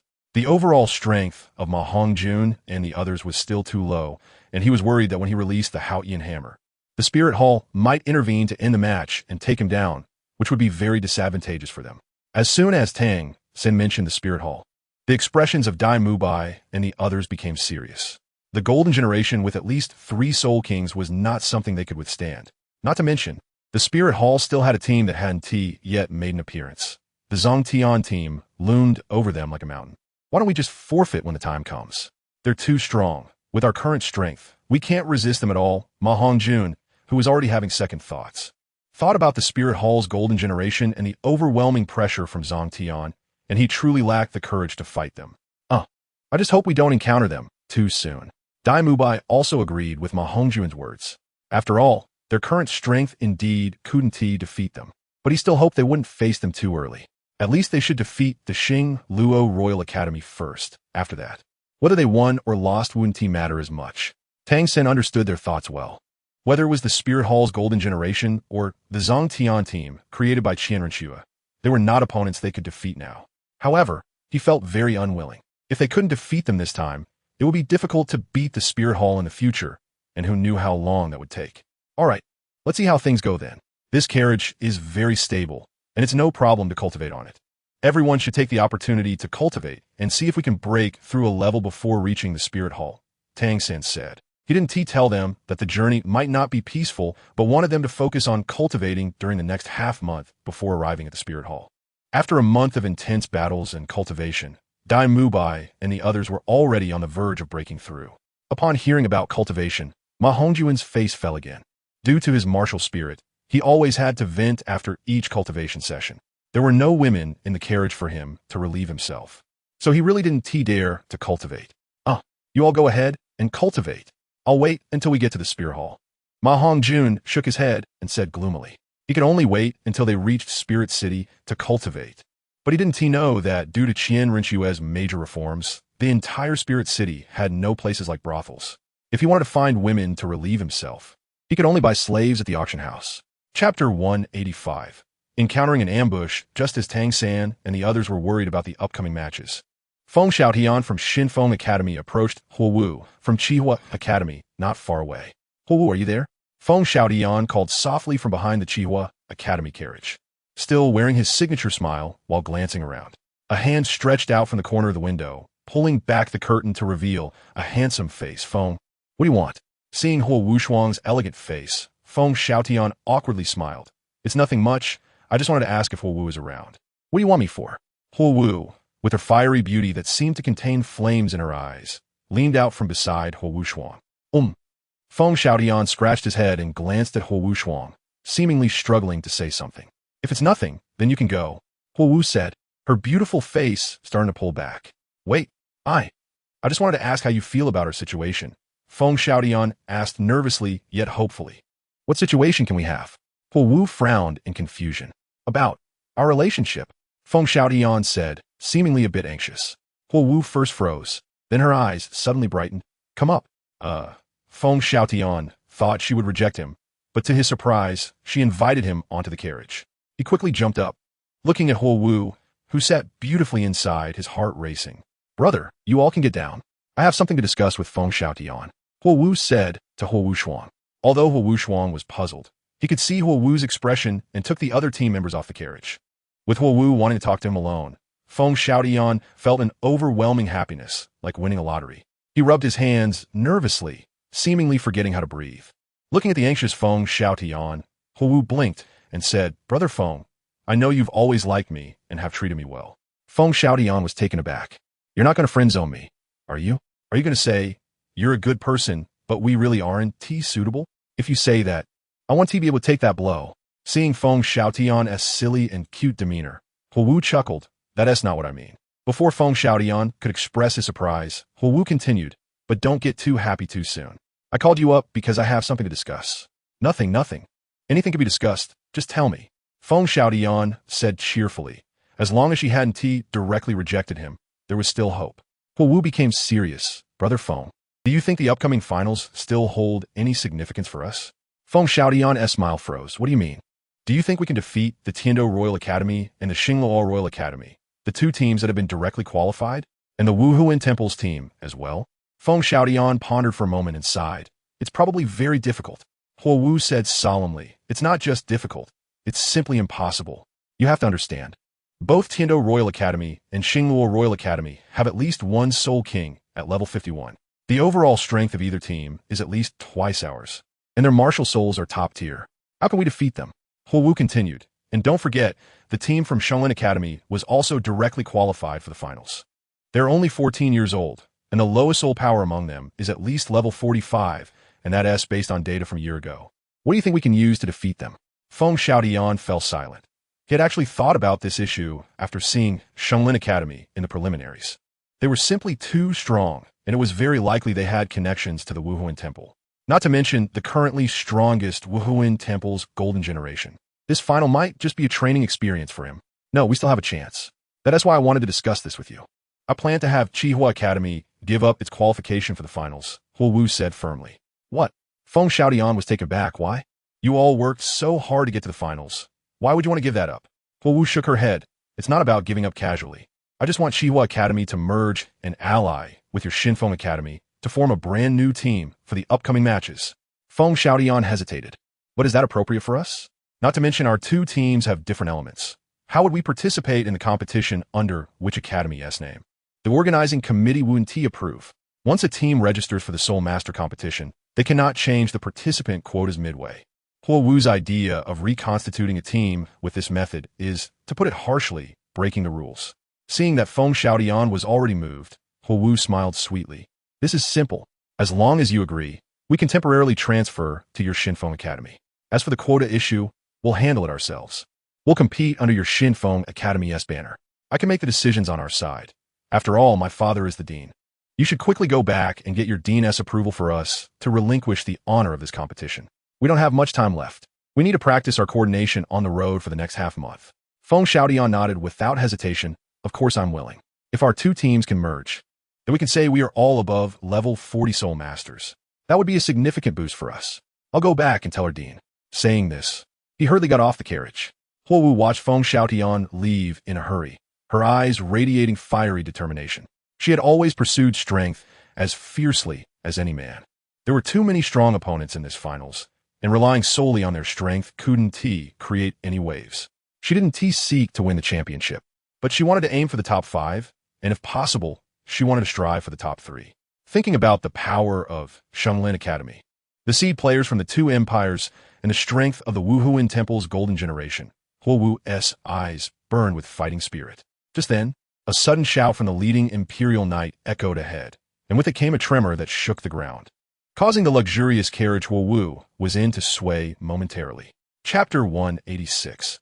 The appearance of a sword. Feng Xiaotian had just stepped out of Wu's carriage, excitedly heading towards the carriage of Xinfeng Academy, when suddenly, a violent tremor shook the ground. He stumbled and fell. Enemy attack. There's an ambush. The two Douluo at the front shouted loudly, and the 500 royal knights quickly prepared for battle. Boom! Boom! Boom! A series of explosions echoed as countless boulders erupted from the mountaintops on either side, crashing down. It was important to note that the 1,000-strong group was currently gathered in a mountain gorge, surrounded by towering mountains. If these boulders fell on them, many would surely die. Seeing the boulders hurtling towards them, the 15 participating academies first panicked but then quickly summoned their martial spirits to defend. With so many talented soul masters present, how could they fear these stones? They fought while retreating, but the gorge was so narrow. Where could they escape to? Help! Mommy, I want to go home. I don't want to die. Who will save us? As the boulders were about to crush them, many people were terrified and quickly covered their heads, loudly calling for help. They had thought the boulders would be easy to block, but upon contact, they realized these stones were not only large and heavy, but also fell in a dense rain-like manner. Even Dai Mubai and Tang San were dumbfounded, quickly releasing their martial spirits to fend off the barrage of boulders from above. Bang! Puffed! Many weaker soul masters were immediately struck by the boulders, spitting blood and flying backward, with some unfortunate souls dying on the spot. Ah Xiaoyu, Meng, who are you really? have the guts to fight us openly instead of sneaking around like this. Cries of alarm, curses, wails, and screams rang out as 2/5 of the 500 royal knights instantly perished. Among the 200 students and teachers from the 15 academies, along with the over 200 soul masters who had come to watch, those with soul power below level 40 suffered severe casualties from the falling boulders. One group of participating academy students and teachers inside a carriage, Henti, even had time to react before being crushed into pieces by a dozen boulders. In the face of this situation, apart from Flander and the group of teachers leading them, Dai Mubai and others had little ability to defend themselves. This time was different from the original story. The boulders raining down from above were indiscriminate attacks, targeting the crowd below. Each boulder weighed at least 200 kilograms. Such heavy stones, when falling upon someone, could severely injure even a soul emperor. Tang San and Dai Mubai quickly huddled together, taking cover beneath Tang San's blue silver grass. As they listened to the sounds of boulders crashing against the grass, Tang San hastened the release of his blue silver grass, ignoring the rapid depletion of his soul power. Who on earth wants to attack us? This is utterly insane. After all, half of the continent's talented soul masters are here. If they all perish, it will create a significant power gap across the continent. We still don't know if they're targeting the soul masters of the Heaven Do Empire, or if the team from the Xing Luo Empire is also under attack. Tang San said with a grave expression. Are you saying the Xing Luo Empire is also ambushed? Dai Mubai and Zhu Zhuqing's eyelids twitched violently as they exclaimed in alarm. It's hard to say for now. We just don't know who is behind this attack. Is it the Spirit Hall or another force? Tang San said solemnly, his instincts telling him that this was the work of the Spirit Hall. Only they would benefit from the deaths of these people. Meanwhile, Prince Shuqinghe was also retreating under the protection of two soul Dalu, pondering who would want to attack them. If it were the Spirit Hall, why would they conduct such indiscriminate attacks? Were they not afraid of accidentally harming him? Or had the Spirit Hall already started to abandon him? Protected by the escort team, Shuqinghe looked up at the countless boulders falling from the sky, his eyes flickering as he considered whether to reveal his own strength. He knew these stones were just the first wave. The real danger lay ahead. Whoosh! At that moment, over 1,000 figures in black appeared on the mountaintops, led by an elder in a black robe with the martial spirit of a crimson flame demon tiger. As these black-clad figures descended, the royal knights below had no resistance, suffering over half their casualties in just a few breaths. These were definitely not ordinary mountain bandits, although there were some powerful bandits around the Heaven Do Empire. The discipline and killing intent of these people were beyond what any bandit could possess. They looked more like a well-trained army. Seeing the appearance of the 1,000 black-clad figures, Dai Mubai's eyes sharpened as he said decisively. Without needing Dai Mubai to say anything, Tang San and the others had already realized the truth. He was even more convinced that these people were from the Spear Hall. Aside from the Spear Hall, he could hardly think of any other force capable of commanding such disciplined troops. It was as if celestial soldiers from a myth had descended to the mortal realm.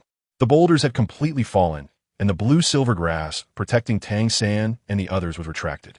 Dai Mubai and the others exchanged glances, and with a sound, crossbow arrows appeared in their hands. Now that Tang San hadn't entered Douluo's medicinal garden, he only had some mechanical traps left to use, lacking the time and soul coins to create stronger weapons.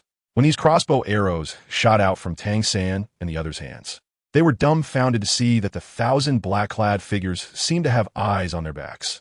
They slightly shifted their bodies like ghosts and evaded the projectiles. What? Was that a coincidence? Or was it luck? Ma Hongjun and the others were stunned, having witnessed the power of these crossbow arrows before. Dai Mubai and the others, not believing in bad luck, shot at the black-clad figures again. This time, the black-clad figures did not dodge. They merely tilted their heads slightly, and with a flick of their left hands, they caught the crossbow bolts. This left Dai Mubai and the others in shock, staring in disbelief at the scene. They knew how troublesome these crossbow bolts were. Catching them with bare hands was impossible. In the past, even Sword Dalu, Chan Xian had to use his sword to deflect them when Ning Rongrong brought these traps back to the sect. This showed the power of these traps. Yet they were now watching in disbelief as the black-clad figures caught them with their hands. At this moment, Tang San's expression darkened completely. He could almost confirm with certainty that these people were from the Spirit Hall, as he recognized the techniques they were using were from the Tang sect's hidden weapons. He hadn't expected that Qianrenlin would teach such formidable techniques to all the soul masters of the Spirit Hall. Fifth soul skill, terror shaking the four directions. Just as everyone was about to be unable to withstand the onslaught, a voice filled with authority resounded, and a strange wave surged forth, seemingly splitting the very space apart. Dozens of giant swords flew in, sending the 1,000 black-clad figures flying away. Chapter 187. Get Lost. As this authoritative cold shout echoed, the thousands of black-clothed individuals fighting below were suddenly separated by a strange wave, including the black tiger, Douluo, standing in the air. Tang San and the other talented soul masters immediately turned to look at the newcomer. It was an elderly man dressed in white with silver hair, tall and straight, appearing in the sky above. His expression was indifferent, and his eyes seemed to overlook everything around him, merely standing there quietly, without speaking. Yet he exuded an air of supremacy over all things in the universe. Swat Dalu, Qian Xin. The black tiger Douluo gazed solemnly at the newcomer, and upon realizing there was only this one person, he felt a sense of relief within. Chun Xian, do you wish to wade into this muddy water? Do you know what this will bring to your 7-treasure glazed tile school? The black tiger Douluo coldly shouted at Sword Douluo. Although the other party claimed to be the number 1 attacking title Douluo in the world, he had brought along an entire 1,000-member elite black tiger guard composed of soul emperors with coordinated battle formations. Who are you? Among the known title Douluos on the continent. I do not recognize you. The sword Douluo did not respond, but instead asked in confusion. He had never seen this person before and had not heard of such a title Douluo from the Spirit Hall. There was no such individual among the other forces either.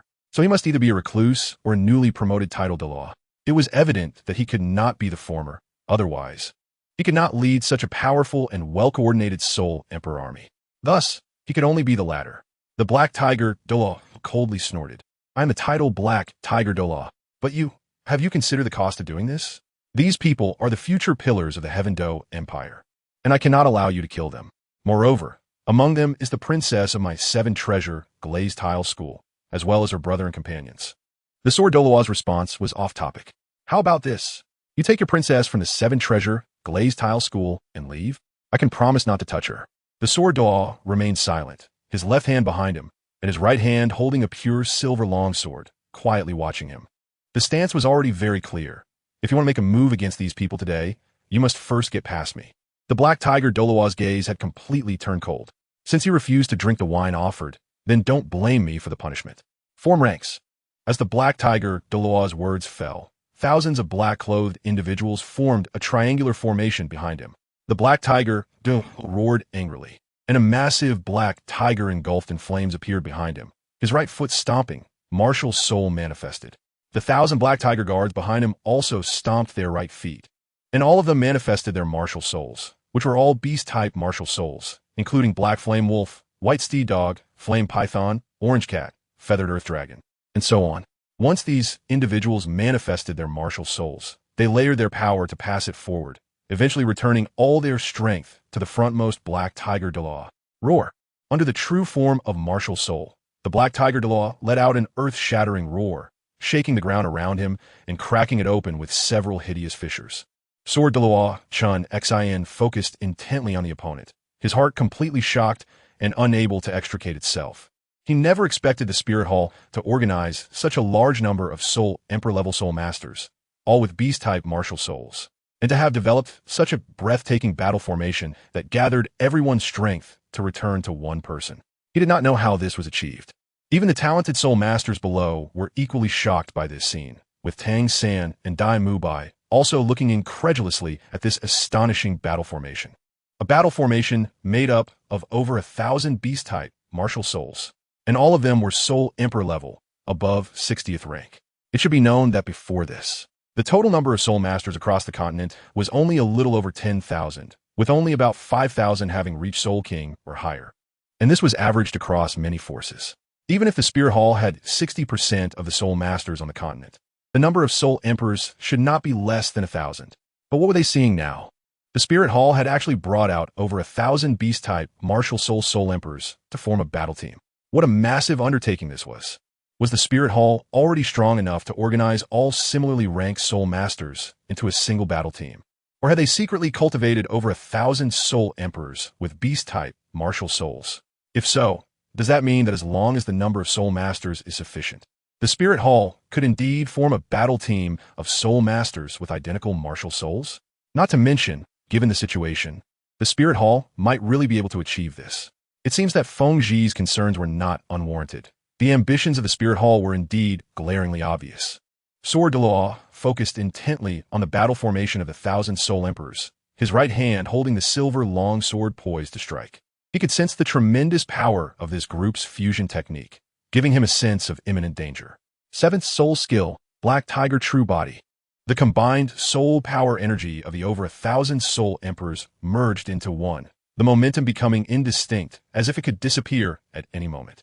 At that moment, a giant fiery demon tiger, standing 15 meters tall, manifested behind the Black Tiger Dalu, while the over 1,000 black-clothed individuals disappeared from the air, replaced by this giant tiger. Wah! What? Not only were the masters below shocked, but Sword Dalu, Qian Renlin, also widened his eyes in disbelief at this scene. The momentum of 1,000 individuals had completely merged into one, materializing as a massive fiery demon tiger. How is this possible? But that was not all. When the giant tiger appeared, the Black Tiger Dalu suddenly roared towards the sky, and the fiery demon tiger behind him also raised its head and roared in anger.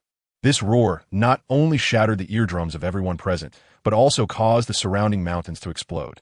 9th Soul Skill, Tiger Flame Burning Heaven. The Black Tiger Dalu moved, slowly merging into the body of the giant tiger. Then, a sound akin to a tiger's roar echoed, and massive black flames surged from the giant tiger's body, filling the entire space with black flames, with the frontmost target being Sword Dalu. All swords returned to their source.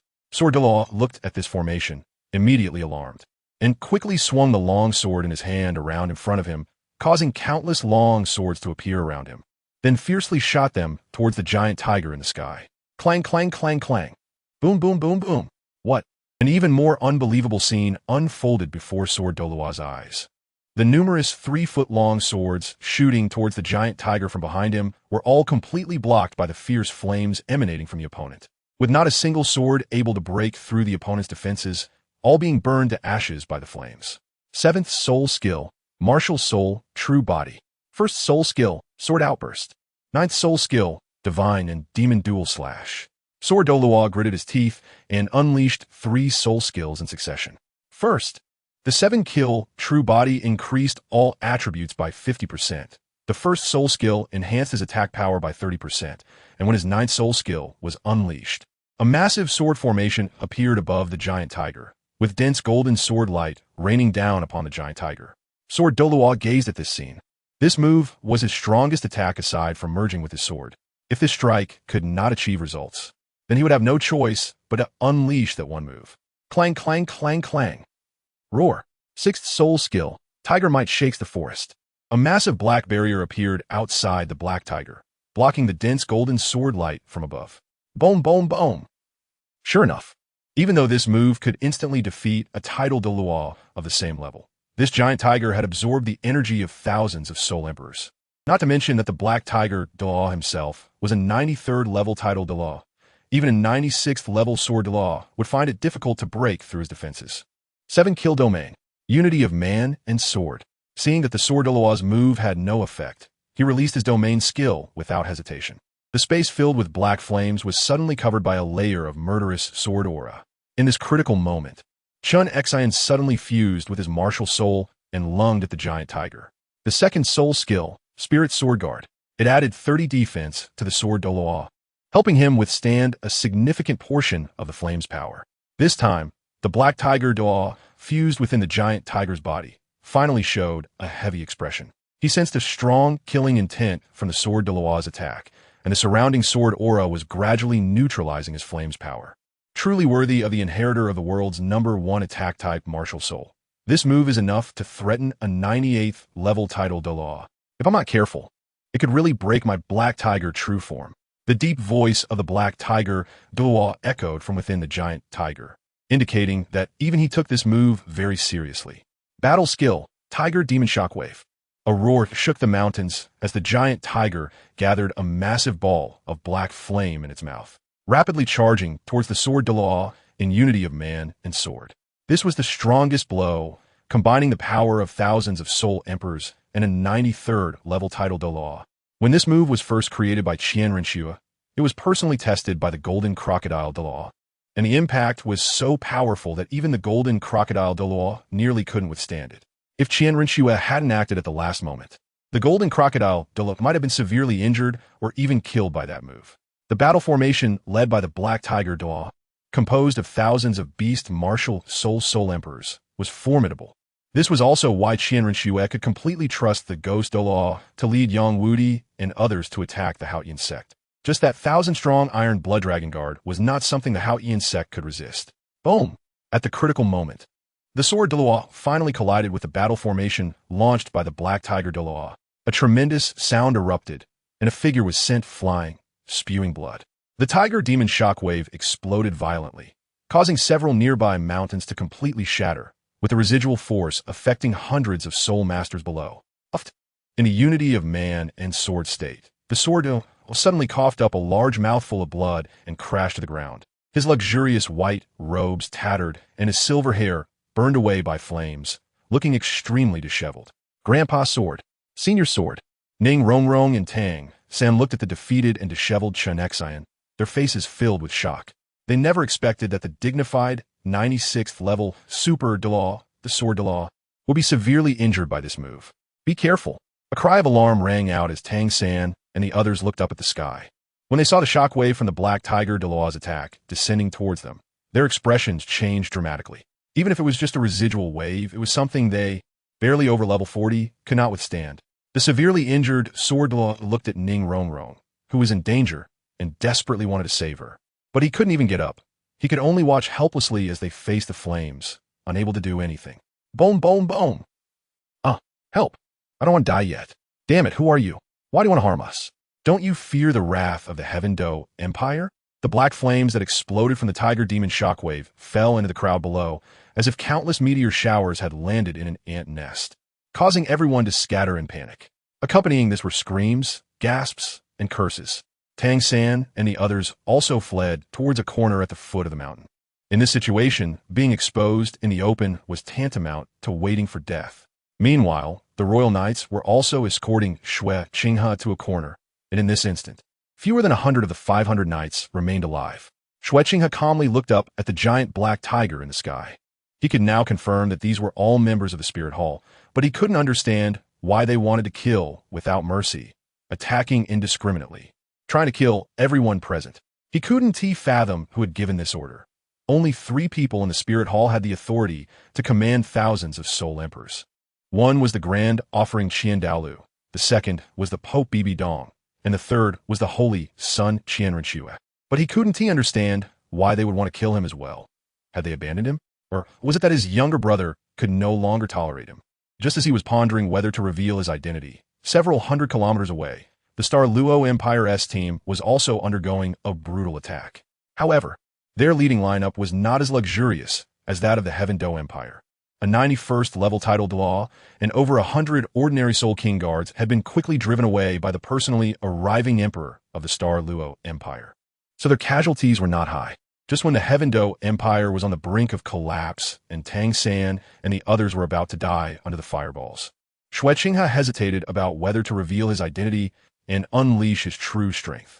The sword Dalu, with a fierce gaze, watched as Ning Rongrong was about to perish under the fireballs when a commanding and powerful cold shout came from afar. Get lost. Dear readers, come here. Recently, my brother's birthday is coming up, and I will be staying in Changsha for a while, so I want to have much time to write or any inspiration. To ensure continuous updates, the plot over the next few days may be a bit rushed, and it may contrast sharply with the style of other similar fanfics, so please prepare yourselves mentally. Some unimportant plots, or those already present in the original work, will be briefly narrated. Also, this book is nearing 200 chapters, after dragging it out for so long. We have finally reached the part of the Soul Master Elite Competition Finals. Tang San is also close to death, and some members of Shrek are about to meet their final fate. The subsequent plot will speed up significantly. Originally, my plan was just to torture Shrek and company a bit, and then unify the continent, which could be wrapped up in about 100 chapters. But that would make the plot too tight and uncomfortable to read, and many plot holes in the book couldn't be filled. So after thinking it over, I decided to try to create a better work. This book will certainly not only be set in the Douluo continent. The protagonist's goal is to devour numerous cosmic origins. then unify them into one, and create a brand new universe that belongs solely to the protagonist. I'm writing this standalone chapter to seek the vast reader's ideas to help me improve the subsequent plot, because I still haven't decided whether to have the protagonist cross over to other world from the TV series or create a few original worlds. If anyone has good suggestions or plot ideas, feel free to join the group discussion or message me on QQ. I believe everyone has a world they want to create but can't due to various reasons, but that's okay. I'm here to seek the infinite creativity of the readers to create even more exciting plots together. If you have any thoughts, feel free to speak up, and I will consider incorporating them into the future plot. Chapter 188, Who Allowed You to Act on Your Own? Get lost. Just as everyone began to despair at the fireball about to crash down from the sky, a commanding and authoritative cold shout echoed from afar, and an invisible force rippled through the space, causing the descending fireballs to dissipate into nothingness. The enormous black tiger in the sky let out a pained roar as if struck hard, and then instantly shattered into countless flames. The formation formed by thousands of black-clothed individuals collapsed without any attack. All of them, including the black tiger Douluo, were sent flying backward, spitting blood from the shock of the cold shout. Sword Douluo and Tang San immediately turned their gazes toward the distance, and everyone was shocked to see a young and handsome man in magnificent black and purple attire, standing with his hands behind his back, flying swiftly atop a giant dragon. The dragon was at least 150 meters long, its dark purple body etched with fiery red patterns, and its scales the size of a baby's fist. Were striking. Its belly was light blue, and on its chest was an extremely prominent fiery red reverse scale that looked incredibly hard. The dragon had 4 tiger paw-like legs growing from its abdomen, with 5 sharp claws that exuded a sense of destruction. Especially, the dragon's head exuded an even greater aura of majesty. 2 snake-like dragon whiskers swayed slightly with each breath, and astonishingly, there were 2 purple deer antlers, each 15 meters long, growing from its mighty head. Its huge eyes, one red and one blue, were as large as lanterns and exuded pride and nobility. What kind of soul beast is this? Not only the people present, but even the well-informed sword law, Qian Renlin, had never seen such a soul beast. The feeling it gave him was one of nobility and inviolability. Even a glance at it felt like a desecration, leaving him feeling ashamed. Is this a dragon? Are there dragons like this on the continent? Dai Mubai stared wide-eyed at the giant dragon in the sky. When he first saw it, he thought it was some kind of dragon-type soul beast, but it didn't resemble any dragon he knew. This was understandable, as dragons on Douluo continent typically looked like the western dragons of Water Blue Star, relying on their wings to fly. However, this dragon before him, whether the sword Douluo, Qian Renlin, or the aristocratic Dai Mubai, was far more dragon-like than any dragon in this world. It was so noble, majestic, magnificent, and proud. Tang San's expression darkened as he looked at the giant dragon beneath Qian Renlin's feet. Among everyone present, only he knew what kind of dragon this was. But how could this be possible? How could the divine beast recorded in the Tang sect appear on Douluo continent? At this moment, Tang San recalled the various giant beasts etched on the walls of the Holy Spirit Hall, including this dragon, although it was a different color. The dragon depicted there was gold and black, while the one before him was purple with red. However, it felt even more real than the mural. QianRenlin, how many secrets do you have? Tang San gazed deeply at the giant dragon in the sky. First, he knew that QianRenlin had the Shantian treasure record. Then there were the various fierce beasts depicted on the walls of the Holy Spirit Hall. And now, even the traditional Chinese dragon had made an appearance. What else was coming? Was he going to bring out all the fierce beasts from the wall? On the other side, Shui Qinghe was equally astonished as he looked at QianRenlin standing on the dragon's head. Even with the long-standing heritage of the Spirit Hall, there was no record of this dragon. His focus differed from others. While others were concerned with the dragon's appearance, only he felt the immense power emanating from it. This was a soul beast of at least 10,000 years. The giant dragon let out a roar, coming to a halt before the black tiger Douluo, who was leaning on the ground with a hand on his chest. The enormous dragon's eyes exerted immense pressure on him. Holy, Your Highness the Saint. The black tiger Douluo's face twitched in pain, and he forced himself to kneel on one knee, lowering his head and clutching his chest as he spoke. Who allowed you to act on your own? QianRenlin's gaze was cold as he looked at him and said in a chilling voice.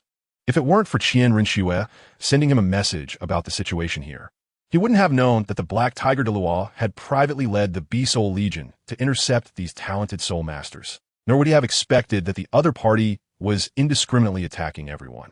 After all, QianRenlin was still among them. Thus, after receiving QianRenlin's message, he immediately rode the newly fused giant dragon to this place. Upon seeing the scene here, he understood that this guy was acting on his own, as Qian Dalu would never order such a massacre, nor would Bibi Dong go so far as to kill her own daughter, since neither of them had given such orders. The Black Tiger Douluo's actions became quite intriguing. Meanwhile, Tang San and the others finally helped the severely injured sword Douluo to his feet, and they too looked at the conversation between QianRenlin and the Black Tiger Douluo with confusion, unable to comprehend what was happening. Could it be that there were internal conflicts within the Spirit Hall? If that were the case, it should be a good thing, at least for the other forces on the continent. The thousands of black-clothed individuals brought by the Black Tiger Douluo were also bewildered, realizing that things seemed more complicated than they had thought. The Black Tiger Douluo, drenched in cold sweat, lowered his head, not expecting that the Holy Son would personally intervene. He couldn't understand why he thought his actions were beneficial to the Spirit Hall. Why was the Holy Son stopping him? I. The Black Tiger Douluo hesitated, unsure of how to explain. Should he say it was Bibi Dong's orders? If he did, once QianRenlin returned and asked, everything would be revealed, and he would face consequences for secretly reallocating the army. I acted on my own without anyone's orders. The Black Tiger Douluo ultimately gritted his teeth and said, facing the merciless Holy Son, any lie would have nowhere to hide, so it was better to admit it directly. QianRenlin silently watched him without speaking, leaving him uncertain about what he was thinking. As QianRenlin remained silent, the Black Tiger Douluo became even more anxious, not knowing how the other party would deal with him. He had not only messed up the situation, but also put himself at risk. The hundreds of soul masters around them also fell silent at this moment, not daring to make a sound even in their breathing. Reporting to the master, I have already clarified the information you wanted. At that moment, a member of the Shadow Net stepped out from the shadows, respectfully addressing QianRenlin in the sky. Chapter 189, Daijinxuan and Daijintia Master, you wanted us to find information, and we have. Hearing the words from the Shadow Guard of the Luo network, QianRenlin finally reacted, glancing sideways at the other person and softly saying, speak. 60 years ago, there indeed appeared a 6-year-old child in the star Luo Empire whose martial soul mutated from a white tiger. And that child was none other than the younger brother of the former emperor of the star Luo Empire, Daijinxuan. However, for some unknown reason, that child seemed to have disappeared from the continent, and there is no record of him within the star Luo Empire. The respectful voice of the Shadow Guard of the Luo network caused Elder Black Tiger's expression to suddenly become very panicked. Beads of cold sweat could be clearly seen on his forehead, and his single-knee posture on the ground shook violently. Once these words were spoken, not only did Elder Black Tiger panic, but the surrounding soul masters were also confused, not understanding why this black-clothed person would bring up this matter at this time. However, Dai Mubai and Tang San's eyes showed signs of contemplation, as if they were deep in thought. Seeing the expressions of Elder Black Tiger and the others, QianRenlin said expressionlessly, continue. The Shadow Guard of the Luo network continued. According to our investigation, Elder Black Tiger joined the Spirit Hall 40 years ago. At that time, his soul power was at level 54. Because he showed extraordinary talent and strength, he was accepted under the previous Pope's command. However, due to his mediocre talent and lack of outstanding abilities, he was assigned to be a steward under Elder Ju. It wasn't until 3 years ago, when he obtained a meditation technique distributed by the Spirit Hall, that he broke through to Title Douluo from level 88 soul power. As a newly promoted Title Douluo, he was additionally granted the advanced version of the Xiantian technique created by the Master. With the advanced version of the Xiantian technique and the powerful cultivation resources of the Spirit Hall, Elder Black Tiger advanced 3 levels in just 1 year, reaching the current level 93 Title Douluo strength. In the calm void, only the report of the Shadow Guard of the Luo network echoed in everyone's ears. The other Soul Masters still did not understand why this masked person, claiming to be from the Luo network, would mention such things in this situation. Could today's ambush be related to the mutated martial soul child from 60 years ago? However, what surprised everyone was that the handsome and enchanting young man standing on the head of the majestic dragon in the sky turned out to be the legendary mysterious Saint's son of the Spirit Hall. Even more shocking was that this mysterious Saint's son not only looked so extraordinary, but his strength was also unfathomable. With a talent so powerful that he could create a cultivation technique that allowed Title Douluo to break through 3 levels in just 1 year. They did not know what a cultivation technique was, but they assumed it was something similar to the meditation methods used by soul masters. is so handsome. This is the perfect partner in my heart. Qian Renlin automatically ignored the infatuated girls below and calmly said to Elder Black Tiger, who was kneeling on the ground, "Do you have anything to say?" Elder Black Tiger's heart raced, and he forced a smile. "This subordinate does not understand your highness's meaning. I just want to eliminate those talented soul masters who pose a threat to the spirit hall." "Oh, is that so?" Qian Renlin's lips curled slightly. "Igriagis." Elder Black Tiger chuckled. "Umph." Qian Renlin smiled playfully, having not used his charm skill for a long time. Elder Black Tiger was taken aback, not yet understanding what was happening, when he was locked in by Qian Renlin's cold gaze. Suddenly, a colossal pressure like a giant mountain descended upon him, and an invisible force was surging into his head. "Your Highness, what? What are you doing?" I am absolutely loyal to the Spirit Hall." The difficult words came from Elder Black Tiger's mouth, as his consciousness slowly faded, and his soul gradually fell out of his control. "What is your name?" The cold, emotionless voice came from Qian Renlin. Dai Zink Swan." Elder Black Tiger replied in a daze. "What? He is that child from 60 years ago? No wonder his martial soul is the Black Flame Tiger. It turns out it mutated from the White Tiger martial soul of the star Luo royal family. No wonder he is so powerful." Including Sword Douluo. Everyone below suddenly understood that this so-called Black Tiger Douluo was the younger brother of the previous emperor of the Star Luo Empire. So the Star Luo Empire had already begun its plans 60 years ago. They actually sent their own younger brother to infiltrate the Spirit Hall. Tang San thought, not expecting things to be this way. Standing next to him, Dai Mubai also understood at this moment. The Star Luo Empire wanted to use the opportunity of the Soul Master competition to ambush them halfway and then frame the Spirit Hall, inciting the whole continent to hunt down the Spirit Hall. What a grand ambition. What a plan to kill two birds with one stone. Actually thinking of using the Tiando Empire and the Spirit Hall to fight each other, exhausting each other, and then reaping the benefits. Sword Douluo, clutching his chest, looked in shock at the fading consciousness of Black Tiger Douluo and said, "What is your relationship with the Star Luo Empire? What is your purpose for joining the Spirit Hall?" The authoritative voice, like that of a god's interrogation, reached Black Tiger Douluo's ears. Dai Xuan numbly replied, "I am the fourth prince of the previous generation of the Star Luo Empire. Due to my martial soul mutation, I was looked down upon and humiliated by my clansmen. From then on, I vowed to take revenge for that humiliation. One night, Crown Prince Dai Xintian approached me and said he could help me take revenge, but on the condition that I pledge loyalty to him. I agreed, and he did help me. With his assistance, I eliminated all the other princes, and then he officially ascended to the throne at the age of 20. On the night of his ascension, he secretly asked me to join the Spirit Hall. At that time, I did not understand why he wanted me to do this, but in order to survive, I could only comply with his orders. Later, after receiving a vast amount of cultivation resources from him, I successfully joined the Spirit Hall at the age of 18 with my powerful soul power of level 54, and I successfully infiltrated under the command of Pope Qian Xuanjia. However, because my innate talent was lacking, I only had innate soul power of level 7. Without Dai Xintian's vast resources, my cultivation speed slowed dramatically. It took me a whole year to only advance 4 levels of soul power, which made Qian Xuanjia very dissatisfied. Therefore, he assigned me to Elder Ju, becoming a steward under him. I thought my life would be like this, but I didn't expect the heavens to open my eyes. The Saint Son of the Spirit Hall, a genius, actually created a meditation method that could increase the cultivation speed of innate full soul power geniuses by 10 times. After obtaining the meditation method, I practiced tirelessly and finally broke through the tidal Douluo bottleneck last year. Pope Bibi Dong was delighted by this, and in her happiness, she rewarded me with a cultivation technique called Xiantiangong.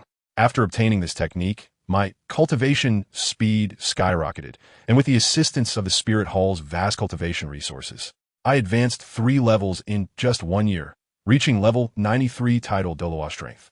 This finally caught the attention of the Pope, and I became his right-hand man. Chapter 190. Some are born to be kings, while others become bandits. Everyone present listened quietly to Dai Xinxuan's narration, not uttering a word. Dai Xinxuan continued to speak, but I never expected that that bastard Dai Xintian would die, killed by his own son. Ha ha, this is truly karma. He first forced me to slaughter my own biological brother, and then personally killed his own father. He deserved to die. With Dai Xintian dead, I thought no one in this world would know my identity anymore. I was truly free. So, I worked hard to please Pope Bibi Dong and became her confidant. The Elder Ju and the Elder Gay wanted to protect the Holy Son, so I successfully rose to become her right-hand man. But I never forgot that I am a person of the Star Luo Empire, the fourth prince of the Star Luo Empire. I'm always thinking about one day reclaiming what belongs to me. This time, the Soul Master Elite competition is just a great opportunity. Under the name of the Pope, I secretly arranged for over 1,000 B-Spirit Legion members to ambush here. As long as my plan succeeds, the Heaven Do Empire will definitely go to war with the Spirit Hall, and all Soul Masters across the continent will unite to attack the Spirit Hall. Then my opportunity will come. The Heaven Do Empire and the Spirit Hall will go to war, and in the end, they will definitely suffer a disastrous defeat. Then I will incite Bibi Dong to grant me the power to attack the Star Luo Empire. This way, I can reclaim what belongs to me, and then I can rally all the Soul Masters and forces under the banner of attacking the Spirit Hall to jointly assault it. Faced with the siege of the entire continent, the Spirit Hall will definitely lose. Once the Spirit Hall falls, I will lead the Star Luo Empire's army and the remaining Soul Masters incorporated by the Spirit Hall to launch a surprise attack on the three great sects. Once the three great sects are destroyed, the entire world will no longer be able to stop me. I will be the overlord of the entire world, the Emperor of Douluo continent. Ha ha! As Dai Jinxuan spoke, he became increasingly emotionally agitated, showing a tendency to break free from the charm of Qian Renlin. It seemed he was very determined in his ambition to unify the continent. The people around him fell silent, quietly watching the increasingly frenzied Elder Black Tiger, while the over 1,000 black-clothed soul emperors behind him looked at Qian Renlin, filled with fear and anxiety. They had not expected that this action was merely the unilateral decision of Elder Black Tiger. What should we do now? How will the Holy Sun handle us? The thousands of black-clothed soul emperors anxiously thought. First, take him to the Hell Tower and wait for the verdict. Qian Renlin glanced subtly at Shueqinghe, who was protected among the Heaven Do Knights, and then said, to prevent any further unexpected incidents, the rest of the journey will be escorted by the Beast Spirit Legion. Clang! The sound of heavy boots on the rocky ground was deafening, and 1,000 black-clothed soul emperors knelt on one knee in unison. We respectfully send off the Holy Sun. Watching Qian Renlin leave on the giant dragon, everyone present, whether young men or women, looked on with envy, admiration, or infatuation as they watched his figure disappear. When someone is only slightly better than you, a great jealousy arises in people's hearts. But when someone is so excellent that you cannot reach their level, they can only admire and envy them. Human hearts are like this. They will envy familiar acquaintances living better than themselves, but will they envy a deity? They will only revere and look up to the deity. And clearly, Qian Renlin belonged to the latter category, with powerful strength, otherworldly beauty, noble temperament, and a status far above countless people. Each aspect was like an invisible giant mountain, blocking everyone's hearts, impossible to surpass. Dai Mubai looked at that imposing, strong, and domineering figure, as well as the power that could summon countless people with a mere wave of his hand. All of these were things he could never reach, especially the opponent's ability to severely injure others with just a shout, comparable to a super Douluo. These were all things he could only dream of possessing. How could the gap between people be so enormous? Dai Mubai smiled bitterly. Although he was the second prince of the Star Luo Empire, his status was worlds apart from Qian Renlin. The latter was destined for endless power from the moment he was born, and his status was, in some respects, even higher than that of the crown prince of the Star Luo Empire. As for Dai Mubai, from the moment he was born, he was destined to constantly face life-threatening dangers. Let alone power, he could not even protect his own life, ultimately reduced to a small place like Soto City, struggling to survive. Seeing Dai Mubai's bitter emotions, Zhu Zhuqing squeezed his hand and offered him a firm smile. She could deeply understand his feelings. The two of them were kindred spirits, both unable to decide their own fates from the moment they were born. It seems Dai Laoda's identity is also not simple. Looking at the expressions of Dai Mubai and Zhu Zhuqing, Tang San thought deeply beside them. With over 1,000 B-Spirit Legion members escorting everyone to Spirit City, there was naturally nothing foolish enough to seek death along the way. Occasionally passing a few bandits, they could only watch in awe as the group passed by.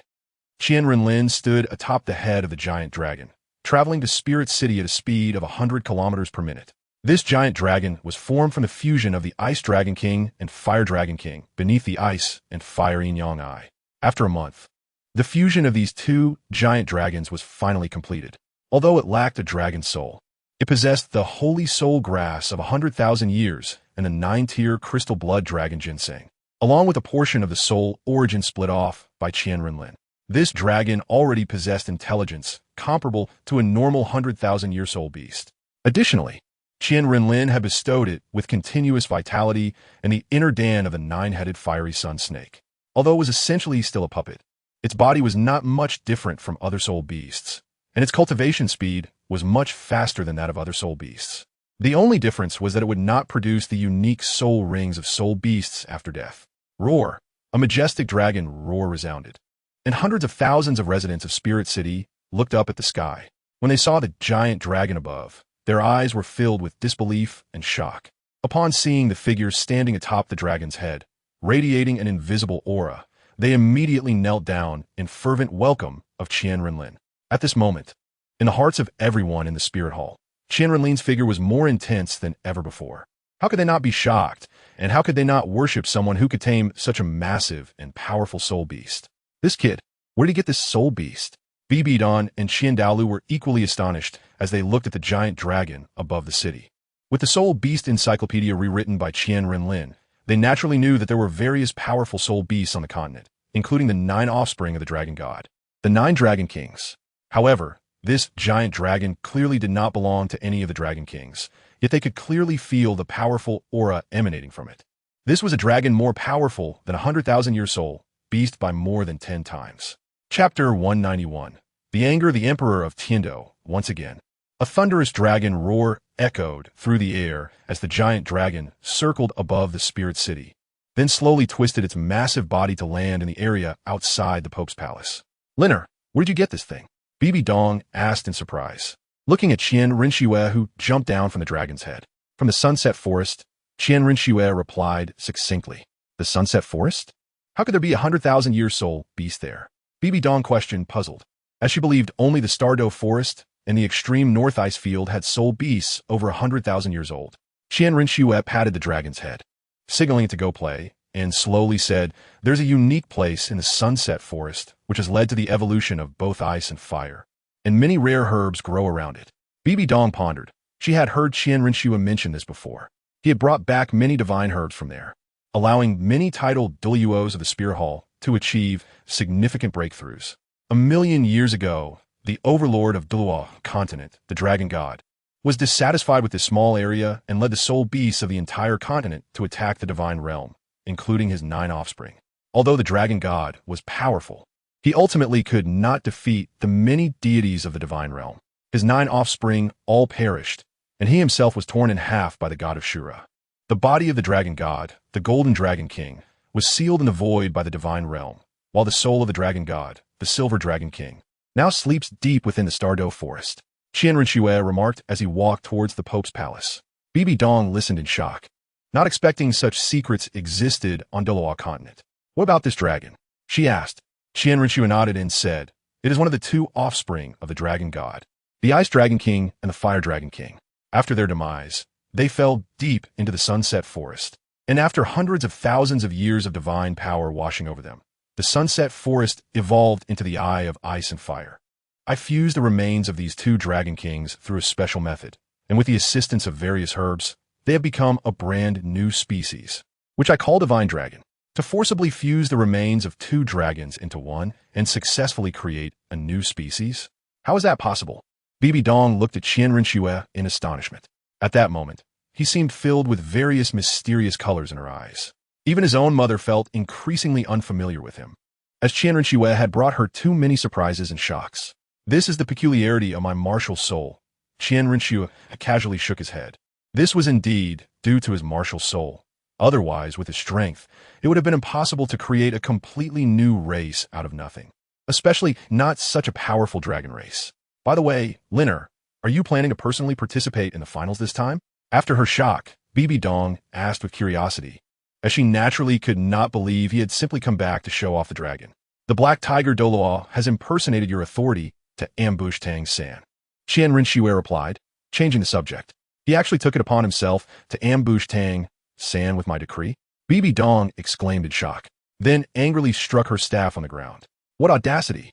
Without my consent, he dared to ambush a contestant halfway. I must punish him severely. The dignity of the Spirit Hall cannot be offended. He has already betrayed us." "What? Such an ungrateful person. I granted him countless riches and honors, and he still dares to betray the Spirit Hall. Bibi Dong's noble face was filled with coldness at this moment. I will handle this matter. You should prepare for the competition, Qian Renlin said without explaining the situation further, turning to leave. His return was not just to deal with Dai Jinxuan's matter, but also to prepare for unifying the continent after the competition. Watching Qian Renlin's departing figure, Bibi Dong paced back and forth in the Pope's palace, contemplating. If even a powerful figure like the Black Tiger Daw could betray, it was necessary to conduct a thorough rectification. The Spirit Hall's plans were imminent, and there could be no room for error. In the palace of the Tiando Empire, upon hearing the news from below, the Snow Knight Emperor slammed his armrest in anger. He did not expect that the Empire's troops would be ambushed on their way to the Spirit Hall, and it was by the Black Tiger Elder of the Spirit Hall.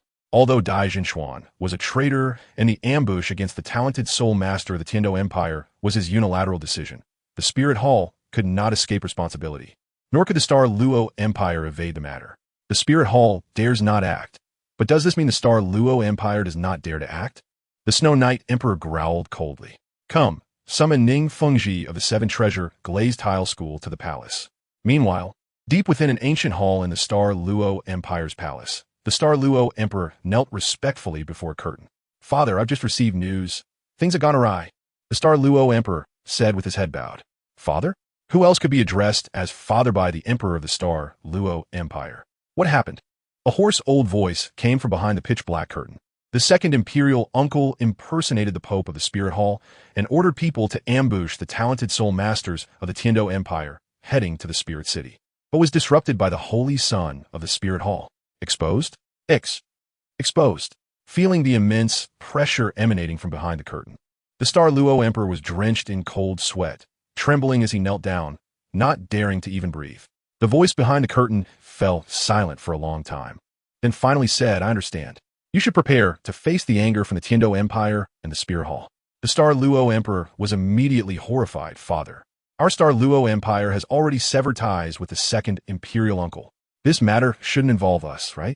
Do you really think that coward, Snow Knight, would dare to go to war with the Spirit Hall?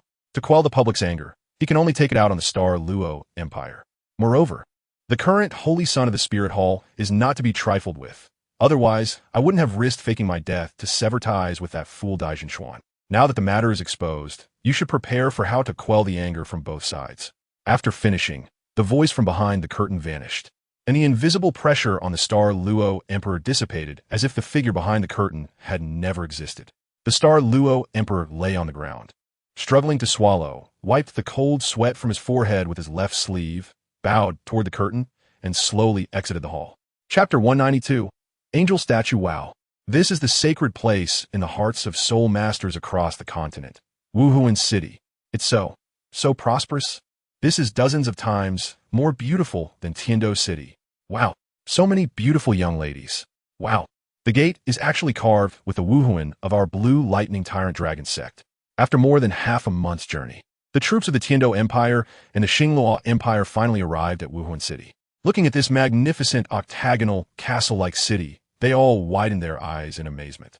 Since the major reforms led by Qian Renlin, the entire Wuhuan City has become incredibly prosperous. Although its area hasn't changed much compared to before, its quality is undoubtedly the best city on the continent. The entire city is surrounded by high-precision steel stone walls that rise 40 meters. And each of the 8 walls has a gate carved with various powerful Wuhuan.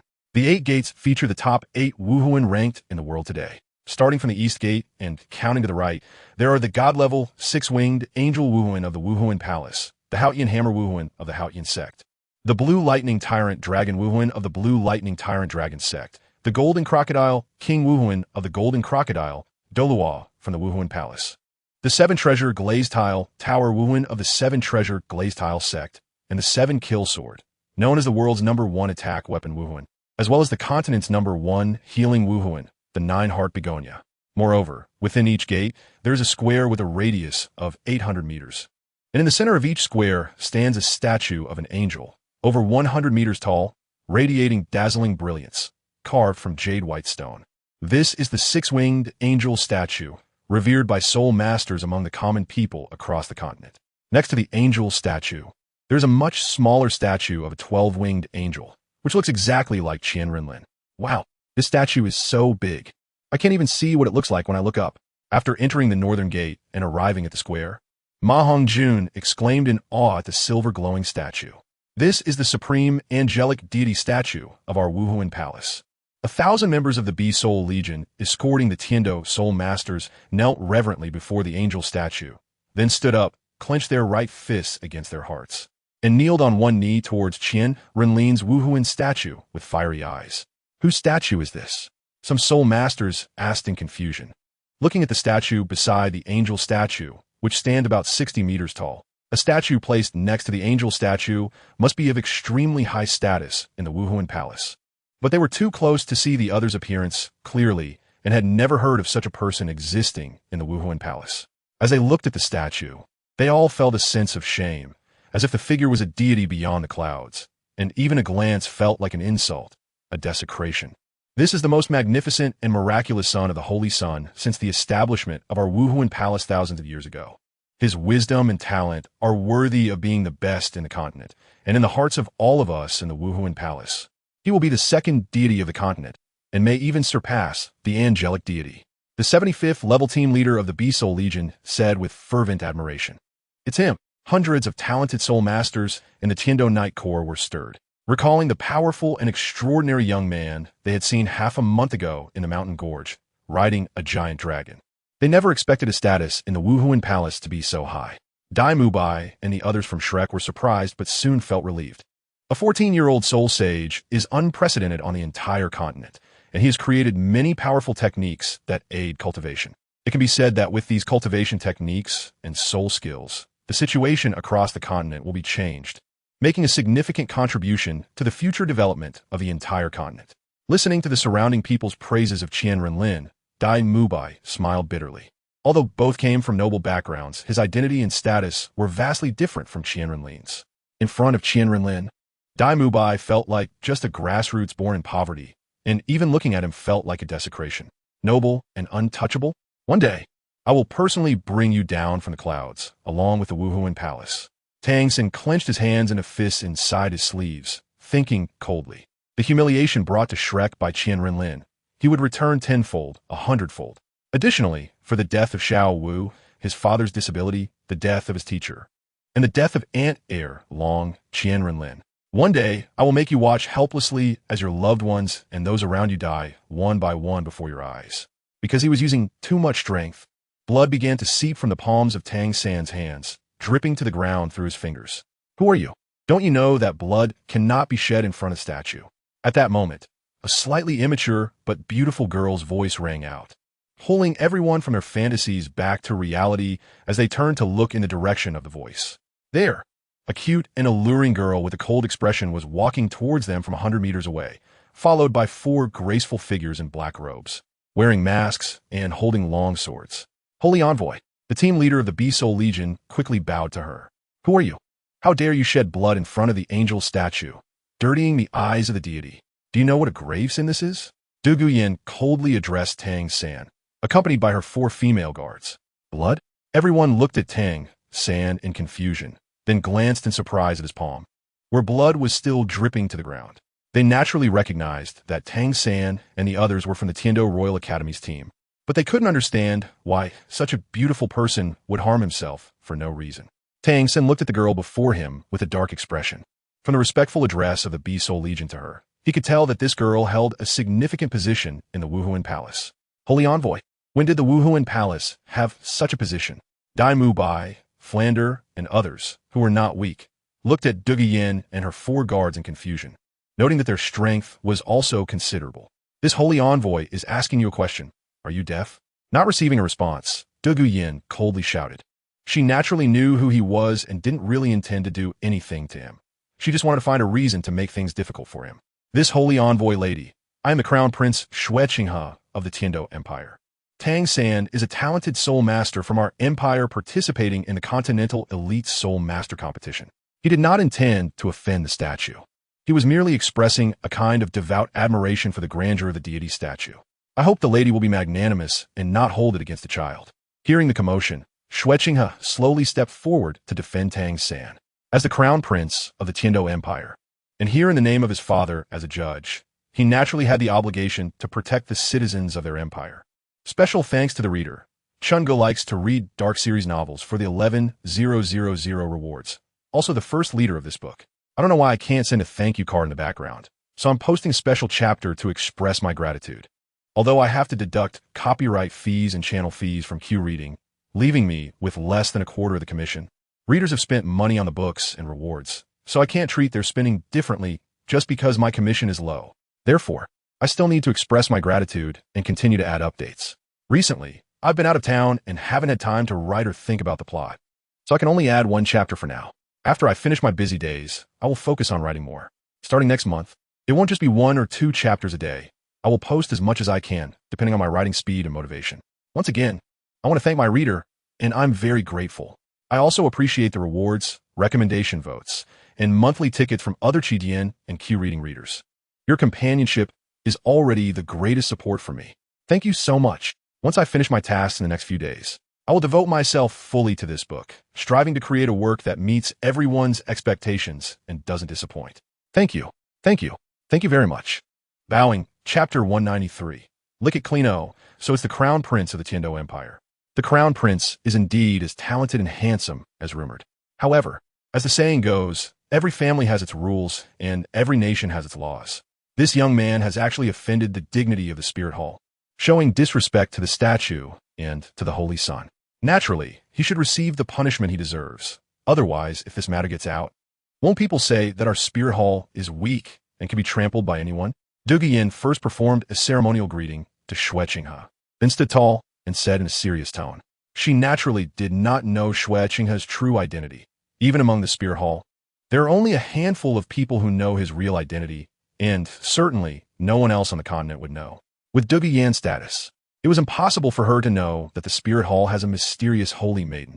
As a favored maid by Qian Renlin, she could be considered equivalent to a prince in other empires, so she naturally did not need to show too much favor to a mere crown prince of the Tiando Empire.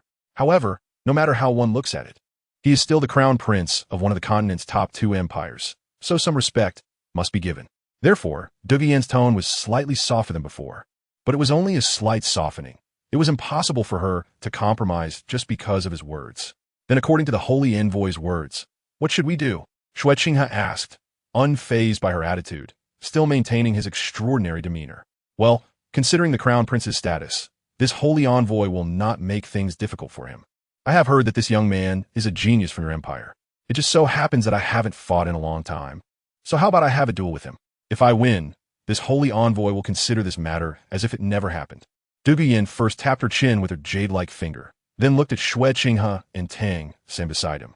In fact, there was no rule in the Spirit Hall that one could not shed blood in front of the statue. It was merely an unwritten rule everyone followed to show respect and reverence for the statue and the Holy Son. Of course, that being said, if someone were to dare to fight here and touch the bodies of these 2 statues, not to mention how the Spirit Hall security team would punish him, even the residents of Spirit City would not tolerate it and would unite to attack the sinner who dared to offend the dignity of the statue. What if I lose? Shueqinghe discreetly glanced at Tang San's expression. This was actually quite good, whether intentional or unintentional. Since Tang San had committed the act of offending the statue, he naturally had to bear the consequences. On the Douluo continent, anyone who dared to offend the gods deserved to die, let alone. Tang San only needed to fight the opponent. If he lost, it would just be a beating, a punishment that could be considered very light. However, since the opponent came so aggressively, it would naturally not just be a simple beating for Tang San. Indeed, upon hearing this, Yin first smiled gently, instantly attracting the attention of all the young men present like a blooming flower, then suddenly said coldly, if he loses, he must lick clean all of his filthy blood without leaving a drop. What? Lick it clean? Everyone present was shocked at Yan's emotionless and cold words, clearly intending to humiliate Tang San. They did not expect that beneath her pure and elegant exterior lay such a cruel heart. Impossible. This punishment is too unreasonable. You are clearly humiliating San. Humiliating Tang Yin. We will never agree to this. Ma Hongjun was the first to stand up in protest when Yin said that Tang San must lick his blood off the ground. Flender, dai mubai. And others also firmly stood by Tang San's side. Although they did not speak, their actions had already made everything clear. Even if it meant death, they would not allow such humiliation. Tang San's heart, which had just calmed down, surged with anger once again. His previously relaxed hands tightened into fists, and his eyes were filled with fury. If it weren't for his lack of strength, he really wanted to kill her right then and there. Not gonna lick. Then just wait for the law enforcement team to handle you. I warn you, once someone is taken away by the Spirit Hall's law enforcement personnel, they will be imprisoned in the Hell Tower. Any prisoner inside the Hell Tower must endure the most brutal punishments day and night, and no matter what their identity is, once they enter there, they will never have a chance to come out again. Bibi crossed her arms and coldly laughed. She had come specifically to humiliate him. Even if there was no bloodshed, she would find other reasons to torment him. In the Spirit Hall, it was truly too easy to create an accident. Isn't this punishment a bit too severe?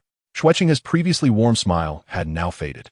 If you were not the crown prince of the Tiando Empire, if you were not the person in charge of the Tiando participants, it wouldn't matter how they tortured Tang San. But now he was here in the name of the Tiando Emperor as their leader, and he was also the crown prince of the Tiando Empire. So he couldn't just stand by and do nothing. Douluo chuckled lightly. Severe?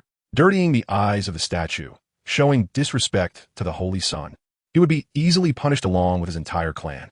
Moreover, all I want is for him to lick clean his own filthy blood. Your Highness, this punishment is really not severe at all. Shueqing fell silent. If he ignored this matter, the hard-earned image he maintained in the hearts of the Tiando people would definitely be severely affected. When he returned to the Empire, Emperor Shui would be greatly disappointed in him, and in severe cases, he might even face punishment. But if he intervened, how should he intervene? Not to mention that Tang San was in the wrong. Even if he apologized with his death in front of the statue, it would be well-deserved. Moreover, this was the Spirit Hall, and it was far too easy for the other party to target someone. Your Highness Qinghe, your Tiando Empire wouldn't treat all offenders so kindly, would you? What if someone offends your dignity, or offends the dignity of Emperor Shui? How would you execute them? Looking at the silent Shueqing, Douluo said pointedly, then turned to Tang San's handsome face. Tang Yin, right? If you are a man, boldly admit your mistakes. One person does the deed. One person bears the consequences. Don't make it difficult for your crown prince. Tang San's reddened eyes fixed on her. His bloodied hand spread out in front of Dai Mubai and the others, his proud posture resembling a spear. What a Spirit Hall, able to decide a person's life or death with just a word. Today I, Tang Yin, am simply out of luck. I accept your challenge. Come on. Chapter 194, Another 10,000-Year Fourth Soul, Ring No. This woman clearly came prepared. She is deliberately humiliating you. Third brother, you must not act impulsively. Don't fall in her trap. Hearing Tang San's words, Ma Hongjun anxiously grabbed his arm and said, if Tang San really fought with her, it would be more than just a matter of shedding a few drops of blood. That's right, Xiao San, we are at the Spirit Hall, and we are here as participants. I believe the Spirit Hall won't just stand by. We just need to delay for a little longer, and the Pope's Hall should send someone to receive us. Dai Mubai nodded in agreement, saying that this so-called envoy was clearly trying to make things difficult for Tang San. He didn't believe that the Spirit Hall hadn't received news of their arrival by now. If they could just delay a bit longer, someone from the other side would likely come to take them to their resting quarters, and this farce would end. If they continued to make things difficult, it would have to wait until after the competition. Xiao San, Dai Mubai, and the others urged, you really must not act impulsively. Xiao Gang has already died. You can't have any more accidents. Flinder earnestly advised, feeling exhausted from all that had happened recently, while juggling the roles of both dean and teacher.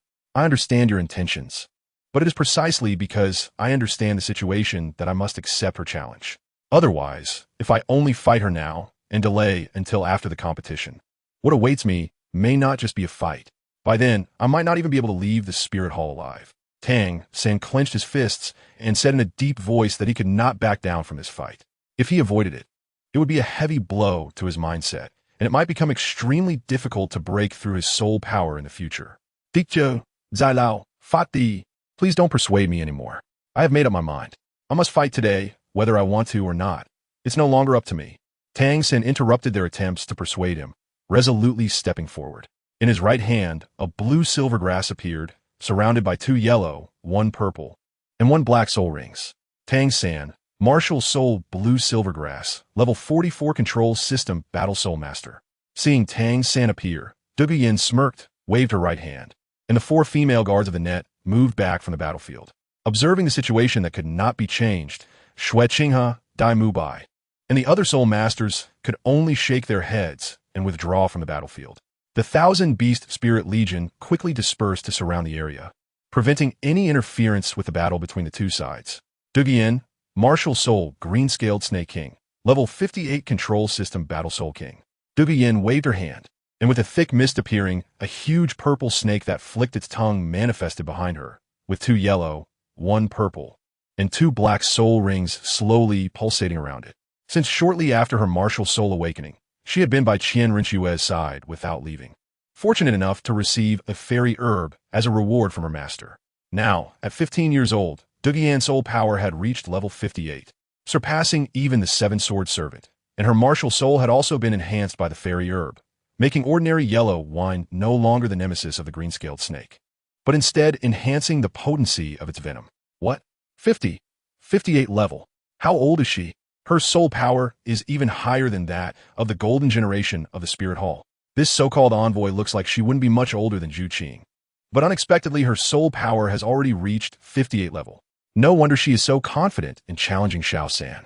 Upon hearing Dugian announce her soul power level, whether it was Dai Mubai and the others or the soul masters from other academies of the Tiando Empire, everyone present widened their eyes in disbelief. 58 level.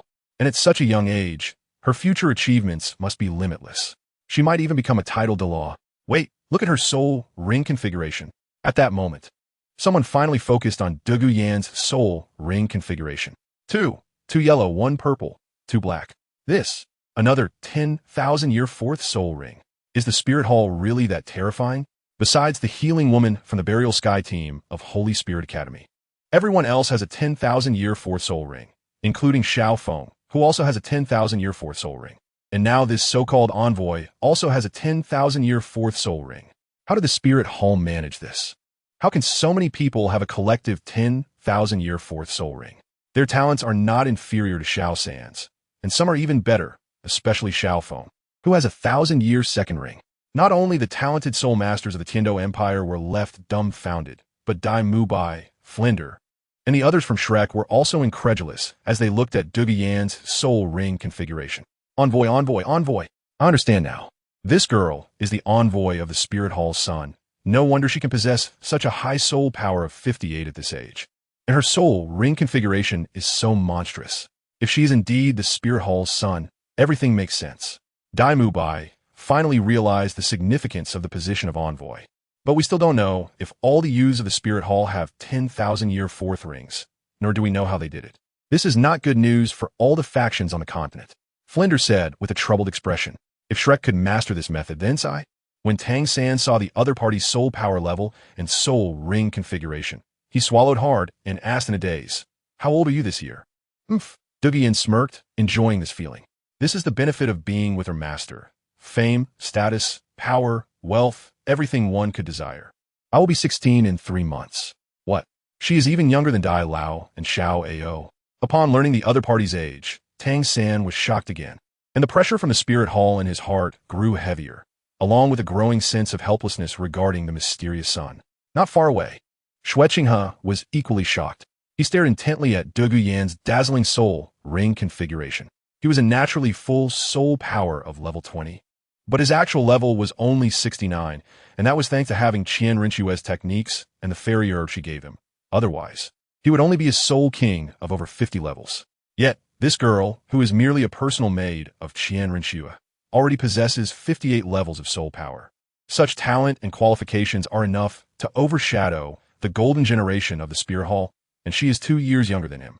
At this moment, Shui Qinghe had to admit that he felt a twinge of jealousy. He looked at Dugian's 2 black soul rings, feeling quite uneasy. It was one thing for QianRenlin to have greater talent, since he was his younger brother and the future of the Spirit Hall. But now even a random maid beside him is already so extraordinary. Thinking about the cultivation speed of the Net Hall and the thousands of troops of the Spirit Hall, as well as the talents and cultivation speed of the 7 sword servants, anyone here, based solely on cultivation speed, is not below him.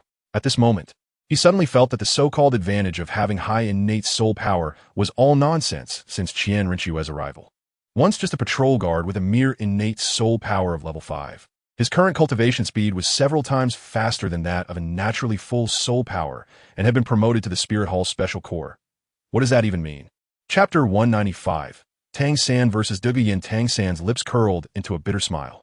How was he supposed to fight? He originally thought that the opponent's soul power level wouldn't be much higher than his own, intending to use this as a practice match. But now, the opponent was a full 14 levels higher than him, with a top-tier martial soul, the Emerald Scale Snake Emperor, as a control-type soul master. There was absolutely no way he could win. Moreover, the opponent's martial soul was the #1 poison martial soul on the continent. Poison, in any form, whether from plants or creatures, is something that all living beings would rather avoid than touch, not daring to come into contact with even a little bit. And he currently didn't have any antidotes on him. Relying on Realgar wine was also out of the question. As Douluo, the personal maid of the Martial Soul Hall's most talented holy son, she must have a variety of techniques at her disposal. His Qian skill had no advantage against her, and from any perspective, Tang San had no chance of winning. Since preparations were complete, let us begin.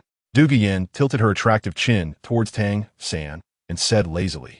Hearing this, Tang San forced a bitter smile. Before we start, I want to know why you're targeting me? This holy envoy is merely fulfilling my duty. You dropped filthy liquid in front of the angel deity Plaza, which not only dirted the eyes of the deity, but also showed great disrespect to the holy son. Naturally, you must be punished by the Martial Soul Hall, Douluo replied, her expression unchanged. Although there was indeed an element of targeting Tang San in her actions, she would not admit it, especially in front of hundreds of soul masters from the Dou Empire. Is it Qian Renlin? Tang San asked solemnly. He really couldn't think of anyone else in the Martial Soul Hall who would actively target him, especially using their personal maid, which made this possibility even clearer. Whoosh! A figure seemed to teleport behind Tang San, speaking with a chilling tone. Remember this. You're just a lowly person from a small village. The little talent you possess is merely the result of 8 lifetimes of luck. Compared to the Holy Sun, you're nothing but a speck of dust. No, you should be a filthy piece of dog waste. You aren't even worthy of carrying the Holy Sun's shoes. How could someone like you dare to mention his name? Furthermore, the Holy Sun is like a blazing sun high above the clouds, his radiant light illuminating the hearts of each one of us.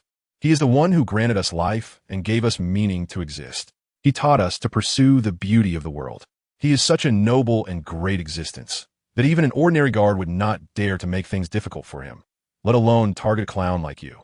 While walking around Tang San, Douluo spoke coldly, her face twisted in a grimace as if even mentioning QianRenlin's name was a great insult to him. But when she spoke of the Holy Sun, she immediately spread her arms wide, her face filled with reverence and fervor. Listening to the humiliating words ringing in his ears, Tang San felt as if a bucket of cold water had been thrown over him, extinguishing his anger, but quickly flared up again. He glared at that extraordinarily beautiful face, clenched his bloodied fist, and angrily swung it toward her. Humph! Douluo's eyes twitched slightly. With a surge of soul power in her right hand, she swiftly grabbed his fist, intending to crush it. But she didn't expect that the fist contained a mysterious aura. No matter how hard she tried, it felt as if she was squeezing a ball of cotton. With one fist captured, Tang San raised his left fist to strike at her face. Douluo sneered and grabbed his left hand with a technique she had used before. But Tang San's combat experience was incredibly rich. Almost the moment his fist was captured, he immediately lifted his right leg and kicked towards Douluo's abdomen. She had no choice but to release her grip on Tang San's right hand to defend against his kick. Thus, a male and female control-type soul master engaged in close combat before the astonished eyes of the crowd. They had initially thought that the battle between these two control-type soul masters would be spectacular, but it was beyond spectacular. The powerful waves of soul power emanating from the two of them and the force of their every collision were no weaker than that of any strong attack-type soul master of the same level. Are these two really control-type? Why do I feel like even I, a level 41 strong attack-type soul master, couldn't withstand a single blow? One strong attack-type soul master watched in astonishment as the two fought like top-tier strong attack-type soul kings. Oomph. You should check your level compared to theirs. Although everyone present shared the same thoughts as that strong attack-type soul master, some still didn't hold back in their retorts. Hey, what are you talking about? Although my soul power is only level 41, don't forget that both of them are control-type. Didn't your teacher teach you that control-type soul masters cannot withstand a punch from a strong attack-type of the same level? Oomph. That depends on whether you can even get close to them. If you can't even get near, how can you land a punch? Regardless of the crowd's disbelief, Tang San and Douluo were indeed engaged in close combat, and neither had used a single soul skill. It was all about the visceral feeling of flesh colliding, giving the spectators a strong sense of power. Tang San was venting his inner rage. He wanted this woman before him to know that he, Tang San, was not someone who could be humiliated by anyone. Yin also wanted to teach him a harsh lesson. She wanted this ignorant, lowly person to understand that there were some people in this world whom he would have to look up to for his entire life, and who were not to be blasphemed. First soul skill, emerald scale, red poison. Finally, after exchanging over 100 punches, Yin began to use her soul skills. After all, she was a woman. Although her soul power was much higher than his, her physical toughness and combat skills weren't much better than Tang San's. When she still couldn't take down this waste, who she thought was just a lowly person, she finally used her first soul skill, emerald scale red poison, also known as the frenzy poison, which greatly stimulates the nervous system, increasing attack power and speed by 20. Once Yin activated her soul skill, her strength and speed noticeably increased, and after just a short exchange, Tang San found himself at a disadvantage. Third soul skill, webbind. Realizing he was at a disadvantage, Tang San decisively used his third soul skill. Several sturdy blue-silver grasses wrapped around Yin's arms and legs, gradually enveloping her entire body. But she merely revealed a hint of disdain and, with a surge of soul power, caused Tang San's blue-silver grass to shatter inch by inch. What? Tang San stared in shock at the broken blue-silver grass. He never expected that even his blue-silver emperor branches, which had just advanced, could not even provide a hint of resistance against her. Tang San, there are some people in this world that you can never provoke. People you will always have to look up to. For such existences, even mentioning their names is beyond your worth, Yin said coldly, then began to rain down punches on Tang San. As she approached him with her delicate fists, Tang San gritted his teeth and unleashed his fourth soul skill. Blue-silver cage. This time, Tang San did not use his soul skill on Yin, but instead on himself. Instantly, Tang San's entire body was locked inside a blue cage made of blue-silver grass, and to be safe, he wrapped several more layers of blue-silver grass around the outside of the cage. Do you think this can withstand my attack? Naive. Watching Tang San tightly wrapped up, Yin smirked, channeling her soul power from her dantian into her right fist. A purple snake head manifested on her arm, and in that moment, the already formidable power of her attack surged dramatically. Bang! Crack, crack, crack, crack! Yin's delicate fist smashed fiercely into Tang San's blue-silver grass. As if a sphere-like cage instantly crumbled. Under her attack, even Tang San's extremely hard blue-silver grass could not withstand a single bit. Bang! Boom! Yin, like a fierce storm, broke through Tang San's blue-silver cage, and without losing momentum, struck Tang San directly. A dull thud echoed as Tang San was hit by the force of the punch, as if a heavy stone had crashed into his chest, causing him to spit out a mouthful of blood and fly several dozen meters away, crashing to the ground with a thud. The ground, made of diamond rock, cracked under Tang San's fall, illustrating the immense power behind Yin's punch. Xiao San, Brother San, Dang Yin, seeing Tang San lying half-conscious in the pit, Dai Mubai and the others rushed over in alarm to help him up. Why did you hit him so hard? He just wanted to admire the grandeur of the divine statue. Why are you so cruel to use such heavy hands? Xiao Wu, tears streaming down her face, clutched the unconscious Tang San's head and roared at Yin. Oh dear, I originally just wanted to teach him a lesson, but I didn't expect him to be so weak. I accidentally hit a little too hard. I hope you all don't mind. Yin chuckled lightly, covering her alluring mouth. Just a little too hard? We came to participate in a competition. Is this how your spirit hall treats guests? Hearing her shameless words, Flandra pointed angrily at Tang San and shouted at Yin. This is the consequence of disrespecting the great son of the Holy Sun. He can only blame himself for not keeping his mouth shut. Yin coldly stated with a stern expression, then turned away with her seductive catwalk. Before leaving, she paused for a moment and said, by the way, don't forget to clean up the dirty mess on the ground. If the statue's eyes get dirty, it won't be as simple as just spitting blood next time. You are going too far. Flandra clenched his fists, gritting his teeth as he watched her retreating figure. If it weren't for being in the spirit hall, and if she were just a little soul sage, he would truly want to slap her to death. Teacher Flandra, I'm very sorry that I couldn't help. Shueqinghe bowed to Flandra with a look of regret, his left hand hanging down and his right hand clutching his abdomen. Although Flandra was indeed dissatisfied with Shueqinghe, he could understand him. As the prince of the Tiando Empire, every action he took concerned the fate of the entire empire. He could not force him to risk the entire empire's survival for one person, Tang San. Sigh. Xiao San is really hurt too badly. My candy beans have almost no effect. After checking Tang San's condition, the healing teacher of Shrek Academy, Lu Qibin, sighed and shook his head after feeding him a few candy beans. Although Tang San's injuries looked severe, they were not beyond treatment. His candy bean martial spirit had decent effects, but with the competition approaching and Tang San being heavily injured and unconscious at this critical moment, it was impossible for him to compete in a short time. If the Spirit Hall did not send healing soul masters to treat him, relying solely on his candy bean martial spirit, it would take at least 3 months for him to recover. In 3 months, the competition would have long ended. What should we do now? The competition starts in 2 days, and Xiao San is currently heavily injured and unconscious. How can we compete without him? Oscar frowned, distressed. Sigh. If it really doesn't work, we might as well give up this competition. After saying this, Flanders seemed to age 10 years instantly. Dai Mubai and Zhu Zhuqing froze upon hearing this. But when they saw Tang San lying half-conscious in Xiao Wu's arms, they exchanged glances and nodded in agreement. Although this competition was very important to them, they could not disregard their brother's life and death to force a fight, and now that Tang San was in this state, even if they wanted to compete, they wouldn't be able to. Give up the competition? Teacher, how much have you sacrificed for this competition? We've come this far, and you want to give up just like that? Ma Hongjun looked at Flandre in shock, knowing how much effort he had put into this competition since his martial soul awakening. Sigh. We can't continue if we don't give up.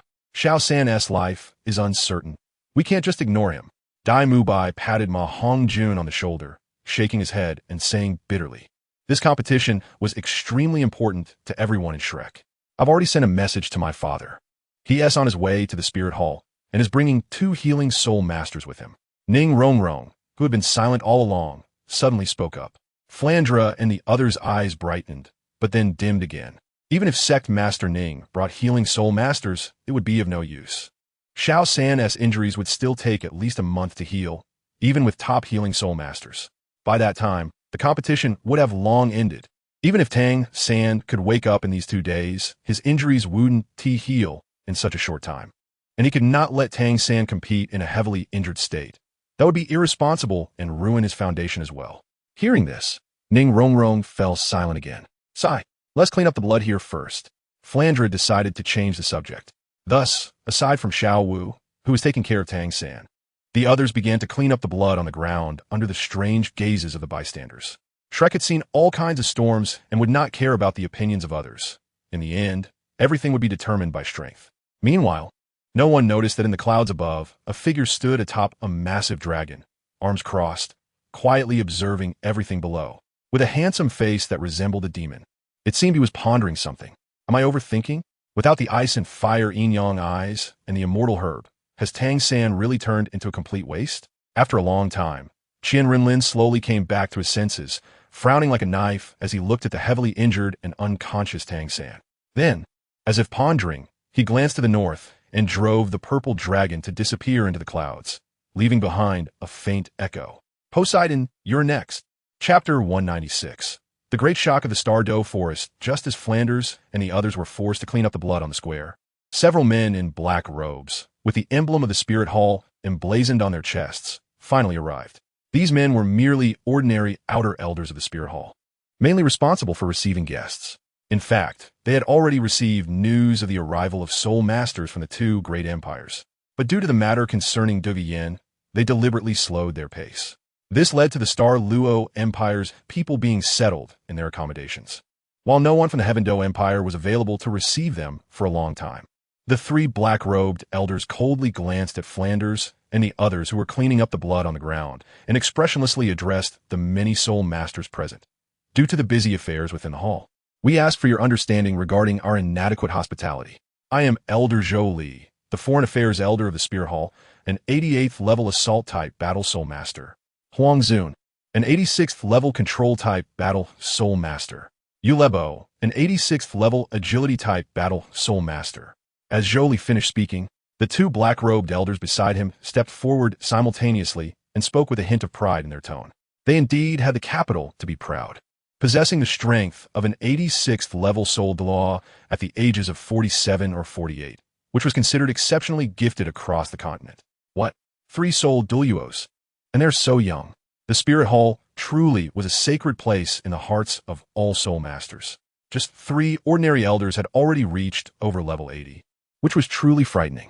Looking at these 3 middle-aged men who appeared to be only in their 30s, the soul masters present gasped in disbelief. At the same time, their yearning for the Spirit Hall grew stronger, wishing they could join immediately. After a brief moment of shock, Shui Qinghe quickly came to his senses and smiled, saying, "Not at all.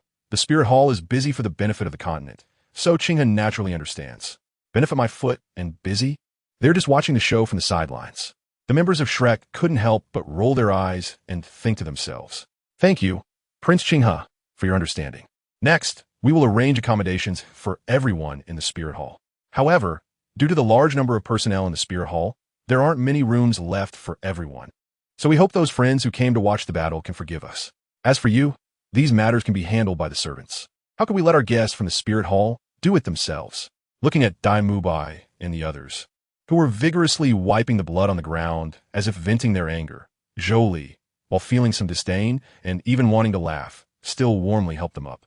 Seeing Zhou Li's seemingly sanctimonious appearance, Dai Mubai and the other young ones were instantly filled with rage, but they still managed to suppress their anger, though their expressions clearly showed their dissatisfaction.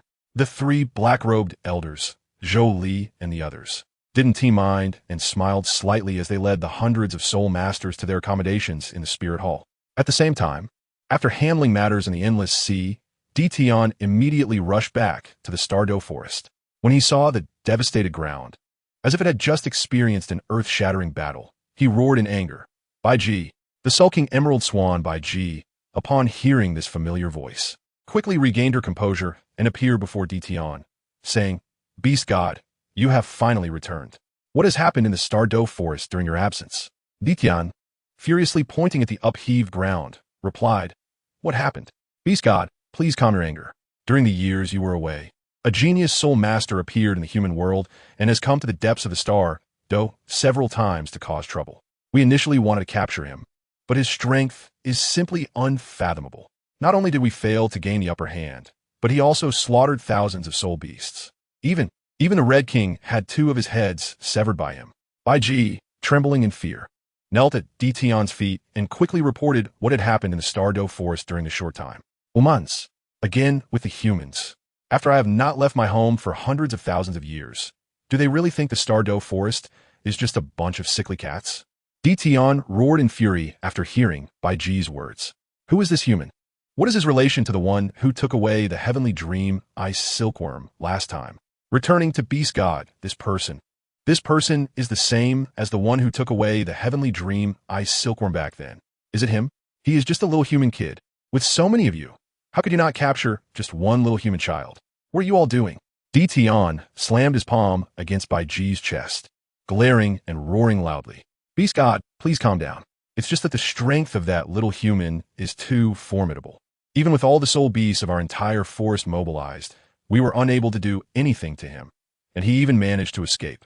His strength has already far surpassed the limits of human ultimate Douluos," Bai Ji said anxiously, not caring about the palm print on her chest.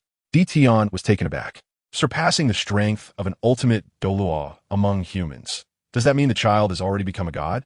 If that is the case, even if he were to act personally, he might not be able to do anything to him and could even fall in the process. Although he claimed to be the closest existence to a god on the continent, there was still a significant gap compared to a true god. Rest assured, Beast God, although this person's strength is stronger than that of an ordinary ultimate Douluo, his soul power is only at level 80, and he does not yet have the 8th soul ring." Bai Ji quickly added, saying that only Beast God Tian could handle that human in the entire Stardow Forest, not having become a god, relying solely on level 80 soul power, yet possessing strength surpassing that of an ultimate Douluo and managing to escape from more than 10 soul masters of over 100,000 years in the Stardow Forest. This human strength is indeed terrifying, Tian thought, pondering for a moment before asking a key question. Since he can come and go freely in the forest, why hasn't he obtained the 8th soul ring? This, according to the Red King, the human may have his eyes on your soul ring, Bai Ji hesitantly said, feeling that this statement was somewhat disrespectful to the Beast God. "My soul ring?" Tian's expression darkened as he thought about tearing apart that audacious little human child immediately. The Red King said so. He also mentioned that the other party came specifically for you, and upon discovering you were not present, he left again. Oomph. What audacity to openly target my soul ring. I want to see if he has the life to take it. Qian snorted coldly and then smiled grimly, instructing all soul beasts to prepare for an attack on the human world. Chapter 197. Attacking the Human World? Ji was shocked for a moment, then filled with joy. So, the other two major spirit beast gathering places had agreed to launch a beast tide together and attack the humans? The Endless Sea is the domain of the Sea God, bound by the Sea God Island's restrictions, and all those who disagreed to participate in the attack on the human world. However, the Ice God of the extreme north has already fallen, and the spirit beasts, they're no longer restrained. They readily agreed to join us from the Stardow Forest in attacking the human world. All right, I will gather the other spirit beasts and prepare for the attack on the human world, Ji said, her expression brightening. And she quickly set off towards the other major spirit beasts. It had been hundreds of thousands of years. They had waited for hundreds of thousands of years, ever since they took over the Stardow Forest. There had not been a moment when they did not think about attacking the human world and reclaiming the dominion of Douluo continent. Now, with the beast god leading them and the help of several fierce beasts from the extreme north, their spirit beast clan finally awaited this day. Emperor Tian stood in the air, watching Ji leave, then glanced at the desolate ground below before turning to fly towards the Lake of Life at the center of the forest. Master, I am incompetent and could not find the cave with the ice marrow. When Emperor Tian arrived at the bottom of the Lake of Life, he entered a secluded cave and knelt devoutly and remorsefully before a beautiful giant dragon with an entirely silver-white body. This dragon, referred to as Master by the golden-eyed Black Dragon King, had an identity that was self-evident. His trip to the extreme north was not only to discuss attacking the human world with the local overlord, the Ice Emperor, but also for a task that was most important to him, to find the cave full of ice marrow that the Sky Dream Ice Silkworm had accidentally entered. As long as he could find that cave, he could obtain the ice marrow, and with the ice marrow, the Silver Dragon King's injuries would heal at a visible rate, and his strength would soar. However, he was disappointed. He had searched for nearly 7 years in the extreme north, digging almost through the entire ice field. Yet he could not find the location of that cave, no matter what. Master, I have taken the liberty to prepare to attack the human world. This entire continent originally belonged to our spirit beast clan. I cannot bear to watch those despicable humans occupy our ancestors' territory and cruelly kill our spirit beasts to cultivate soul power. Rest assured, Master, with the alliance from the extreme north, I will surely succeed this time. Once I reclaim the continent and enslave the humans, I will attack the Western Sea. Those traitors who have become despicable gods are no longer worthy of being part of the spirit beast clan. Emperor Tian knelt before the Silver Dragon King, his forehead pressed against the ground, speaking coldly. When he raised his handsome and determined face, looking at the quietly coiled sleeping Silver Dragon King, his eyes were filled with steadfastness and resolution. This time, the land attack must succeed. It cannot fail. In the blink of an eye, the two major Imperial participating academies had already been at the Spirit Hall for 2 days. During these 2 days, everyone had just simple adjustments to their cooperation and visited Spirit City. The Soul Masters from the Star, Luo Empire, suffered little loss. But the situation was different for the Heaven Do Empire. Initially, during the attack by Dai Jinchuan in the canyon, nearly 1,000 Soul Masters suffered heavy casualties, and 15 participating academies were also damaged by that attack. Except for one unfortunate academy that was completely wiped out, there were now less than 6 academies that could muster a full team. This was not because their academies lacked participants, but because the journey from the Heaven Do Empire to Spirit City took more than half a month. With only 1 day left until the final competition, they simply could not produce substitute participants. After all, the Spirit Hall would not care about their reasons. Without enough participants, they would be forced to withdraw from the competition. This resulted in many academies qualified for the finals ending up helplessly as spectators, watching others compete. For these ambitious young boys who wished to shine on stage, it was a heavy blow. That immense sense of falling from the cloud to the valley was not something everyone could easily accept. You all shouldn't be too sad. You are still young and have plenty of time to participate in the next competition. Just take this time to practice hard and strive to win the championship next year to bring glory to our Shrek, Flanders said, looking at the few despondent little monsters, forcing a smile to comfort them. Next time?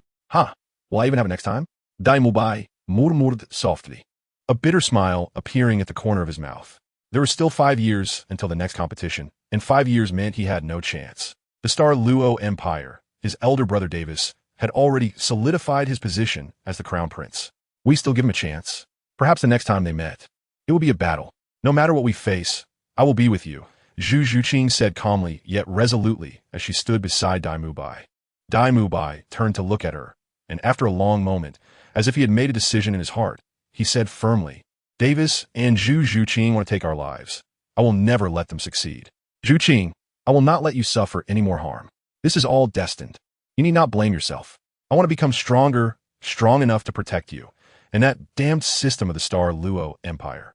One day, I will personally tear it apart. Dai Mubai said, pulling Zhu Zhuqing's slender waist tightly, his gaze unwaveringly firm. I'll accompany you. This time, Zhu Zhuqing did not push him away, gently leaning against his broad chest, softly closing her eyes as she spoke. Sigh. Oscar watched as Dai Mubai and Zhu Zhuqing nestled together, glancing at the calm Ning Rongrong beside him, and could only let out a helpless sigh.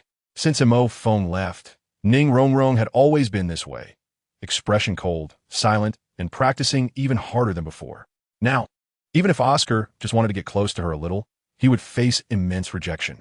He could see the unmasked disgust in her eyes. Oscar often hated himself for knowing that she loved Mo Feng, yet he still could not help but love her deeply. Flander, who took in everyone's expressions, shook his head and said, since everyone has no objections, then it's decided. Once Little San wakes up, we will leave Spirit City and return to Shrek. Now, apart from the original site of Shrek, we have no other place to go. Staying at the Heaven Do Royal Academy has no meaning. It would be better to return to that small village and quietly focus on training for 5 years. Life may be tough, but it still has to go on, right? Thanks to the book friend, Lucifer, for the generous donation of over 11,000 coins. The backstage can't generate a thank you card, so I specially thank you in a single chapter. Although I know that inserting a single chapter like this will affect some people's reading experience, I have no other way. Posting related works on Q Reading won't be seen. After all, book friend Lucifer is from Q Reading. If I post a message from the author at the bottom of the chapter, it feels too perfunctory, lacking sincerity. So if this has caused some people an unpleasant reading experience, I can only apologize and ask for your understanding. After all, they spent over $100. I cannot show no gratitude at all, although I know that updating more chapters is the best way to repay readers. I really haven't had much time to write these past few days. If I were to simply increase the word count just to post more chapters, I feel it would be very irresponsible to the readers. I've already noticed that the quality of the recent chapters has started to decline. Sigh. If only I had the creativity of a great author, it wouldn't be like this. Crying, sobbing, I'm very grateful for the over 10,000 coins donated by Lucifer. Thank you, thank you. At the beginning of next month, I will try my best to update a few more chapters, and I hope for your understanding. Thank you. Additionally, I have seen all of your small donations. Thank you very much. Thanks to everyone for your support and for sticking with me. Thank you, thank you. Chapter 198. Healing knock knock knock. Rongrong, are you there? Just as Dai Mubai and the others were lost in their thoughts, a series of knocks echoed from outside the door, followed by the gentle voice of Ning Fengji. It's Dad. Ning Rongrong, whose face had been tense for a month, softened significantly upon hearing this voice. She hurried over to open the door. Seeing the familiar figure outside, she could no longer hold back her emotions and rushed into his arms, sobbing, Dad, you finally came? Rongrong thought she would never see you again. Woo woo woo. Ha. Rongrong, don't cry. Dad was delayed because there were matters at the sect. Sorry. Okay. Ning Fengji looked noticeably haggard, clearly affected by a series of recent events that had him overwhelmed. Uncle Ning, sect master Ning. Shrek's group couldn't help but feel a sense of attachment upon seeing Ning Fengji after everything they had been through in recent months, as if they had found their anchor. Sigh, it's really a pity about Xiao Feng. Such a good young man. And he ended up as a member of the Spirit Hall. Sigh. Ning Fengji released Ning Rongrong from his embrace and looked at the young boys and girls in front of him, expressing his regrets. Innate, full spirit power. Having reached level 49 at just 14 years old, and with such strong personal strength. What a shame. Dad, Xiao Feng was enslaved by that bastard Qian Renlin. He didn't willingly become a member of the Spirit Hall. Hearing Ning Fengji's words, Ning Rongrong hurried to explain for Mo Feng, as if afraid he would be misunderstood. Rongrong, I naturally know that Xiao Feng was forcibly enslaved by Qian Renlin. I just regret that such a promising talent has gone down the wrong path. Ning feng ki siket, glansing at ning grongrong intreasingli ropundet belli. He wanted to suggest that she terminate the pregnancy, but was also worried about upsetting her. Sigh. I should wait a while before properly guiding Rongrong on this matter. Let us first check on Xiao San's injuries. Ning Fengji shook his head wearily and looked at Tang San, who was unconscious on the bed. Then I'll have the trouble sect master Ning. Flinder quickly expressed his gratitude. Every time Shrek faced issues, the Seven Treasure Glazed Tile sect was always there to help them immediately. He felt extremely guilty that his student, Mo Fong, had been enslaved by the Spirit Hall. Feeling sorry for Ning Rongrong and the Seven Treasure Glazed Tile sect, seeing that they not only didn't blame him, but also repeatedly helped them. He felt he had nothing to repay them with and could only silently vow to join the Seven Treasure Glazed Tile sect after leaving the Spirit Hall, using his insignificant life to repay them. Ning Fengji waved his hand dismissively and walked toward Tang San's bedside with two high-ranking healing spirit masters behind him. After a preliminary examination of Tang San's injuries, Ning Fengji was filled with shock. He expected the Spirit Hall members to be so ruthless, with multiple broken ribs and a completely sunken chest. If it weren't for Oscar's sausages and Lu Qibin's jelly beans, the person lying in bed would probably be dead by now. Who could be so brutal? What kind of grudge is this? If it weren't for the timely treatment that prevented this child's injuries from worsening, we wouldn't have been able to help even if we came. The two healing spirit masters, both over level 70, shook their heads in astonishment as they looked at Tang San's shocking injuries. However, despite their confusion over why he had sustained such severe injuries, their hands did not slow down at all. With a flick of their thoughts, two unknown green flowers appeared in their hands. Then, with a wave, a large area of green light merged into Tang San's chest. The sunken chest visibly began to rise, and the broken ribs slowly started to heal. Teacher Flinder, we have completely controlled this child's injuries. However, his entire sternum is completely fractured, with several ribs piercing his lungs. The broken bones are slowly healing, but it will take at least a month for a full recovery. Furthermore, our spirits can only heal external injuries, so we are truly powerless regarding the child's internal injuries. After treating Tang San, the two healing spirit masters shook their heads and sighed, turning to Flinder. Healing external injuries is something many healing spirit masters can do as long as they reach a certain level, but for internal organs to heal completely, it requires at least a top-tier healing spirit. Our spirits are only advanced healing spirits like the green flower, so being able to reconnect bones is already quite good. Predecessors, if what you're saying is true, does that mean Xiao San must rely on the 9-heart begonia spirit for a complete recovery? Upon hearing this, Dai Mu Bai's expression changed as he asked. Not necessarily. Before we treated this child, I already sensed 2 faint life forces within him. Although they're still very weak, if they're strong enough, it is still possible for his injuries to heal completely. The 2 healing spirit masters frowned, then exchanged glances and nodded. Faint life forces?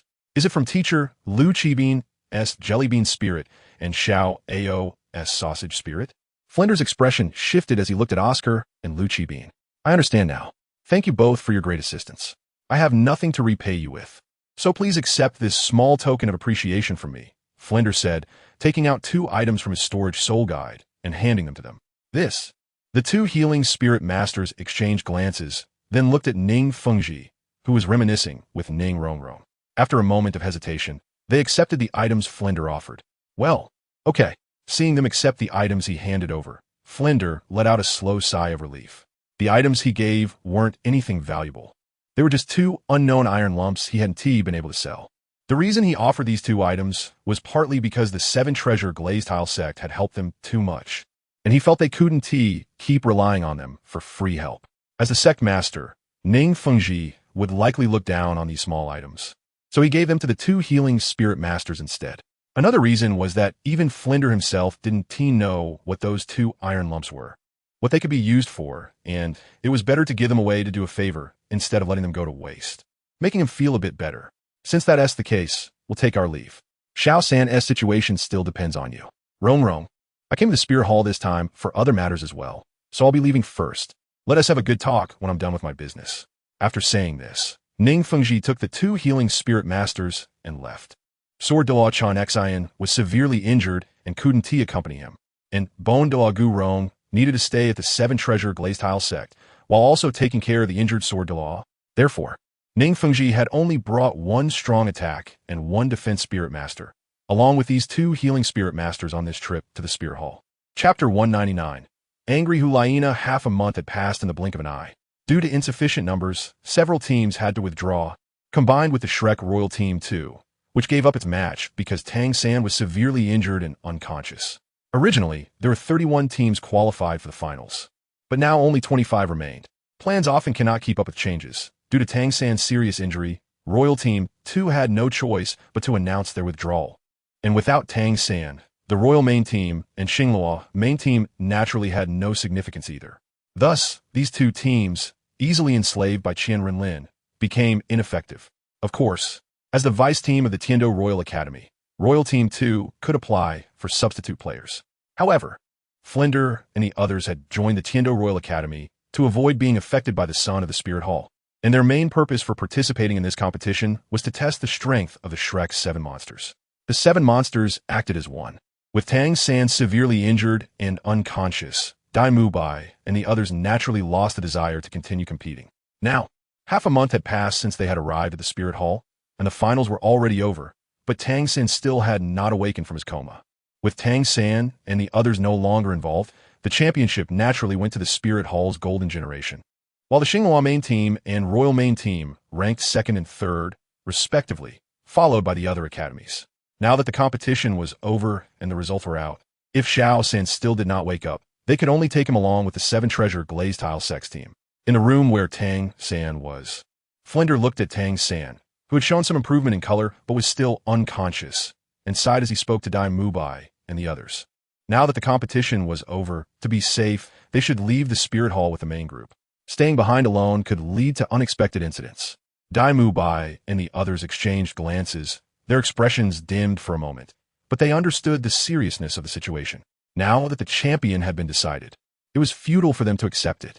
Since everyone had no objections, it was settled.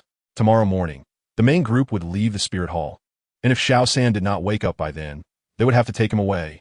On the other side, in the Pope's Hall, Hulaina, who had been in the Saintess Hall, did not see Tang San and the others until the very last moment of the competition, finally realizing something was wrong. After some investigation, she learned that Tang San had been severely injured by Dong Guiyin the very day he arrived at the Spirit Hall. This made her furious. QianRenlin had said that as long as she could defeat or even kill Tang San, she could be with him. Now that the finals were over, how could she be told that Tang San had been severely injured on the first day? So, upon hearing this news, she immediately stormed to the St. Lin Hall. But before she could enter, the guards drove her out.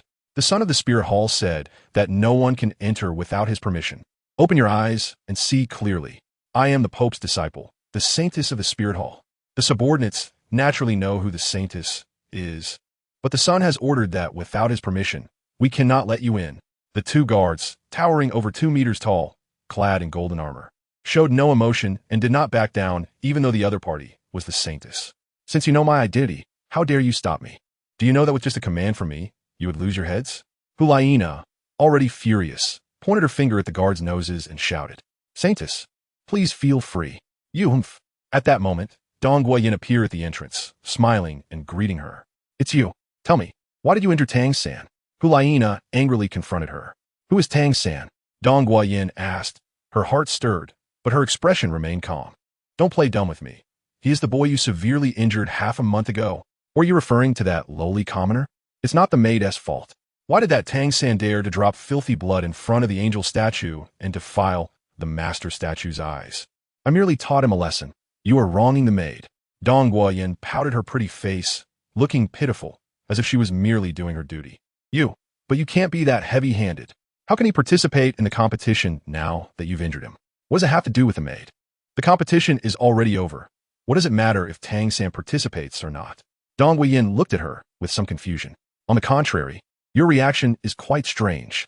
The Spirit Hall has taken first place. Shouldn't you be happy? Why are you so furious over that lowly commoner Tang San? He came to participate in the Continental Advanced Soul Master Academy Elite Competition. He is a guest of the Spirit Hall. He was injured in front of the Spirit Hall. How will outsiders view the Spirit Hall? How will we explain this to the continent? How we at the Spirit Hall conduct our affairs is not something you need to worry about. It's just a Tang San. Even if Tang Jiu died, it wouldn't matter. What does the Spirit Hall need to explain to them?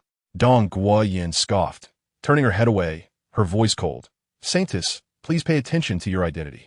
You are the Saintess of the Spirit Hall, the fiancée of the Master, the future mistress of the entire continent. How can you be so angry over a lowly commoner and come to the Saint Lin Hall? I can't help but doubt whether our Saintess has feelings for someone else. What do you mean? Hulaina's eyes widened in anger. Dong Guoyin, are you questioning me? How could you, a mere maid, understand my love for Qian Renlin? Besides, you are just a small servant by Qian Renlin's side. What right do you have to speak to me like this? As the Saintess of the Spirit Hall, I naturally wouldn't disrespect you. But Saintess, shouldn't you explain your actions now? Although Qian Renlin had not accepted Hulaina, it was clear to anyone with eyes that the position of the so-called Saintess of the Spirit Hall was merely prepared as a child bride for the son. Now, seeing Hulaina so furious over Tang San, Dong Guoyin could not help but suspect whether there was something unclear between the two, or whether Hulaina, as the Saintess of the Spirit Hall, had started to like someone else in her heart.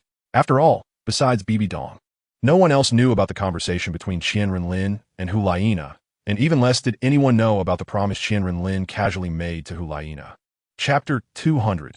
He can only die at my hands. Hearing the unkind words from Duvian, Hulaina realized that she had lost her composure. After learning that Tang San could not compete due to serious injuries, she felt anxious and panicked, thinking she could not fulfill her promise to Qian Renlin, completely forgetting her own identity. But who was she? She was the Saintess of the Spirit Hall, the fiancée of the Saint's son, Qian Renlin. When had it come to a point where even a mere servant dared to question her? Hulaina took a deep breath and said in a firm tone, "This matter.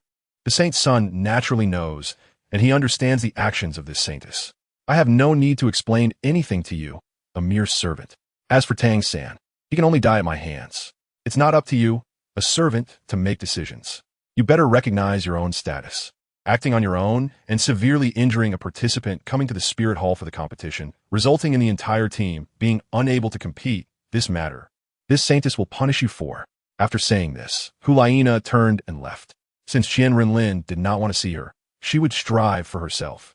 In her heart, this was more challenging. Growing up, she had never dared to go anywhere.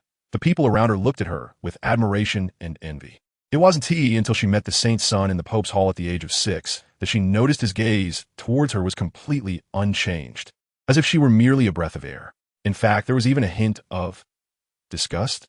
Hulaina did not understand why Qian Renlin would show such a gaze upon their first meeting, but he left a strong sense of mystery and presence in her heart. She began to intentionally and unintentionally interact with him, wanting to understand him. However, the longer she interacted with him, the more she realized that he did not only show that gaze towards her. She keenly observed that Qian Renlin looked at all women, except for Bibi Dong, with the same expression of disgust, disdain, and amusement. Even his close servant Duga Yin was never regarded as a person in his eyes, as if she were merely a dispensable slave, a tool to be used at will. Hulaina could not comprehend how a mere 8-year-old Qian Renlin could harbor such intense disdain and contempt for women. Therefore, she wanted to understand everything. But as she learned more, he grew stronger and stronger. She found herself completely in love with him, unable to extricate herself. That man was so handsome, young, powerful, and iron-blooded, and the deep, lonely charm he exuded was even stronger than her own allure. It was as if he had an endless abyss that deeply attracted her. She wanted to explore him, understand him, but every time she thought she had a good grasp of him, she found herself increasingly unable to see through him, increasingly unable to understand him. Even when he merely glanced at her unintentionally, she felt very happy and satisfied. So, when Qian Renlin told her that as long as she could kill Tang San, he would give her a chance for a moment, it felt like a huge surprise had fallen on her head.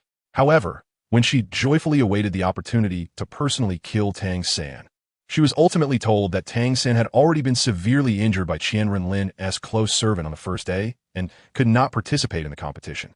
That was why she was so furious. She believed Dugian had ruined her dream of being with Qian Renlin. A love that had been within reach slipped away from her grasp. However, she was also awakened by Dugian's words. She still had a chance. Tang San was only severely injured and not dead, and he was still in the Spirit Hall without leaving. She could still kill him and then go to find Qian Renlin to take credit.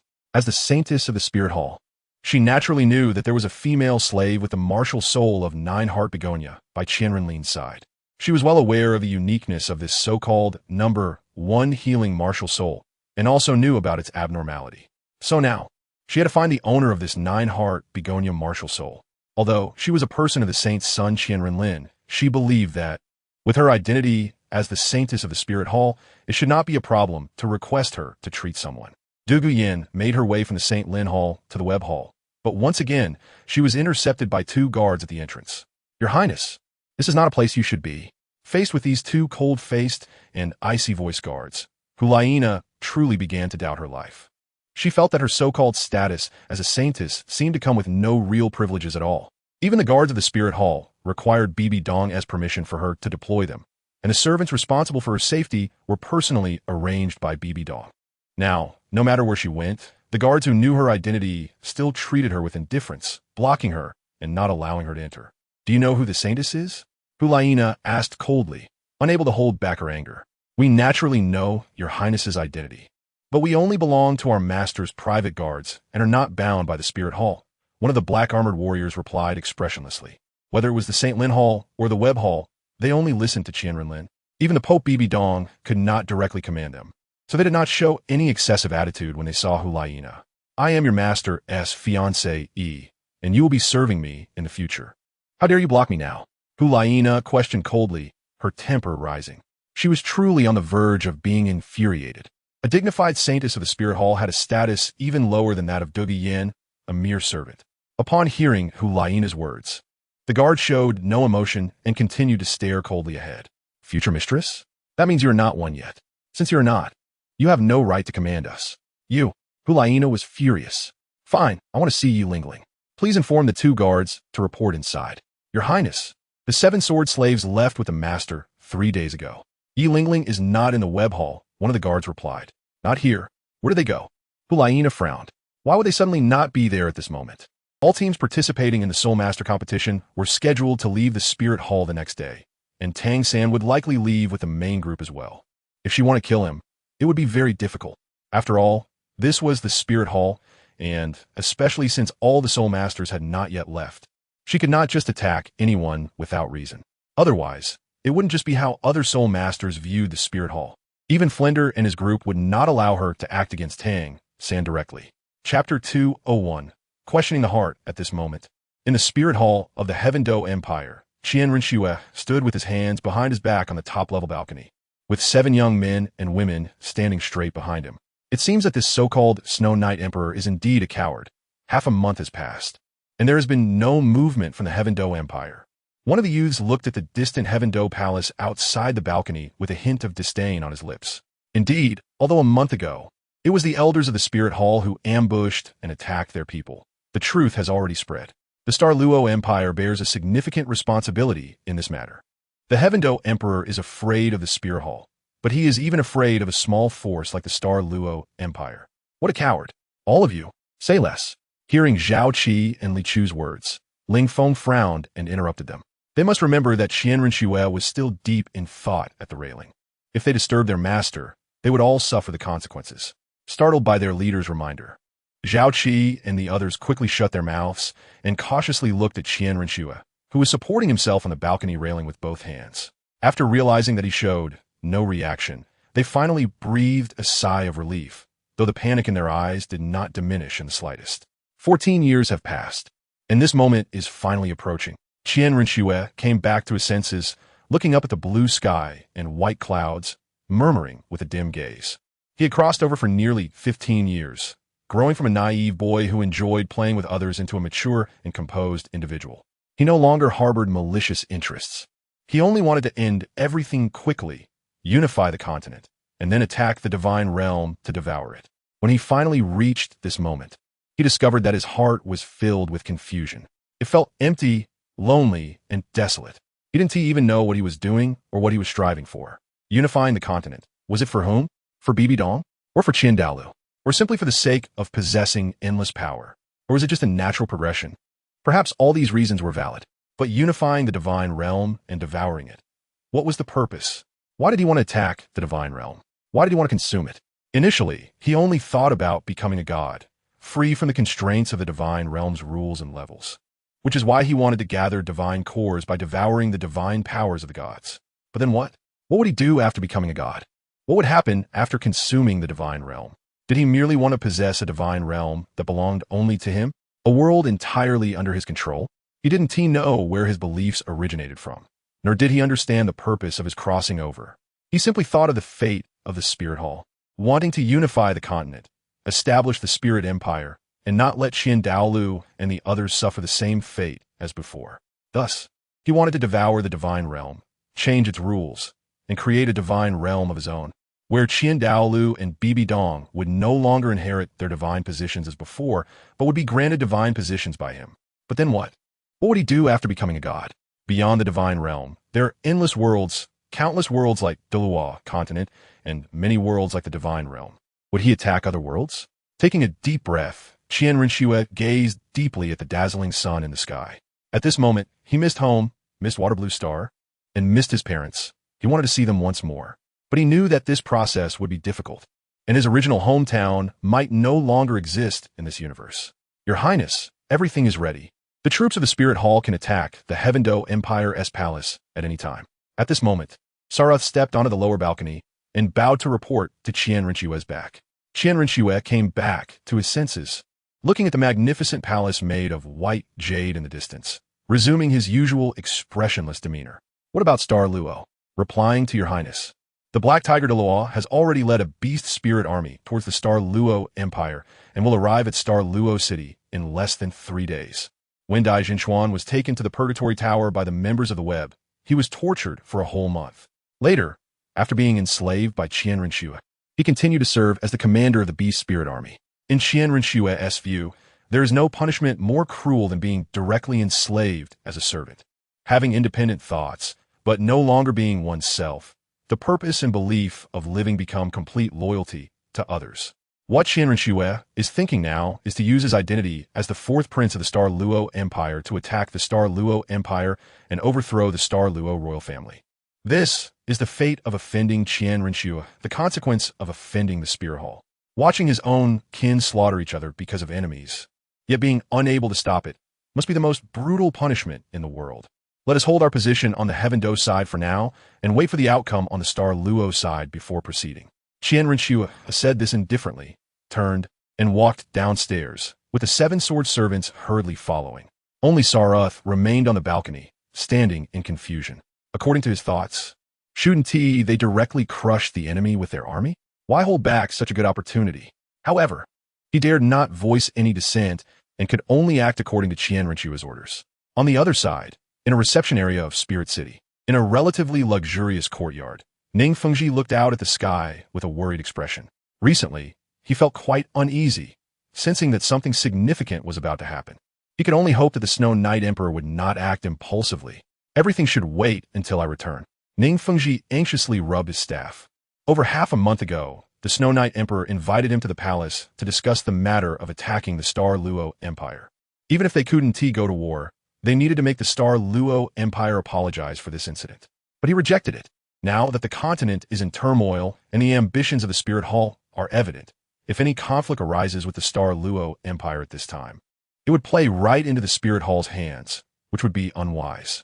So, according to Ning Fengji, not only should they avoid conflict with the Star Luo Empire, but they should also seek to establish friendly relations with them, forming an alliance to jointly resist the Spirit Hall. He didn't know how the Blue Lightning Tyrant Dragon sect was considering this. Before heading to the Spirit Hall, Ning Fengji had a private meeting with Yu Engine of the Blue Lightning Tyrant Dragon sect, intending to unite the forces of the entire continent to resist the Spirit Hall together. Now, the power of the Spirit Hall, even if only revealed on the surface, is already beyond what the remaining forces of the continent can withstand. If they do not unite at this time, the continent will truly fall under the rule of Qian. Chapter 202, The 7 Treasures Glazed Sect and the Star Luo Empire. Report no. It's bad, the Spirit Hall is attacking. At this moment, during the morning court session in the Imperial Palace of the Star Luo Empire, the Star Luo Emperor was listening to the advice of his ministers when a black armored guard suddenly rushed into the hall in a panic, shouting urgently. The hall fell silent for a moment, followed by a chorus of angry shouts. What a joke! How could the Spirit Hall attack the Star Luo Empire at this time? Who are you working for, daring to speak nonsense in front of the Emperor? What audacity to spread such rumors before the Emperor. This crime deserves death. Guards, take this babbler away and execute him. Upon hearing the guard's words, the ministers in the hall coldly snorted in disbelief. The Spirit Hall attacking the Star Luo Empire at this time? How is that possible? It should be noted that this is the most peaceful and stable time on the continent. Unless the Spirit Hall has gone mad, they would never attack one of the two major powers on the continent at this time. Your Majesty, I'm innocent. I'm not lying. The Spirit Hall has really come. They are less than 100 kilometers away from Star Luo City. Your Majesty, in desperation, the guard erupted with a powerful aura, breaking free from the grasp of the two guards who held him, and quickly knelt down, shouting urgently towards the Star Luo Emperor on the high platform. What? Could it be true? The Spirit Hall is really attacking the Star Luo Empire? But how is this possible? Why haven't we received any news? Why would the Spirit Hall attack us at this time? It seems the Spirit Hall's ambitions can no longer be suppressed. They're probably serious about unifying the continent this time. At this moment, the ministers finally realized the seriousness of the situation. But they did not understand why the Spirit Hall had begun to unify the continent without any warning. Even if they were to start a war, they should first target the relatively weaker Blue Lightning Tyrant Dragon sect. Why did the Spirit Hall choose to attack the strongest Star Luo Empire? Silence. What are you panicking for? Everyone prepare for battle, ready to face the enemy. The Star Luo Emperor, seated in the highest position, coldly shouted, his expression darkening. And then he swiftly moved towards the back hall. The Spirit Hall is powerful. If they really intend to attack the Star Luo Empire, he felt they wouldn't be able to hold out for long. At this time, it would be too late to seek other reinforcements. So he must seek help from his father. Otherwise, the Star Luo Empire would truly perish under his hands. Meanwhile, outside the Seven Treasures Glazed Sect's mountain gate, a powerful gust of wind suddenly appeared, causing the surrounding void to become turbulent. What is that?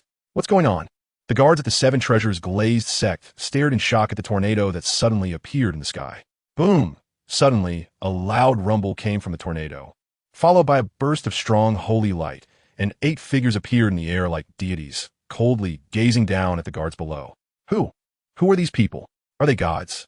So powerful. The guards swallowed hard, their eyes wide in amazement as they looked at the figures that appeared like deities above. Qian, where are you? Get out here. Get out. Get out.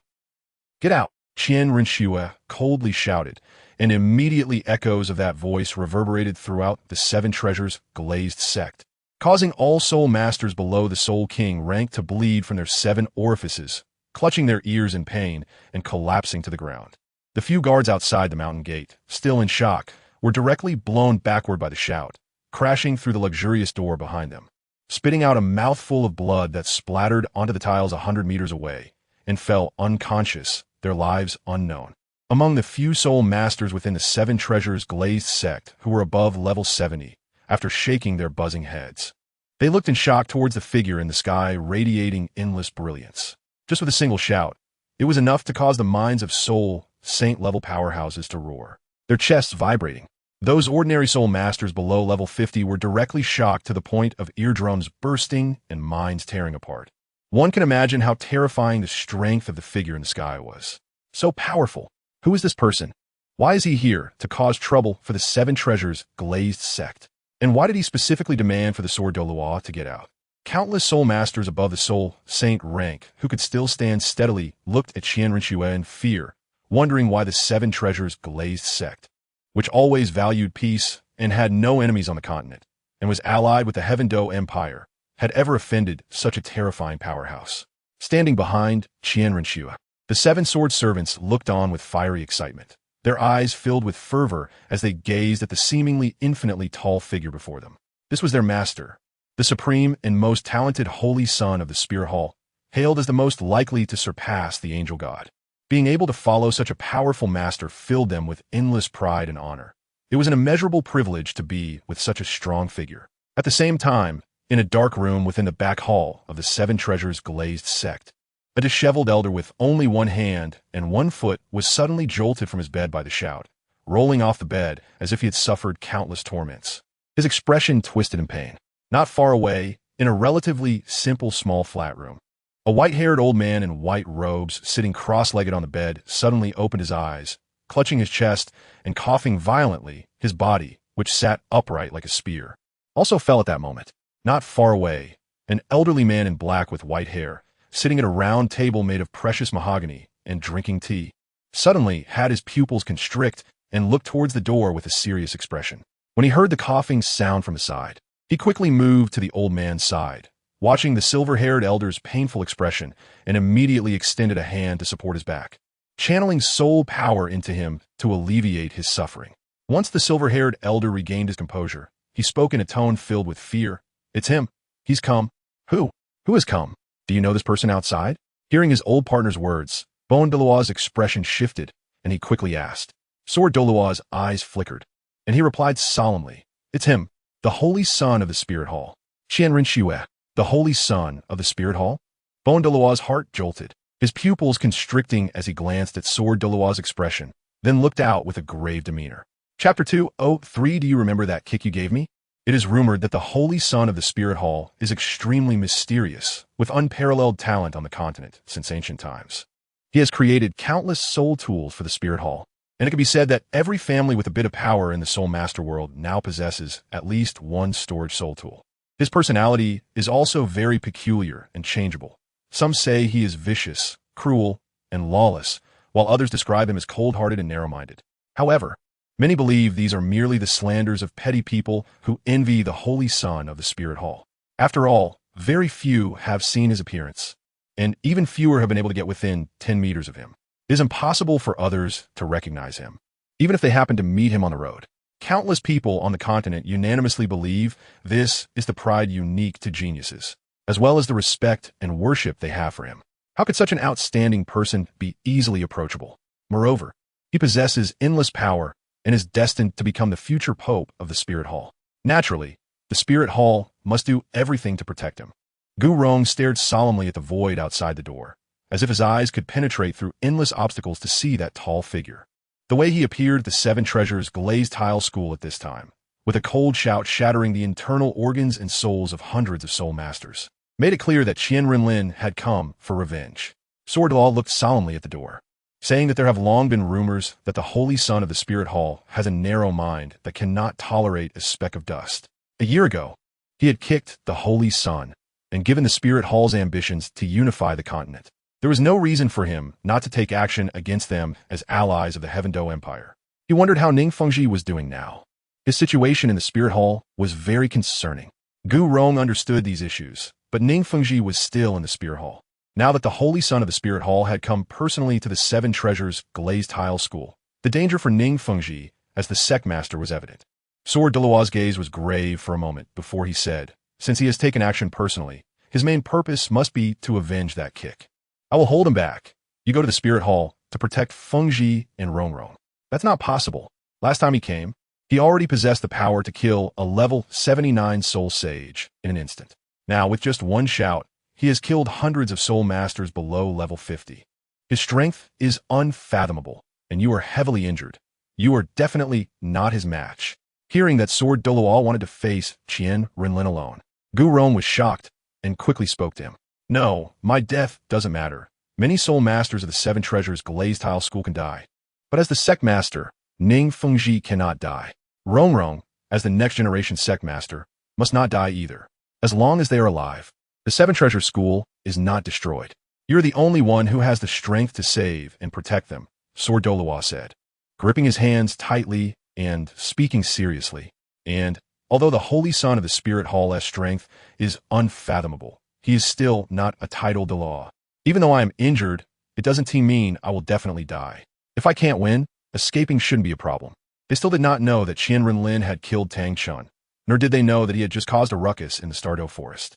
In Douluo's view, Qian Renlin's strength was at most that of a soul Douluo, while he was a super Douluo. Even a sick tiger is not something a house cat can provoke.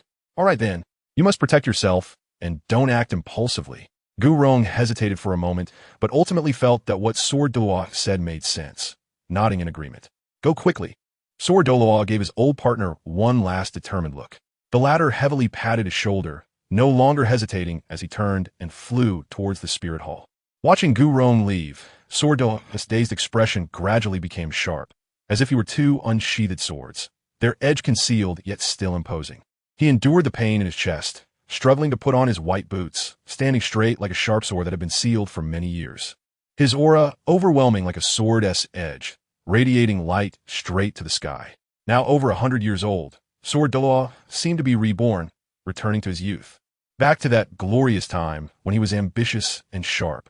At the Spirit Hall, Sword Douluo raised his head, his sharp eyes seemingly able to pierce through the void, and see Qian Renlin standing in the air. Suddenly, where is that old man, Qian Xin? Why hasn't he come out to kneel and welcome this holy son? Just as Sword Douluo was lost in thought, QianRenlin's arrogant and indifferent voice rang in his ears, mixed with an unknown energy that slammed against his chest like a giant rock. Bang! Tu! Swat Dalu! Already heavily injured, was instantly knocked away by this invisible force, smashing through the luxurious wooden bed behind him and crashing through the wall, exposing him to the open space. He landed heavily on the ground, spitting out a mouthful of blood mixed with black. Just moments ago, he had been full of energy and fighting spirit, but at this moment, he was in utter disarray. Hostile, daring to show off in front of this holy son? Do you think you were the main character? Qian Renlin had somehow landed on the ground not far from Sword Douluo, walking over slowly while speaking. In fact, he had already begun to release his spiritual power to cover the entire Seven Treasures glazed tile school since he appeared, and nothing that happened here escaped his notice. The conversation between Sword Douluo and Gu Rong naturally reached his ears, and he even witnessed a scene that resembled a dramatic display of bravado. Qian Renlin scoffed and released a trace of spatial power, pulling Sword Douluo from the illusion into reality. How could you be so strong? Turning his head slightly to look at the luxurious and precious boots in front of him, Sword Douluo struggled to speak in disbelief. After that blow, his ribs had been shattered, and now even breathing was extremely difficult for him, let alone speaking. Qian Renlin's mouth curled into a sneer as his icy gaze locked onto him. Qian Xin, do you remember that kick you gave me back then? Chapter 204. Why don't you kneel when you see your master? Cough, cough. One person does things. One person. Cough, cough, let go of. Seven Treasures. Glazed sect. Cough, cough, cough, cough. Other innocent people. Cough, cough, cough, cough, cough. Sword Douluo struggled to lift his head to look at QianRenlin's face, but he was already heavily injured, and with QianRenlin's strike, even moving a little was extremely difficult for him, let alone raising his head to see her. Seeing that it was so hard for Qian Xin to even speak, QianRenlin chuckled lightly. He was no longer the playful young man he once was. After seeing through Tang San's so-called destiny as the chosen one, he had lost interest in continuing to play. His initial desire to torment Sword Douluo had also faded significantly. TSK. It's really disappointing. The dignified Sword Douluo of the Seven Treasures glazed sect, claiming to be the successor of the #1 attack weapon soul, the Seven Killing Sword, would also have such an unseemly side? You, cough, cough, cough, cough, cough. Listening to QianRenlin's words, Sword Douluo hurriedly wanted to say something, but as soon as he opened his mouth, a large lump of blood foam surged from his chest into his throat, choking him to the point that he could only cough painfully. Seeing Qian Xion's pained expression, QianRenlin shook his head and said, "Give him treatment." "Yes, master." One of the seven sword servants standing behind him quickly stepped forward respectfully. When she looked at Sword Douluo, who was lying in the pit like a dead dog, a hint of surprise appeared in her eyes. In the past, those who offended the master were either dead or severely injured. Even those high-level soul masters who were useful to QianRenlin had to go through the most brutal punishments in the Purgatory Tower first. In this case, where Sword Douluo had only coughed up blood after kicking QianRenlin, he could be said to be the first. Sword Douluo cautiously looked at the tall woman in front of him. When he saw her release a snow-white, 9-petal begonia spirit, his eyes narrowed sharply. He didn't expect her to actually come to heal his injuries. Although he had never seen the 9-heart begonia, he recognized at the moment she appeared as the #1 healing spirit in the continent, said to be able to heal bones and flesh. No matter how severe the injuries, as long as the person still had a breath left, they could be healed instantly. When Yilingling's soul skill landed on Sword Douluo, his external injuries began to heal at a visibly rapid rate, and the internal injuries were also quickly recovering under the healing of the 9-heart begonia. At the same time, the soul power of Yilingling, who was only over level 50, dried up instantly. Although she had consumed the celestial herb given by QianRenlin, her spirit was originally an extremely top-tier existence, and no mutation occurred. Furthermore, it did not enhance any other effects. At most, her physical condition underwent a qualitative change, greatly reducing the soul power consumption of using her spirit. But after all, she was only a level 59 soul king, and completely healing a level 96 title Douluo was still very difficult. Therefore, although Sword Daluo's external injuries had fully healed, his internal injuries would still require another treatment to recover completely. Withdrawing her spirit, Yi Lingling wiped the fine sweat from her forehead and looked indifferently at the now standing Sword Daluo. You should be grateful that you are still of some use. Otherwise, you would have been a corpse by now. After saying this, she respectfully bowed to Qian Renlin and turned back to the ranks of the 7 sword servants. The other 7 sword servants looked at Yi Lingling with some surprise. They knew that she typically wouldn't say a word unless something important happened. At most, she would greet Qian Renlin with a bow. They didn't expect that today she would break her routine to speak to Sword Daluo, who should have already died. After the surprise, Ling Feng seemed to remember something and scolded Sword Daluo, who was still pondering Yi Lingling's words. Since you can stand, why don't you kneel in respect when you see your master? Hearing Ling Feng's words, Sword Daluo finally came back to his senses. He understood the other's intentions now. Qian Renlin wanted him to submit to her, but how could that be possible?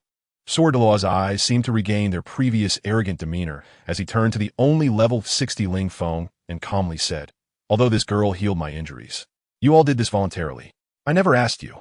I am not from the Spear Hall, so why should I kneel? Audacious. Accepting the master's gift means you must have the awareness of a servant. Not only is it unacceptable not to kneel in respect when meeting your master, but is also disrespectful and unreasonable. Prepare to be punished. Ling Feng pointed angrily at Sword Daluo's face. His soul power surged, and his martial spirit, the break soul gun, appeared in his hand. The other 7 sword servants also released their martial spirits at the same time, knowing that they needed to be cautious when facing a super title Daluo level stronger. I'm a dignified level 96 title Daluo. When did it become your business? A bunch of Soul Emperor and Soul King little minions to teach me a lesson? Sword Daluo coldly shouted, gripping his 7-killing sword in his right hand, ready to attack at any moment. Qian Renlin stood by with interest, wanting to see how Sword Daluo would test the strength of the 7 sword servants. After all, these were his most loyal servants, personally trained by him over a long time. He couldn't possibly handle everything himself in the future. The stronger the 7 sword servants were, the more tasks they could accomplish for him.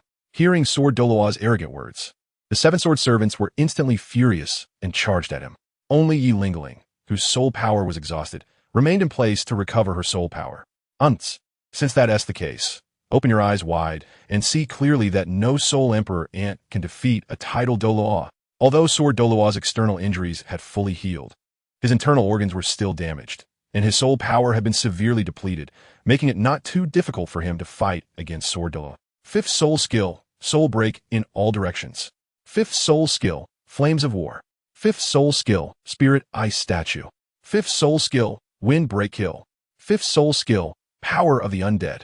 5th soul skill, Soul Extinction. In an instant, 6 of the 7 sword servants simultaneously unleashed their 5th soul skills towards Sword Daluo. Except for Ling Feng, everyone present was a level 59 Soul King, and the various colored soul skills unleashed a power that could instantly annihilate a level 69 Soul Emperor. Chapter 205. The martial soul fusion skill of the 7 sword slaves. The Sword Daluo stared wide-eyed in disbelief at the group of young boys before him. He never expected that all of them had a soul power level of 59, with the youngest being a Soul King at just 14 years old. Among them, one had even reached a soul power level of 61. What a terrifying talent this was. 5th soul skill, Overwhelming Might. A powerful sword aura was released indiscriminately from the Sword Daluo's body, and in an instant, the 6 sword slaves seemed to be slammed against an invisible wall, with a fierce killing intent surging into their bodies. As expected of the so-called number 1 attack type, weapon martial soul, the might of just the same 5th soul skill was already so fearsome. Ling Feng's expression grew serious as he looked at the Sword Daluo, enveloped in killing intent ahead. At this rate, they wouldn't even be able to break through the opponent's defenses, let alone defeat them. Combine! Ling Feng shouted, raising his soul-breaking spear. Instantly, the other 5 sword slaves stabilized their positions, forming a triangular formation behind him. Aside from the main body, martial soul Li Che, the others raised their martial souls above their heads. At that moment, Yi Lingling, who was recovering her soul power outside the battlefield, also flashed into the central position. At that time, all 7 sword slaves returned to their positions. Simultaneously, an enormous, invisible aura erupted from them, followed by a strong surge of black and white energy, causing the figures of the 7 to slowly disappear. Watching the increasingly powerful aura of the seven sword slaves, the sword Daluo's gaze gradually became solemn. He never expected that the combined might of 6 soul kings and 1 soul emperor would be so intense. What surprised him even more was that these boys, who had completely different martial souls, actually possessed a martial soul fusion skill. One must know that martial soul fusion skills required the 2 martial souls to be of extremely similar quality, not to mention a team with 7 completely different martial souls, which the 7 sword slaves could not possibly achieve. The Holy Son of the Spirit Hall is truly terrifying to be able to master such a heaven-defying skill. Looking at the figure of Qian Renlin, who stood calmly with his hands behind his back not far away, the sword Daluo's expression grew serious. At that moment, he recalled the Beast Spirit Legion he encountered a month ago. He wouldn't believe it for a second if someone told him that Qian Renlin hadn't mastered some extremely heaven-defying skill. Qian Renlin stood in the air, expressionless, watching the 7 sword slaves unleash their martial soul fusion skill. This was the first time in many years that they had used a martial soul fusion skill in front of outsiders. The only other time was when Ling Feng obtained his 6th soul ring, using it against a 9,200-year-old roaring monkey in the Stardow Great Forest. Boom! A mighty roar echoed, and the figures of the 7 sword slaves had completely vanished from their original positions. In their place stood a figure over 10 meters tall, clad in white armor with black eyes and black hair. In his left hand, he held an ink bamboo sword that seemed capable of cutting through space, while his right hand wielded a black-red spear that appeared able to pierce through the void. The white armor worn by this figure was intricately engraved with dense white begonia flowers. At his feet were a pair of heavy boots with black patterns, and on either side of his ankles were small snow-white wings. Looking at this figure's face, it bore an 8-point resemblance to Ling Feng of the 7 sword slaves. The reason it was only 8 points similar was that from different angles, one could see the shadows of the other 6 sword slaves. Moreover, his eyes were pitch black with no trace of white, gazing down at the sword Daluo with a hint of indifference, as if a deity were observing ants below. Cold, yet with a touch of iron-blooded indifference. What? How is this possible? Feeling the pressure emanating from this figure, the sword Daluo exclaimed in shock. The soul power fluctuation coming from him was actually not inferior to that of a titled Daluo, and in terms of aura, it even surpassed that of an ordinary titled Daluo. But how could this be possible? These are just a group of teenagers who were soul kings. The sword Daluo could hardly believe what he was seeing. Even the Beast Spirit Legion from last time consisted of 1,000 soul emperors. The leader was even a titled Daluo with a soul power level of 93. Yet now he was witnessing 6 boys with only 59 levels of soul power and one with 61 levels performing a martial soul fusion skill that reached the level of a titled Daluo. Heaven is going to destroy my 7-treasure glazed tile school. Looking at Qian Renlin not far away, the sword Daluo raised his head to the sky and roared in despair. Such an overwhelming martial soul fusion skill, a force as vast as the Spirit Hall, the unfathomable strength of the Holy Son, and the iron-blooded army that surpasses all forces on the continent. None of these could be resisted by the continent. In this war, no one could escape disaster. Bold ant, daring to shout in front of the master. Ants do not have the right to stand before the master. Kneel before this holy messenger. A cold voice, indistinguishable in gender, emerged from the towering figure. A massive pressure surged toward the sword Daluo like a tsunami, as if it intended to force him to the ground. Feeling the immense pressure from above, the sword Daluo's eyes gradually turned cold. His already straightened body stood even straighter at that moment, the sword aura erupting like a mountain toward the sky. Boom! Bang, bang, bang, bang! Under the impact of the sword Daluo's sword aura, the descending pressure from the figure was immediately blocked, as if by a copper wall and iron bastion, not allowing an inch of progress. The collision caused strong soul power fluctuations that affected the surrounding luxurious buildings, causing them to collapse, while the glazed golden tiles on the ground shattered. Under the punishment of this holy messenger, ants dare to resist. They deserve to die 1,000 deaths. The figure's expression shifted, and the eyes, obscured from view, narrowed slightly.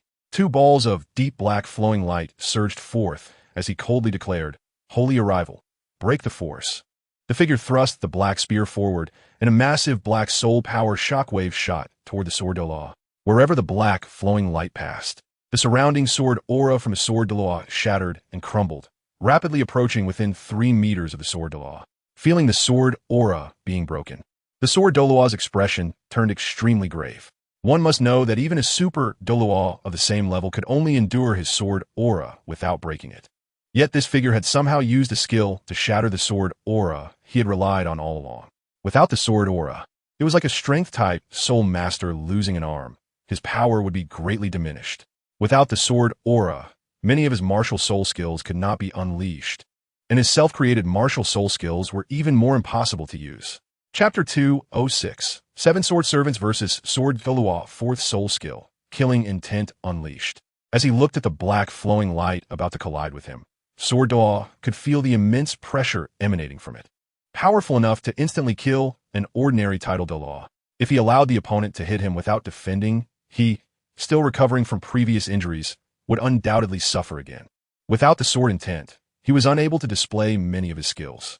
With no other choice, Sword Douluo had to unleash his 4th soul skill, Killing Intent Unleashed.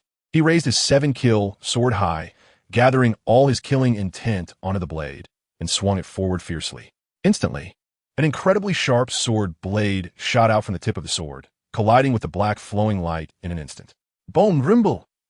The powerful force between the sword blade and the flowing light spread out, causing the surrounding air to slow down slightly. The spectators from the 7 Treasure Glazed Tile School, who were shocked from a distance, were directly blasted away by this unstoppable momentum, crashing heavily to the ground, unconscious. So strong. Sword Douluo first sensed the difficulty of dealing with the black flowing light. At the first collision, the opponent was gradually dissolving the sword intent on his blade. If this stalemate continued, his sword would be insufficient to defend. Truly, as the continent's top attack-type title Douluo, he could resist the holy technique of this holy envoy with just a sword blade. On the other side, the 7 sword servants were also not feeling well. Even the expression of their towering, fused figure showed surprise at this moment. He did not expect that the injured sword Douluo could still display such strength, considering he was unable to release his sword intent now. His holy technique was essentially created specifically for them by Qian Renlin. Thus they named it Holy Descent. The skills he possessed were prefixed with holy to highlight that this was created and bestowed upon them by their most revered master. No, this was created by our master. And this is also the first time we're using it in front of outsiders. We absolutely cannot allow this battle to be lost. The towering figure's Ling Feng, with a twisted and ferocious face, roared, while the other 6 sword servants gritted their teeth and glared at Sword Douluo, sharing the same thought. They must not lose this battle, or they would be insulting the fusion technique bestowed by their master. How could they face their master then? Holy Descent, Bamboo Break. A cold voice, indistinguishable in gender, emanated from the figure. At this moment, an immense and powerful belief surged from the towering figure. A belief of relentless forward momentum and unwillingness to yield, and a strong divine light erupted from him, increasing his momentum by 50%. What? Sword Douluo looked at this scene in disbelief. The figure before him was already extremely powerful, but unexpectedly, his strength surged by 50% at this moment. What does this mean? If the 7 sword servants' previous fusion skill was only at the level of a low-ranked title Douluo, then the strength they displayed now was already comparable to a level 95 title Douluo, reaching the realm of Super Douluo. What a terrifying fusion skill. And this was merely a fusion skill formed by 6 Soul Kings and 1 Soul Emperor. If they reached the level of title Douluo, wouldn't that mean their power could reach the level of gods? But that's not all. As the figure's momentum and strength increased by 50%, another cold voice came from his mouth. Holy Descent, Execution. Boom! The figure raised both hands high, merging the dark bamboo sword in his left hand with the pitch-black spear in his right, unleashing a blinding black light and a wave of momentum that seemed capable of shattering all enemies. Under this pressure, Sword Douluo felt the approach of death. This strike he could not withstand. Without sword intent, he had no domain. Without a domain, he could not fully exert his strength. Unable to unleash his soul skills, he simply could not withstand this blow. Swish! A sound like iron striking echoed, and the intense black light enveloping the figure slowly dissipated, revealing a brand new weapon before Sword Douluo's eyes. In the figure's hand was a sheathed sword, entirely dark with not a glimmer of light, resembling an endless abyss that captivated Sword Douluo's gaze. The end of the sword's handle had the shape of a spear tip, as if it could pierce through all things in the world. The figure slowly lowered his hands from above his head, gathering momentum as he did so. When his hands were completely vertical, an indescribable terror began to build up within the sword's sheath, waiting for the long sword to be drawn out and shatter all enemies. Sword Daluo's gaze remained fixed on the sword in the figure's hand, clearly telling him that once this sword was drawn, its power would undoubtedly strike him down, and he could feel the threat of death emanating from it. The figure finally looked at Sword Daluo with a cold expression devoid of any emotion, and then slowly grasped the sword handle with his right hand. This holy envoy asks once more, "Will you kneel, or will you not kneel?" The cold voice from the figure was no longer that indistinguishable voice, but rather Ling Feng's voice. Seeing the ironclad resolve on the figure's face, he felt that if Sword Daluo dared to say no, he would draw the long sword and kill this ant who dared to disrespect Qian Renlin. Huh! I would rather die standing than kneel to you ruthless and merciless evil forces. If you want me to kneel, you must step over my corpse. Though the overwhelming pressure from the opponent was immense, and the sense of impending death was constantly warning him in his mind, Sword Daluo stood tall in the void, holding his pure white 7-kill sword, and boldly said to the increasingly cold figure, "Ruthless and merciless? Evil forces? Ants do not know the aspirations of a swan, and why should the strong explain themselves to the weak?" Qian Renlin, who had been watching from a distance, heard Sword Daluo's words and smirked disdainfully, then vanished in an instant, reappearing behind Sword Daluo. "Don't you like kicking butts? Today, this holy sun will let you enjoy it to the fullest." A cold, indifferent voice came, and before Sword Daluo could react, he felt a kick to his backside, instantly sending him flying. Just as he was about to stabilize himself, another figure flashed by and kicked him again. Bang, bang, bang, bang, bang, bang, bang. Qian Renlin kicked Sword Daluo faster and faster, from east to south, from south to north, from north to west. No matter where Sword Daluo was kicked, Qian Renlin could instantly appear behind him to deliver another kick. In an instant, the entire space was silent, save for the sounds of Qian Renlin kicking and Sword Daluo's cries of distress. Chapter 207. Beast-hide at the northernmost edge of the continent lies a vast expanse of ice and snow, where an enormous city has been built at the edge of the ice field. This city is immensely large, even bigger than the main cities of the Star Luo Empire and the Tiando Empire. It serves not only as a resting point for soul masters seeking to obtain spirit rings, but also as a defensive stronghold against the attacks of soul beasts from the extreme north. The soul masters within this city are predominantly of ice and water attribute martial souls. The 4 city gates of the giant city are engraved with the most authoritative emblem of the Spirit Hall, which was funded by the Tiando Empire and the Star Luo Empire and constructed by the Spirit Hall. It is the only major city within a 100-mile radius, with densely packed black armored guards stationed on both the inside and outside of every city wall. Each guard bears the emblem of the Spirit Hall engraved on their left chest. They are systematically trained black armored guards of the Spirit Hall, tasked not only with maintaining the city's security, but also with resisting the powerful soul beasts from the northern territories. As the second largest gathering place for soul beasts on the continent, the guards in this city are all at least Great Soul Master level, with every 10 Great Soul Masters led by a Soul Master, every 10 Soul Masters led by a Soul King, and every 10 Soul Kings led by a Soul Emperor, and so forth. Additionally, the City Lord's Mansion houses 2 titled Douluos at level 91 and 1 titled Douluo at level 93. To protect the peace of the ice and snow city in the northern territories, the number of guards here exceeds an astonishing 60,000.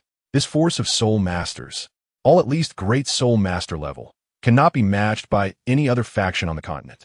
It is worth noting that even the Imperial Guards of the Tiando Empire Royal Palace consist of only 3,000 Great Soul Masters, led by a Soul Emperor who is just over level 60. The other major legions primarily consist of ordinary Soul Masters with soul power not exceeding level 10, and those with soul power above level 10, reaching Great Soul Master level, are considered special forces with only a few hundred in total. Even so, they still need to be organized into various teams based on soul power levels. Although the Star Luo Empire has a strong martial culture and is significantly more powerful than the Tiando Empire, their Soul Master legions do not surpass those of the Tiando Empire by much. It is easy to imagine how formidable a military force of 60,000 Soul Masters above Great Soul Master level from the Spirit Hall would be. It could be said that this legion alone could easily push through the Tiando Empire and reach the Imperial Palace. However, this powerful and prosperous giant city that has guarded the northern territories for decades is now facing its greatest crisis since its establishment. Countless soul beasts have surged outside the ice and snow city, while numerous massive and imposing aerial soul beasts fly in the sky above the city. At this moment, over 1 million residents and soldiers in the city are frozen in shock, staring at the enormous shadow that looms over them, as the threat of death hangs over everyone present. What? What is this? Soul. Soul beasts. They are all soul beasts. Such a massive number. It seems that all the soul beasts from the entire ice field have mobilized. A beast tide. The beast tide from the extreme northern ice field has begun. The residents outside the ice and snow city look on in shock at the approaching horde of soul beasts, then panic-stricken. They begin to shout loudly and rush towards the city. How could a beast tide suddenly appear in the extreme northern ice field, and in such a large number? A Soul King captain with soul power over level 50 stares wide-eyed at the massive beast horde in the distance and exclaims in horror. This enormous horde of soul beasts indicates that the ruler of the extreme north can no longer tolerate the killing of soul beasts by humans.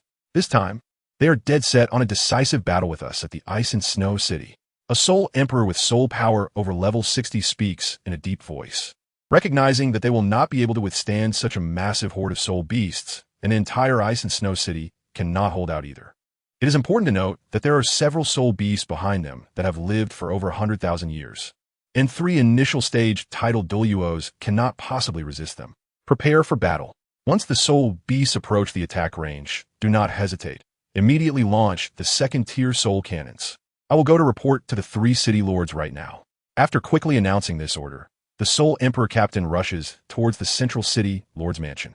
Since it is peacetime, there are only 20,000 Soul Master Guards on the walls, with the remaining 40,000 Soul Master Legion training in a military camp, only rotating to take on the duty of guarding the city at noon each day, against the beast tide from the entire extreme northern ice field. The 20,000 guards on the walls cannot hold out for long, although there has been rapid development in recent years, and the Forging Tower has successfully developed the second-tier Soul Cannons, which possess power equivalent to a powerful attack-type Soul Emperor. The restrictions have also increased with the level. Compared to the first-tier Soul Cannons, the firing time and cooldown time of the second-tier Soul Cannons have doubled. Each shot requires a 15-second charge time, and the cooldown time is as high as 3 minutes. With only 500 second-tier Soul Cannons available now, they can at most kill 1,000 soul beasts with lifespans under 30,000 years.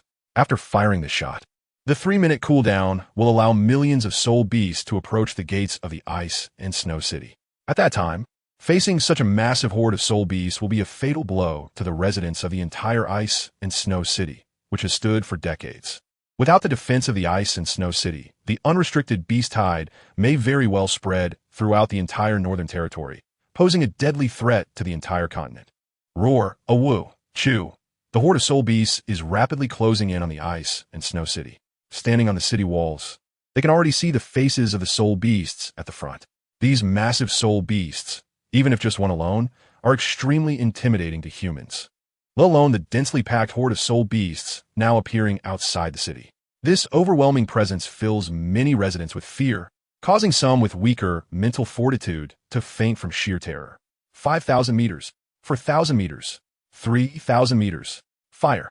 On the northern city wall, a soul sage captain gazes intently at the increasingly approaching horde of soul beasts and suddenly lowers his right hand, barking the command. Boom, boom, boom, boom, boom. Immediately, with the soul sage captain's order, the already charged soul cannons unleashed hundreds of yellow, powerful soul energy light waves, along with thousands of white soul energy light waves fired from the first-tier soul cannons. Boom, boom, boom, boom, boom. The powerful soul energy light waves struck the horde of soul beasts at a speed of 1,000 meters per second, instantly obliterating thousands of weaker 1,000-year and 100-year soul beasts. A few soul beasts over 10,000 years old were caught off guard and knocked backward, crashing into several smaller soul beasts behind them, until they were finally stopped by resistance and fell heavily to the ground. What? A direct hit from a second-tier soul cannon. And yet not a single 10,000-year soul beast was killed. The soul sage captain, who had been monitoring the battlefield, exclaimed in disbelief. It should be known that this is a second-tier soul cannon personally crafted by the most powerful forgers of the Spirit Hall. Through testing, even a 20,000-year soul beast would be obliterated by a direct hit from a soul energy projectile. Yet, the 10,000-year soul beast that was directly hit by a soul energy projectile only suffered serious injuries and was knocked back but did not die. Doesn't that mean that the soul-guided cannons they rely on are not having much effect in this war? The 3 titled Douluos rushing here at high speed were also shocked as they looked at the battlefield ahead. In their minds, even if the soul-guided cannons weren't playing a crucial role in this war, They should at least have taken down a few 10,000-year soul beasts. But what is happening now? They haven't killed a single 10,000-year soul beast? It's important to note that soul beasts are not like humans, even if they are seriously injured. As long as they haven't lost their ability to move, their destructive power remains significant. It's still possible for them to counterattack and take down an ordinary 1,000-year soul beast. Quickly fire the signal flare. Inform the Spirit Hall that there is a red crisis in Ice Snow City. A red crisis represents the threat of total annihilation. A major disaster that could affect the entire northern region behind them. In the face of such a crisis, everyone on the Douluo continent has the responsibility and obligation to jointly resist this disaster. Chapter 208. The catastrophe of the continent at this moment. People across the entire Douluo continent could see hundreds of bright red sparks suddenly appearing in the sky above the extreme northern region.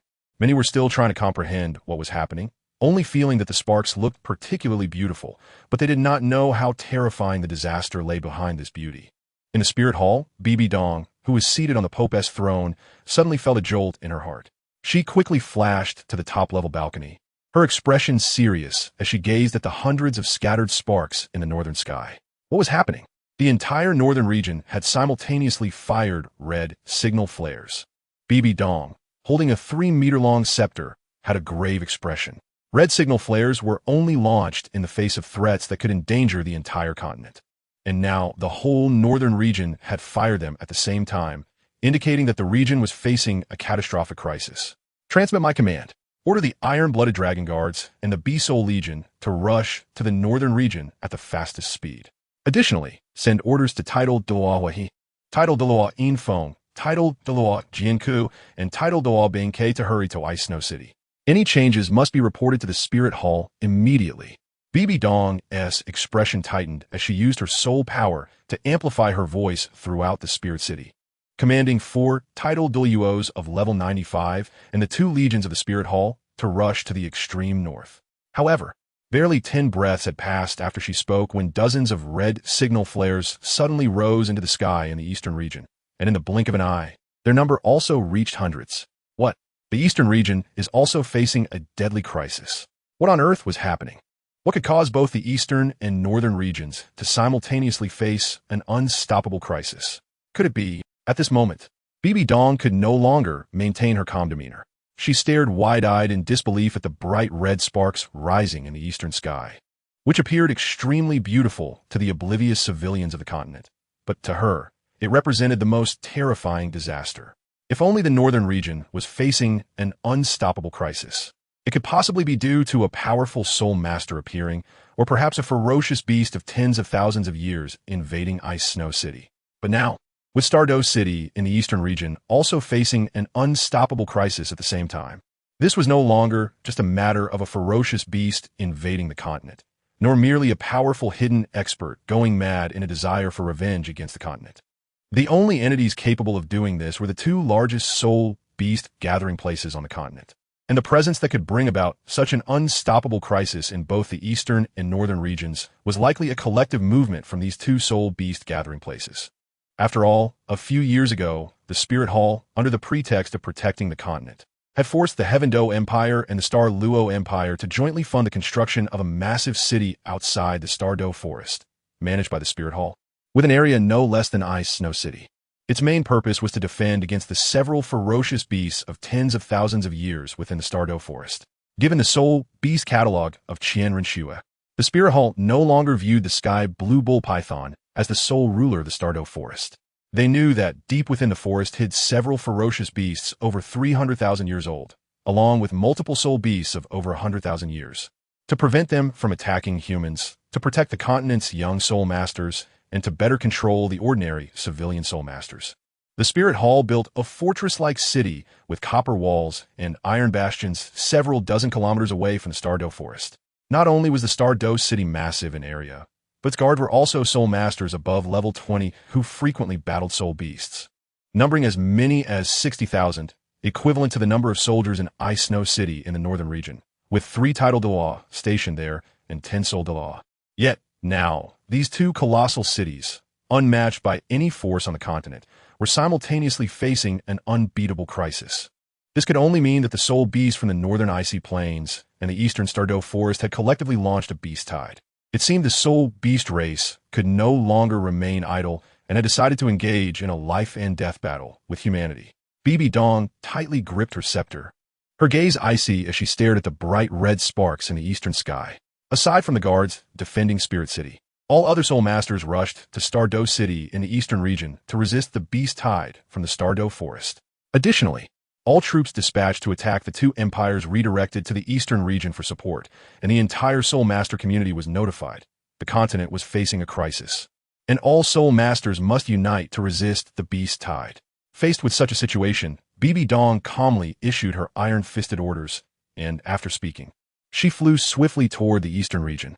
She did not consult with Dalu and the others, with both the eastern and northern regions in imminent danger. She had no time to inform them. Moreover, with their strength, they would have already noticed the red sparks in the sky and would not sit idly by. They would know how to act. It was only after the Spirit Hall's announcement was made that the Soul Masters across the continent, who had been admiring the sparks without understanding their significance, finally realized the seriousness of the situation. How many soul beasts were there in the two major gathering places? Even the ordinary soul beasts on the outskirts numbered no less than several million, not to mention how many 100,000-year soul beasts were hidden deeper within. If so many soul beasts launched a beast tide and broke through the front lines of the two colossal cities, it would be a devastating blow to the entire continent, resulting in heavy casualties among the hundreds of millions of residents. After the Spirit Hall's announcement, whether they were family members or ordinary civilian soul masters, everyone rushed to the nearest safe area at the same time. In that moment, all conflicts among the soul masters across the continent were temporarily set aside as they united to resist the beast tide.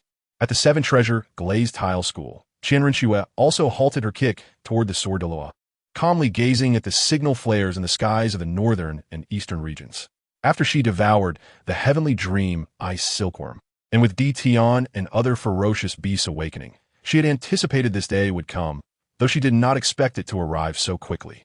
She had originally planned to unify the continent first and then forcefully invade the Stardew forest and the extreme northern icy plains, enslaving them, allowing all life on the Douluo continent to become her followers, providing her with faith power to help her condense a divine core and create a divine position. Since Tian has appeared, it is also time for this holy Sun's eighth soul ring to be obtained. The corner of Qianrenlin's mouth curled slightly, showing no concern for the beast tide that appeared to be a disastrous calamity to everyone else on the continent. Under her domain, no matter how many came, they were insignificant and easily crushed. Chapter 209. The enslaved sword Qian Renlin looked at the weak and exhausted Chen Xen lying on the ground and slowly walked up to him, saying, "Now that I have avenged my grudge and Tian has appeared, our matters should come to an end." Before the sword Douluo could react, a terrifying gaze locked onto his sea of consciousness, and a massive mental force entered into his mind. Thus, one of the two titled of the Seven Treasure Glazed Tile School, Sword Douluo, Chen Xen, gradually fell into a state of confusion, unable to extricate himself. Before long, a huge and terrifying figure, similar to that in the ghost Douluo's sea of consciousness, filled his entire mental sea, leaving him with no possibility of escaping Qian Renlin's enslavement. When the sword Douluo opened his eyes in confusion and looked at Qian Renlin, his mind was unexpectedly out of his control, and he felt an overwhelming urge to submit to and protect the other party. He was taken aback as he involuntarily knelt on the ground, prostrating himself at Qian Renlin's feet, exclaiming, "Master, good, from now on, you're the fourth holy envoy under this holy sun. Everything about you, including your life, will belong to me." Qian Renlin was very satisfied with the sword Douluo's performance. He did not need the other party's genuine submission. As long as he was alive, the sword Douluo would never escape from his enslavement. For the rest of his life, he would live only for Qian Renlin and could not betray him. The sword Douluo's mind was being rapidly eroded by that massive figure in his sea of consciousness. As time passed, he found it increasingly impossible to break free from the other's pull, and every action he took would become increasingly natural as he worked for the other party. In just a few breaths, Qian Renlin's figure had completely occupied his mind, and he willingly became the other party's servant, maintaining, worshipping, and protecting him. 7 sword servants, heal him, and then quickly head to the northern region to resist the invasion of soul beasts from the extreme north ice field. This beast tide will also serve as good training for you. Qian Renlin calmly addressed the fully recovered seven sword servants. With a thought, a thunderous dragon roar echoed from the clouds, and a massive purple dragon swiftly flew toward this location.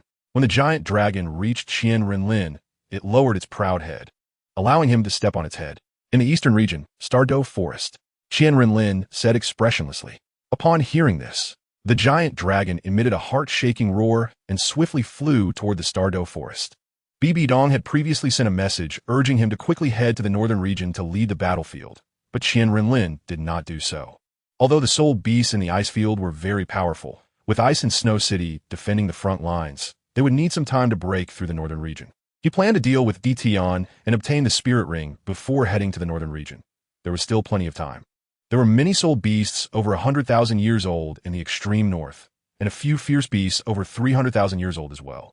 He called the seven sword servants mainly to train them and cultivate their adaptability in the field. After all, they would be fighting for him in the future, and he did not wish for them to die so early. However, Qian Renlin did not remind them, although their spirit power was still weak. With the various methods he had given the seven sword servants, as long as they did not encounter soul beasts over 100,000 years old, self-preservation would not be a problem. Moreover, they also had martial soul fusion skills, and their strength could completely match that of an ordinary super Douluo in their prime. If they still died in this beast tide, it could only be said that it was their fate, and Qian Renlin would not feel too much heartache. He could easily cultivate another group of geniuses. The spirit hall lacked nothing but geniuses. It was just that the seven sword servants had been with him for several years, and he was accustomed to using this sharp sword. Losing them all of a sudden was somewhat hard to bear. 100 kilometers outside the imperial city of the Douluo Empire, there was a large city undergoing a brutal war.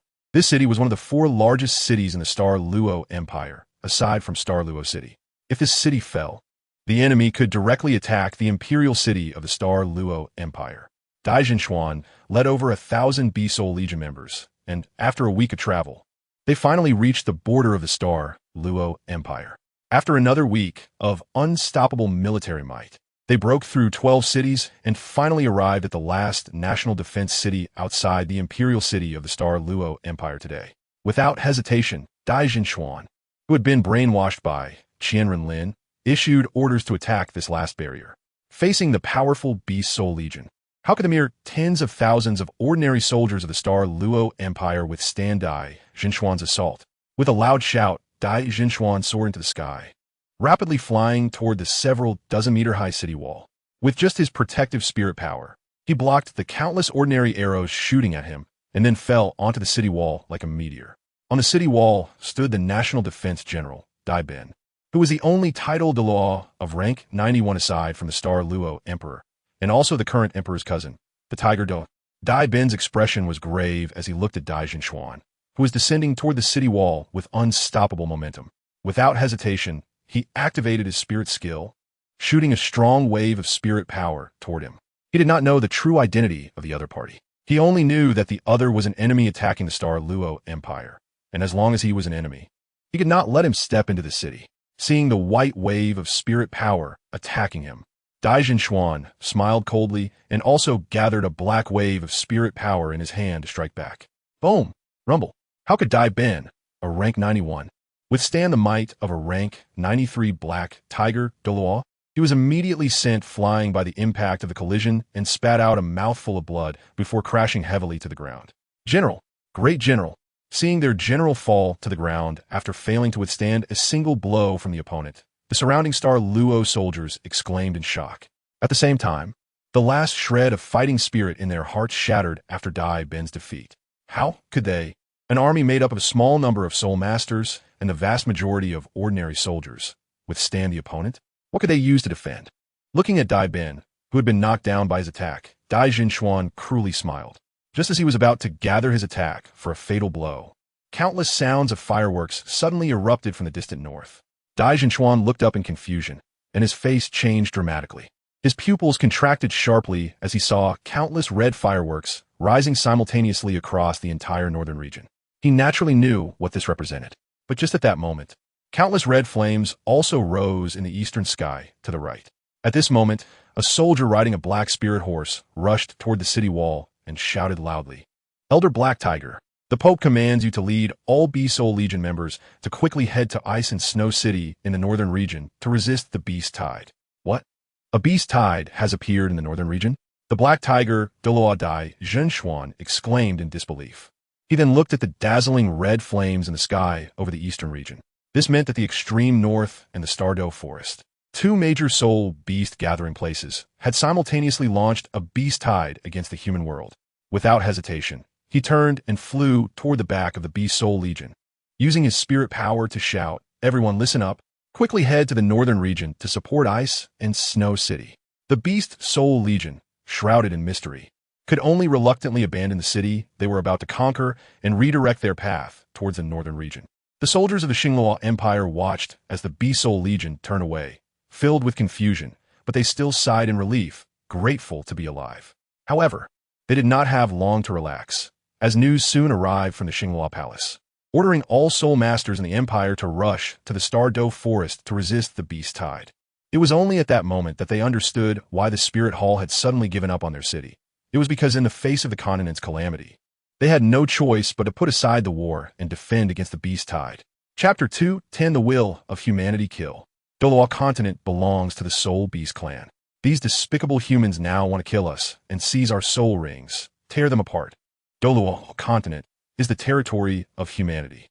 If the soul beasts want to step further, they must first ask if we humans agree. Kill. At this moment, at the edge of the Stardow Forest, the air is filled with the deafening sounds of battle cries.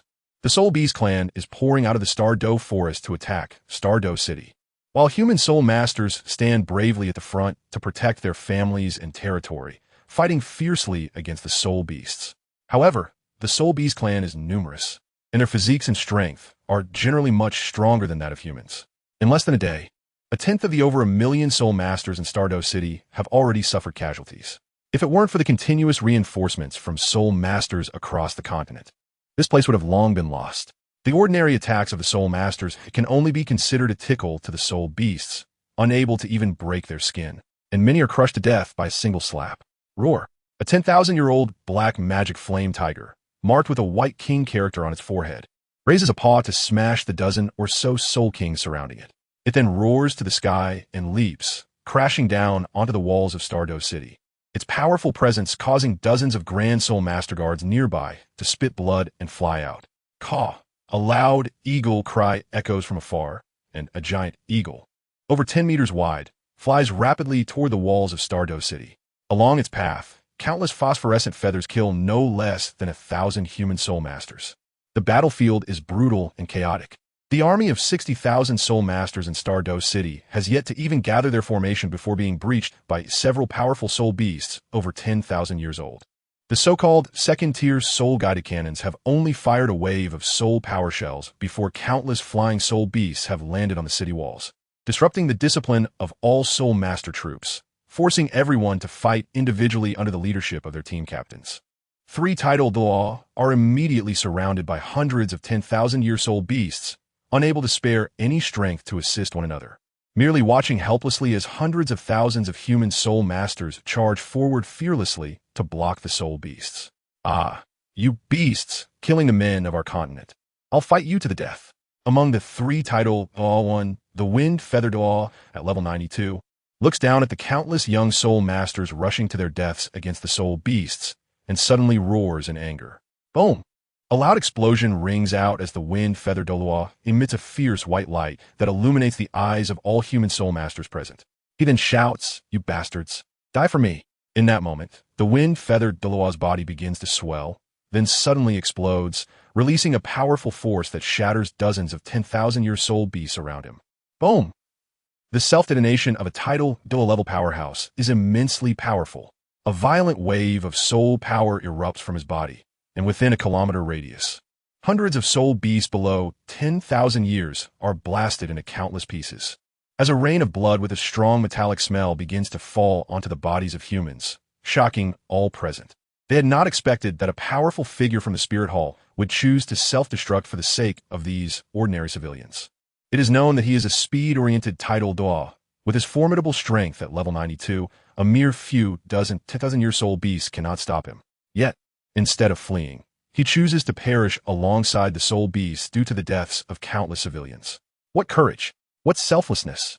At this moment, the great figure of the Spirit Hall once again surged strongly in the hearts of many soul masters present. With such a force existing, how could the continent be so difficult? Why should ordinary soul masters worry about their own safety? The death of the wind, feather, Douluo silenced the spirits of all present, igniting the willpower of millions of soul masters. In this moment, countless soul masters, smelling the scent of the wind, feather, Douluo's blood on themselves, suddenly unleash several times their combat strength. They charge forward recklessly, fighting fiercely against the soul beasts, even if their soul power is low. However, they are numerous, and the large size of the soul beasts makes them less agile in battle, especially in the crowded battlefield that gathers all the soul beasts from the Douluo forest. Even before their deaths, human soul masters strive to bite off a piece of flesh from the soul beasts. The few ferocious beasts standing behind the throngs of soul beasts are stunned as they witness the resolute battle intent on the faces of the humans. They never expected that. Facing such a massive and powerful group of soul beasts, the humans would not only show no fear, but would continue to fight to the death on the front lines. With countless soul masters continuously arriving from other parts of the continent, humans are truly terrifying. In just a few 100,000 years, they have developed to this point with their weak physiques, becoming the dominant life forms on Douluo continent, which indeed has its unique aspects. However, the continent ultimately belongs to our soul beast clan. Humans have taken our ancestors' territory, and, in the end, they still rely on killing the soul beast clan to enhance their strength. Just this one factor makes reconciliation between humans and the soul beast clan impossible forever. The debt humanity owes to the soul beast clan must be repaid in blood. The transformed figure of Emperor Qian gazes solemnly at the humans fighting against the soul beasts in the distance. If it weren't for the unique advantages of humanity, their shape being the closest to the natural existence of the universe, it would never have been possible for him to transform into a human form. Once this king regains the land and unifies Douluo continent, waiting for the master to awaken, the next to pay the debt to the soul beast clan will be you. Emperor Qian looks up at the dazzling red golden sun in the sky, his hands tightly clenched together, causing his entire body to tremble slightly from the intensity of his emotions. At this moment, not only is the situation in the Douluo forest dire, but the battle in the ice-snow city of the northern region is also extremely tragic. The second-tier soul-guided cannons have at least killed a few 10,000-year soul beasts from the Douluo forest, but it seems that the power of the soul-guided cannons is considerably weaker against them, leading to the entire ice-snow city being on the verge of being breached within just one day due to the attack of the northern soul beasts. The main battlefield in the eastern region is at least outside the gates of Douluo city, but the battlefield in the northern region has completely extended into Ice-Snow City. Aside from the soul masters arriving from various places, there are no human beings left outside the city. Chapter 2:11. The power of faith. The human race and the soul beast clan were engaged in a brutal battle. Apart from the nearly extinct Seven Treasure Glazed Tile School, all the forces on the continent were heading towards the eastern and northern regions at this moment to jointly resist the beast tide. Indeed, all the forces on the continent, including the Sea God Island, dispatched 100,000 ordinary sea spirit masters and over 1,000 spirit masters above the Soul King level to the northern region to assist against the hellish beast tide. Leading them was the 8 titled Douluo headed by the High Priest Poseidon. At this moment, the entire Douluo continent showcased what it meant to be united and what the will of humanity was. Even Qian Renlin, who was always profit-driven, temporarily abandoned the enslavement of the Seven Treasure Glazed Tile School and ceased attacking the Luo Empire, personally heading to the eastern region. Although he was driven by the desire to acquire the Emperor Tian's soul ring, he could have obtained it at any time. Yet, he chose to personally go to the eastern region's Douluo city when the soul beasts invaded the continent. As he stood on the back of the purple dragon, racing towards the eastern region, Qian Renlin suddenly changed expression. At that moment, he felt a strange wave in his heart. Without time to think, he quickly waved his hand, condensing a massive black vortex in front of him, and the enormous purple dragon was instantly swallowed by the black vortex. In the blink of an eye, the purple dragon, which was still hundreds of miles away from Douluo city, suddenly appeared in the sky above the city. A dragon's roar that shook the hearts and minds of all present resonated in the consciousness of both humans and beasts. A strange wave immediately spread over a radius of 100 miles, causing the fighting human spirit masters and soul beasts to stop their attacks. focusing their attention on the massive figure in the center above Douluo City. Emperor Tian looked grimly at the dragon in the sky, his heart filled with fury. As one of the most noble bloodlines of dragons, he was enraged to see this unknown dragon species willingly allowing humans to tread upon its head and be controlled. The fierce beasts standing beside him also wore grim expressions as they gazed at the dragon. They had seen Emperor Tian's true form and knew that their beast god was the powerful leader of the golden-eyed black dragon clan among the dragons. Yet, this dragon before them did not resemble any dragon they were familiar with, and it was being ridden by a human on its noble head, making their hearts boil with rage. This was a desecration and an insult to the dragon race. Suddenly, Bai Ji's eyes narrowed sharply as she spotted the tiny figure standing on the dragon's head. With her strength, she easily recognized his identity. Beast God, that human is the child who claimed he would take your soul ring, Bai Ji said solemnly to Emperor Tian, her words instantly awakening all the 10,000-year soul beasts present. They reflexively looked up in terror at the indifferent and eerie young man in the sky. However, they quickly remembered that their invincible beast god was also present, and their fear eased. Their expressions gradually turned cruel, eager to see the beast god defeat this human so they could reclaim the humiliation they had suffered. Emperor Tian's gaze turned cold, and with a snort, he finally felt at ease after seeing the opponent. Although he had always acted unconcerned, it was impossible for him not to take the opponent seriously. After all, the unknown was always the most terrifying. This individual had severely injured 3 red magic hounds in the Douluo Great Forest while facing over a dozen 10,000-year soul beasts, coming and going freely. Achieving this level of strength meant he was not much weaker than himself. However, now that he sensed the soul power fluctuations coming from the opponent, it gave him a very dangerous feeling, but ultimately, he was still only at the level of an 80th level soul sage. Qian Renlin naturally noticed Emperor Tian and the other transformed soul beasts. Although he didn't know why they hadn't personally attacked the humans, it was ultimately a good thing. After all, he had already designated all life on the continent as his believers. The more that died, the worse it was for him. The reason he hadn't directly used powerful means to resolve this crisis was that he wanted everyone on the continent to see the strength and benefits of the Spirit Hall, to let them know that only the Spirit Hall could protect their safety and lives. When danger arose, the Spirit Hall would always stand at the forefront. Then, at the moment of everyone's despair, he would appear like a descending deity, like a savior, resolving their crisis. This way, his influence could be maximized in the hearts of the people on the continent. Look, it's the Holy Son of the Spirit Hall. The Holy Son of the Spirit Hall has come to save us. We still have hope. The continent still has hope. Seeing Qian Renlin appearing atop the dragon in the sky, all the humans present shouted excitedly with eager eyes. Although the participants in the Soul Master competition had not yet left the Spirit Hall, the news had already spread across the continent. The last time Dai Zhenxuan of the Luo Empire impersonated the Spirit Hall to ambush the genius Soul Masters of the Heaven Do Empire. It was also the Holy Son of the Spirit Hall who appeared like a god in everyone's moment of despair, saving them and exposing the opponent's conspiracy. This time, during the calamity across the continent, when everyone thought they would die under the soul beasts, the Holy Son of the Spirit Hall once again appeared powerfully like a deity at the scene. Although they knew the Spirit Hall would not abandon them and would not let them fight the soul beasts without help, they also understood that it would take time for reinforcement from the Spirit Hall to reach the eastern region. Even if the title Douluo rushed, it would still take a full week to get from Spirit City to Douluo City. In a week, Douluo City would have long fallen under the fangs of the soul beasts, and by the time the Spirit Hall's rescue arrived, it would already be too late. That was why they fought desperately against the soul beasts, as they needed to buy more time for the reinforcements and also do their part to protect their fellow humans and the entire eastern region. However, Qian Renlin's arrival gave them hope. Their actions were not in vain, and the deaths of their companions were not meaningless.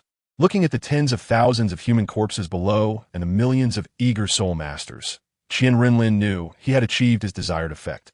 He had begun to instill faith in the hearts of the people on the Douluo continent. The strange wave he felt earlier while on his way was because the soul masters in Douluo City were calling for him. He and the Spirit Hall had already become a kind of faith for these soul masters. When this faith reached a certain level, it would begin to materialize, which was why Qian Renlin felt a peculiar sensation in his heart. If this faith grew stronger, he would be able to sense someone summoning him. If it reached a certain degree, perhaps just by someone calling his name, Qian Renlin could project himself across endless distances.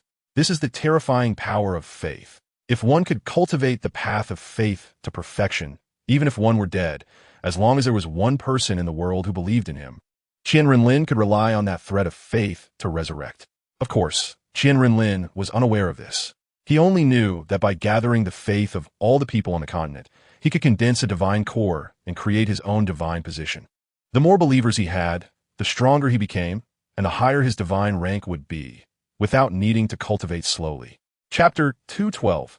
The Battle Emperor Tian Human. Are you the one who wants to take my soul ring? Tian's figure flashed, transforming into a giant dragon over 100 meters long. This dragon was pitch black all over, with only its eyes being golden. It had a pair of bull-like horns on its head, and its tail resembled that of a dinosaur. The most notable difference between this black dragon and the dragon species known on other continents was that it had no wings. It is known that on the Douluo continent, everyone knows that whether it's soul beasts or human soul masters, to achieve flight, one must either have a flying-type martial soul or possess a flying-type external soul bone. Otherwise, even a titled Douluo can only hover briefly in the air.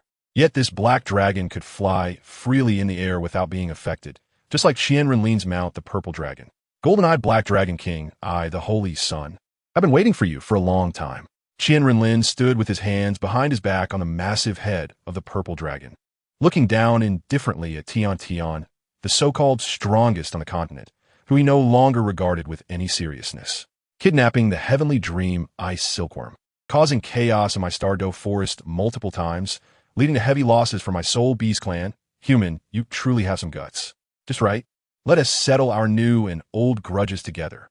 Tian's enormous golden eyes stared straight at Qian Renlin standing on the purple dragon's head, and his domineering soul power spread outwards, causing the surrounding space to tremble subtly under his powerful might. If it weren't for him, the heavenly dream ice silkworm would still be at the bottom of the lake of life, and not have been sacrificed to this human for self-preservation. They would still be absorbing the energy of that big bug, and Wu and Ti have awakened early. All of this was caused by this human. How could Tian not hate him? Looking at the human soul masters below who were unable to withstand Tian's overwhelming pressure and were desperately trying to hold themselves up, Qian Renlin let out a cold snort.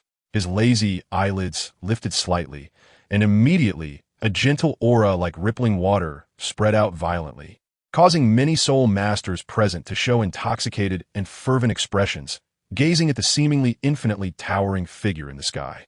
Bang! The gentle yet domineering pressure collided fiercely with Tian's aura, and the two powerful forces resisted each other, causing the surrounding soul power fluctuations to disrupt the void. The golden-eyed Black Dragon King, possessing the ultimate dark attribute and being over 800,000 years old, along with the Dragon God Claw Divine skill granted by the Dragon God, could undoubtedly be said to be the strongest on the continent, except for the severely injured Silver Dragon King. But now, this strongest being encountered its greatest threat since birth. Just from the collision of soul forces, Tian could sense the opponent's strength, and he felt his own dark attribute within him trembling in fear. Tian focused and solemnly gazed at the figure before him, which emitted a noble aura at all times. This was a very formidable opponent. Merely relying on the soul power of an 80-level soul, Saint could resist his own soul power pressure without falling behind, while he felt very uncomfortable inside. You all retreat. I will handle everything here. Qian Renlin ignored Tian's gaze, looked down at the human soul masters and soul beast clan below, and then waved his right hand. The mixed crowd of humans and beasts was suddenly separated by an invisible field, and all the soul masters were forcibly teleported into Stardow City at that moment, while all the soul beasts were forcibly sent into the Stardow Forest. Immediately, the entire area around Stardow City, spanning 100 miles, was left empty, with only the two dragons and one person remaining in the sky above the city. Qian Renlin's display of power shocked Tian greatly.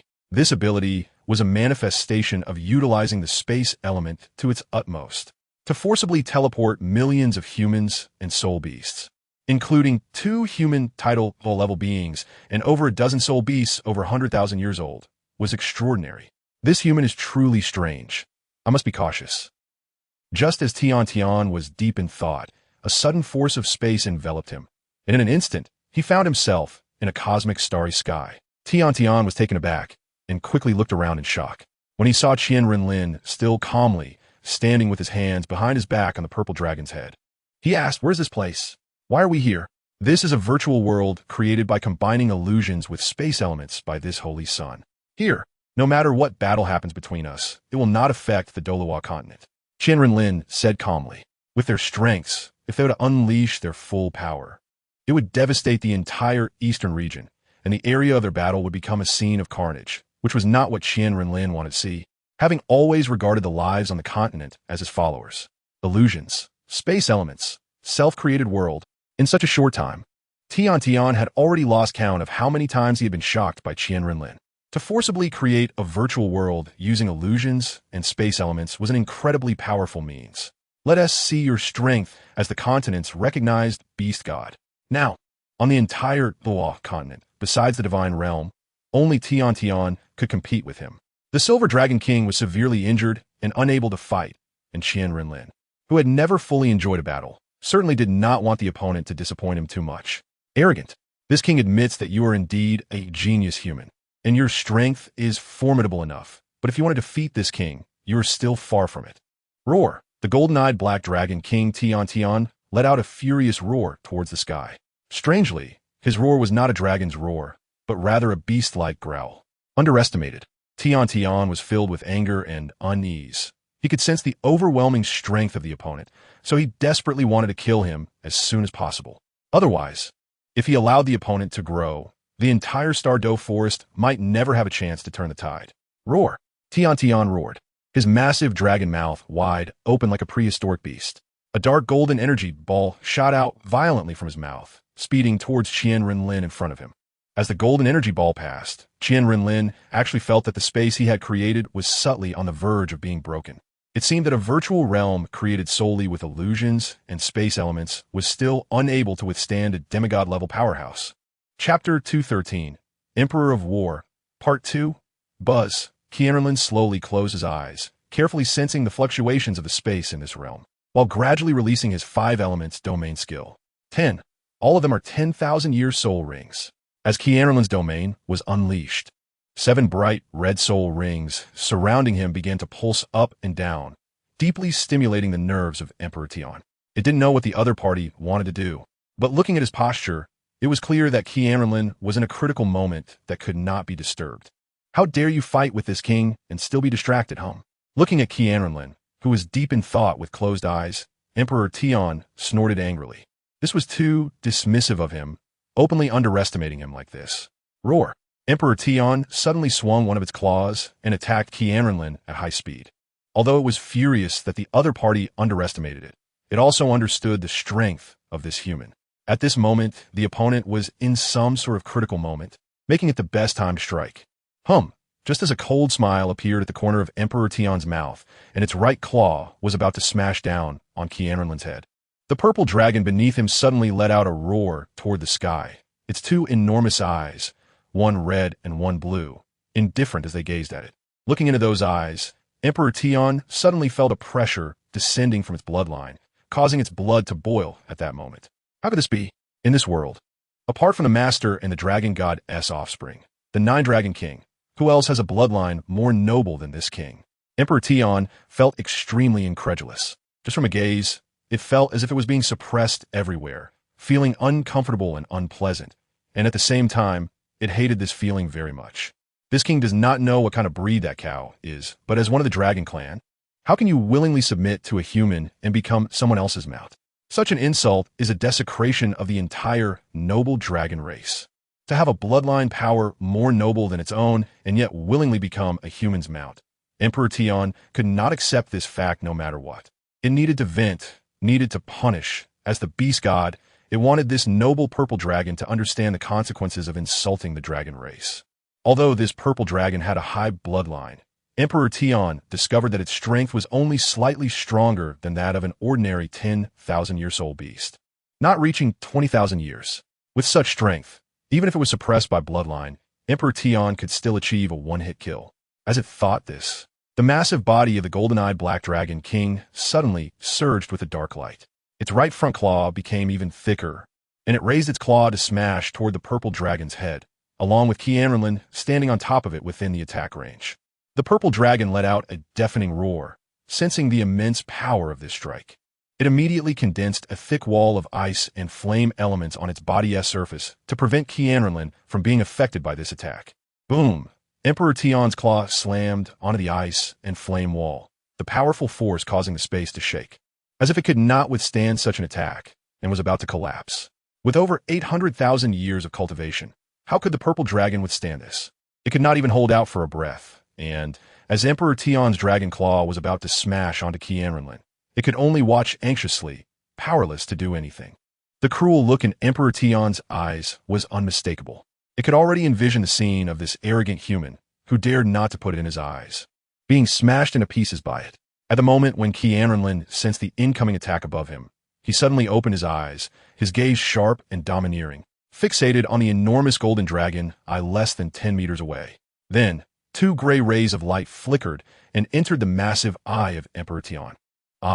Emperor Tian let out a sharp cry of pain, its body uncontrollably flying backward. In that brief moment, it felt as if its soul and body were temporarily separated. And even now, a stinging sensation continued to resonate in its mind. Steadying itself, Emperor Tian looked at QianRenlin's emotionless eyes and asked, "What kind of ability is this? How could it injure this king's mental power?" It should be known that Emperor Tian's mental power was infinitely close to that of a deity. And in the entire Douluo continent, aside from the Silver Dragon King and the deceased Heavenly Dream Eye Silkworm, its mental power was the most immense. But now, a mere 80-level QianRenlin was able to injure its mental power with just a gaze. How could it not be shocked? "You disappoint me too much. I didn't expect you to be this weak," QianRenlin replied, looking at Emperor Tian with undisguised disappointment in his eyes. He had thought that Emperor Tian's strength could at least allow them to fight for a while, but after the recent test, the opponent couldn't even withstand a trace of his mental power, so how could they possibly fight? "Human, do not provoke the dragon too much. This king acknowledges that you possess such strength at this age. It is indeed extraordinary. But if you want to defeat this king, you are still far from it." Upon hearing QianRenlin's words, Emperor Tian was immediately enraged, roaring to the sky. Its right front claw suddenly doubled in size, its color changing from pure black to gold. "Imanatinga dirifayinyoha, the dragon goddess claw," QianRenlin murmured as he looked at Emperor Tian's right front claw. The golden-eyed Black Dragon King became the strongest soul beast in the Douluo continent thanks to the dragon god's bestowed Dragon God Claw, whose immense power was enough to threaten deities. Faced with the dragon god as ultimate skill, even someone as strong as QianRenlin had to be careful. If he were not cautious and was struck by it, the incredibly sharp claws could easily tear his arm off. "You are the first human that has made me use the Dragon God Claw since I obtained it. To die under the Dragon God Claw, you can be proud of that." A powerful aura radiated from Emperor Tian, and its mighty and intimidating words echoed out. At that moment, Emperor Tian seemed to be like the dragon god in person, exuding an overwhelming and arrogant presence. "Everything has come to an end, human." Emperor Tian coldly uttered this last sentence, swinging its massive claw like a steel hammer down toward QianRenlin's head. QianRenlin narrowed his eyes, calmly watching as Emperor Tian's claw descended. His tone indifferent as he said, "5 elements domain, transfer." Boom! As soon as QianRenlin spoke those words, the illusory world around them seemed to begin to turn real, the surrounding void shaking. Emperor Tian's claw was less than 10 centimeters away from QianRenlin's head, but at that moment, Emperor Tian suddenly found itself uncontrollably being forcibly transferred to another space. Chapter 124. Soul Fusion. How is this possible? There is actually a force that can ignore the attack of the Dragon God Claw and forcibly teleport me away. Tian exclaimed in disbelief as he looked around at his surroundings, shocked. This space has mountains and water, and the feeling of standing on the ground is extremely real, completely different from the feeling in the void of the universe they were in before. He understood that this place is not the same as the previous one at all. But how could this be possible? The Dragon God Claw was personally bestowed by the Dragon God, and it is the most powerful divine skill in terms of attack and destruction. Under this divine skill, no existence in the world can withstand it, let alone be forcibly sent away like Qian Renlin did. Who exactly is he? Why does he have such strange abilities? If Tian was caught off guard earlier and was forcibly taken to that cosmic starry void by Qian Renlin, it could be explained as the opponent having cultivated spatial elements to the extreme. But this time, he was using all his strength, employing the Dragon God Claw that can ignore any elemental obstacles and tear apart all existence. If Qian Renlin were to use spatial elements at this moment, He would be torn apart by the dragon god claw before he could even approach. Thud, thud, thud, thud. At this moment, a sound of footsteps came, and Qian Renlin's figure suddenly appeared in this space, his indifferent gaze fixing on the solemn-looking Tian without uttering a word. Who are you? Why do you possess so many mysterious abilities? Tian said in a deep voice. At this moment, he would no longer consider the opponent an ordinary human. A 14-year-old level 80 soul saint with such rapid cultivation speed is something even a transformed soul beast cannot achieve. Not to mention the opponent's powerful strength that ignores levels and countless mysterious methods. None of this could be done by a native of Douluo continent. In fact, at this moment, Tian truly believed that Qian Renlin was the offspring of a deity from the divine realm, and this feeling grew even stronger. A dying person doesn't need to know so much. Qian Renlin calmly exhaled, waving his right hand, and instantly the entire mountainous water space became extremely dark, unable to see one's hand in front of them.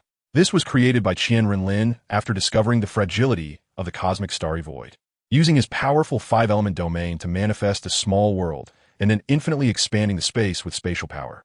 This was a transition from the void to the real world, and each time it evolved, it required materials from the land, and this small world existed for a very short time. If he did not maintain it personally, it could not last even a day. Thus, this was merely an experiment he conducted to prepare for the future evolution of a true small world. Tian focused on the suddenly darkened small world, unsure of what the opponent intended to do or how he accomplished all this. But he knew one thing. The final battle of life and death was about to come. Metallic energy. A cold voice from Qian Renlin echoed in the void. And before Tian could react, he saw a pair of indifferent eyes devoid of any emotion staring at him, as if looking at an ant. Tian was about to become angry, but at that moment, two golden lights shot from Qian Renlin's eyes, rushing into his sea of consciousness at lightning speed. What? What have you done to me? Tian cautiously retreated. After the golden light entered his sea of consciousness, it seemed to take no further action, and he did not feel anything amiss. But his instincts told him that the opponent could not possibly do something so inexplicable. Those two golden lights must have some special significance. Separation.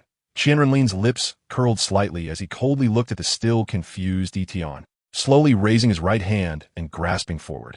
Boom! At that moment, Tian let out a tragic scream, his massive body curling up as a look of pain and fear covered his fierce dragon face. Pain that penetrates the soul. Tian felt as if his soul was being sliced apart by countless sharp blades, forcibly separating his soul from his body, unable to stop it. The pain was beyond description. Tian could only beat his own body to vent his suffering. He could barely open his eyes, and his soul was undergoing endless torment. Although he wanted to kill Qian Renlin, he had no idea where the opponent was. This space was dark, and within Tian's heart, it became even darker. This was a prison, trapping him in the cosmic void, eternally suffering from the pain deep within his soul, with no hope of seeing the light of day again. Qian Renlin quietly watched Tian's tortured and twisted form. It was not that he deliberately wanted to torment him. There are only two ways to forcibly separate someone else's soul in this world. One is to directly devour it, and the other is to forcibly sever it. After all, soul masters and soul beasts on Douluo continent do not have a primordial spirit, making it impossible for their souls to separate from their bodies, even briefly.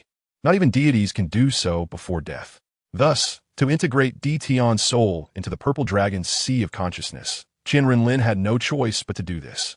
Otherwise, his soul would remain within the dragon's body until it turned into a wraith or perished. Roar! A dragon's roar echoed from the clouds, and a purple dragon over 150 meters long slowly drifted around Qian Renlin. Although its soul came from the fragment of Qian Renlin's own soul. In order to create the perfect puppet, it was like a brand new infant, with nothing in its mind except for the combat techniques and some common knowledge that Qian Renlin had instilled in it. Sensing a hint of sorrow in the purple dragon's voice, Qian Renlin gently stroked its scales and calmly said, "In this world, to gain more powerful strength, you must sacrifice others. This is your fate." Roar! The purple dragon, with a bewildered gaze, looked at the curled up and suffering Tian, and then seemed to understand something or let go of something, joyfully circling around Qian Renlin. At this moment, as Tian's struggles began to weaken, his soul had been nearly severed by the metallic energy. Chapter 1, 25 8th Spirit Ring. QianRenlin stretched out his hand, and a force of attraction emanated from it. Emperor Tian immediately cried out in pain, struggling even more violently, but he could not stop the excruciating agony of his soul being forcibly pulled from his sea of consciousness. With a roar, Emperor Tian let out one last furious shout, and the force in QianRenlin's hand intensified several times. Emperor Tian's soul was forcibly extracted, while his body continued to convulse violently due to inertia. Looking at the illusory black dragon coiled in the air, which was only the size of a fist, QianRenlin held it in his hand. This was the divine consciousness of the golden-eyed Black Dragon King, Emperor Tian, or it could be said to be his soul. At this moment, Emperor Tian's soul glared at QianRenlin with rage, as if wishing to tear him into pieces. After experiencing the pain of having his soul violently severed from his body, how could he not hate QianRenlin? How on earth did you do this? And who exactly are you? In his soul state, Emperor Tian could not speak, but could only release his mental thoughts to convey his ideas. He was very curious about how this human in front of him could accomplish all this, forcibly separating the soul from the body, something even gods could not do. He wanted to know all the countless secrets about him. As long as I wish, my martial soul can do anything. As for my identity, I am the holy son of the Spirit Hall, QianRenlin said indifferently. With the enhancement of his strength, many mysteries of his martial soul had been revealed. Through exploration, he discovered that his martial soul could achieve many things, and he still had not fully understood its characteristics. Anything is possible? Emperor Tian murmured. You are not from Douluo continent. You are a descendant of a deity, aren't you? Ha! QianRenlin shook his head amusingly. I am just the holy son of the Spirit Hall, with no other identity. I am who I am. Emperor Tian opened his mouth as if to say something, but was interrupted by QianRenlin. I will absorb your spirit ring first, and then I will deal with you. The soul of the golden-eyed Black Dragon King had already been separated, and according to the rules of Douluo continent, it meant he was dead. Once a soul beast dies, it will produce a corresponding spirit ring based on its age. QianRenlin casually imprisoned Emperor Tian's soul in a void space and looked at the enormous crimson spirit ring before him. This spirit ring was larger than any he possessed, surrounded by arcs of black lightning, creating a visually stunning effect. My angel martial soul's 8th spirit ring has finally come. Emperor Tian, you really made me wait. QianRenlin smirked slightly. Now, facing a spirit ring over 800,000 years old, he was no longer surprised. Looking at this spirit ring, his heart was already calm. With his strength, any spirit ring in the world was within his grasp. QianRenlin walked step by step towards Emperor Tian's spirit ring, and the enormous angel martial soul behind him also appeared, with 7 dazzling red spirit rings slowly moving. With a loud boom, QianRenlin no longer sat cross-legged but stood directly in the void. Under his mental guidance, the black-red spirit ring floated towards him at a controlled speed. Absorbing a spirit ring of over 800,000 years was somewhat challenging for QianRenlin. As soon as the ring entered his body, he couldn't help but frown, and his face uncontrollably twisted in discomfort. Without hesitation, QianRenlin immediately sat down cross-legged. He originally thought this absorption would go smoothly, and his strength was already formidable. But reality told him that strength and physique were entirely different matters. Being powerful did not guarantee the ability to absorb a high-age spirit ring. Feeling the chaotic black soul power starting to stir within him, QianRenlin began to operate his self-created holy unicorn scripture. Instantly, the rampaging energy of the spirit ring was forcibly drawn into the sea of soul power in his dantian.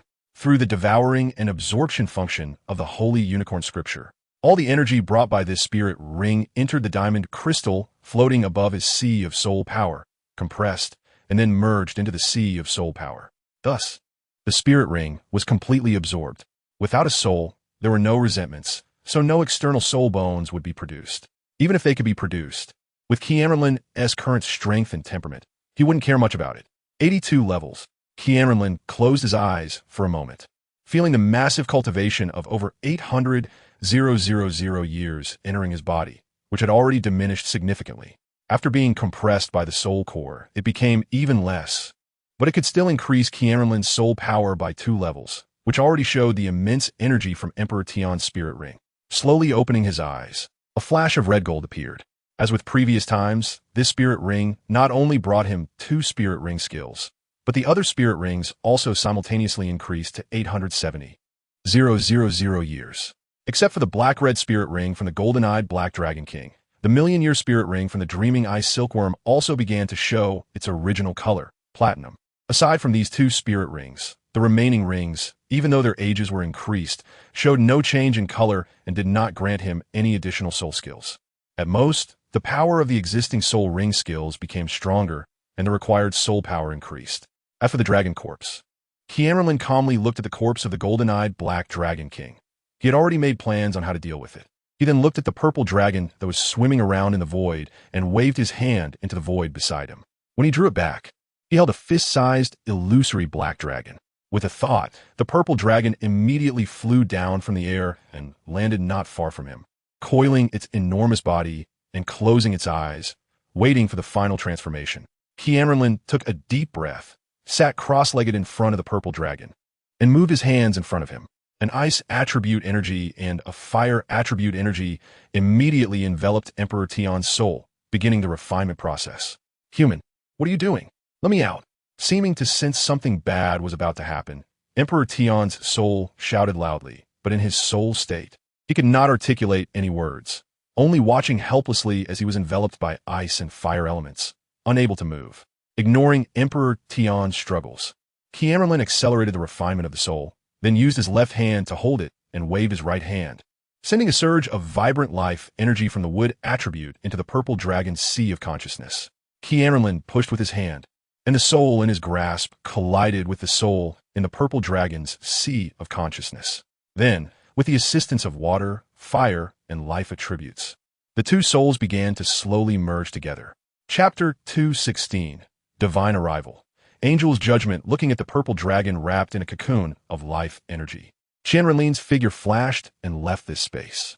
Currently, the purple dragon's soul was in the process of merging, and it needed a little more time. The situation in the northern region was becoming increasingly dire. If he didn't hurry over, many of the soul masters he regarded as his followers might not survive. To prevent this space from collapsing without his energy support, Qian Renlin summoned the puppet he had created from the Hell Road. This puppet had undergone nearly 3 months of cultivation and had advanced from Soul Emperor to Soul Saint.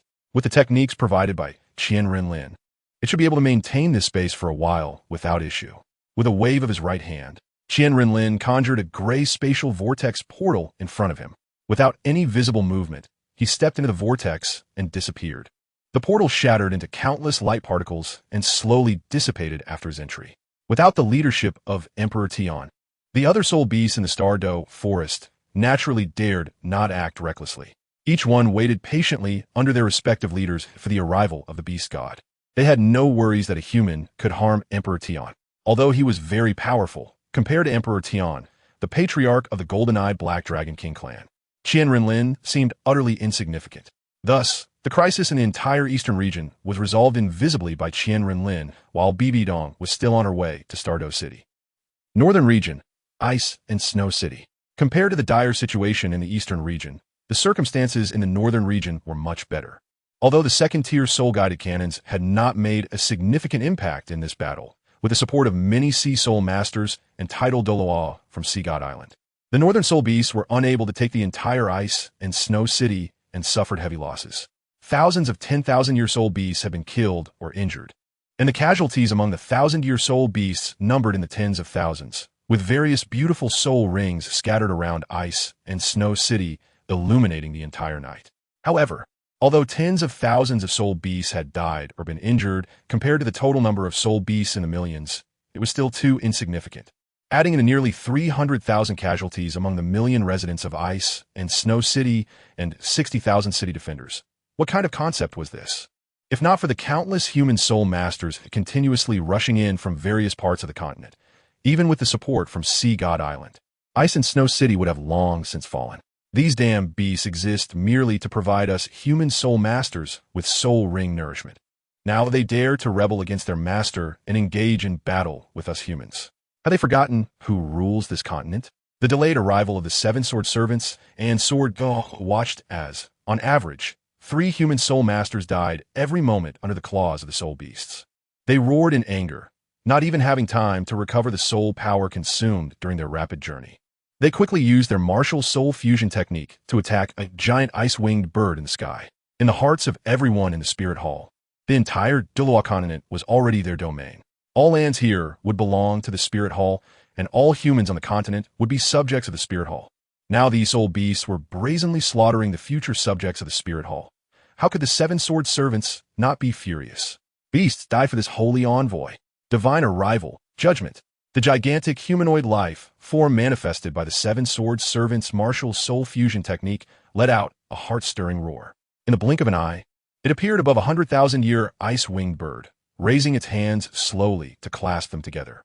The black bamboo sword in its left hand and the black spear in its right hand vanished, and then a massive, dazzling platinum light burst forth between its hands.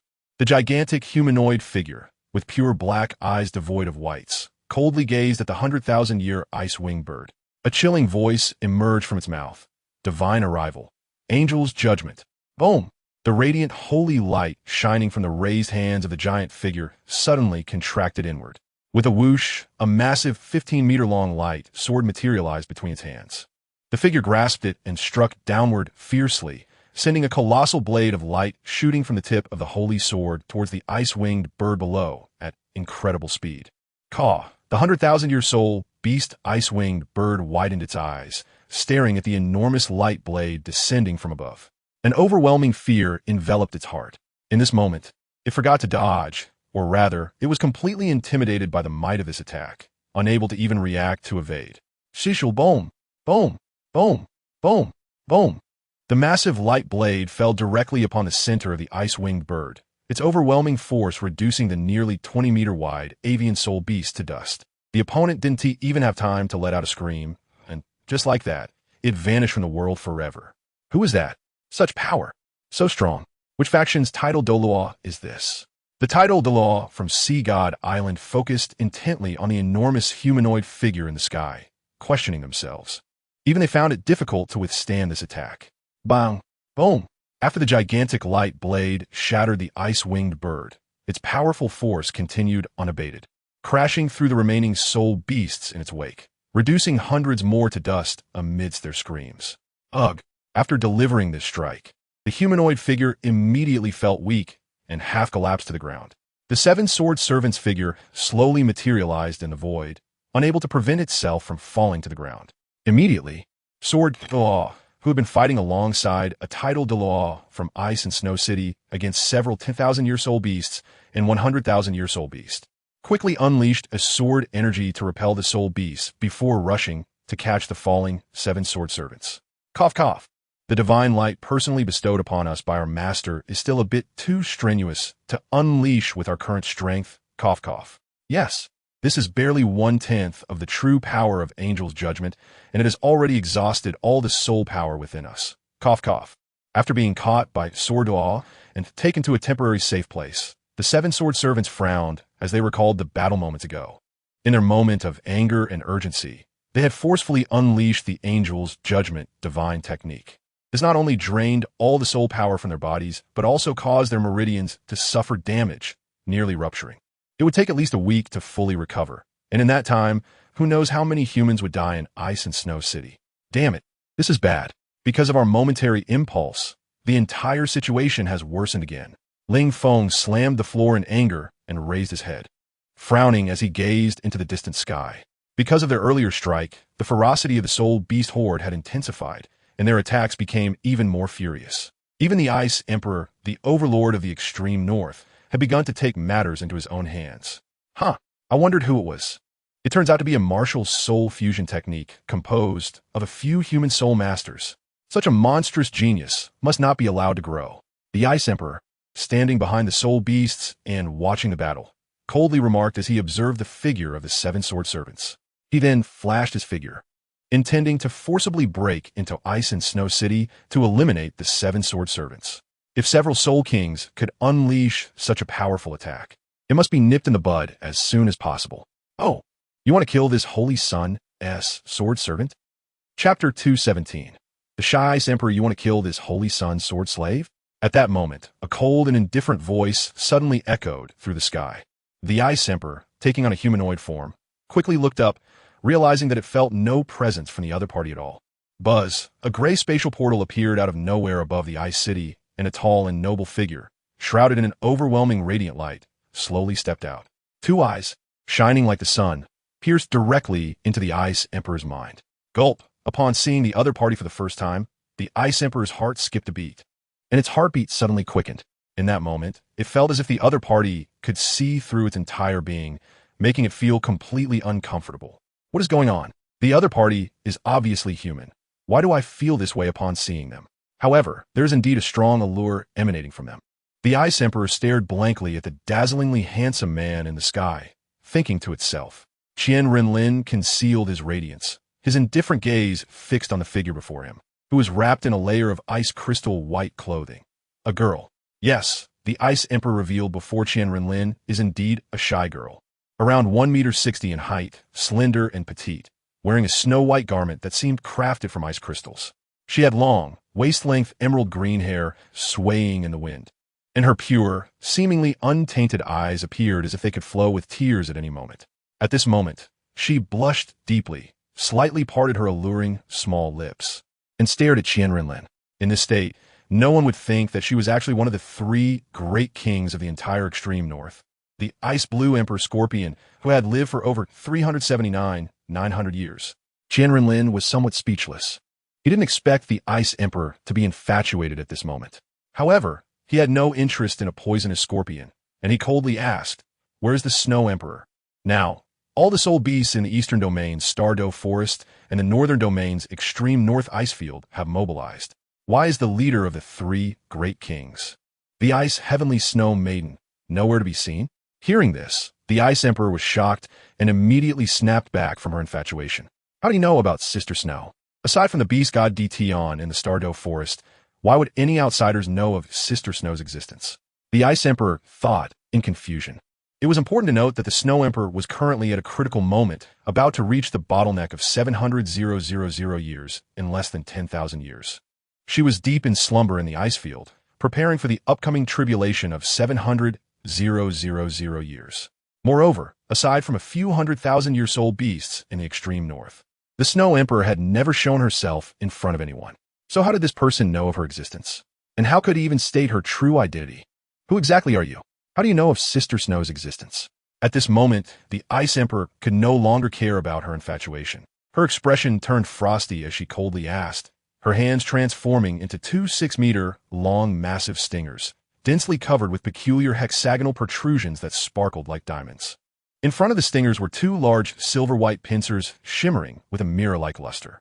Additionally, a 5-segmented emerald green tail extended from behind the Ice Emperor, looking vibrant and alive, its tip flashing with a color that was indistinguishable between white and green, appearing extremely sharp and possibly poisonous. The Ice Emperor's pure, water-like eyes turned crystal yellow at that moment, resembling 2 hexagonal green diamonds embedded within, sparkling with emerald green light. Looking at the Ice Emperor's appearance, QianRenlin's lips slightly curled up as he moved within less than 3 centimeters of her, his alluring gaze inexplicably locking onto her eyes. He softly said, "This holy sun not only knows of her existence, but I also know that she is currently preparing for the 700,000 year tribulation, and I also know that she won't make it through this 700,000 year tribulation." Why you? Looking at the man so close to her, the Ice Emperor's heart raced violently, her breathing becoming uneven. Her emerald green eyes, stingers, and tail all involuntarily retracted at that moment. Qian Renlin was close enough to hear her heartbeat and feel her breath against his chin. Little one, this holy sun can't deal with you. Why you? How do you know so much? And you, don't come so close to me, otherwise what? Otherwise my big stinger is poisonous. The Ice Emperor felt as if she was about to suffocate. This man before her was simply too mesmerizing. But why was she so infatuated with this feeling? She wished this moment could last forever. What am I thinking? I am the Ice Emperor. I am one of the 3 great kings of the extreme north ice field. How can I have such thoughts? At this moment, the Ice Emperor's mind was racing with thoughts, completely forgetting her purpose for coming here, and forgetting that millions of soul beasts and human soul masters were fighting for the dominion of the continent. Who is that person? It seems he has an extraordinary relationship with that mother soul beast. Could he also be a soul beast? Or a transformed soul beast? Watching Qian Renlin and the Ice Emperor so close together, almost embracing, the soul masters emerging from Sea God Island were all dumbfounded and began to discuss among themselves. "You're talking nonsense. You are the transformed soul beast.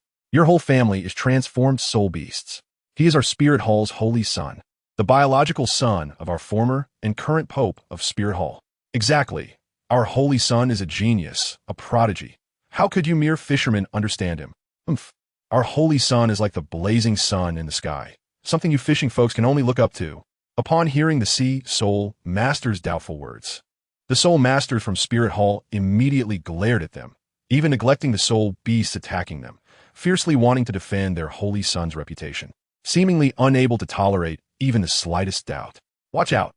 One of the Sea Soul Masters shouted loudly, seeing a giant lizard's tail about to sweep towards a Spirit Hall Soul Master's head.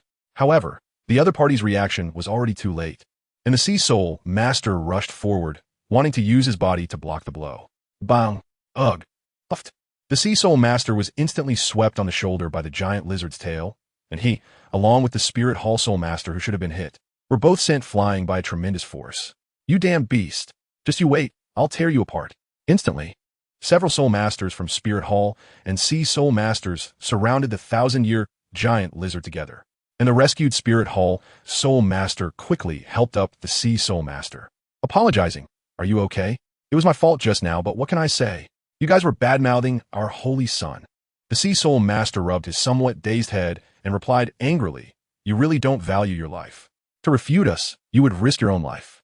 Hee hee, I'm just in a hurry, but I apologize for what I just said. I shouldn't have called you a bunch of fishermen who only know how to salvage. The Sea Soul Master asked in confusion, Does that person really hold such position in your hearts? You're willing to risk your own safety to protect him? You don't understand.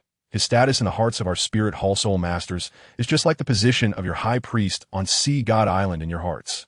The Soul Master from the Spirit Hall said with eyes shining with intense admiration and a firm tone. So high. Isn't the Pope of your Spirit Hall supposed to hold such a high position? How could it be just? How could it be merely the son of a holy son?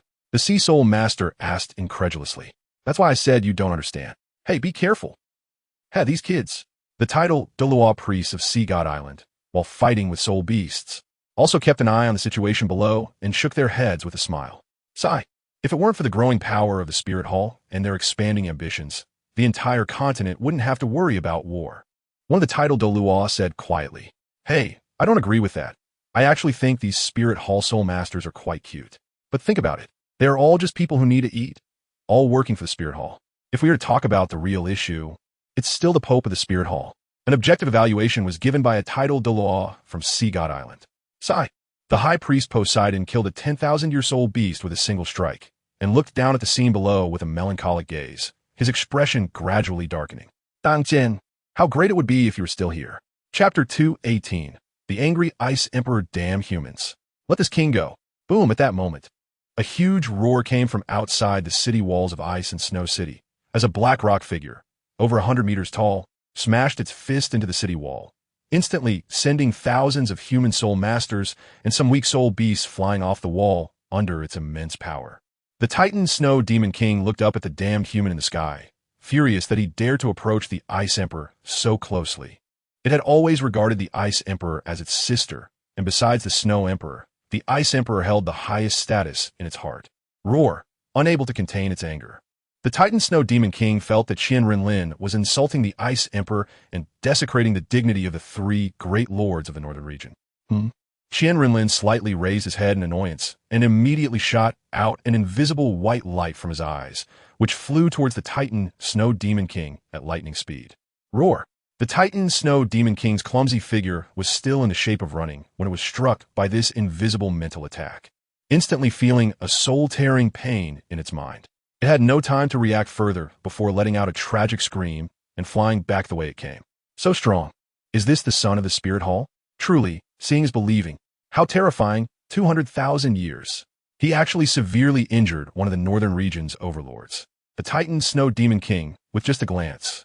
At that moment, whether it was the Sea Soul Masters of Sea God Island or the title Douluo priests, they all felt their eyelids uncontrollably twitch as they stared in shock at this scene. It is known that even a typical 100,000-year soul beast is extremely difficult for these title Douluo to deal with, let alone the opponent being one of the overlords of nearly 200,000 years. Having such strength at the age of 14, with such monstrous talent, Even Tang San cannot compare. Sea god Douluo Poseidon stared intently at the boy, exuding a vast aura within the invisible.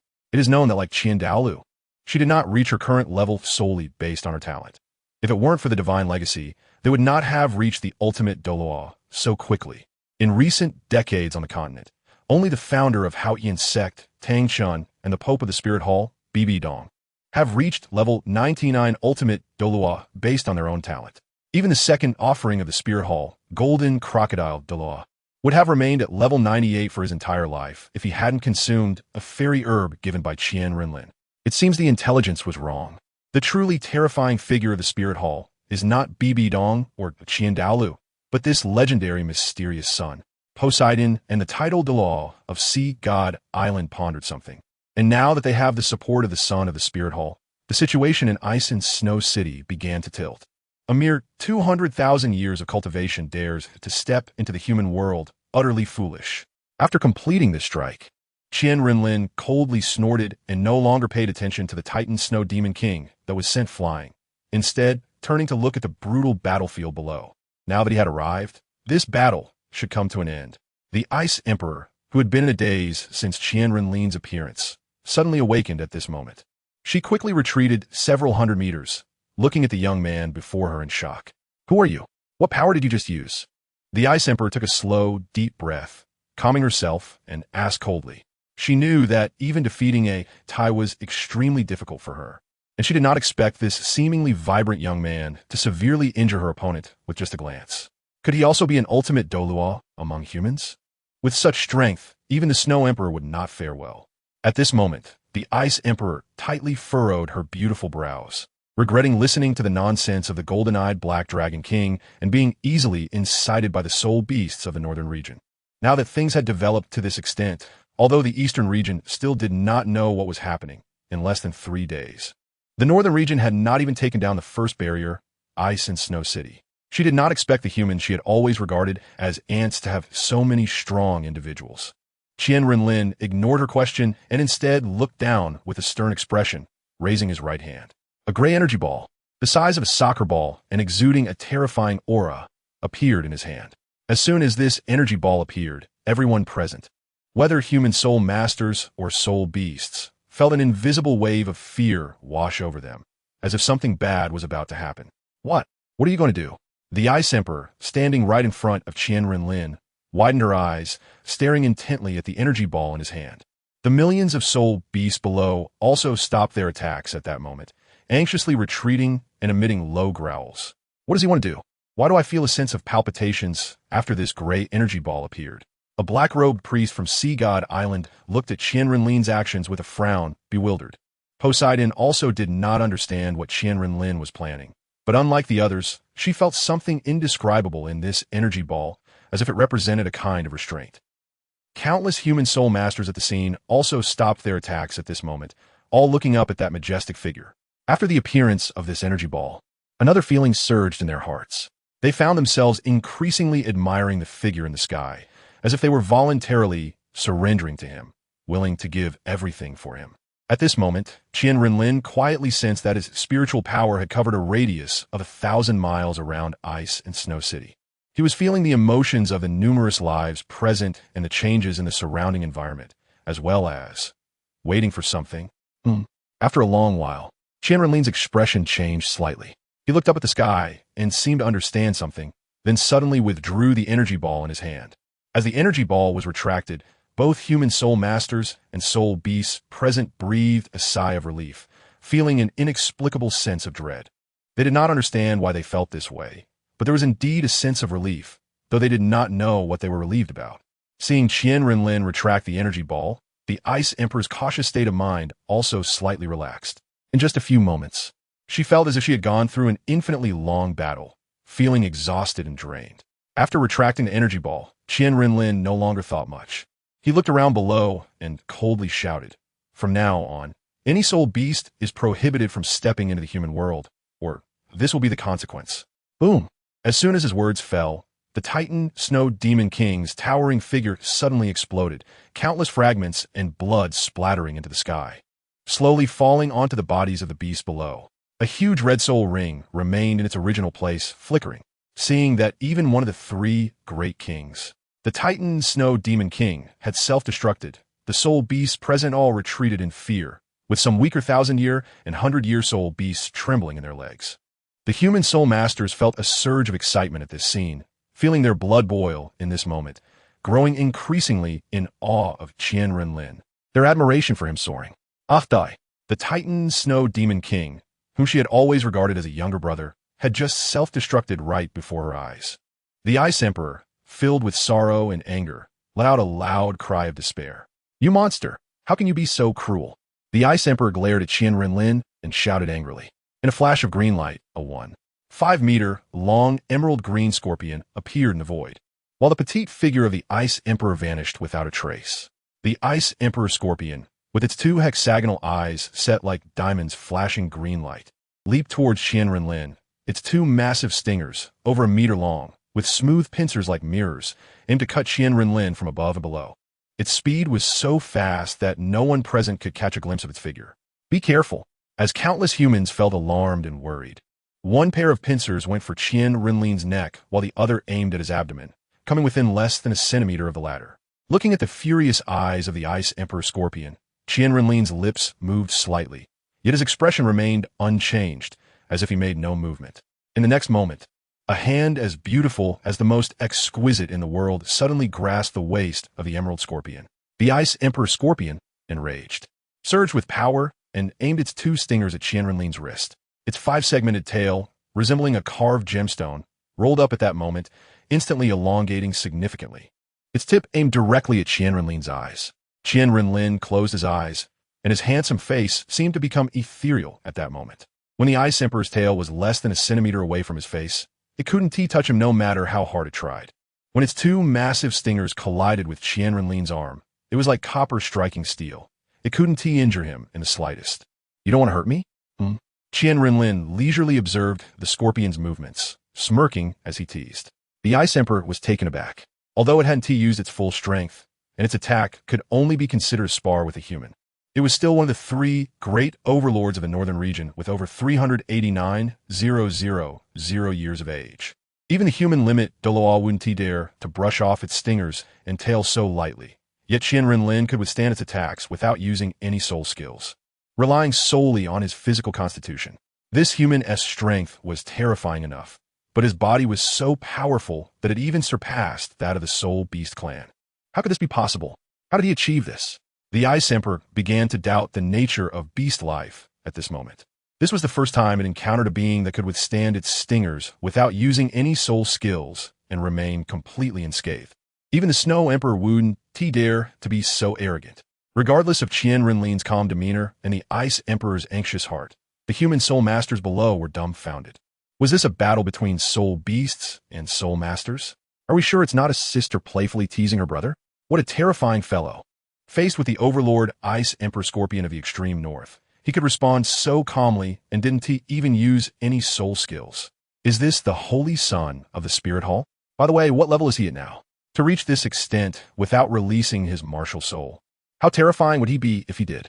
The priests of Sea God Island looked at the battle between the human and the scorpion in the sky, their hearts filled with shock.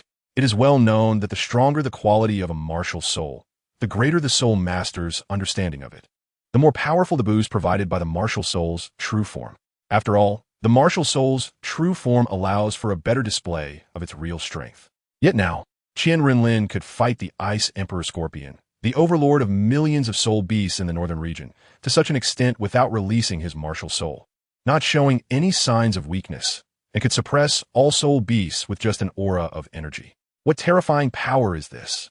If he were to activate his martial soul and release its true form, how monstrous would that be?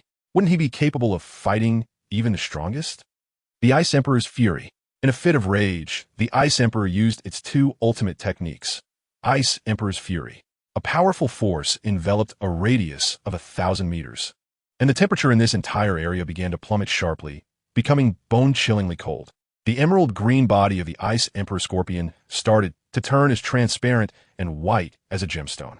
Those present, whether soul masters below level 70 or soul beasts under 10,000 years, were immediately struck by this cold air, shaking violently, their bodies beginning to freeze into ice sculptures. The Ice Emperor, shuddering, tried to break free from Qian Renlin's grip, but then it found that no matter how it struggled, the hand holding it remained completely unyielding. What? This human can withstand my Ice Emperor's fury? And he is completely unaffected by such low temperatures? The Ice Emperor was once again shocked. How strong is this human? Feeling the rapidly dropping temperature around him, Qian Renlin looked down at the human soul masters huddled together for warmth, then raised his left hand, snapping his fingers lightly. A crimson golden flame appeared at the tip of his finger. Qian Renlin flicked his finger, and the flame instantly transformed into a vast sea of fire, descending upon everyone present. The cold air released by the Ice Emperor was instantly dispersed, and at that moment, all the soul masters felt what it was like to be warmed by spring. Is this all you've got? After doing all this, Qian Renlin looked at the Ice Emperor and said, now, aside from not knowing how to use the ability of time, he could freely utilize the other 11 powers that came with his martial soul's 12 elements. The bit of ice element that the Ice Emperor used had no effect on him whatsoever. Even he himself didn't know to what extent his strength had reached. After each acquisition of a soul ring, he found that his strength had undergone a qualitative leap, completely incomparable to before. Chapter 219. The enslavement of the Ice Emperor. The Ice Emperor, who had been somewhat disheartened by being underestimated by a mere human child, was suddenly filled with anger and immediately prepared to unleash another of its ultimate techniques, the domain of eternal frost. Boom! A massive aura erupted from the Ice Emperor, and a tangible wave of coldness instantly engulfed the entire ice and snow city. Within the confines of this domain, all life, including tidal Douluo, felt an even more powerful chill flood into their hearts. Ha! Waves of tangible cold filled the entire ice and snow city. The originally pure white buildings instantly turned into true ice sculptures, and the flowing water within the city froze solid in an instant.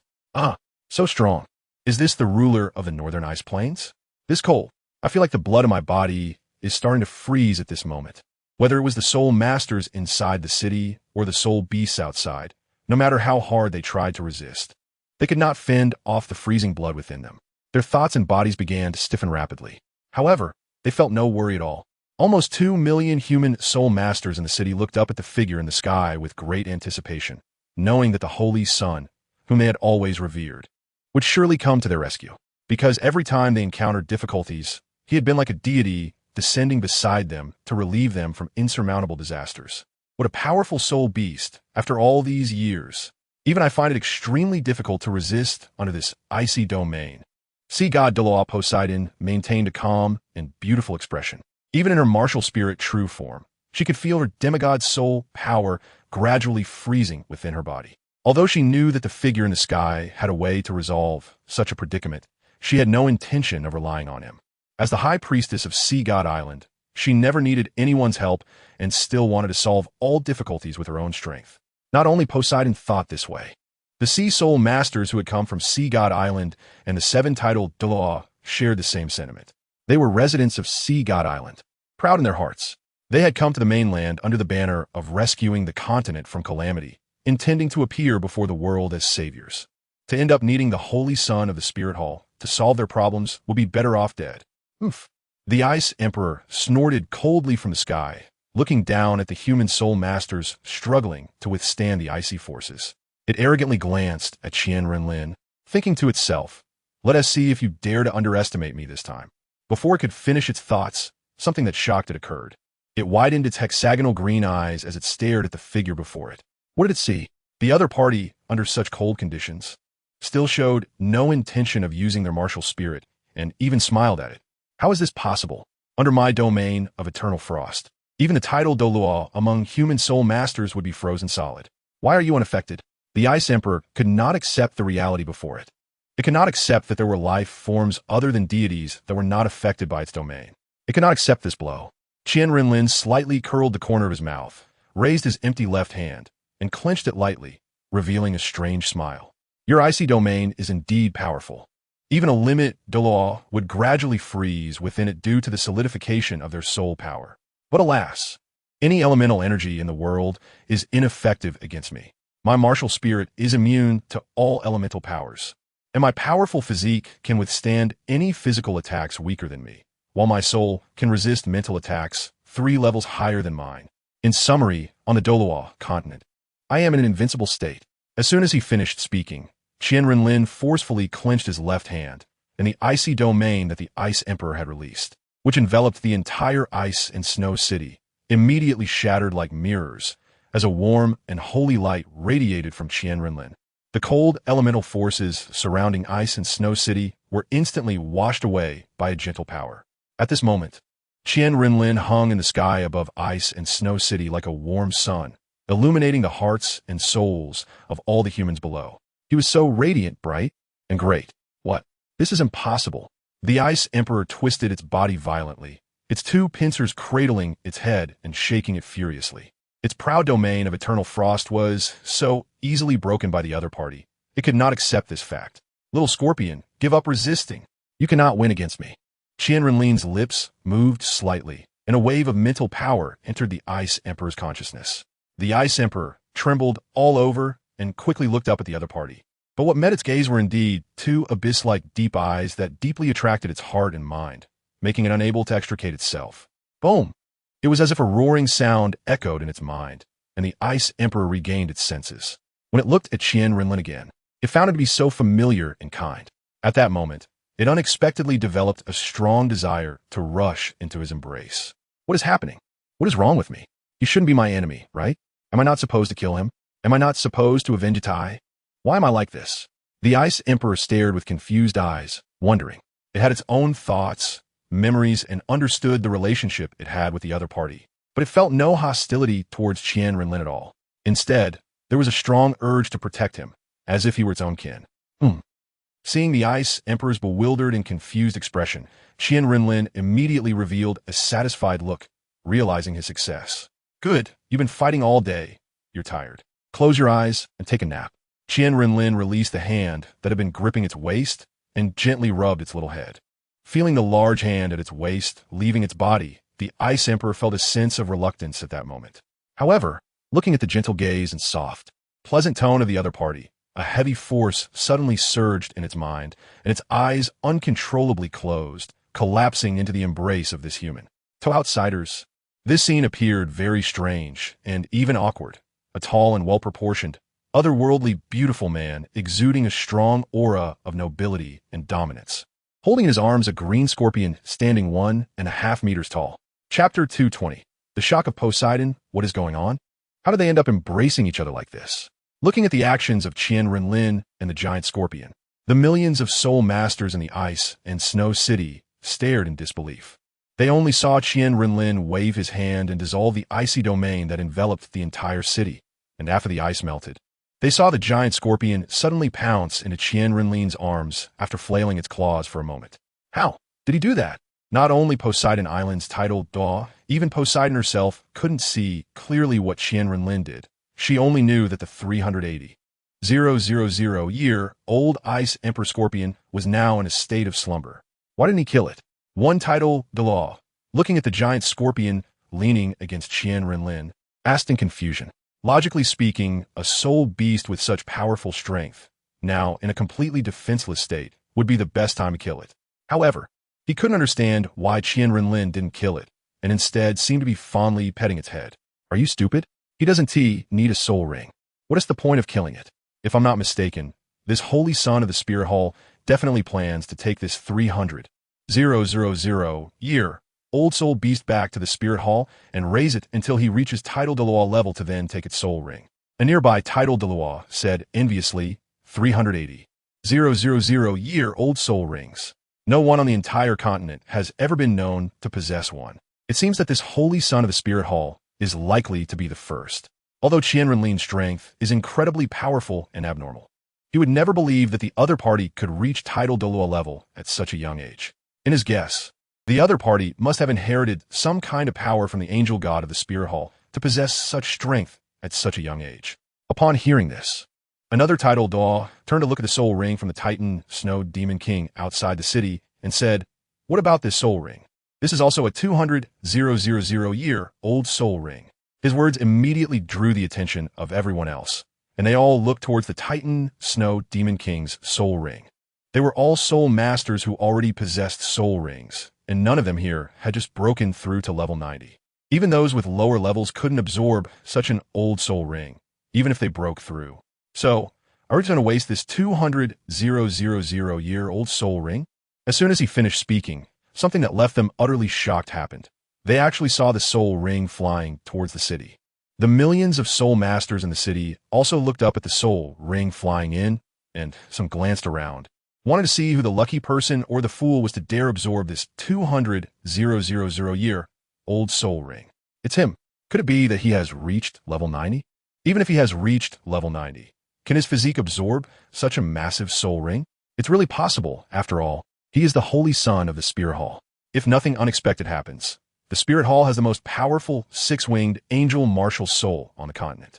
The Titan Snow Demon King's soul ring flew towards the city wall of ice in Snow City and then rapidly headed towards the figure hovering in the middle of the city. At that moment, the only one still standing there was Qian Renlin, along with the green scorpion in his arms. The soul masters of ice in Snow City looked at Qian Renlin with fervent admiration. The Holy Son is indeed the Holy Son, having reached level 90 soul power at just 14 years old, and he is also the only one on the continent to have absorbed a 200,000-year-old soul ring. At this moment, Qian Renlin, hovering in mid-air, ignored the discussions and fervent worship of those below. He was calmly gazing at the scarlet soul ring rapidly approaching him. Without any obstacles, the scarlet soul ring from the Titan Snow Demon King, which was over 199,000 years old, settled above Qian Renlin's head. At this time, naturally, nothing foolish dared to disturb him. Otherwise, not to mention whether the million residents of Ice and Snow City would agree. Just the presence of the three powerful figures in black above would not allow anyone to interrupt at this moment. After the earlier battle with the Soul Beast, the many-sea soul masters present knew how powerful those three figures were. Although their highest level was only level 93, they could single-handedly confront over a dozen 10,000-year soul beasts without losing ground. The strength they displayed was already on par with many of the priests from Poseidon Island. Poseidon looked at the three tidal Douluos from the Spirit Hall surrounding Qian Renlin in a triangular formation with an inexplicable expression. Earlier, when resisting the soul beasts, she keenly discovered something shocking. Is it a soul bone or a self-created soul skill? During the battle with the soul beasts, Poseidon noticed that these three tidal Douluos used at least over 10 different soul skills, all of which were very powerful. Among these soul skills, there were single-target killing skills and group attack skills. But what was that energy shield condensed outside their bodies? Ever since they arrived, she had noticed that whenever these three tidal Douluos encountered danger, a layer of yellow soul power shield would automatically appear around them. If it were a soul bone, it was impossible for each of them to have the same soul bone. If that were the case, how many soul bones would the Spirit Hall need? Just these three tidal Douluos would need to gather enough soul bones to have so many soul skills. If it were a self-created soul skill, then who created it? Moreover, the variety is so rich, able to attack and defend, single target and group attack, and adaptable to completely different martial souls. After decades without stepping onto the continent, when did the Spirit Hall produce such a talent? This was what puzzled Poseidon the most. Even if it were a self-created soul skill, not everyone could use it. For example, the Haotian sect's Great Summer Hammer and Chaotic Wind Hammer could not be used by anyone who wasn't a disciple of the Haotian sect. Learning would be useless. Even with the same soul ring, different martial souls would absorb different soul skills. And different types of martial souls couldn't even absorb them at all. The nature of martial souls is different, and the quality is different. The same self-created soul skill cannot be compatible, and forcibly using it could injure oneself, severely damaging the essence of the martial soul. Yet she saw that among the three tidal Douluos of the Spirit Hall, who each had different martial souls, at least three of the soul skills they used were the same. For example, the one with a Netherwolf martial soul and the one beside him with a Blade martial soul both used a group attack soul skill. Moreover, the yellow energy shield outside their bodies, she recognized at a glance, was definitely not the protective soul power shield that all soul masters possessed, as the defensive ability of the soul power shield carried by soul masters could only be lower than that of much lower-ranked soul masters. The Spirit Hall is truly shocking. Not only have they developed soul tools, but now they can also create soul skills in large quantities. Poseidon looked at Qian Renlin, who was absorbing the soul ring, and thought anxiously, the greater the power of the Spirit Hall, the stronger they become, the worse the situation on the continent will be.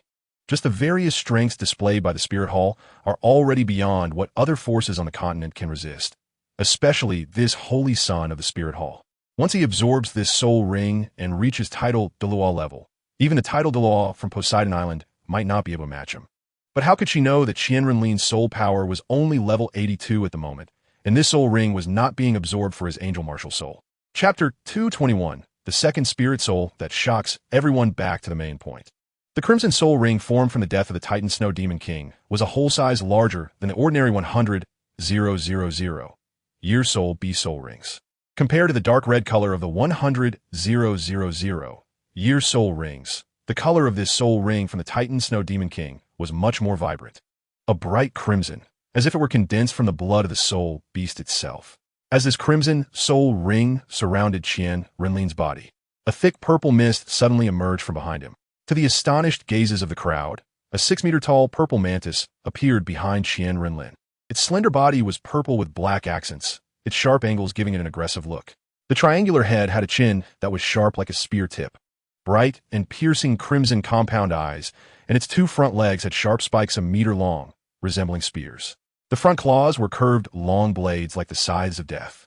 Its 2 hind legs were extremely muscular, full of explosive power, and its claws were beast-like, capable of crushing an adult skull with a single blow. The wings on its back were made of 2 pieces of light fabric engraved with countless black patterns, connecting 2 pairs of 6-bone spikes, looking light yet sturdy. When this mantis appeared, the hundreds of thousands of human soul masters in Ice Snow City and the tens of thousands of sea soul masters from Sea God Island seemed to witness something incredible, all staring wide-eyed in confusion at the purple mantis. I didn't see that wrong, did I? That's actually a mantis? You didn't see wrong. That is indeed a mantis, purple and several meters tall. But isn't the holy son of the spirit hall the child of the former and current pope? Shouldn't the spirit be a 6-winged angel or a spider? Why is it actually a mantis? Even if the spirit mutated, it shouldn't be this absurd. Not only were the sea soul masters from Sea God Island puzzled, but the residents of Ice Snow City were equally confused. Could it be that the holy son of the spirit hall wasn't the pope's biological son? This was explosive news. The soul masters of the spirit hall were also rubbing their eyes, staring in a daze.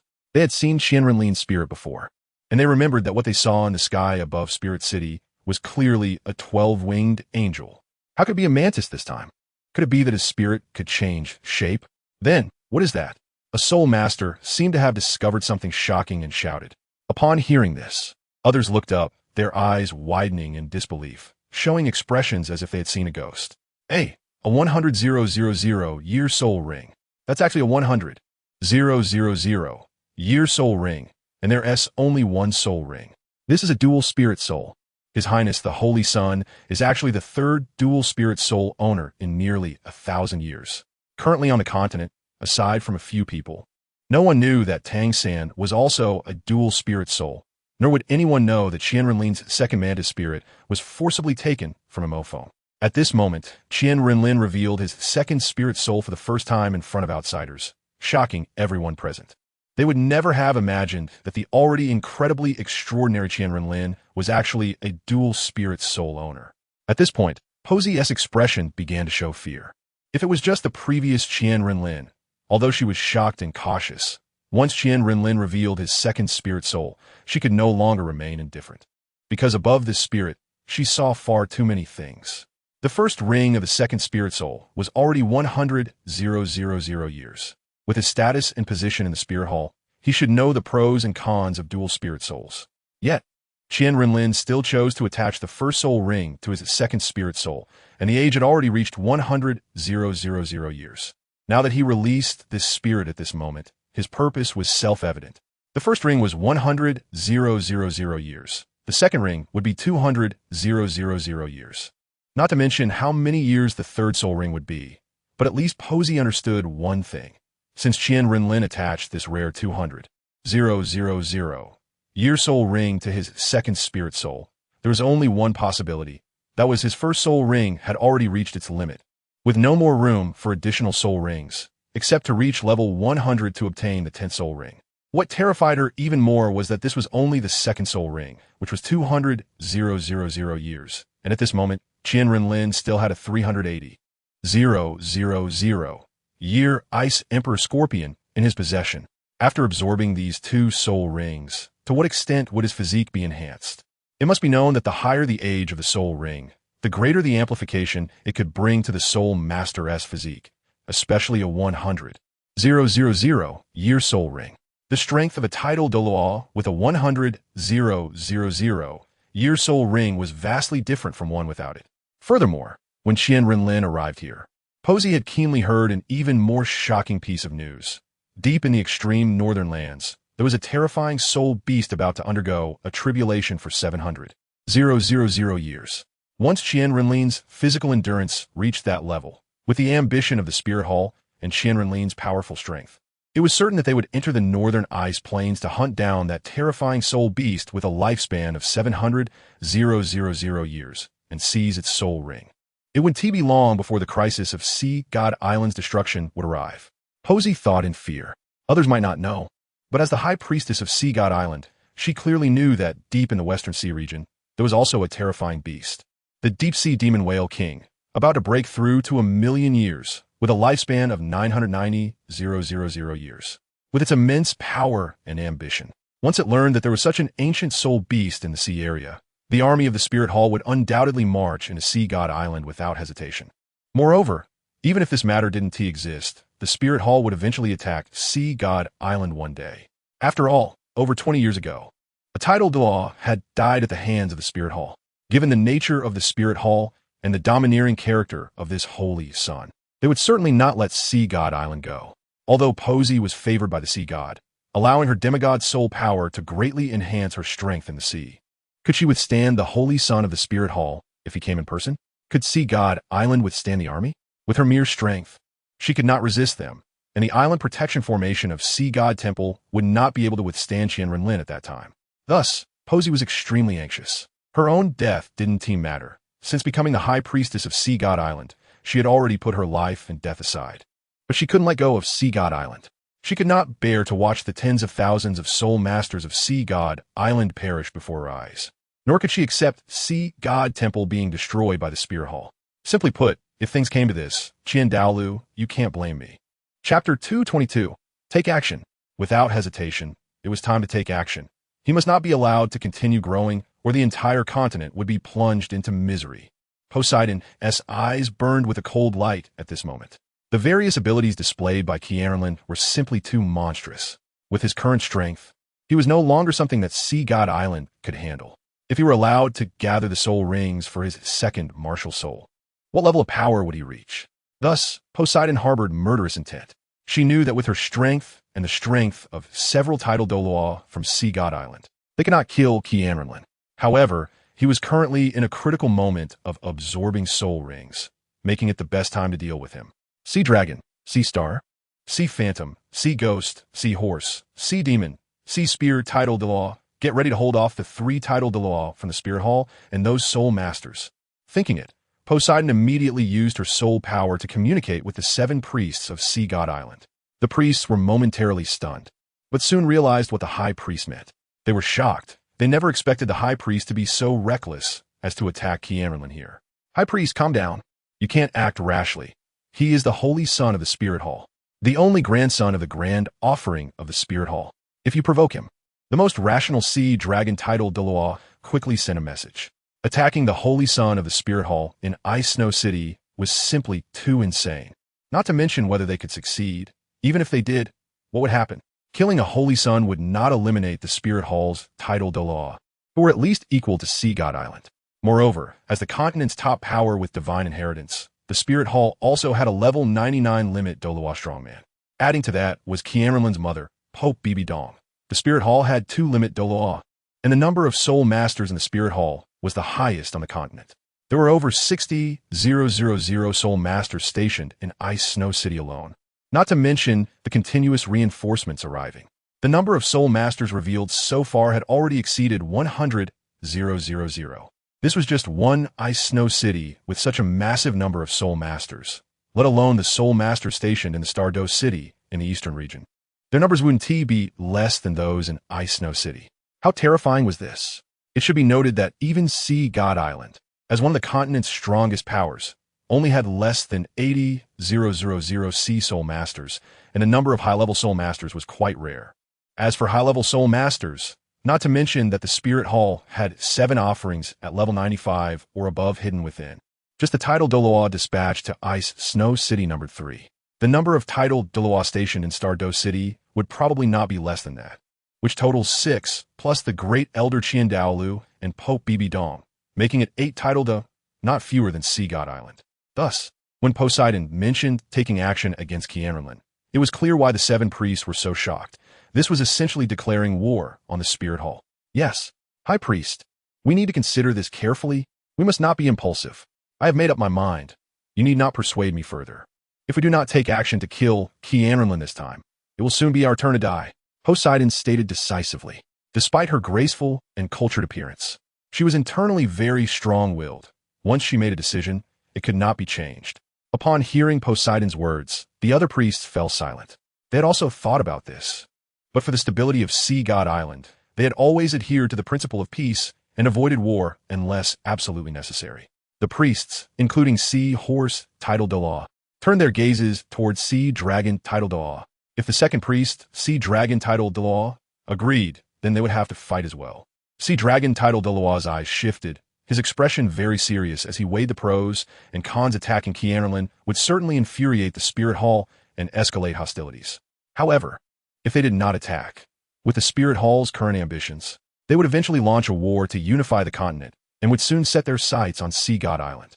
Since a confrontation with the Spirit Hall was inevitable, and now such a great opportunity was in front of them, why not eliminate this monster first? With his resolve firm, Sea Dragon Tidal Douluo sent a message. Alright, since we have already made enemies with the Spirit Hall, and now have the opportunity to kill the Holy Son of the Spirit Hall, let's act together and eliminate these 3 Tidal Douluo as well. With Sea Dragon Tidal Douluo's agreement, the other 6 priests no longer hesitated. After exchanging glances, they all nodded firmly, agreeing with Sea Dragon Tidal Douluo. Since they had decided to take action, they might as well eliminate these 3 Tidal Douluo at the same time. Seeing that all 7 priests agreed with her decision, Poseidon secretly nodded in satisfaction. She was pleased that these Tidal Douluo could assess the situation and did not back down just because of the Spirit Hall's power.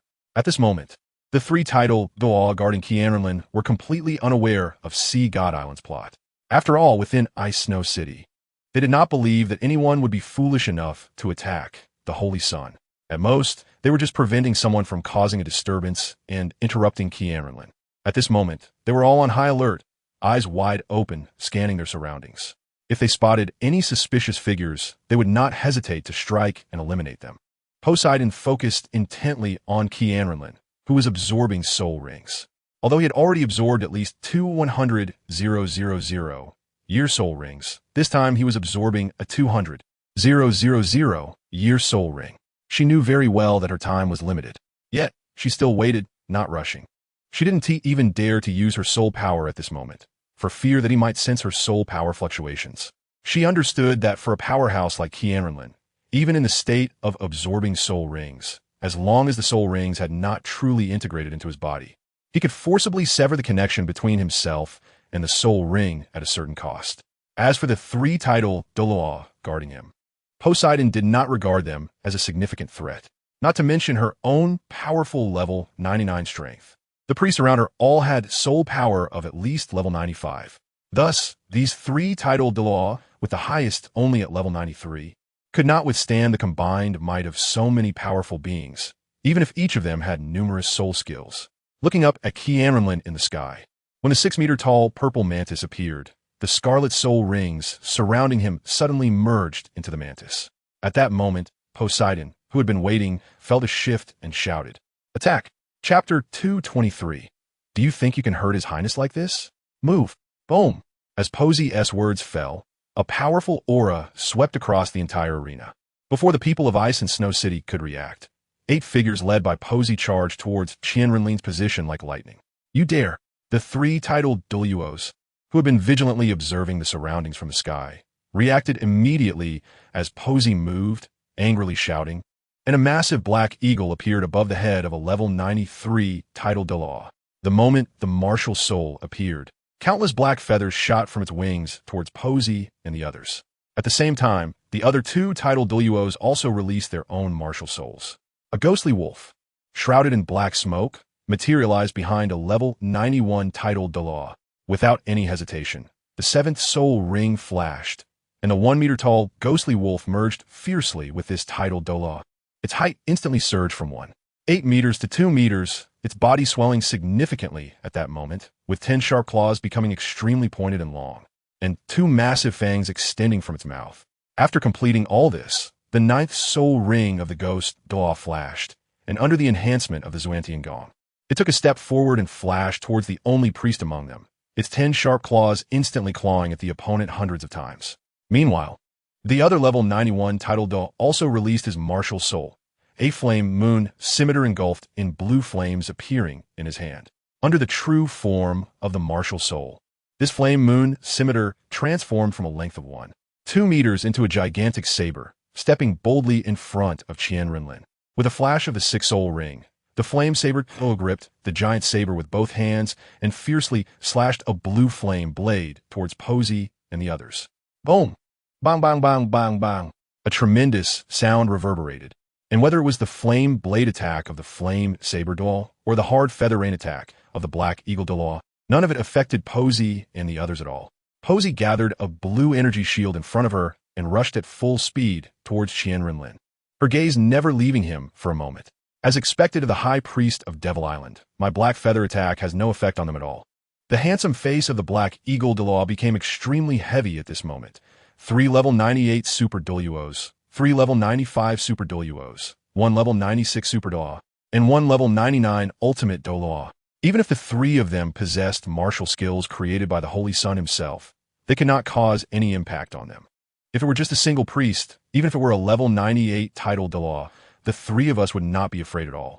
But with a total of 7 super Douluos and 1 ultimate Douluo, but do you think you can get close to His Highness like this? Overestimating yourselves. The black eagle Douluo's expression turned cold as he raised his right hand high and shouted, "Eagle team, form up." Huh? Watching the black eagle Douluo's expression shift from serious to cold in an instant, Posey's heart involuntarily skipped a beat. She sensed that something was off. Sure enough. Huh? Whoosh, whoosh, whoosh, whoosh. As soon as the black eagle Douluo's voice fell, the surrounding void suddenly twisted, and countless figures in black robes stood neatly behind him. These black-robed individuals all wore eagle masks, with several black feathers sticking out from their shoulders, their eyes filled with a cold, iron-blooded aura. Refer specifically to the clothing of Mo Yen, but with a spiked mask on their faces. At this moment, the many soul masters still in Ice and Snow City and the sea soul masters from Sea God Island also reacted. None of them expected that someone would launch a surprise attack on the Holy Son of the Martial Soul Hall at this time, and the attackers were the 8 priests from Sea God Island. In this moment, upon seeing the cold and unfriendly gazes of the surrounding people, the soul masters from Sea God Island began to feel a bit anxious. They had only 2 notable soul masters here, while the soul masters of Ice and Snow City numbered over 1 million. The sea soul masters panicked, but the mainland soul masters became furious. They never expected that this group of mysterious soul masters, whom they regarded as saviors, actually intended to harm the Holy Son of the Martial Soul Hall, whom they had always revered. They glared angrily at the sea soul masters, and countless soul powers surged, forming a substantial pressure that made this group of sea soul masters tremble with fear, ready to strike at any moment. What? How is this possible? In the sky, seeing the suddenly appearing black-robed figures, Posey and the priests from Sea God Island were all filled with disbelief. They had not sensed the presence of this hidden group at all. When did they arrive? Why didn't they appear during the Soul Beast Tide? Why did they only emerge at this moment? These 3 questions flooded the minds of the 8 titled Douluos, and at this moment, they truly realized how terrifying the Martial Soul Hall was. They had managed to endure so much, and even in such a significant crisis in Ice and Snow City, they still had a hidden strength that had not been revealed. Was the Martial Soul Hall afraid that we would attack them after helping fend off the Beast Tide? What terrified them even more was that the Martial Soul Hall had never trusted Sea God Island from the very beginning, even though they came to aid in defending Ice and Snow City against the Beast Tide as saviors. The Martial Soul Hall still did not trust them and had secretly retained a force to guard against them. But what does it matter? Just a mere 1,000 soul emperors. I am a level 99 ultimate Douluo, and I have 7 super Douluos above level 95 by my side. You only have 3 ordinary Douluos below level 94. What do you have to resist me? But Posey then coldly said. She had already seen that the highest among this group of black-robed individuals were only a few level 70 something soul saints, while the rest were all soul emperors in their 60s. Did they think these people could withstand so many peerless Douluos? Let's see. Hearing Posey's words, the Black Eagle Doll revealed a cold smile, and with a fierce wave of his right hand, the Black Eagle demon sculpture in a martial soul-possessed state instantly surged out from his body, soaring above the 1,000 members of the Eagle team with a shrill cry. Without needing the Black Eagle Doll to indicate, the 1,000 black-clad Eagle Mass Soul Masters all simultaneously released their martial souls. Unsurprisingly, they were all flight-type martial souls, and even the colors of their martial souls were all black. This is impossible. The priests from Sea God Island were shocked as they looked at the martial souls released by the Eagle team. They never expected that this group of people would all possess avian martial souls, and furthermore, that they were all black. They were stunned, looking in disbelief at these bird-type martial souls. A legion of soul masters composed of 1,000 flight-type bird martial souls. How incredibly difficult is that? No force in the world could achieve this. Even if Sea God Island was entirely composed of marine creatures, they could not gather 1,000 soul masters of the same type. Some had fish-type martial souls, some had turtle-type martial souls, and even some had shark-type martial souls, as well as octopus fish martial souls. Although they were all aquatic creatures, their species were not the same. It is unimaginable that even Sea God Island cannot gather 1,000 soul masters with the same type of martial soul. And to see 1,000 soul masters from the Spirit Hall, all composed of bird-type martial souls, is truly an extraordinary event. Chapter 224. The Formation Breaks, the Flying Eagle Formation. It must be said that since Poseidon and the others were determined to target Qian Renlin, their subordinates naturally had nothing more to say. Anyone who dared to disrespect the Crown Prince or offend him would face death, even if the people from Sea God Island were powerful. Black Eagle Douluo and the others would not retreat in the slightest. Boom! As the words fell, 1,000-man Soul Master Legion, composed entirely of flying bird-type martial souls, stood in neat formation behind Black Eagle Douluo. They clasped their hands together in front of their chests, their cold, emotionless eyes slowly closing. Suddenly, a thick black mist surged from this group of soul masters, and under the vast mist, the figures of the 1,000-strong Flying Eagle Legion gradually disappeared from everyone's sight. At the same time, the elemental soul power within these 1,000 soul masters surged toward the massive black demon eagle in the sky. Feeling the momentum gradually merging into one body, the expressions of Poseidon and the others became increasingly grave, not because the opponent's strength was growing, but because this was the first time the people from Sea God Island encountered such a miraculous formation. To be able to merge the power of 1,000 soul emperors into one person, this kind of extraordinary skill was incomprehensible to them. They didn't know how the Spirit Hall achieved this or who created it, but it was undeniable that with such technology, the Spirit Hall was absolutely invincible in the competition of Soul Master Legions. Although they knew how they reached this level, even a martial soul fusion skill required time. Poseidon's eyes turned cold, and the 3-meter-long golden staff in her right hand suddenly disappeared. She clasped her hands in front of her chest, and a majestic, imposing old figure appeared behind her. This was her martial soul, Sea God. Boom! As soon as the Sea God martial soul appeared, a powerful blue soul power surged like a torrent toward the massive black demon eagle behind Black Eagle Douluo. She aimed to disrupt their fusion before the martial soul fusion skill of the 1,000 soul emperors was completed. Black Eagle Douluo's eyes narrowed, and with a wave of his hand, the Black Eagle martial soul behind him let out a roar, its 6-meter-wide wings violently flapping. Countless black feathers spread around him like short swords, and in an instant, these soul power feathers fused together like an unyielding copper wall, seamlessly connected. Bang, bang, bang, bang. Poseidon's azure soul power collided with the feather shield, akin to a raging river crashing against a dam. Although the force was immense, it did not advance an inch. Such strong defensive capabilities? Poseidon's eyes narrowed. Although she had not used a soul skill, she was a level 99 limit Douluo, while the opponent was merely a level 93 low-tier title Douluo. Even with the enhancement of 1,000 soul emperor's power, they could at most reach the realm of a super Douluo. There isn't enough time. You all go kill their saint son. This person is left to me. It may sound long, but in fact, only a few breaths had passed since they started their attack. Seeing QianRenlin's martial soul power growing stronger, Poseidon quickly said to Sea Dragon Douluo and the others. Otherwise, if he absorbed the soul rings and awakened, they would probably not be his match. After saying that, Poseidon wasted no more time, instantly manifesting her martial soul and charging toward Black Eagle Douluo. The other 7 priests had no objections, their figures flashing as they sped toward the closed-eyed Qian Renlin. With the great priest's restraint, they did not believe they could be stopped even with the support of 1,000 soul emperors. You dare. 9th soul skill, Wolf Shadow Absolute Instant Kill. 9th soul skill, Flame Demon Fiery Blade. Yell. Seeing the 7 priests rushing toward them, Phantom Douluo and Flame Blade quickly positioned themselves in front of Qian Renlin and shouted, unleashing their own 9th soul skills. Phantom Douluo vanished like a ghost, appearing in front of a priest in the next moment. With the enhancement of the Qian skill, he struck the priest hundreds of times before moving behind another priest, darting in and out of the void, his form ethereal, making it impossible for the opponent to catch his shadow. At the same time, Flame Blade Douluo's attack also came crashing down. With the enhancement of the Qian skill and disregarding soul power consumption, dozens of massive fiery blades struck the 7 priests one after another. Boom! With a resounding explosion. As the mist from the soul power explosion cleared, Phantom Douluo and Flame Blade Douluo focused their eyes, and their faces suddenly changed. Under their strongest attacks, these priests were completely unharmed. The 7 Super Douluo, 6 men and 1 woman, maintained their speed as they flew toward this location. Even with the Crown Prince's Qian skill, facing their combined attack, 7 Super Douluo at level 95 or above could not be harmed, and they couldn't even manage to hold them off for a moment. Flame Blade Douluo's expression darkened. They did not know how long it would take Qian Renlin to absorb the soul rings, not to mention whether the opponent could awaken in a short time, even if he could act as elders of the Spirit Hall.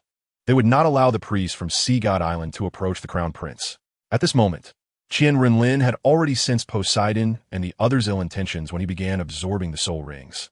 But he had no worries at all, continuing to absorb the soul rings without changing his expression. Not to mention that these mere 200,000-year soul rings could be absorbed with a wave of his hand. Just a sacred technique he created, the Holy Lin Cannon, could automatically protect him at the first sign of danger. Moreover, although he was in the process of absorbing the soul rings, his consciousness was very clear, and should any crisis arise, he could release a mental attack at the first opportunity.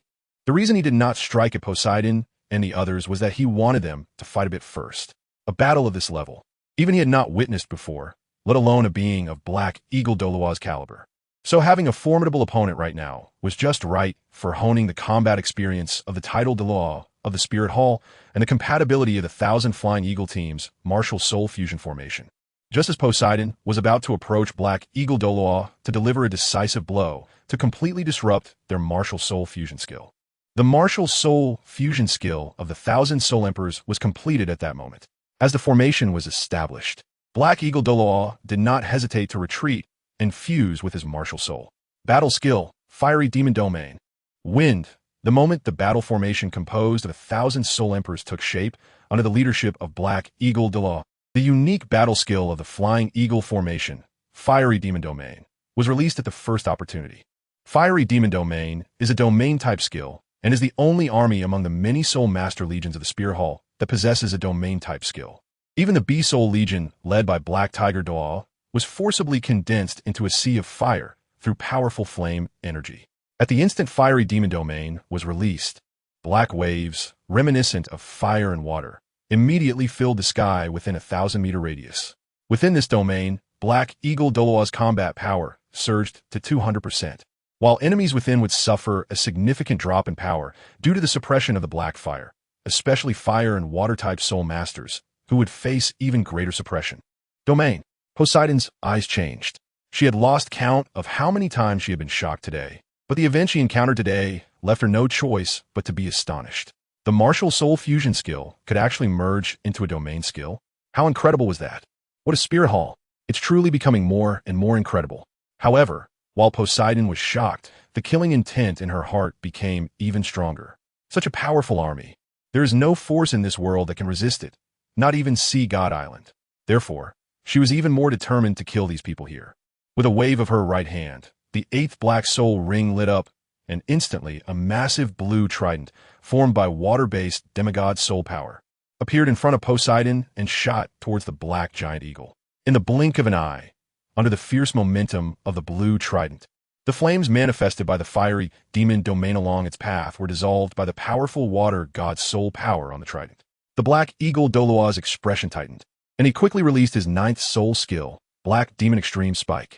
At the same time, the Xiantian Gong in his body began to operate rapidly, and the two massive wings behind the black eagle wrapped around him in preparation to withstand the opponent's attack.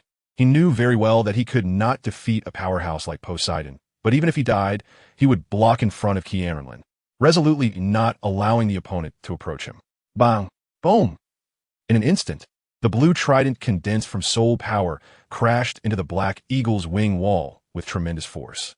The strong explosive power and impact meant that the black eagle's wing wall had no ability to resist the trident's might and was instantly pierced through, scattering countless feathers in the surrounding sky. Amidst the painful cries of the black eagle, the giant trident, after piercing through the wing wall, continued its unstoppable advance towards the black eagle. The black eagle Doa's pupils constricted sharply as he looked at the approaching trident, and before he could make any defense, he was suddenly knocked back by a powerful force, his martial soul directly disintegrating under this blow.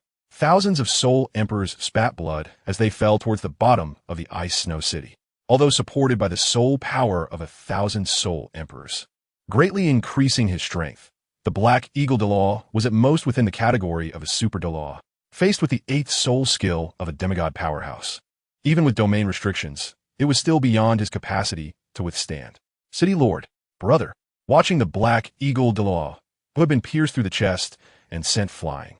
Both the residents of Ice Snow City below and the other two titled Douluo of the Spirit Hall expressed their grief and sorrow at this moment.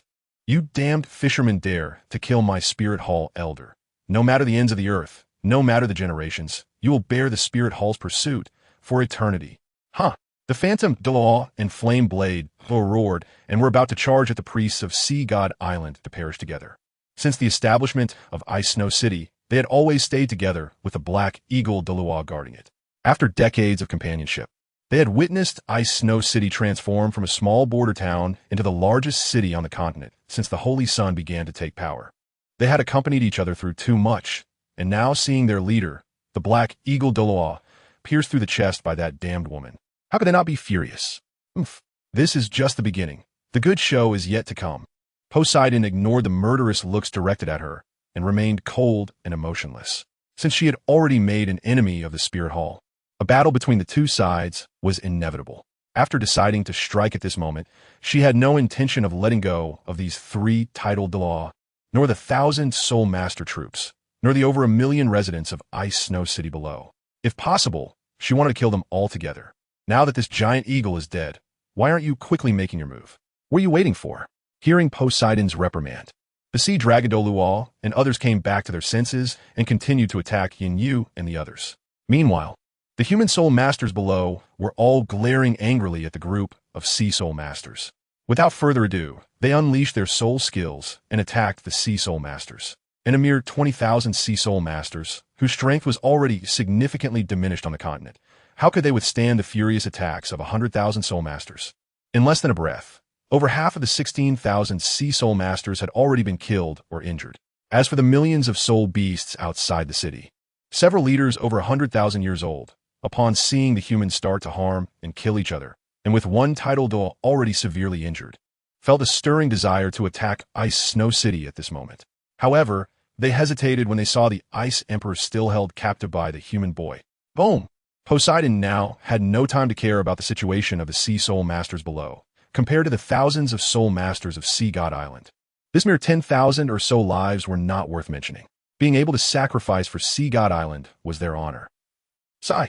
At this moment, a sigh came from around, and the 8 priests of Sea God Island stopped their movements, cautiously scanning the surroundings. They did not expect that, even at this time, there were still mysterious powerhouses hiding nearby.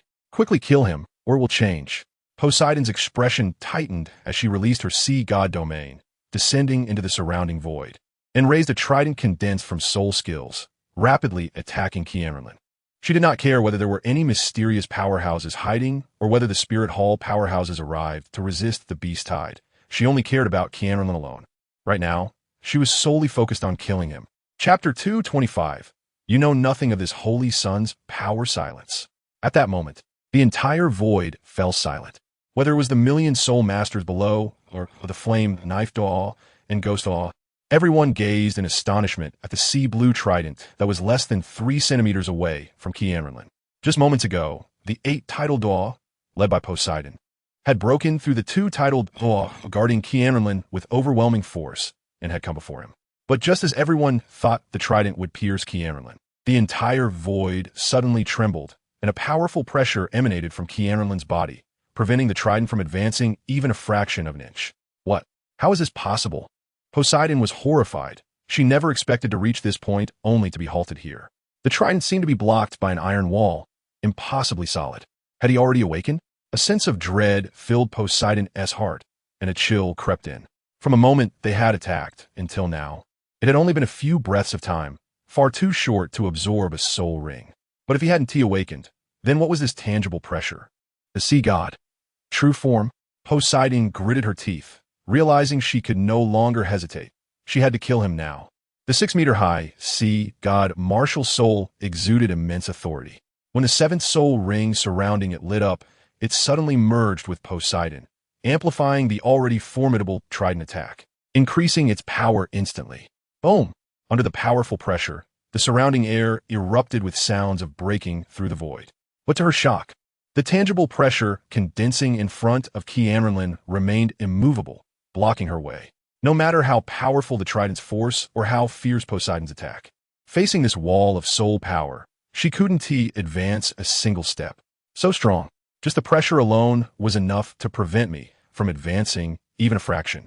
His power is definitely beyond that of a demigod. As he reached the realm of a god, Poseidon clenched her teeth, cold sweat breaking out on her forehead. Under this pressure, she felt an overwhelming sense of oppression.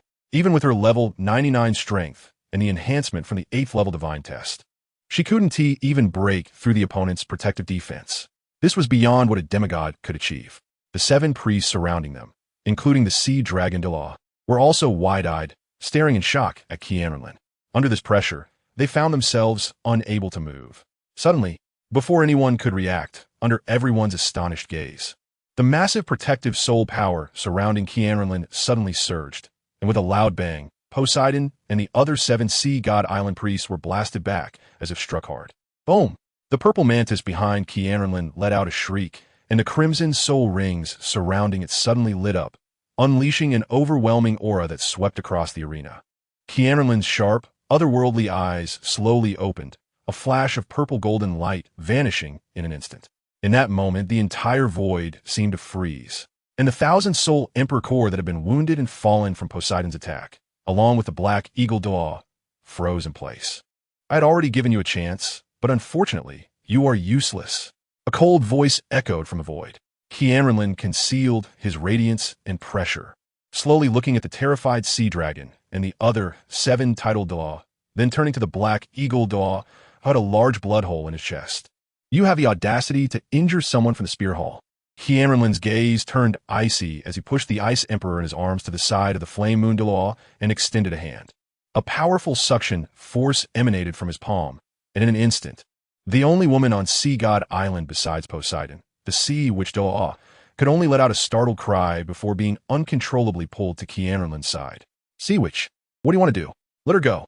The Sea Witch Dalu was restrained, and Poseidon and the others were immediately alarmed, shouting urgently to rush over to save her.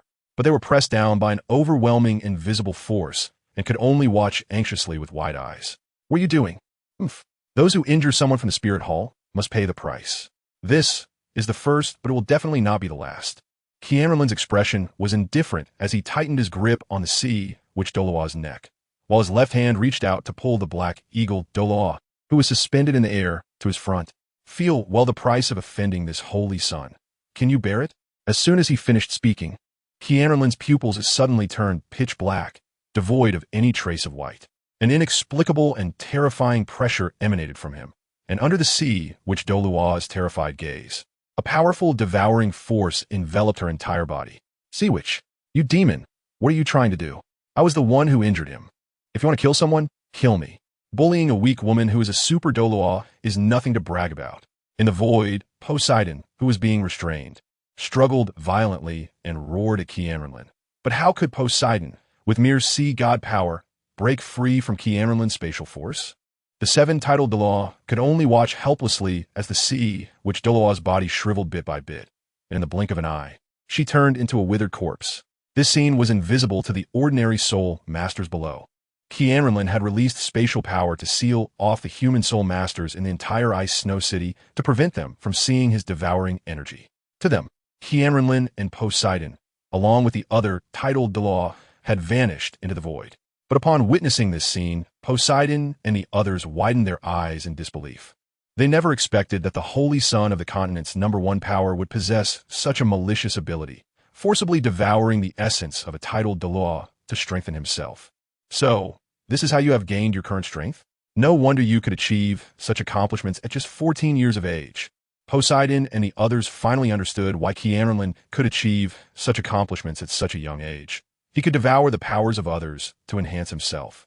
Upon hearing this, Qian Renlin casually threw away the now lifeless sea, which Douluo, and snorted coldly, saying, "Humph, you know nothing of this holy son's power." Chapter 226. Events from 20 years ago. You were the son of the Spirit Hall, the holy son in the eyes of all soul masters on the continent.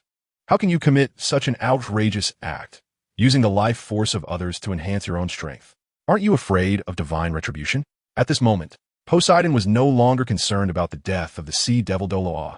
She did not expect that as the grandson of Dalu, the esteemed holy son of the Spirit Hall, he actually relied on devouring the life force of others to increase his power. Setting aside how he managed to do this, such actions would not be accepted by the continent. This is a violation of morality and a transgression against heaven. This is the characteristic of my martial soul. Its existence is truth. As for you, taking advantage of my absorption of the spirit ring to ambush me, and even wounding the hero guarding ice and snow city against soul beasts. The one who should face divine retribution is you, Sea God Island, Qian Renlin said coldly, casually injecting the life force he had absorbed from the sea devil Douluo into the black eagle Douluo. Instantly, the wound on the opponent's chest, which had been severely injured by Poseidon's trident, began to heal at a visible speed, and the dissipating life force gradually restored at that moment. After doing all this, Qian Renlin released a strong aura of life, descending upon the 1,000 soul emperor troops suspended in midair, under the powerful life elements. The injuries of the 1,000 members of the Flying Eagle Corps, who had been heavily injured by Poseidon's attack, rapidly recovered. Watching Qian Renlin's series of actions, Poseidon and the others fell silent. While it could be said that the absorption of the essence from the sea devil Douluo was a violation of natural law, the other party was right. Everything that exists has its own truth. However, deep down, they still felt that such an evil ability should not exist. But now, witnessing the other party using life force to heal the Black Eagle Douluo and the 1,000 Soul Emperors, their hearts began to waver. Although he was saving the people of the Spirit Hall, his own subordinates, the fact that his martial soul could achieve this indicated many issues. To be able to devour and destroy others while simultaneously able to heal and provide life, destruction and life, evil and justice, all these things converging into one. When this world could possibly destroy him, is this fate? Should the Spirit Hall truly unify the continent? What about the existence of Sea God Island? At this moment, Poseidon was confused. She began to doubt everything she had done. As the High Priestess of Sea God Island, she had always prioritized harmony. If the continent were to unify, it would inevitably lead to war, and with war comes death. She did not want to see death, nor did she want to witness it. However, as the High Priestess of Sea God Island, I cannot allow Sea God Island to be affected in any way, nor can I allow the Sea God Temple to be destroyed in an instant. 20 years ago, you were able to start a war against Sea God Island. Now, 20 years later, with the increasingly powerful Spirit Hall and your wolfish ambitions, you certainly will not let Sea God Island off the hook. Poseidon stated resolutely. Long ago, after the Spirit Hall discovered the existence of Sea God Island, they had already launched a war to occupy its territory. Because of the unique nature of Sea God Island, they even lost a title Douluo, and thousands of soul masters from the Spirit Hall were completely annihilated. Since then, the Spirit Hall labeled Sea God Island as the Devil Island, implying that it was a forbidden area for soul masters on the continent, where all who went could not return alive. But Poseidon knew that with the Spirit Hall's vindictive nature, they would not simply let this grudge go. Moreover, their ambition to unify the continent was gradually becoming apparent, and it was impossible for them to allow the existence of a force like Sea God Island. Qian Renlin naturally knew what Poseidon was referring to. Before that, his grandfather Qian Dalu had already known Poseidon and had expressed his feelings to her along with Tang San. However, later, due to her statement that whoever became a god first would be favored, he had no choice but to give up on that affection and found a woman to give birth to Qian Xuanji. As for the Spirit Hall, sending a troop of soul masters to attack Sea God Island, it was likely that Qian Dalu intended to destroy the other side and forcibly keep Poseidon by his side.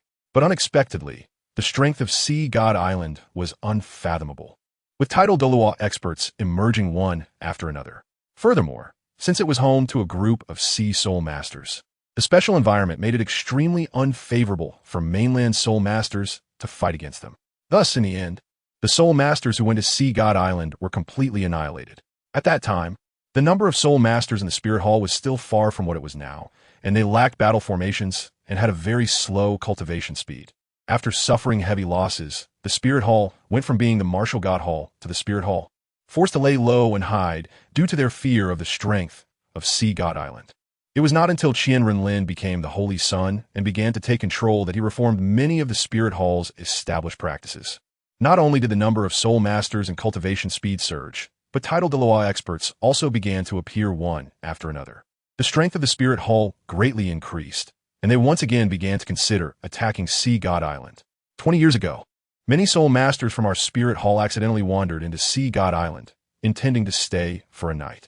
But unexpectedly, you were so malicious, launching a midnight ambush to slaughter them, causing them to eternally sleep within the giant mouth of the deep sea. Qian Renlin said with a solemn expression and a grand tone, "Now, after years of hard training, I have finally achieved my goals, and it is time for me to avenge those brave men who died for the Spirit Hall." What? Poseidon and the others stared in disbelief as they listened to Qian Renlin's grandiose words. What do you mean just looking for a place to stay? And what about a midnight ambush to slaughter the soul masters of the Spirit Hall? After years of hard training, are you sure your cultivation wasn't obtained by devouring others? How can you say such shameless words? You're talking nonsense. Indeed, as soon as Qian Renlin finished speaking, the most hot-tempered sea horse Douluo began to curse. It was clearly you Spirit Hall who wanted to attack and annex our Sea God Island. Yet you dare to reverse right and wrong by saying we ambushed and harmed them? Those who died for your expansion are still lying at the bottom of the sea, and as their holy son, you utter such shameless words. If those who died were to know, how heartbroken they would be. Heh. Qian Renlin smiled upon hearing this. So what? They sacrificed for the Spirit Hall. That was their honor. Since you also admitted that they were killed by you and their bodies lie at the bottom of the sea, I, as their holy son, must avenge them and then go to the bottom of the sea to recover their remains. Otherwise, their bodies would have no home. Ahem. Readers on other platforms cannot see the author's words, so I will mention it here. Those who have been able to follow this book to this point on other platforms indicate that you also like this book.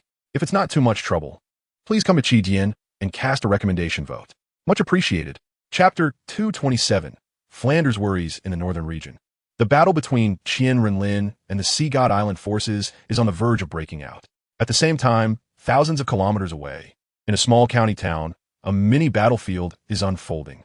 The sudden beast tide from the Stardo Great Forest and the extreme north, the two largest soul beast gathering places on the continent, has caught everyone off guard, leading to heavy casualties in the two major cities guarding the border. Currently, the continent is facing its greatest crisis in history, and even the two empires and the Spirit Hall cannot stand by idly. They have issued orders for all soul masters across the continent to take this as their responsibility and rush to the battlefield to support the two empires. With the crisis looming, Tang San and the other academies participating in the Soul Master Elite competition are ignored by the Spirit Hall. Amid the chaos across the continent, Tang San and his companions left Spirit City with the main force and hurried towards the Heaven Do Empire. However, just when they were less than 10 kilometers from the capital of the Heaven Do Empire, Flanders suddenly led Dai Mubai and the others to change direction toward another place. After 3 days of nonstop travel, they finally arrived at a small, inconspicuous county town over 100 kilometers away. Seeing his teacher in such a hurry and anxious, Ma Hongjun asked in confusion, "Teacher, why aren't we going to the Heaven Do City, but instead coming to this deserted little county town?" Hearing Ma Hongjun's question, the rest of Shrek also looked at Flanders, their calm exterior hiding their confusion. They too did not understand why Flanders suddenly diverged from the main force to come to this small place just outside the Heaven-Do city. Sigh. With the current turmoil on the continent, it's chaotic everywhere, and even the Heaven-Do city is not safe. Flanders signaled Dai Mubai to put down Tang San, turned around to close the doors and windows, and said helplessly, "Teacher, are you saying that if we go to Heaven-Do city now, it will be dangerous? But who would attack us?" Ma Hongjun asked, frowning in confusion upon hearing Flanders' words. Flanders nodded and said, "That's right. Right now, the elite forces of the two empires and the Spirit Hall are all heading to the two main border cities to resist the Soul Beasts. The Heaven-Do city is empty, and with the Spirit Hall's ambitions, if they were to attack the Heaven-Do Empire at this time, they could easily take the city without losing a single soldier." Flanders stopped Ma Hongjun from saying anything more. "I know you have doubts, but we cannot afford to take risks.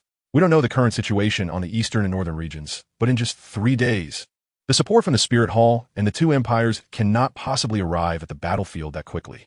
Yet it is precisely in these 3 days that, without the Spirit Hall and the two empire support, the Soul Beast from the Star-Do Great Forest and the extreme north have not stepped into the eastern and northern regions, which indicates that the soldiers guarding Star-Do City and Ice Snow City have temporarily withstood the beast tide and prevented the situation from worsening.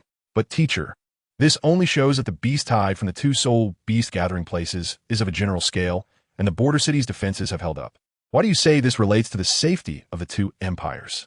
Ma Hongjun asked, still confused, not understanding how these two matters were connected.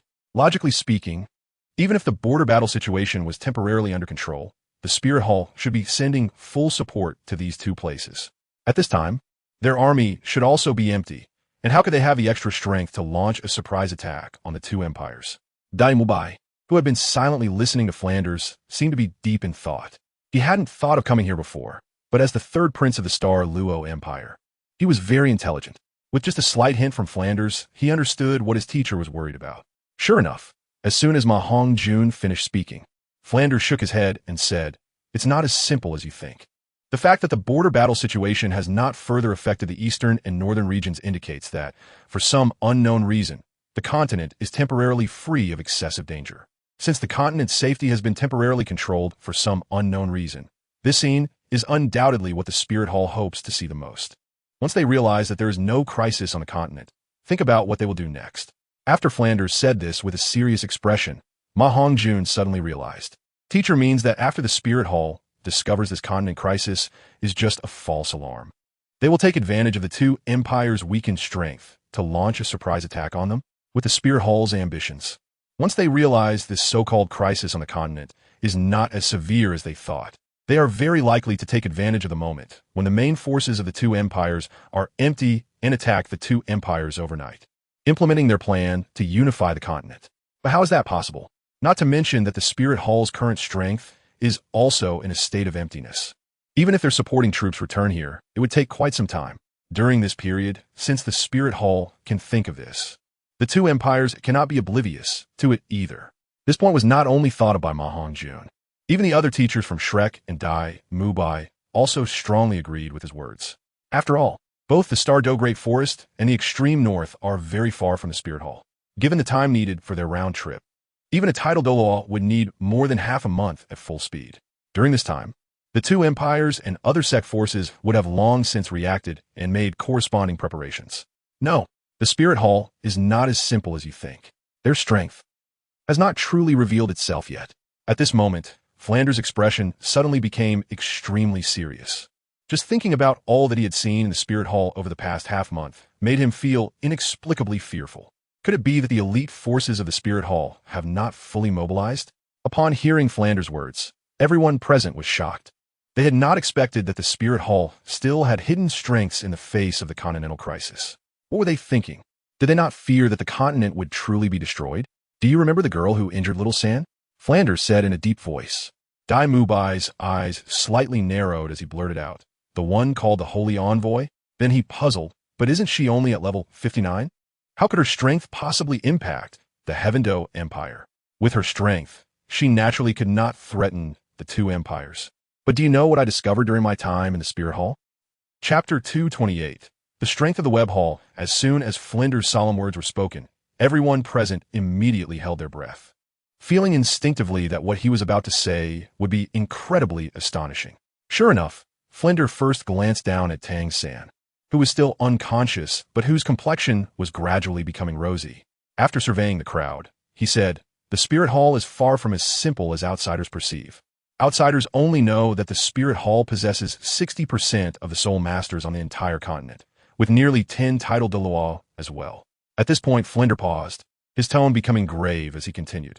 "However, everything I witnessed in Spirit City indicates that the strength of the Spirit Hall goes far beyond this. Among the hundreds of thousands of residents in Spirit City, there is not a single ordinary person. They are all Soul Masters. Moreover, except for newborn infants, the lowest among them has at least the cultivation of a level 21 Great Soul Master." What? Hundreds of thousands of residents, and the lowest is a Great Soul Master? How is that possible? As soon as Flinder's words were spoken, the crowd was shocked. During their half-month stay in Spirit Hall, they had hardly stepped out of their room except for occasionally watching others compete. They had not expected that the Spirit Hall possessed such a large number of Soul Masters. Even in the Heaven Do Empire, which boasts a population of tens of millions, the number of Great Soul Masters is only around 100,000. The rest are mostly low-level Soul Masters with soul power below level 10, and many are ordinary mortals without any soul power at all. It is easy to imagine how astonishing it is that Spirit City has hundreds of thousands of residents, all with at least level 21 Great Soul Master cultivation. Moreover, the Spirit Hall does not only have one Spirit City. It is just that their headquarters is located at the center of Spirit City, so outsiders only know this relatively small city. However, they know that several dozen kilometers away from Spirit City, there's another large city directly under their leadership, which is not smaller than the capital of the Heaven Do Empire. If this is the case, then adding that city, even if the number of Soul Masters there is not as exaggerated as in Spirit City, there would still be at least half of them at the level of Great Soul Master or above.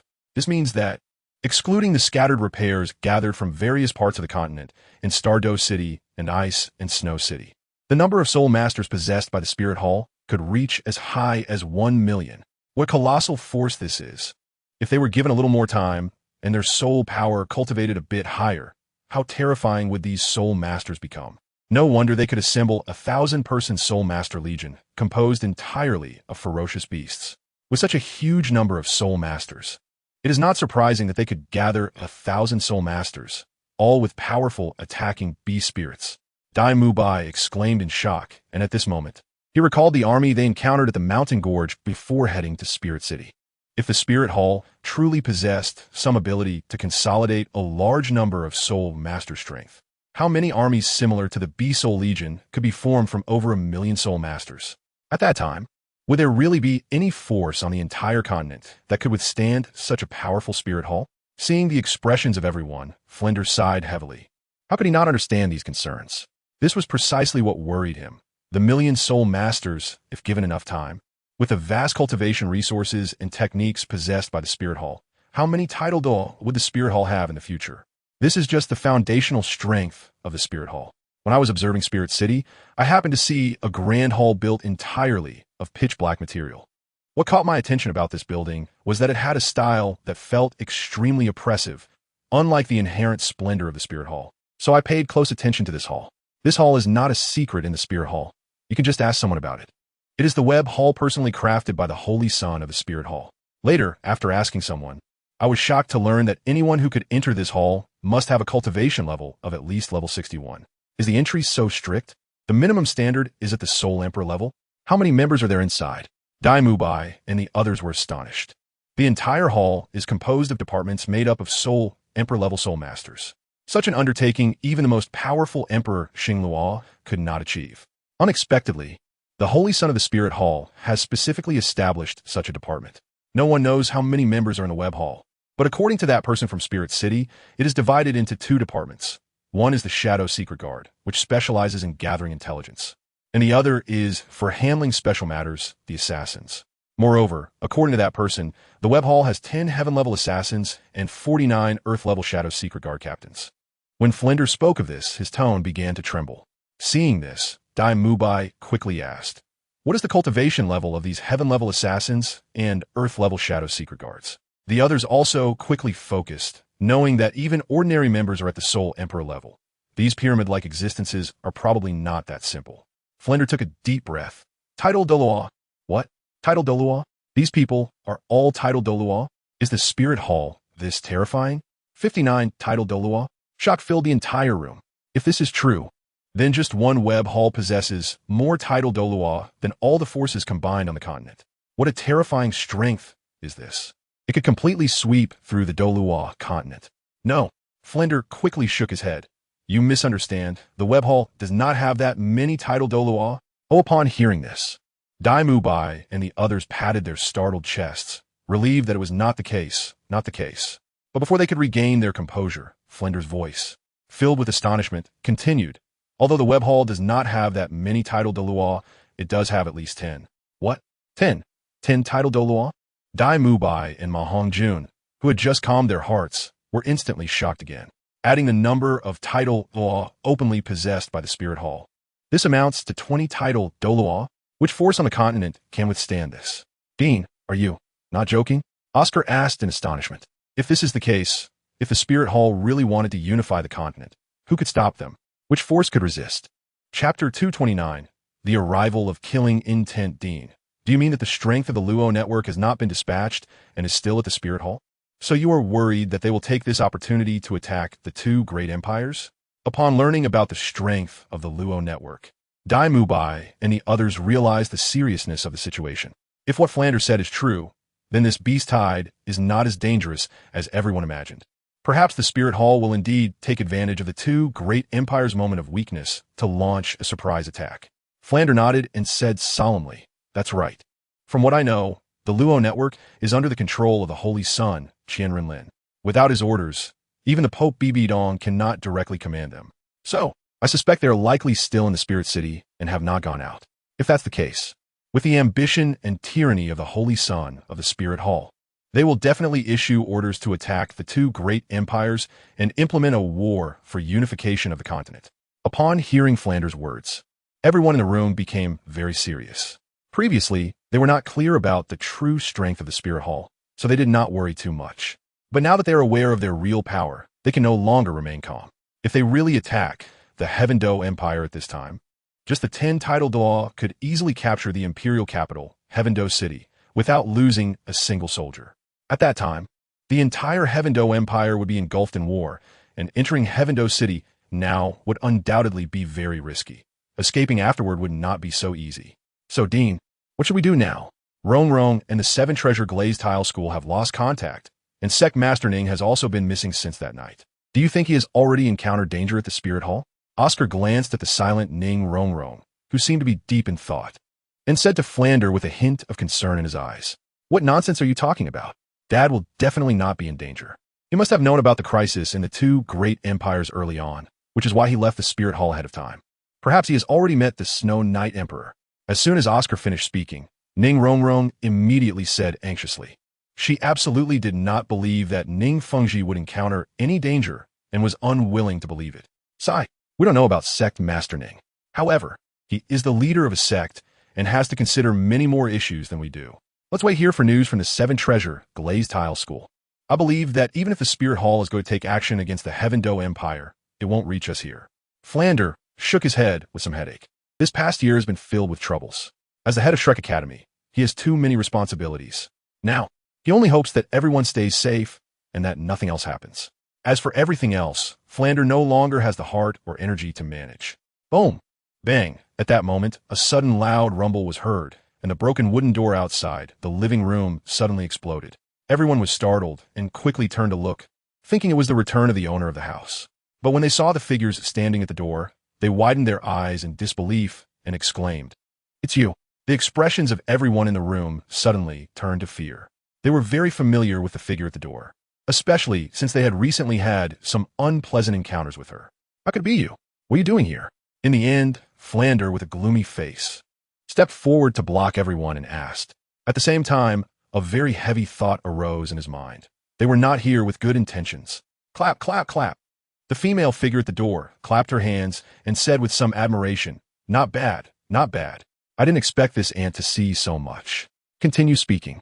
Let this holy envoy hear what else you know. Indeed, the visitor was the self-proclaimed holy envoy of the Spirit Hall, Dugu Yin. Behind her, Besides the 4 female guards they had seen at the Angel Plaza, there were also 2 unfamiliar figures shrouded in black robes, making it impossible to see their appearance. We don't seem to have offended the Spear Hall. Does Qian Renlin really want us dead? Did he actually send you to chase us here? Flander said in a deep voice. Previously, they had only been attacked because Tang San had shed a few drops of blood in a moment of emotional agitation. Now that the other party had chased them all the way here, they would never believe it was not under the orders of someone. The one who could not tolerate them the most was undoubtedly the holy son of the Spirit Hall, Qian Renlin. After all, their conflict initially arose because of Tang San. And as far as they knew, Tang San's mother had died because of Qian Renlin's father. Qian Renlin's father, the former pope of the Spirit Hall, had also been killed by Tang San's father. Therefore, the enmity between them could be said to be profound. An ant is just an ant. In this world, anyone who offends the master must die. And with you lowly people, there is no need for the master to act personally. This holy envoy is enough. Duguyan said coldly. As the earliest servant to follow Qian Renlin, she was most aware of the grudges between her master and Tang San. She also knew that Tang San had always been the person her master was most worried about. Although for some unknown reason, her master no longer prioritized him as a servant. She would not allow Tang San's existence, nor would she spare anyone around him. Attack! Leave no one inside. With that thought, Duguyan suddenly waved her slender hand and said with killing intent, stepping back a bit to avoid being affected by the battle. As soon as Duguyan's voice fell, the 2 middle-aged men in black robes behind her took a step forward, and a massive pressure emanated from them.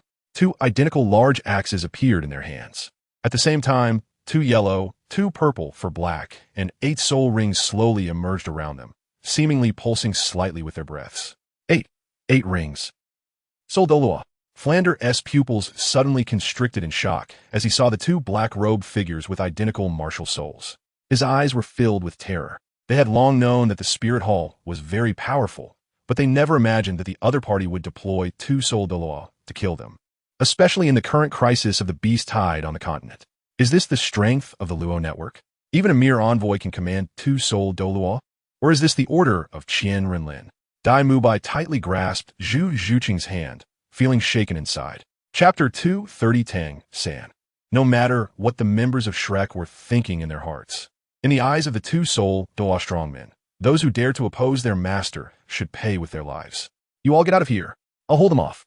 Without time to think, Flander rushed in front of the 2 Soul Douluo and urgently said to Dai Mubai and the others. With his mere 78th level soul sage strength, he had no chance of winning against the 2 Soul Douluo. He also knew that it was impossible for so many people to escape, so instead of dying here uselessly, he wanted to buy some time for these little monsters. No, we won't leave. If we die together. If the Spirit Hall wants our lives, then let them come. Dai Mubai said firmly, stepping forward beside Flander. Montak Bai. Upon hearing Dai Mubai's words, Zhu Zhuqing and the others anxiously shouted. Facing such a situation, they were undoubtedly caught off guard. They didn't even have a moment to react. It was unclear whether to leave or stay. You don't need to persuade me anymore. After being in Shrek for so long, I've learned one thing. Hiding is the behavior of cowards. I should stand up and face this. This time, I will not back down. Dai Mubai's resolute words struck the hearts of everyone present like a bolt from the blue, also solidifying their own thoughts. Zhu Zhuqing walked resolutely to Dai Mubai's side, reached out her right hand, and grasped his, saying, I will accompany you. Dai Mubai was taken aback, staring intently at her beautiful face. After a long moment, he nodded heavily and said, All right, we go together. We won't leave either.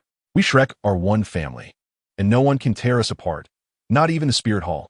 If they want our lives, we will chop off their hands. The most hot-tempered Lu Chi-Bean swung his dragon-patterned staff heavily, standing firmly beside Flander, staring directly at the 2 Soul Douluo. Exactly. We, the Shrek 7, are one body. Even if we encounter any difficulties, if we leave, we will leave together. How can we abandon our family? Ma Hongjun said coldly, stepping forward with arms crossed. Flander was his teacher, and Shrek was his home. Now that Shrek was in trouble, he naturally could not choose to run away. Then the other teachers from Shrek, along with Oscar, Ning Rongrong, and Xiao Wu, expressionless, stepped forward a few paces. Although they didn't speak, their attitudes were already quite clear. Heartless creatures. Du Guyan didn't care about the others, but when she saw that even Lien Air, who had turned into Xiao Wu, was defending these Shrek people, she felt displeased. Don't forget your identity. You are the master's servant. Everything you have is given to you by the master. I hope you can make a wise choice." Listening to the other party's murderous words, Xiao Wu glanced back at Tang San, who was lying on the bed with his eyes closed, then turned back with a resolute expression and said, "I know very well what I am doing right now. Similarly, everything I do is very clear to me. If you want to kill my friends and loved ones, then step over my corpse first." At this moment, the expressions of Dai Mubai and the others changed. They did not expect Xiao Wu to say such things. Although they didn't openly express it because of Tang San, it was impossible for them to have no reservations in their hearts. However, after hearing Xiao Wu's words, their views on her changed. They no longer held reservations against her. Instead, at this moment, they truly integrated her into their group. Xiao Wu's words moved Dai Mubai and the others, but in Du Guyan's ears, it truly angered her. As the master's servant, she should always put the master's interests first. Even her own life belonged to him. But Xiao Wu actually dared to betray the master, joining these people to offend the master's dignity and resist the punishment from the net. All right, since you're so obsessed, don't blame this saint for being ruthless. 2 captains. Capture this daring servant who betrays the master. Life or death is irrelevant. In any case, since Xiao Wu had sincerely decided to join the others, Du Guyan had no intention of letting her go. Today, none of the people present could escape. The 2 Douluo in front had cold eyes without a trace of emotion. As the 2 leaders of the Shadow Secret Guard of the Spear Hall, apart from the master, they did not need to speak to anyone else. They simply needed to eliminate anyone who dared to defy the master. Boom! The battle was about to erupt. Shrek released their martial spirits at the first moment. Although they knew that their opponents were powerful and far beyond what they could resist, they would rather stand and die than submit to be slaughtered. At this moment, in Tang San's consciousness space, a small soul figure looked blankly at a huge black door in front of him. He didn't know how long he had been unconscious or where this place was. He only knew that as soon as he opened his eyes, he saw this door that had appeared out of nowhere. Looking at it, it felt as if an abyss was invisibly devouring his mind. The small soul figure of Tang San slowly walked towards the door step by step. He had forgotten how long he had been walking, but he approached it slowly and firmly. It felt like he had walked for hundreds of years. Yet it also felt like just a few hours. He was finally less than 100 meters away from the door. But at that moment, before Tang San could react, a strong, ghostly light burst from the dark door and collided with him at lightning speed. In an instant, Tang San could only feel his pupils constrict before he closed his eyes and fainted. Tang San. Tang San. Dazed. It seemed like someone was calling his name. He wanted to open his eyes, but he soon felt his eyelids were incredibly heavy, and no matter how hard he tried, he couldn't open his eyes. Who? Who is calling me? Tang San struggled to open his eyes, drenched in sweat, but he still couldn't do it. Even moving a finger was extremely difficult. Tang San. That voice continued to call him, and it grew closer, as if it were shouting in his ear. He wanted to respond, but then he heard a sigh, followed by the sensation of being wrapped in a stream of water, making him feel extremely comfortable all over. Sigh. His body is just too weak. I just wanted to enlighten him, and he can't handle it. Sigh. Chapter 231. My name is the god of killing. My thoughts are too chaotic. My will is not strong enough, and my physique is so weak. How did I, the dignified god of Azura, end up with such a thing? Sigh. The black light released by the god of killing first swept over Tang San's body from head to toe, then retracted his gaze, shaking his head and sighing. Just like this, the difference from the inheritor of the Azura god is too far. Kid, wake up. Shaking his head, the god of killing helplessly waved his hand, sending a beam of light into Tang San's body, then somewhat dissatisfied shouted, "Ah, where is this?" Tang San opened his eyes in confusion, scanning his surroundings, and soon saw a massive humanoid figure directly in front of him. Shocked, he quickly rolled back and said, "Who are you? Why am I here?" Seeing Tang San's actions, the god of killing shook his head in disappointment. "This is your spiritual world. As for me, you can call me the god of killing." The god of killing's authoritative and cold voice directly entered Tang San's sea of consciousness, causing the latter to freeze as if struck by lightning. Killing god? Is that the voice I've been hearing in my head? Tang San looked at the imposing figure, which was at least several dozen meters tall in a seated position, and spoke, astonished. He never expected it to be a deity, and one as extraordinary as the god of killing. What shocked him the most was that he had actually entered his own spiritual world, and from what he could see, it seemed quite large. Oomph. The god of killing snorted coldly, knowing exactly what Tang San was thinking. He immediately struck without courtesy. Don't be too proud. It's not that your spiritual world is large. but that your spiritual world is too small. Small? What do you mean, senior? Tang San frowned, feeling that things were not as he had thought. But what was going on? In his eyes, this spiritual world was at least larger than the entire Heaven-Do city. That's because you shrunk. So you think this world is big. If it shrunk? Tang San was stunned and quickly asked, Senior, what's going on? Sigh. The god of killing shook his head and sighed. Truly foolish. The actual range of your spiritual world is only a few hundred meters. Not even enough to open your sea of consciousness. What one sees in their own sea of consciousness is different from reality. Here, your body is hundreds of times smaller than in the outside world, so you think your spiritual world is vast. The god of killing felt helpless, having found such a foolish inheritor. If it weren't for that angel god already preparing for his inheritor, and the inheritor of the Azura god having grown extremely abnormal, with strength not weaker than a third-level deity, he wouldn't be so anxious to project his divine consciousness. Sigh, just make do with it. Who told me to choose such a foolish inheritor? The god of killing thought helplessly. He originally thought that besides Qian Renlin and QianRenlin, Tang San was the best on Douluo continent. But then he realized he was wrong, very wrong. Just the subordinates of Qian Renlin were not inferior to Tang San, and in many aspects, they were much better. However, it was too late to find anyone else now. Deep down, he had the desire to compare himself with the Azura god, since there was no inheritance of his divine position on Douluo continent. It was impossible to find the 7 sword servants to become his inheritor. Moreover, the other party was a subordinate of Qian Renlin. Even if they inherited his divine position, they would still be a subordinate in the future. He did not believe that a mere second-level deity like the 7 sword servants could defeat Qian Renlin, who would one day become one of the main gods. At the level of deities, the suppression between levels was even more severe than that among titled Douluos. A second-level deity basically had no chance of defeating a first-level deity. So that's how it is? I thought my spiritual world was this big. Tang San murmured thoughtfully, feeling somewhat disappointed. He had originally thought that after cultivating the purple extreme demon eye, his spiritual power would be formidable. But it turned out to be just a bit stronger than that of ordinary people. I don't know why Senior is looking for me. Shaking his head, Tang San no longer thought too much and looked at the god of killing with a serious expression, asking. He didn't believe the other party had come just to tell him this. Also, what did the other party mean when they spoke beside me while I was unconscious? Tang San was somewhat confused. He had clearly heard the other party mention his poor physique while he was unconscious. Kid, you are too disappointing. If I hadn't come to find you, you would have had no hope at all.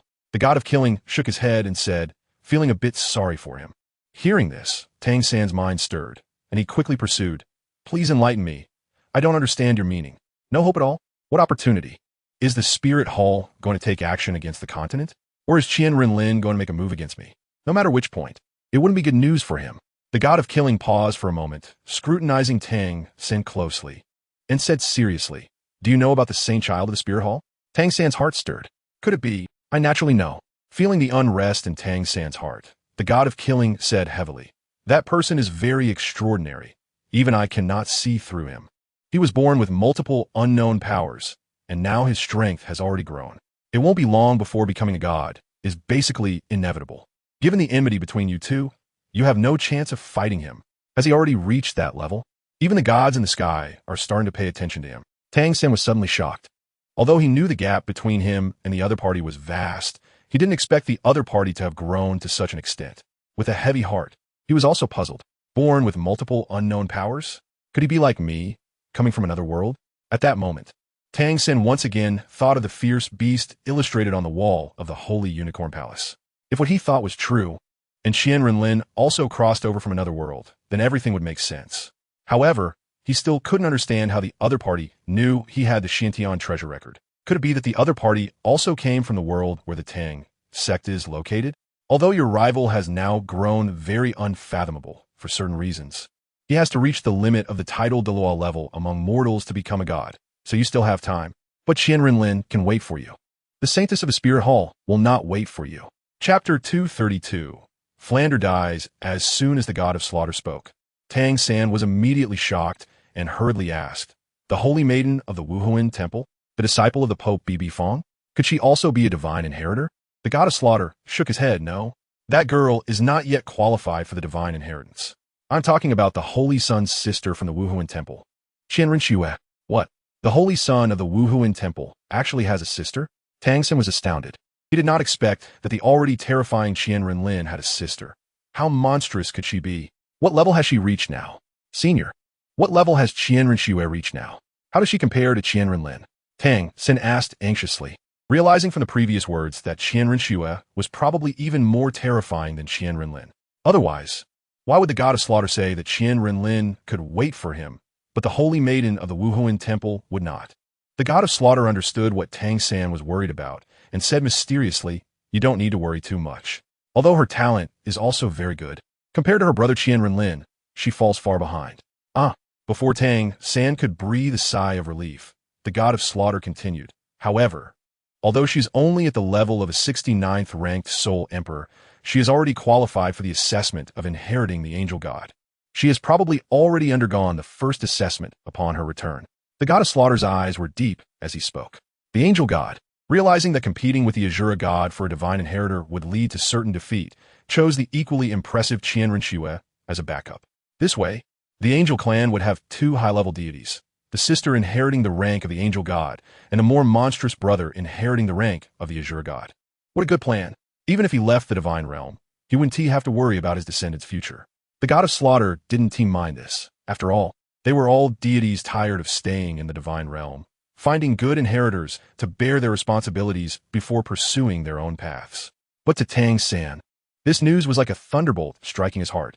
His brother Qian Renlin was already so monstrous, but now his sister was starting the assessment for divine status. And according to the god of slaughter, it seemed that inheriting the angel god status was a certainty. What to do? If the already powerful Wuhuan temple gained another deity, who in the continent could withstand them? What other forces could stop them? Tang San thought anxiously, rubbing his hands together nervously. He still didn't know how the Haoyan sect was doing, but he imagined their situation couldn't be good. And what about himself? He was still just a mere soul zone. How could he stop them? How could he take revenge? Wait, I still have the god of slaughter's inheritance. Immediately, Tang San's eyes became resolute as he said, "Senior god of slaughter, since you have personally sought me out, you must have a plan in mind." "Heh, you're quite interesting, kid. What does the Douluo continent matter to me? What does the Wuhuan temple matter to me? Why would I help you?" The god of slaughter looked at Tang San with interest. However, he had a point. There was no divine inheritance from him on the Douluo continent, nor any descendants of his. Their situation naturally had no impact on him. Just because I am your inheritor, just because you sought me out personally, as the god of slaughter in the divine realm, you wouldn't just come to mock me. Tang San said, his eyes flashing with a strong light, speaking with a tone that was neither humble nor overbearing. The god of slaughter chuckled lightly. "Ha ha ha, you are quite amusing, kid. Well, I expect you to help me out of my predicament, so I naturally can't let you die just like that." The god of slaughter laughed heartily, extending a large hand to stroke his non-existent beard, then waved an arm, sending a powerful killing intent into Tang San's body. At the same time, he said in an annoyed tone, "Your physique is still very weak. This is a source of my killing intent that can enhance all aspects of your body and also strengthen your martial soul. As for how much you can absorb and to what extent, that depends on you."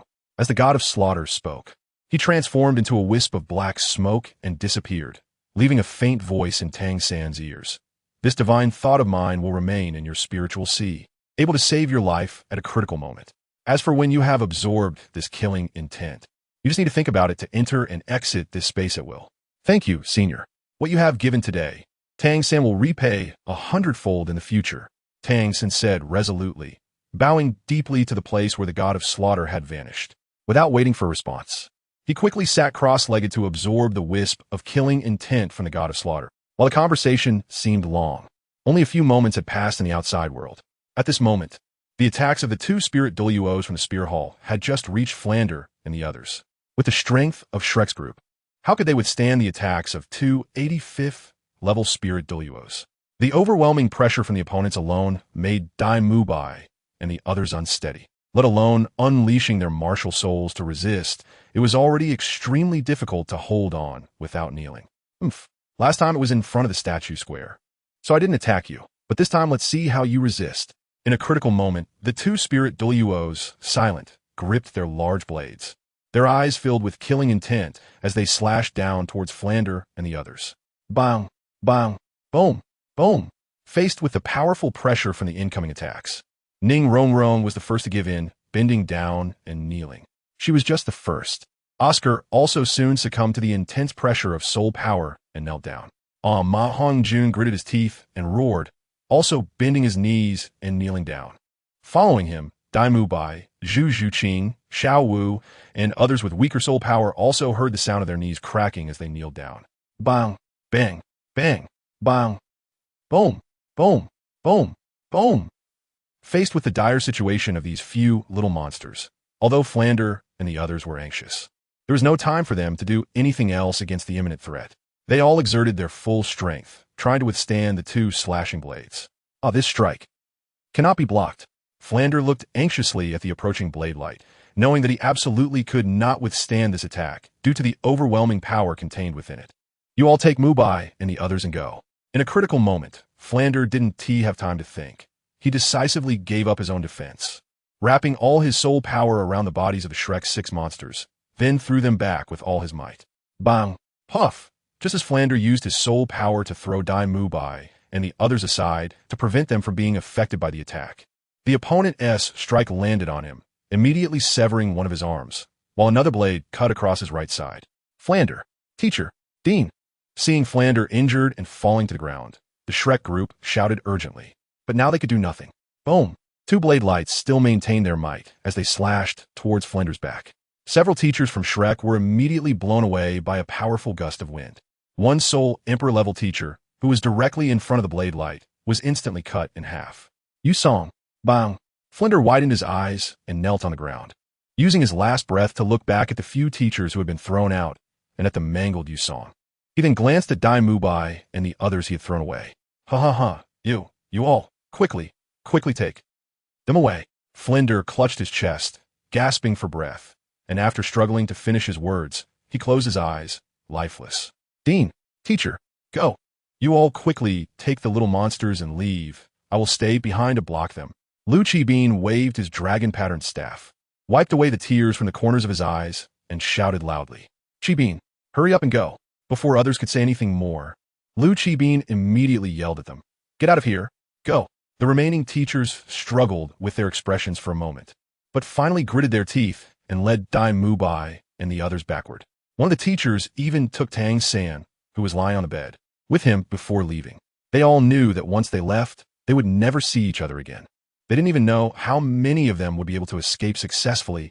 Chapter 233 Stop. Trying to run? No one has ever escaped from the web. Not far away, Duguyin watched the movements of Shrek and the others, her cold gaze showing no concern that they could escape. Boom! Bang! The web soul, calmly looked at Lu Qibin in front of him, and without any inner turmoil, he swung his knife down, resulting in a loud crash as teacher Lu Qibin and the dragon pattern staff in his hand were cut in half. Without missing a step, after solving Lu Qibin with one strike, the two soul Douluos rushed towards Shrek and the others at high speed, with the advanced version of the ghostly shadow. How could these teachers, at most soul emperor level, escape from their pursuit? They had barely left for less than a breath of time when one of the soul Douluos caught up with the slowest teacher, Zhao Exine. Without hesitation, the web assassin flickered and, with a snap, decapitated him. Ignoring Oscar, who was terrified and fell to the ground, the assassin continued to chase in another direction. It wasn't that he didn't want to kill Oscar. A mere soul master ant could be easily eliminated. However, since Duguyin had said these kids needed her to take action personally, he was willing to accommodate her on this small matter. Oscar stared in horror as he watched the assassin cut off Zhao Exine's head, brushing past him, before he could think about why he wasn't killed. A slender hand with a black glove grip caught his neck, slowly lifting him into the air. Duguyin walked slowly to his front, looking at Oscar, who was being held up by the female assassin, her eyes flickering with thoughts. The only innate, full soul power food type soul master on the continent, truly a terrifying talent. If he were handed over to the master and became a slave, the master would surely be pleased. Duguyin thought as she supported her chin with her small hand, contemplating. These few boys had quite good talents, comparable to the 7 sword slaves, and could be handed over to the master for handling. Although the Spirit Hall was not lacking in geniuses who would complain about having too many talents. With her heart focused on Qian Renlin and considering the master's interests in everything, Duguyin immediately decided to bring Oscar and the others back to the Spirit Hall to be dealt with by Qian Renlin. If the master didn't like them, it would not be too late to kill them later. After thinking this, Yin coldly said, "Keep an eye on him." "Yes." The 4 female guards responded coldly. They were personally assigned by Qian Renlin to Yin, and as long as it did not go against the master's wishes, they would obey her. Still, in that spiritual world, Tang San sat cross-legged, absorbing the source of the killing intent from the killing god. The strands of killing intent flowed from his body, enveloping him in a tangible black-red energy. Here, he couldn't feel the passage of time, so he didn't know how long he had been absorbing. He also didn't know what was happening outside. He was simply focused on absorbing this killing intent. Now, this source of killing intent was almost completely absorbed. Suddenly, boom, a loud explosion echoed around, and the entire spiritual space seemed to be in turmoil. Tang San suddenly opened his eyes. A flash of killing intent vanished from his gaze. "I did it." Outside, a black-robed soul Douluo chased after a Shrek teacher. Disregarding the fear in the other's eyes, and without hesitation, swung down his large knife. Boom! A powerful aura suddenly erupted from the opponent, causing the soul Douluo's descending knife to be deflected. Hong Jiong's seemingly unchanging cold gaze suddenly narrowed, and he let out a hoarse exclamation. How is this possible? He was extremely incredulous. Although he was currently only an 85th level soul Douluo, his strength ranked in the top 20 among the web shadow guards. How powerful was that? Perhaps the outside world didn't understand what it meant to be in the top 20 of the web shadow guards, but he knew very well. Those who could join the web were all among the most talented individuals in the Spirit Hall, and those who received significant training within the Spirit Hall were all geniuses capable of standing out in the continent. It could be said that any soul master emerging from the web could easily defeat 3 soul masters of the same level from other forces on the continent. In the web, a person's value was not simply assessed by innate full soul power, but by their comprehension. In the web, anyone could learn the techniques personally created by the master, as long as your comprehension was high. Even a waste with only innate 5th level power could cultivate at a speed comparable to that of an innate full soul power genius. It can be imagined that in the fiercely competitive web, to become one of the 49 captains meant having terrifying strength. Yet despite this, he was actually blocked by a mere soul emperor who was not even known. Hong Jiong looked in astonishment at the figure surrounded by black-red energy, and with a cold gaze, raised his magic knife to strike again. Unlike the previous attacks, this time he used a soul skill. Boom! A loud noise rang out, and as the smoke from the collision of soul power dissipated, Hong Jiong was shocked again. How is this possible? Hong Jiong's heart was filled with disbelief. He did not expect that even after using his soul power this time, he still couldn't break through the black-red energy barrier in front of him. He couldn't believe that there was anyone in this world who could challenge a web soul Douluo with just over 60 levels of power. Even among the same level of soul emperors in the web, there was basically no chance of defeating him. Not only was Hong Jiong shocked by this, but the teacher enveloped in the black-red energy barrier was equally incredulous, for only he had seen where this energy came from, and this was precisely where his astonishment lay. Tang San, is that you? Even though this energy was powerful, his mission was not yet complete. Just as Hong Jiong was about to unleash a big move using his soul power, the black-red energy barrier in front of him suddenly shrank, and all the energy merged into the body of the boy held by the teacher. What? This was actually created by a child? When he saw the figure inside, Hong Jiong was even more incredulous. He did not expect that this powerful aura capable of blocking his soul skill was actually produced by this insignificant soul master ant he looked down upon. The boy being held in the teacher's arms was none other than Tang San, whose handsome face was calm and devoid of any signs of life, his closed eyes appearing as if he were merely asleep. Suddenly, Tang San abruptly opened his eyes, and 2 beams of black-red light shot out from his eyes. Boom! The 2 beams of black-red light shot up into the sky, and then exploded, enveloping a strange aura within a radius of 1,000 meters. This aura barrier was familiar to Hong Jiong. It was the very energy barrier that had just blocked his attack. However, this aura seemed much weaker than before.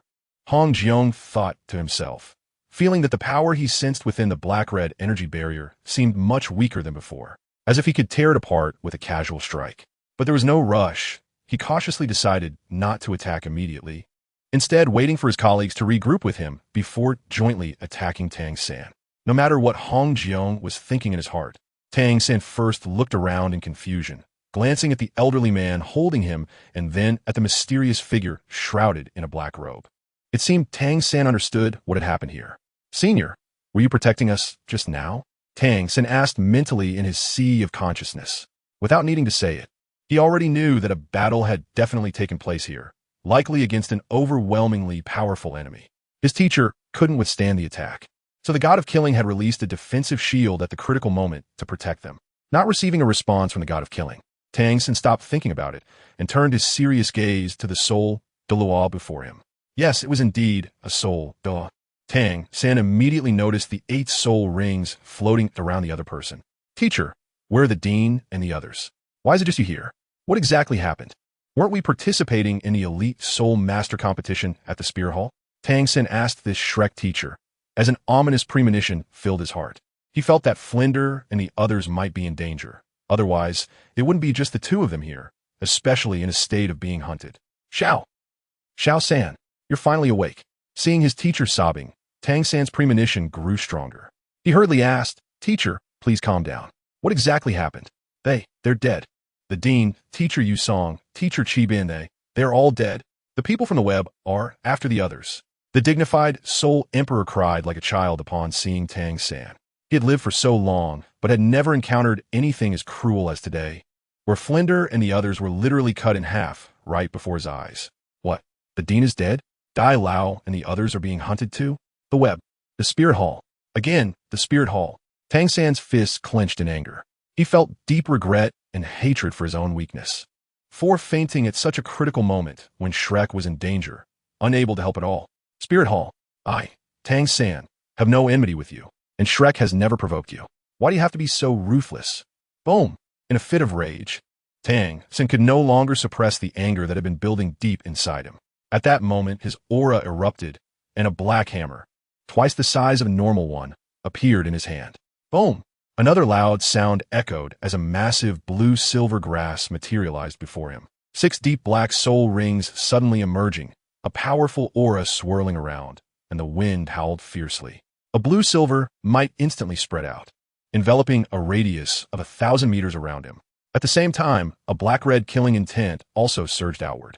Blue-silver Emperor Domain and God of Killing Domain. What? A domain. Hong Jiong's cold eyes widened in shock.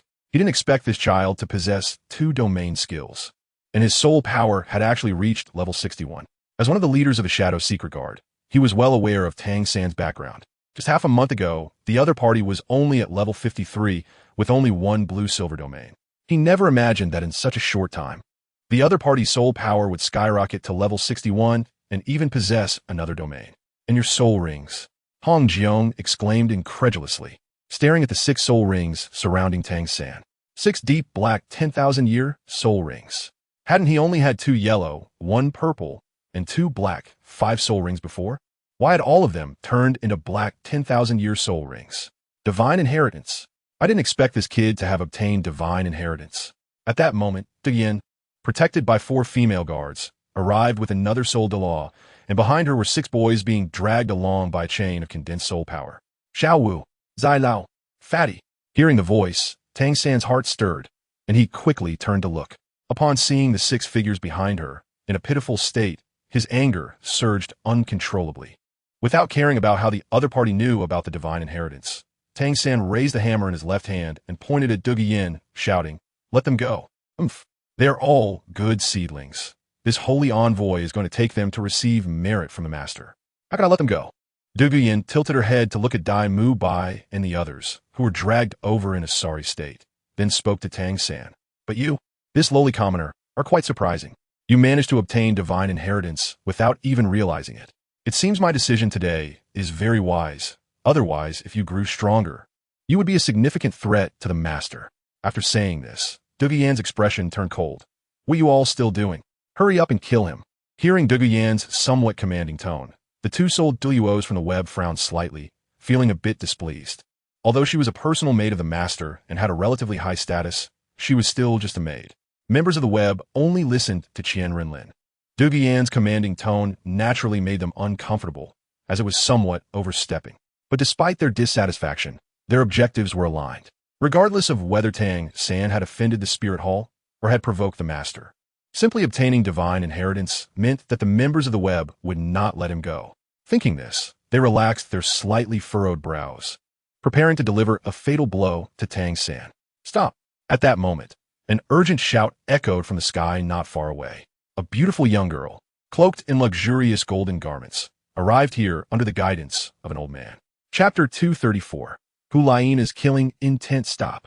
A charming reprimand echoed through the air, causing everyone to turn around. They saw Hulaina, dressed in a magnificent golden battle suit, flying swiftly toward them, accompanied by an elder. Why is she here? Looking at the newcomer, Duguyan's expression changed slightly, but she quickly regained her previous smile and walked slowly in front of Hulaina. After glancing at the elder behind her, she said with a calm smile, "So, it is your highness, the saintess. May I ask what brings you here?" Hulaina quickly glanced at Tang San, who was enveloped in a layer of black mist. After confirming he was fine, she breathed a sigh of relief, calming her agitated heart, and shouted at Duguyan, "It's you again. I have said that his life can only be taken by me. Do you think my words are just empty air?" Duguyan's expression darkened, and she coldly replied, "Your highness, I must remind you to be mindful of your identity. As the saintess of the Spirit Hall, I hope you can prioritize the greater good. Surely you are aware of the enmity between Tang San and the Spirit Hall? Furthermore, Tang San's father, Tang Hao, personally killed the father of our master 14 years ago. As the fiancé of our master, you should be thinking about how to avenge him, rather than arguing with me about who should kill him." At this point, Duguyan's heart was filled with dissatisfaction. As the saintess of the Spirit Hall and the fiancé of the Son, she was constantly protecting this lowly Tang San, using the greater good of the Spirit Hall as an excuse to delay any overt actions against him. What a joke! With the current strength of the Spirit Hall, who in the entire continent would dare to say otherwise if they wanted to kill someone? Your Highness, your methods are indeed too indecisive. Duguyan's somewhat harsh words entered Hulaina's ears, making her feel very uncomfortable. However, she knew the other party was right. Given the current strength of the Spirit Hall, there was indeed no need to hold back. It was precisely because she realized this that she had mentioned leaving the Spirit Hall for a while under the pretext of supporting Qian Renlin, and Bibi Dong had temporarily assigned a low-ranked title de law to protect her out of concern for her safety. But when Hulaina arrived in the main army of the Tiando Empire and found that Flinder and the others had detoured away from Tiando City, she had hurriedly searched for them and unexpectedly discovered that Duguyan had the same idea as her and followed her here. So when she saw Duguyan about to act against Tang San, she hurriedly shouted to stop her without thinking of anything else. Hulaina calmed her rising chest and said calmly, "It is precisely because of Qian Renlin that Tang San's life must be concluded by me personally. Otherwise, I will never overcome this hurdle in my heart. Tang San's father killed my fiancé's father. This enmity with the Spirit Hall must be settled by me as the saintess." Upon hearing this, Duguyan stared silently into Hulaina's eyes. After a while, she finally spoke, "Your Highness does not have the right to take Tang San's life, and neither do I. This enmity with the Spirit Hall can only be settled by our master personally." Hulaina slightly furrowed her brows, then smiled and said, "Then what are you doing? Did you start looking for excuses as soon as this saintess arrived? Don't think I don't know. You want to take Tang San's head to gain merit with Qian Renlin. Huh, but I can understand. After all, with such an outstanding man like him, who in this world wouldn't be infatuated with him?" Upon hearing this, Duguyan's expression suddenly fell, her eyes showing a hint of melancholy. She was the only one among Qian Renlin's subordinates who had not been enslaved and was also the only one who retained her rationality within the net. Because of this, her feelings for Qian Renlin were deeper and more special than those of others. But she was very aware of her own identity. She was not worthy of him. She did not seek to be with him, as that would be an insult and desecration to her master. She only hoped to accompany her master, to witness his glorious achievements, and finally die for him, and that would be enough for her. Your Highness has misunderstood. I am merely a servant beside my master. Naturally, I would not dare to harbor any disrespectful thoughts toward him. I came this time mainly to capture these people and bring them back for my master to deal with. But I did not expect that Tang San would unexpectedly gain the inheritance of a deity." Hulaina's expression suddenly froze. Inheritance of a deity? Ignoring the astonishment of the other, Duguyan continued, "Yes, the inheritance of a deity. If we allow Tang San to continue growing, he will become a huge threat to the Spirit Hall and to our master in the future, which is why I wanted the two captains to disable Tang San's powers and then let our master handle it." At this point, Duguyan glanced subtly at Hulaina and said, "Your Highness, please forgive me for saying something unpleasant, but do you really think that with your current strength, you can kill Tang San? What do you mean?" Hulaina's eyes turned cold, and just as she was about to say something, she was interrupted by Duguyan, "Your Highness, please look." After saying that, Yin pointed at Tang San, who was enveloped in a layer of black-red energy mist. At this moment, Tang San's entire face was covered with dozens of black lines, and his eyes were filled with a dark, killing intent. In his left hand, he held a massive black hammer, while a 2-meter-high blue-silver grass floated in front of his chest. Surrounding him was a sea of lightning formed by countless condensed killing intents, filling the surrounding space with an invisible killing aura within a radius of 1,000 meters. This is twin martial souls? How did he manage to release 2 martial souls simultaneously?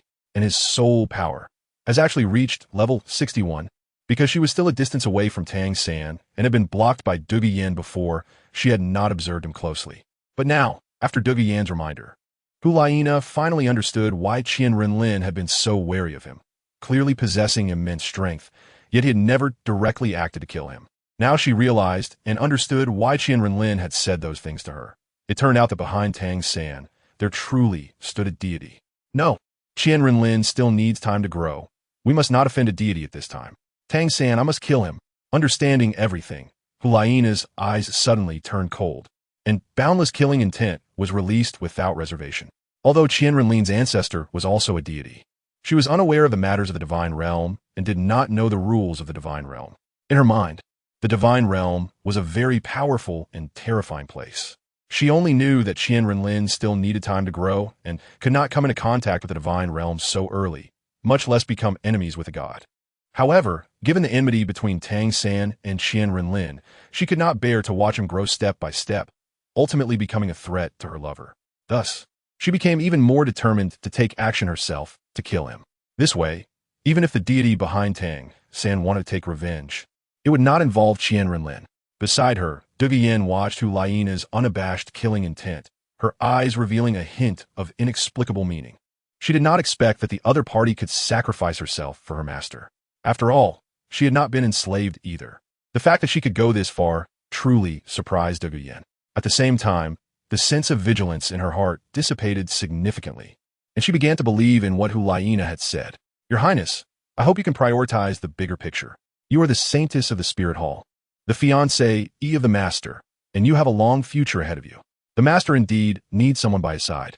As for Tang San, leave that to me. Yin flashed a brilliant smile at her, disregarding the other's astonished expression, and resolutely walked towards Tang San. She thought the same as Hulaina. The divine realm was too mysterious for them, and they had virtually no understanding of it. Their only knowledge of the divine realm was the angel god of the Spirit Hall. Therefore, in their minds, those who could gain the recognition of the gods and inherit divine power were all descendants of previous deities. In their hearts, Tang San clearly belonged to this category as well. The Haotian sect had already been destroyed by the Spirit Hall, and they didn't know what would happen after Tang San was killed, nor did they know if the deity behind him would descend to take revenge. They believed that Qian Renlin, as the most outstanding genius of the Spirit Hall and the most monstrous talent in the history of Douluo continent, also had ancestors who were gods. As long as Tang San was not killed by him personally, even if the deity behind Tang San wanted to take revenge, they thought that out of respect for the angel god, he would not target Qian Renlin. At this moment, Hulaina wanted to avoid involving her lover in this matter, hoping to sacrifice herself to kill Tang San, while Yin also wanted to protect her master from being affected and aimed to sacrifice herself to kill Tang San. In fact, they could easily find a powerful person to kill Tang San, but would that really be effective? Could they truly deceive the gods? In their minds, the divine realm was akin to a realm even stronger than the Douluo continent, with forces as complex as the empires and sects on Douluo continent.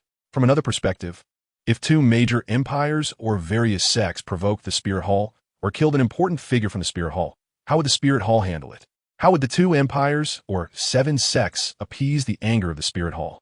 Thus, in the minds of Yin and Hulaina, the Spirit Hall had destroyed the Haotian sect, and if even the most valued Tang San by their ancestors were to die, how would the gods of the divine realm react to quell this anger? Perhaps due to the angel goddess influence, the deity behind Tang San might not take action against the Spirit Hall, but to calm this anger, the Spirit Hall would at least have to pay some price, such as sacrificing an important figure. As the saintess of the Spirit Hall, Hulaina was undoubtedly the most suitable candidate. But Yin knew that although her master appeared strong and cold on the outside, he was lonely on the inside. Yin felt that Qian Renlin needed a woman by his side. on the entire continent. Apart from Laina, who was also the saintess of the Spirit Hall, there was no one else worthy of Qian Renlin. They had been betrothed since childhood and were destined to be together. Most importantly, Yin wanted to take a gamble. What if, after she killed Tang San, the deity behind him did not descend to take revenge?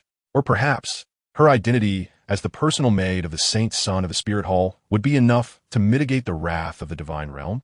Thus, she had to gamble. She must gamble. If a small maid like her died, it would be just that, but a saintess of the Spirit Hall could not die in vain. She was the face of the Spirit Hall, and to lose a saintess over Tang San's worthless life was not worth it. It would also be a disgrace for the Spirit Hall. Watching Yan's unwavering back, Laina's heart was deeply touched at that moment. In fact, she disliked Yan very much because she always felt that as a dignified saintess of the Spirit Hall, her power was still lesser than that of a personal maid of Saint Son. More importantly, Yan always spoke to her in a tone of equal rank, unrelentingly pointing out her shortcomings. But at this moment, she understood why Yan could become the only personal maid of Qian Renlin, and why she was the only one among so many subordinates to leap to the rank of a Saint Envoy at level 59, and the only female Saint Envoy. Because she deserved that status, whether it was her aptitude, talent, comprehension, or her iron-fisted methods, all were top-notch. Speaking of status, her grandfather was renowned as the strongest poison system soul master on the continent, a title Douluo, and was still one of the top 10 killers of the Luo network. All these were enough to qualify her to be a Saint Envoy of Qian Renlin. Moreover, her qualifications were that she had accompanied Qian Renlin the longest and was the first subordinate to follow him. She understood all of his life patterns, even the trajectory of his inner thoughts and feelings, better than anyone else. It could be said that she understood Qian Renlin better than his biological mother, Bibi Dong. Tang San's eyes, filled with a dark shimmer, coldly gazed at Yin, who was approaching step by step. At this moment, the person he most wanted to kill was this woman. If Qian Renlin was the person he hated the most, then Yin was his second greatest hatred. He would never forget the humiliation he suffered in front of the Angel Plaza, nor the insults she brought to Shrek. Now, even Dean Flinder and several teachers have been killed by her, and Dai Mubai and the other Shrek 6 monsters were also captured by her. All of this could never cover up his hatred for Yin. He swore to kill her and everyone from the Spirit Hall. Hey, yes, that's right. Only the weak would feel anger and resentment over their own incompetence. Yin walked step by step to within 100 meters of Tang San. Her beautiful and charming face seemed as serene as an ink-wash painting. Her eyes devoid of any extraneous thoughts looked down at him and said, "Ants are ultimately just ants. Even if they obtain divine inheritance, they are merely a larger ant." Yin slowly extended her right hand. A small green ring wrapped around her fair and slender wrist. As her cold words fell, a several-meter-long green giant serpent suddenly emerged behind her. Its cold, gleaming triangular pupils piercing into the soul, its snake tongue flickering like a centipede's, slowly tasting the air with Yan's breath. Boom! The immense pressure swept across the entire scene, and the battle was about to begin. Chapter 235, Tang San Struggle Hat. Then let's wait and see. Tang San's eyes turned cold, and at that moment his pitch-black pupils suddenly erupted with a rich red light, and the killing intent around him became even more intense. Without waiting for Yin to make a move, Tang San activated the Ghost Shadow Mysterious Step, his figure flashing to appear in front of her. He gripped the dark, dull hammer tightly and brought it crashing down towards her. The Haotian hammer? Yan's gaze sharpened. Although she claimed that Tang San was just an ant as the heir of the Haotian sect, the #1 weapon martial soul in the continent, she did not underestimate him in her heart, especially since his soul power was 2 levels higher than hers. However, as a saint from QianRenlin's side, Yin never fought without certainty. With 2 soul-level powerhouses behind her, she had no intention of engaging Tang San in a one-on-one battle. Watching the black hammerhead fall, Yin smirked, letting out a soft snort. She also activated the Ghost Shadow Mysterious Step, retreating at a speed even faster than Tang San had used, instantly creating a distance of over 100 meters. Boom! Just as Yin moved away, Tang San's Haotian hammer smashed down onto her previous position, the powerful force instantly spreading out around them. What? Tang San was startled.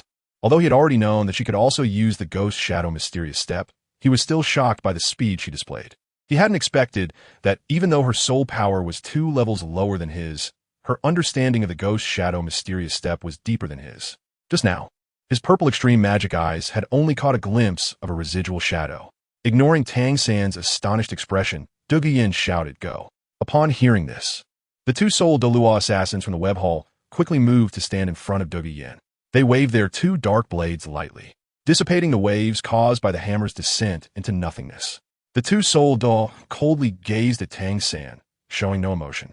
Even though they were both 85th level Soul Douluo powerhouses, their strength was suppressed by about 2 levels in this area of 2 completely different attributes, making them feel extremely uncomfortable, as if they were trapped in a swamp. What a spirit hall! To hunt us down, they sent out 2 Soul Douluo, and even Qian Renlin's personal maid and spirit hall's saint came out personally, looking at the 2 middle-aged men shrouded in black robes before him. Tang San's expression was very serious.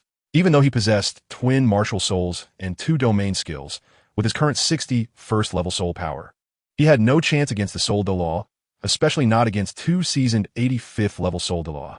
Swish! Just as Tang San was lost in thought, the 2 Soul Douluo moved. One of the principles of the web hall, when fighting a rabbit, use all your strength. They could not give their opponent any chance to retaliate. Moreover, Tang San was a genius who could inherit divine power. Once he became an enemy, they needed to use their full strength to eliminate him. Seeing Tang San in a daze, the 2 Soul Douluo quickly seized the opportunity to launch a decisive attack. The 2 Soul Douluo moved, their 7th soul rings glowing, instantly manifesting their martial souls, and then released their 1st, 2nd, and 4th soul skills in an instant. In an instant, the already sharp and hard blades were further enhanced by these 3 soul skills, increasing their explosive power and attack by 30%. Before Tang San could react, the attacks from the 2 web assassins were already upon him. They thought that he would be seriously injured by this strike. However, at this critical moment, a force even more powerful than before erupted from Tang San's body, and a bright blue vine surrounded them. The attacks from the 2 Soul Douluo struck the blue silver grass, as if they were hitting reinforced steel. What? Not only were the 2 Soul Douluo shocked, but even Yin outside the battlefield was stunned by this scene. It was known that this was a real attack from 2 Soul Douluo, and yet it was blocked by a 61st level Soul Emperor. However, compared to Yin, who was an outsider, the 2 Soul Douluo only felt a brief moment of surprise.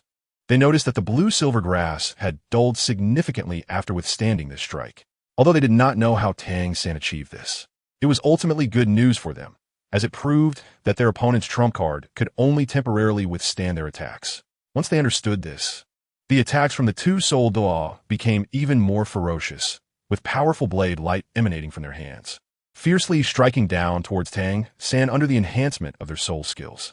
Seeing the incoming attacks, Tang San felt anxious but had no way to respond. Facing the oncoming blade light, he could only reflexively raise his hammer to block. At the same time, another martial soul, the blue silver grass, released countless vines in an instant to wrap around his body, hoping to withstand the attacks. Bang! Boom! The ideal was beautiful, but reality was cruel. Tang San's Haotian hammer only managed to block for a moment before being shattered by the powerful blade force into countless light particles. His once invulnerable blue-silver grass was also cut into countless fragments by the blade light. Then, the attacks from the 2 Soul Douluo continued, unabated, towards Tang San, whose defenses were wide open. Tang San's pupils constricted as he looked at the incoming blade light. At that moment, he truly felt the breath of death. He could not withstand this strike. Even if his Haotian hammer and blue-silver Emperor martial soul had not been shattered, he still could not stop them. Was I really going to die here this time? Tang San stared blankly at the approaching attack, and at this moment, it felt as though time had slowed down. At this point, Tang San seemed to have given up any futile resistance, staring vacantly at the incoming blade light. But I really am not willing. Suddenly, Tang San's emotions surged at that moment. He was unwilling to die here. He still had too many things to accomplish, too many grudges to settle. His enemy, Qian Renlin, was still alive, and he was not willing to die at the hands of 2 small characters. Tang San roared to the sky, channeling all his soul power to once again condense the Haotian hammer to resist this strike. But in the end, it was all in vain. Before his Haotian hammer could fully condense, the 2 blade lights had already struck his chest. Bang! Puff! Tang San spat out a mouthful of blood. His somewhat frail figure instantly sent flying by the immense impact. He crashed heavily to the ground, kicking up a cloud of dust.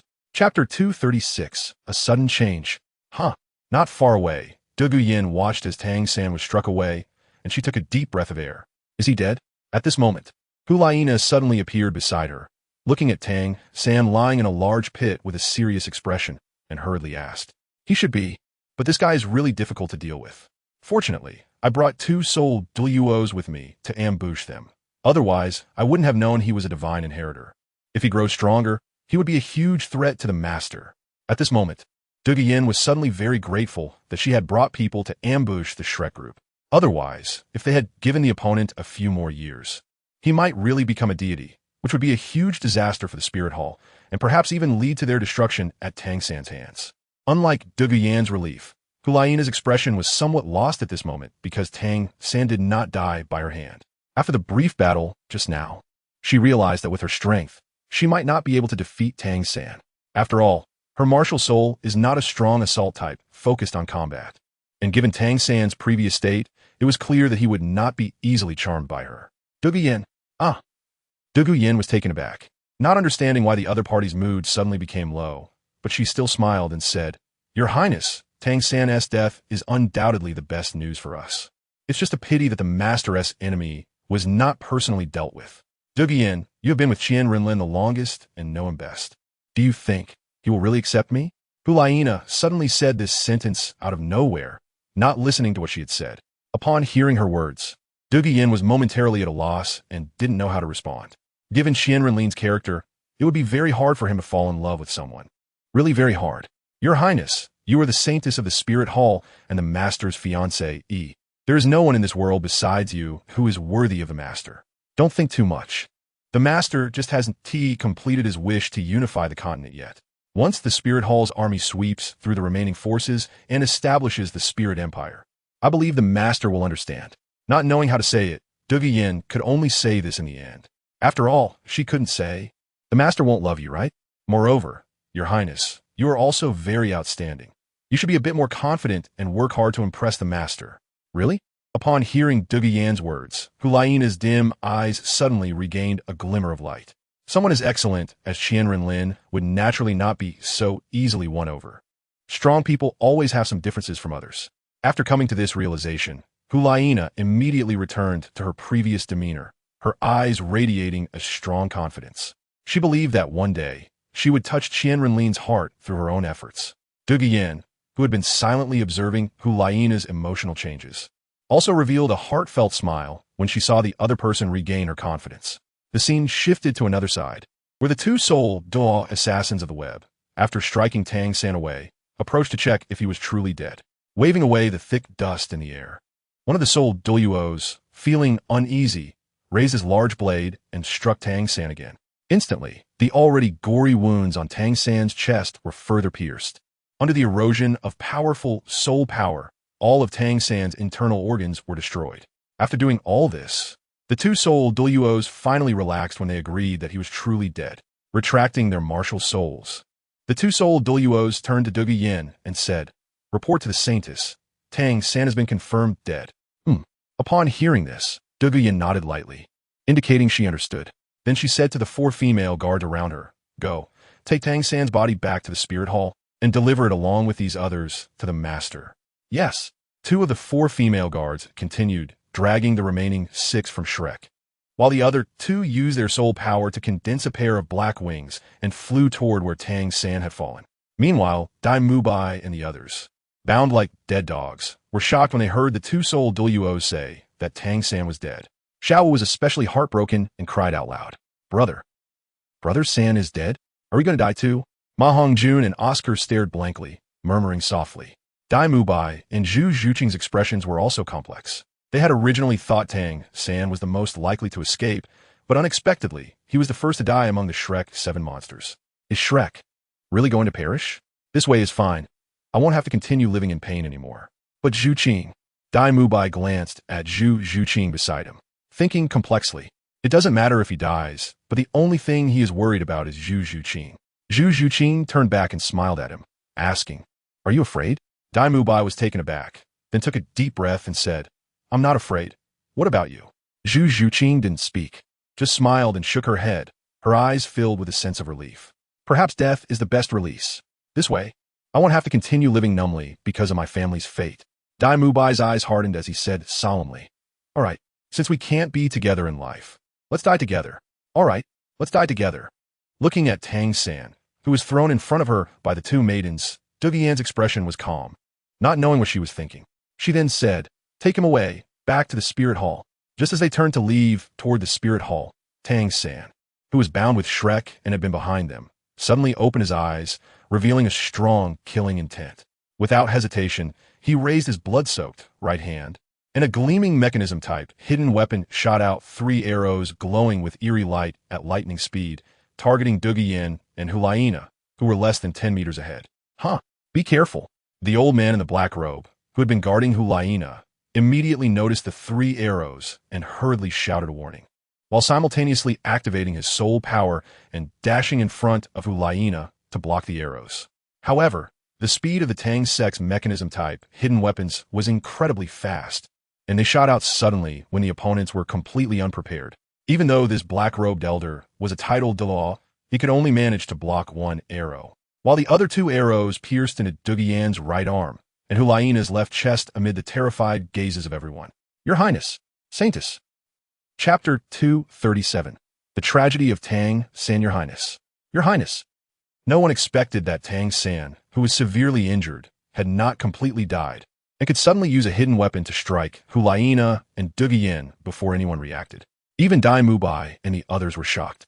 They initially thought Tang San was dead, but did not anticipate that he could remain in a state of false death and launch a hidden weapon, hitting the Holy Maiden and the Saint of the Spirit Hall with lightning speed. Dugian let out a painful groan, disregarding her pierced right arm, and quickly looked at Hulaina beside her. She saw an iron arrow piercing through Hulaina's back and completely through her heart, with the wound rapidly turning from red to black. "This arrow is poisoned." The elder beside them, upon seeing this, couldn't help but exclaim in shock. He was sent by Bibi Dong to protect Hulaina, but now he had not only failed to protect her, but had also witnessed a supposed dead man pierce her heart right before his eyes. What to do? "We have no healing soul masters here, nor any soul masters knowledgeable in medicine." The elder in black robes pressed his hand against Hulaina's back, trying to see if he could suck out the poison, but he did not possess the ability to devour, nor did his martial soul have the function to absorb poison.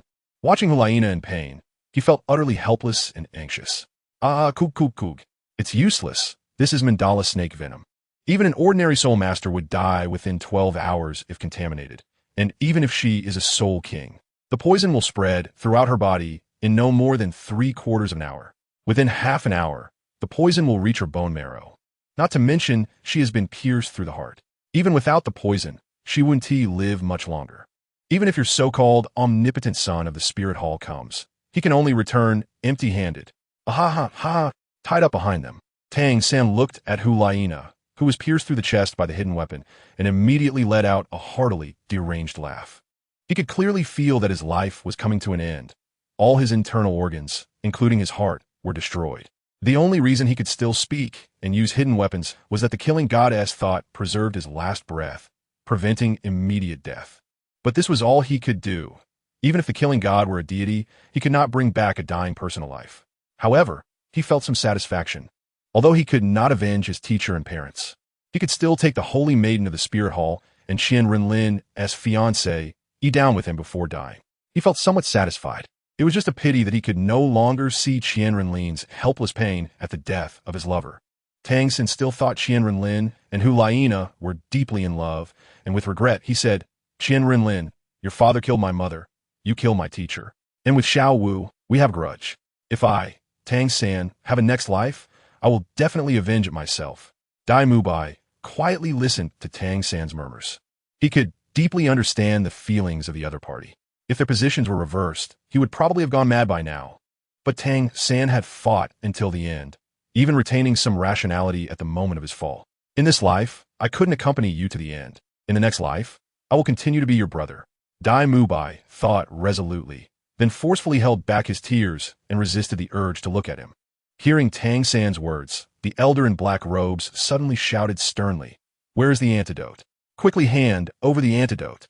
Ha. Seeing the other party's anxious expression, Tang San burst into laughter. "Antidote? Do you think I would have the antidote on me? Even if there were an antidote for mandala snake venom, I would give it to you. Just give up on that thought." Ha. Damn it. I'll kill you. Bang! Puffed. In his rage, the black-robed elder punched Tang San, and the powerful force smashed Tang San into a pulp. He then hurriedly snatched Tang San's storage soul guide, dumping its contents out, frantically muttering, "Where is the antidote? Where's the antidote? Where exactly is the antidote?" The black-robed elder rummaged through Tang San's 24-bridge Minjiwai, but found no antidote. Finally, in frustration and anger, he yelled to the sky, regretting why he hadn't checked Tang San after he was dead. At the same time, he resented the people from the web hall for not dismembering Tang San at that time. He attributed all the blame to the web assassins, believing that it was because they did not check thoroughly after killing. "Your Highness, Your Highness, Your Highness, hold on a little longer. We will soon reach the Spirit Hall. His Majesty the Pope will definitely have a way to save you. Just hold on." Mandala snake venom is not only extremely toxic, ranking among the top 5 on Douluo continent, but it also has a strong paralyzing effect. In less than 5 breaths, Hulaina had already been rendered unconscious by the venom. Although the black-robed elder was anxious, he had no other choice but to seek help from Bibi Dong. At the same time, he never considered the option of fleeing, not to mention the terror of the Spirit Hall itself.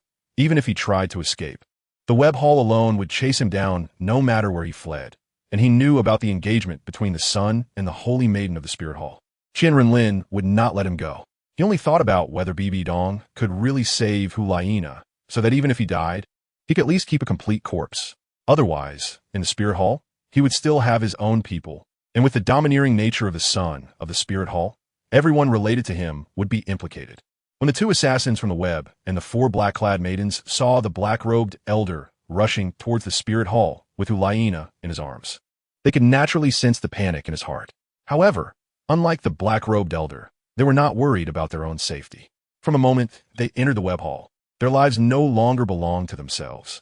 Even if their master ordered them to die, they would not hesitate to take their own lives. "Saint Envoy, how do you feel?" Duguyen was also poisoned by the mandala snake venom, but she was much better than Hulaina. Hulaina had been pierced through the heart, while Duguyen had only been pierced through an arm. After immediate treatment, the toxin did not continue to worsen. "I'm fine. First, take them back to the Spirit Hall. We will discuss the rest when the master returns." After a brief moment of panic, Duguyen quickly calmed down and sent news of what had happened here to Qian Renlin. In fact, this so-called mandala snake venom was terrifying to outsiders. But it was not so dreadful to the members of the web hall, as all members could detoxify. However, since Hulaina had been directly pierced through the heart, all the meridians in the human body were connected to the heart. Therefore, before they could react, the poison from the arrow rapidly surged into Hulaina's entire body through her heart. In such a situation, even if the web hall could detoxify, they would be powerless.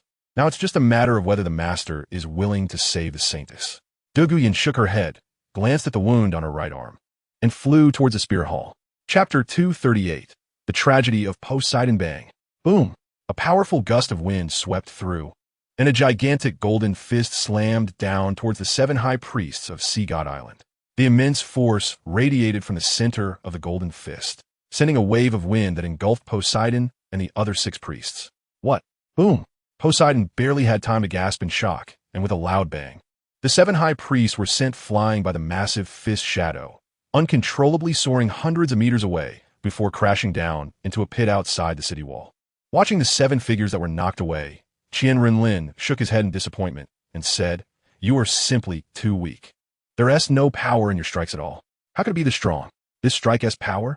Suppressing the intense pain in her chest, Poseidon climbed out of the pit and gazed at Qian Renlin, who remained standing in place without moving an inch, feeling a deep sense of shock within. Although it seemed like a long time had passed, they had only been fighting for less than a quarter of an hour. She had known Qian Renlin was strong, but after their earlier exchange, Poseidon felt that perhaps he was not invincible.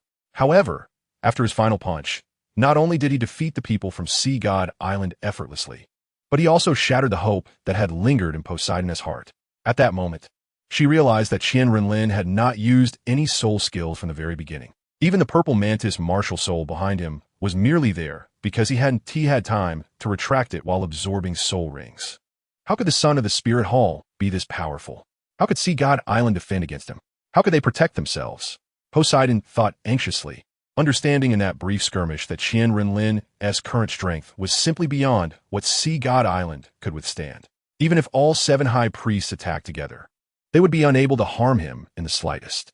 unless they could obtain the soul skills of his army formation. Poseidon's gaze hardened as she looked at the 1,000 soul emperors of the army that Qian Renlin had healed. She had personally experienced the strength of his army formation before. If Sea God Island could acquire it, even if they couldn't gather a massive number of the same type of martial souls, they could form a battle array with the many sea soul masters of the same attribute, and with enough numbers, their power would surely not be inferior to that of the Thousand Eagle Legion. Thud, thud, thud, thud. A rhythmic and steady sound of footsteps approached, and Poseidon quickly snapped back to reality, cautiously watching the noble and cold figure walking through the sky. Is he coming? Poseidon said coldly. Although she had anticipated that they might fall here tonight, when the moment actually arrived, her heart still felt extremely unwilling. She didn't want to die yet, at least not in such a meaningless way. She still had too many things left undone. Tang San had entrusted her to take care of the disciples of the Haotian sect, but to this day, she had yet to meet a single disciple from the Haotian sect. And for the people of Sea God Island, she didn't want these innocent and simple fishermen to fall under the blade of the Spirit Hall. Without her, who would protect Sea God Island? Without her, once the Spirit Hall launched a war to unify the continent, if Tang San died, how would the Haotian sect withstand them? Who would protect the highest temple of Sea God Island, the Sea God Hall? Lord Sea God, your servant Poseidon can no longer continue to protect you. Poseidon murmured with a desolate gaze towards the direction of Sea God Island, then took a deep breath, regained her composure, and channeled her soul power towards the approaching Qian Renlin in the sky. In her heart, even if she had to die, she would never willingly wait to die. Since the Spirit Hall would inevitably launch a world war, she would rather use her last bit of strength to weaken the enemy's power, even if it was just a little. Boom! Poseidon's expression was exceptionally resolute and ironclad. When she was less than 100 meters away from Qian Renlin, a massive aura of the sea god erupted from her body. At that moment, she seemed to embody the true form of the sea god, as if the brilliance of the sea god illuminated the land, dazzlingly radiant. What? High Priest, no? The 6 priests below, who had yet to react, were taken aback when they saw the sea blue radiance emanating from Poseidon, their expressions changing drastically as they shouted in alarm. But it was too late. Poseidon had already made her decision, and no one could stop her. A tremendous force radiated from her, growing increasingly stronger, as all the sea god's soul power within her began to boil and accelerate. Planning to self-destruct? Qian Renlin, in front, halted his advance, his expression still calm and unchanged, quietly observing Poseidon's actions. At this moment, there were no sea soul masters left in Ice Snow City. After the previous battle, the mere 20,000 sea soul masters were utterly crushed by the attacks of over 1 million land soul masters, having no ability to resist. Now, all the soul masters in Ice Snow City, upon sensing the aura of the sea god from above, looked up in confusion. They did not know the sea god, nor did they recognize the aura emanating from Poseidon, nor did they understand what she intended to do. All they knew was that beneath this aura, they felt very comfortable, as if they were enveloped by a warm and gentle energy, allowing their hearts to calm down. Over 1 million soul masters in Ice Snow City were immersed in the warmth of the sea god's aura, utterly unaware that danger was about to descend. Meanwhile, the other 6 priests of Sea God Island appeared extremely anxious. They wanted to pull Poseidon back, but she had already ignited all her soul power, and with her impending self-destruction, any attempt to stop her would only lead to their own deaths. Qian Renlin calmly watched the rapidly approaching figure of Poseidon, his pupils flickering with a hint of gray light as he observed the operation of her soul power within her body. Poseidon, with a cold gaze on the still unconcerned Qian Renlin, revealed a strange cold smile at the corner of her mouth and accelerated her advance once more. However, when she was only 10 meters away from Qian Renlin, the force emanating from her had reached a critical point. So that is how it is. It was not until this moment that Qian Renlin finally came to his senses. He then waved his hand, and a flash of gray light disappeared in an instant. Poseidon was suddenly horrified to discover that she could no longer advance even a fraction. She hurriedly tried to retreat, but to her terror, she found herself trapped as if locked in a box, unable to move at all. But what terrified her even more was that her body was currently in a self-destruct state, and there was no way to interrupt it midway. Yet she found herself unable to move at this moment. No, no, no. Poseidon screamed 3 times in refusal. She felt extremely unwilling. Her goal had not yet been achieved. How could she die so meaninglessly?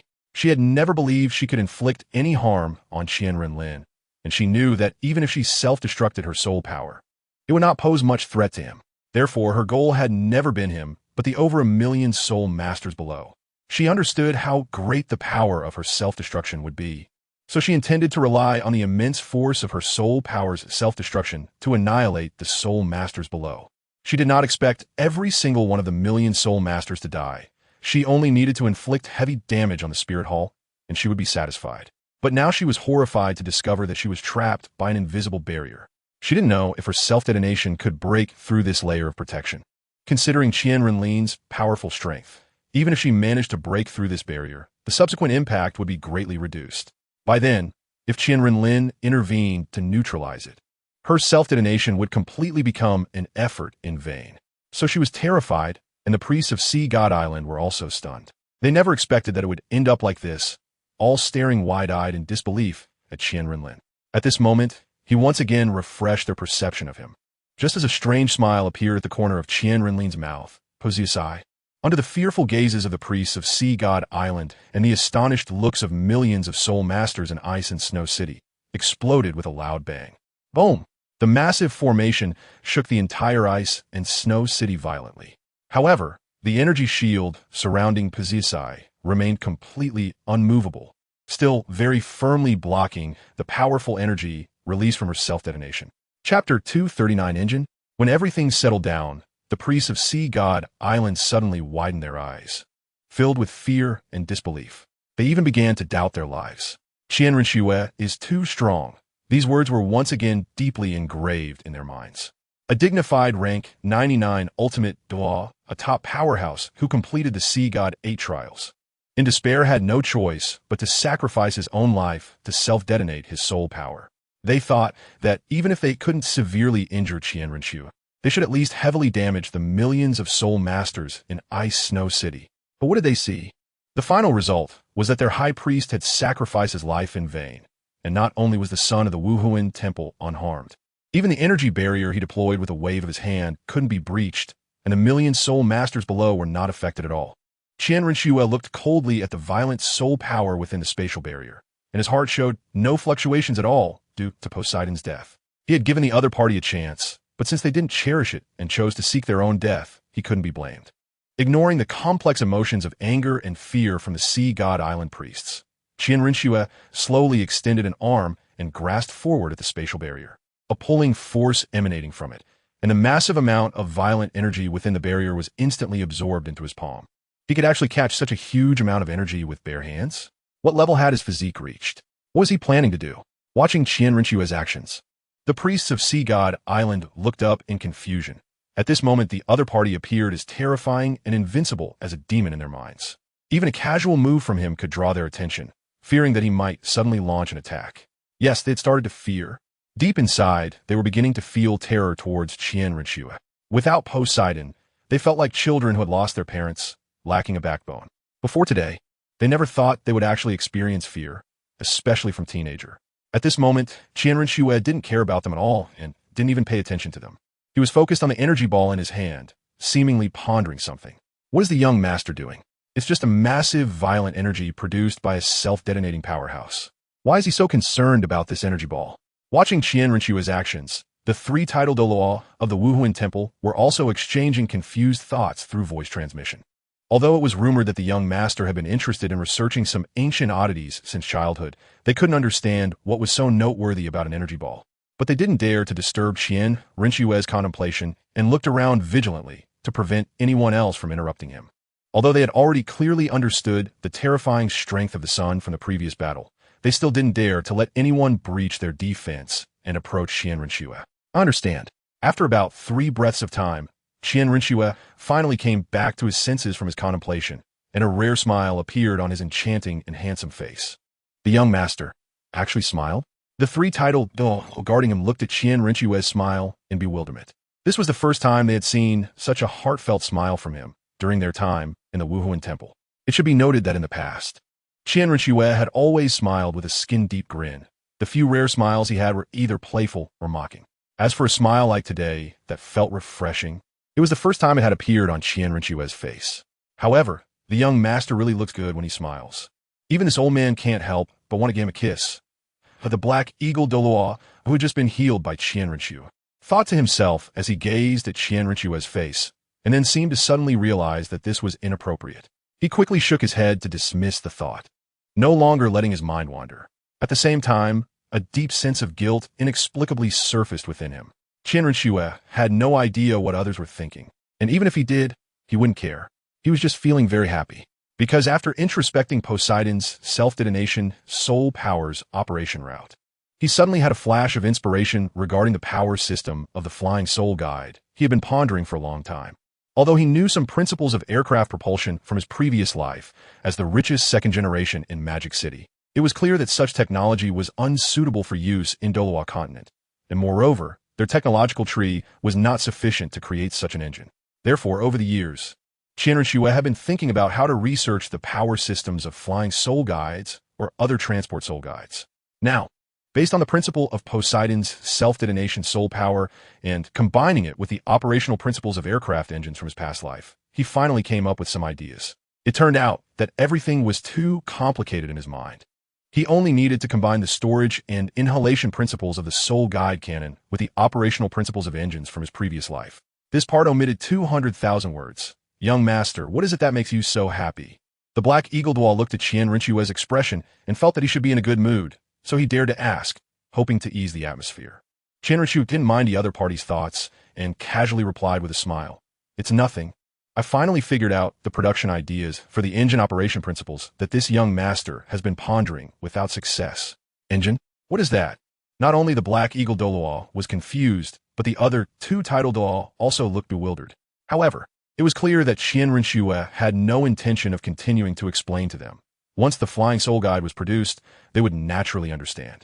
He casually squeezed the energy ball in his hand and turned to look at the 6 priests of Sea God Island below, who were covering their chests with cautious expressions.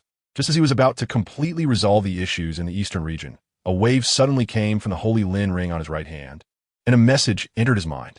Suddenly, his steps towards the priests of Sea God Island halted, and his expression changed slightly. Hulaina was heavily injured by Tang San using a hidden weapon. She would soon die. Hearing the message from Dong Qian Renlin's brow furrowed. He didn't expect Hulaina to secretly bring people to ambush Tang San while he was away, and in the end, she was pierced through the heart by the opponent's hidden weapon and was poisoned by the mandala snake. Chapter 240. Slavery, Your Highness, is something wrong? The black eagle Douluo, who had been watching Qian Renlin, saw the sudden change in his expression and thought that something had happened in the spirit hall. So he hurriedly asked. Ignoring the black eagle Douluo's question, Qian Renlin furrowed his brows, contemplating Dugu Yan's words. Tang San had obtained the inheritance of a certain deity, reaching the 61st rank in soul power overnight, and had also acquired the god of slaughter domain. Although he was ultimately destroyed by a tidal Douluo from the spirit hall, he still managed to use a hidden weapon to pierce Hulaina's heart before dying, and the poison had spread throughout her body. The god of slaughter domain, the inheritance of a deity. Is it the Shura god, or that second-level god? Qian Renlin thought deeply, realizing that the only ones in the entire divine realm with the god of slaughter domain were the Shura god and his lower deity, the second-level god of slaughter. If it's the god of slaughter, that would be fine, but if it's the inheritance of the Shura god, it's possible that even if Tang San was shattered into pieces as one of the main gods, the Shura god would still have a way to resurrect him. It just depends on whether he wants to or not, given Qian Renlin's character and his actions on Douluo continent. If the Shura god did not favor him and insisted on cultivating Tang San to suppress him, it was quite possible that he might actually do such a thing. After all, even now, Qian Renlin still did not know whether Tang San's crossing was premeditated or coincidental. If it was premeditated, then based on the original world trajectory, the Shura god was undoubtedly the most likely candidate. It seems I need to speed up my actions. The unification of the continent cannot be delayed any longer. After realizing all this, Qian Renlin firmly resolved to forcefully implement the unification of the continent. Otherwise, if the Shura god continued to resurrect Tang San, even if Qian Renlin personally killed him, the Shura god might not allow him to become a deity and might even come personally to eliminate him. Although the goddess of life had personally descended to the mortal realm, extending an olive branch to him and choosing him as her successor, Qian Renlin still did not dare to trust her. He had never been one to put his life's safety in the hands of others. Therefore, Qian Renlin planned to quickly implement the unification of the continent, enslaving all life on the continent, combining the belief power of the entire continent to nourish his divine core and create his own divine position. Let us start with Sea God Island. Immediately, Qian Renlin decisively flashed to the various priests of Sea God Island, and before they could react, his enslavement skill forcibly descended into their minds. At that moment, Qian Renlin had completely revealed some of his trump cards, no longer intending to hide them. Without any suspense from this moment on, the 8 titled Douluo of Sea God Island had 2 casualties, while the remaining 6 followed in the footsteps of the ghost Douluo. When the priests of Sea God Island saw Qian Renlin release a beam of holy light, they instantly knelt at his feet, looking devout. The 3 titled Douluo behind him, along with millions of soul masters from Ice Snow City, widened their eyes in disbelief at this scene. What? What is this ability? How can it be so terrifying? It can forcibly turn enemies into their own servants? The 3 titled Douluo felt a chill in their hearts. When they looked at Qian Renlin again, he seemed like a terrifying demon in their eyes. At that moment, they suddenly recalled the members of the net hall they had seen before, and only now did they understand why those people were so devoted to Qian Renlin. Initially, they thought that those people were like all the soul masters of the spirit hall, subdued by his powerful strength and omnipotent talent. But when they truly witnessed the ability that Qian Renlin had just used, they realized that he was not the revered son of God they thought, but someone who had forcibly brainwashed them. As high-ranking titled Douluo of the spirit hall, they naturally knew a bit about the soul hunting plan. With the spirit hall's imminent unification of the continent, given Qian Renlin's overwhelming ambition, such terrifying power, and such a heaven-defying ability to consolidate his position, he would certainly enslave everyone. Understanding all this, fear began to creep into their hearts, and they started to panic. Although they were genuinely loyal to the Spirit Hall and admired the son of Spirit Hall, they were ultimately only loyal to the Spirit Hall. But to be completely enslaved as a mindless puppet, living only as a tool for him, they were naturally very unwilling. It wasn't just these 3 titled Douluo who thought this way. Even the millions of soul masters below in Ice Snow City shared the same sentiment. They looked at the figure exuding an aura of boundless nobility, once revered as a deity by the people of the continent. And when they realized he possessed such a terrifying ability, their hearts were filled with mixed emotions. They didn't know how to face him anymore. Could it be that the Son of God is really such a person? No, it can't be. He is such a good person. How could he be someone who casually toys with the lives of others? I believe he wouldn't do this to us. Indeed, the Son is so kind, always caring for us meticulously, appearing like a deity to help us out of crises. Although he possesses this ability, I believe he would only use it against the bad ones. I trust that he wouldn't use this ability on us. Those infatuated fans of Qian Renlin still refuse to believe that he could be a ruthless villain, continuing to hold him in high regard. However, many from other forces, though reluctant to believe that Qian Renlin could be an evil soul master, were rationally telling themselves that they needed to distance themselves from him. An innocent man should not suffer the blame for having a jade pendant, possessing such terrifying strength and heaven-defying abilities, even if he were truly a benevolent son of God. These soul masters from various parts of the continent still felt an involuntary urge to distance themselves from him, reject him, and even wish to eliminate him. After all, no one wanted someone who could threaten them at any moment to exist in this world. They certainly did not want to end up as mere puppets, devoid of independent thought, living as walking corpses. On the other hand, when Qian Renlin chose to reveal his enslavement ability in front of the world, it represented his unwillingness to continue hiding. If he wanted to unify the continent, establish the spirit empire, and gather the belief power of billions of lives across the continent to condense his divine core and create a top-tier divine position, he had to do this. Eventually, this day would come. So let us make you all understand clearly. Taking in the expressions of everyone present, Qian Renlin calmly said with indifference. Without waiting for the Black Eagle Douluo and others to comprehend the meaning of his words, a powerful spiritual force immediately enveloped the entire Ice Snow City, and an invisible spatial barrier wrapped around the millions of soul beasts outside the city, teleporting them to the extreme northern ice plains. Chapter 241, The Terrifying Strength of the Web Hall, Wuhuan City. Pope Hall, the old man in the black robe, hurriedly brought the unconscious Hulaina back to the Wuhuan Hall. However, seeing the empty Pope Hall, he was stunned, as he suddenly remembered that the Pope Bibi Dong had left for the eastern region's Stardo City 3 days ago. Given the distance from Wuhuan City to Stardo City, The round trip would take at least half a month. By the time Bibi Dong returned, Hulayina would have already died, with a desperate hope of a dead horse being treated as a live horse. The old man in the black robe could only mobilize all the senior healing soul masters of the Wuhuan Hall. But when they saw Hulayina's condition, they all shook their heads and sighed, saying, "The toxins in Her Highness the Saintess's body have spread throughout, and we are powerless to help. Is there really no other way? You must think of a way to save the Saintess. She is the only disciple of His Holiness the Pope." Seeing the old man's anxious demeanor, the dozens of healing soul masters above the soul saint level present slightly shook their heads. They could empathize with his feelings, but in the face of the Saintess's condition, they truly felt helpless. Leaving aside the fact that the toxins in Her Highness have completely spread, just the pierced heart is beyond our ability to fix. What should we do now that His Holiness the Pope is not here, and the Saint's son is nowhere to be found? With the Saintess's life hanging by a thread, how can I save her? The old man in the black robe fell to the ground in despair, his gaze blankly fixed on Hulayina lying on the ground. How could he not understand the severity of her injuries? His urgency to save her was merely an attempt to seek leniency. He knew that failing to protect the Saintess would already lead to punishment for him, but failing to protect her and having the protected one die is two different matters. If Hulayina dies, he could not imagine the rage of the Pope. However, although we cannot solve the Saintess's injuries, if the Web Hall is willing to intervene, there might still be a glimmer of hope. Just as the old man in the black robe was preparing for the worst, one of the healing soul masters at the soul, Douluo level, suddenly said in a deep voice. Hearing this, the old man's heart, which had been filled with despair, suddenly surged with a strong ray of hope at that moment. However, he still looked at the other person with confusion and asked, "The Web Hall? Aren't they just a bunch of cold-blooded killers who know only how to fight? Can they really treat injuries? You've been outside for a long time, rarely staying in the Wuhuan Hall, and as a newly conferred title Dalu, you naturally don't know much about the Web Hall.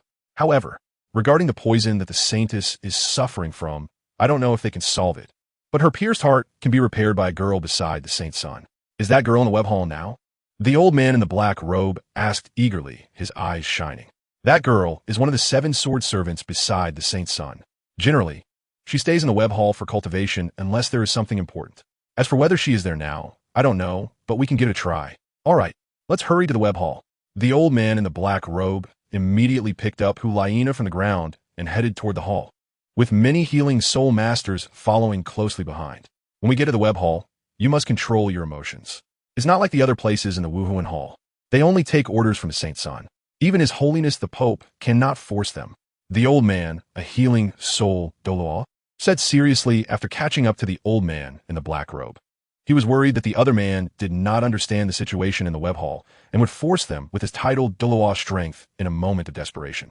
At this moment, the old man in the black robe was entirely focused on Hulayina and had no mind to listen to what he was saying. After casually nodding, he followed the other man as they rushed to the Web Hall. Eastern region at the same time, Bibi Dong, who was rushing to Stardo City, received a message from the old man in the black robe. She paused, her expression a mixture of anger and worry. She did not expect Hulayina to try to assassinate Tang San at this time and to be hit by his hidden weapon, putting her life in danger. Although she was anxious, there was still the crisis of the Beast Tide in Stardo City, so she naturally could not return to the Wuhuan Hall. Moreover, even if she returned now, it would be too late. Understanding the severity of Hulayina's injuries, she knew that by the time she got back, Hulayina would have already died. After a brief hesitation, Bibi Dong decided to first contact Stardo City to see how the situation was. However, after waiting for several moments, she still did not receive a response from the leader of Stardo City. It seems the situation in the eastern region is very dire. Bibi Dong's expression was serious. The person she contacted was the city lord of Stardo City, but now, with no response. There could only be 2 situations. Either the person had sacrificed himself, or his communication stone was lost. As a title Dalu, it was impossible for him to make such a low-level mistake, so there was only one possibility left. He had died at the hands of the spirit beasts. With no other options, Bibi Dong chose the former between Stardo City and Hulayina. After all, if Hulayina died, she would only feel some regret. But Stardo City was currently in the midst of a beast tide, facing imminent danger. If she did not go to support them, once the situation worsened, it would affect the entire eastern region. Moreover, with so many women on Douluo continent, once it was unified, why worry that QianRenlin would have no women? Of course, She did not know that the beast tide in the eastern region had already been resolved by Qian Renlin on the very first day. The reason she was able to contact Stardo City was precisely because the city lord there had already self-destructed his soul power, dying alongside the spirit beasts. His storage soul guide had also been blown to pieces by the raging energy. Wuhuan City, Web Hall. The old man in the black robe, guided by the group of healing soul masters, finally arrived at the imposing black structure of the Web Hall. Without time to admire its grandeur, he rushed inside while still holding Hulaina. However, before he could step onto the steps outside the door, two burly men guarding the entrance immediately blocked his way. Speaking coldly, this is the crucial area of the Web Hall. No one is allowed to enter without the master's order. The old man in the black robe was taken aback. He was somewhat confused, thinking, did I hear that correctly? These two guards, who are only soul kings, actually dare to stop me? And don't they see the seriously injured saintess in my arms? Just as he was about to get angry, the healing soul, Douluo, quickly grabbed him, signaling him with his eyes, and then clasped his fist to the two burly men, saying, we mean no harm. We just came to seek help from the Web Hall, because the saintess is seriously injured. We hope you can make an exception. Saintess seriously injured? The two guards frowned, glancing at Hulaina, who was being held in the arms of the old man in the black robe. Then, as if they thought of something, they suddenly shouted angrily, how dare you carry her like that? I. The old man in the black robe was stunned by the shout. The saintess's life was in danger. How could he think of so much? Impudent. Put down the saintess. Don't you know her identity? Seeing the old man in the black robe hesitating, the guard shouted angrily, the two large halberds in his hands pointing directly at him. I am a dignified title Dalu. When did it come to the point where mere gatekeepers could reprimand me? The old man in the black robe was also enraged. With a surge of soul power, a black lizard appeared behind him, and simultaneously, 2 yellow, 2 purple, and 9 black soul rings floated around him. He was genuinely furious at this moment. Originally, he was dissatisfied with the Luo Wang Hall due to the mishandling of the 2 soul Dalu, which led to Hulaina being severely injured. Now, 2 mere guards dared to disregard him, a dignified title Dalu, and even shouted at him. How could he not be angry? Wind. Insolence. Who gave you the courage to act wildly in front of the Luo Wang Hall? At that moment, several powerful auras suddenly emanated from within the Luo Wang Hall. In the blink of an eye, before the old man in the black robe could react, several extremely powerful figures appeared at the entrance. What? The black-robed Dalu was shocked. He did not expect the Luo Wang Hall to be so terrifying. Just the few figures that appeared before him had auras that were countless times stronger than his. Title Dalu. The old man in the black robe's face darkened. It was only now that he finally understood why that healing type, Soul Dalu, would be so in awe of the Luo Wang Hall. There were at least 6 title Dalu, and judging by their auras, none had a soul power lower than level 96. What a terrifyingly powerful force this was. Although he had heard long ago that the Holy Son of the Spirit Hall had a strong faction under him, he rarely stayed at the Spirit Hall. If it weren't for his recent breakthrough to title Douluo and the timing of Bibi Dong needing manpower, he would still be in the Star Luo Empire. Therefore, his impression of the Luo Wang Hall was based on hearsay, and he had not actually felt the strength of the other side, even thinking that it was just the exaggeration of those who worshipped the Holy Sun. But now, looking at the 6 figures before him, he truly experienced their power. Taking a deep breath, he retracted his martial soul, calming his trembling heart, and immediately said, I am the 17th elder appointed by His Holiness the Pope, the Lizard Dalu. I have come this time because the Holy Maiden was injured by Tang San. I hope to receive help from the colleagues of the Luo Wang Hall and do not wish to have any unpleasantness with you. The leading Pasol Douluo, Yang Wudi, heard this and coldly snorted before retracting his aura, hoping it would be that way. Seeing Yang Wudi respond, the other title Dalu also retracted their auras, and at once, the only female among them stepped forward, took Hulaina from the old man's hands, and coldly said, You remember this. The Holy Maiden is not only the disciple of His Holiness the Pope, but also the fiancée of our Master. In the future, she may very well become Our Lady. Her body should not be touched by any man other than our Master. I understand, but the situation was truly urgent, and the Holy Maiden was poisoned and in a coma. I had no choice but to take this desperate measure. The black-robed elder, upon learning of the strength of the Luo Wang Hall, no longer dared to confront them, and quickly nodded, saying, The female titled Dalu coldly snorted, holding Hulaina as she walked into the Luo Wang Hall. Yang Wudi and the others did not pay any more attention to the soul masters outside, and also returned to the hall. watching the heavy hall doors slowly close. The black-robed elder wiped the cold sweat from his forehead and took a deep breath. It was evident that they had no intention of letting him in, and he could only wait anxiously outside the hall for news. I hope the Luo Wang Hall can truly heal the Holy Maiden's injuries. The lizard Douluo looked up at the increasingly dark sky, frowning nervously. By this time, it had been almost half an hour since Hulaina was poisoned. According to Tang San, Hulaina should have already died by now. The reason she still had a breath left was primarily due to her being a soul king, which provided some resistance to the poison. More importantly, it was because of the continuous soul power he had previously supplied to her, along with the full control of dozens of healing-type soul masters, which temporarily sealed the wound on her heart, preventing further bleeding and excessive blood loss leading to death. However, the lizard Douluo knew that this was just a temporary measure. Even with the soul power from so many people, it merely controlled the deterioration of her condition for a short time. If they could not find a way to heal her within half an hour, even with the Spirit Hall's vast resources, Hulaina would probably not survive for 3 hours. After all, while they could temporarily keep her alive with healing-type soul power, the poison she had suffered from was something they had no means to combat. Now, their only hope was that the Luo Wang Hall truly had a way. Suddenly, a gust of wind swept in, and the anxious old man in the black robe felt a shift in his heart, and then darkness enveloped his vision, losing all perception. The many healing-type soul masters who had been waiting with him outside only saw the lizard Douluo vanish before their eyes. In a room of over 1,000 square meters located at the rear of the first floor of the Luo Wang Hall, several powerful figures, both male and female, young and old, were gathered. At the center of them lay a graceful figure on the bed, eyes tightly closed, in a state of pain. Her injuries are too severe. Who dares to attack the Holy Maiden of the Spirit Hall?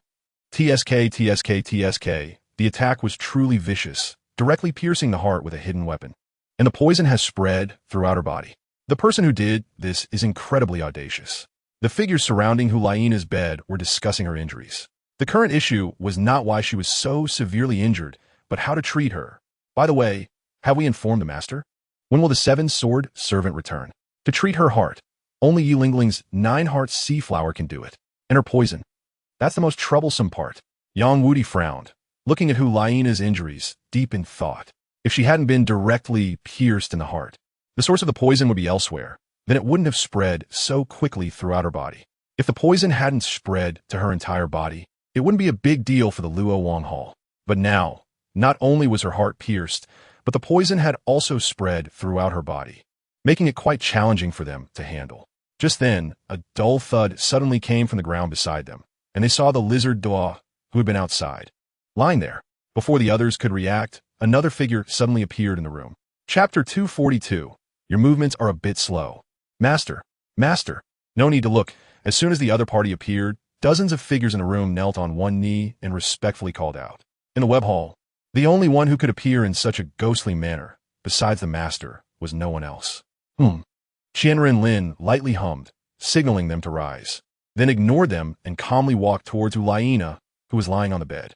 First, he glanced at her injuries, then looked at her tightly closed eyes and the painful expression on her face, his gaze revealing a hint of inexplicable meaning. After a while, Qian Renlin came back to his senses, shook his head slightly. How could he not understand her intentions? The reason she ended up in such a situation today was merely because of a casual promise he made back then, overwhelmed by excitement, leading to a decline in intelligence. However, as the Holy Maiden of the Spirit Hall, the only direct disciple of his mother, how could Tang San's wish to exchange one for one be so easy? With a slight pursing of his lips, he raised one arm and unceremoniously pressed it against Hulaina's chest. A pulling force emanated from his palm, while Qian Renlin's other arm reached out towards the sleeping old man in black robes, and a similar force came from him as well. Instantly, a dark green toxin was drawn out from Hulaina's chest by Qian Renlin's right hand, while the pure life force from the black-robed old man's body was also devoured by Qian Renlin. The dozens of high-ranking members of the web hall, standing respectfully behind Qian Renlin, all showed expressions of deep admiration and respect. This was their master, their omnipotent master in their hearts. Even facing such a situation as Hulaina's, in front of the master, it was merely a trivial matter. Qian Renlin had no intention of paying attention to the thoughts of the web hall members. When he felt that the mandala snake poison in Hulaina's body had been mostly absorbed, He then injected the pure life force he had devoured from the black-robed old man into her body. In an instant, at a visibly rapid pace, Huliana's heart, which had been pierced by Tang San, rapidly healed under the influence of this life force. Moreover, the blood that had become somewhat thin due to the toxin being devoured by QianRenlin also quickly replenished at this moment. In just a short span of 3 breaths, the wound on Huliana's chest had fully healed, and even her skin showed no signs of any marks, her entire body smooth and delicate like a baby's. On her flawless and beautiful face, the painful expression that once made one feel pity gradually calmed down as her injuries healed. After all this was done, QianRenlin slowly withdrew his palm and calmly said without any change in expression, "For these few days, the holy maiden will be personally cared for by Mingfeng. Without my permission, no one is allowed to step into this room. Additionally, the plan to unify the continent should be implemented as soon as possible. I give you 1 day to take down the royal families of the Xingluo Empire and the Tiando Empire." The crowd was startled. This was the first time they had seen their master deliberately set such a serious task. However, they did not dare to voice any dissent and quickly knelt down again, saying in unison, "Yes, we will not fail the master's orders. Within 1 day, we will definitely take the heads of the emperors of the Tiando Empire and Xingluo Empire." After assigning the tasks, QianRenlin's figure moved and vanished. He did not detail the tactical strategies for the web hall. That was their business. He only needed results. In the room, the dozen or so high-ranking members of the web hall, except for one female titled Dalu, turned to leave. They were all strictly trained. Although the master only gave them 1 day's time, they could not just charge in recklessly. Since the master specifically mentioned royal family members in the task, it meant they were not allowed to kill civilians and soldiers of the 2 great empires. To achieve the goal of capturing the royal family members without harming civilians and soldiers, they could only infiltrate the palace and take the heads of the emperors of the 2 great empires without alarming the army. In the upper level of a side hall deep within the web, QianRenlin suddenly appeared in a simple yet magnificent room, calmly looking at the graceful figure sitting cross-legged on the bed practicing. Without needing to think, the person in the room also knew who had come, as it was not the first time. Moreover, in the web hall, which could be said to be the safest place on the Douluo continent, she did not believe anyone would dare to act against her here. Immediately, Duguyan quickly awoke from her meditation state, turned to QianRenlin and respectfully said, "Master, you've come. How are your injuries?" QianRenlin slowly walked towards her, glanced at the half-exposed shoulder, and calmly asked. Reporting to the master, "The servant is fine now. But it's all the servant's fault for not being able to protect the holy maiden." Duguyan lowered her head, feeling a bit guilty. QianRenlin did not pay attention to her guilt. He pulled off the luxurious golden robe that covered half of her body, looked at the small wound on her shoulder, and waved his hand to gently wipe it. Instantly, the wound on her shoulder disappeared without a trace. "Thank you, master." Duguyan quickly expressed her surprise and joy. In fact, when she returned to the web hall, she had already cleansed the toxins on her shoulder. At this moment, she was recovering from the wound pierced by Tang San. Even without QianRenlin's intervention, Duguyan's injuries could be fully healed within 24 hours. However, she did not dare to say this out loud and was extremely pleased with QianRenlin attending to her injuries. At the same time, her breathing began to involuntarily quicken, and a faint blush appeared on her delicate face. Since the master came to find her at this time, she would not naively think that he was just here to check on her. Moreover, she understood that the master treated her wound simply because he did not want her mood to be affected by the upcoming events. "Master, you must be tired these days too. Let me serve you for your rest." Before QianRenlin could respond, she hurriedly got out of bed barefoot, starting to skillfully help QianRenlin out of her clothes. QianRenlin closed his eyes and remained silent, allowing her to serve him. Just as Duguyan was halfway through helping QianRenlin out of her clothes, she was suddenly pushed onto the bed by him. "Your movements are a bit slow today." "Master, master." Duguyan, with a flushed face, was pinned down on the bed by QianRenlin. Even though this had happened more than once, she still felt it was very unreal in her heart, as if everything was just a dream, and she could not calm down. Chapter 243, Transformation. 2 hours later, QianRenlin, who was lying on the chest of Duguyan, suddenly opened his eyes at that moment, ignoring the confused gaze of the other party. He quickly put on his clothes and disappeared in a flash. In the eastern region, above Stardo City, in a space of the 5 elements. As soon as QianRenlin appeared, the puppets he had summoned earlier instinctively left the area. They were essentially a single soul and thought, fully understanding each other's intentions without needing to speak. The reason Qian Renlin hurriedly came here in the middle of the night was that he learned from the consciousness of the puppets that the purple dragon had completely absorbed the dragon soul from Emperor Tian and had undergone some unexpected changes, requiring Qian Renlin to personally come and oversee the situation. The purple dragon was the first dragon species he had fused and created in this world, and naturally, he did not wish for any mishaps to occur. He could not indulge in the tenderness of a woman. So as soon as he heard of the unexpected changes in the purple dragon, he immediately set off to this place. The massive purple dragon, over 100 meters long, that had been brought by Qian Renlin had disappeared, and now, in this void world, there was only a gigantic black-patterned purple dragon egg, surrounded by waves of enormous energy fluctuations, as if the egg were breathing. It has turned into a dragon egg? This is the rhythm of transformation. At this moment, Qian Renlin was slightly astonished upon seeing this dragon egg. He did not expect that merely fusing a dragon soul could lead to another transformation. Any organism turning into an egg could only result from two situations, either nirvana and rebirth, or transformation. As a true dragon formed from the fusion of two Dragon King corpses, after absorbing the dragon soul of the golden-eyed Black Dragon King, what could it transform into again? Could it be an ancestral dragon? Qian Renlin was somewhat hopeful. He wanted to see if the already true dragon would transform into the first Chinese ancestral dragon in the Douluo continent. If that were the case, this purple dragon would be truly recognized and accepted by this world. If that were true, it would become a soul beast with its own life, giving birth to its own spirit rings, no longer just a puppet.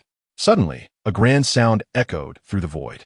The enormous dragon egg emitted an extremely dazzling purple light, to the point where even Qian Renlin, with his current strength, could not clearly see the black patterns on the egg shell with his naked eye. Boom! A massive energy wave came from the dragon egg, and the body of the golden-eyed Black Dragon King, which had been devoured by Qian Renlin's spirit ring, involuntarily began to float towards the dragon egg at that moment. Does it want to absorb the essence of Emperor Tian's body? Qian Renlin's gaze sharpened as he quietly watched Emperor Tian's body, over 100 meters long, drift toward the dragon egg. When he had separated the other party's soul, he had absorbed the spirit ring and left, so the life essence and massive energy within that body had not been consumed. Now, watching the dragon egg's actions, it was clear it wanted to absorb the energy essence from within the body. Although Emperor Tian's energy would also be a great supplement for Qian Renlin, enough to potentially help him break through a level, he did not interrupt the other's actions at this critical moment of the purple dragon's transformation, instead quietly awaiting the result. Time passed second by second, and the massive body of the golden-eyed Black Dragon King finally approached the dragon egg. Suddenly, with a loud bang, as the Black Dragon King's body first made contact with the dragon egg, a powerful wave radiated from within the dragon egg, shaking the entire void world severely. Qian Renlin could distinctly feel a strong consciousness emanating from the dragon egg, a potent desire, as if the dragon egg wanted to devour the other. As expected, in the next moment, the dragon egg released a strong devouring force, directly pulling the entire massive body of the Black Dragon King into its shell. Boom! A powerful energy burst forth from the dragon egg, causing the air in the entire void to seem to boil. Qian Renlin's expression tightened as he quickly released his soul power to stabilize the space.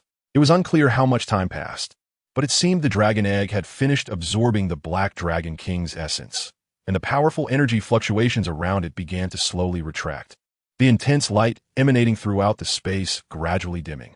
At this moment, the dragon egg appeared to return to its previous tranquility, though it seemed to still breathe and sync with the life within, and the black patterns on the shell began to flicker with a hint of golden light. No movement. Is the energy for transformation insufficient, or is it still absorbing Emperor Tian's energy? At this moment, Qian Renlin was also puzzled about the situation, as it was his first time encountering such a matter. However, what reassured him somewhat was that the dragon egg still had an inexplicable connection to his soul, which was the piece of soul origin that had separated from his consciousness when the purple dragon was born. Now that this piece of soul origin had not detached from him, it indicated that the other party would still be under his control after the transformation, and at least it would regard him as its father once it emerged. What should I do now? Should I just wait here for it to complete its transformation?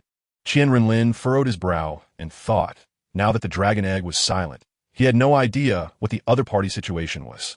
He was stuck in a dilemma, not knowing how long this dragon egg's transformation would take. If the lifespan of soul beasts is very long, what if it takes hundreds or thousands of years to transform?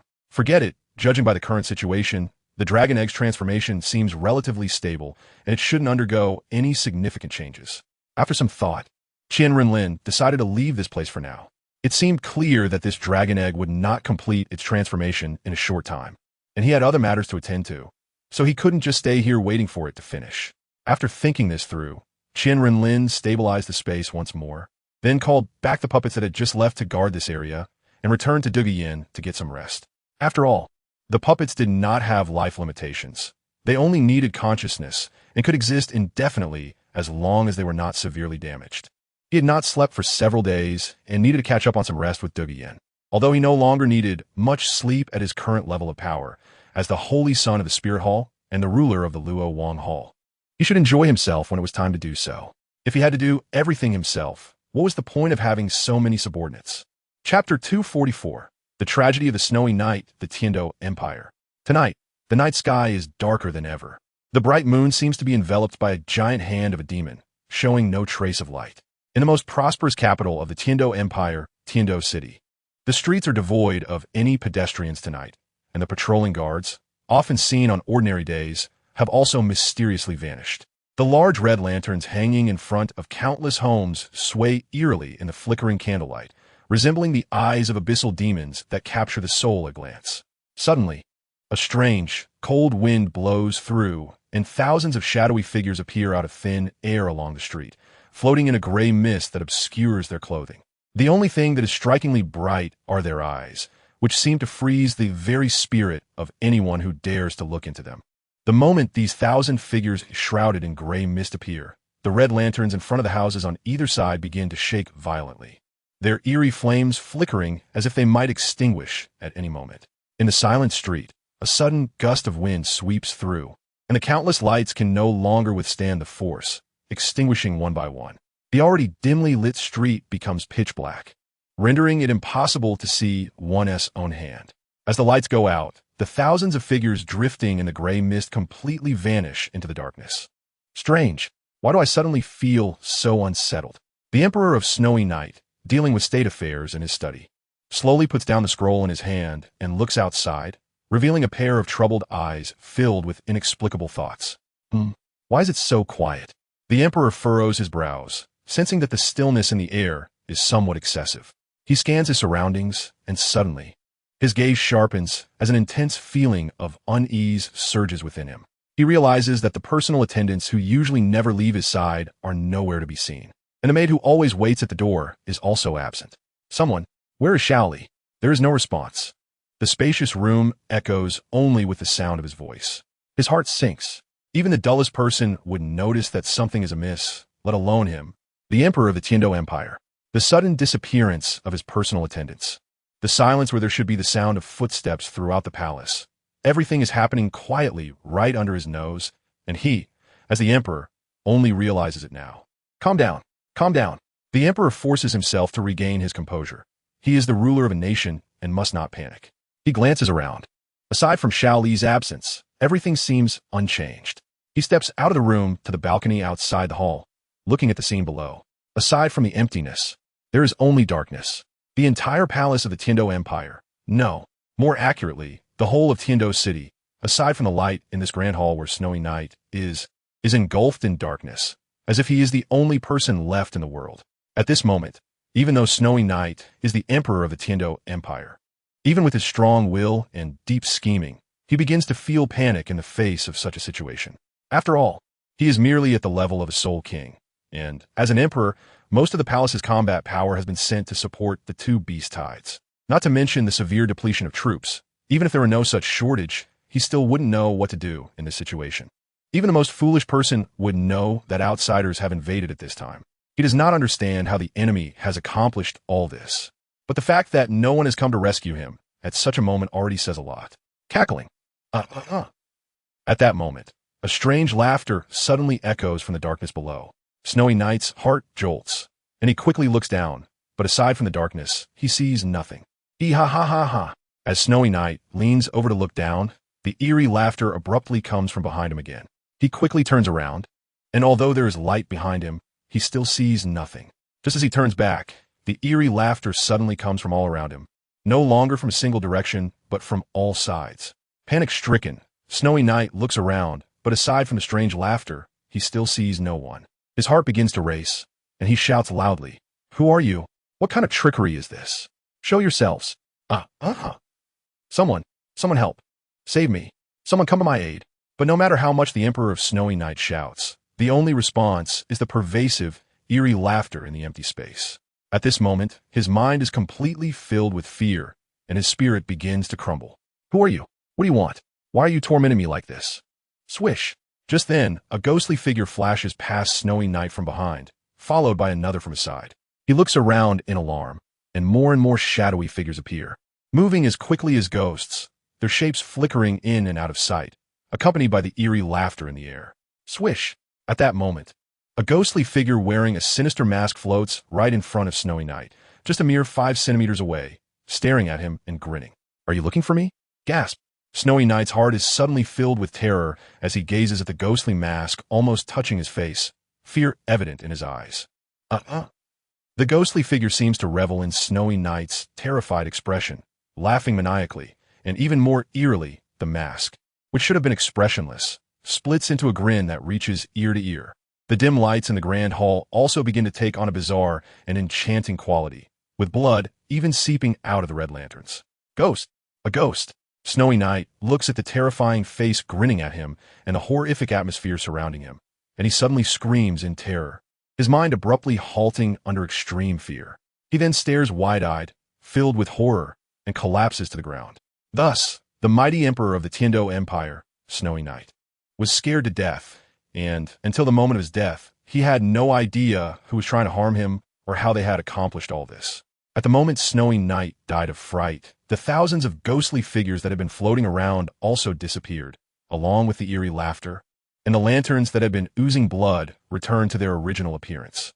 Even the entire dark space shattered like a mirror, slowly regaining its light. When the darkness shrouding the city of Tiando dissipated, the streets were far from empty. Thousands of lights illuminated the streets, casting a bright glow over the laughter and chatter of the bustling pedestrians.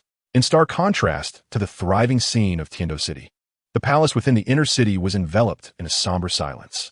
Thousands of soldiers clad in white armor surrounded a magnificent hall, holding long spears. At that moment, on the balcony of the hall's top floor, hundreds of civil officials in official attire and military generals in armor knelt on the ground, their faces filled with grief, before the lifeless body of the Snow Night Emperor, whose eyes were wide open in terror.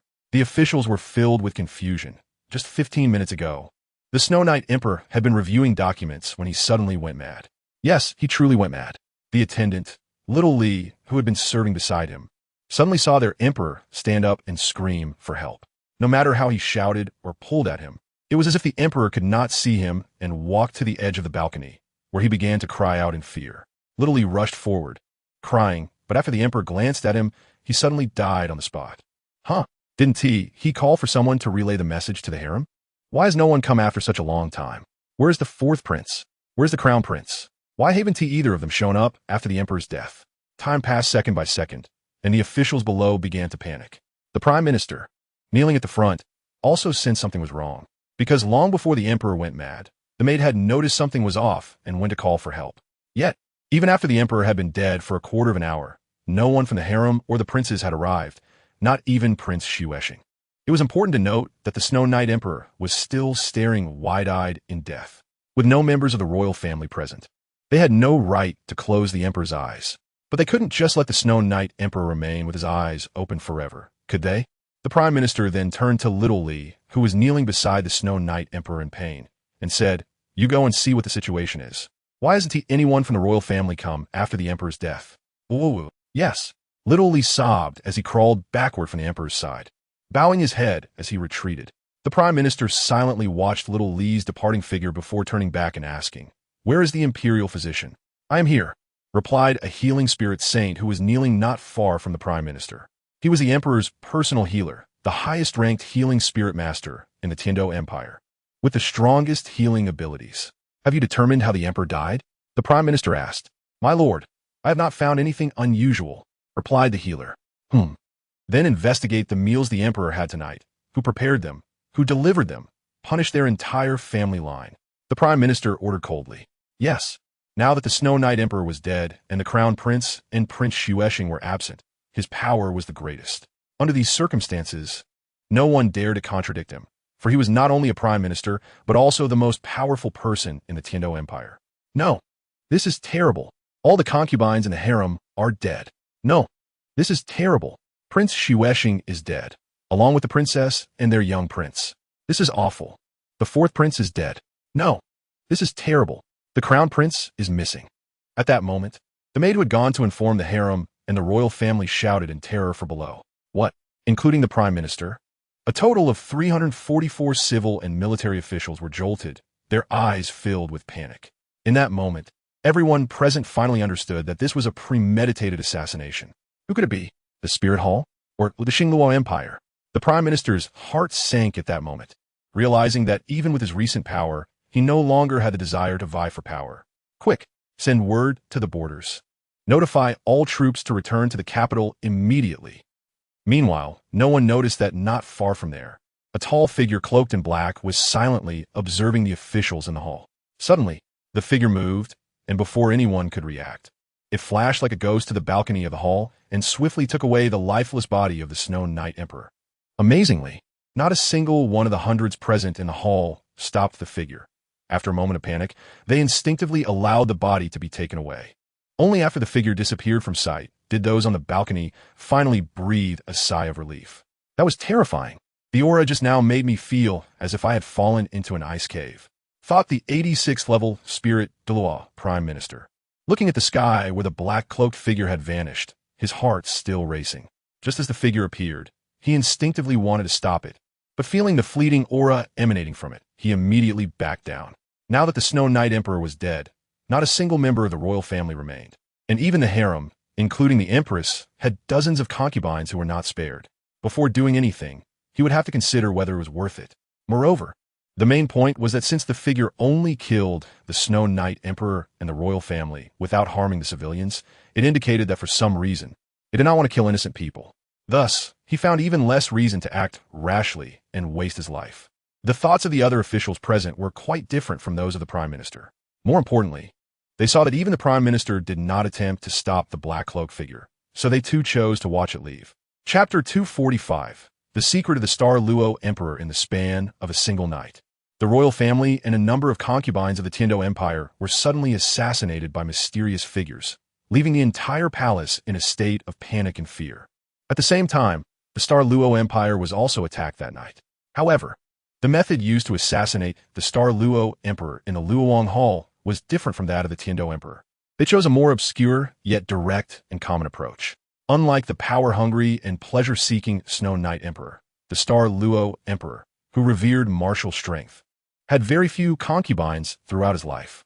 Aside from the long-standing royal marriage alliance with the Ying spirit cat Zhu family, the other few concubines he took were daughters of high-ranking officials, meant to stabilize imperial power. At the second watch of the night, 1:30 a.m., the Star Luo Emperor was not sleeping in the queen's or other concubines' chambers, but rather alone in the innermost part of the harem in a quiet hall. He had always done so. Aside from his routine of spending a night in each concubine's room, he never returned to them again. The people in the palace were very puzzled as to why their emperor preferred to stay alone in this desolate innermost part of the harem instead of in the queen's or other concubines' chambers. And he had even issued orders prohibiting anyone from stepping foot in this area, not even allowing maidservants to approach while cleaning. There were even rumors that the Star Luo Emperor was keeping a woman here whom he did not want others to know about, but he never offered any explanation. Some senior officials had advised the emperor, but he continued to come here after finishing his daily administrative duties. Over time, the palace inhabitants ceased to dwell on the matter, as the Star Luo Emperor had spent nights in each concubine's room and had fathered several princes. Those who had not conceived could only blame their own bad luck.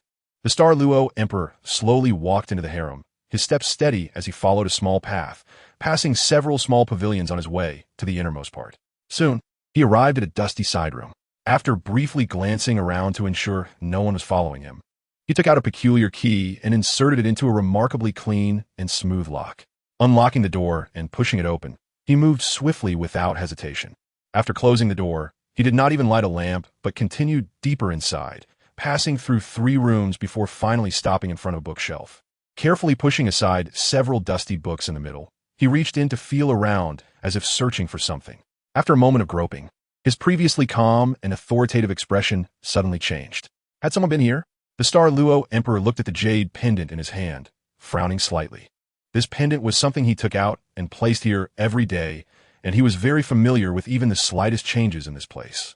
But just now, he noticed that the position of the pendant seemed to be slightly off from its original spot. Could it be that too many recent events had left him a bit disoriented? Frowning, the Star Luo Emperor thought to himself as he turned to exit the room, heading to the second room he had passed earlier, stopping again in front of a bookshelf. This time, he observed carefully before pushing the books aside. Upon a closer look, his pupils suddenly constricted and widened in shock. He quickly took out a luminous pearl from his storage soul guide and examined it closely. At this moment, his heart trembled violently. There was no mistake. Someone had indeed entered this room. If the previous subtle changes could be attributed to his recent fatigue leading to mental disorientation, this time there was absolutely no doubt, as it was clear that the books on the shelf had been disturbed. But how was this possible? The key to the entrance was personally forged by his father, and there was only this one key on the entire continent. How did someone else get in? The Star Luo Emperor found it incredibly hard to believe. The entrance key was very special, unless one used brute force to break it. It was impossible to open the door without the key. With no time to think further, he hastily pushed aside the books in the third compartment on the right, placing the previously mentioned jade pendant into a recess. As soon as the pendant entered the recess, a faint white light emanated from it, accompanied by a soft rumbling sound. The bookshelf suddenly began to open slowly from the middle, revealing a pitch-black passage devoid of any light source. The Star Luo Emperor glanced at the passage, holding the luminous pearl to illuminate the darkness ahead, and cautiously stepped into the passage. As soon as he fully entered, the bookshelf slowly closed behind him. Just at that moment, a shadow in the room suddenly stepped out, looking strangely at the closed bookshelf. I didn't expect him to return at this time. The shadowy figure, whose form was hard to discern, paused for a moment before letting out a slight sigh. After learning of the Star Luo Emperor's habit, he had used his own skills to bypass the outer door and infiltrate here. However, upon entering, he felt a faint unknown energy in the room and, after some investigation, discovered that the energy came from the bookshelf. Driven by curiosity, he began to search through the books on the shelf and found a recess that clearly functioned as some kind of mechanism lock. He then started looking around the room for a key. However, when he found the jade pendant that matched the size of the recess in the bookshelf of the third room, he was surprised to see that the Star Luo Emperor had returned early. To avoid alarming him, he hurriedly put the disturbed books back in their original positions. Yet, due to his unfamiliarity with the place, he was ultimately discovered by the Star Luo Emperor as the third-ranked assassin in the Luo Wang, with a powerful cultivation of level 98. He could certainly launch a surprise attack to kill the Star Luo Emperor in one strike. But upon discovering the situation here, he hesitated. He wanted to uncover the secret behind the bookshelf and why the Star Luo Emperor valued this place so much. But just that moment of hesitation caused him to miss the best opportunity to strike. Once the Star Luo Emperor became aware that someone had entered, he would be on guard, and if the assassin acted then, he wouldn't be able to guarantee a one-hit kill. At that point, it would certainly alarm the entire palace, and if he wanted to leave with the head of the Star Luo Emperor, he would have to resort to a bloody massacre. Chapter 246. Father Emperor, it's time to eat. What should we do now? The heart of this Tianzi-level killer from the net of assassins was filled with worry. Not only had he failed to kill the Star Luo Emperor, but he also could not enter behind the bookshelf due to some unknown energy. Even though his martial soul was special and his cultivation technique was unique, he still couldn't get in. Otherwise, why would he go through so much trouble to find the key when he could just pass through directly? Whoosh, whoosh, whoosh. Ghostly, what is going on? Why did you call us here in such a hurry? Suddenly, several sounds of wind approached, and this killer turned his head to see several figures appearing in the darkness beside him. It turned out that this third-ranking Tianzi-level killer in the net of assassins was actually Ghostly, the first Saint Envoy of Qian Renlin. Ghostly was not surprised by their ability to enter this room. Not to mention that all members of the net of assassins could come and go freely. Even when the Star Luo Emperor entered, the door was locked. He shook his head and did not speak, merely pointing ahead at the bookshelf, signaling the others to look. Yang Wudi, puzzled, looked in the direction he pointed, initially thinking it was just a bookshelf, but his expression soon tightened as he felt a faint, unknown energy emanating from within. What's inside? You try using the shadow transformation technique. Ghostly did not respond to him, but urged him to try it himself. He couldn't be certain. What if the unknown energy coming from the bookshelf was only effective against his martial soul? Yang Wudi hesitantly approached, intending to use his technique to pass through the wall behind the bookshelf and enter the next room. But he was surprised to find that while his shadow transformation technique was activated, it did not exhibit its usual ability to pass through obstacles. You all try it too. Yang Wudi frowned and turned back to the other killers who had come with him. The remaining killers exchanged glances, some puzzled, and stepped forward to the bookshelf, activating their shadow transformation technique together. However, their situation was the same as Yang Wudi's.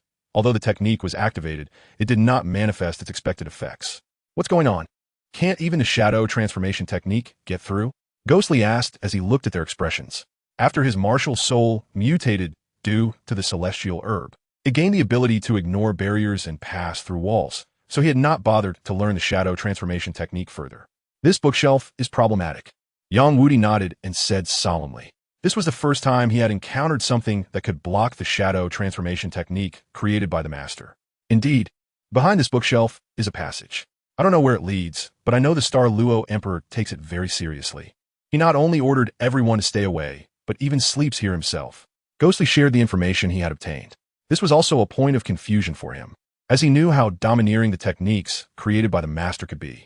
Even a soul power wall created by a soul master could be passed through silently as long as the user's cultivation was not higher than that of the user. But this time, it was unexpectedly blocked by an unknown energy behind the bookshelf that didn't seem like soul power. The occurrence of such a situation could only mean one possibility. The level of this energy is higher than that of the shadow transformation technique. Right? It's already the third watch of the night, and in a quarter of an hour, the Douluo Emperor will return. Let us take his head to report to the master, and then inform him about the situation here. Yang Wudi immediately stopped dwelling on the issue. Now that the entire royal family, including Prince Davis, had been dealt with, they only needed to wait for the Douluo Emperor to return, take his head, and report back. No need. Ghostly shook his head and said, he returned early. I saw him enter from here before you arrived. What? You just watched him enter like that?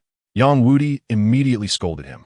It should be noted that once the Douluo Emperor left, he wouldn't come out until the morning court session, by which time the people in the palace would have already discovered that the royal family had been assassinated. This was indeed my fault, and I will personally confess to the master.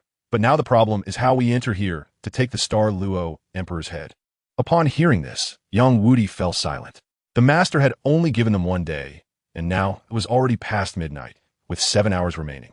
Nighttime was the best time to act, and after dawn, it would not be so easy to make a move. It seems we can only wait here.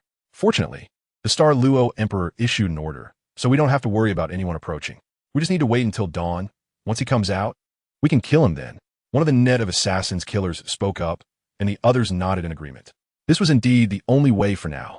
However, Nightmare over there has probably already completed the task and should be on the way back to the Martial Soul Hall by now. I'm afraid that if we take too long to complete our task, the master will be displeased. Yang Wudi furrowed his brows and said, although the master said they had 1 day and there were still 7 hours left, that was enough time. But if Nightmare managed to resolve the royal family of the Tiando Empire alone while they were held up for so long, the master might think their efficiency was too slow, which could lead to dissatisfaction. That is true. Now we can only hope that when we report the situation here to the master, he will be satisfied with the situation behind the bookshelf, and thus be pleased. There is no other way. Yang Wudi and the group of net of assassins could only pray that there would be something valuable in the passage behind the bookshelf. On the other side, after the Douluo Emperor passed through the bookshelf, he cautiously walked down the passage. After reaching the end of the passage without seeing anything unusual, he finally breathed a sigh of relief and slowly approached the door ahead. He took out the previous jade pendant and placed it in a recess on the door. Watching the door slowly open, the Douluo Emperor took several deep breaths until a respectful expression appeared on his dignified face. Then he stepped into the doorway. Upon reaching the doorway, he found it was an underground palace, and the entire hall was remarkably clean, not a speck of dust in sight. The Douluo Emperor walked through the hall and arrived at a rear hall through the back garden. Once here, the Douluo Emperor stopped, took out a brocade box containing food from his storage soul tool, then pushed open the door in front of him, walked into a room, knelt before a curtain, raised his hands to present the brocade box, and respectfully said in a low voice, Father Emperor, it's time to eat. Chapter 247, Unknown Mysterious Energy Boom. A terrifying wave of soul power suddenly erupted from behind the pitch-black curtain, striking the chest of the Star Luo Emperor with lightning speed. At the same time, a cold and authoritative voice echoed in his ears. "You fool. Do you know you have already exposed yourself?" Bang! The dignified, 96th level Super Douluo, the Star Luo Emperor, was sent flying by this blow without any resistance. With a loud crash, his figure smashed through the wall behind him and fell heavily to the ground, spitting out a mouthful of fresh blood. Father Emperor. The Star Luo Emperor gritted his teeth against the intense pain in his chest, struggling to rise from the ground. He staggered back to kneel before the curtain, not daring to show any hint of resentment. "Father Emperor, I know I have exposed the existence of the underground passage, but now the Spirit Hall is too powerful, and the Star Luo Empire has no resistance. I must come to request Father Emperor to emerge." The Star Luo Emperor didn't even have time to wipe the blood from the corner of his mouth, his expression anxious as he spoke to the figure behind the curtain. Unlike the Snow Knight Emperor, he had long anticipated that the Spirit Hall would take the opportunity to attack the two great empires after the beast tide spread in the eastern and northern regions. Therefore, he had left a portion of his power deep within the palace, but he knew it was ultimately in vain. He foresaw farther than the Snow Knight Emperor. The Spirit Hall was too strong, and the son of the Spirit Hall was too formidable. Now, the only one who could save the empire from crisis was the Father Emperor, who was hidden deep within the harem. With the mindset of no destruction, no establishment, he came to request his father to emerge. The voice behind the curtain fell silent for a moment. How could he not know the power of the Spirit Hall? But he was filled with hatred, hating the opponent for choosing this moment to strike, and also hating the Star Luo Emperor for exposing the secret of the passage. For the sake of his plan, he would not care if the entire Star Luo Empire fell. But at this most critical moment, his plan was just a step away from success, and the Star Luo Emperor had actually led the enemy deep into the harem, exposing the secret of the passage. "It is not yet the time. You should stay here for now." "What?" The Star Luo Emperor was taken aback, then urgently insisted. "Father Emperor, if I stay here, what will happen to the Star Luo Empire? Without my leadership, before the Spirit Hall even attacks, the empire will fall into chaos." I naturally know the seriousness of the situation. This matter is decided. As long as we endure this storm, once my plan is completed, even if 10 Spirit Halls come, I will no longer fear them. Father Emperor will succeed. Hearing this, the Star Luo Emperor's face immediately showed joy. But then he thought of the need to sacrifice the entire Star Luo Empire, and his heart felt reluctant and pained. "All right, you will stay here for now. This is for your own good. Right now, there are 298th level title Dalu and 497th level title Dalu above. If you go up now, it would undoubtedly mean death. If you die, it would only hasten the demise of the Star Luo Empire." 6 super title Dalu. The Star Luo Empire exclaimed in shock, feeling a sense of lingering fear. He did not expect that just a moment ago, he had walked the edge of hell. But he was also puzzled as to why the other party had not attacked him. Don't be too relieved. There's an energy barrier at the entrance of the passage. Even a 99th level limit Douluo cannot forcibly cross here. However, we are also trapped and unable to go out. Then Father Emperor, what about our food during this time? There is no food here. The Star Luo Emperor frowned and said, had he known it would be like this, he should have brought more food before coming. Now that they could not go up and no one could come in from outside, who knew how long the people from the Spirit Hall would guard above? What if they became impatient and directly attacked the Star Luo Empire? This problem I will solve myself. Over these years, the soul beast corpses you have intermittently sent are still quite a few. Before Dai Jintian could finish speaking, the Star Luo Emperor had a bad premonition. The soul beast corpses he personally delivered were only sent once a year. If he remembered correctly, the last time he sent soul beasts was already 7 months ago. After such a long time, those soul beast meats must have rotted. However, he did not dare to say much, as even the Father Emperor could eat. So why couldn't he? Moreover, thinking of the upcoming plan, this bit of suffering was nothing. Spirit Hall, the humiliation I endure will be repaid to you all in double. As the first rays of sunlight in the morning illuminated the ground of the Spirit Hall, Qian Renlin, who was sleeping in Dugu Yan's room, calmly opened his eyes, slowly got out of bed, and after being served by Dugu Yan to change and wash up, he sat on the sofa in the living room, eating the breakfast that had long been prepared. How is it? After finishing the milk in his cup, Qian Renlin took the silk handkerchief from Dugu Yan's hand and wiped the milk residue from the corner of his mouth. Dugu Yan naturally understood what he meant and immediately spoke quickly yet clearly, replying to the master, the situation on the side of the Tiando Empire has been resolved. The nightmare Douluo returned to the Luoyang Hall with the corpse of the Snow Knight 1 hour ago. But the soul-breaking Douluo and the ghost Douluo have not returned yet. Oh, with the strength of invincible and ghostly, they shouldn't be unable to handle even a 96th level white tiger Douluo. What is going on? Qian said calmly, showing little change in expression. He believed in Yang Invincible and the others' capabilities. Since they had delayed until now, it meant there was definitely a reason. Replying to the master.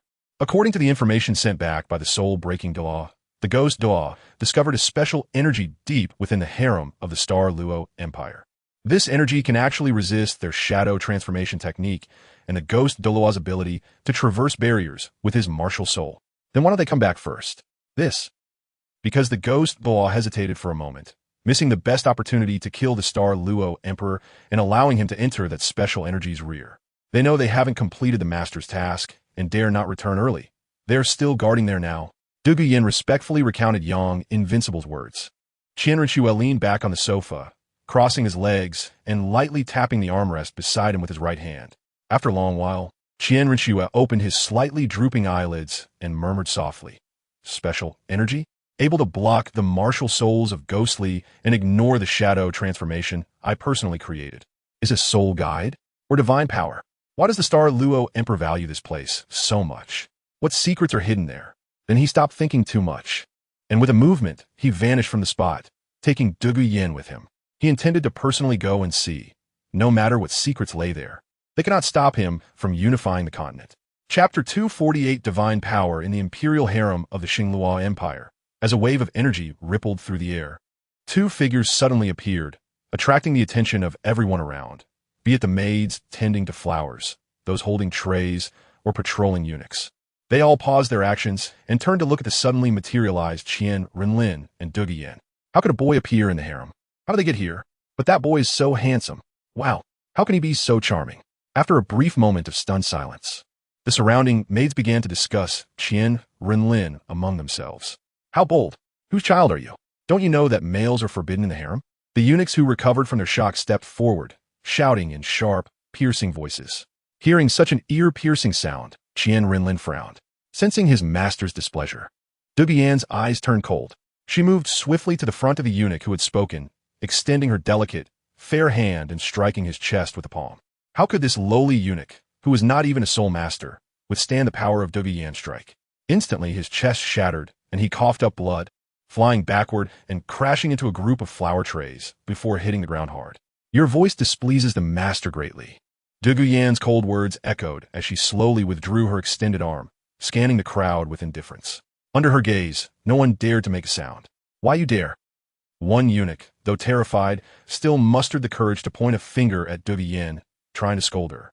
But as soon as he met her cold eyes, he immediately lost the will to speak. Boom! At that moment, the impatient Qian Renlin released a wave of mental power that enveloped everyone present. He had no interest in playing with these ants any longer, directly using his mental power to enslave them. The maids and eunuchs collapsed to the ground without even a moment's resistance, their eyes closing. Ignoring these people, Qian Renlin immediately moved, flashing alongside Duguyen towards the aura of Yang Wudi. Swish! Sensing the sound of wind, Yang Wudi and the others turned cautiously, and upon sensing the other's aura, they quickly rose to their knees in respect, welcoming their master's arrival. Master, why have you come? Qian Renlin ignored Yang Wudi's question and walked straight to the bookshelf. As soon as he entered, he felt the energy fluctuations emanating from it. Upon closer inspection, his expression turned slightly astonished. From his perception, this layer of energy was quite similar to the divine power he had encountered before, yet it was somewhat different, also distinct from the divine power of the goddess of life. But he immediately recognized it as divine power. How could the Xingluo Empire possess divine power? Is there a deity's inheritance beneath here? Qian Renlin thought in surprise. He hadn't expected to sense the energy of divine power deep within the harem of the Xingluo Empire, as the original text hadn't mentioned it. He didn't know whether it was a deity's inheritance or a divine artifact. Seeing Qian Renlin's astonished expression, everyone present remained calm and did not disturb him. Even Yang Wudi and the others, who were still kneeling, dared not stand up without their master's command. They were also curious about what lay behind this. Why it could cause their master to display such an expression? Not caring about the thoughts of those present, Qian Renlin, after a moment of surprise, released a wave of mental power to probe behind the bookshelf.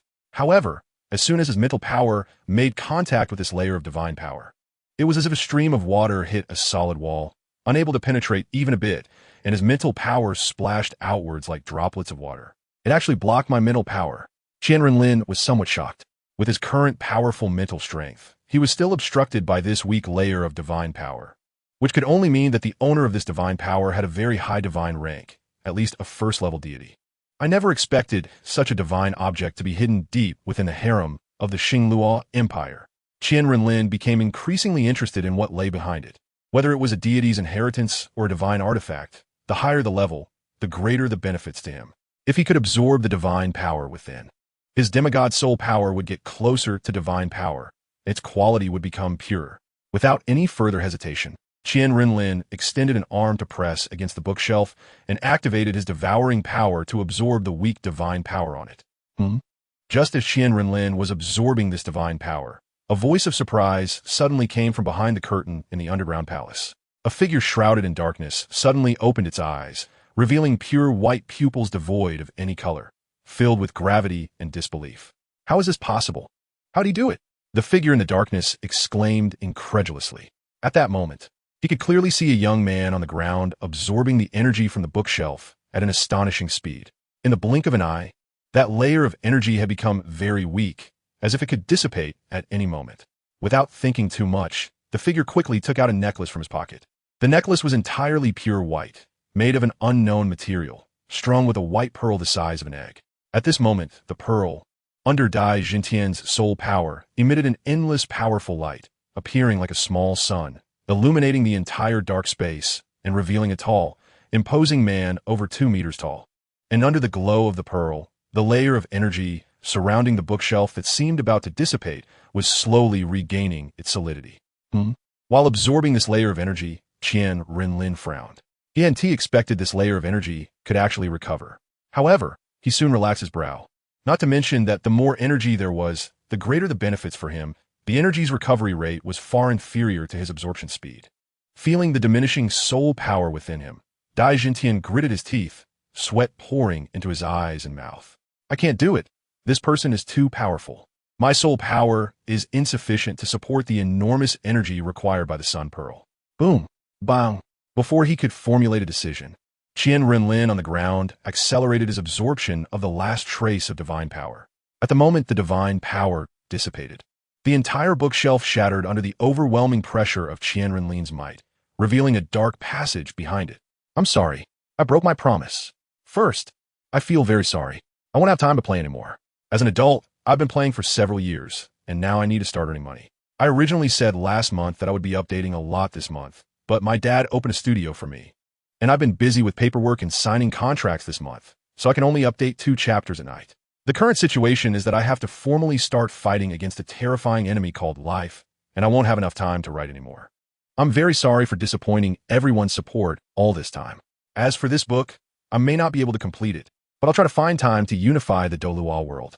As for the Divine Realm, I'm very sorry for not fulfilling my initial promise and disappointing everyone. I sincerely apologize. Chapter 249, A Ray of White Light. Bang! At the moment when the energy was exhausted, the bookshelf in the room suddenly exploded, revealing a pitch-black passage behind it, like a giant mouth of an abyss. What happened? The Douluo Emperor, who was sitting cross-legged in meditation, was abruptly awakened by the sound of the explosion. Before he could react, he was immediately drawn to the white light coming from behind the curtain. What is my father up to again?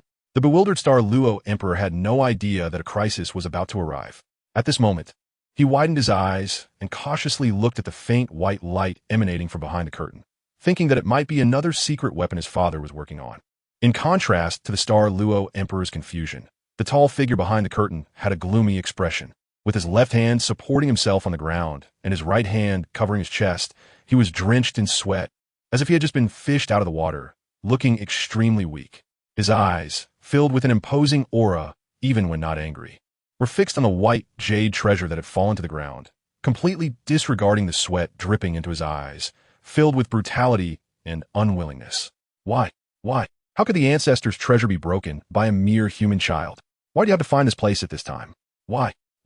Hearing the deep, hoarse voice filled with rage from behind the curtain, The star Luo Emperor outside swallowed hard and cautiously asked, "Father, what on earth happened?" Boom! Bang! The figure in the curtain, consumed by rage, seemed to become even more frantic upon hearing the star Luo Emperor's voice. Suddenly, he struck out with a palm, hitting the Emperor's chest, sending him flying backward before he even had a chance to react. "It's all your fault. If it weren't for you, that fool, how could the Spirit Hall have found this place so easily? If it weren't for you, how could the treasure I had refined for 20 years be destroyed? 20 years. I prepared for 20 years, and it's all because of you, you fool, that it was ruined." Dai Jintian burst out from behind the curtain, looking furious as he shouted at the star Luo Emperor, who was lying on the ground, his eyes filled with fear. 20 years. When he discovered the treasure left by the ancestor, he spent a full 20 years refining it, thinking that with this treasure, he could unify the continent. But unexpectedly, at this most critical moment, the Spirit Hall found this place, and the Holy Son Qian even came personally, devouring all the divine power he had accumulated for 20 years. Without divine power, he could not use the treasure left by the ancestor. Without divine power, he couldn't even defeat any limit Douluo. Without divine power, the plan he had prepared for 20 years was instantly ruined. And all of this was instigated by the star Luo Emperor, this fool, who led the enemy here. At this moment, Dai Jintian wanted nothing more than to slap the star Luo Emperor to death, but thinking that the people from the Spirit Hall would soon arrive, he forcibly held back his anger. "Father, what did I do wrong for you to be so angry?" The dignified emperor of the star Luo Empire now resembled a child who had done something wrong, helplessly enduring the wrath of his authoritative father. He felt wronged, having no idea what he had done wrong. Everything he did was according to Dai Jintian's instructions, yet in the end, he received nothing but scolding and beatings. Inhale, exhale, Dai Jintian took a deep breath, suppressing the anger in his heart. Without even looking at the bewildered star Luo Emperor lying on the ground, he said, "The people from the Spirit Hall are about to come in. Get ready to face them." After saying this, he turned around without looking back and returned behind the curtain. Looking at the necklace, still emitting faint white light on the ground, he slowly crouched down and cautiously extended an arm, trying to take it again. Bang! But as soon as his hand approached the white light emanating from the treasure, an invisible force suddenly pushed his hand back harshly. "Can't I? Without divine power, even as a pure bloodline of the Dai family, I can't touch it? But where can I get divine power now?" Dai Jintian stared blankly at the necklace on the ground, murmuring to himself. The divine power in that body had long been absorbed by him, and now there was no divine power left for him to absorb. Thud, thud, thud. At that moment, a sound of footsteps came from outside the main hall, and the star Luo Emperor, who was waiting outside, quickly perked up and looked out. Even Dai Jintian, hidden behind the curtain, finally regained his senses upon hearing the footsteps, his eyes filled with hatred. "This is the depths of my harem. Who are you to dare intrude here?" Although he already knew who the other party was, the star Luo Emperor still asked them with a vigilant expression. "We're here to kill you." Yang Wudi swung the broken soul spear in his right hand, pointing it directly at the star Luo Emperor as he coldly said, "How dare they make them wait outside for so long and even disturb the impatient master? Coming to take action personally?" At this moment, in the hearts of the net of killers, they had already classified the star Luo Emperor as a heinous criminal. The star Luo Emperor's heart jolted. Although he had anticipated this would happen, when he heard the other party admit it, his heart still trembled. "I suppose not only me, but you have already executed Shui, right? That's not something you should worry about. You should think about how to appease the master's anger. For making us wait outside for so long, to kill your worthless life, we even disturbed the master to take action personally. What audacity! You dare to intrude into my harem without my permission, and I haven't even held you accountable yet, and you dare to threaten me?" Although he felt a bit panicked, thinking of Dai Jintian behind him, a surge of courage suddenly welled up in the star Luo Emperor's heart. Why waste so many words with him? Just kill him. A female titled Douluo who looked to be in her 30s frowned and said impatiently, "They should know that the master was still here," yet they started to bicker. This. Yang Wudi glanced at QianRenlin, of course, wanting to kill the star Luo Emperor, but thinking of the mysterious energy wrapped around the bookshelf, he hesitated. What if the master needed it, and the star Luo Emperor just happened to know? If they killed him, what would happen to the lead? QianRenlin, who had been silent, retracted the mental energy enveloping the area and slowly stepped forward, just when the star Luo Emperor thought the other party was about to strike him. QianRenlin directly ignored him and brushed past him. "Stop!" The dazed star Luo Emperor quickly reacted and shouted at QianRenlin, But Qian Renlin had no intention of stopping and continued to walk toward the curtain. Dai Jintian, hidden in the shadows, tightened his heart, secretly gathering the little soul power he had left, while cursing the Star Luo Emperor. This fool. Hurry up and stop him.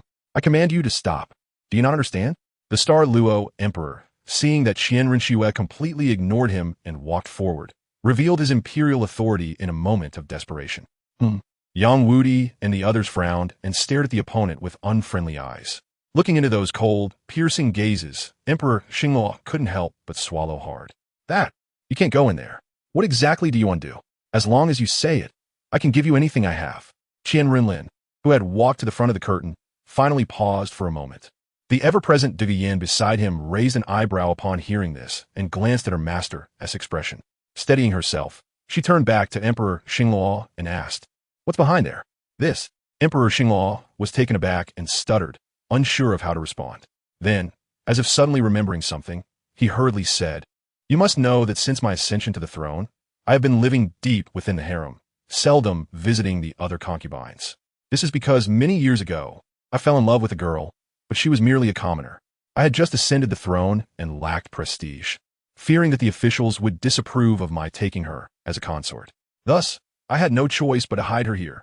After saying this, Emperor Xingluo let out a sigh of relief, as if a heavy weight had been lifted from his heart, feeling invigorated. Upon hearing this, Dai Jintian inside the curtain cursed inwardly at the foolishness, realizing that he had pushed himself into a precarious situation. Dugu Yin also frowned, not only Qian Renlin, but even she could hear many flaws in his words. Let us not mention that the entire continent knew the emperor of the Xingluo Empire was extremely tyrannical, always acting independently in the court, and that he himself was a level 96 super Douluo who would dare to stop him from doing whatever he wanted, let alone just a woman. Moreover, even if what he said was true with his current status, how could he have trouble finding women? A woman hidden in the dark, no matter how beautiful she was back then, would have aged after decades. What merit did an ordinary woman have to make the emperor of one of the two great empires of the continent neglect his harem for her? Even after all these years, he hadn't taken another consort? Oh, this holy son is quite interested in meeting this woman. What is so extraordinary about her that the esteemed Emperor Xingluo would go to such lengths to protect her? Would it be possible to bring her out for this holy son to see her charm? Qian Renlin said with a slight smile at the corner of his mouth, turning slightly to address Emperor Xingluo. What? You're not going to say that she is unwell and cannot meet guests, are you?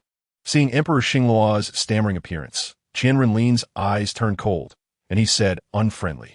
At the same time, he signaled to Yang Wudi and the others. The latter immediately understood, and taking advantage of Emperor Xingluo's momentary distraction, transformed into shadows that were difficult to catch with the naked eye and slipped into the curtain. You all. Emperor Xingluo's expression changed dramatically. He had not expected them to act so unpredictably. At this moment, it was clearly too late to stop them, and he could only pray that Dai Jintian could resolve this predicament. Bang, bang, splash, bang. Just as Yang Wudi and the others entered the curtain, a series of crashing sounds came from inside. The 6 members of the Luo network, led by Yang Wudi, had just stepped through when they were forcefully pushed back by an invisible power. Fortunately, this force caused no harm. They merely felt a tremor in their chests from the soul power and managed to stabilize themselves in the air before landing firmly on the ground. At this moment, Yang Wudi and the others were all dumbfounded. They had even had a chance to see what was inside before they felt as if they had crashed into a wall, and before they could react, an invisible force had pushed them out. Watching the Luo network members fly back out, Qian Renlin's eyes narrowed slightly. The reason he rushed in directly was that his spiritual sense had sensed a mysterious energy behind the curtain, similar to the energy enveloping the bookcase on the ground. Most importantly, he felt a hint of threat in that divine power, especially as he got closer to the curtain. The sense of danger grew stronger.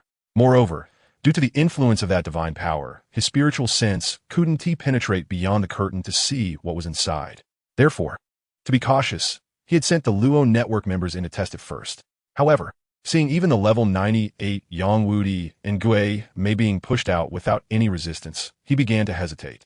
Not only were Qian Renlin and the Luo network members a loss, but also Dai Jintian behind the curtain was equally bewildered. He had already prepared to take a desperate gamble, but unexpectedly, the treasure left by his ancestor had saved him at this critical moment. Ancestor, I knew you hadn't given up on me. I knew you still cared about your descendants. Moved, Dai Jintian knelt down before the necklace emanating a faint white light and knocked his head 3 times heavily. Phew, thank goodness. The always anxious Emperor Xingluo felt a great sense of relief upon seeing the situation. Go again, Qian Renlin said solemnly to Yang Wudi. The latter showed no complaints or fear of the unknown. In his heart, his master's orders were paramount. Whoosh bang, just like before. As soon as Yang Wudi stepped into the curtain, he was bounced back by the rebound force. However, this time the force was twice as strong as before. Yet he did not leave empty-handed.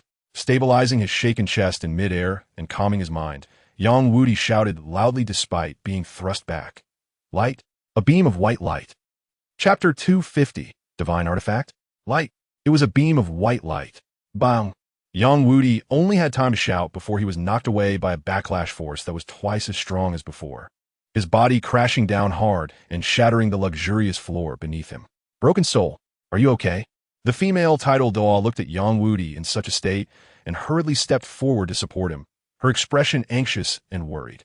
Cough, cough. I'm fine. Yang Wudi coughed urgently, holding his chest as he got up with the help of the female title Douluo, disregarding the intense pain throughout his body. He slowly walked over to Qian Renlin and respectfully said, Master, it was a beam of white light. After I stepped into the curtain, a dazzling white light suddenly came from inside, and then I was knocked out by a backlash force that was much stronger than before. Now that he thought about it, Yang Wudi still felt a lingering fear. He had lived for so long and been part of the Luo Wang Hall for so long. Yet this was the first time he encountered such an unresistible presence, aside from facing his master. It was simply too powerful. Although the white light did not have malicious intent, the sheer power it exhibited was already beyond their capacity to resist. Qian Renlin quietly listened to Yang Wudi's description, and in his heart, he could confirm that there was indeed a divine artifact behind that curtain, and its level was not low. Otherwise, even a level 3 divine artifact would not instill such a terrifying sense of danger in him. All right, take a rest and recover from your injuries. After calmly saying this, Qian Renlin casually sent a wave of life energy into Yang Wudi's chest. Without waiting for the other to kneel down and express his gratitude, he suddenly extended his right hand into the void beside him. And when he reappeared, he was already holding a massive, pitch-black wide sword. Boom! The instant the sword appeared, an immense and terrifying killing intent immediately enveloped the entire area. The faint white light emitted by the white jade treasure inside the curtain suddenly flickered violently at that moment. It seemed to respond involuntarily to the presence of an equal existence or felt pressure from the killing intent emanating from the giant sword, which was completely mismatched with its aura. Meanwhile, hiding behind the curtain, Dai Jintian was also wide-eyed, incredulously staring at the massive black sword in Qian Renlin's hand. Such an existence, such a terrifying aura. God, a divine artifact. How could he have a divine artifact? Could it be the angel god? No, that's not right. The aura of the angel god is sacred, but the aura of this sword is one of slaughter. This is not the sword of the angel god. Whose sword is this? At this moment, Dai Jintian's heart was undoubtedly filled with shock. He never expected that the holy son of the spirit hall had become such a monstrous being that even possessed a divine artifact. Moreover, he knew that there was also an angel god sword in the spirit hall. So with this sword, the spirit hall now possessed 2 divine artifacts. What a terrifying reality. A divine artifact? Emperor Xingluo looked at the giant sword that Qian Renlin had taken out, feeling both shocked and envious. It should be known that 99 of the people on the continent still did not know what a divine artifact looked like. And many even did not know that divine artifacts existed on the continent. Yet the Spirit Hall had already possessed 2 divine artifacts. Why did this happen not in the Xingluo Empire, but in the Spirit Hall? Why? Why does heaven treat them so differently? What virtue or capability does the Spirit Hall have to receive such favor from heaven? Regardless of what the people present were thinking, Qian Renlin calmly looked at the pitch-black giant sword that had no reflection, slowly extending his left hand to caress its blade. It had been a year since he obtained this sword, and this was the first time he took it out for use. He had thought he would have to wait until entering the divine realm to have the opportunity to use it, but unexpectedly, the first target for its use was just an emperor of the Xingluo Empire. This giant sword was the Azure sword that he had taken from Tang San. Qian Renlin's intention was very clear. When facing a divine artifact of possibly high rank, he could only bring out an equally ranked or even higher level divine artifact to contend with it. The moment he gripped the sword, The sense of danger in his heart immediately faded. It seemed he was right, as what lay behind should be a level 1 divine artifact. Is the master going to get serious? At this moment, Du Yin and the members of the Luo Wang Hall looked excitedly at the giant sword that Qian Renlin was caressing, while also curious about what was behind the curtain that could make the master take out a divine artifact. They had been following Qian Renlin for quite some time, and this was the first time they saw him use this sword. In the past, regardless of the existence he faced, this man, like a celestial being banished to the mortal realm, had always dealt with everything cleanly and decisively, as if nothing could ever challenge him. Of course, it was still the same now. Even if there was indeed some terrifying existence behind, they believed the master would surely be able to destroy it just like before. He has been by my side for a considerable time, and he has not tasted blood since the day he was born. Let's start with you. Qian Renlin murmured a line that left everyone baffled, and before anyone could see any movement from him. The next moment, Qian Renlin's figure appeared behind Emperor Xingluo, holding the black giant sword reversed, plunging it into the emperor's back. Everything happened so suddenly that no one present had time to react. No one expected Qian Renlin would suddenly make such a move. Only after everything had occurred did a figure slowly become transparent at Qian Renlin's original position, until it turned into an afterimage and vanished. Quick! Too fast. Dai Jintian, hidden behind the curtain, was horrified as he watched this scene. Just now, Qian Renlin's speed was simply too fast. He only realized it after the afterimage disappeared. If he wanted to attack me, Dai Jintian thought, his heart pounding violently. He concluded that no matter how cautious he was, how guarded against the other, if Qian Renlin really wanted to kill him, he wouldn't even have time to react. Just like Emperor Xingluo at this moment, dying without even knowing how he had died.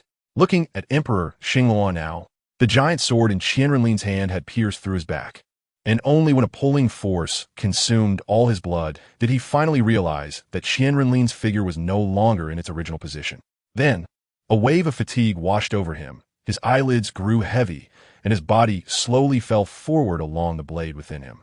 Until death, he felt not a trace of abnormality, not even a moment of pain when his heart was pierced. Chapter 251. Saint King? The origin of the human race bang. The Star Luo Emperor is dead. Qian Renlin slowly retracted the giant sword in his hand, looking at the completely dark sword that emitted no light whatsoever. Not even a drop of blood on it. Such a weapon of slaughter, no one would willingly believe it was a divine sword, let alone the life sword of the Azura god, one of the 5 law-enforcing gods of the divine realm and one of the 3 main gods. By the standards of fantasy, calling it a magic sword would be entirely appropriate. Thud, thud, thud, thud. The slow and rhythmic sound of footsteps approached. Qian Renlin, holding the giant sword, stepped over the body of the Star Luo Emperor with his boots, his expression calm as he walked step by step towards the curtain, never glancing at the Star Luo Emperor. Are they coming? Behind the curtain, Dai Jintian held his breath, staring at Qian Renlin's figure, his right hand slowly accumulating a white energy orb, which was already the last trace of soul power remaining in his body. In this completely sealed palace, there was nowhere for him to hide. Where could he escape to? Now looking at the magic sword in the other's hand, Dai Jintian had completely lost hope in the pearl left behind by his ancestor.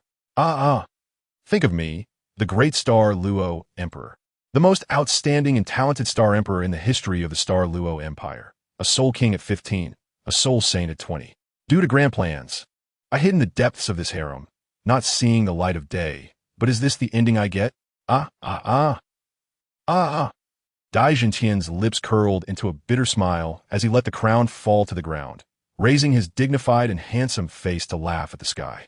Ancestor, if you truly have spirit, then show yourself and lend your child a hand. After saying this, Dai Jintian was momentarily stunned. Then he bitterly chuckled. How could I forget? All the divine power in your body has already been absorbed by me. How could you still have spirit? Boom! Bang! A sound of shock came. Dai Jintian raised his head to look, only to see a black light appear, and the curtain before him was instantly shattered by a tremendous force. The white jade necklace on the ground only had time to emit a burst of white light before it was split into mist by this black light. Seeing the black light rushing toward his face, Dai Jintian finally revealed a relieved smile, raising his fist, which had gathered the last bit of soul power, and struck forward. Bang! A sound of soul power exploding was heard, and Dai Jintian's entire right arm was instantly reduced to powder the moment it came into contact with the black light. Not even a drop of blood had time to spill before it was evaporated by this force. Just as Dai Jintian watched in horror as the black light was about to land on his forehead, it suddenly disappeared without a trace. It was as if the black light had entered an invisible void, vanishing from his sight. What does this mean? Before Dai Jintian could ponder, he saw a black, giant sword slowly lift the necklace off the ground. The white jade pearl hanging from a necklace offered no resistance and was picked up by the giant sword. Ignoring the astonished Dai Jintian inside, Qian Renlin looked at the white necklace before him and slowly extended an arm toward it. When his hand reached the faint white light emitted by the white jade pearl, it suddenly paused. After a brief hesitation, as if considering something, his palms suddenly clenched into a fist, leaving only his index finger standing upright. Without any movement, a drop of crystal-clear crimson blood suddenly appeared at the tip of that index finger, and under Qian Renlin's mental control, it slowly dripped onto the white jade pearl. Drip! A sound of water dropping into a pool suddenly resonated in Qian Renlin's mind, followed by a scene appearing, like a documentary unfolding in his consciousness. The white tiger ancestor, the main executioner of the original dragon god, with a cultivation of 197 million years, slaying 375 third-level divine beings, 76 second-level divine beings, and 14 first-level divine beings in the battle against divine beasts, ultimately unable to withstand the Azura god sword, leaving only a sliver of divine spirit to escape the divine realm. After 99,999 years, I finally cultivated into a divine soul. But under the rules of the divine realm, my beast lineage cannot cultivate into gods. Forced by the thunder tribulation, I had no choice but to transform and self-style as a human. Roar, in a world filled with holiness and brilliance, with the sound of a beast's roar. A giant white tiger, surrounded by dozens of humanoid beings radiating various lights, roared to the sky, and the powerful shockwave instantly shattered the 10 or so humanoid beings before it. Then, this giant white tiger, standing 300 meters tall, swung its massive paw forward, crushing another 10 or so humanoid beings radiating dazzling light. Under this terrifying might, none of the dozens of humanoid beings surrounding it dared to approach again. Staring at the king character etched in golden lines on its forehead, exuding an imposing and domineering aura. Swish!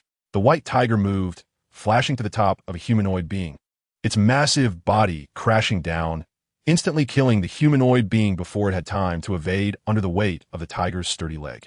The battle was brutal and omnipresent, with millions of various large spirit beasts fiercely clashing with fewer than 10,000 humanoid beings. Countless humanoid beings were slaughtered by the giant white tiger, finally catching the attention of a humanoid being wielding a 49-meter-long black giant sword. In front of this humanoid being, standing more than 150 meters tall, the 49-meter-long black giant sword seemed very small. However, its power was not to be underestimated. The white tiger focused on this humanoid being, feeling an unprecedented sense of deep crisis. Unlike the other gods radiating endless colorful lights, this humanoid being was not only taller than the others, but the light surrounding it was also different, enveloped in an endless red hue, accompanied by a massive killing intent that deeply eroded the white tiger's consciousness. Roar! The white tiger moved, letting out a long howl, its figure flashing to the front of the opponent, swinging its right claw down fiercely. Swish! Watching the white tiger's movement, the humanoid being casually waved the giant sword in its hand. What appeared slow was actually too fast for even an afterimage to keep up with, and the black giant sword struck down fiercely onto the white tiger's forehead.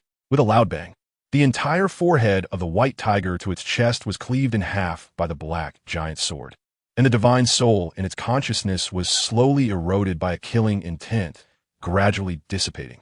With no time to think, from the divine soul being eroded in the white tiger's consciousness, the most refined sliver of divine spirit suddenly escaped into the void, fleeing the divine realm. The scene flashed to a forest, and after countless days and months, the entire forest slowly began to give birth to small spirit beasts, and finally, at a certain moment, a tremor resonated through the forest, as a small white tiger phantom emerged from the ground into the air. As the white tiger phantom appeared, thousands of spirit beasts, both large and small, in the vicinity all knelt down at that moment. The scene flickered again. It was unclear how many days and months had passed. The white tiger's phantom appeared once more, but it was no longer a phantom. It had become a solid entity. After countless millennia of cultivation, the once ethereal white tiger had begun to take form, and its size had returned to 100 meters. At this moment, the enormous white tiger stood atop a mountain peak, surrounded by a dozen other similarly large spirit beasts.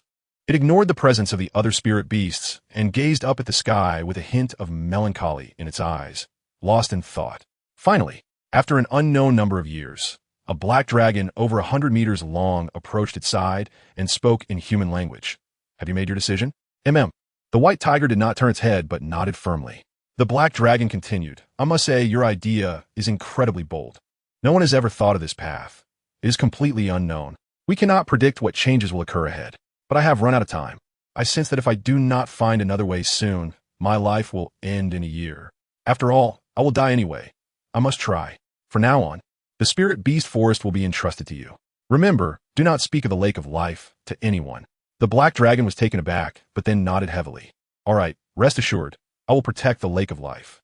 I will not mention this matter to any spirit beast except for the next generation of beast gods. That is best. If I succeed, it means this path is correct. And as for the grudge against the divine realm, the grudge against my kind, the entire spirit beast clan's grudge, I will personally take revenge. Boom! A powerful aura emanated from the white tiger, and its form began to slowly change until it resembled a humanoid being from the divine realm, halting its transformation. However, at this point, the white tiger was confused. It realized it did not know what to do next. Have I failed? The black dragon's gaze sharpened as it whispered.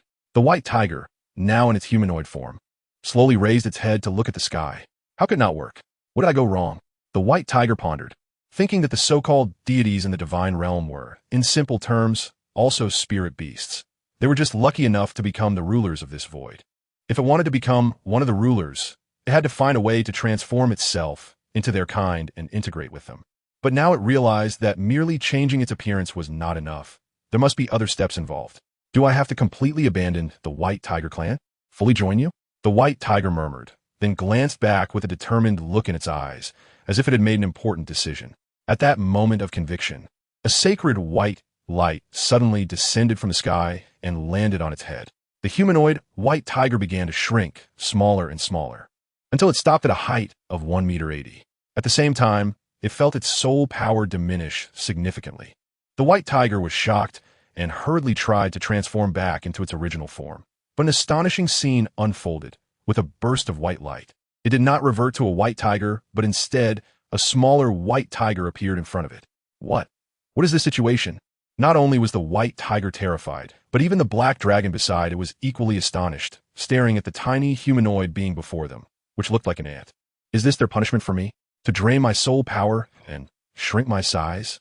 The white tiger looked up at the sky, feeling torn between anger and relief. The sense of impending death that had haunted it was gone, but it had also become weaker. Can you still continue to cultivate? The white tiger was taken aback and immediately tried to crawl down again, but it felt uncomfortable. So it changed positions several times until it found the most comfortable one and began to meditate.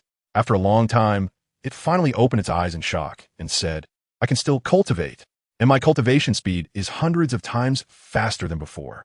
What? Hundreds of times? The black dragon's eyes widened in disbelief, like lanterns.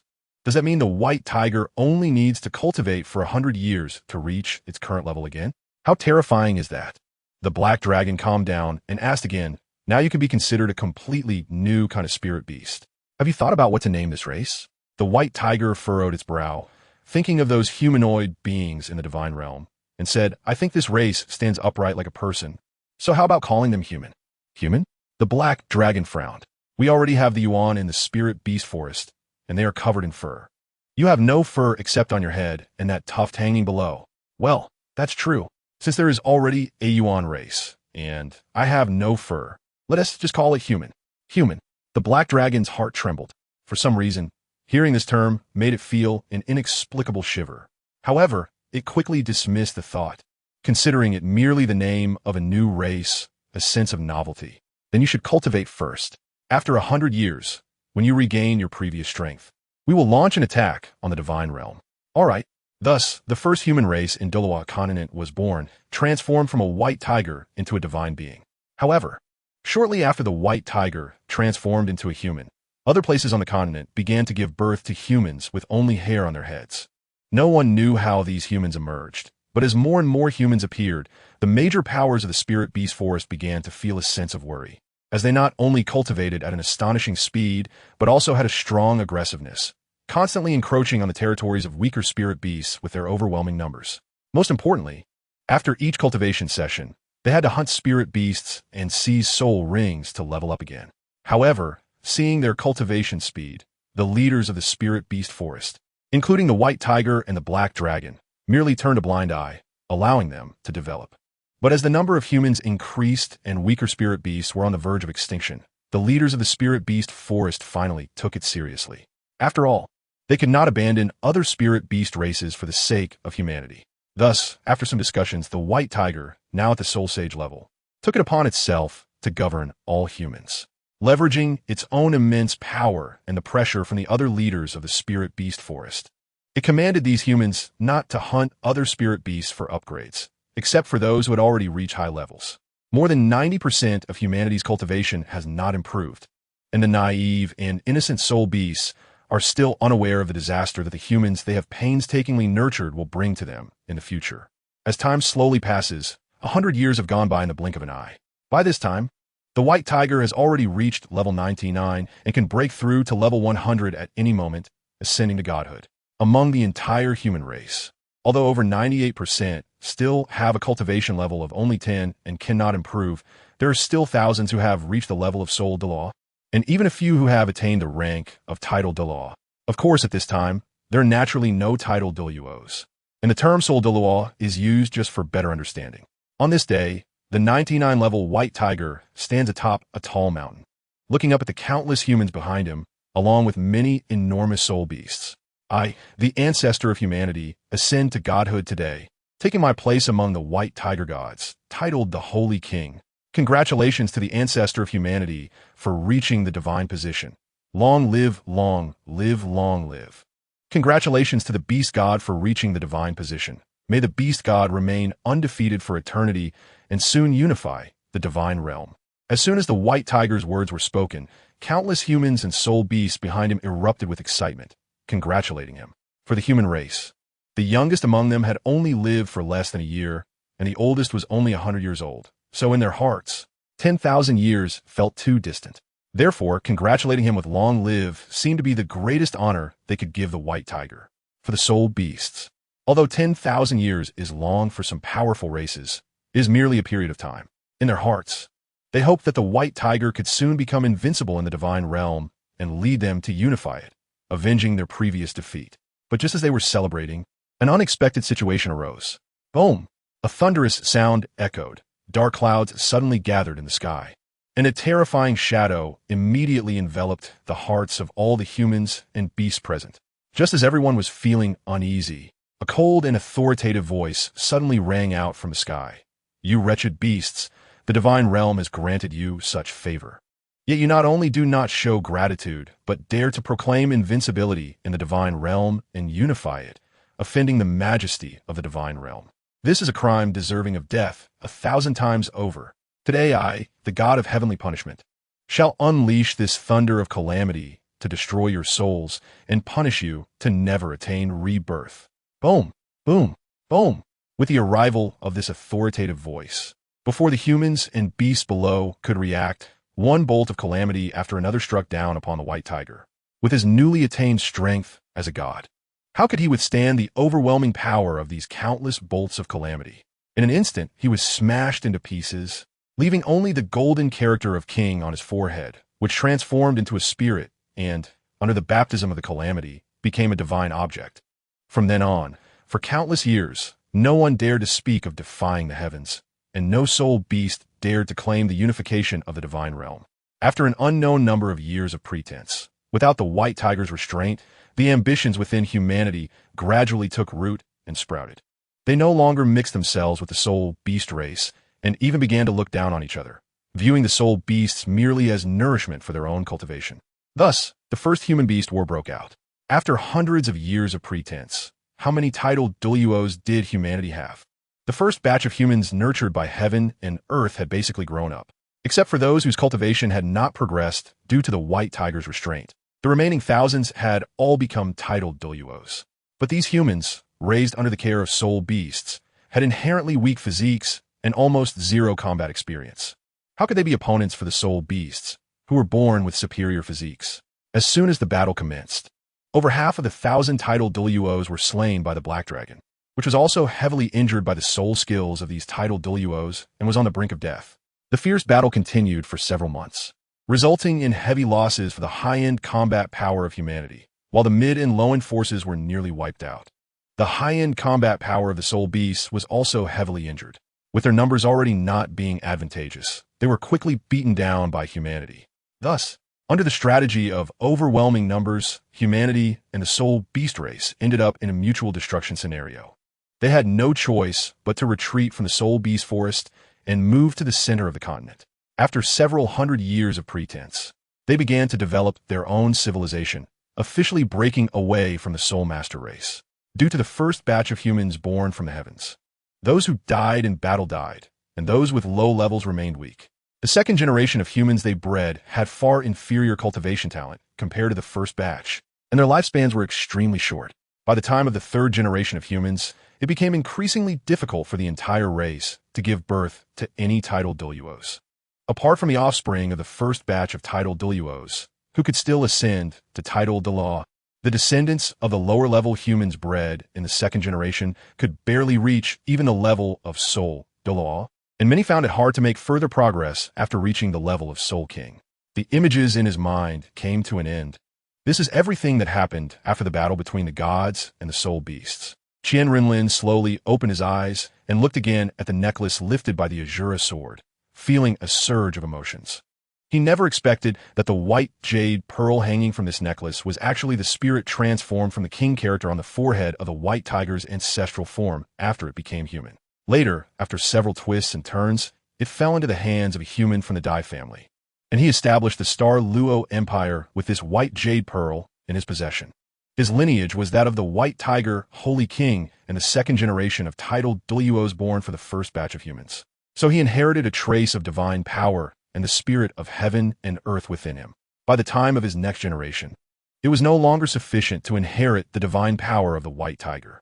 Therefore, by the time of Dai Jintian, without divine power in his body, he could not touch this white jade gem, even though he was of pure blood from the Dai family. Brothers, the great author is back. Brothers, after 6 months, did you miss me? Do you still remember my promise?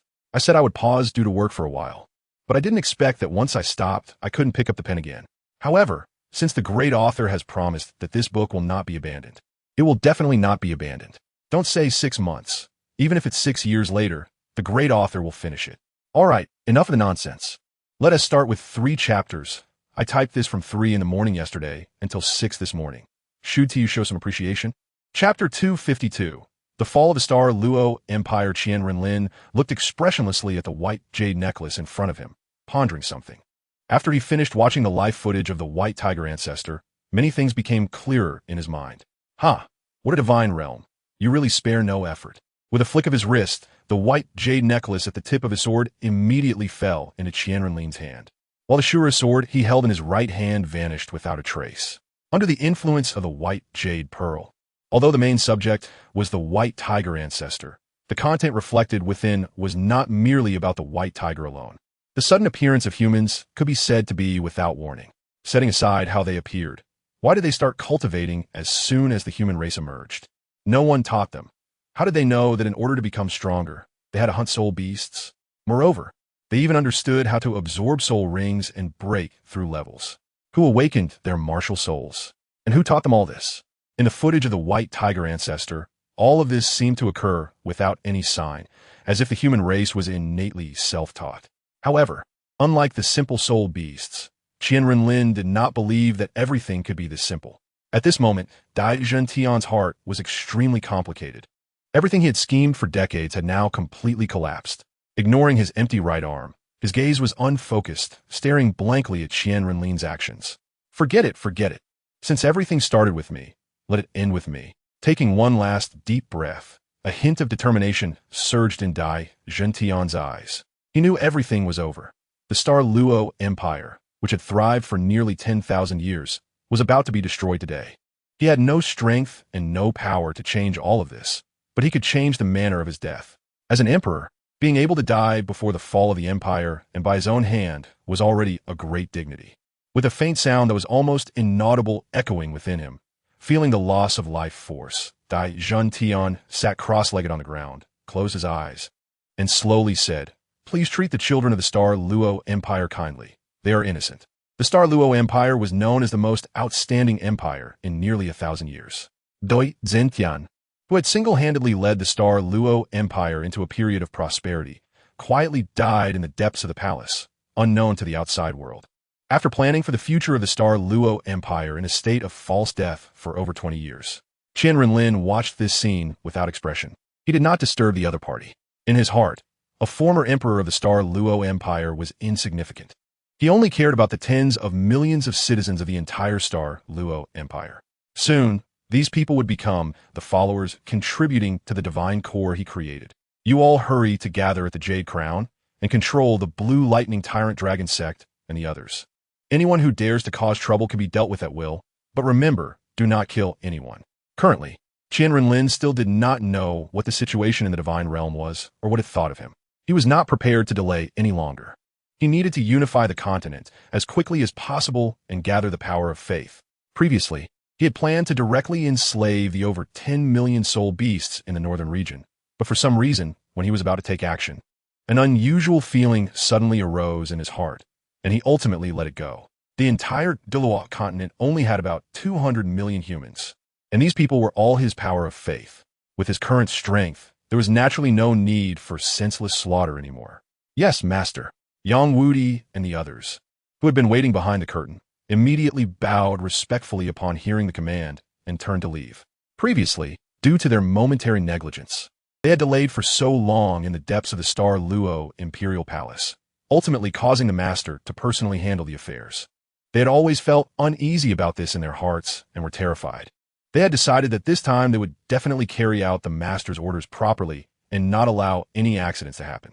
After Yang Wudi and the others left, only Qian Renlin and Dugu Yin remained in the entire palace below. At this moment, the former was calmly looking at the white jade necklace in his hand, or more accurately, at the white jade pearl embedded in the middle of the necklace. Since the master did not speak, Dugu Yin naturally did not dare to disturb him, although she was very puzzled. "Let's go." Qian Renlin shook his head and stopped thinking about it.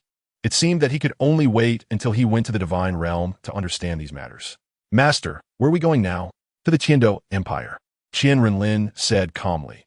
He still remembered that there was a divine artifact in the Tiando Empire. It was this divine artifact that allowed Tang San to safely reach Sea God Island and accept the Sea God's inheritance. Previously, he had always thought this divine artifact was with the Tiando Empire's emperor, Shui, which was why he sent Nightmare to capture him. However, just recently, the other party communicated that they did not find the item Qian Renlin mentioned in Shui's storage soul guide. Since it was not with Shui, it must be in the Tiando Imperial Palace's treasury. However, there was one more thing to handle before leaving. When the maids of the Star Luo Palace were performing their daily duties with a water basin and new clothing, after knocking on the door for a while without receiving any response, they exchanged puzzled glances and pushed the door open. But what greeted their eyes was a scene as chilling as deep cold marrow. The Empress is dead, and so abruptly in the heavily guarded rear palace. What should we do? The attendants and guards here would probably have to accompany the Empress in death as well. But before these people could regain their senses, exclamations came from one palace after another. "It's over.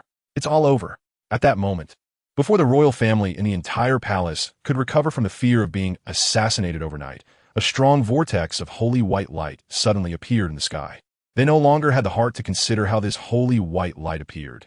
Before they could clearly see the situation in the vortex, a wave of mental power, like rippling water, immediately enveloped the entire palace and continued to spread rapidly to cover the entire Star Luo Empire.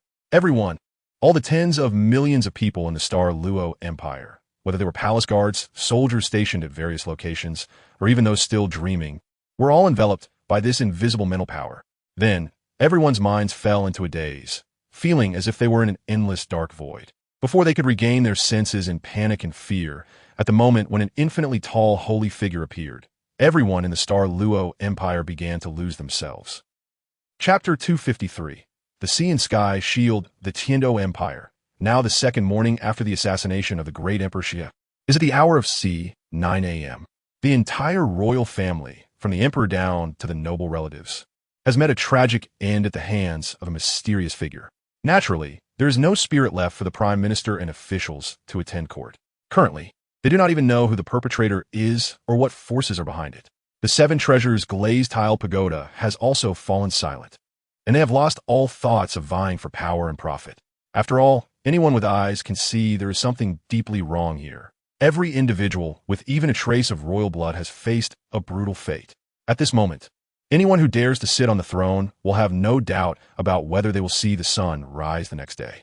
The current situation is that, without the constraints of the royal family, various factions within the empire either choose to relocate their families and flee this place of turmoil or indulge in reckless behavior, unleashing their evil instincts. No one knows what the future holds for them, and no one cares who takes the throne or who inherits this vast empire. In their hearts, it is merely a change of rulers. In the sky, Qian Renlin looks down at the chaotic Tindo city, frowning. He did not expect that without the royal family's control, these people would descend into such disorder. The streets are filled with violence, looting, and chaos, with incidents of assault and the trafficking of palace maidens. Even the guards who once protected the palace have begun seeking revenge against their superiors. Seeing this scene, Qian Renlin quickly releases his spiritual power to envelop the crowd below, ensuring no one enters the treasury to take the sea and sky shield. After observing that nearly 1 million people are in a state of submissive silence, Qian Renlin heads toward a secluded hall in the palace with Dugu. Upon reaching the magnificent stone door before him, he wastes no time and forcefully breaks it open, entering and releasing his spiritual power to search for what he needs. Soon he spots an extremely luxurious box on a shelf, extends his right hand, and, with a powerful pulling force, the box comes into his grasp. Ignoring Dugu puzzled expression, Qian Renlin slowly opens the lid, revealing a blue three-dimensional triangular gem about the size of an egg. The moment he holds the gem, he feels a significant surge of spiritual power flood into his mind. A mere remnant of a sea god dares to act presumptuously before me. With a cold snort, Qian Renlin unleashes a spiritual force 100 times stronger than the gem's, crashing toward it like a tidal wave. The gem pauses, seemingly sensing the overwhelming power, realizing it cannot compete, and withdraws all its spiritual force to resist Qian Renlin's assault. It begins to shake violently, on the verge of breaking apart under the pressure. Noticing this, Qian Renlin snorts again, retracting his spiritual force and quietly observing the blue triangular gem in his hand. He knows very well what this is. The Sea and Sky Shield is essentially a unique soul tool created by the sea god using the sea god's heart, containing a remnant of the sea god within it.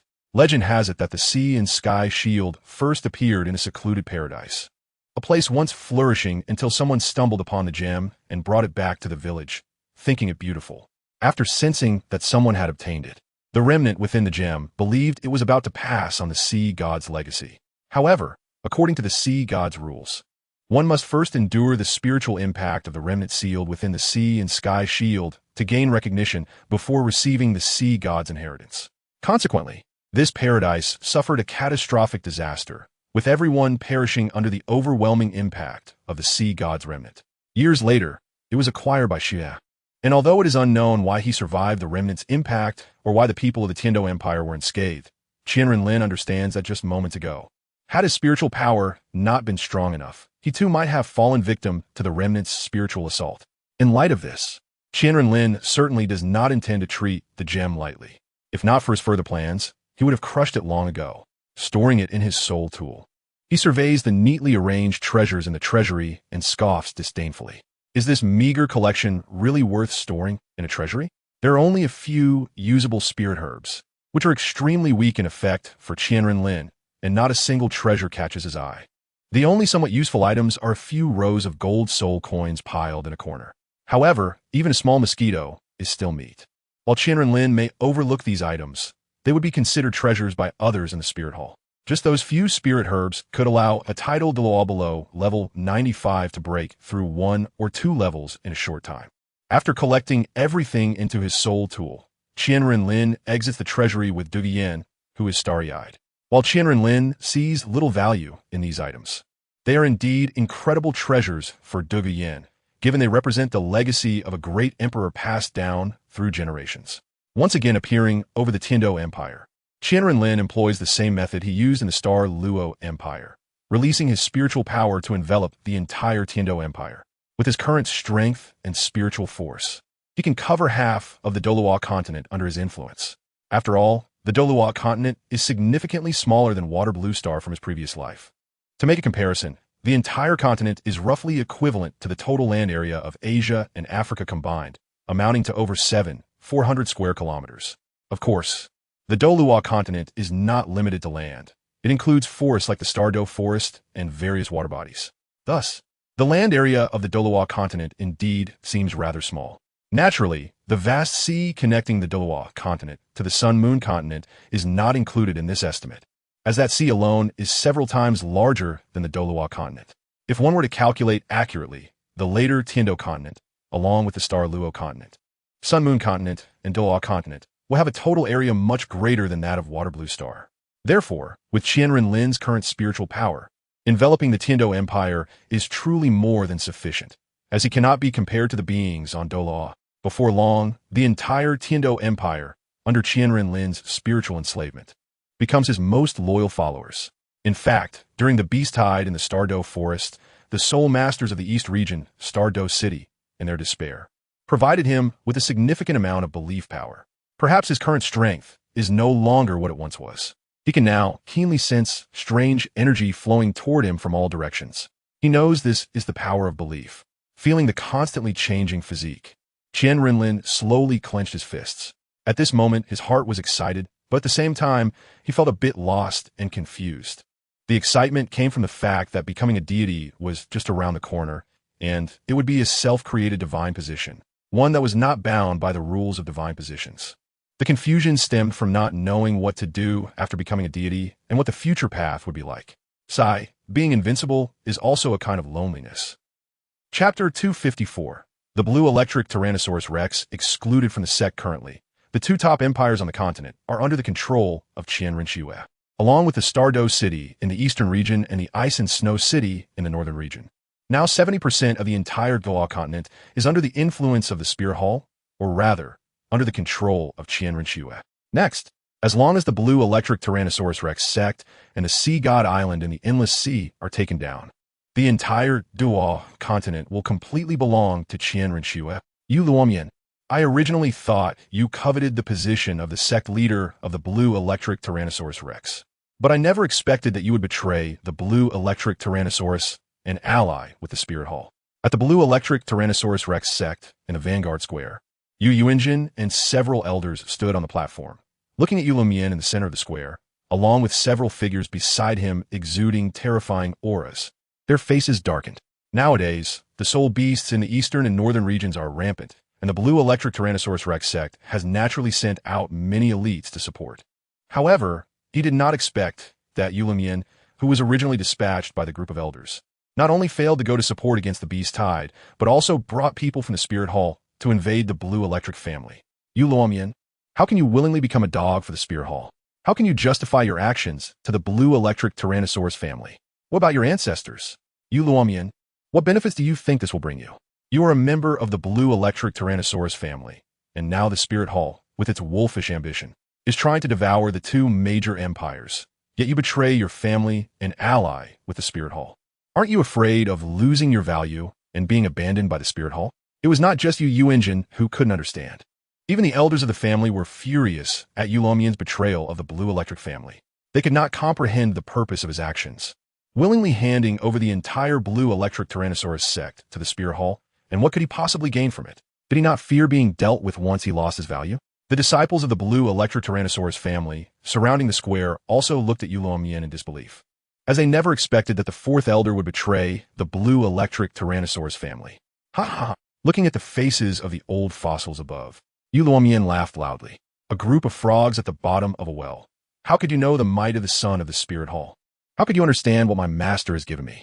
As long as I can follow the son of the Spirit Hall and ascend to godhood with him, let alone being the leader of the three upper sects, what does the entire Douluo continent count for? Crazy. Yu Luomian, you are truly crazy. Ascending to godhood is not something so easy. The son of the Spirit Hall is just a young boy now. I admit that Qian Renlin is indeed talented, but even if he can ascend to godhood, he doesn't have the ability to bring you along with him. Do you really think that you, an unrelated person, will be worth such efforts? You have lived for over 100 years, yet you still believe in the wild words of child. Yu Yuanjin was almost driven to death by anger. After all, he was his own younger brother. How could he be so foolish, played around by a 14-year-old ignorant child? Humph! The greatness of my master is beyond your comprehension as a frog at the bottom of a well. It is pointless to say more. As long as I take you down, once my master establishes the spirit empire, your value will be gone. Yang Wudi, who had been silently standing beside Yu Lumian, coldly snorted and said, in his heart, these people were merely livestock providing faith power for his master. If Qian Renlin hadn't instructed him not to kill anyone, he wouldn't bother wasting time here. Arrogant. I admit that your spirit hall is indeed powerful, but now there are only 5 of you. You think you can take down my blue electric Tyrannosaurus sect? You will truly pay the price for your ignorance. Yu Yuanjin's body trembled, and a blue Tyrannosaurus Rex covered in lightning appeared behind him. Soon, several elders beside him released their martial spirits hurriedly. Apart from Yu Yuanjin, a total of 7 people had the best configuration of soul rings, 2 yellow, 2 purple, for black, and 8 rings. The people of the blue electric family heard that the 4th elder, Yu Lumian, had betrayed the blue electric Tyrannosaurus family and allied with the spirit hall with the intention of exterminating our family. In the name of the clan leader, I announce the removal of his elder status and his eternal expulsion from the blue electric Tyrannosaurus family. Now the thieves of the spirit hall intend to devour our entire blue electric Tyrannosaurus family. Since they are unkind, do not blame me for being unjust. Today I, Yu Yuanjin, formally declare war on the spirit hall. Fight! Fight! Fight! Upon hearing Yu Yuanjin's vigorous voice, nearly 1,000 clansmen and disciples of the blue electric Tyrannosaurus sect felt their blood surge and their spirits boil. They are members of the blue electric Tyrannosaurus sect, and their bloodline is inherently violent. They do not understand what death is. Although the spirit hall is powerful and has many strong individuals far beyond what their blue electric family could match, their hearts held no fear. In comparison to the dignity of the entire sect, death is simply too insignificant. A group of frogs at the bottom of a well. How dare you wish to compete with the spirit hall? My web hall can take you all down. Go. Remember my master's orders. Under no circumstances can you kill anyone. Yang Wudi coldly smiled, especially after giving the order. He stepped forward and his figure instantly vanished. When he reappeared, he was already in front of Yu Yuanjin, holding a pitch-black spear that gleamed with no luster, pointed directly at the opponent's throat. The 7 elders surrounding him had already fallen to the ground, clutching their chests in shock. How could this be? So strong? Yu Yuanjin's eyes widened in disbelief as he looked at the spearhead less than a centimeter from his throat, his heart filled with uncontrollable shock and panic. He hadn't even noticed the opponent's movement. He merely saw the figure blur and arrive in front of him, exuding a terrifying aura that suppressed him completely. It felt as if the moment he made any movement, the spear would pierce his throat without hesitation. At that moment, he suddenly realized that even operating his soul power was impossible. Ants, how dare you speak of declaring war on the spirit hall? Yang Wudi said coldly, his expression devoid of emotion. A mere title Douluo of 95. Who gave you the courage to defy my master? Your martial spirit. Is the soul-breaking spear one of the 4 affiliated sects of the Haotian sect? Who exactly are you? Yu Yuanjin no longer had the heart to refute the cold words of the other party. All his thoughts were focused on the long spear in the opponent's hand. I am Yang Wudi, a title soul Douluo of level 96. What? It's actually Yang Wudi. How could this be? Could he be the son of the spirit hall? Yu Yuanjin's heart was shaken to the core. How many years had it been? The last time he heard about him was 5 years ago, when he was still an 86 level soul Douluo, but now, seeing him again, he had already become a level 96 super Douluo, higher than him. Ignoring Yu Yuanjin's inner thoughts, Yang Wudi coldly glanced around. At this moment, all the people of the blue electric Tyrannosaurus sect had already been controlled by the web hall. He then coldly spoke. From today onwards, the blue electric Tyrannosaurus sect is disbanded and merged into the Spirit Empire. Chapter 255, Research on Soul Guidance Warships. When Qian Renlin arrived at the blue electric Tyrannosaurus sect, everyone was gathered in the large square in front of the sect. Several rows of large boxes were placed around, along with a mountain of gold soul coins, which were initially estimated to be around tens of millions. It was clear that the entire treasury of the blue electric Tyrannosaurus sect had been emptied. Without further ado, Qian Renlin waved his hand, and all the items on the ground were absorbed into the storage soul guidance device. His spiritual power enveloped the entire blue electric Tyrannosaurus sect, enslaving everyone as his followers. After distributing cultivation methods, Qian Renlin turned and unleashed the power of spatial laws, heading towards the Spirit Hall. As for Yang Wudi and the others, they naturally made their own way back. Did they need Qian Renlin, the master, to personally escort them? Now, the entire inland of the Douluo continent was under Qian Renlin's control, with only a few tens of thousands of sea soul masters on Sea God Island yet to be captured. However, there was no rush. With the 6 high priests of Sea God Island around, it was unlikely there would be any trouble. Qian Renlin's primary goal now was to send people to expand the Spirit City, creating the Spirit Empire, and then wait for the 200 million citizens of the Douluo continent to provide him with faith power to condense the divine core and create his own divine position. However, relying solely on the people of the Douluo continent, while the faith power they could provide was enough for him to become a god, the speed to become a top-tier deity was still too slow. It should be noted that the sea god took hundreds of years to condense a first-level deity relying on the sea soul masters of Sea God Island and wise soul beasts. Even the angelic deity, who had the faith power of the entire Douluo commoners, took a century to condense a first-level divine core. Though 200 million people on the Douluo continent seemed like a lot, if he wanted to condense a first-level deity or even a God King-level divine core, it wouldn't be achievable in just a few years. Therefore, before that, Qian Renlin needed to expedite the research on flying soul guidance devices in the refining tower, in order to head to the other side of the endless sea to the Sun-Moon continent. If time allowed, he even had thoughts about the even more distant continents. As for the core research on flying soul guidance devices, it might have been difficult for the previous Qian Renlin, but now, with the energy operation route from Poseidon self-detonation, he had some preliminary ideas. As long as he could overcome the challenge of the power system, the remaining balance systems and levitation systems would be trivial. Spirit City.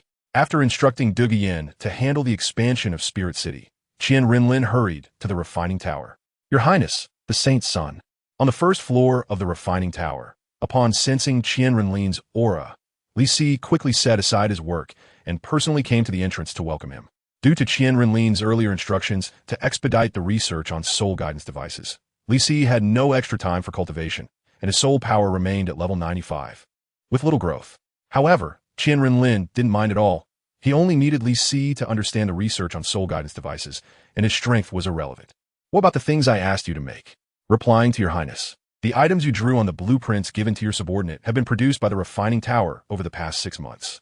However, regarding the power system and the engine, I apologize for my ignorance. There are no detailed drawings, and it's not clear what they are, so I really cannot understand. Li Si frowned and shook his head. The blueprint Qian Renlin provided only depicted an iron lump resembling a ship, and the other components were described in words, making it too advanced for Li Si, who had never seen or even heard of such things. He couldn't even figure out what it was, what it looked like, or its purpose. Hearing this, Qian Renlin raised an eyebrow, feeling a bit disappointed. However, he couldn't blame Li Si. After all, the blueprints he provided were indeed too profound. Take me to the research room. Following Li Si to the research room, Qian Renlin was greeted by the sight of a massive warship frame. Its appearance was somewhat similar to the laser battleships depicted in sci-fi movies from his previous life, but it was merely a shell completely hollow inside. After a brief look, Qian Renlin withdrew his gaze and turned towards an iron door, which was usually the place where the refining tower researched soul guidance devices. Upon entering, Qian Renlin sat in the innermost chair, closed his eyes, and mentally deduced the construction of the power system, air system, intake system, high-pressure system, turbine system, and so on. Before making something, he needed to describe the thought process clearly. Only then could there be a research plan en route. He sat there for a full 3 hours. By the time he opened his eyes, the sky outside had long since darkened. However, none of the people in the room showed impatience. They quietly stood not far from Qian Renlin, waiting for him to awaken. They all knew that once the Saint's Son opened his eyes, it would mean that he had already found the answers to what they had been researching for half a year without any results. No one doubted his abilities. The countless divine artifacts created by Qian Renlin over the 7 years since the establishment of the refining tower had given them confidence and faith. It was as if nothing in this world could stump this holy son. Suddenly, Qian Renlin, who had his eyes tightly closed as if asleep, finally opened them at this moment. Ignoring the eager and tense expressions of those present, he waved his hand, and a core system composed of soul power materialized before everyone's eyes. What is this? Before Li Si could ask in confusion, the soul power system suddenly roared to life. Then, to everyone's astonished gaze, a strong suction force emanated from it, instantly sucking the surrounding air and soul power away. Fortunately, everyone present were soul masters with considerable soul power, so being in a brief state of vacuum did not lead to suffocation. In an instant, Qian Renlin stopped his movements, and the power system composed of soul power returned to calm, with the surrounding air once again returning to the people. Hu Si took a deep breath of air and asked in a dazed manner, "Your Highness, could this be?" "Indeed, this is the core system of the Flying Soul Guidance Warship that I want you to focus on researching." Qian Renlin nodded slowly and said, with his current spiritual power and comprehension, as long as he had a preliminary idea, he could produce it within a certain time frame. However, this is just a prototype I have developed. Later, I will use the invisible domain to create a sample for you. You need to expedite your research. I want to see results before the establishment of the Spirit Empire. Li Si swallowed hard, his eyes filled with excitement and shock. Although Qian Renlin's task still had considerable difficulty with the sample provided by him, it wouldn't be a problem for him and the elite staff of the refining tower to produce a finished product. He respectfully promised, "Yes, Your Highness. I will not disappoint your expectations." Qian Renlin nodded in satisfaction, and then a ripple spread through the air as his entire figure slowly disappeared. Chapter 256 Conversation with Qian Dalu when Qian Renlin emerged from the refining tower and was heading toward the Spirit Hall. Just a few feet away from the Holy Lin Hall, his seemingly unyielding gaze suddenly flickered, his eyelids uncontrollably twitched a few times, and his advancing footsteps came to a halt at that moment. He slowly raised his brilliant and beautiful eyes, looking at the dark hall emitting a faint red glow that he had personally built, his lips slightly trembling. Has this day finally arrived? But why does my heart feel a tinge of panic? At this moment, Qian Renlin's previously solid heart felt a disturbance, and his long, delicate fingers trembled slightly, as if beyond his control. Hui slowly closed his eyes, took a deep breath, and his gaze returned to the calm and unwavering determination. Stepping into the red-black hall he had built himself. Walking from the first floor to the top floor, Qian Renlin's pace was extremely slow. Around him, the carved images of prehistoric fierce beasts came alive in his sight. What have I really done in this life? Why have I come to this world? As he questioned himself, Qian Renlin knew he was not a good person. Everything he did was based on his own will, acting on impulse without much purpose. To be honest, it was just striving to become a god, modifying the rules of this world, and changing the fates of Bibi Dong and Qian Dalu. Since he came to this world, only these two people were worthy of his concern. One gave him a motherly love akin to his previous life, and the other provided him with a love from an elder he had never experienced before. From the moment he was born, whatever he wanted or desired, the other party had always unconditionally satisfied and tolerated him. In this life, it seemed that everything had come too easily for Qian Renlin. "Lin, you're back?" Hearing this slightly aged voice, Qian Renlin's heart suddenly tightened. "Grandpa." Indeed, the figure standing with his hands behind his back in front of the beautiful stained glass window. A place Qian Renlin had always liked was his grandfather, Qian Dalu. "It's good that you're back. Come over. Let Grandpa take a good look at you." Qian Dalu slowly turned around, still wearing a kind smile like before. However, for some reason, Qian Renlin felt that Qian Dalu seemed much older at that moment. "Grandpa, what is wrong?" Qian Renlin frowned, feeling an inexplicable strong sense of foreboding in his heart. He didn't know where this feeling came from, but he couldn't control the slight panic within him. Qian Dalu said nothing, only gently stroked Qian Renlin's face with his hand, occasionally letting out a soft laugh. Good. Linner has grown up now, capable of bearing the great responsibility of the Spirit Hall." Qian Renlin grabbed Qian Dalu's hands that were caressing his face. "Grandpa, I'm doing well, don't worry.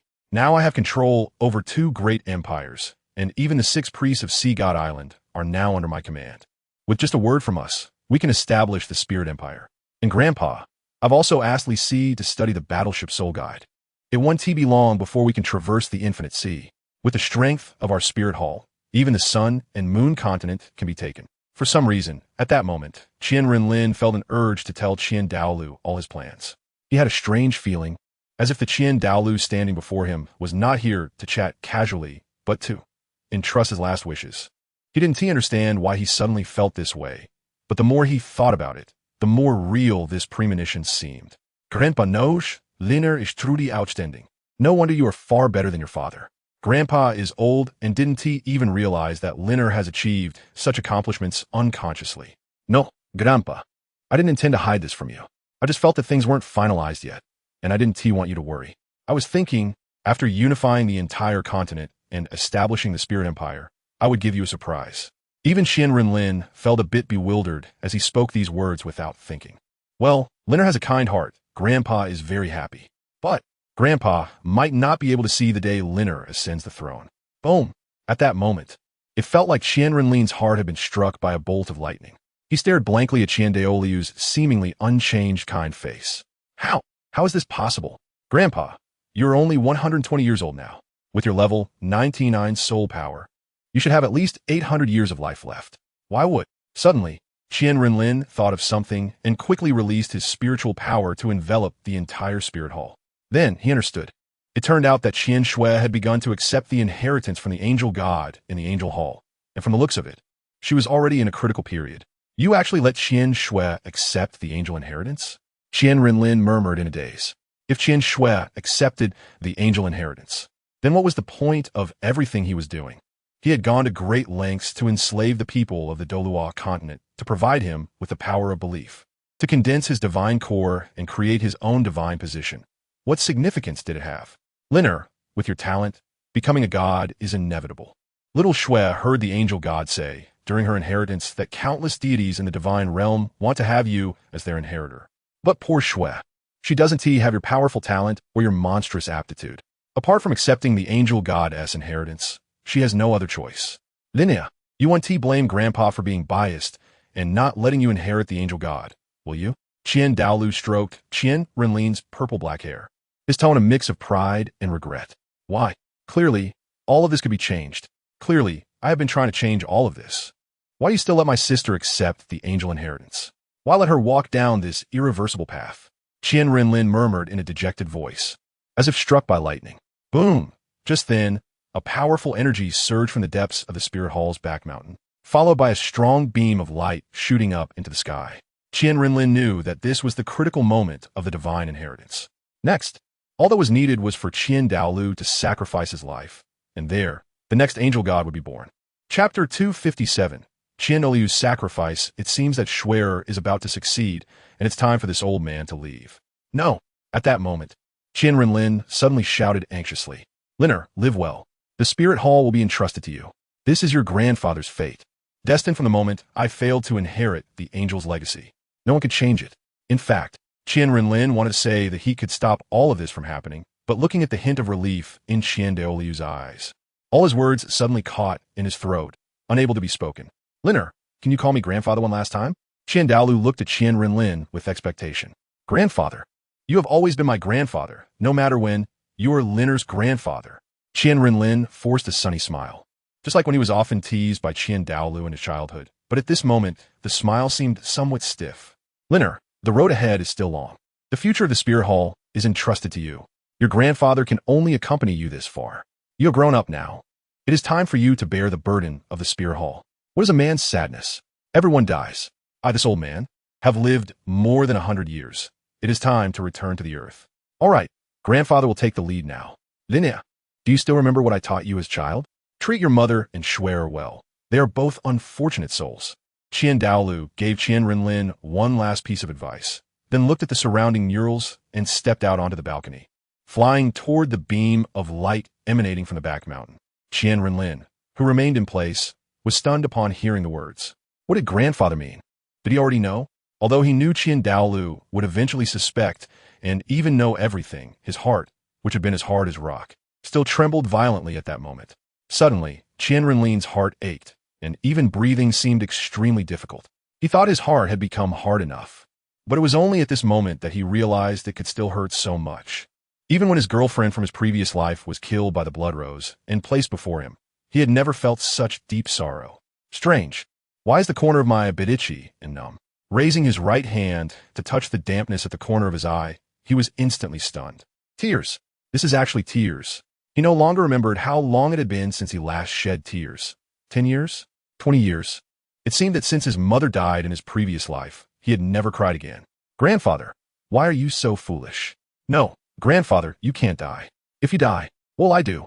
If the only two people who love me in this world die, who else will love me like this?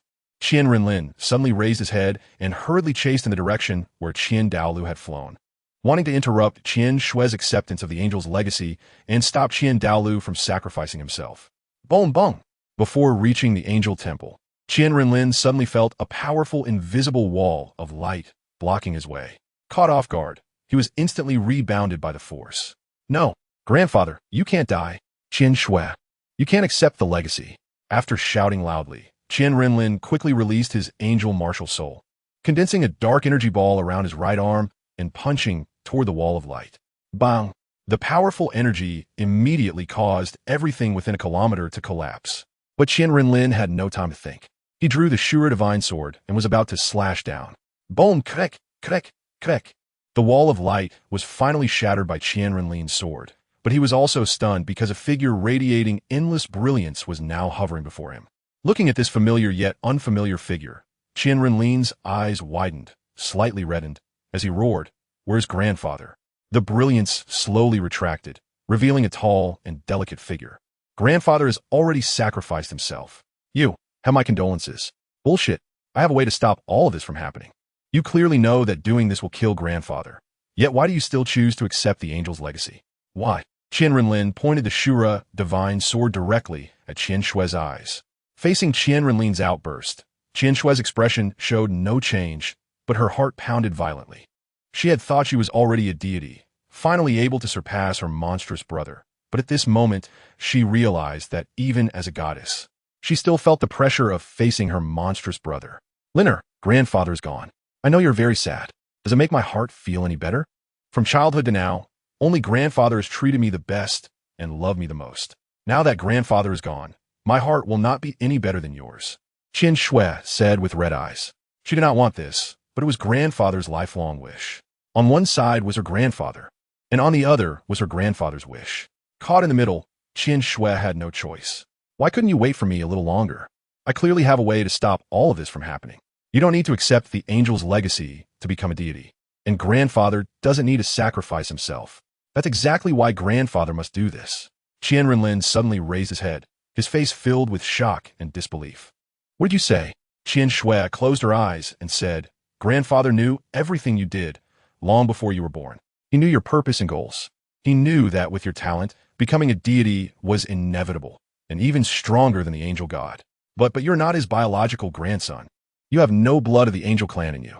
Grandfather didn't want to end up relying on me to become a deity. He couldn't. This is his last dignity and mission as the patriarch of the angel clan. By the end of her words, Qian Shue's hands had tightly clenched. You mean, grandfather already knew my identity? Qian Renlin said in a daze. Yes, he knew before you were born. Impossible, how could this be? If I am not of the Qian family bloodline, then why is my martial soul an angel? Why didn't grandfather eliminate me? It can't be, it can't be. Qian Renlin clutched his head in madness. Although he knew his soul did not belong to this world, he could not comprehend or accept that his bloodline also did not belong to this world. Then who exactly is he? Whose flesh is this? Chapter 258, Grandfather's Letter. Also, why is my martial soul so powerful right from the moment I awaken? It's a 12-element angel. There hasn't been a soul master on the Douluo continent who could harmonize with 2 elements. Yet I possess 12 elements.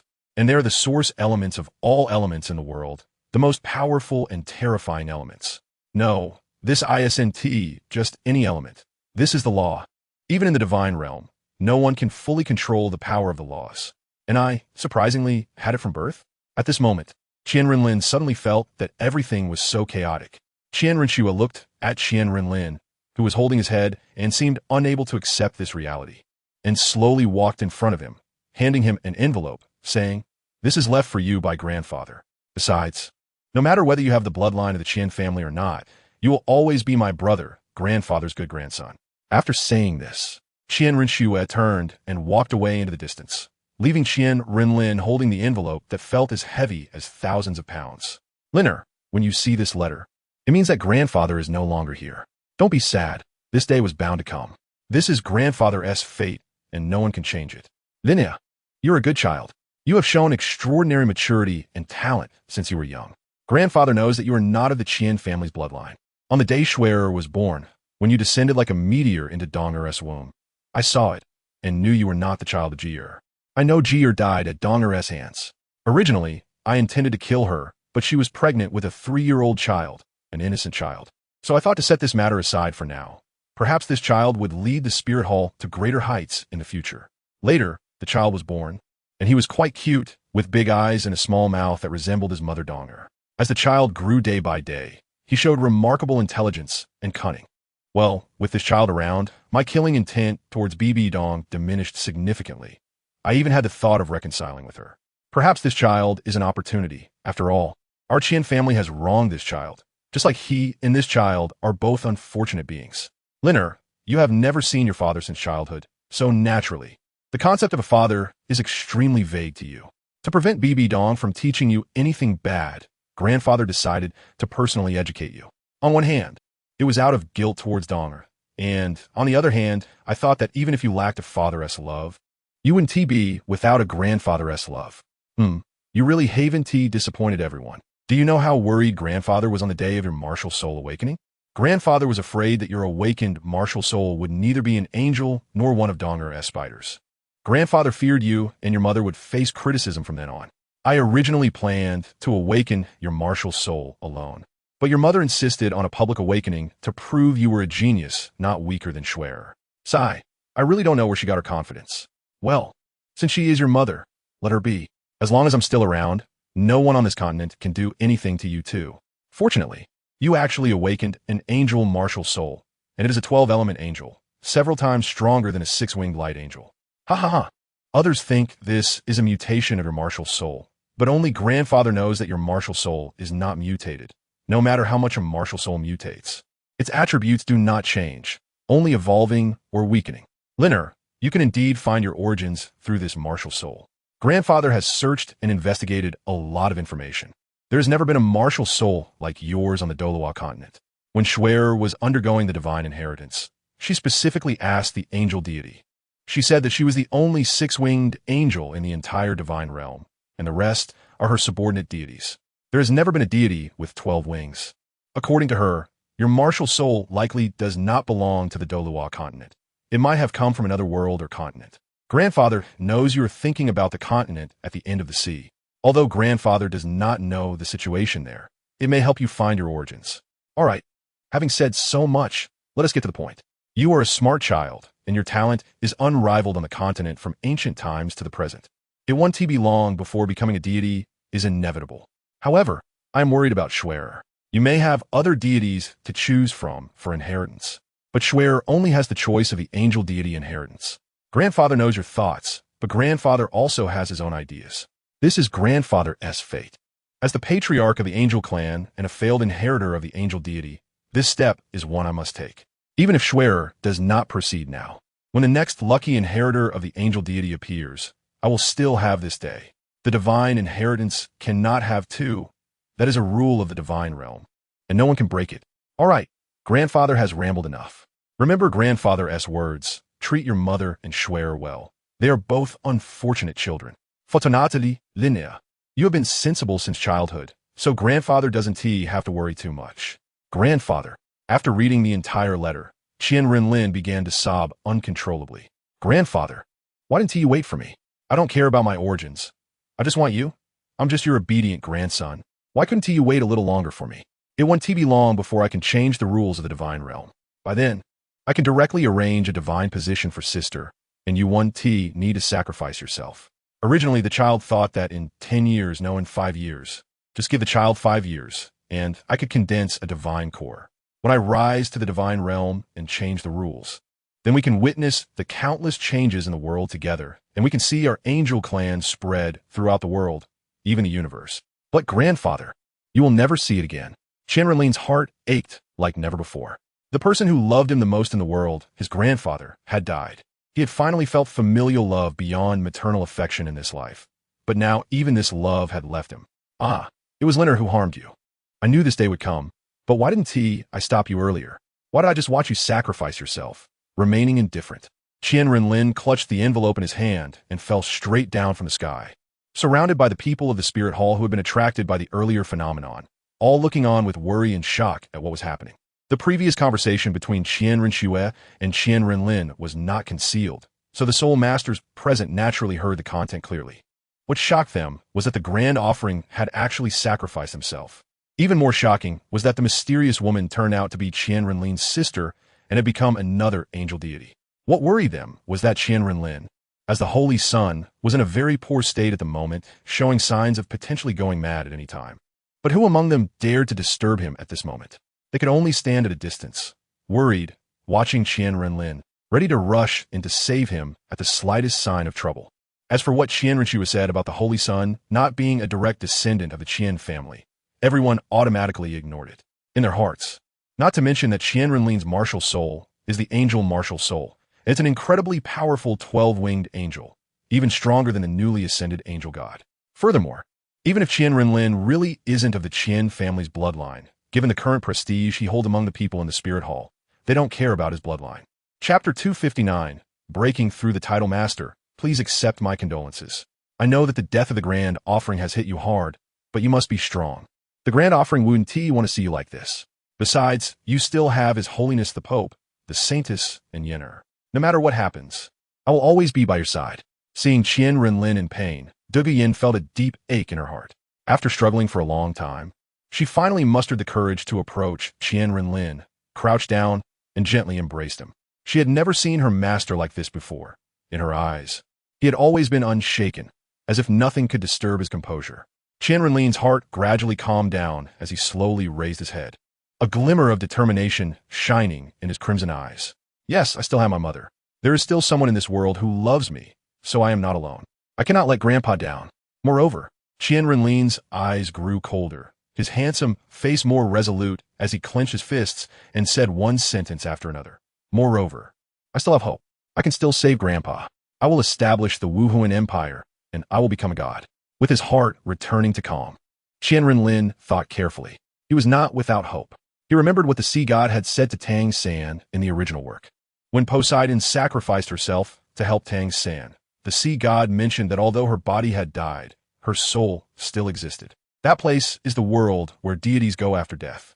Since Poseidon had a way to send Poseidon's soul into that world, then the angel god, being a first-level deity, should also be able to send Qian Daolu's soul there.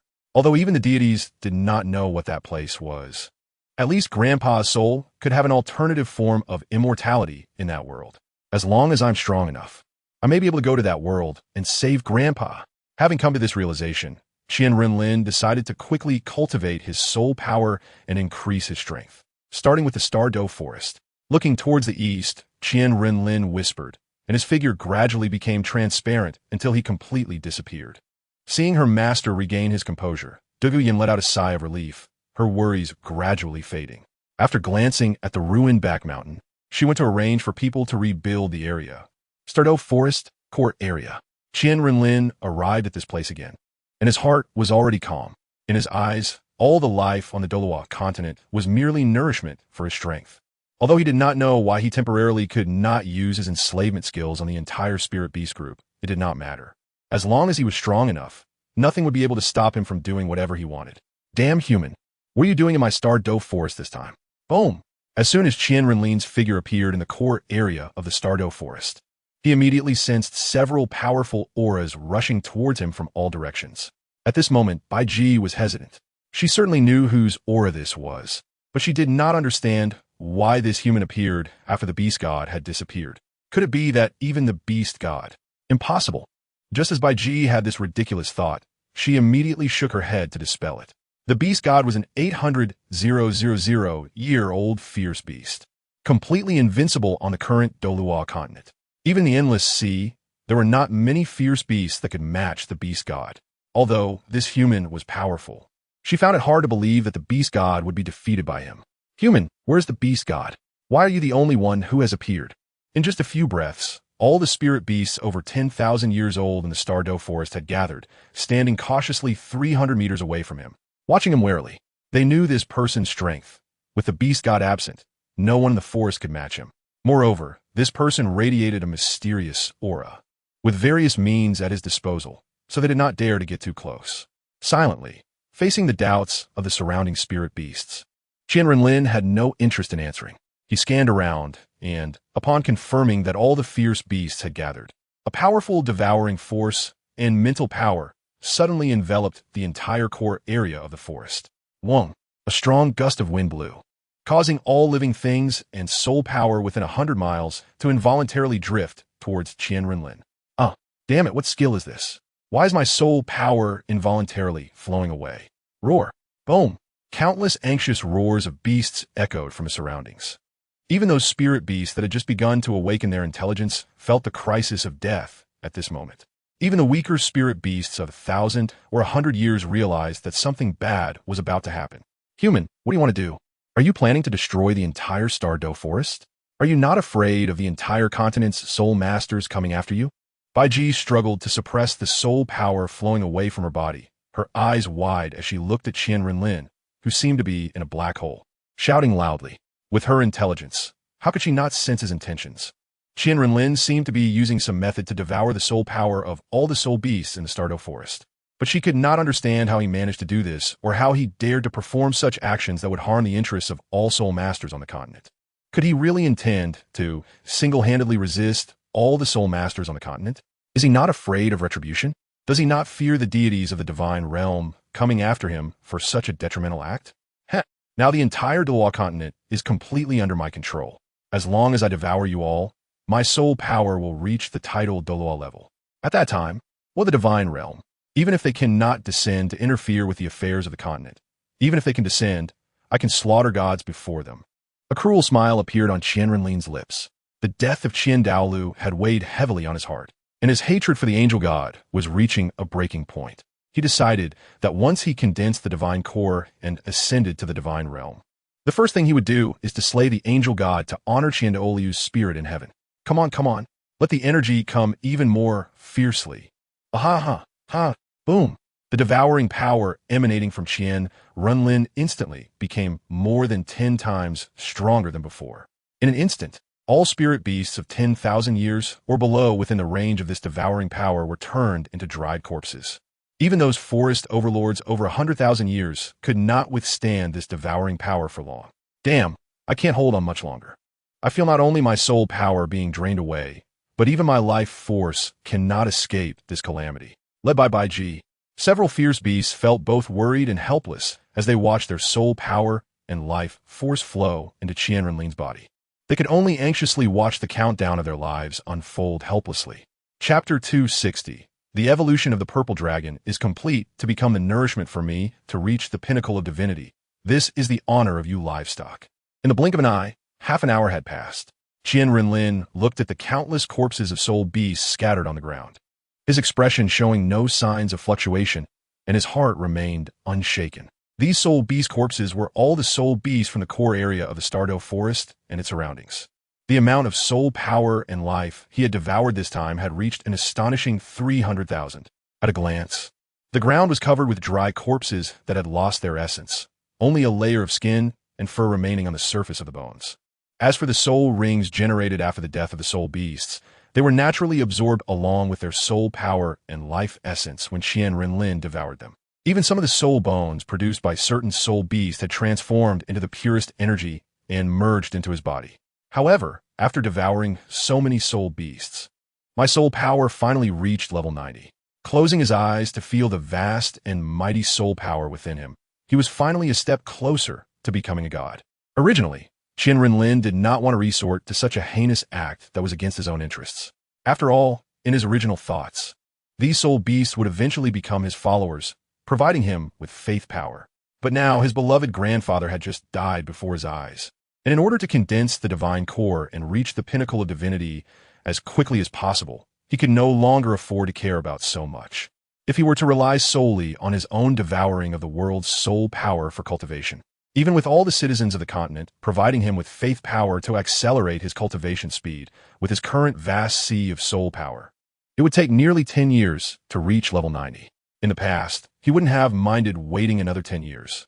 But now his grandfather was waiting for him to revive in the underworld, and he couldn't afford to wait that long. He didn't want to waste even a second more. While sensing the powerful force within him, Qian Renlin suddenly raised his eyebrows and opened his eyes. He felt that the transformation of the purple dragon had reached the most critical moment. With a swift movement, he turned and vanished into the void, heading towards the virtual realm he had created. What he did not know was that just as he left the Douluo forest, at the bottom of a gigantic life lake in the deepest part of the forest, a strong suction suddenly emerged silently. Instantly, the corpses of soul beasts that had been devoured by Qian Renlin were slowly moving towards this place. So terrifying. Is this his true strength? Even with my current divine power, I feel a wave of heart-pounding helplessness. Just how powerful has he become? Above the clouds in the outer area of the Douluo forest, Qian Renlin, who had been observing everything, pondered as she watched where Qian Renlin had gone. Moreover, she had unknowingly gained control over all the people of the Douluo continent. How did he achieve this step? After handing over the envelope left for Qian Renlin by Qian Dalu, she had planned to head to the eastern region to find Bibi Dong. However, she did not expect that as she traveled, releasing her spiritual power to observe everything, it would turn out to be so terrifying. With her divine physique, she naturally sensed the strands of golden energy drifting through the air. She did not know what these were, but she saw that these strands were all heading towards Qian Renlin's body, originally intending to see the current situation of the continent. She quickly concealed her form and aura, blending into the clouds to quietly observe what he intended to do, and then witness the scene that would shock everyone. He actually relied on devouring the power of hundreds of thousands of soul beasts to enhance his strength. This was something she had never anticipated, and she felt that the current Qian Renlin had become so unfamiliar. She no longer understood the younger brother who used to comfort her. After Qian Renlin became a god, given his character, she did not know what chaos he would bring to the divine realm. She only hoped he would not seek his own destruction. Shaking her head and no longer thinking, she shifted her gaze back to the forest below. She could sense a powerful life force slowly awakening deep beneath the life-filled lake. Let us wait and see. After all, I still have 100 years to stay in the Douluo continent. Once Qian Renlin poses no threat below, it won't be too late for me to leave. Moreover, with me here, perhaps I can help him a bit. In the dark and featureless virtual realm, Qian Renlin calmly looked at the enormous dragon egg in the center. At this moment, the endless brilliance emanating from the dragon egg was slowly retracting. Observing this situation, it would not be long before the purple dragon completed its transformation. He simply sat cross-legged to familiarize himself with the vast soul power within him.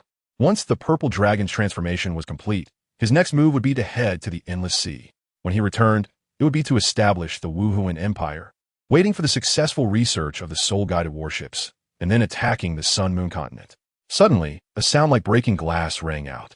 Qian Renlin opened his eyes to see the purple-black dragon egg, which was covered in unknown patterns, cracking with small fissures, accompanied by faint purple-black light.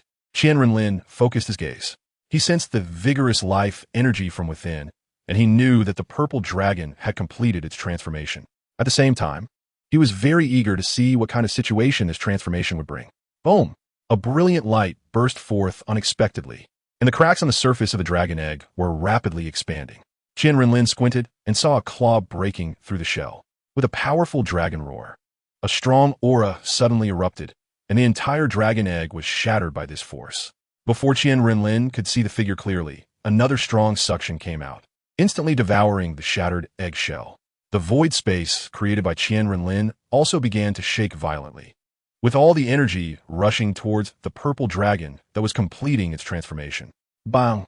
Finally, this miniature virtual realm could not withstand the powerful, devouring force and shattered apart, forcing Qian Renlin and his puppet to be exposed to the outside world.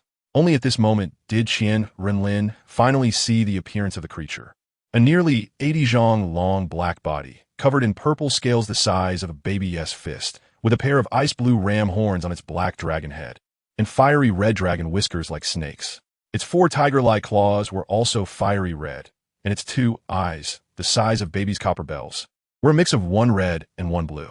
The whole appearance was so strange, its sole body colorful, resembling an unknown hybrid species. Qian Renlin stared at it expressionlessly. Had it not been for the fact that this dragon was created by him, he would have doubted what kind of species it was. This black-purple dragon, which Qian Renlin named the Divine Dragon, revealed a human-like warmth in its eyes the moment it saw Qian Renlin, letting out a mighty roar and immediately twisting its massive body to swim towards him. Although Qian Renlin's size appeared as tiny as an ant in its eyes, in its heart, it truly regarded him as its own parent. It knew that its existence today depended entirely on Qian Renlin's creation. Qianrenlin's calm and expressionless face revealed a smile at the corners of his mouth upon seeing the dragon. He sensed a kindred spirit in the other, as if the loneliness within him had dissipated significantly. Let's go to the endless sea. Qianrenlin leaped onto the back of the purple dragon, which was covered in purple scales, standing tall with his hands behind his back. The dragon's consciousness was derived from a fragment of Qianrenlin's own soul, completely in sync with his thoughts. At this moment, without needing any commands, it already understood his intentions. Chapter 261 News from the Sun and Moon Continent. The Western Sea area has always been a forbidden place for soul masters on the continent since ancient times. This area not only spans vast territories, but is also filled with countless dangers. Powerful soul beasts can be seen everywhere, and it is as deep and unfathomable as an abyssal giant beast. Even tidal Douluo level powerhouses dare not venture into the sea alone. Not to mention whether their soul power can support them through this area. Just the powerful soul beast within it can easily drag them down into the water with a single misstep.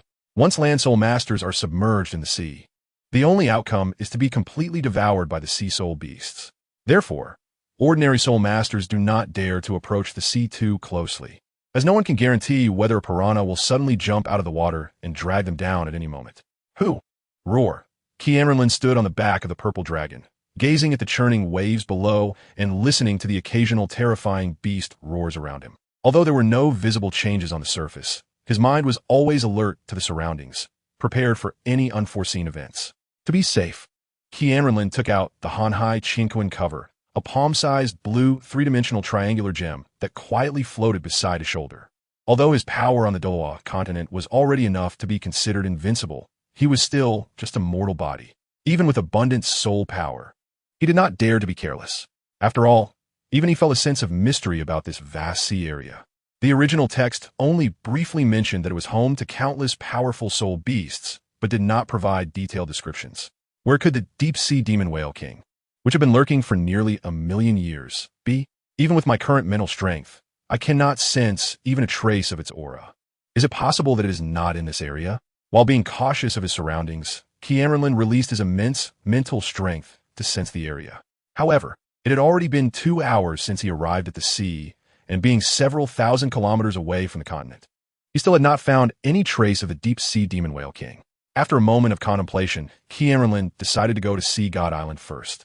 He would settle matters there before searching for the deep-sea demon whale king.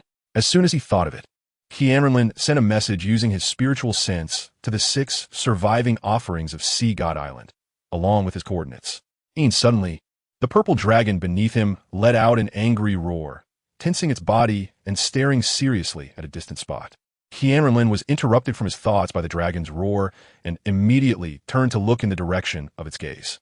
However, with just his eyes, he could see nothing but the waves splashing on the surface of the sea.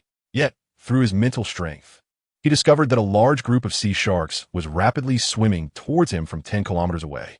At a glance, their number reached at least 10,000, with the smallest among them being green giant sharks at least 10 meters long, and the largest reaching several dozen meters in length. However, upon realizing that they were just a small group of millennium-level soul beasts, Qianrenlin did not pay them much attention, except for the largest green shark, which caught his notice as its strength had already reached 10,000 years. The bloody greenhead shark. Qianrenlin immediately identified the type of soul beast upon seeing them. Clearly, this was a type of soul beast that did not appear in the original text. However, wasn't it said that they were wiped out 1,000 years ago? How could they appear in this deep sea now? This puzzled Qianrenlin. The bloody greenhead shark was a particularly ferocious soul beast that would hunt and devour any creature with even a hint of fishy smell, whether human or soul beast. Moreover, they could rapidly increase in strength, leveling up after devouring 3 similarly powered creatures. This was why they had been exterminated by the priests of Sea God Island thousands of years ago, because the bloody greenhead shark was extremely sensitive to fishy smells. If a human had eaten even a single fish, they could still smell it on them even 10 years later, leading to numerous sea soul masters who relied on fishing being killed by these beasts. Fortunately, the reproductive rate of this type of soul beast was very slow, keeping them under human control. However, the appearance of 10,000 bloody greenhead sharks here caught Qianrenlin's attention, and his instincts told him this was very unusual. Just in time, my mantis martial soul still needs 7 soul rings, so you can become the 3rd soul ring for my 2nd martial soul. The terrifying beast mouth of the green-head shark did not frighten QianRenlin at all. In fact, he had already made up his mind to take its soul ring. Purple Dragon, you have just completed your metamorphosis, so this group of bloody green-head sharks will be a good feast for you. QianRenlin nodded to indicate, and immediately, the purple dragon let out a joyful dragon roar, spiraled around in the air, and then swiftly charged towards the group of green-head sharks. As it passed, a powerful force stirred the entire sea, creating turbulent waves. Roar! In the blink of an eye, the purple dragon arrived before the shark group. After letting out a loud roar, it opened its massive mouth, and an intense sucking force emanated from it, without giving the green-head sharks time to respond. Thousands of weaker, giant sharks were instantly swallowed into its belly. At the same time, QianRenlin also released his mantis martial soul, extending his left hand, which emitted a strong sucking force. The largest greenhead shark had just enough time to let out a painful cry before its soul was forcibly pulled out from its sea of consciousness. After closing his eyes to digest for a few breaths, QianRenlin slowly opened them, a faint light flashing in his eyes. It turned out they had mistakenly wandered over from the Sun and Moon continent. No wonder I wondered how such soul beasts could appear in the Sea of Douluo. QianRenlin's eyes flickered as he pondered deeply. So, am I too clever for my own good? QianRenlin's strange face showed a hint of speechlessness. In the memories of this bloody greenhead shark, the distance between Douluo continent and the Sun and Moon continent was not as far as he had thought. It was simply that both sides were still in a stable state, and the continents had not yet attracted each other to collide. I originally thought it was because the two continents were too far apart that they would attract and collide after 10,000 years. If that's the case, with my speed, I could reach there in less than 100 years? Just as this thought arose, it was immediately interrupted. 100 years is too long. He could not wait that long. It seems he still had to urge Li Si to speed up the research and production of soul guidance devices. Once he stopped thinking about this issue, the red soul ring transformed from the 10,000-year greenhead shark floated toward him. With his current strength, absorbing a mere 10,000-year soul ring was naturally a piece of cake. Before long, this soul ring was absorbed. Meanwhile, the purple dragon had already devoured the group of millennium and 10,000-year greenhead sharks and was now chewing on the corpse of the 10,000-year greenhead shark. Chapter 262, Ouyang Mu, a joyful sound echoed across the endless sea as QianRenlin stood quietly in the void, his starry eyes calmly watching the purple dragon play in the water like a greedy child. Occasionally, a massive suction force emanated from its mouth, and after devouring a soul beast, it would throw its colossal body, hundreds of meters long, into the air and let out a roar. QianRenlin's calm eyes silently observed this scene, but deep inside, where no one could see, he felt a twinge of envy. Ever since he crossed into this world, he had never felt as carefree and joyful as the purple dragon. Despite knowing he was the holy son of the continent's top power, with boundless authority above millions, he had never relaxed for even a moment, living a life of constant effort to grow stronger and develop his influence. A low, joyful dragon roar reached his ears, and the depth in QianRenlin's gaze became clear again as he looked at the expectant purple dragon before him. His stiff face involuntarily broke into a smile. Seeing the deep-sea seal in the dragon's mouth, QianRenlin knew it wanted to honor him. In a moment of realization, he suddenly remembered that he hadn't cooked barbecue himself for several years. He laughed heartily and waved his hand to conjure a sea of flames. The purple dragon joyfully howled. Tossing the seal it was holding into the fire, its eyes, larger than a human's, showing a trace of human-like delight, as if sensing that its master's mood had improved. He became happy too. Just as the man and the dragon began to feast on the roasted seal, several powerful auras suddenly approached rapidly from a distance. Soon, several figures knelt on one knee, bowing their heads in midair, silently hovering about 100 meters away from QianRenlin, without a word or a sound of reverence, quietly kneeling without disturbing anyone. Before long, the nearly 100-meter-long seal had completely entered the bellies of QianRenlin and the purple dragon. Slowly rising, QianRenlin stood atop the dragon's head, his gaze returning to its usual indifference and unfathomable depth. Let's go. Yes. At this moment, the high priest of Sea God Island finally dared to speak, respectfully acknowledging before leading the way to Sea God Island. Recently, Ouyang Mu had been feeling somewhat restless. He wasn't sure if it was just his imagination, but ever since the 8 high priests of Sea God Island led thousands of sea soul masters back from Douluo continent to fend off the beast tide, he felt as if these people had changed somehow. His childhood friends, who used to be inseparable and shared everything with him, had suddenly become a bit taciturn. Although every time he went to find them, they still acted as if nothing had changed, laughing and chatting as before, even occasionally going out to fish together. He couldn't shake the feeling that something was off. They had stopped proactively seeking his help or inviting him to train together. Even those who used to compete fiercely with him for the top spot on the genius leaderboard seemed to have lost interest in it, shutting him out whenever he tried to challenge them. What happened to them? What did they experience on Douluo continent? Even that Jin Chao guy had stopped looking for sparring matches with him. He used to want to fight for 3 days and nights whenever he saw him. But when he went to find him just now, he was met with a closed door. It was really strange. Ouyang muttered to himself in frustration. He decided to find Mu Shan and see what she was up to. She was the girl who liked him the most, always following him around, calling him Ouyang brother left and right. But ever since returning to Sea God Island from the land, she had also stopped coming to find him, just like those others. Before long, the frustrated Ouyang Mu arrived at the stone house. Looking at the tightly closed stone door, he muttered a few words under his breath and was about to knock. However, as he approached the door, he suddenly stopped his right hand mid-air, thinking of something.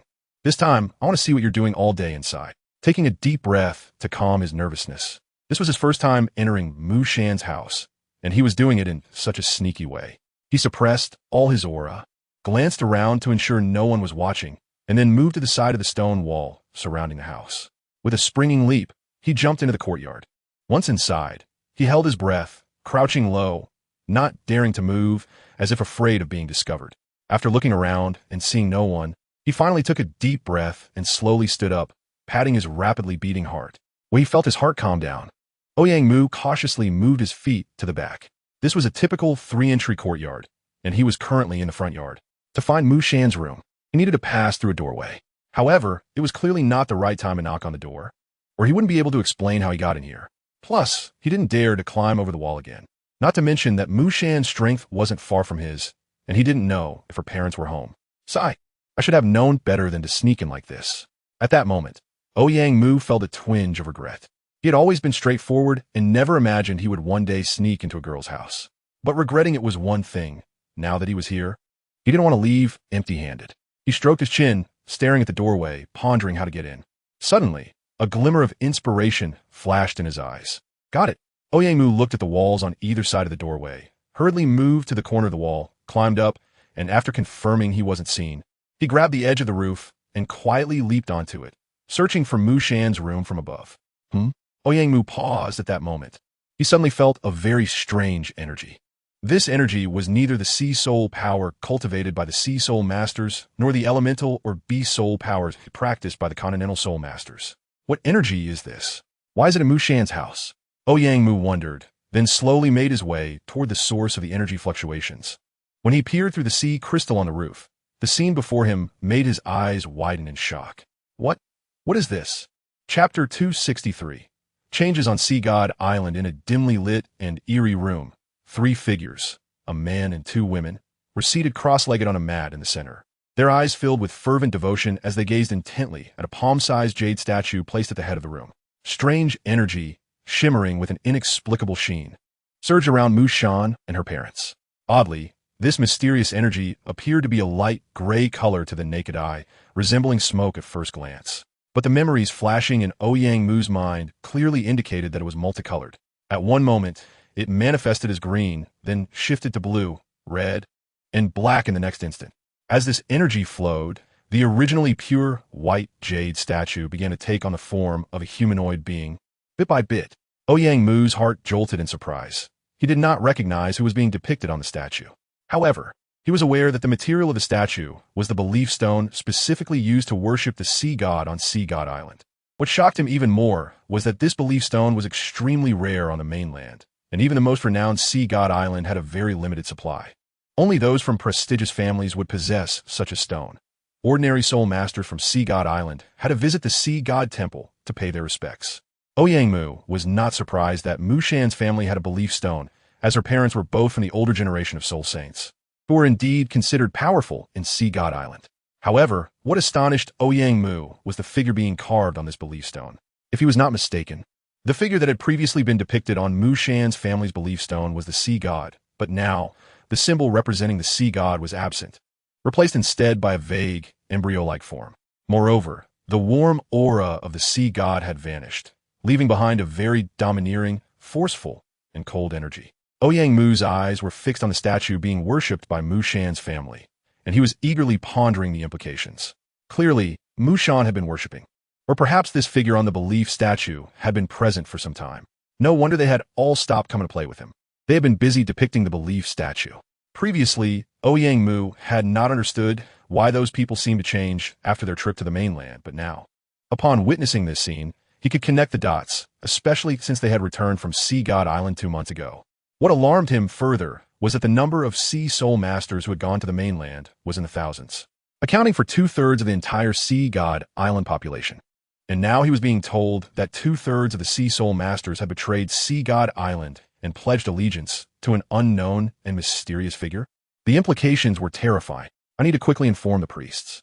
No, the priests also went to the mainland. I don't know if their title Douluo strength can resist the other party's temptation, but since the sea soul masters returned with them, it is puzzling why the priests have neither spoken out nor stopped the others. Ouyang Mu was filled with urgency and fear. He desperately wanted someone to know this news. However, upon reflection, he realized there was no one he could trust at this moment. Boom! At that moment, the statue, which was being infused with the power of belief by Mu Shan's family, suddenly erupted with a strong blue-green light. As Ouyang Mu stared in astonishment, and Mu Shan's face lit up with fervent excitement, the blue-green light surged outward, sending a powerful wave of light that rapidly spread across the entire Sea God Island. The sacred radiance was blinding. Everyone felt as if they were enveloped in a world of light. In that instant, whether it was the sea soul masters who had never been to Ice Snow City or the residents who had lived on Sea God Island for generations, they were all shrouded in this wave of light, illuminating their hearts and minds. Even the nearby fortunate soul beasts were bathed in this light wave. As a result, everyone broke through. Regardless of whether they were humans or soul beasts, they all found that their previously stagnant soul power surged forcefully within them, circulating 7 times in an instant, leading to collective breakthroughs. At that moment, all sea soul masters on Sea God Island who had not been enslaved by Qian Renlin, along with the soul beasts caught in the wave of light, did not realize that their consciousness was undergoing a significant transformation under the illumination of this light wave. At this moment, not only was their mental strength increased several times compared to before, but deep within their consciousness, a vague and towering figure was gradually becoming visible in the radiance. As time passed and the figure became clearer, their minds began to change as well. However, among the crowd receiving the baptism of this light wave, there was a slightly thin figure gazing at the surrounding scene with a look of disbelief. Ouyang Mu's eyes widened in shock, as if they might explode from the intense fear within him. He stared in horror at the now dark and grayish world, and from the images reflected in his pupils, he saw that both his close friends and unfamiliar soul masters had transformed into the most primitive forms of their martial spirits. He glanced in a random direction and was met with a variety of monstrous creatures. Octopuses, blue cats, green dogs, mice, all kinds of monsters were everywhere. He quickly turned to look at Mu Shan and the others, only to find that they no longer appeared as beautiful as before. Ouyang Mu sadly realized that he felt utterly out of place in this world. Unlike everyone else, he was the only dual martial soul possessor in the history of Sea God Island, and he believed his talents surpassed 99.9% of soul masters in the continent. Therefore, what he could perceive was vastly different from what others could see. The reason he could see things that others could not was not only because he had dual martial souls, but also because his second martial soul was his pair of eyes, the celestial eye. Synopsis: kneel down. A cold voice echoed. A certain female character was stunned when a wealthy second-generation heir fell into depression and committed suicide by jumping off a building, transforming into a shooting star and descending into the Douluo continent as Qian Renlin, the son of Bibi Dong. How will he deal with various forces as the son of the Spirit Hall? Faced with the prescient Qian Renlin, how will Tang San move forward? Are the Shrek 7 monsters still monsters?